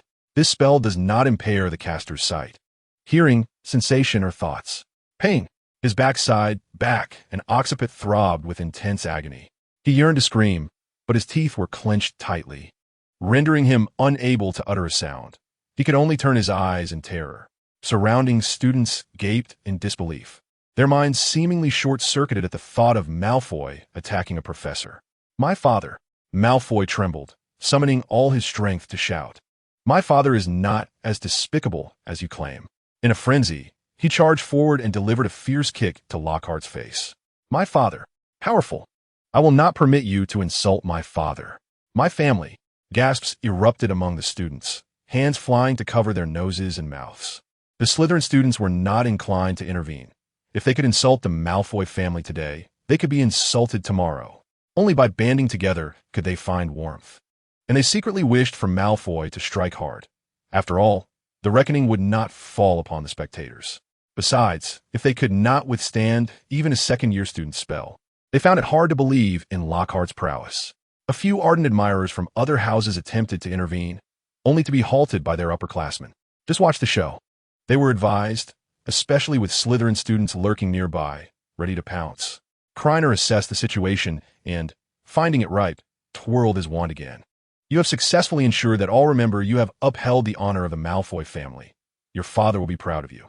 Observe their gazes, and sincerely embrace this pride. However, there remained one who would shatter the glory of the Malfoy family. Krena Dumbledore. Go forth, wield your wand, invoke the spells you possess, and harness your unwavering belief that conquers all. Only by vanquishing him can you truly reclaim the splendor that is rightfully yours. Malfoy trembled, halting his fierce kicks, shaking his head vehemently while murmuring, No, I cannot do this. Yet, he resumed kicking at Lockhart's face with even greater ferocity. Krena withdrew his wand, his gaze deepening as he whispered, How intriguing. Are you quaking in fear or something else? However, this suffices for now. The objective has been achieved. Presenting the diary brought him joy, yet the method displeased him. A debt owed must be partially repaid. Additionally, he discerned that Lockhart's abilities were likely abysmal, a true disgrace to Ravenclaw House. Hermione stared at Krena, her eyes filled with shock and concern, her grip on his hand tightening. What have you done to him? The unforgivable curse? You must be mad. She yearned to seize Krena's collar, but feared discovery by the numerous professors around them. This was school, and if caught, he could be imprisoned in Azkaban. Her gaze fell upon his smiling face, her complexion paling with anger. Fear not. Krena chuckled, playfully pinching Hermione's cheek. I did not employ the unforgivable curse, merely a few minor techniques. Indeed, they were minor techniques, a sophisticated application of legilimency, capable of projecting sounds directly into one's mind. Within all of Hogwarts, only Snape could possibly probe Malfoy's memories, and he bore no apprehension. The voice had been altered, and the fire had turned upon him, though Malfoy refrained from retaliating. Some are born with the innate ability for legilimency, such as Queenie Goldstein. She can effortlessly delve into others' minds, reading thoughts or engaging in communication without the need for a wand. Is that true? Hermione inquired, both delighted and slightly skeptical. As long as it wasn't the unforgivable curse, he would not face imprisonment in Azkaban. I would not deceive you, Krena said softly, brushing his fingers along Hermione's nose. I merely uttered a few words. The ultimate choice has always rested with Malfoy. Hermione inhaled deeply and embraced Krena tightly. You truly frightened me. It's all right. Krena gently patted her back. Now, it's your turn to take action. What? Hermione emerged from his embrace, gazing at Krena in surprise. Krena remained silent, simply blinking. At that moment, Hermione understood, gesturing an O.K. with her hand before hastily dashing toward the castle, ascending the steps to enter the grand oak door. Professor! She shouted as she ran. Big trouble. Malfoy is outside, beating up Professor Lockhart. Before long, Hermione sprinted out of the castle alongside McGonagall. Stop this at once. McGonagall's astonishment was palpable, her words prophetic. Truly, they were the worst class she had ever taught. Goyle and Crabbe hurriedly pulled Malfoy away from the professor. What on earth was happening? McGonagall could hardly fathom the reasons that led Malfoy to openly assault a professor outside the castle. Malfoy remained silent, panting heavily, his emotions in turmoil. Chapter 128. An unforgettable feast. McGonagall surveyed the surrounding students, who were all silent, and her heart ached. It seemed that all troublesome matters fell upon her shoulders.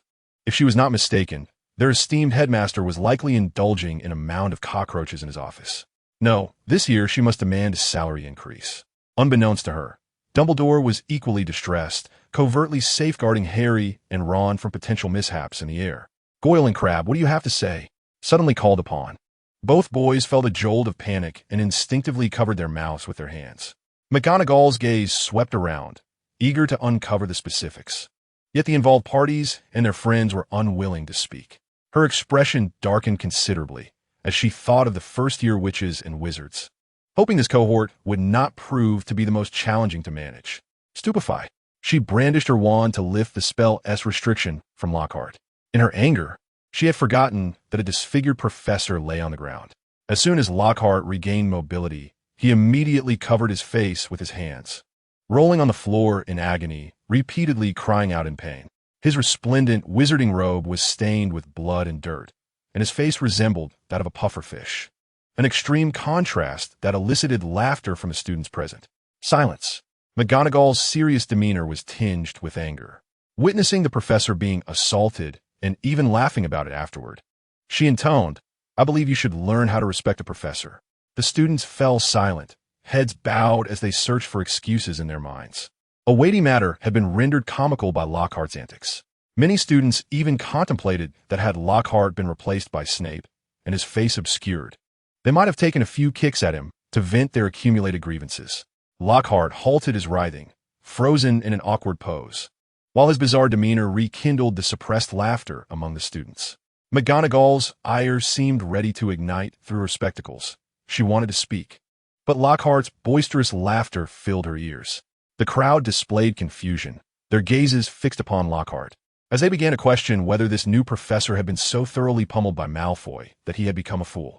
Students, Lockhart stood, arms outstretched, revealing a toothless grin. I believe you are all quite bewildered. In truth, This is the first lesson I wish to impart." He paused, observing their expressions with satisfaction, nodding in belief that this lesson would be etched in their memories.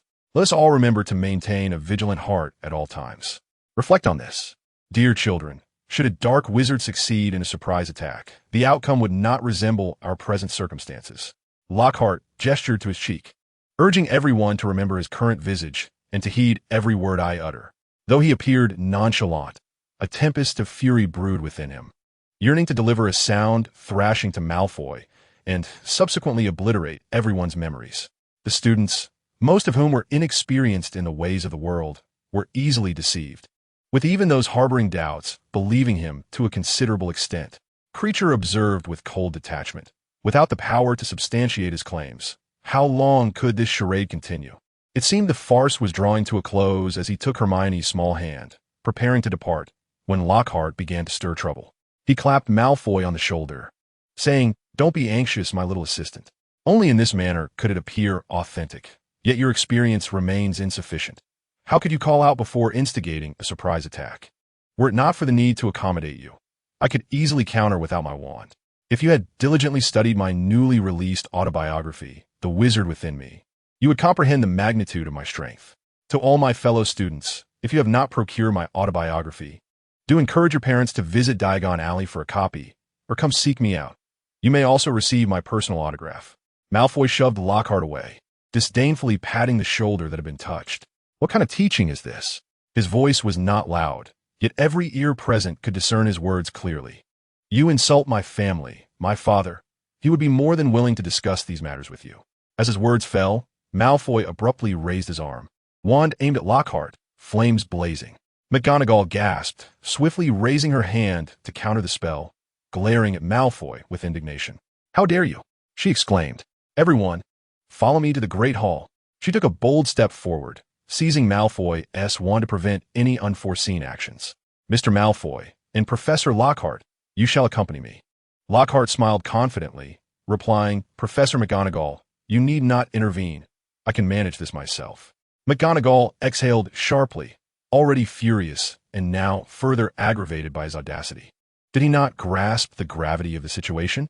The image of Dumbledore's smiling face flickered through her mind, and she began to doubt whether this year had indeed brought forth another unreliable defense against the dark arts professor. "Enough. You will accompany me."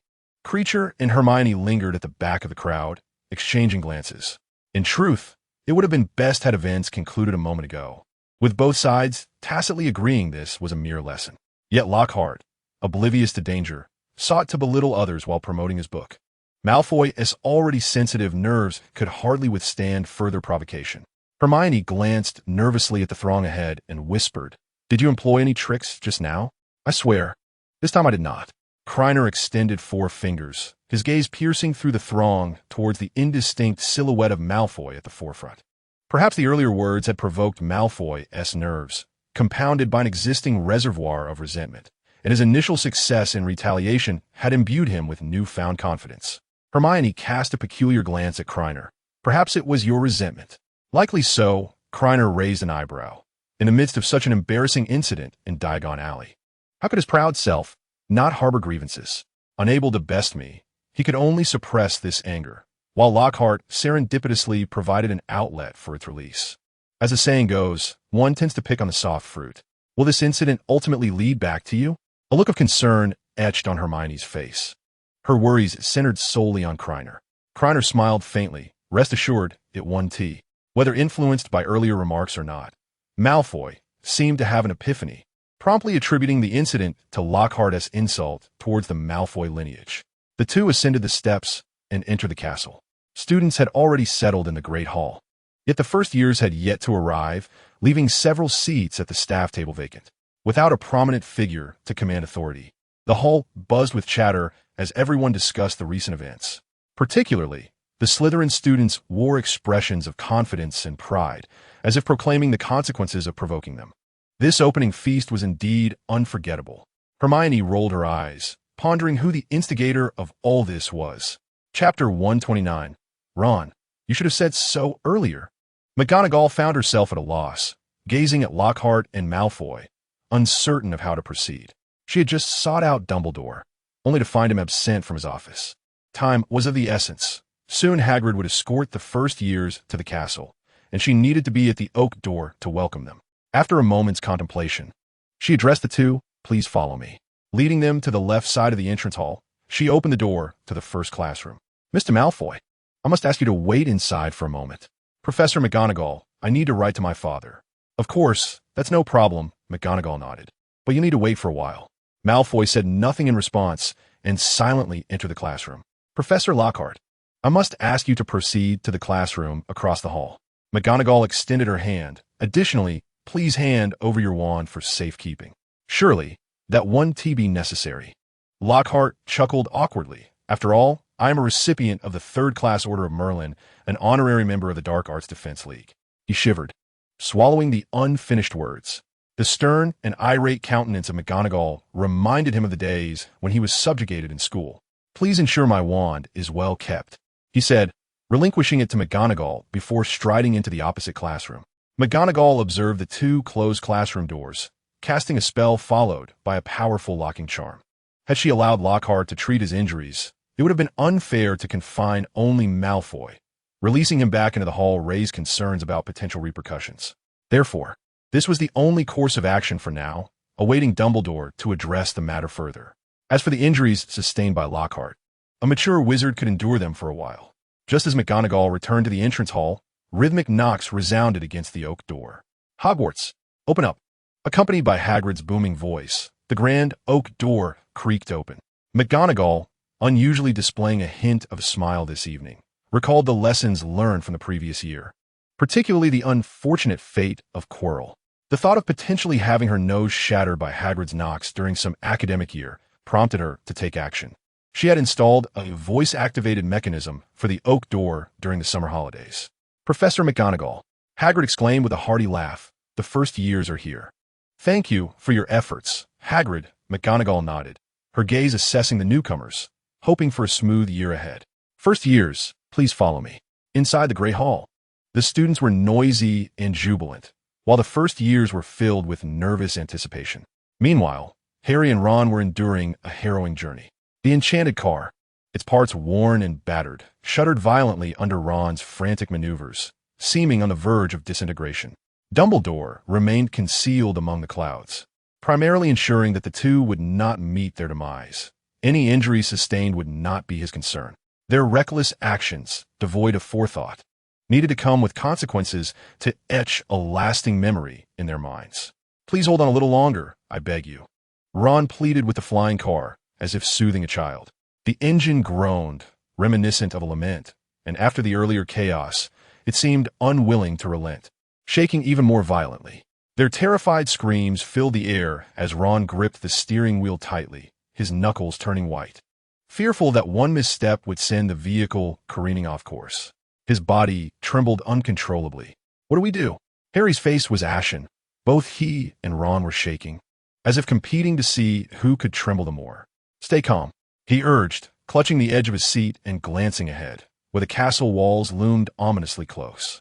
"We're going to crash," Ron screamed, desperately twisting the steering wheel, but judging by the distance, even if the front of the car turned, the back would still collide. Yet, they heard no crash, allowing the two to exhale in temporary relief. Dumbledore, hidden among the clouds, wore a smug smile, clearly enjoying the spectacle. "Let us find a place to land," Harry suggested, glancing out the window. Ron nodded, dazed, and it took Harry nudging him to snap him back to reality. "Over there, that open space looks ample." As he pressed the brake, however, it yielded no response. The brakes seemed to have failed. Suddenly, the engine roared to life, propelling the car forward with alarming speed. "No!" Ron yelled. "Harry, we're soaring through the air." "Your wand. Quickly use your wand," Harry shouted, frantically searching his person, only to recall that all their belongings were stowed in the trunk. "Yes, yes, yes," Ron mumbled to himself, withdrawing his wand from his pocket as he relinquished his grip on the steering wheel. "Stop. Please bring this to a halt." He waved his wand, striking the dashboard. With each utterance of stop, the car's engine sputtered and died, plummeting nose first, accelerating rapidly towards a large tree below. "Quick, use the levitation charm," Harry urged, reaching for the steering wheel, but it was too late. Bang! The car collided with the tree, producing a thunderous sound as it descended slowly to the ground. Its front end severely crumpled, smoke billowing from beneath the hood. Unbeknownst to them, a faint white light flickered within the car at the moment of impact. "You did it, Ron," Harry exhaled. "You cast the levitation charm just in time to prevent us from crashing down." "Did I?" Ron slowly opened his eyes, staring despairingly at his wand. "No way. My new wand is nearly broken in two." His voice quivered with a hint of sorrow, his heart aching painfully. "This wand is uniquely mine. We'll find a way to fix it at school. If all else fails, I'll buy you a new one." "You should have mentioned that sooner." Ron sniffed, gazing at his damaged wand, tempted to hurl it out the window. Bang! The car's roof was dented, and the surrounding glass shattered from the pressure. Their hearts sank again as they realized the danger had not passed. "What is happening?" Harry pointed ahead. "Those branches are attacking us." No sooner had he spoken than a thick branch swung violently towards the car door. With a resounding crash, the branch struck again, shattering the windshield, a shard slicing Ron's cheek, drawing forth a trickle of crimson blood. "We're done for." As the car jolted, the engine roared back to life. "Quick, reverse," Harry urged, wishing he were the one driving. Ron instinctively maneuvered, the car swiftly retreating from the branch's range. As the immediate threat dissipated, he sighed heavily, relieved. Harry, equally relieved, remarked, "We made it." At that moment, the car, having reached its limit, flung open its doors, expelling them and their belongings onto the ground before speeding off into the distance. The two sat in stunned silence, watching the exhaust trail, while Dumbledore in the sky shook his head and returned to the castle. Chapter 130. Ron, did she just wave at me? Does she have feelings for me?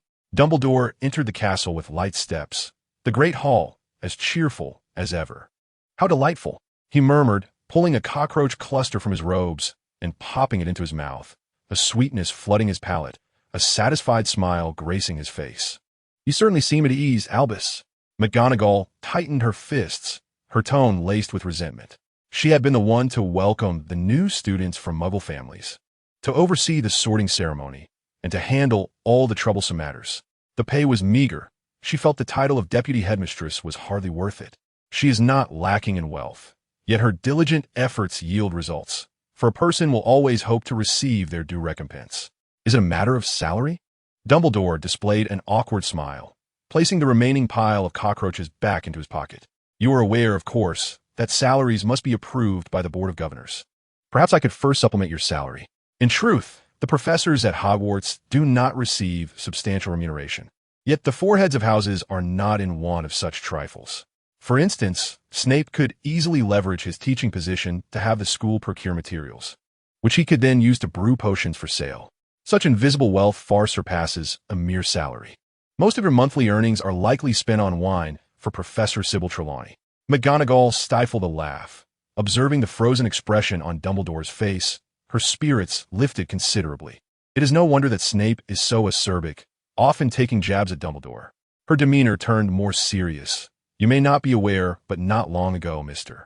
Malfoy brazenly attacked Professor Lockhart with magic and even resorted to physical violence." Dumbledore composed himself, stroking his white beard, inquiring about the reason. The specifics eluded her. Yet McGonagall's expression was peculiar. She had once taught Lockhart and was familiar with his character. In recent years, Lockhart had gained considerable notoriety, adorned with various titles, and personally interviewed and hired by Dumbledore. She had expected a different version of him now. However, upon seeing him today, his character was even more pronounced than during his school days. One claimed to be teaching, while the other felt insulted.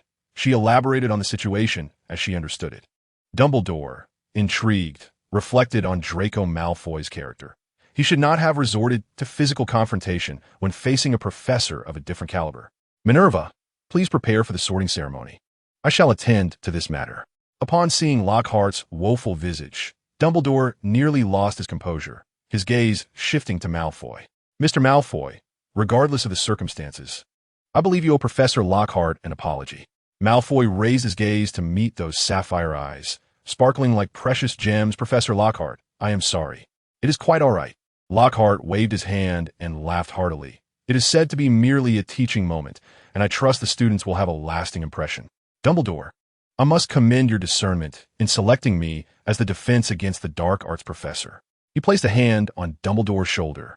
"I am certain you will not regret this decision." Dumbledore offered a gentle smile, sensing that Lockhart had yet to grasp the gravity of the situation. The Malfoy family would not allow this incident to pass unchallenged. Professor Lockhart, he returned the wands to both individuals. I believe it is time for you to visit the hospital wing for treatment. Little did Lockhart know, he may find himself staying there for an extended period.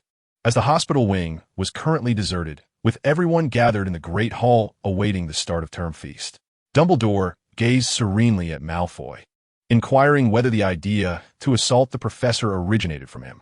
Indeed, for he insulted my father and my family. Dumbledore blinked, recognizing without the need for legitimacy that Malfoy was deceiving him. A surge of magical perception revealed that Malfoy had not fallen victim to the soul-binding curse. Discerning such truths may be challenging for others, yet he possessed the ability to do so. Come, let us proceed to the Great Hall, he said softly, giving Malfoy a gentle pat on the shoulder. You surely would not wish to miss the opening feast. Due to the delay with Malfoy, Harry and Ron stealthily entered the entrance hall, inadvertently encountering Dumbledore and Malfoy. With Dumbledore present, Malfoy did not dare to utter any harsh words towards Harry. Harry and Ron exchanged a glance, feeling awkward and at a loss. Professor, they stammered. Dumbledore nodded with a smile. Do go ahead and join the feast. As they entered the Great Hall, all eyes turned upon them, prompting the students to engage in hushed discussions. Today's gossip would surely last for quite some time. Krena, you have no idea how perilous our situation was, Ron eagerly remarked as he took his seat, describing it as a near brush with death. His face radiated excitement and a desire to share, oblivious to the sympathetic glances from those around him. Instead of discussing this, Krena gestured for Ron to consider how he might explain himself to his brothers. Little Green, peeking from Krener's sleeve, scrutinized Harry and Ron, eager to be at the forefront of the unfolding drama. Oh, my foolish brother, consider the consequences of your actions. I advise you to devise an excuse to evade a sound thrashing. George and Fred fixed their gaze intently on Ron, causing him to feel increasingly anxious. As Ron opened his mouth to retort, Harry tugged at his sleeve, prompting him to close it swiftly, for Professor McGonagall was leading the new students into the hall. Why aren't you watching this time? Hermione whispered to Krena, resting her hand on his shoulder. Weren't you so engrossed earlier? How could I possibly forget? Krena chuckled, recalling the blonde girl with twin ponytails they had encountered in Diagon Alley. He lightly pinched Hermione's cheek, saying, Look into my eyes. They hold only you. Hermione's face flushed visibly, and with a haughty huff, she lowered her gaze, unable to meet his eyes. McGonagall produced a stool and the sorting hat. After a new song, the hat greeted the students. I am a Hogwarts sorting hat, skilled in both song and dance, and I shall never falter. Krena, clapping along with the crowd, felt a flicker of surprise at the hat's additional line this year. McGonagall then unfurled a parchment and began to call the roll for sorting. Each student assigned to their respective houses. Allegra Leahy. Before the hat could touch the girl, it bellowed, Slytherin. How is that possible? Ron exclaimed, taken aback.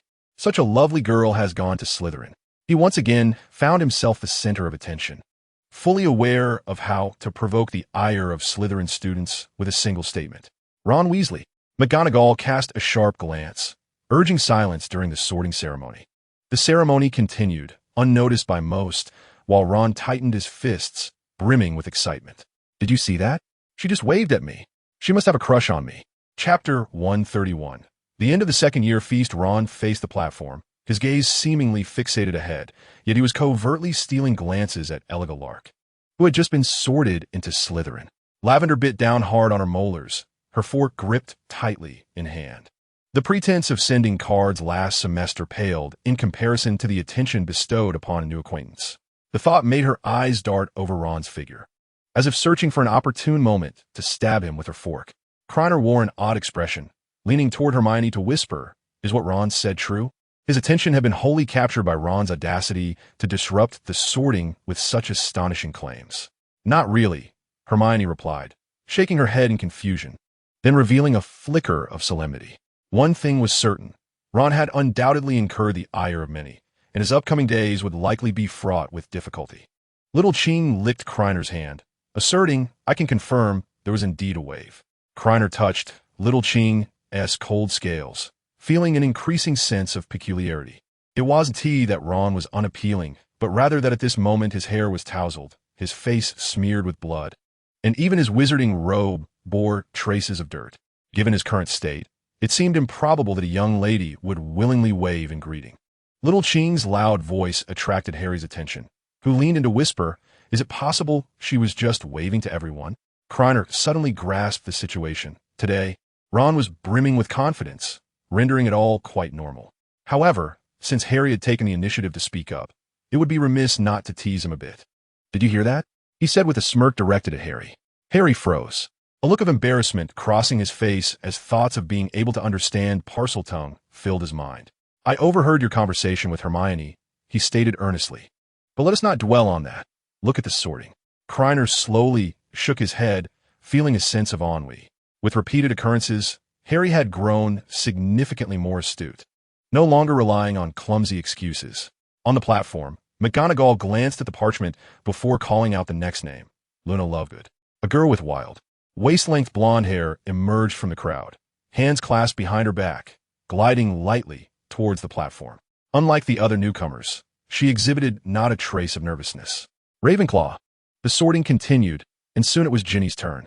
As expected, she was sorted into Gryffindor. The twins erupted with excitement, standing to cheer, their hands raised high, nearly lifting the ceiling. Ginny, already nervous, now felt as if she were being roasted over a fire. Blushing fiercely, she dashed off the platform and, once seated, stole a glance at Harry. With all the newcomers sorted into their respective houses, the sorting ceremony came to a close. "Welcome to Hogwarts, new students." Dumbledore rose, his gaze sweeping over the assembly of students. "This year promises to be remarkable. I am delighted to see everyone return to school safe and sound. Thus, we may officially commence the feast." The sumptuous dishes before them seemed to garner little attention, as all were acutely aware of whom safe and sound referred to, casting curious glances at Harry and Ron. Dumbledore, cheerfully popping a mint into his mouth, looked at the students and inquired, after a long day of travel, "Are you not famished?" With this remark, the students shifted their focus away from the duo. After all, without further elaboration, the allure of food was far more enticing. Ron, clutching a drumstick in each hand, joyfully indulged, momentarily forgetting his myriad of worries. After devouring 8 chicken legs, he licked his grease-stained lips and turned to Harry, saying, "You think she likes me, right? Otherwise, she wouldn't have waved at me." Harry, momentarily stunned, grappled with the transformation of mere admiration into something more profound. He found himself at a loss for words. "You must feel the same," Ron chuckled, once again reaching for 2 more drumsticks. "Ah, yes, indeed. I have faith in you. Go for it." Creature paused in his serving of pork chops, pondering whether Ron was merely smitten or truly infatuated. Bao Shaoqing swallowed the morsel offered by Creature, exuding confidence.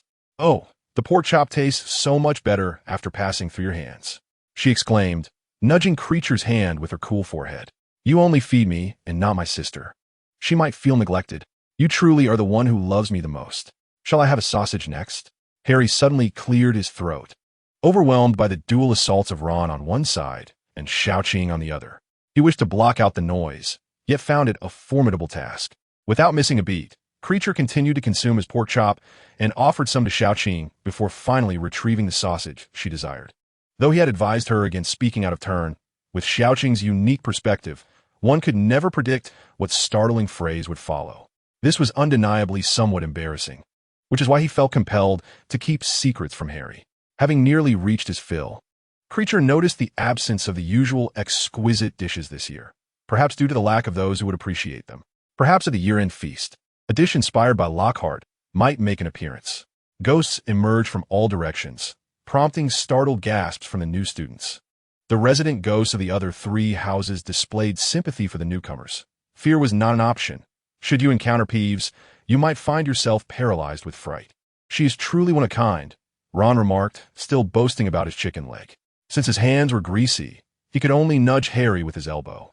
Everyone else was too frightened, yet she alone smiled so beautifully. Harry shook his head at this, wishing to escape from Ron's side, and after a moment's contemplation, he suggested, "Instead of just peeking at her, seize the opportunity to greet her and get to know her." "You're absolutely right," Ron nodded thoughtfully. "I must act swiftly. I do not wish to end up like you." Harry's expression darkened in an instant, his fists clenched tightly, as he realized that this might be a lifelong torment. a single misstep leading to a cascade of errors. Dessert time was a moment for everyone to engage in conversation and strengthen their bonds. A freshman shouted at Harry, "Senior Harry, I'm Colin Creevy, your fan. Could you please give me an autograph?" Laughter erupted among the students at the long table, and the belatedly aware Colin blushed, feeling too embarrassed to ask for the signature again. Amidst the laughter, the feast concluded, and Dumbledore began his usual discourse. The corridor on the right side of the fourth floor was no longer off limits. After singing a song, Dumbledore wiped away the joyful tears from the corners of his eyes, announcing that the prefects could now escort the new students back to their respective common rooms.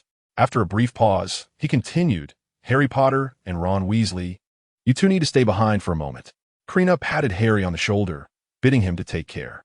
As they left the hall and stepped onto the second-floor staircase, a cacophony of wailing echoed from below. It was evident that Peeves was welcoming the newcomers with his usual antics. Even with prior warnings, fear could not be so easily dismissed.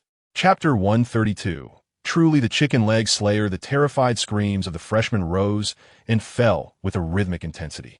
Hogwarts, the first night where dreams began.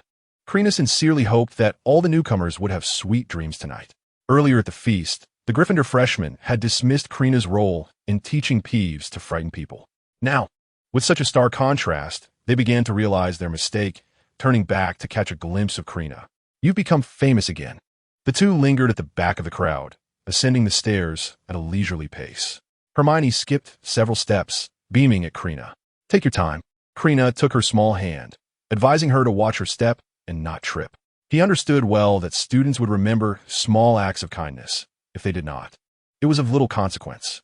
Moreover, this situation promised long-term benefits. As long as Peeves remained, Krena's name would continue to circulate within Hogwarts. Regardless of the nature of the reputation, even notoriety could be valuable. "Are you going out tonight?" Krena pondered for a moment before shaking his head. "No, I'll get a good night's sleep." Upon returning to the common room, his classmates immediately surrounded Krena, bombarding him with inquiries about the details of how he thwarted the Dark Wizard's attack on Muggles. They finally had an opportunity to indulge in gossip, and the freshmen looked at Krena with eager curiosity.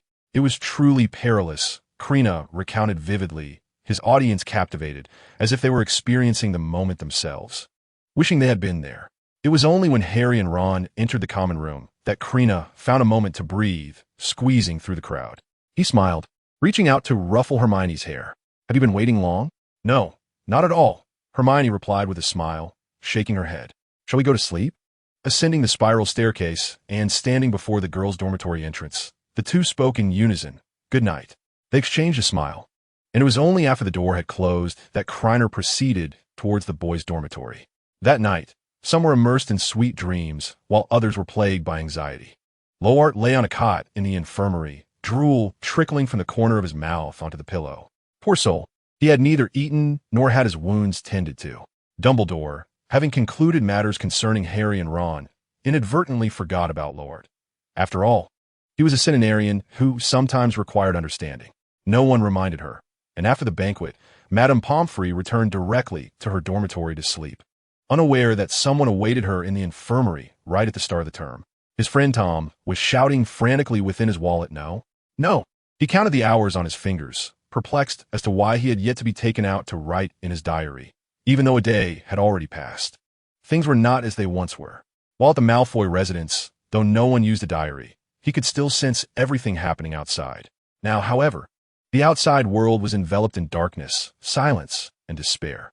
Tom even found himself worrying about Kreiner, speculating whether something had gone awry. This concern was not genuine. If something were to happen to Kreiner, he might remain trapped in such a place forever. "Jerry, my friend, please appear soon," Tom murmured to himself. To this day, he had almost fully immersed himself in his character. Kreiner had initially written his true name in the diary, yet he called out for Jerry, a fact he was entirely oblivious to. Now, Tom felt as though he was teetering on the edge of a precipice. With just one more step forward, he would plunge into the abyss and shatter completely. The cyclical nature of time, coupled with the infusion of strange thoughts and the oppressive environment of confinement, made such a condition inevitable. The following day, Kreiner spotted the second-year class schedule in the common room. The courses bore little difference, merely staggered timings compared to those of the first-year students. Only in the third year, when elective courses were introduced, would the entire schedule reflect a significant change. After noting down the schedule, he sank into a soft, leather sofa. This had become a silent agreement between him and Hermione. The first one to wake would wait in the common room for a while. If the other did not arrive, it was highly likely they had overslept and would head directly to the Great Hall. Before long, Hermione descended the spiral staircase, smiling as she inquired, "How long have you been waiting?" "I just woke up not long ago," Krena replied with a warm smile. "The first class today is herbology." Hermione asked in astonishment, "Isn't that the same as last year?" "Go check the schedule. The timing has changed for the morning herbology class." Once Hermione noted the schedule, the two made their way to the Great Hall. The enchanted ceiling was shrouded in a gray haze, indicating an overcast day. For breakfast, the staple was porridge, available in various flavors such as pumpkin and oatmeal, complemented by sides of eggs and salted meat. Hermione served herself a bowl of plain porridge, sprinkling it with sugar. Unfortunately, there was no chili oil, or else Krena might have opted for plain porridge as well. As the number of students in the auditorium gradually increased, the flamboyant Lockhart reappeared after a night's absence, adorned in his dazzling wizarding robes. He made quite the spectacle at the teacher's table, devouring his meal with an insatiable hunger that left the students in sheer disbelief, as if he had been starved for ages. Harry, Ron, and Neville entered the hall together. "What is going on so early in the morning?" Curiosity tinged Krena's voice. Ron, looking utterly dejected, merely shook his head and sighed in response. "You went to bed far too early last night. I didn't even get a chance to tell you," Harry lamented with a sigh. "You have no idea how devastated Ron was yesterday. His newly acquired wand nearly snapped in two, and after the feast, Professor Snape gave him a thorough dressing down in the office. Upon returning to the dormitory, he faced a series of reprimands from his brothers." Harry's expression morphed into one of bizarre horror as he recalled the events. Even a dog would weep at such a fate. "Speaking of which, you slept so soundly that Ron woke up in the middle of the night with no reaction from you at all." Krena raised an eyebrow. "It's rather strange to expect a reaction. I was merely concerned that the noise might disturb the others, so I had cast a spell before sleeping." However, he had not anticipated that Ron would still be reeling from the previous night's events. "Where are the chicken legs?" Ron scanned the dining table, muttering, "How can there be no chicken legs?"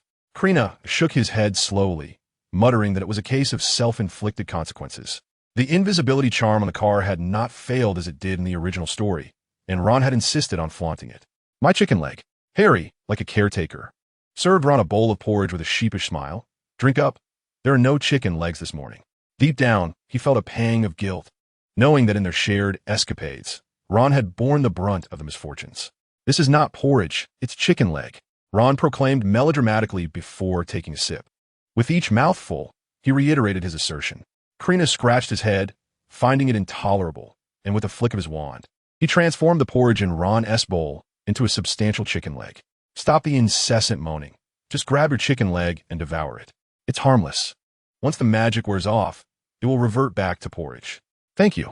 Ron's face lit up with joy as he seized the chicken leg and took a hearty bite. Krena couldn't help but grimace. Truly, Ron had earned the title of chicken leg assassin. Chapter 133. So happy, so embarrassed. After finishing a chicken leg, Ron let out a burp and turned to Krena, his eyes pleading, "I'm still not full." Harry interjected, "Krena, Hermione, the chicken leg is substantial. Before the magic dissipates, it is certainly enough. Could you help me once more, Krena?" Ron forked a fried egg onto his plate, adding this time just a regular-sized chicken leg will do. Krena rolled his eyes, ready to comply when he was interrupted by the voices of the twins. "Don't transform anything for him," George said resignedly. "Krena, you're too easy to persuade. My foolish brother can either eat the fried egg or transform it himself." A shadow fell over Ron as he felt the warmth of his brother's hands on his shoulders, causing him to shiver involuntarily. From a distance, the situation was noted. Had it not been for Krener's quick reflexes, they would have proceeded to impose sanctions on Ron. Krener shrugged nonchalantly, indicating that cooperation was contingent upon respecting boundaries. A simple transformation of a chicken leg was a trivial matter, preventing unnecessary commotion. With the twins having spoken, he found no reason to intervene further. George and Fred observed Ron's despondent expression. He had already come to terms with his mistake. Cautiously, he extracted his wand from beneath his robes, exclaiming, "Have you forgotten? My wand has turned into this." The twins exchanged glances. George raising his hands in a gesture of surrender. Don't expect us to replace your wand. Here, use this, Fred said, producing a roll of magical tape. Krena winked at the twins, but Fred subtly shook his head, gesturing for Krena to remain silent. Despite their seemingly harsh demeanor towards Ron, their concern for their brother was evident. They intended to convey that boasting without power was a perilous endeavor, and using magical tape was a sign that they would eventually procure a new wand for him. Ron looked at them, bewildered. What are you talking about? Acknowledging his mistake. He ought to eat in peace without incessantly demanding a chicken leg, unless he could conjure one himself. The twins patted Ron's shoulder in unison after delivering their point. With a sigh, Ron gazed at the fried egg, realizing it was merely an underdeveloped chicken leg. With this thought, he swallowed the entire egg in one bite. At that moment, a multitude of owls swooped into the hall. One owl, robust and swift, dropped a crimson envelope onto Ron's plate. This muscular owl was a gift from the twins to their parents, replacing the retired owl that had once lived at home. No, Ron gasped in horror, tossing the envelope across the table. I'm already having such a bad day. From a distance, George and Fred spotted the envelope and sprang to their feet. Rushing out of the hall, Krena, wand drawn and ready, had no intention of leaving. He would always remain at the forefront of the unfolding drama. What is that? Hermione nudged Krener's arm, her face reflecting a hint of surprise. It's a howler, Krena whispered into her ear. It will emit a deafening roar. Sitting across from them, Neville looked terrified. Summoning his courage, he picked up the howler and tossed it back to Ron. This is yours. You'd better open it quickly, or it will only get worse. With that, Neville abandoned his breakfast, grabbing his belongings and making a hasty exit. A few students, noticing the howler, hurriedly left the hall, opting not to inform their peers. After all, it was merely a harmless prank. Harry considered following Neville out of the hall, but after a moment's hesitation, he decided against it. After all, leaving Ron alone seemed a touch disloyal, and Krena had not fled either. The howler loomed like a bomb, and Ron trembled as he grasped the envelope, taking several deep breaths to steady himself. Upon witnessing the scene, Krena swiftly cast a silencing charm and then grasped Hermione's delicate hand, signaling that all was well, although a nagging sensation lingered in his mind that something was amiss. Ron Weasley. The moment the howling letter was torn open, Molly's furious voice reverberated throughout the great hall, causing the nearby porridge to ripple. I truly did not expect you to be so audacious. It was only upon receiving letters from George and Dumbledore that we fully understood the situation. The sound vibrated against the walls, creating an echo that resonated through the hall, even with their ears covered. The expressions of discomfort were evident on the faces of the students. Everyone turned their gaze towards Ron, not only for the spectacle, but also harboring a desire to confront him, as they too suffered the consequences of his actions. Do you intend to drive me to madness? Were you not planning to wait for us outside the platform? Did you not consider writing to the school to clarify the situation? Not a single letter was sent to us after the incident. Hurry and respond. Let me know what was going through your mind at that moment. Do you realize the trouble your actions have caused your father, Ron Weasley? You infuriate me.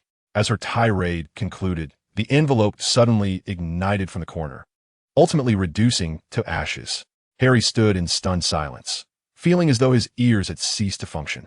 Krena, at that moment, lifted the silencing charm, and a dazed little creature emerged from his sleeve, exclaiming, I feel as though I might perish. Before I meet my end, could you grant me a kiss? Did you forget to mute the little one? Hermione chuckled softly, reaching out to stroke the creature's head. Krena covered his eyes with one hand, admitting that he had indeed overlooked something. He had forgotten to cast the charm on the little creature as well. I always knew the little one's voice was endearing, he replied, noting the plaintive tone that was tinged with a hint of tears. In the little one's heart, it seemed there was always room only for an elder sister, leaving no space for him. How could that be? Krena raised his hand, pressing his cheek against the little one. So delightful, so shy. Come here. Hermione pointed at the creature, saying, Do you see how it has turned red? I was the first to cuddle with you, dear sister. The little one retreated into the sleeve, overwhelmed with shyness. Is that so? Did I accidentally pinch it red? Krena coughed lightly, aware of the presence of others around them. Hermione would not inquire further about what the little one had said. With the excitement dissipated, there was no longer a need to linger in the great hall. We shall take our leave. Do not forget about herbology class later, he informed Harry and Ron, indifferent to whether the dazed duo heard him. Upon exiting the castle and traversing the lawn, they arrived outside the greenhouse, where a handful of students awaited the arrival of the professor. As time passed, more students gathered, and Harry and Ron joined Krena, weaving through the crowd. Professor Sprout and Lockhart approached from the lawn. Lockhart glanced at the students and boisterously declared, "Professor Sprout, you really ought to heed my advice. Otherwise, you wouldn't find yourself in such a predicament." Chapter 134. Transplanting Mandrakes. Professor Sprout was in a foul mood, her usual cheerful demeanor absent as she faced anyone. Initially, she felt a profound sorrow for the feeble and pitiable Mandrake that had suffered injury, only to be confronted by the incessant prattle of Lockhart. At that moment, her fists felt as hard as stone. Gazing at Lockhart's face, she yearned to unleash a punch that would send him tumbling into the black lake to serve as fish bait. "Professor Lockhart, do not forget that it is I who instruct your herbology class," she retorted coldly. "Do not dwell on the past." Lockhart, with his hands clasped behind his back, tilted his head at a 45-degree angle to the sky, proclaiming, "My travels have endowed me with a wealth of experience. No one understands how to treat the Mandrake better than I." Sprout clenched her jaw tightly, repeatedly admonishing herself to refrain from anger. "Though you once taught me, I must possess the courage to acknowledge that I am now more adept than you." Lockhart draped an arm around Sprout's shoulders, asserting, "You should feel pleased."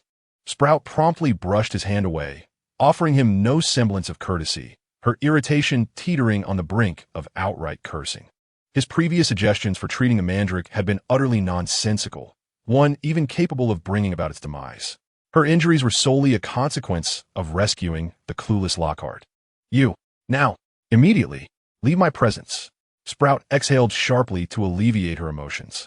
She had no desire to stoop to the level of a fool, for engaging with him would only lower her own intellect, ultimately leading to her defeat by his supposed wealth of experience. Lockhart displayed his signature toothy grin, utterly oblivious to Sprout's fury. His gaze swept across the assembled students and quickly landed on Harry, whom he approached with eagerness. "I've heard you arrived at Hogwarts in a flying car. Bravo, Harry," he exclaimed, affectionately patting Harry on the shoulder with a knowing glint in his eye. "I eagerly anticipate sharing the front page of the Daily Prophet with you next time." Lockhart's dazzling white teeth sparkled under the sun. "Students, remember that diligent study is essential to achieve greatness like mine. Should you wish to delve into the depths of herbology, do not hesitate to seek me out." Harry felt a wave of nausea. Lockhart's words were akin to dead flies being forcibly stuffed into his mouth. Watching Lockhart's retreating figure, he wished he could rush forward and deliver a swift kick. Upon rejoining his peers, he voiced his frustrations to Ron and the others. "I simply cannot tolerate him." Ron, feeling a whirlwind of emotions, remained silent, as if the entire world were conspiring against him. He had been the one driving, the one facing punishment, while Harry basked in Lockhart's praise. His earlier attempt to make the car visible in the air had merely been a desire to garner the same attention from classmates that Harry received. Sprout clapped her hands to draw attention. "All right, students, let us forget the previous incident. Today we shall proceed to the third greenhouse for our lesson." "Incredible," Harry exclaimed, astonished as he turned to Krena. "You cannot possibly think Lockhart is impressive, can you?" Hermione chuckled softly, clarifying for Krena. "What he means is that Lockhart is remarkably annoying. And even our dear Professor Sprout has been pushed to her limits," her tone tinged with irritation. With a twinkle in his eyes, Krena gently brushed his hand across Hermione's nose. Harry inwardly scoffed, grasping Ron as they surged toward the crowd, pushing open the door to the third greenhouse.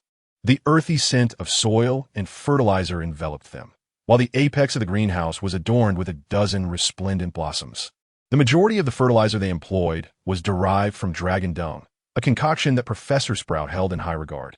"Not long ago, I cultivated some Mandrake seedlings." Sprout pointed to the side, where rows of dark plates were arranged, approximately 100 in number. Each contained a seedling, a verdant hue tinged with purple, its roots encased in soil. Once mandrakes develop into seedlings, they must be transplanted into pots. This constitutes the focus of our first lesson of the term. Her gaze swept over the young wizards. "Does anyone know the purpose of mandrakes?" After glancing around, Hermione raised her hand and, upon receiving a nod from Sprout, began to speak slowly. "Mandrakes can be used to brew potent restorative potions and can revert transfigured or cursed individuals to their original forms." Their leaves are one of the essential ingredients for becoming an animagus. Excellent. Sprout's face lit up with a pleased smile, awarding Gryffindor 10 points. They have a multitude of uses, yet they are exceedingly dangerous. Does anyone know why? She paused, waiting to see if any student from her house would raise their hand. Neville Longbottom, would you care to answer this question? With a quivering voice, Neville responded, hearing a mandrake's cry can be fatal, though these seedlings possess lesser power, merely inducing a fainting state. Despite his stammering, his answer was detailed, earning an approving nod from Sprout. Correct, Gryffindor receives another 10 points. I have prepared ear protection for you all. Come and collect them. The students rushed forth, while Krena retrieved 2 pairs of ear protectors from the stone podium. Hermione rolled her eyes, taking the pink ear protectors. I shouldn't have waited for you to get them down. You look adorable in pink, Krena chuckled. So, does that mean I'm not cute without them? He reached out to pinch her cheek. You certainly know how to flatter. Once everyone had their ear protectors, Sprout spoke gravely. When I instruct you to wear them, ensure your ears are completely covered.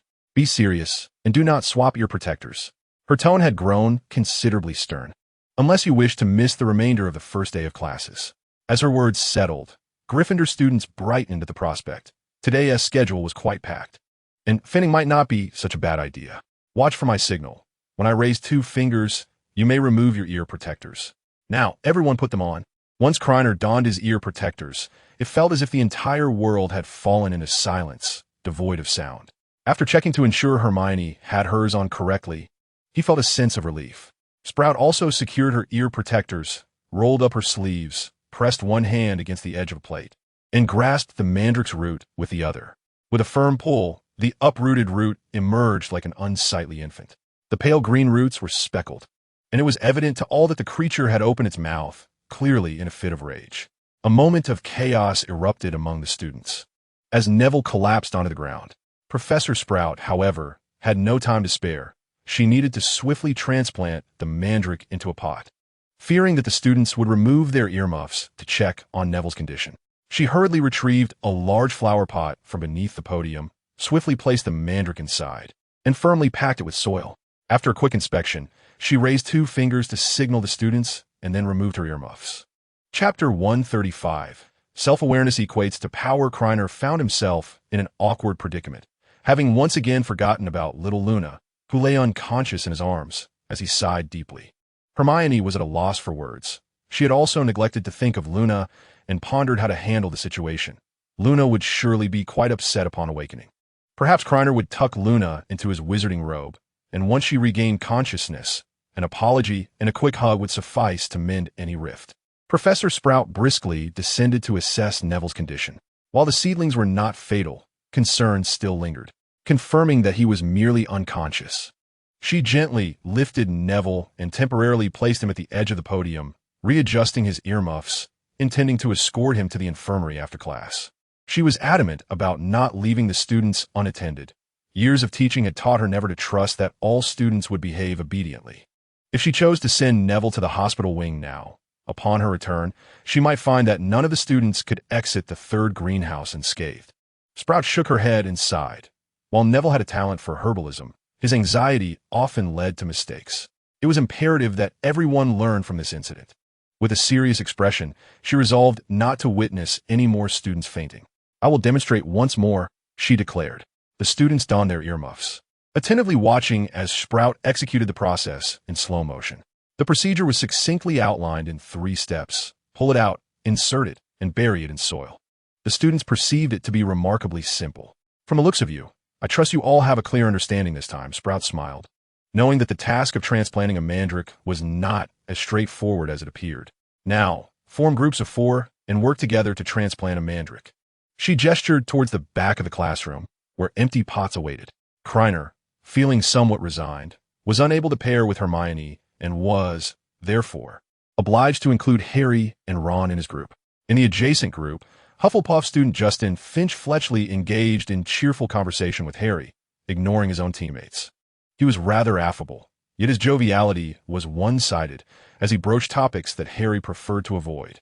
Krena and Hermione kept their distance, adopting a demeanor that discouraged unwanted chatter, thereby escaping the awkwardness. Once all the students were ready, Sprout signaled for silence. While transplanting the mandrake, Do not let your curiosity lead you to insert your fingers into its mouth. It will bite down fiercely, making it difficult for you to free yourself. Once everyone has donned their earmuffs and confirmed their readiness, please raise your hands. I shall signal the commencement with a lighting charm. Similarly, I will indicate when it is time to gather our belongings and depart. Upon hearing these words, the students brimmed with curiosity. In the realm of magic, a mere bite on the finger could be swiftly healed, often requiring no more than a day of rest in the hospital wing. Such minor injuries posed no intimidation to the students. Professor Sprout's wand tip glowed with a luminous white light, prompting the students into action. Yet, as they engaged in the practical exercise, they soon realized that transplanting mandrake was far more intricate than anticipated. They had merely learned the theory with their eyes. Accomplishing the first step proved to be a formidable challenge, as the mandrake's roots clung tenaciously to the soil, rendering extraction exceedingly difficult. Harry and Ron each made an attempt before relinquishing their efforts, casting their gaze toward Krena. Krena smiled faintly, aware that there existed a subtle technique for effortlessly achieving the first step. A careful observation of Professor Sprout's actions revealed a discreet maneuver. He grasped the mandrake firmly, rotated his wrist slightly, and then effortlessly lifted it from the earth. The mandrake thrashed wildly, attempting to escape Krena's grip, flailing its tiny arms and legs, sending clumps of soil flying in all directions. Surveying the surroundings, Krena noted that apart from their group, only 2 others had managed to extract the mandrake with ease. The muffled communication due to the earmuffs left the students in a state of confusion. Some, using sheer force, yanked at the mandrake only to stumble backward and land unceremoniously on their backsides. Others, lacking sufficient strength, inadvertently slipped and tore off a few leaves instead. In another group, several students struggled together to extract the mandrake, while one individual could not resist the urge to experience the sensation of being bitten. Ron was among them, though Krena swiftly intervened, unwilling to complicate a straightforward task. At that moment, Hermione presented a flower pot, its center hollowed out just enough to accommodate the mandrake. Krena flashed a smile at Hermione. Now, that was teamwork, unlike Harry and Ron, who were merely causing chaos. As he attempted to insert the mandrake into the pot, it exhibited fierce resistance, clawing at the rim and using its feet to push against the soil, attempting to refill the hole. Krena held the mandrake before him, gazing at the feisty creature with a benevolent smile. If he employed the technique demonstrated by Sprout, he could effortlessly place the mandrake into the pot. However, after the previous attempts, a new idea sparked within him. Raising his other hand, he delivered several swift slaps until the mandrake ceased its cries. With ease, he inserted it into the flower pot, a knowing smile spreading across Krena's face. Indeed, this method proved effective.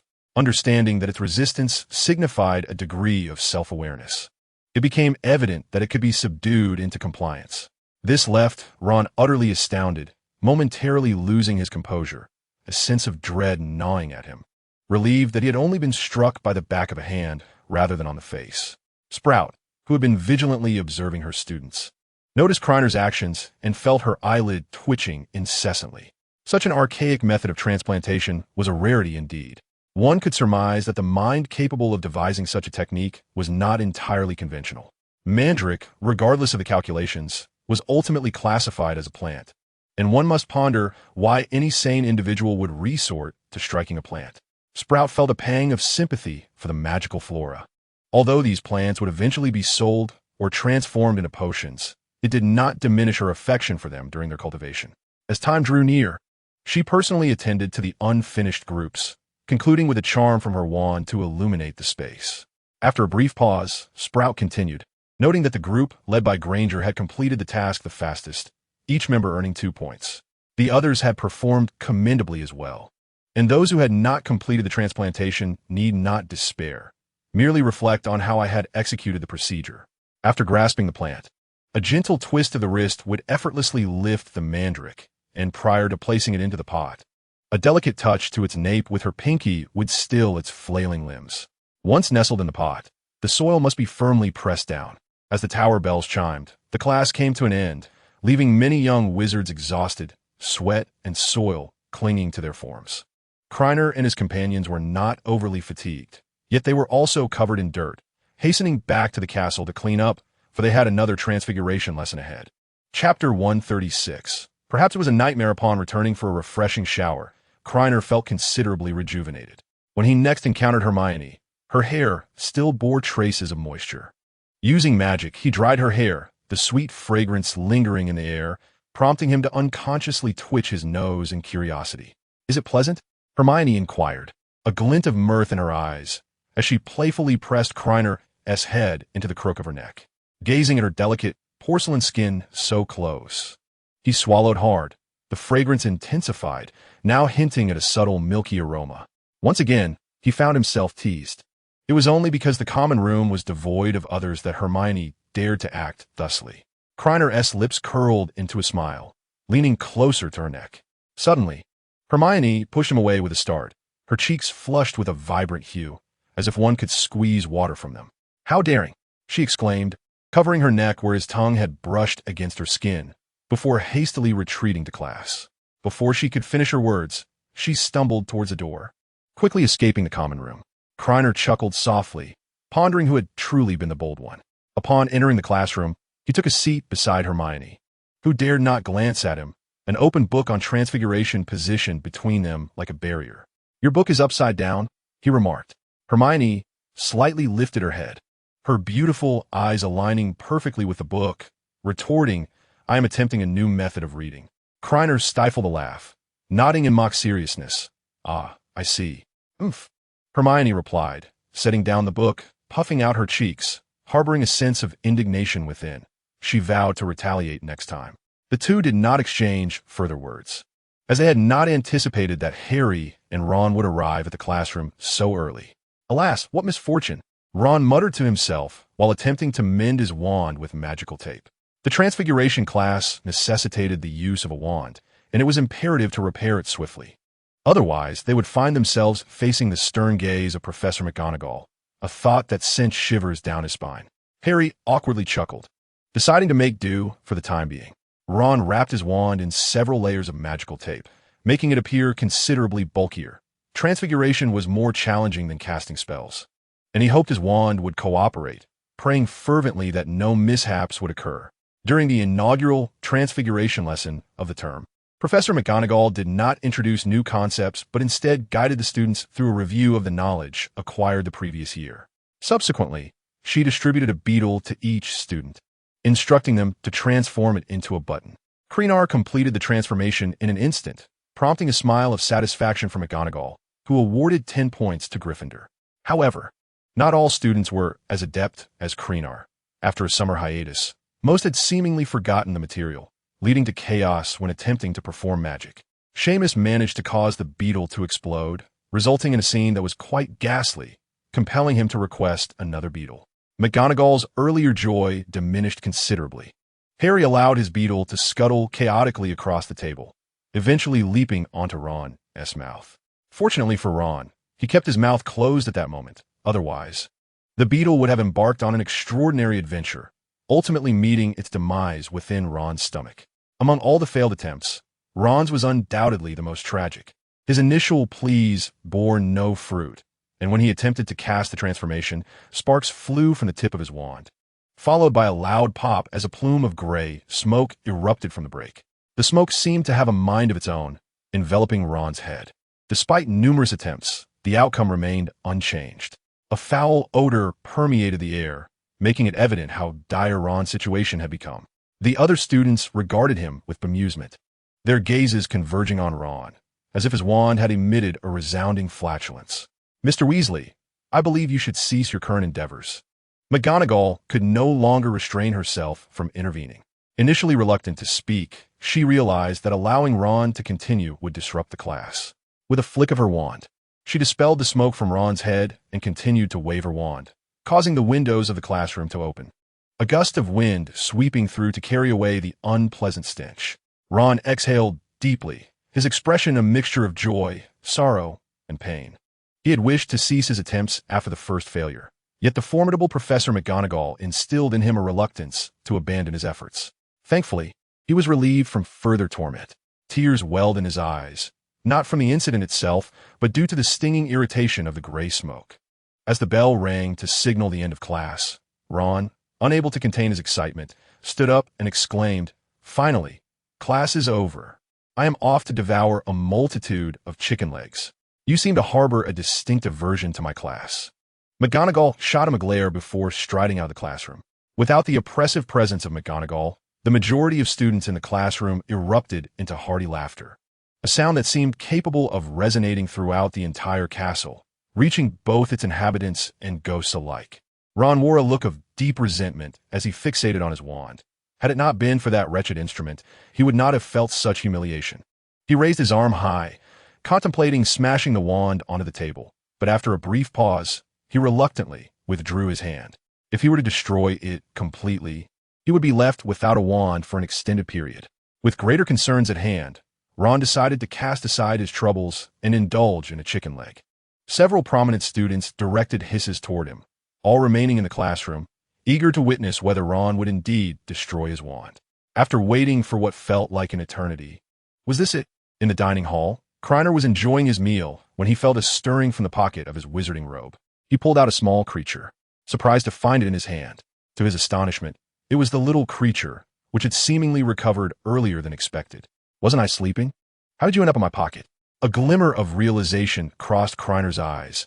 It must have been asleep. He glanced at Hermione, who subtly shook her head, and, gently stroking the creature's head, he began, "What were you thinking, being so careless as to fall from my arm?" "Here, have some sausage," Hermione interjected, understanding his intention. She lightly tapped the creature's head and added, "How could you be so clumsy? Thankfully, it was during class. Otherwise, you might have been lost outside. How could this happen?" The little creature replied, its head spinning in confusion, then curling into a ball, wondering if it had experienced a nightmare. Krener searched for Harry, only to find him entangled in the enthusiastic clutches of Colin, who was eager for a photo and an autograph. He leaned down and whispered, "You must have had a nightmare. After sleeping for so long, are you hungry?" He offered a small piece of steak to the creature. "Don't think too much. Eat up if you're hungry." With the topic now shifted to food, the little creature ceased to ponder why it had fallen from Krener's arm. "Don't worry. I will be careful in the future and won't drop from your wrist again." Krener felt a twinge of guilt. While the creature often indulged in tea, it placed immense trust in him, making him feel somewhat uneasy about his light-hearted deception. "I believe you will, and I will keep a closer watch on you. Now, eat some more food." Chapter 137. Level 3 Pixie, he was too much to handle. Harry returned to his seat, a look of dejection on his face as he quietly complained. Colin had insisted on taking more than 10 pictures before relenting. "Isn't it wonderful to be famous and liked?" Ron muttered, his mood dampened, tinged with a hint of envy. He longed for that attention, but was met instead with reprimands. "I don't want that," Harry retorted quietly. Krener was somewhat surprised that Harry had managed to avoid getting into trouble. He glanced toward the teacher's table and the Slytherin long table, noting that Draco and Lockhart were absent. A realization dawned upon him. Lucius Malfoy was likely within the school, and the two were probably in discussions. Krener felt a sense of schadenfreude, hoping that the Malfoys would prove fruitful in their endeavors, ideally keeping Lockhart occupied for the entire afternoon. Should any conflicts arise with other professors' courses, it is conceivable that they may opt out of attending the defense against the dark arts class. After their midday repast, Krener and Hermione made their way to the banks of the Black Lake. This serene locale was a favored retreat for them, offering a view of the clock tower and a rare tranquility from disturbances. A plush carpet was laid upon the ground, where Hermione sat against a grand tree, while Krener rested his head upon her soft lap, embracing the gentle breeze and the faint fragrance of nature. He gradually succumbed to slumber. His sleeping visage was remarkably innocent. A smile graced Hermione's lightly flushed cheeks as she reached out to caress his head. Playfully, she poked Krener's cheek until she noticed his eyelids flutter, prompting her to withdraw her hand in haste, fearful of awakening the boy resting on her lap. After a soft chuckle, she picked up Traveling with Vampires and began to read. In the defense against the dark arts classroom, the bell rang, heralding the tardy arrival of Lockhart. His head bowed. His expression was one of considerable embarrassment. Krener, observing closely, found his prior suspicions strikingly accurate, yet inwardly scoffed at the ineptitude of the Malfoys, who had failed to sufficiently challenge Lockhart. A pin could be heard dropping in the classroom as students awaited Lockhart to utter a single word. After a prolonged silence, several students began to exchange whispers. "Classmates," Lockhart proclaimed from the front of the classroom, puffing out his chest and lifting his chin to display his signature toothy grin. "I trust you're all familiar with me by now." Krena raised an eyebrow in disdain, who in Hogwarts was unaware of Lockhart. The experiences of merely the past 2 days could inspire a novel titled Teaching at Hogwarts. The day Malfoy gave me a beating. Nonetheless, I still wish to formally introduce myself, Lockhart continued, picking up his book The Charms of Magic. He pointed to the cover photo, which read, Gilderoy Lockhart, Knight of the Order of Merlin, 3rd class. While my smile may be charming, it is not solely through charm that I have achieved all that I have. He gazed at the students, grinning broadly, his eyes sparkling with hope, yearning for them to mirror his joy. Only 2 or 3 students offered faint smiles in return, while the majority silently branded Lockhart with distrust, a sentiment rooted in his recent humiliation at the hands of Malfoy. Lockhart, witnessing this scene unfold, harbored a deep resentment towards Malfoy, though he maintained a facade of nonchalance. To alleviate the awkward atmosphere, he cleared his throat a few times and declared, "Let us commence with a pop quiz. Do not fret. If you have diligently studied the textbook, which happens to be my work, the quiz will be quite simple. It is merely to assess your reading comprehension and will not affect your final grades." The papers were distributed to each student, and Krena couldn't help but stifle a laugh at the questions before him. He cast a knowing glance at Lockhart, thinking, "Go ahead, Lockhart, do your best to be detestable." It was only when he made his move that a stark contrast would be evident to the young wizards. Half an hour later, Lockhart collected the quizzes and began to grade them in front of the entire class. Few recall that my favorite color is lilac.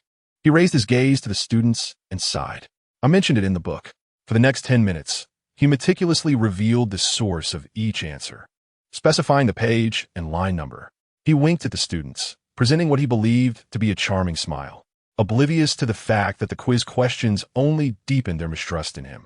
It is worth noting that prior to receiving the exam papers, nearly all students anticipated that the questions would pertain to which spells were used to vanquish specific magical creatures. However, Lockhart paused momentarily, surveying all the students. One student answered all the questions correctly. Where was Hermione Granger? Hermione grimaced at Krena and, after a moment's hesitation, slowly raised her hand, perhaps the most reluctant gesture of her life. Diligently completing each paper is a requisite respect for knowledge, even if that knowledge may seem trivial. Otherwise, she would have chosen to submit a blank sheet like Krena. Lockhart initiated applause, with Krena following suit, not for any other reason but Hermione's perfect score. Excellent. Gryffindor receives 10 points. Lockhart's gaze fixed upon Krena, and here I must mention, Krena winked at Lockhart, a smirk playing on his lips, leaving only his surname on the blank paper, yet it bore Dumbledore's name. Having witnessed Malfoy's prior missteps, would Lockhart dare to publicly reprimand him? A wave of anxiety washed over Lockhart. Though they were merely ordinary eyes, they unsettled him. I must say, the students are quite impressive. Krena shook his head, thinking that if Lockhart had directly called him out, he might have garnered a modicum of respect. After all, in terms of status, one was a professor and the other a student. Submitting a blank paper was inherently unjustifiable. It now appeared that Lockhart was not particularly astute, hardly worthy of his position. This trial only solidified the notions swirling in Krena's mind. Returning to the topic at hand, Lockhart sought to divert from previous discussions. Now, I shall teach you how to defend against the most terrifying and malevolent magical creatures in the wizarding world. He retrieved a massive cage from beneath the lectern, draped in black cloth, obscuring its contents. When you see it, do not scream, Lockhart warned in a hushed tone, his voice tinged with an eerie quality. Screaming will provoke it, and it will tear you apart and devour you. Do not worry. He raised his voice, flashing an 8-toothed grin. As long as I am here, you will not come to harm. Behold, this is the fearsome and wicked creature. With a sudden flourish, Lockhart yanked away the black cloth, revealing a Cornish pixie he had recently captured. These pixies were a sickly shade of blue, with pointed faces and long, sharp ears, topped with 2 antennae. Their hands bore only 3 fingers, and their feet resembled shrunken hooves. Several students couldn't help but chuckle, feeling as though Lockhart was treating them like fools. In the book Fantastic Beasts and Where to Find Them, the Cornish pixie is introduced, assigned a danger rating of merely 3 by the Ministry of Magic. Chapter 138. Secrets Are Never Silent reveals a scene where Gilderoy Lockhart, with a furrowed brow and a serious demeanor, admonishes the students not to underestimate these creatures. A student audibly questions the perceived lack of danger, pointing out their low danger classification. Lockhart, visibly irritated, casts a sharp glare, insisting that they're capable of wreaking havoc and are exceedingly cunning, requiring specific spells to capture them. Words alone may not suffice. I understand your skepticism, he says with a sly smile as he opens the cage. Let me provide you with a demonstration to see if you can handle them. As the cage swings open, the pixies erupt from their confines, causing chaos and terror among the students, who scream in fright. They snatch books and hurl them about, with some maliciously tearing them in half, continuing their mischief until the pages are reduced to mere fragments. Ink spills from above, drenching many unfortunate souls beneath. A few pixies, oblivious to their surroundings, approach Krena, only to be sent flying by a spell, crashing against the wall and collapsing unconscious. The pixies, not lacking in cunning, quickly shift their focus to easier prey. 4 of them collaboratively lift Lockhart's oversized portrait, shaking it before casting aside, shattering the frame and sending glass flying out of the castle. Stop! You cannot do this, Lockhart exclaims, his eyes wide with horror, for that portrait was his prized possession. You little fiends will pay for this. In a fit of rage, he rolls up his sleeves, retrieves his wand from his robe, and waves it frantically, shouting, Pesky Totterasaiga. Yet, the wand remains unresponsive, revealing the incantation to be nothing more than a fabrication. His frantic movements draw the attention of numerous pixies who, emboldened rather than frightened, swarm toward him, sensing an opportunity. Lockhart flails his arms, as if wielding a stick like an agitated baboon. 2 pixies attempt to seize the wand, and despite Lockhart's desperate struggle, he finds himself overpowered. The wand is snatched away, causing him to stagger backward and fall heavily to the ground. After discarding the wand out the window, the pixies emit triumphant cries akin to parrots, celebrating their victory. They swarm Lockhart, relentlessly tugging at his vibrant wizarding robes. This is terrifying. This is pure evil. Krena pretends to be frightened, exclaiming loudly, Run! Run out of the classroom for safety. Hearing his words, the young wizards react swiftly, dashing toward the classroom exit. In a matter of moments, all but Krena and Hermione have fled. What are you planning to do? Hermione inquires with curiosity, skeptical of Krener's fear, believing he merely sought to distract the other students. Krener's lips curled into a slight smile as he ensnared the little sprites for our professor. He took her hand and led her to the door, withdrawing his wand and pointing it into the classroom with a decisive incantation. Protect all.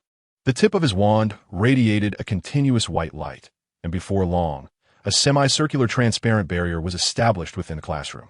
After a moment of contemplation, he waved his wand again, casting several additional spells. These combination charms were designed solely to intercept the mischievous sprites, allowing wizards to pass through unscathed. Out of humanitarian concern, he also enchanted the windows to prevent the sprites from hurling Lockhart out of the castle. That should suffice. He guided Hermione out of the classroom, and with a resounding bang, the door was shut and locked. Fortunately, they had moved swiftly. Had they delayed even a moment longer, Lockhart would have surely been stripped bare by the sprites. Hermione gently patted his arm, exclaiming how wicked it was, yet she couldn't help but stifle a giggle. Krena ruffled Hermione's hair, stating he must depart quickly to inform the other professors. Inside the classroom, Lockhart remained oblivious to all that had transpired, shielded by the lectern before him, desperately clinging to the few remaining articles of clothing, utterly preoccupied with his plight. His delicate resistance bore no fruit, only serving to excite the sprites further. It was not long after the door was closed that he found himself completely unclothed. Go away! Go away! Lockhart flailed his arms and kicked his legs in a futile attempt to drive the sprites away. They indeed retreated a short distance, yet their incessant chatter echoed like a chorus of parrots, as if plotting their next mischief. One particularly large sprite ascended to the highest point, and after a few calls, the others nodded in agreement. 4 sprites seized Lockhart's hands and feet, lifting him into the air and transporting him to the center of the classroom. Above them hung a magnificent circular chandelier, resplendent in golden hues, a decorative flourish specifically installed by Lockhart himself. 2 sprites perched atop the chandelier, pressing Lockhart's hands against it. Once he grasped the fixture, the four sprites darted away, leaving Lockhart suspended alone. Where are the students? He thought, his gaze bewildered. It dawned on him that he was entirely alone within the classroom. One of my numerous students who shared the burden of distraction. The sprites crumpled sheets of paper and hurled them at Lockhart, treating him as their target. One sprite, particularly adept, aimed directly for the worm, hitting with astonishing accuracy. 9 out of 10 times. Stop throwing. I implore you. Lockhart wailed in desperation. Not there. Oh no. Please, aim elsewhere. Realizing that his pleas were in vain, he abandoned all pretense of dignity and cried out loudly for help. Save me. Is anyone there? Please help me.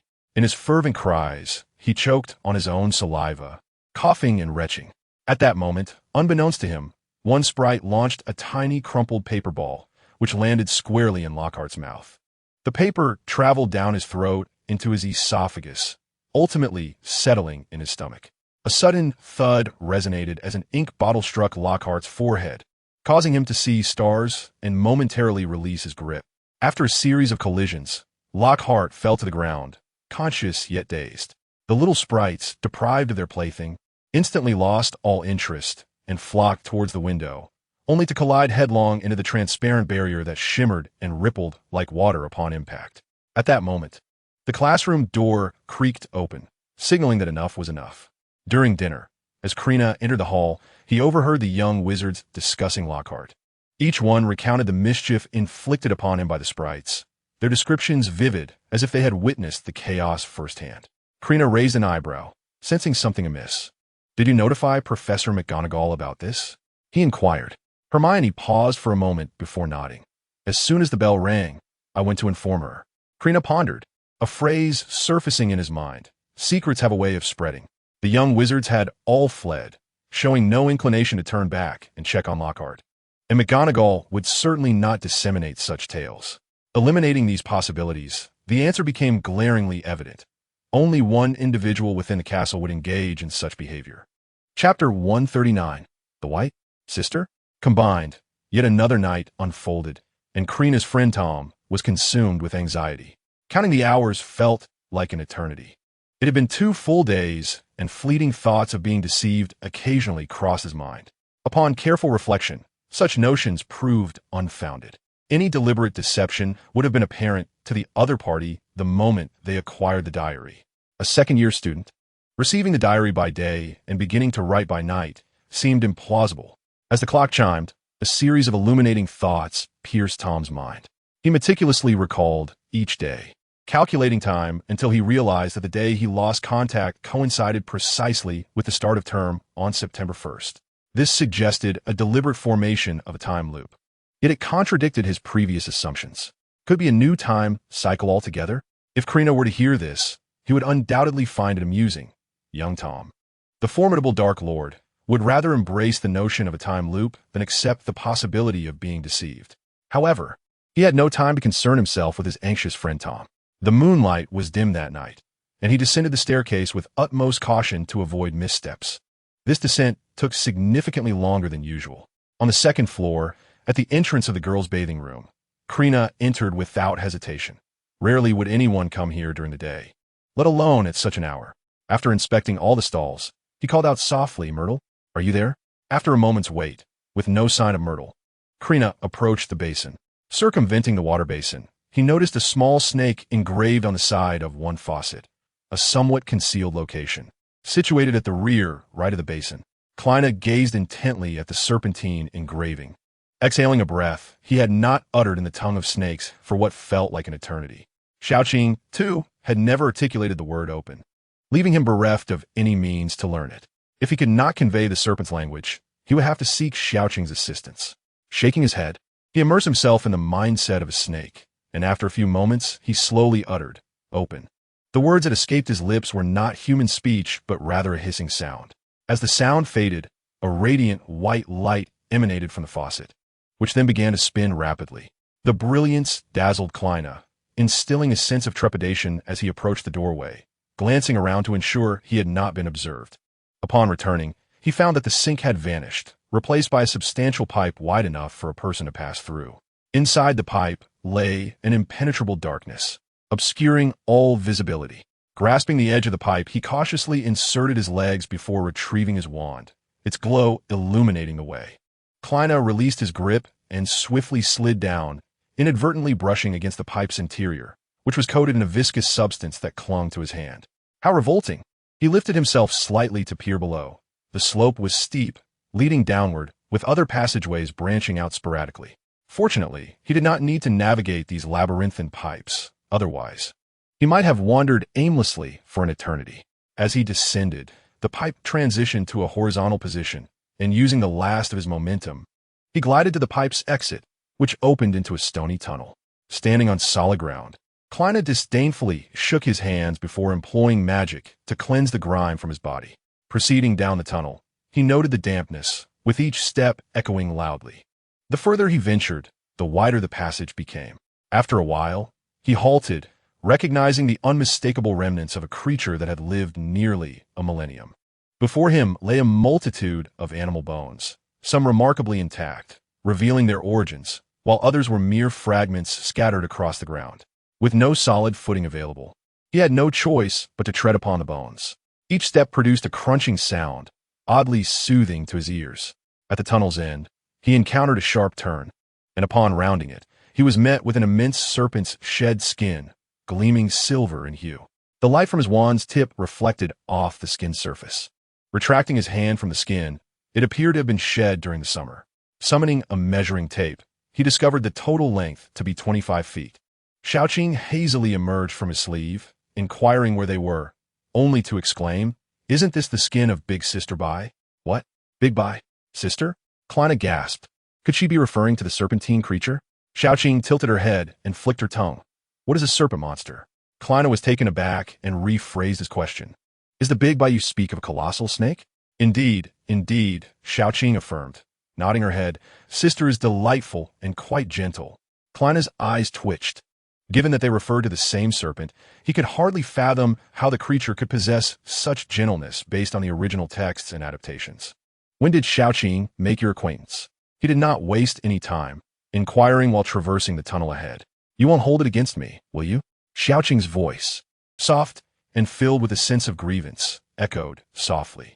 Krena raised an eyebrow, intrigued by the serpent creature, unaware that Xiaoqing had stealthily slipped out of the dormitory only during the night while he was asleep. "Of course not," he said, reaching out to gently pat Xiaoqing. "How could I possibly blame my dear Xiaoqing?" "You're so kind." Xiaoqing nuzzled against his palm, referring to the sister he had met before Christmas last year. She had warned him that her existence must remain a secret from humans, or she would face persecution. So Xiaoqing had kept it to himself. Acting almost like a child in a playful manner, "I didn't tell you, Bao Bao. You won't be angry, will you?" Krena chuckled softly, reassured by Xiaoqing's ability to keep secrets for friends. "I certainly won't be angry." He continued, winding through the tunnel. Yet after a considerable time, there was still no sign of an end. "Why is she called Big White?" he inquired, stroking Xiaoqing. Sister was so unfortunate. She had no name before, and it was Xiaoqing who named her Big White. Xiaoqing twisted and shook his head, looking immensely proud. "Just like Xiaoqing, she is very white and large. So I named her Big White." Krena pondered this, noting that since Xiaoqing referred to her as sister and had not encountered any trouble, their bond must be quite strong. It seemed he could alter his plans. His initial intention had been to masquerade as a descendant of Slytherin to deceive the serpent creature. After all, having survived in solitude for a millennium, it should be easily manipulated. With Xiaoqing facilitating the connection, there was no longer a need for deceit. Regardless of how events might unfold, he had already prepared a backup plan, reassuringly touching the small black creature on his shoulder. The serpent's deadly gaze or petrifying stare could only occur under one condition: direct eye contact, which the small black creature lacked. He had also established a secret signal within the dormitory. Should anything go awry, the small black creature would lead him to safety, and Hermione would come to find him. Turning a corner, he finally reached the end, faced with an impenetrable wall. The surface was adorned with two intertwined serpents, their eyes embedded with glimmering emeralds, shining beautifully.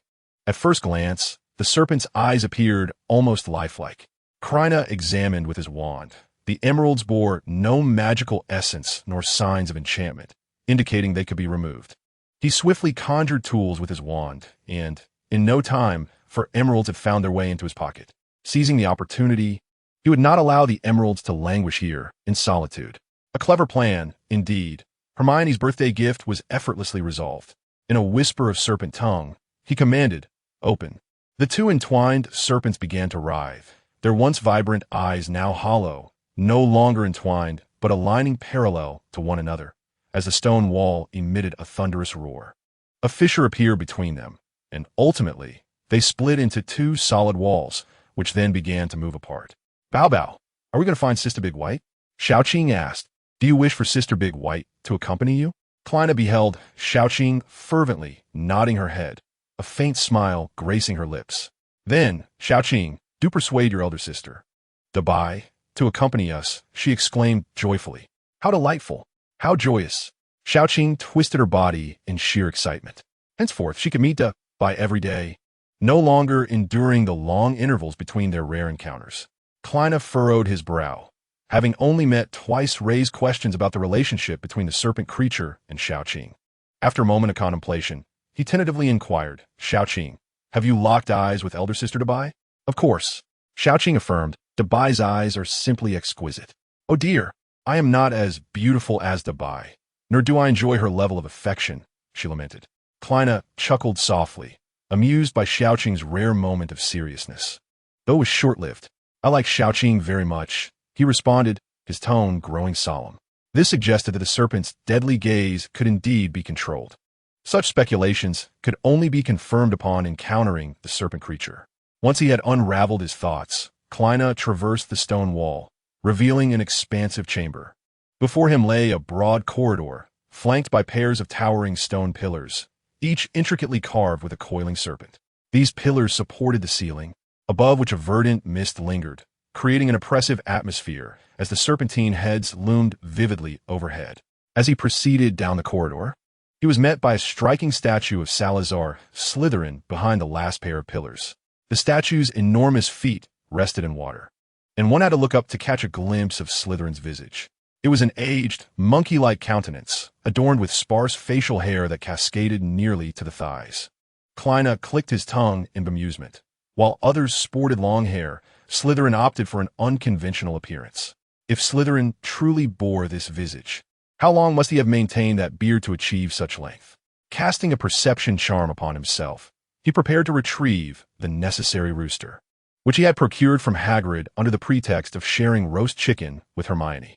All was confirmed to be in order. One must remain vigilant when undertaking such tasks. He gazed at the statue's face and hissed, "Open." Silence enveloped the room, met with no response. Embarrassed, he scratched his head. Perhaps that was not the correct incantation. "Elder sister Dabai, Xiaoqing has come to find you." Xiaoqing bellowed at the top of her lungs. As her words echoed, silence reclaimed the chamber. "There is indeed the scent of elder sister Dabai here, and it is quite potent," Xiaoqing remarked, appearing somewhat aggrieved. She flicked her tongue. "Why does elder sister Dabai ignore me? Woe is me, does she dislike Xiaoqing?" "Do not fret," Krena consoled Xiaoqing. Outside, amidst the bones and serpent skins, the serpent creature could undoubtedly emerge from within.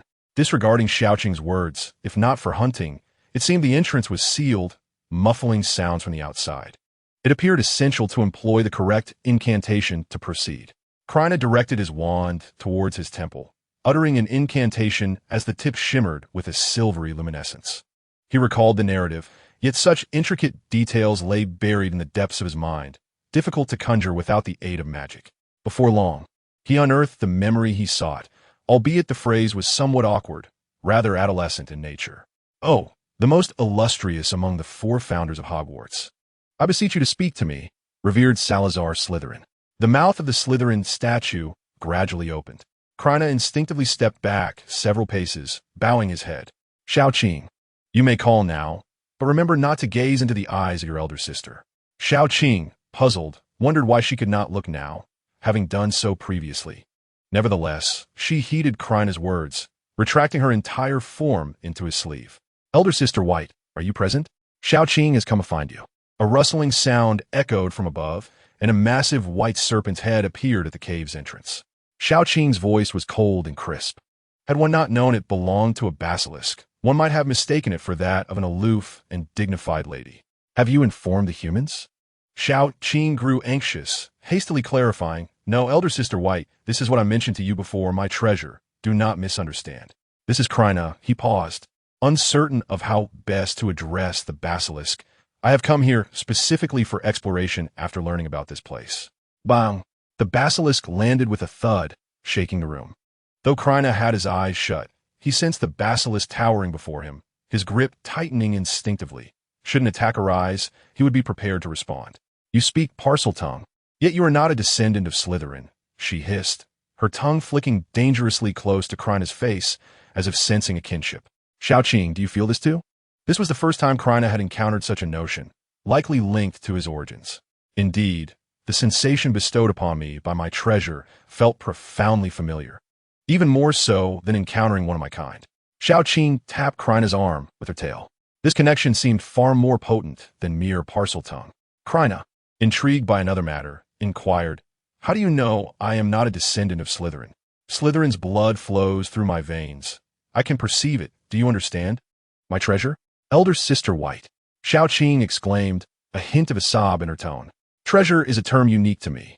How can Elder Sister White refer to my treasure as such? Krena trembled slightly. The basilisk's cool voice uttering the term treasure was difficult to resist, especially with his eyes closed. His senses heightened. The atmosphere felt akin to a battlefield. One side an icy, regal figure, the other a soft, endearing presence. Chapter 140. Do you wish to behold the world a millennium hence? Is not treasure a name? The basilisk's voice held a trace of astonishment, akin to one naming her elder sister White. Xiaoqing was eager to clarify. That is not a name. It is my special term of endearment for my treasure. What is the difference? You may call me Xiaoqing or Dabai. Aren't they merely different forms of address? The distinct Xiaoqing, anxious, fidgeted with Krena's wrist, eager to explain, yet at a loss for words. Krena cleared his throat, acutely aware that Xiaoqing was on the verge of tears, and said, just call me Krena. Initially, he had perceived the serpent monster as a naive and simplistic creature, but within just a few exchanges, he discerned its profound intelligence. Unlike Xiaoqing, there was an air of wisdom about it. However, having spent nearly a millennium confined within the chamber, the serpent monster lacked the breadth of experience. Its cool tone was likely a reflection of its solitude. That being said, the serpent monster seemed quite approachable, a stark contrast to his expectations. Curiosity piqued. Krena recalled from his readings that Slytherin had placed it in the chamber to eliminate Muggleborns. He paused, wary that the serpent monster might not grasp the term Muggle. To cleanse those wizards born from non-magical families? The serpent monster did not respond immediately, and silence enveloped the chamber once more. After a moment, it spoke, not pure-blood wizards. If you wish to know more, you may look up at me. Do not worry, I mean you no harm. Krena remained silent, aware that he must raise his gaze and meet the serpent monster's eyes to earn its trust, or their conversation would falter. Though he had speculated that the serpent monster could wield a deadly gaze, he was not willing to gamble with his life. To be honest, I am hesitant to look directly into your eyes. I must first take precautions. He chose his words carefully, knowing that this might provoke unnecessary thoughts in the serpent monster, but hoping to avert any sudden magical misinterpretations. Very well. Krena turned, opened his eyes, and waved his wand, causing water from both sides of the corridor to rise and form a grand water curtain before him. He maneuvered around it, slightly tilting his head to meet the serpent monster's gaze through the shimmering barrier. A sigh of relief escaped him. He was indeed not petrified. A faint smile graced his lips as he complimented. Your eyes are truly beautiful. Those eyes sparkled like stars, drawing one in, rendering it difficult to look away. Thank you. The serpent monster's mouth parted slightly, resembling a smile.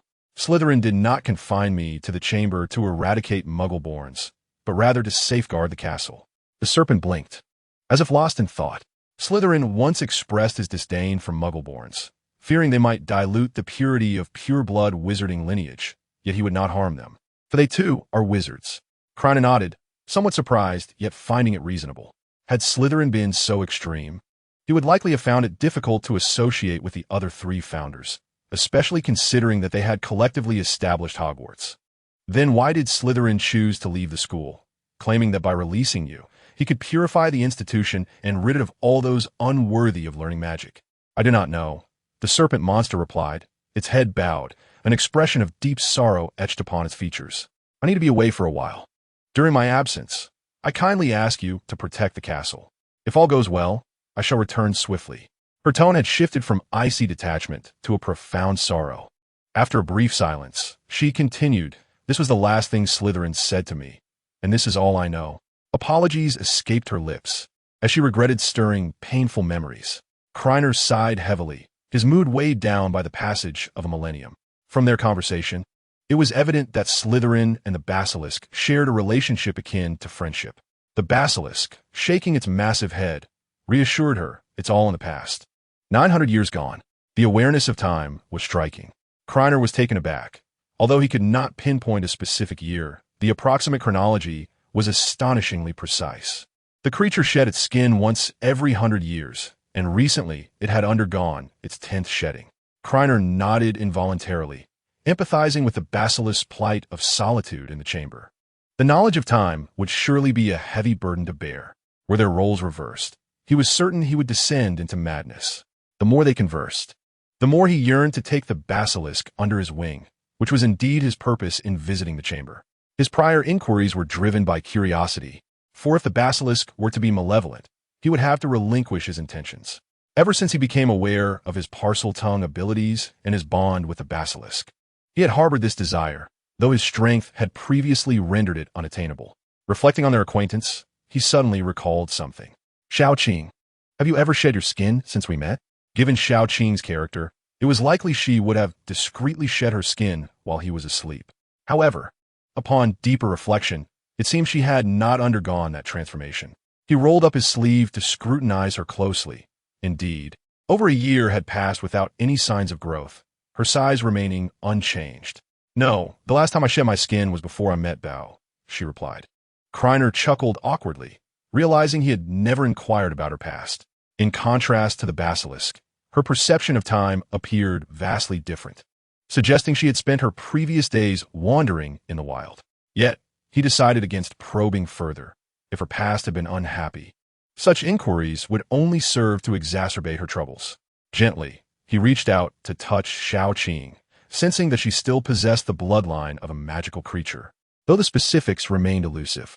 Krena then looked up at the basilisk and calmly asked, "Can the descendants of Slytherin compel you to perform certain actions?"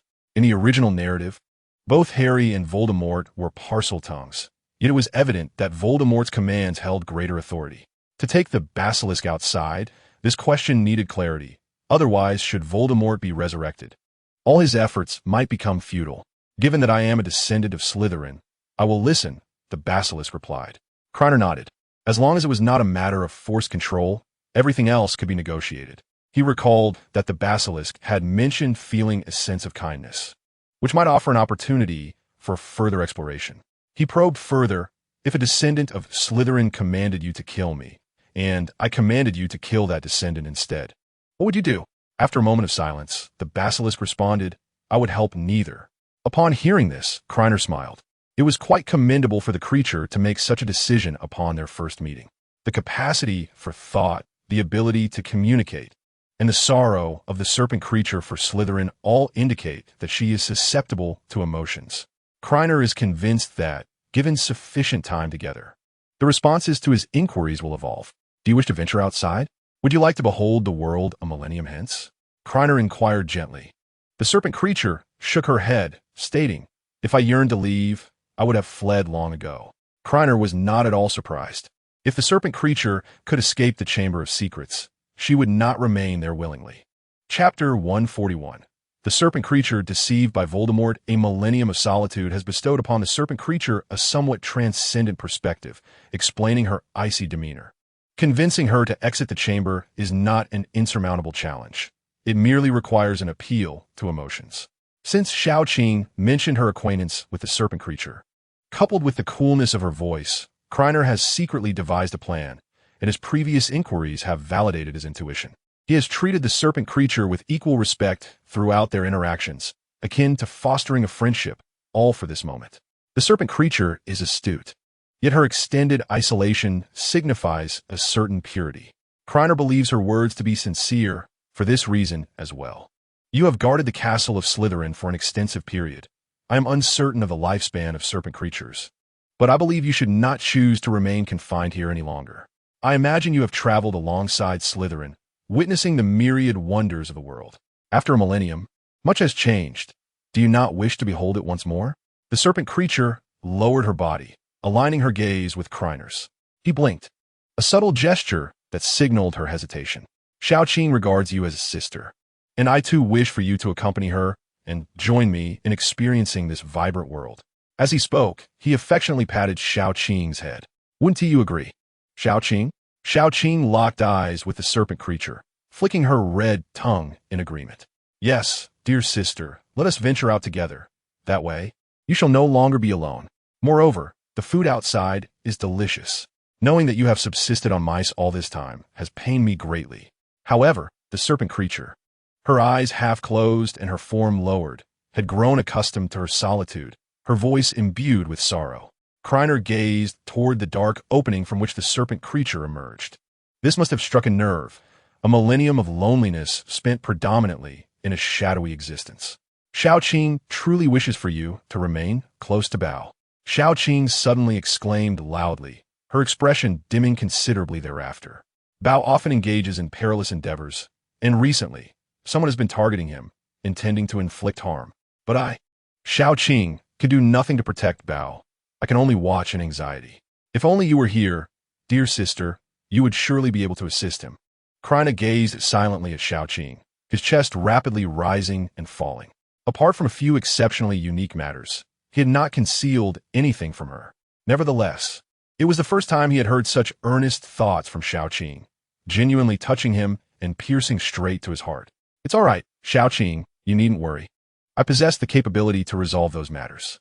He reached out and gently patted her head, to which Xiaoqing nuzzled against his hand in response. With sincere eyes, she looked towards the serpent creature. I too wish to be with Sister Bai. I truly admire her.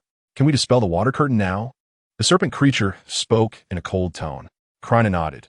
At this moment, trust must be granted, believing that the serpent would not suddenly turn hostile. There was a certain risk, yet it was a gamble that had to be taken. Otherwise, all prior efforts would be in vain. Moreover, he still possessed that item. He waved his wand to dispel the water curtain before him, and the serpent creature swiftly leaned forward while he stood still. The serpent raised its arm. Krena extended his hand towards the serpent, and Xiaoqing climbed onto the back of his hand, standing upright. At that moment, the two serpent heads, one large and one small, touched each other. The disparity in their sizes rendered the scene peculiar, yet imbued with warmth, resembling a unique form of comfort. After a considerable time, the two serpents finally parted. Krena understood that the scales had begun to tilt in his favor. Only one final weight was needed for the serpent to ultimately lean towards him. Do you remember the events of 50 years ago? The serpent's eyes suddenly filled with wariness, and it retreated considerably. You're the person who came here recently, aren't you? No, that can't be right. She relaxed considerably. Your scents are different. You feel different. Krena was taken aback, then recalled the esteemed Professor Chilo, who had turned to ashes. The person you speak of, was he bald with a face on the back of his head that lacked a nose? Indeed, that bald man's nose was nearly glued to his face. Krena realized it was during this time, just a week before the examination. The serpent continued. He claimed to be a descendant of Slytherin, yet he bore no Slytherin blood. He stated that it was he who opened the chamber 50 years ago. He is indeed a descendant of Slytherin, Krena admitted, albeit merely a lingering soul. Without a body, there is no bloodline. The serpent nodded, indicating that it was of a similar understanding, then suggested that I create chaos within the school to obtain the resurrection item. Lacking bloodline proof, he was just a parcel tongue. And during that time, I was undergoing transformation, which is why I drove him away. Krena chuckled softly, surprised that Voldemort had actually considered the serpent creature, and fortunate that he had not succeeded at that time. It was worth noting that Dumbledore was absent from the school then. A sudden attack could have resulted in significant casualties. 50 years ago, you killed a student, nearly leading to the closure of the school. Krena frowned slightly. Such a demand contradicted the original intent of Slytherin. Guarding the castle is merely to prevent its destruction, is it not? Krener's eyelid twitched slightly. Is that your interpretation? The serpent shook its head. Tom Riddle informed me that as long as non-pureblood wizards are eliminated, Muggle artillery would be unable to target the castle, thus preserving it from ruin. Krena clicked his tongue, recalling that at that juncture, World War II had likely not yet concluded, and it seemed he had deceived others by exploiting reports from the battlefield.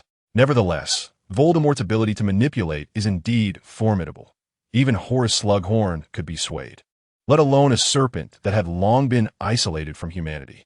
As for why the serpent did not claim lives in the second year of the original story, it is likely that Voldemort learned from past experiences. Any direct fatalities would lead to students being sent home and the school subsequently closing. If this were the case, Voldemort's plans would falter, rendering all his aspirations futile. Krena gazed at the serpent and inquired about his feelings toward that Slytherin descendant. Very malevolent, the serpent promptly replied. This response was quite satisfactory, and a smile graced Krener's face. Thus, you ought to accompany me rather than remain here. Just as I previously asked you, should a conflict arise between me and the Slytherin heir, you would find yourself in a quandary.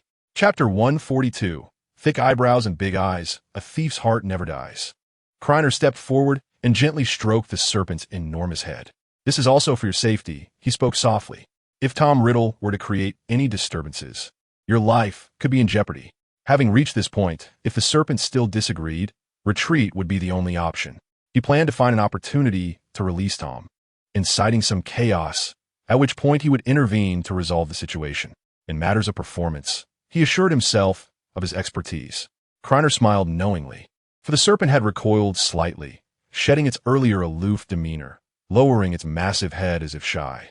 Come with me, little Ching urged once more. Let us go together. Big sister Bai, I wish to be with you.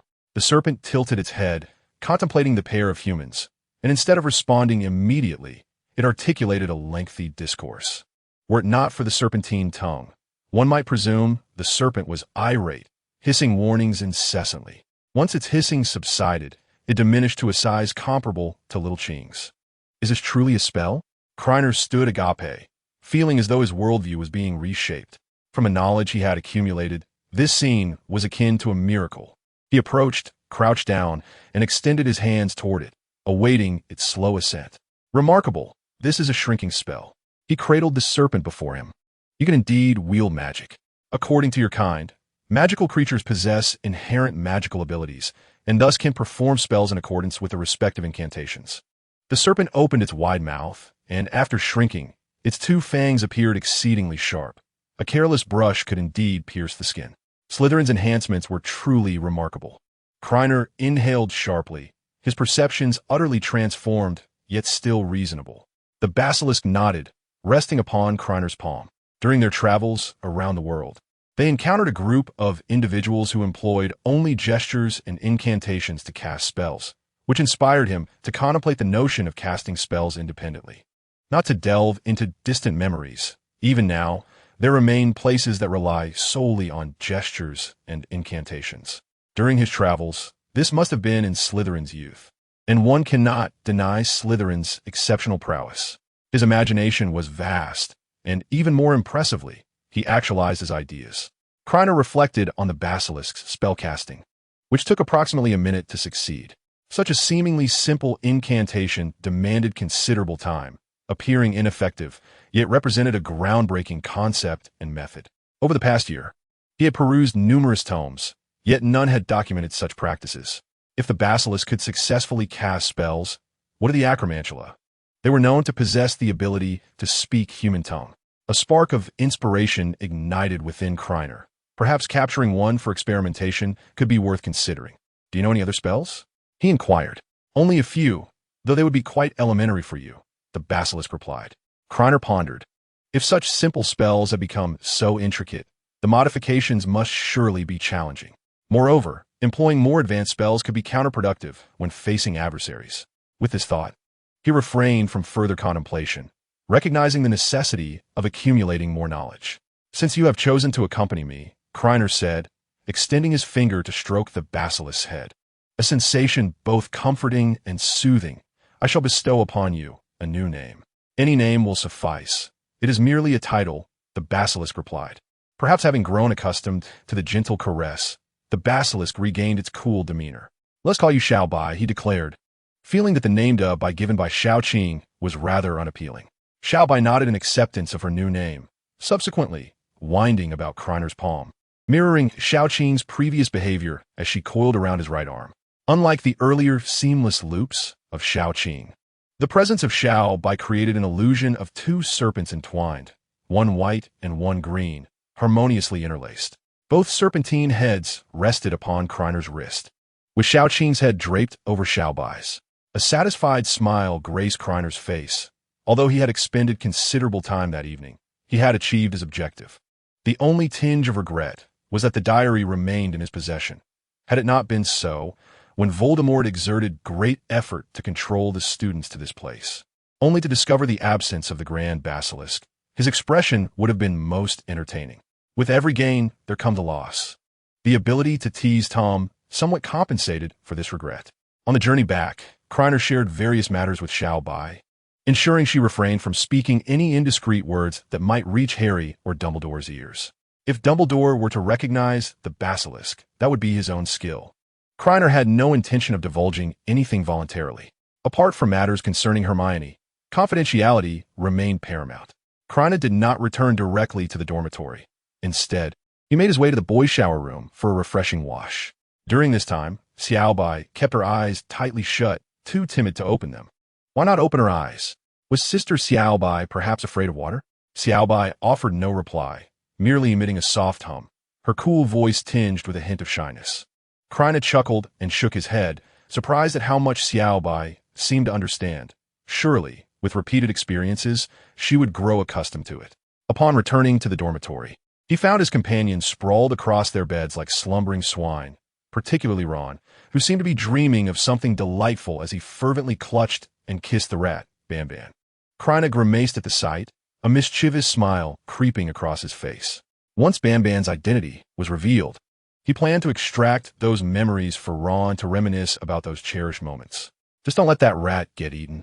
Krena rolled up his sleeve and whispered to Xiaobai that if she felt hungry during the night, she could wake him. All right, but didn't you promise to take me out for some delicious food? Krena raised an eyebrow, pondering whether Xiaobai might be a hidden foodie. Tomorrow, I shall treat you.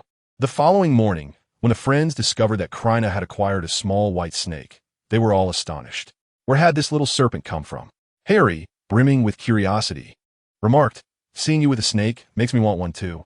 He was not jesting. He could already understand snake language, and with Krena's influence, he felt an itch to own a snake of his own. I bought it earlier. You simply didn't notice, Krena replied. May I touch it? Before he could respond, Xiaobai hissed, warning Harry that any attempt to reach out would result in a bite. It seems you are not favored, Krena said, shrugging helplessly at Harry. It appears so. Harry chuckled awkwardly, adding, Your two snakes don't seem to like me. I'll have to visit the pet store myself during the summer. Just then, Snape happened to stroll by, slowing his pace considerably, his thoughts drifting to the upcoming summer vacation, wishing for time to hasten. Ron peered over Harry's shoulder, mumbling indistinctly through a mouthful of food. A new pet, huh? It must eat mice. With his thick brows and wide eyes, he was clearly scheming. But it's also about time to deal with Wormtail, he added. She doesn't eat either, Krena replied with a gentle smile. Chapter 143. The arrow must be released. Ron's expression visibly shifted, his disappointment evident as he sighed. Well then, the idea of a new pet seems a distant dream. We do have some money at home now. During the summer, we acquired 2 owls, one for each of my brothers and one for our parents, while I am left with the old rat, Banban, that my brothers discarded. Krena's promise had ignited a flicker of hope for a new pet, yet for over a year, that hope remained unfulfilled. The arrival of a new Xiaobai was merely a fleeting excitement for the group, as soon their interest waned. Among them, Hermione was certainly not included in this disinterest. At that moment, she was stealthily pinching Krena's side. The sensation is not one of pain, but rather a slight itch. Krena smirked, turning his hand to grasp Hermione's delicate fingers and give them a gentle squeeze. Such fanciful tales might deceive Harry and the others, but they could hardly fool Hermione, who was nearly inseparable from him.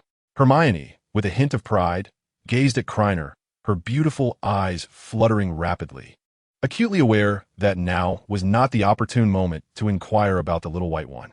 An owl flapped its wings as it soared through the skylight into the great hall. While not as numerous as on the first morning, it still elicited a chorus of exclamations from many young witches and wizards. These unfortunate souls had inadvertently ingested a feather from the owl. Hedwig was among them, delivering a letter and pecking Harry sharply. Why does it still hold a grudge against me? Harry winced, but his eyes brimmed with affection as he reached out to stroke Hedwig, only to be evaded. The owl's human-like gaze was filled with disdain. After all, it possessed a pair of robust wings. If only its young master were a touch more astute, it would not find itself ensnared in a flying car, gripped by fear. "It's a letter from Hagrid," Harry announced to the group, holding the missive aloft. He inquired whether they were free to visit him on Saturday. Ron wiped the grease from his mouth, appearing quite full, and was the first to respond. "I'm available." "What about you two?" Krena and Hermione exchanged glances. Having settled their prior commitments the night before, they found themselves unencumbered. It would be splendid to visit Ruby and Norberta. It had been some time since their last encounter, and they were curious whether Hagrid had nurtured their offspring. Krena nodded. "Then let us go together." Harry turned his gaze towards the Slytherin table, only to find Malfoy staring intently at him. He quickly averted his eyes and urged the others, "Let us not discuss this at school." I really don't want Malfoy tagging along. Though he spoke the words, a nagging feeling lingered in his heart. He suspected Malfoy had seen through everything and would likely venture to Hagrid's hut on Saturday to await them. With a sigh, Harry began to compose a response to Hagrid, sealing it before handing it to the still pouting Hedwig. Once more, she pecked at Harry, then took the letter in her beak and flapped her wings, soaring out of the great hall. The morning classes passed swiftly, and Krena and Hermione, exhibiting a remarkable synergy, managed to slip away from Harry and Ron. They found themselves in an empty classroom, where Hermione closed the door behind her, gradually advancing toward Krena until she cornered him against the wall with one hand propped up. "Now explain, what is the story with the little white one?" Krena chuckled softly, amused by her accusatory demeanor, which seemed rather convincing. The little white one had transformed into a pet. There was no intention of concealing this from Hermione, as it was a matter meant to be shared. Otherwise, how could they have so easily evaded the other two? Yet, he had not anticipated that Hermione would play this game. Krener's eyes darted as he made a decision. In this secluded classroom, he lifted Hermione's chin with his hand. Leaning closer, "Perhaps you might consider rephrasing your words. Don't stutter, Hermione. You should explain your predicament." She had intended to counter Krena, but once again, she faltered. The wretched classroom and the unbearable distance loomed over her. Hermione dared not meet Krena's gaze. Her cheeks flushed like ripe apples, her eyes tightly shut, with her eyelashes fluttering occasionally. All of this betrayed her inner turmoil. Krena, taken aback, found it somewhat amusing, clumsy yet playful. Just as he was about to release her, his eyes caught sight of her delicate pink lips, so inviting, as if they could be easily bruised. He unconsciously swallowed hard. Surely, a small sip wouldn't be considered a transgression, would it?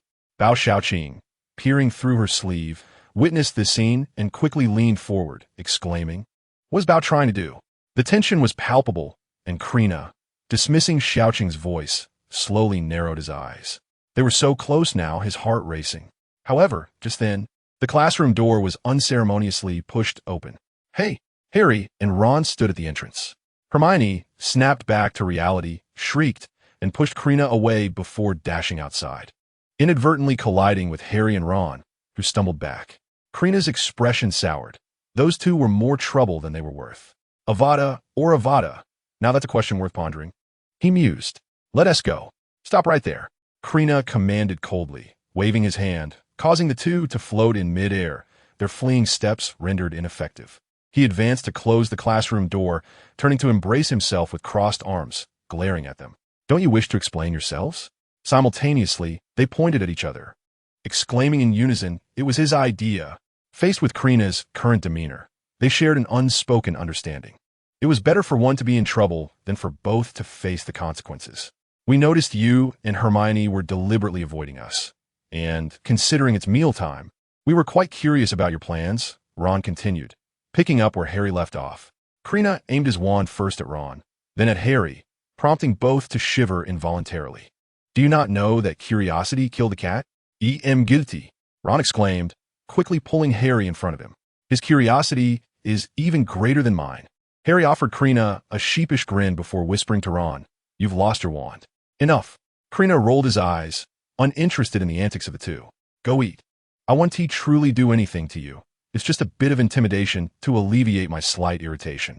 After all, there will be plenty of time for me and Hermione in the future. What are you still doing here?" He shouted at them as he opened the classroom door. Once in the corridor, Krena put his arms around their shoulders. Do you think rumors will spread around school? Ron looked utterly bewildered, clearly not comprehending the implication of his words. Absolutely not. We didn't see anything, Harry quickly assured, shooting frantic glances at Ron. Right, Ron? Ron, slow to comprehend, nodded like a chick pecking at grains. That's good, Krena remarked, patting both of their shoulders. Otherwise, someone might need to race a giant squid in the Black Lake. This action was markedly different from previous ones. He worried that if too many people found out, Hermione would be exceedingly embarrassed. Upon entering the Great Hall, a faint smile graced Krena's face. Although Hermione had previously fled in shyness, she had left his seat vacant beside her. His plate was also filled with several dishes he frequently enjoyed. Chapter 144. Saturday morning days passed. In the early September, weather subjected the young wizards to the biting chill of winter. A significant event transpired on Wednesday night. Severus Snape's private storeroom was burglarized, resulting in the loss of numerous precious materials. The audacity of those who dared to steal from him incited his fury, rendering his already sullen countenance even more terrifying. With priorities set, students were dismissed from suspicion, and the first to be scrutinized was Gilderoy Lockhart. Snape's suspicions were not unfounded. The other professors were well aware of his character. Even in urgent need of materials, they would at least notify him, or at the very least, seek assistance through Dumbledore. By the process of elimination, Lockhart emerged as the prime suspect. Moreover, Snape could not forget Lockhart's boastful assertion. Professor Snape, in the realm of potions. Should you have any inquiries, feel free to consult me. No one understands the art of potion making better than I. After several attempts at probing, Snape discovered that Lockhart was nothing more than a charlatan. It was no wonder he had sensed a recent scarcity of beef at the dining table. It appeared that Lockhart had inflated the cows to new heights with his grandiloquent tales, far more potent than any spell. With Lockhart temporarily exonerated, only the mischievous students remained, leaving many to suffer, with Harry being the sole exception. On Snape's list of suspects, Krena was a prime focus. The number of students audacious enough to pilfer from him was quite limited. Krena could only shrug in response, as he had indeed ventured into Snape's storeroom for a zero-cost acquisition. Additionally, Harry's use of the Polyjuice potion rendered him ungraspable by Snape.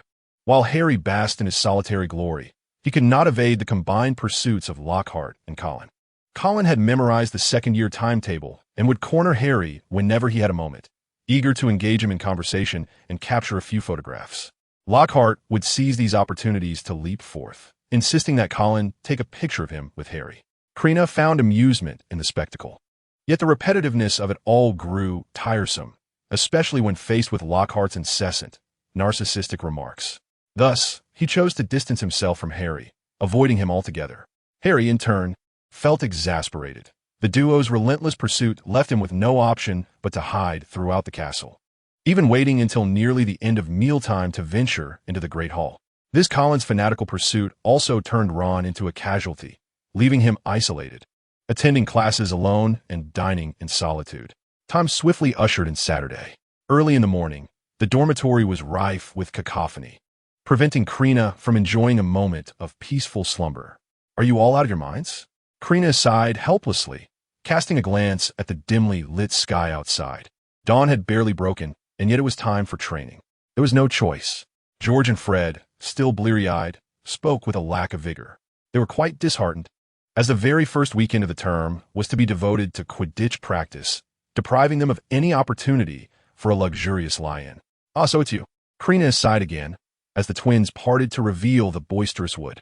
My apologies for waking you all, Wood said with an apologetic expression, yet he appeared quite animated, showing no signs of morning lethargy. Aside from Ron, who was still lost in dreams, the rest had already risen. Harry, no more lounging about. Rise and shine for training. Wood's eyes sparkled with fervor, and since most were awake, he abandoned his hushed tones. Move it quickly. He clapped his hands, exuding excitement. Other teams had yet to practice, and he was determined to seize the lead. This year, we shall aim for the championship. Ignoring Harry's reluctance, he seized Harry from the bed, urging him on. Hurry. Grab your broom. Let us dive into a delightful training session. Krena rolled his eyes. Had it not been for his disruption of Quirrell's progress last year, Wood would likely be perpetually aiming for victory, yet falling short. With no basilisk to contend with this year, a consecutive championship seemed plausible. Contemplating this, Krena realized that should Gryffindor triumph, he would deserve significant credit. Hurry, hurry, hurry. Wasting time is akin to squandering life. Understood? Harry wished to dawdle a moment longer, but could not withstand Wood's relentless urging. I'll head to the pitch. You and Ron can find me shortly. Krena nodded in agreement, then waved his hand, urging Wood to depart. I wish to catch a few more minutes of sleep. As Wood took his leave, he shared a tidbit of news with Krena. Upon my return from training, I discovered Granger engrossed in her studies alone downstairs. Krena paused, a resigned smile gracing his face. Ever since he had revealed the origins of the little white creature to Hermione, she had become exceedingly diligent, clutching her alchemical manuscripts at every opportunity. After rising, washing up, and dressing, Krena felt a nagging sense of forgetting something before exiting the dormitory. His gaze swept across the room, landing on Neville and Seamus, both having dozed off again. Ah, it was Ron he had overlooked. Indeed, lately, everyone had been parting ways, significantly diminishing Ron's presence. Approaching, he was met with the rhythmic symphony of Ron-esque snores. And Krena couldn't help but chuckle. No one could rival Ron when it came to sleeping. He conjured a note with his wand and placed it on Ron-esque's bedside table before hastily exiting the dormitory. Standing at the edge of the spiral staircase, he looked down to see Hermione curled up on the sofa, quietly immersed in that ancient alchemical manuscript, taking measured steps down the stairs. He noted that Hermione had yet to notice him, undoubtedly absorbed in her reading. As he drew closer, he could see her small face slightly furrowed in concentration, a thoughtful expression that was quite endearing. Klein secretly chuckled as he approached the sofa, extending his hands to swiftly cover Hermione's eyes. Ah! Hermione exclaimed, startled and struggling momentarily. Then she sniffed the air. Klein, you childish fool. How did you know it was me? Klein released his hands and leaned against the back of the sofa, tilting his head with a smile. It could very well be your roommate. Hermione gazed at him, a slight smile curving her lips, refraining from revealing the reason she knew. You're most childish, she teased, gently pinching his cheek. Klein tapped her on the head, retorting, when it comes to childishness, you undoubtedly take the crown. Having just circled around to the front of the sofa, Hermione immediately leaned against him. It's all your fault, she said lazily, having tossed aside her manuscript. Her head tilted back, her sparkling eyes blinking like stars in the sky. Klein chuckled, choosing not to debate the matter further. Waking up early didn't necessitate such relentless efforts to enhance alchemy. It was merely a fraction too early. Hermione gestured as if to modify a handgun, but lacked the know-how to proceed. Klein raised an eyebrow. While he couldn't assist with alchemy, he could offer some suggestions on modifications. Don't overthink it. Let's take a break. Hermione softly murmured in agreement, curling up on his lap like a little kitten. I'll call for you in a bit, Klein said, gently massaging her head. Chapter 145. Reforging the Glory of Slytherin. A smile graced Klein's lips. After about 5 minutes of massage, Hermione had already drifted into slumber. The sunlight gradually poured through the window, bathing the common room in tranquility. How splendid it would be to freeze time at this moment. In the original text, Hermione merely used the time others spent drinking coffee to study. But now it was even more absurd. She utilized the time others spent sleeping for her studies. Klein's hand softly brushed her forehead as he murmured, "What a foolish girl." As if sensing his words, Hermione let out a soft murmur, her pink lips slightly parted, the interplay of sunlight and moisture giving them a glistening appearance. A playful thought flickered through his mind as he playfully teased her lips. They were so soft. Klein's eyes lit up momentarily, cursing Harry and Ron, recalling that day when he would have made his move had he not been interrupted. Ouch! Hermione bit down on his finger, her sharp canines pressing against his fingertip, causing a twinge of pain. Klein's expression shifted to one of surprise as he scrutinized Hermione, confirming she was in a deep sleep. Exhaling a sigh of resignation, he quickly withdrew his finger, refraining from further mischief. Time quietly slipped away, and he became entranced by her serene, sleeping face. The sound of footsteps echoed down the spiral staircase, snapping Klein back to reality as he glanced at the clock on the wall. It was time to wake Hermione, otherwise, when more people arrived, she would likely become flustered and at a loss. After breakfast, the two meandered leisurely to the Quidditch pitch. Hey, Hermione, she remarked with some surprise, noticing the absence of Harry and the others in the sky above the pitch. Had they already finished their training? It seems it hasn't begun yet. Look over there. Krena gestured for her to glance towards the right side of the audience. That seems to be Colin, still explaining that Harry hasn't left. Perhaps it is indeed him. Hermione squinted in that direction, the distance rendering it difficult for her to discern whether it was Colin, but if Krena said so, it must be true. Suddenly, a memory from yesterday flashed through her mind, and she couldn't help but chuckle. Perhaps it was better to sit a bit farther away. Ever since Colin learned of Krena's exploits, he had been eager to photograph him, and yesterday, he finally seized the opportunity. "You're actually laughing." Krena playfully flicked Hermione on the forehead. Hermione made a silly face, sticking out her tongue, unable to suppress her laughter at the memory. Krena shook his head in exasperation. He had been unexpectedly cornered by Colin yesterday, and had used Hermione as a means of escape, only to be backstabbed. In the end, he was forced into a photo, while Hermione had scampered off to a distance, seemingly enjoying the spectacle. Just as they settled into their seats in the stands, Colin waved his camera enthusiastically and shouted towards them. Krena waved back, acknowledging that, despite everything, Colin was quite a decent fellow, though the camera was a bit much.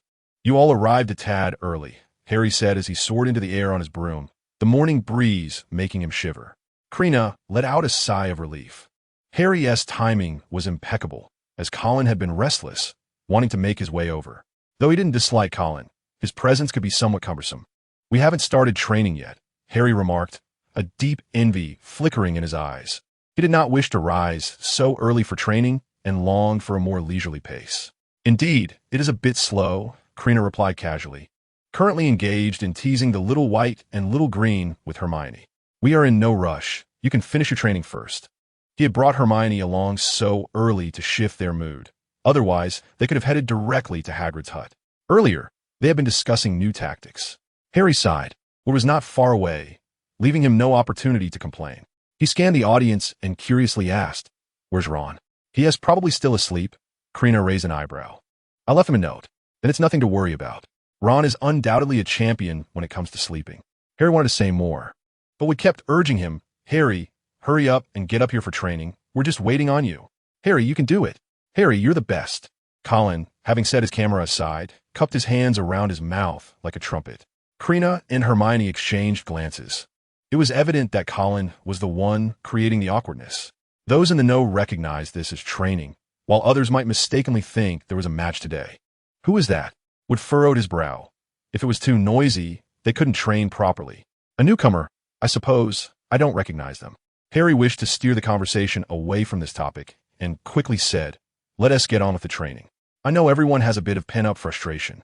Wood exclaimed loudly, urging his team to transform their frustration into motivation for training, so they could finish early and enjoy breakfast in the hall. This rallying cry had a slight effect, lifting Harry and his companion's spirits as they focused on completing their training promptly for a meal. Not long into the session, the pitch echoed with a series of sharp clicks, a relentless barrage of sound. Colin had somehow climbed to the highest point of the stands, arms raised with a camera, snapping pictures with fervor. "Harry, look over here." Wood executed a sharp turn in mid-air, accelerating towards Harry, questioning, "What is going on?" "I do not like him." Harry attempted to explain, but Wood's rapid-fire remarks drowned him out. "He is likely a Slytherin spy, trying to capture our training for their benefit. Harry, chase him away, or our championship hopes are dashed."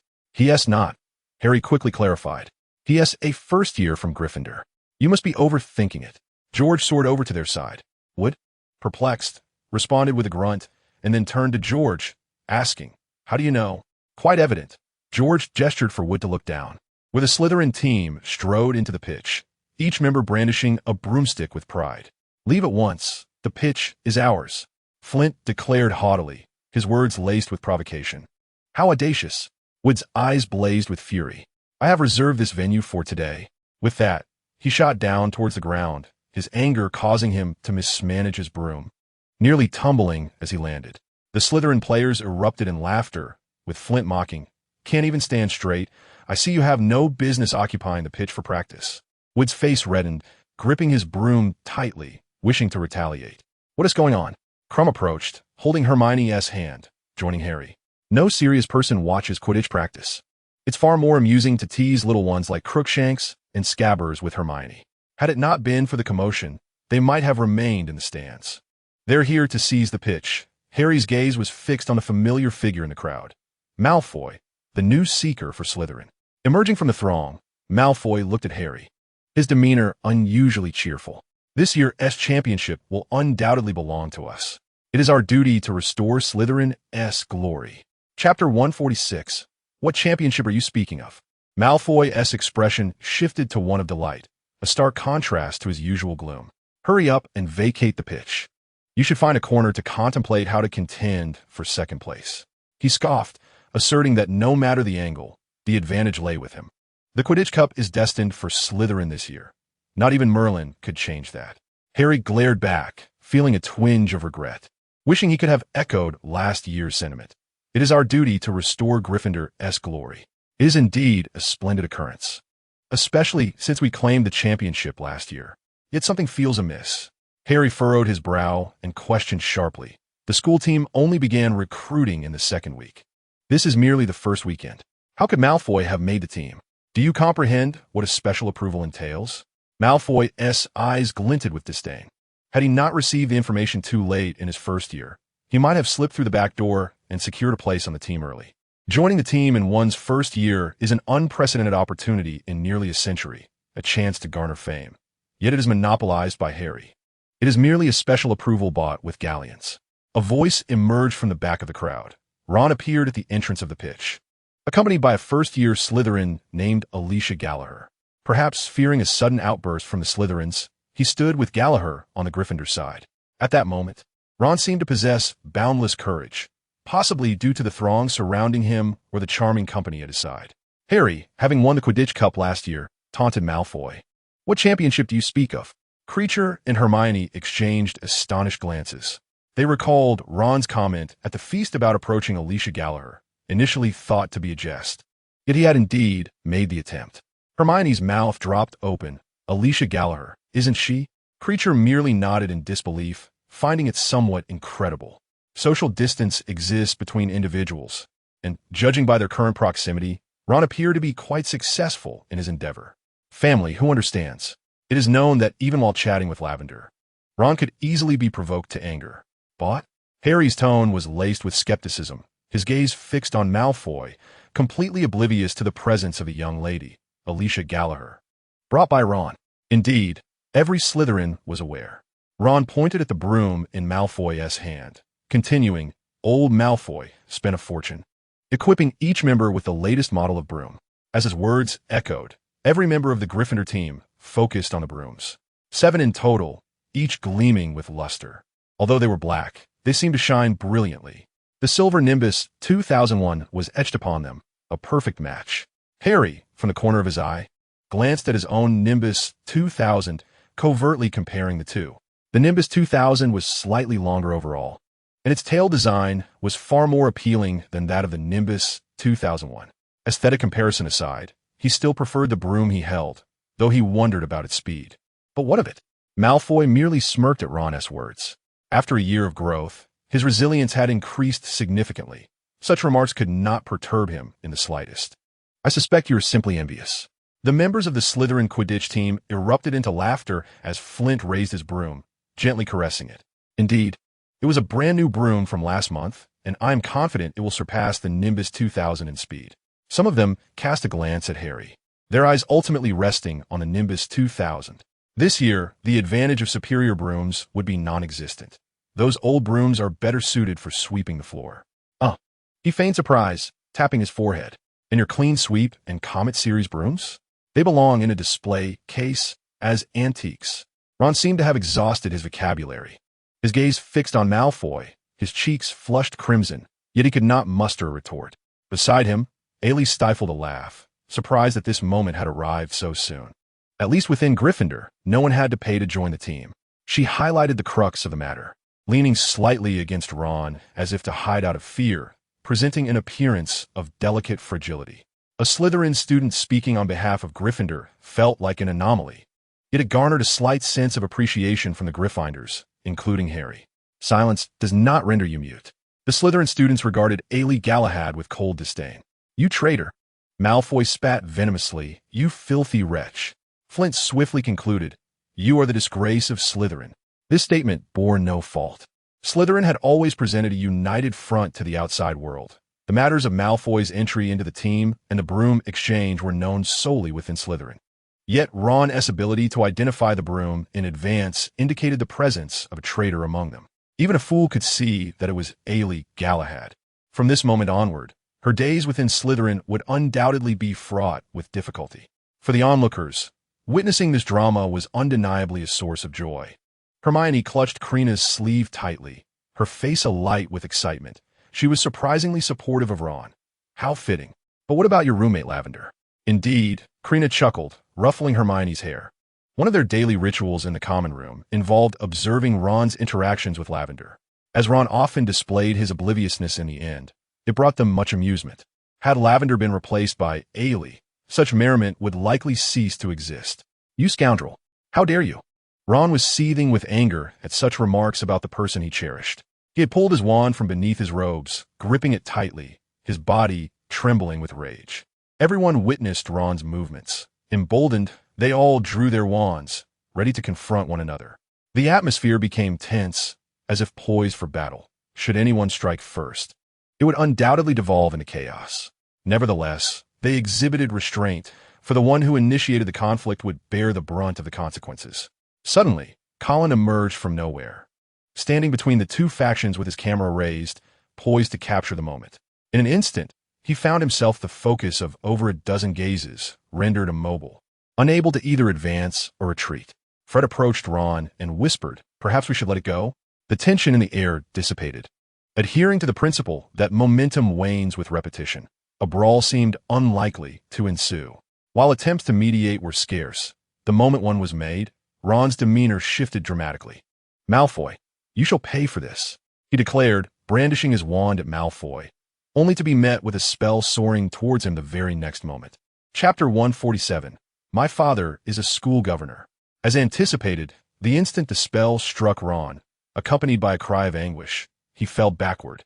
The spell had been cast with remarkable speed by Flint, a testament to his status as an upperclassman. However, Krena reacted, though he chose not to intervene. After all, he was not a babysitter, and this was merely an innocuous incantation.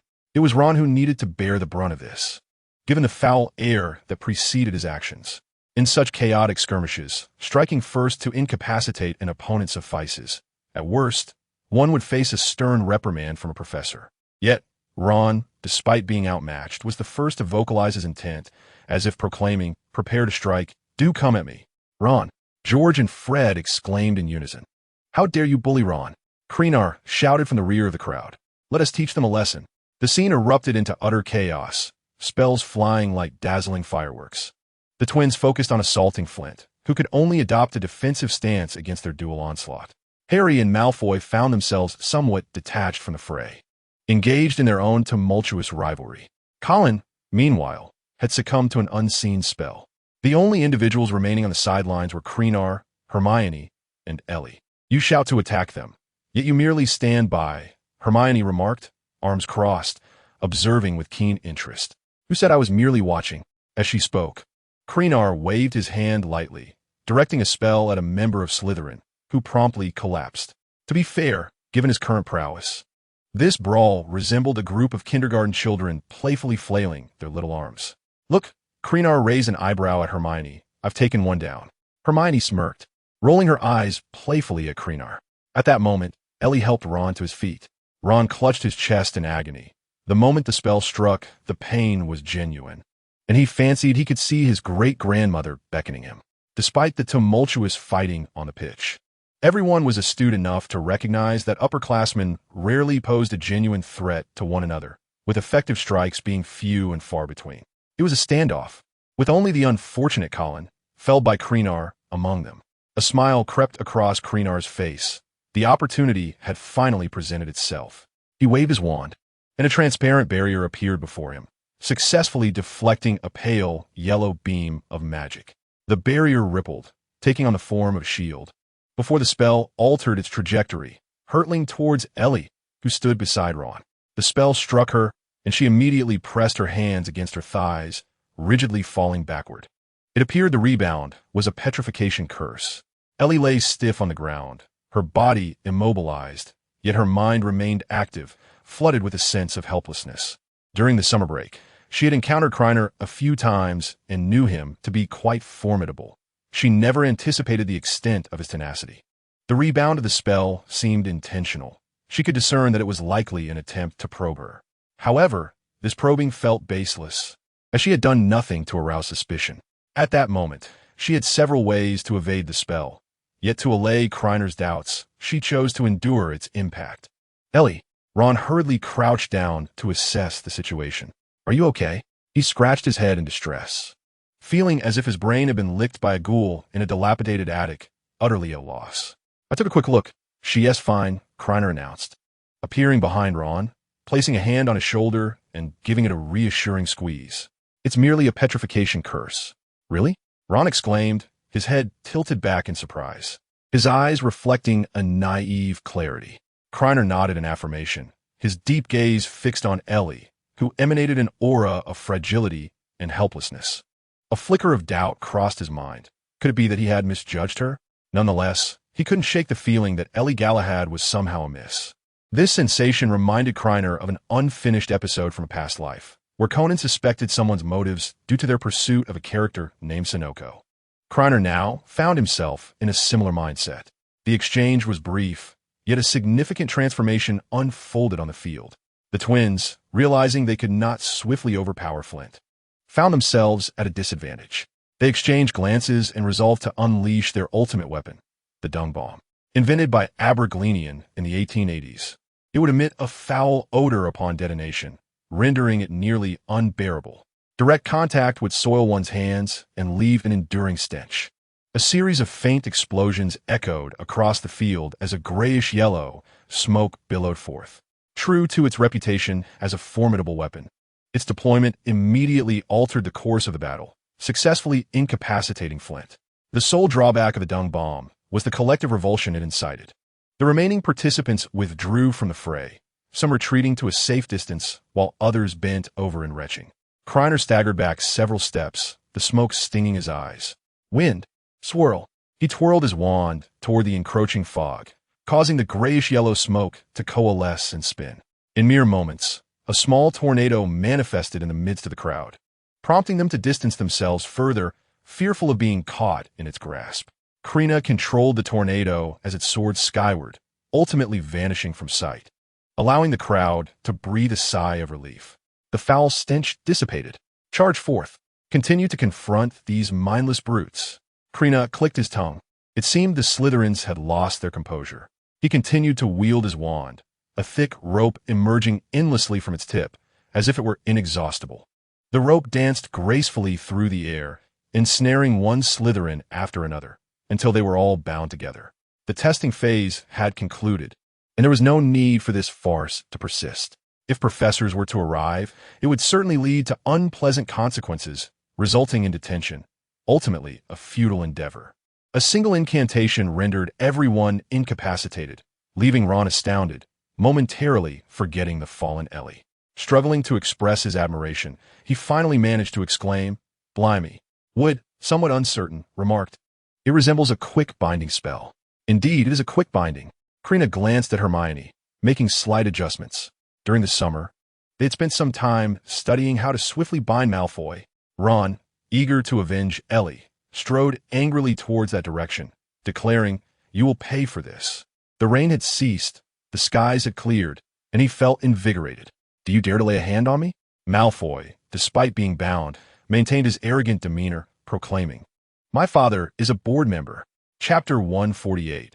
A chance only once, it was precisely the son of a board member he was about to confront. Ron was infuriated, longing to retort with that very statement, yet his advance faltered instinctively for a moment. "Cowardly lion," Malfoy scoffed, tauntingly, for hesitation was synonymous with fear. He continued his relentless mockery, causing Ron's cheeks to flush crimson. "Enough. Cease this commotion," Krena coldly interjected. Prolonging this ruckus served no purpose and was merely a waste of time. At that moment, Ron quickened his pace, fixated on Malfoy, determined to seize the opportunity to deliver a sound thrashing to alleviate the pent-up frustration brewing within him. The Slytherins, adept at gauging the situation, recognized that with the strongest individual present having spoken, continuing the disturbance could lead to consequences far beyond mere restraint. Malfoy ceased his provocations, his gaze fixed intently on Ron. After all, he could accept another beating. He would simply report it to his father afterwards to stir up trouble. Additionally, should the opportunity arise with Krena absent, he could easily recruit someone to deal with Ron. Krena frowned slightly.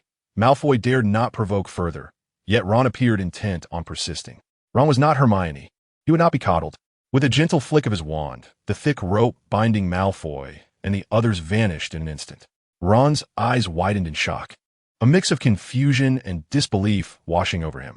He opened his mouth, nearly emitting a shrill scream akin to that of a groundhog, but managed to suppress it just in time. Ron took 3 steps and then 2 to rejoin the crowd, turning to Krena with a perplexed expression, wondering why he had released the bindings on Malfoy and his companions. Krena, equally gazing at Ron, with his mastery of legilimency and occlumency, could effortlessly discern the subtle nuances of Ron's expression. There was no resentment, only an abundance of questions. "Aren't you leaving?" Malfoy exchanged incredulous glances with Flint. Disbelief was etched on both their faces. They had instigated the confrontation, lost the duel, and yet were allowed to depart so easily. "Can we leave?" Malfoy stammered. Krena, arms crossed and lightly tapping his wand against his shoulder, remarked, "Your inquiry has indeed reminded me." Malfoy's eyes twitched, wishing he could slap himself for speaking out, regretting not simply departing in silence. "I understand the injuries you bear." Malfoy interrupted Krena, assertively stating that these wounds were inflicted during their practice of curses amongst the Slytherins. Throughout the skirmish, only a few had succumbed to unconsciousness, while most had merely been afflicted by some malevolent hexes, some with faces covered in rashes, others with hair inexplicably lengthening, and a few incessantly scratching at their bodies. Krena paused for a moment before responding, "Then you may leave." He had initially intended to assist them in healing their cursed injuries, a task that would have been effortlessly executed. However, since they did not require his aid, he felt no inclination to intervene. "Well then, we shall take our leave," Malfoy said, glancing furtively at Krena. Observing no reaction, their group dispersed like birds taking flight. The unfortunate soul who had lost consciousness was being carried away by Flint. "Are we truly allowing them to go?" Ron expressed his dissatisfaction. He yearned to deliver a thorough beating to Malfoy. Today had yielded no victories, only humiliation. "What else should we do?" Krena retorted, rolling his eyes. They were ineffectual even when given the opportunity.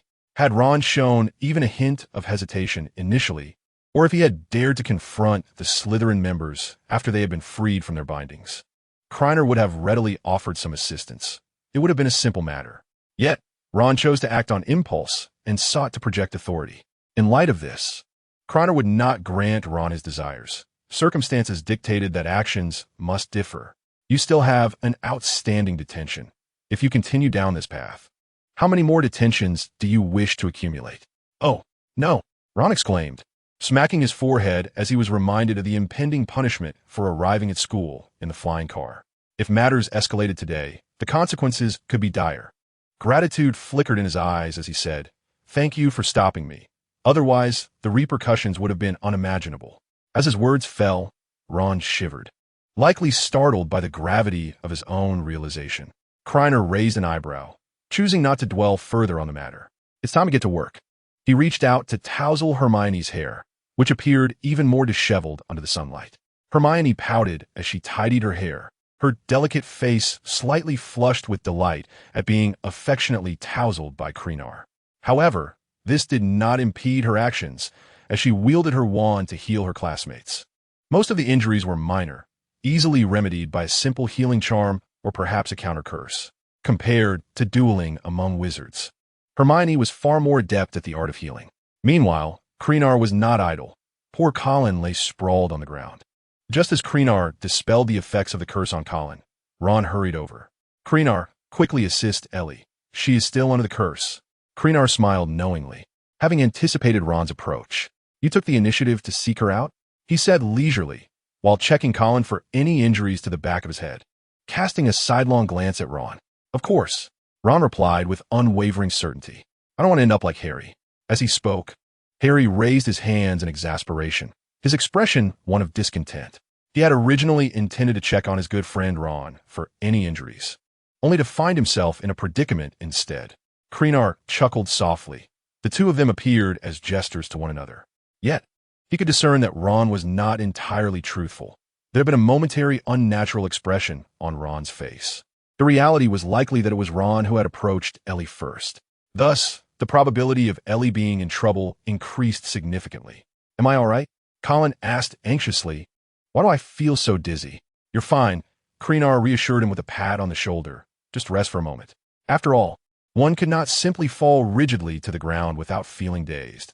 Had it not been for the superior constitution of wizards compared to ordinary folk, Colin might have suffered a grievous injury from such a fall. "Since Colin is all right, hurry and check on Ellie," Ron urged, pulling at Krenar's arm. Krenar shrugged Ron's hand off and surveyed their surroundings. Hermione had nearly completed her healing tasks. The two shared a tacit understanding, choosing to ignore Ellie, who lay on the ground. "But you like her, don't you?" Ron paused, momentarily taken aback, unsure why Krena would say such a thing. Their primary focus should be on rescuing Ellie.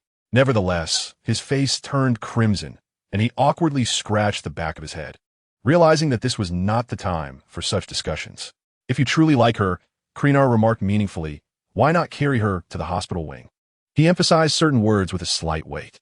"Opportunities are fleeting. Once missed, they are gone for good." "Is this really all right?" Ron mused, touching his slightly warm cheeks, a mixture of shyness and longing evident in his demeanor. Krena chuckled lightly, noting that even while yearning, Ron feigned modesty. "The healing is nearly complete over there," he murmured. "The petrifying curse is easily resolved. Should someone cast a counter curse, your chance would vanish." Ron, filled with excitement at the thought of Ellie's every smile and frown, felt a surge of urgency. He dreaded that if he waited any longer, this precious opportunity would slip away. His fondness for her was palpable, prompting her to approach. "Wait," Kreiner said, placing a hand on Ron's shoulder. "You haven't been spreading rumors about No Berta, have you?" The topic shifted too abruptly, leaving Ron momentarily bewildered, his eyes reflecting profound confusion. He shook his head and replied slowly, "No. Remember, do not speak of this to anyone." Kreiner's voice sank to a foreboding tone, tinged with a hint of menace. "You wouldn't want everyone to get into trouble, would you? If news of our secret dragon-keeping leaked, we'd all find ourselves celebrating at Azkaban." Ron shivered, the earlier excitement quelled, as he covered his mouth in fear and murmured, "I understand. I won't say a word." Kreiner nodded, satisfied. "That's good. Go on." His words were laced with lingering doubt about Ellie, while the mention of Azkaban was merely a scare tactic aimed at Ron.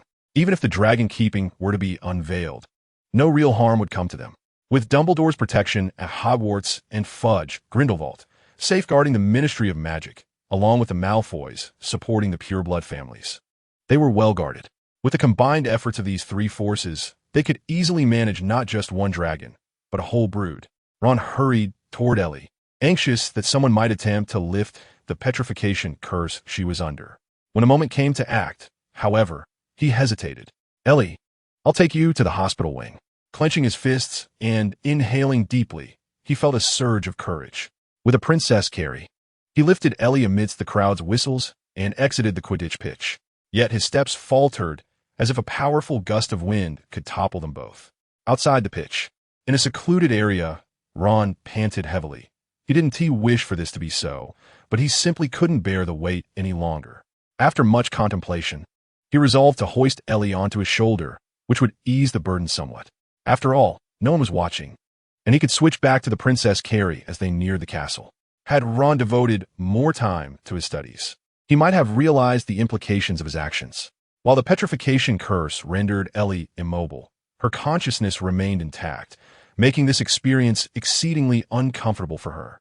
At that moment, she wished she could strangle Ron with her delicate hands, but alas, she was powerless. Internally, Ellie raged, though she had little choice. As a Slytherin interacting with Harry, she would undoubtedly raise Dumbledore's suspicions. Engaging with Kreiner was out of the question. Their prior encounters had made it clear that he was not to be trifled with. Even a simple meeting today could lead to unwarranted suspicion. Ultimately, Ron was her only viable option, especially since he had displayed affection for her at the start of term feast. All of this was Harry's fault. If only Harry had more friends, she would have had a broader array of choices. With her stomach churning, Ellie's thoughts drifted to her plans for revenge, envisioning a future where she would trample Harry beneath her heel.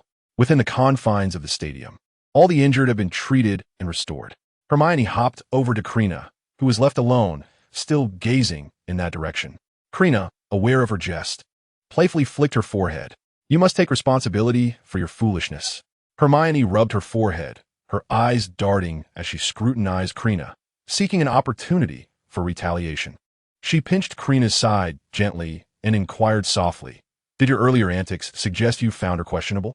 "Indeed," Krena replied after a brief pause, contemplating whether Hermione had ulterior motives. "Then, when you allowed Ron to carry her away, does that imply everything is fine?" "Not exactly." Krena gently tousled Hermione's hair, choosing not to elaborate further. Doubts could not be so easily dispelled. Since Ellie chose to engage with Ron, Krena did not mind lending a hand. If there truly was an issue, Ron carrying Ellie would benefit him without loss. And if all was well, Krena would be seen as a benefactor, avoiding the need for future gifts at gatherings. Feeling the warmth above her head, Hermione leaned closer to Krena as Harry approached. It seemed they would not continue training. After the ruckus of the brawl, none had the heart to persist in practice. "Let us seek Hagrid," Harry sighed as he observed Krena and Hermione. "My precious free time. Wood has rescheduled practice for tomorrow, and I can no longer indulge in sleep." Krena rolled her eyes. After all, Harry had been a classmate for a year. Harry's complaints were merely verbal. His demeanor was quite earnest. From the outset of training, he displayed remarkable effort, showcasing his skills once on the field. Krena and Hermione paid little heed to Harry as the trio exited the stadium, making their way toward the edge of the Forbidden Forest. Upon nearing Hagrid's hut, about 20 paces away, they heard a booming reprimand emanating from within. "Get out!" Hermione cast a puzzled glance at Krena, uncertainly suggesting, "Could it be that Hagrid is angry with Lockhart?" Krena chuckled. Lockhart was universally disliked, and even Hermione's wild speculation hinted at him. Before Krena could articulate a response, the door burst open, and Lockhart stumbled backward, retreating several steps before regaining his balance, narrowly avoiding a fall. "Mind your words, but do not resort to violence." He awkwardly adjusted his lilac robes. "We are civilized individuals. It would be unseemly for others to witness." Hagrid strode out from the hut, his disheveled beard failing to conceal the fury on his face.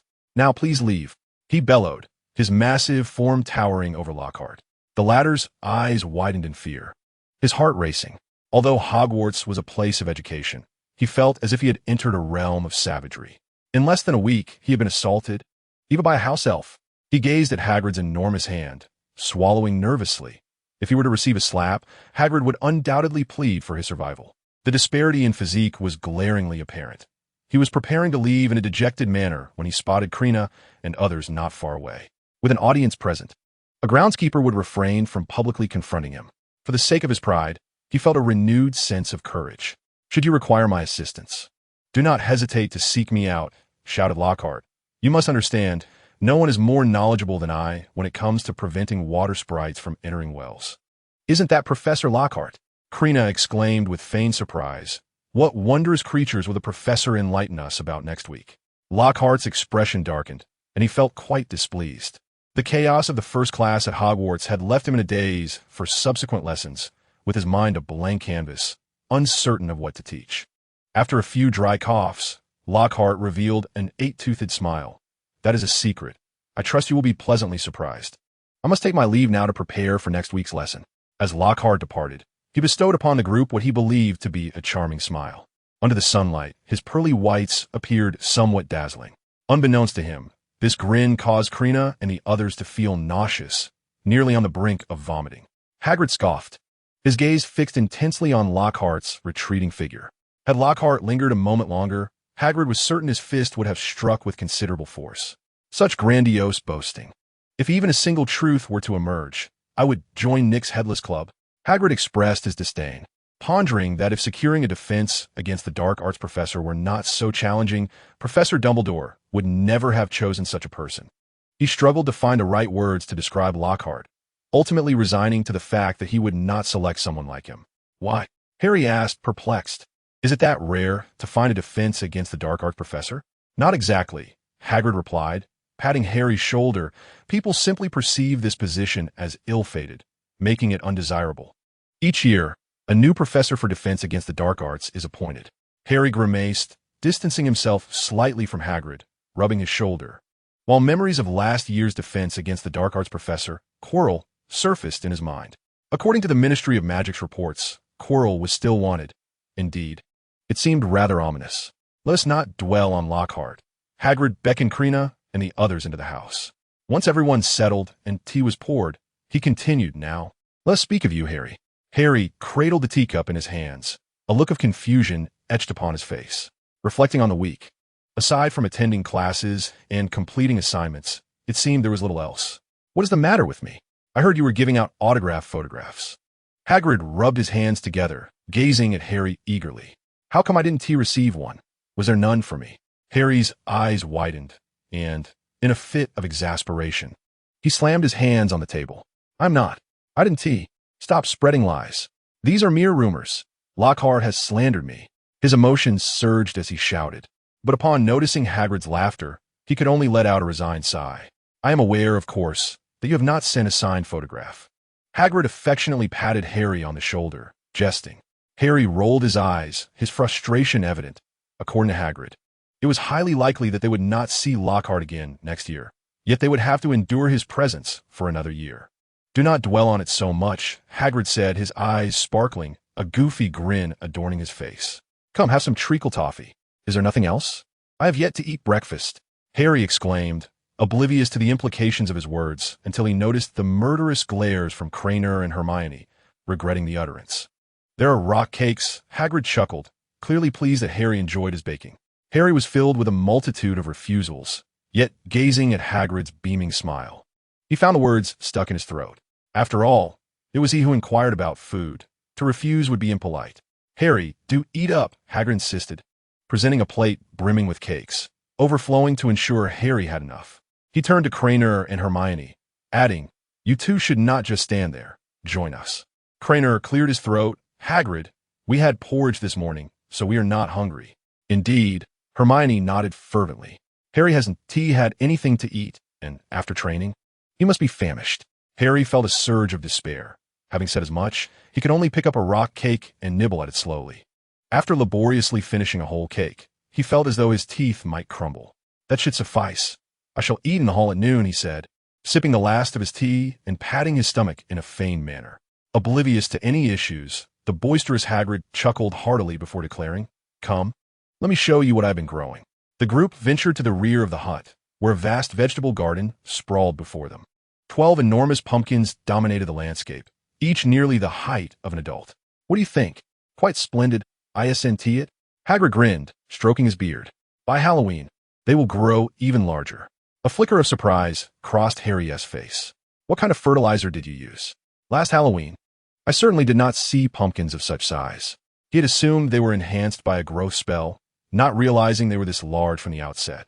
"I merely provided a bit of assistance," Hagrid said, glancing around somewhat sheepishly. Harry smirked, recalling Hagrid's expulsion and his inability to perform magic, and the pink umbrella propped in the corner. Surely, a wand was concealed within. Whenever he inquired, Hagrid would either feign ignorance or awkwardly shift the topic. "It must be a growth charm," Hermione remarked, examining the pumpkins with keen interest. Hagrid nodded, then suddenly seemed to recall something, directing his gaze at Harry. "Ron's sister mentioned that as well. She visited yesterday, claiming she was merely taking a stroll." He draped his arm around Harry's shoulders and winked, as if to suggest that he hoped to encounter someone special through me. "Oh, what are you doing?" Harry quickly stepped back, a faint blush creeping onto his cheeks. "Don't be ridiculous. That's Ron's sister." Krena silently scoffed. Though he might deny it now, in a few years his body would betray him. If nothing drastic changes, Harry would ultimately become Ron's brother-in-law. "Where's Ron? Why didn't he come with you all?" Hagrid pondered, his thick brows furrowing as he suddenly recalled Ron. How disheartened he would be to know.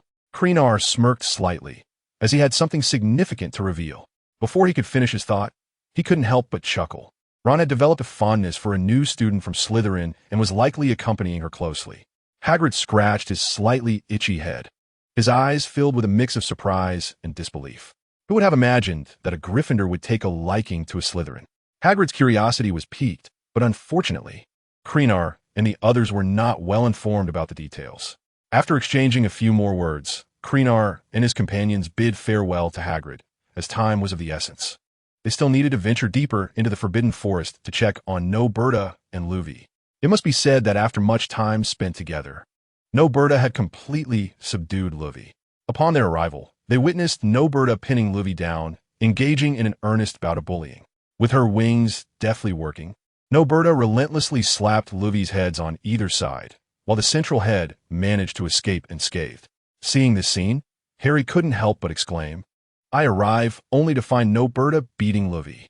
Chapter 151. Where is my great serpent? After a considerable time apart, Noberta had successfully awakened a new aspect of Livy. With Livy taking hits on both sides, while the middle head relished the experience, it was truly a sight to behold. Krena and Hermione leaned lazily against a tree, while Harry affectionately petted Livy's head, grinning foolishly. From a distance, the scene resembled a picturesque family outing, akin to parents taking their son on an autumn excursion. After a brief respite, the two left Harry behind and ventured into the domain of the Acromantula to hunt.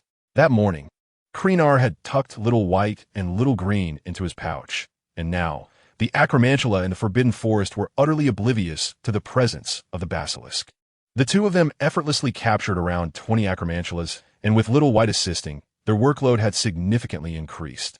For safety's sake, Krena decided to keep Little White nearby for a while longer before allowing it to hunt independently. As lunch approached, the trio exited the Forbidden Forest and returned to the castle. Upon stepping into the entrance hall, they felt a refreshing breeze that instantly lifted their spirits. "You're back," McGonagall stated sternly from the marble steps, accompanied by a pouty-faced Ron. "Potter, your detention with Weasley is lifted. It will be effective tonight." Ron, making exaggerated facial expressions and gestures, found himself transformed into a quail under McGonagall's disapproving glare. Professor McGonagall, with a tense swallow, stammered, "What shall we do?" "Potter, you need to assist Professor Lockhart in replying to his letters." Harry felt an overwhelming sense of despair, as Lockhart loomed over him like a colossal shadow. Ron's eyes lit up at the thought of such an easy detention, and he eagerly inquired, "What about me? Do I have to do the same?" "Not quite." McGonagall's expression grew more severe, for she could easily discern Ron's trivial intentions. "You are to help Filch polish the trophies in the display room. And remember, no magic is permitted." Ron's eyes widened in shock at her words. Filch was universally despised by the students. "Professor, please don't," he pleaded. "How about I switch with Ron?" Harry nearly begged, his heart aching at the thought. Ron wished to write letters, while he was left with the tedious task of polishing trophies. Surely a swap would be preferable. Hope glimmered in their eyes as they gazed imploringly at McGonagall. "Absolutely not," she replied, raising an eyebrow. "Professor Lockhart specifically requested you. Remember, at 8 o'clock sharp, do not be late." With that, she strode solemnly into the great hall, a faint smile curling at the corners of her mouth when no one was watching. Though it lasted but a moment, it was clear her spirits were lifted. "This is utterly unbearable," Ron lamented, his face a mask of despair. "Do you have any idea how many trophies there are?" Harry shrugged. "I would gladly switch with you, but alas, I cannot." With a synchronized sigh, both Harry and Ron hung their heads, anxious about their impending detentions. "When one errs, one must bear the consequences. No question about it," Crabbe sneered, relishing their misfortune. "Best of luck to you both tonight." However, he abruptly interrupted Ron, shifting the topic with a grin. "So, tell me about you and that lovely Alicia." Ron suddenly broke into a goofy grin, his eyes brimming with gratitude. "Crabbe, thank you." Crabbe's eyes twitched. Could it be that Ron and Alicia were making significant progress? "You know," Ron began, but he was soon lost in a fit of giggles. Squinting with delight, Harry's curiosity was piqued, and he urged, "What do you know? Hurry up and spill." Ron's face flushed crimson, struggling to articulate a coherent thought. Just when the group was ready to unleash their frustrations, he finally continued, "She kissed me on the cheek after healing me." "Oh, is that all? After you've bared your soul?" Crabbe mused, but then recalled recent events, his expression darkening. It was all Harry and Ron's fault. Otherwise, he would have seized the moment. Given Ron's current demeanor, he would likely comply with whatever Alicia asked. Crabbe shook his head, thinking how youthful they were. If a few more years passed, Alicia might need to draw some blood to get through to him. After lunch in the Great Hall, the group went their separate ways. Ron set out to find his beloved Ellie, while Harry desperately sought to escape Colin's incessant chatter and retreated to the dormitory. Neither Krena nor Hermione had any particular intentions, so they made their way to their usual haunt, the library. The afternoon silently slipped away, when fatigue from reading set in, Krena lay down on Hermione's lap and drifted into slumber. Their chosen spot was tucked away in a corner, ensuring that as long as they remained quiet, no one would pay them any heed. Upon awakening, Krena was filled with regret, realizing he had absorbed no knowledge throughout the afternoon. Indeed, distractions could prove detrimental. As he gently massaged Hermione's thigh to alleviate the numbness from prolonged pressure, his regret dissipated, replaced by thoughts of continuing their endeavors next time. That night, moonlight streamed through the castle windows. Ellie awoke on a hospital bed in the school infirmary. After Pomfrey had treated her, she could have been discharged immediately. However, Krena's unwarranted suspicions that day had intensified her stress, compelling her to execute her plans ahead of schedule. Coincidentally, she had been ensnared by a spell, providing her with a valid excuse to remain in the infirmary overnight, thus facilitating her journey to the Chamber of Secrets. After casting several spells upon herself, Ellie stealthily departed the infirmary, traversing the corridors and turning 3 corners until she arrived at the entrance to the girls' bathroom. Reflecting on her previous failures, she had drawn some conclusions.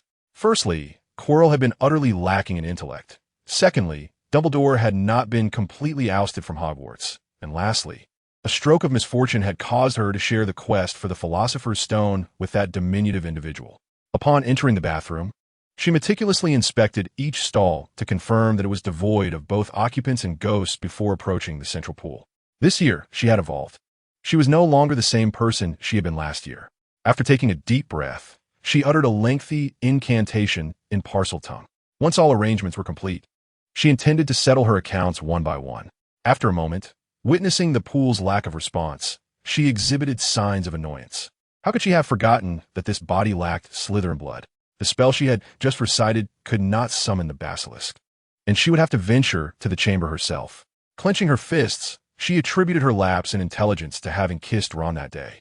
All of this was Harry Potter's fault. Open. With a hissing sound, the entrance to the secret passage appeared before her. Ellie slid through the slimy tunnel, her face contorting with distaste, unaware that her mindset was gradually shifting since assuming this body. Upon reaching the end of the chamber, she discovered the Slytherin statue's mouth agape, revealing an empty interior. On a hunt, Ellie murmured, brow furrowed in confusion. Timing her wait, several hours passed, and she began to feel lost. Where could the basilisk possibly be? Chapter 152. Why won't you get up? Having waited a long time without the basilisk's return, Ellie, in a daze, exited the chamber and returned to the infirmary. How could this happen? She tossed and turned in bed, unable to sleep, and before long, dawn began to break. The basilisk, being large and requiring substantial sustenance, could naturally return late. Ellie repeatedly reassured herself that next time, when she ventured into the chamber, the basilisk would undoubtedly be there. In an effort to remain inconspicuous, Ellie resolved to revisit the hidden chamber the following week. Today's exploration had stirred a sense of unease within her, yet she was reluctant to acknowledge it amidst her myriad considerations. With little opportunity for reflection, she succumbed to slumber, unaware that her discharge from the hospital would soon bring her closer to the repercussions of her association with Ron. Entanglement with him was perceived as a grave affront to every Slytherin student, a sentiment shared unanimously, leading them to conspire against Ellie. In truth, isolation was merely a euphemism for their actions. ISNT that the disgrace of Slytherin, scoffed a senior female student, mocking her for not being at Ron's side. Such remarks constituted only a fraction of Ellie's daytime tribulations. Upon returning to the common room at night, she often found herself subjected to further harassment. Ellie had contemplated retaliation, which would not be arduous. A mere display of her exceptional magical prowess would suffice to vanquish first and second-year students. However, after careful consideration, she dismissed this notion, influenced by Krena's unfounded suspicions. At this juncture, drawing attention to herself and revealing any latent abilities could only invite further scrutiny. Moreover, the current predicament was intricately tied to Ron. Feigning vulnerability might elicit his sympathy. The concept of endurance resonated deeply within Ellie at this moment. The humiliation she faced was solely her burden to bear, with no connection to Voldemort, for it was only Ellie Gallagher who brought shame upon herself. Furthermore, the bullying from her Slytherin peers had inadvertently garnered her some favor among the Gryffindor students. After a week of escalating events, Ellie had even managed to secure a seat at the Gryffindor table for meals. With that step taken, was it not a mere stone's throw away from eliminating Harry? Thus, she felt quite content with her present circumstances. On a Saturday night, within the Slytherin dormitory, Ellie wearily opened her eyes. A closer inspection would reveal bloodshot veins in her gaze. "Curse you, Harry Potter," she muttered softly, drained from the effort of dealing with Ron throughout the day. Her body was weary, but her heart even more so, fearing that even the slightest gesture or word might provoke disdain or inadvertently utter something that would raise suspicion. Ellie retrieved her wand from beneath the covers. With a subtle incantation, dark smoke erupted from the tip of her wand. As the smoke swirled through the dormitory, Ellie sprang upright, exclaiming, "A bunch of worthless fools." She approached her roommate's bed, glaring menacingly at the individual before her. Spitting in contempt, she delivered 2 sharp slaps, declaring, "What level do you think you are to insult me?" Ellie made it a point to distribute her wrath evenly, ensuring each of her roommates received a taste of her ire. After this cathartic release, her spirits lifted considerably. She adjusted her attire and strolled out of the dormitory at a measured pace, muttering, "Unfortunate, unfortunate, unfortunate." Ellie slid down the pipe, lamenting the mischief of Harry Potter. She felt thoroughly unfortunate today. Her journey to the Chamber of Secrets was far less fortuitous than the previous week. Just as she stepped into the foyer from the basement, she narrowly avoided a collision with the patrolling Filch, and upon reaching the 2nd floor, she encountered Peeves. After much effort, she finally arrived at the bathroom, only to find Myrtle sobbing loudly in the toilet. Ellie stood at the end of the pipe, rubbing her sore backside, as the friction from her skirt was quite painful. She reached into the pipe and felt something was amiss, prompting her to dash towards the chamber. During her hurried trek, she even employed magic to accelerate her pace, and soon found herself beneath the statue of Slytherin.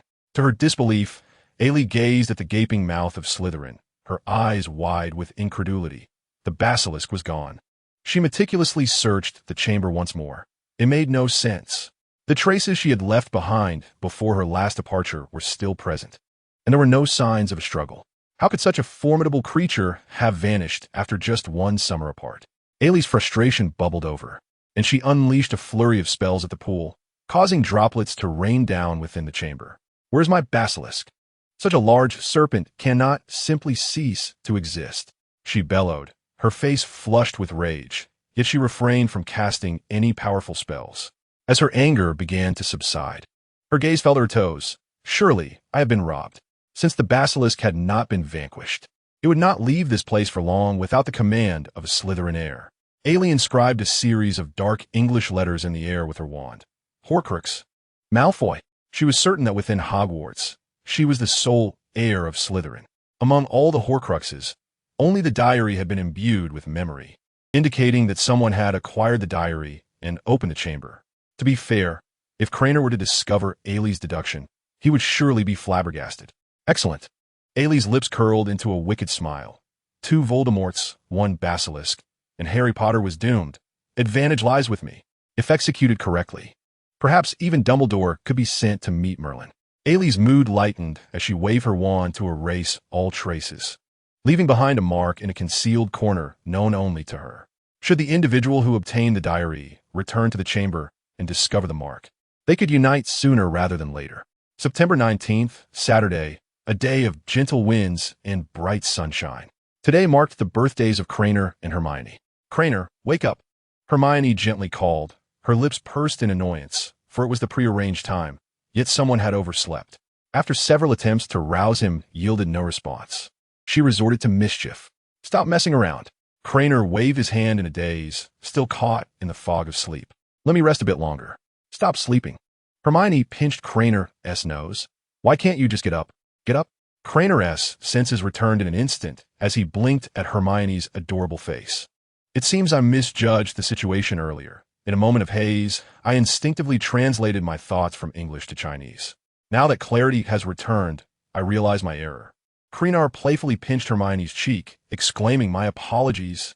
Hermione swiftly brushed Krener's hand away, rubbing her face as she remarked, "This isn't like you. Did you sneak out last night?" Krena chuckled sheepishly, acknowledging Hermione's keen understanding of him. With the month already halfway through, He had been burning the midnight oil to prepare for their upcoming plans. "You should hurry up and get ready," he urged, dismissing Hermione's momentary daze. "I need to change." Hermione rolled her eyes and retaliated by kneading Krenar's cheeks with both hands, declaring, "I'll wait for you outside." Chapter 153. The chicken feet are revealed. Krenar watched Hermione bounce away, a fond smile gracing his lips. He found himself alone in the dormitory, as Harry had gone off to Quidditch practice and Ron was likely accompanying Ellie for a stroll by the Black Lake. Yesterday, Ron had received an invitation from Ellie, and his excitement was palpable, bounding about like an exuberant monkey. Their conversations about fantastical dreams had kept him and Krenar up late into the night, resulting in Krenar rising later than usual today, partly due to Ron's influence. As for Neville and Seamus, they had been sent to the greenhouse early in the morning to face punishment. The reason was rather amusing, especially given the magical context in which they found themselves. During the final herbology class of the week, the two had clumsily ignited the plants within the greenhouse. Fortunately, being at Hogwarts, the fire was swiftly extinguished by magic. Professor Sprout was both exasperated and perplexed, having expected a simple planting exercise. Despite the use of wands, she could not fathom how the plants had caught fire. She suspected there was an element she had overlooked.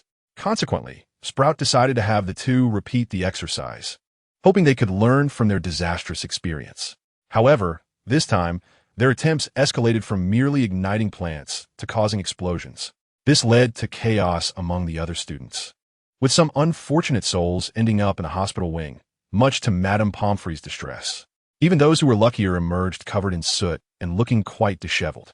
As Sprout surveyed the wreckage, she could hardly believe the outcome of her decision, which had become a blemish on her professional career. That night, she awoke in a panic, questioning her choices with regretful cries.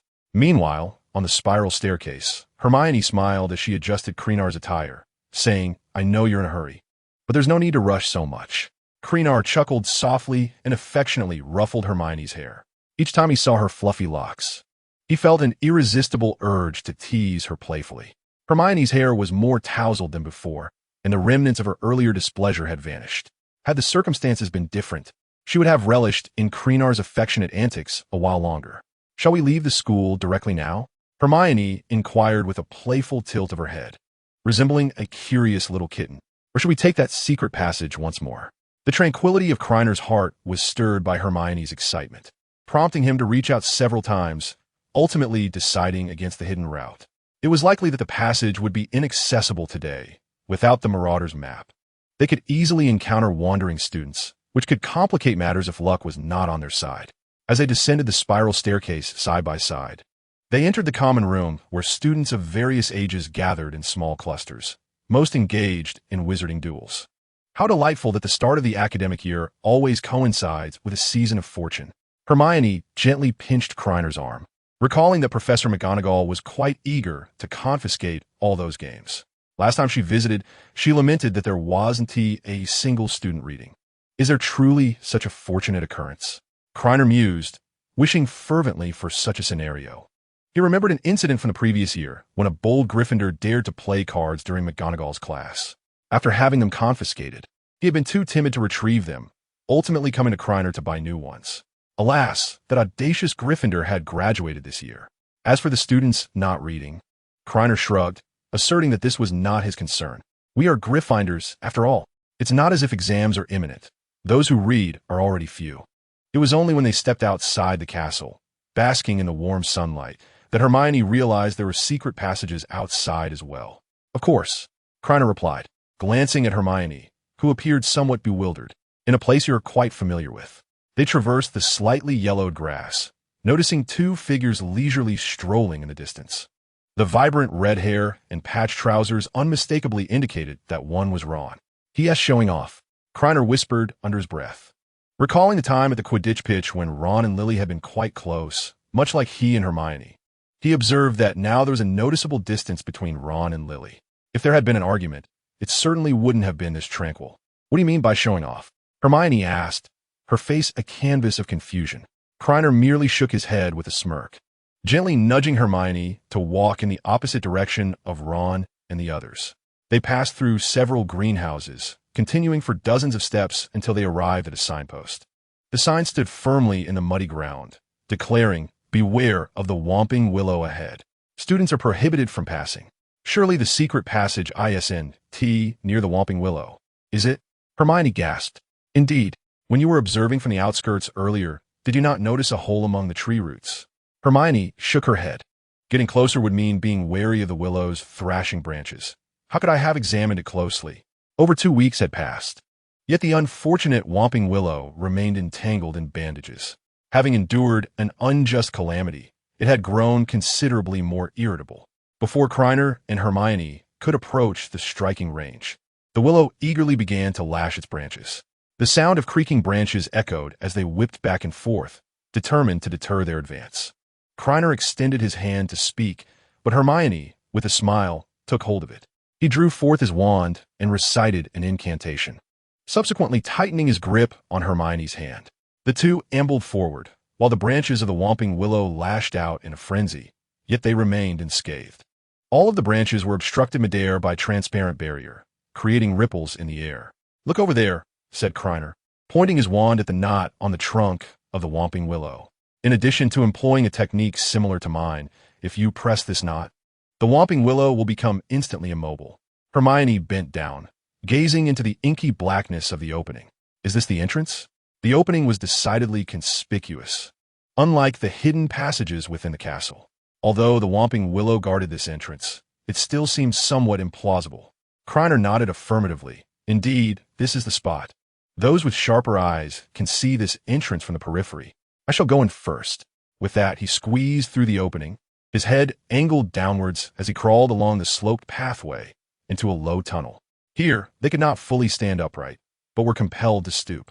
"You may descend now." Krena illuminated his wand to shed light on the tunnel for Hermione. "Where does this tunnel lead?" she inquired breathlessly, though the illumination did little to reveal the tunnel's end. "The Shrieking Shack," Krena replied in a hushed tone. "It is regarded as haunted by the villagers of Hogsmeade." Hermione huffed indignantly, her small hands clutching Krener's sleeve tightly. Walking in a crouched position was exceedingly uncomfortable, and the pair quickened their pace, at times requiring them to bend even lower. This tunnel was nearly as long as the one belonging to the Duke of Bees. After all, distance was a constant here. Finally, they no longer needed to stoop. The incline of the tunnel began to rise.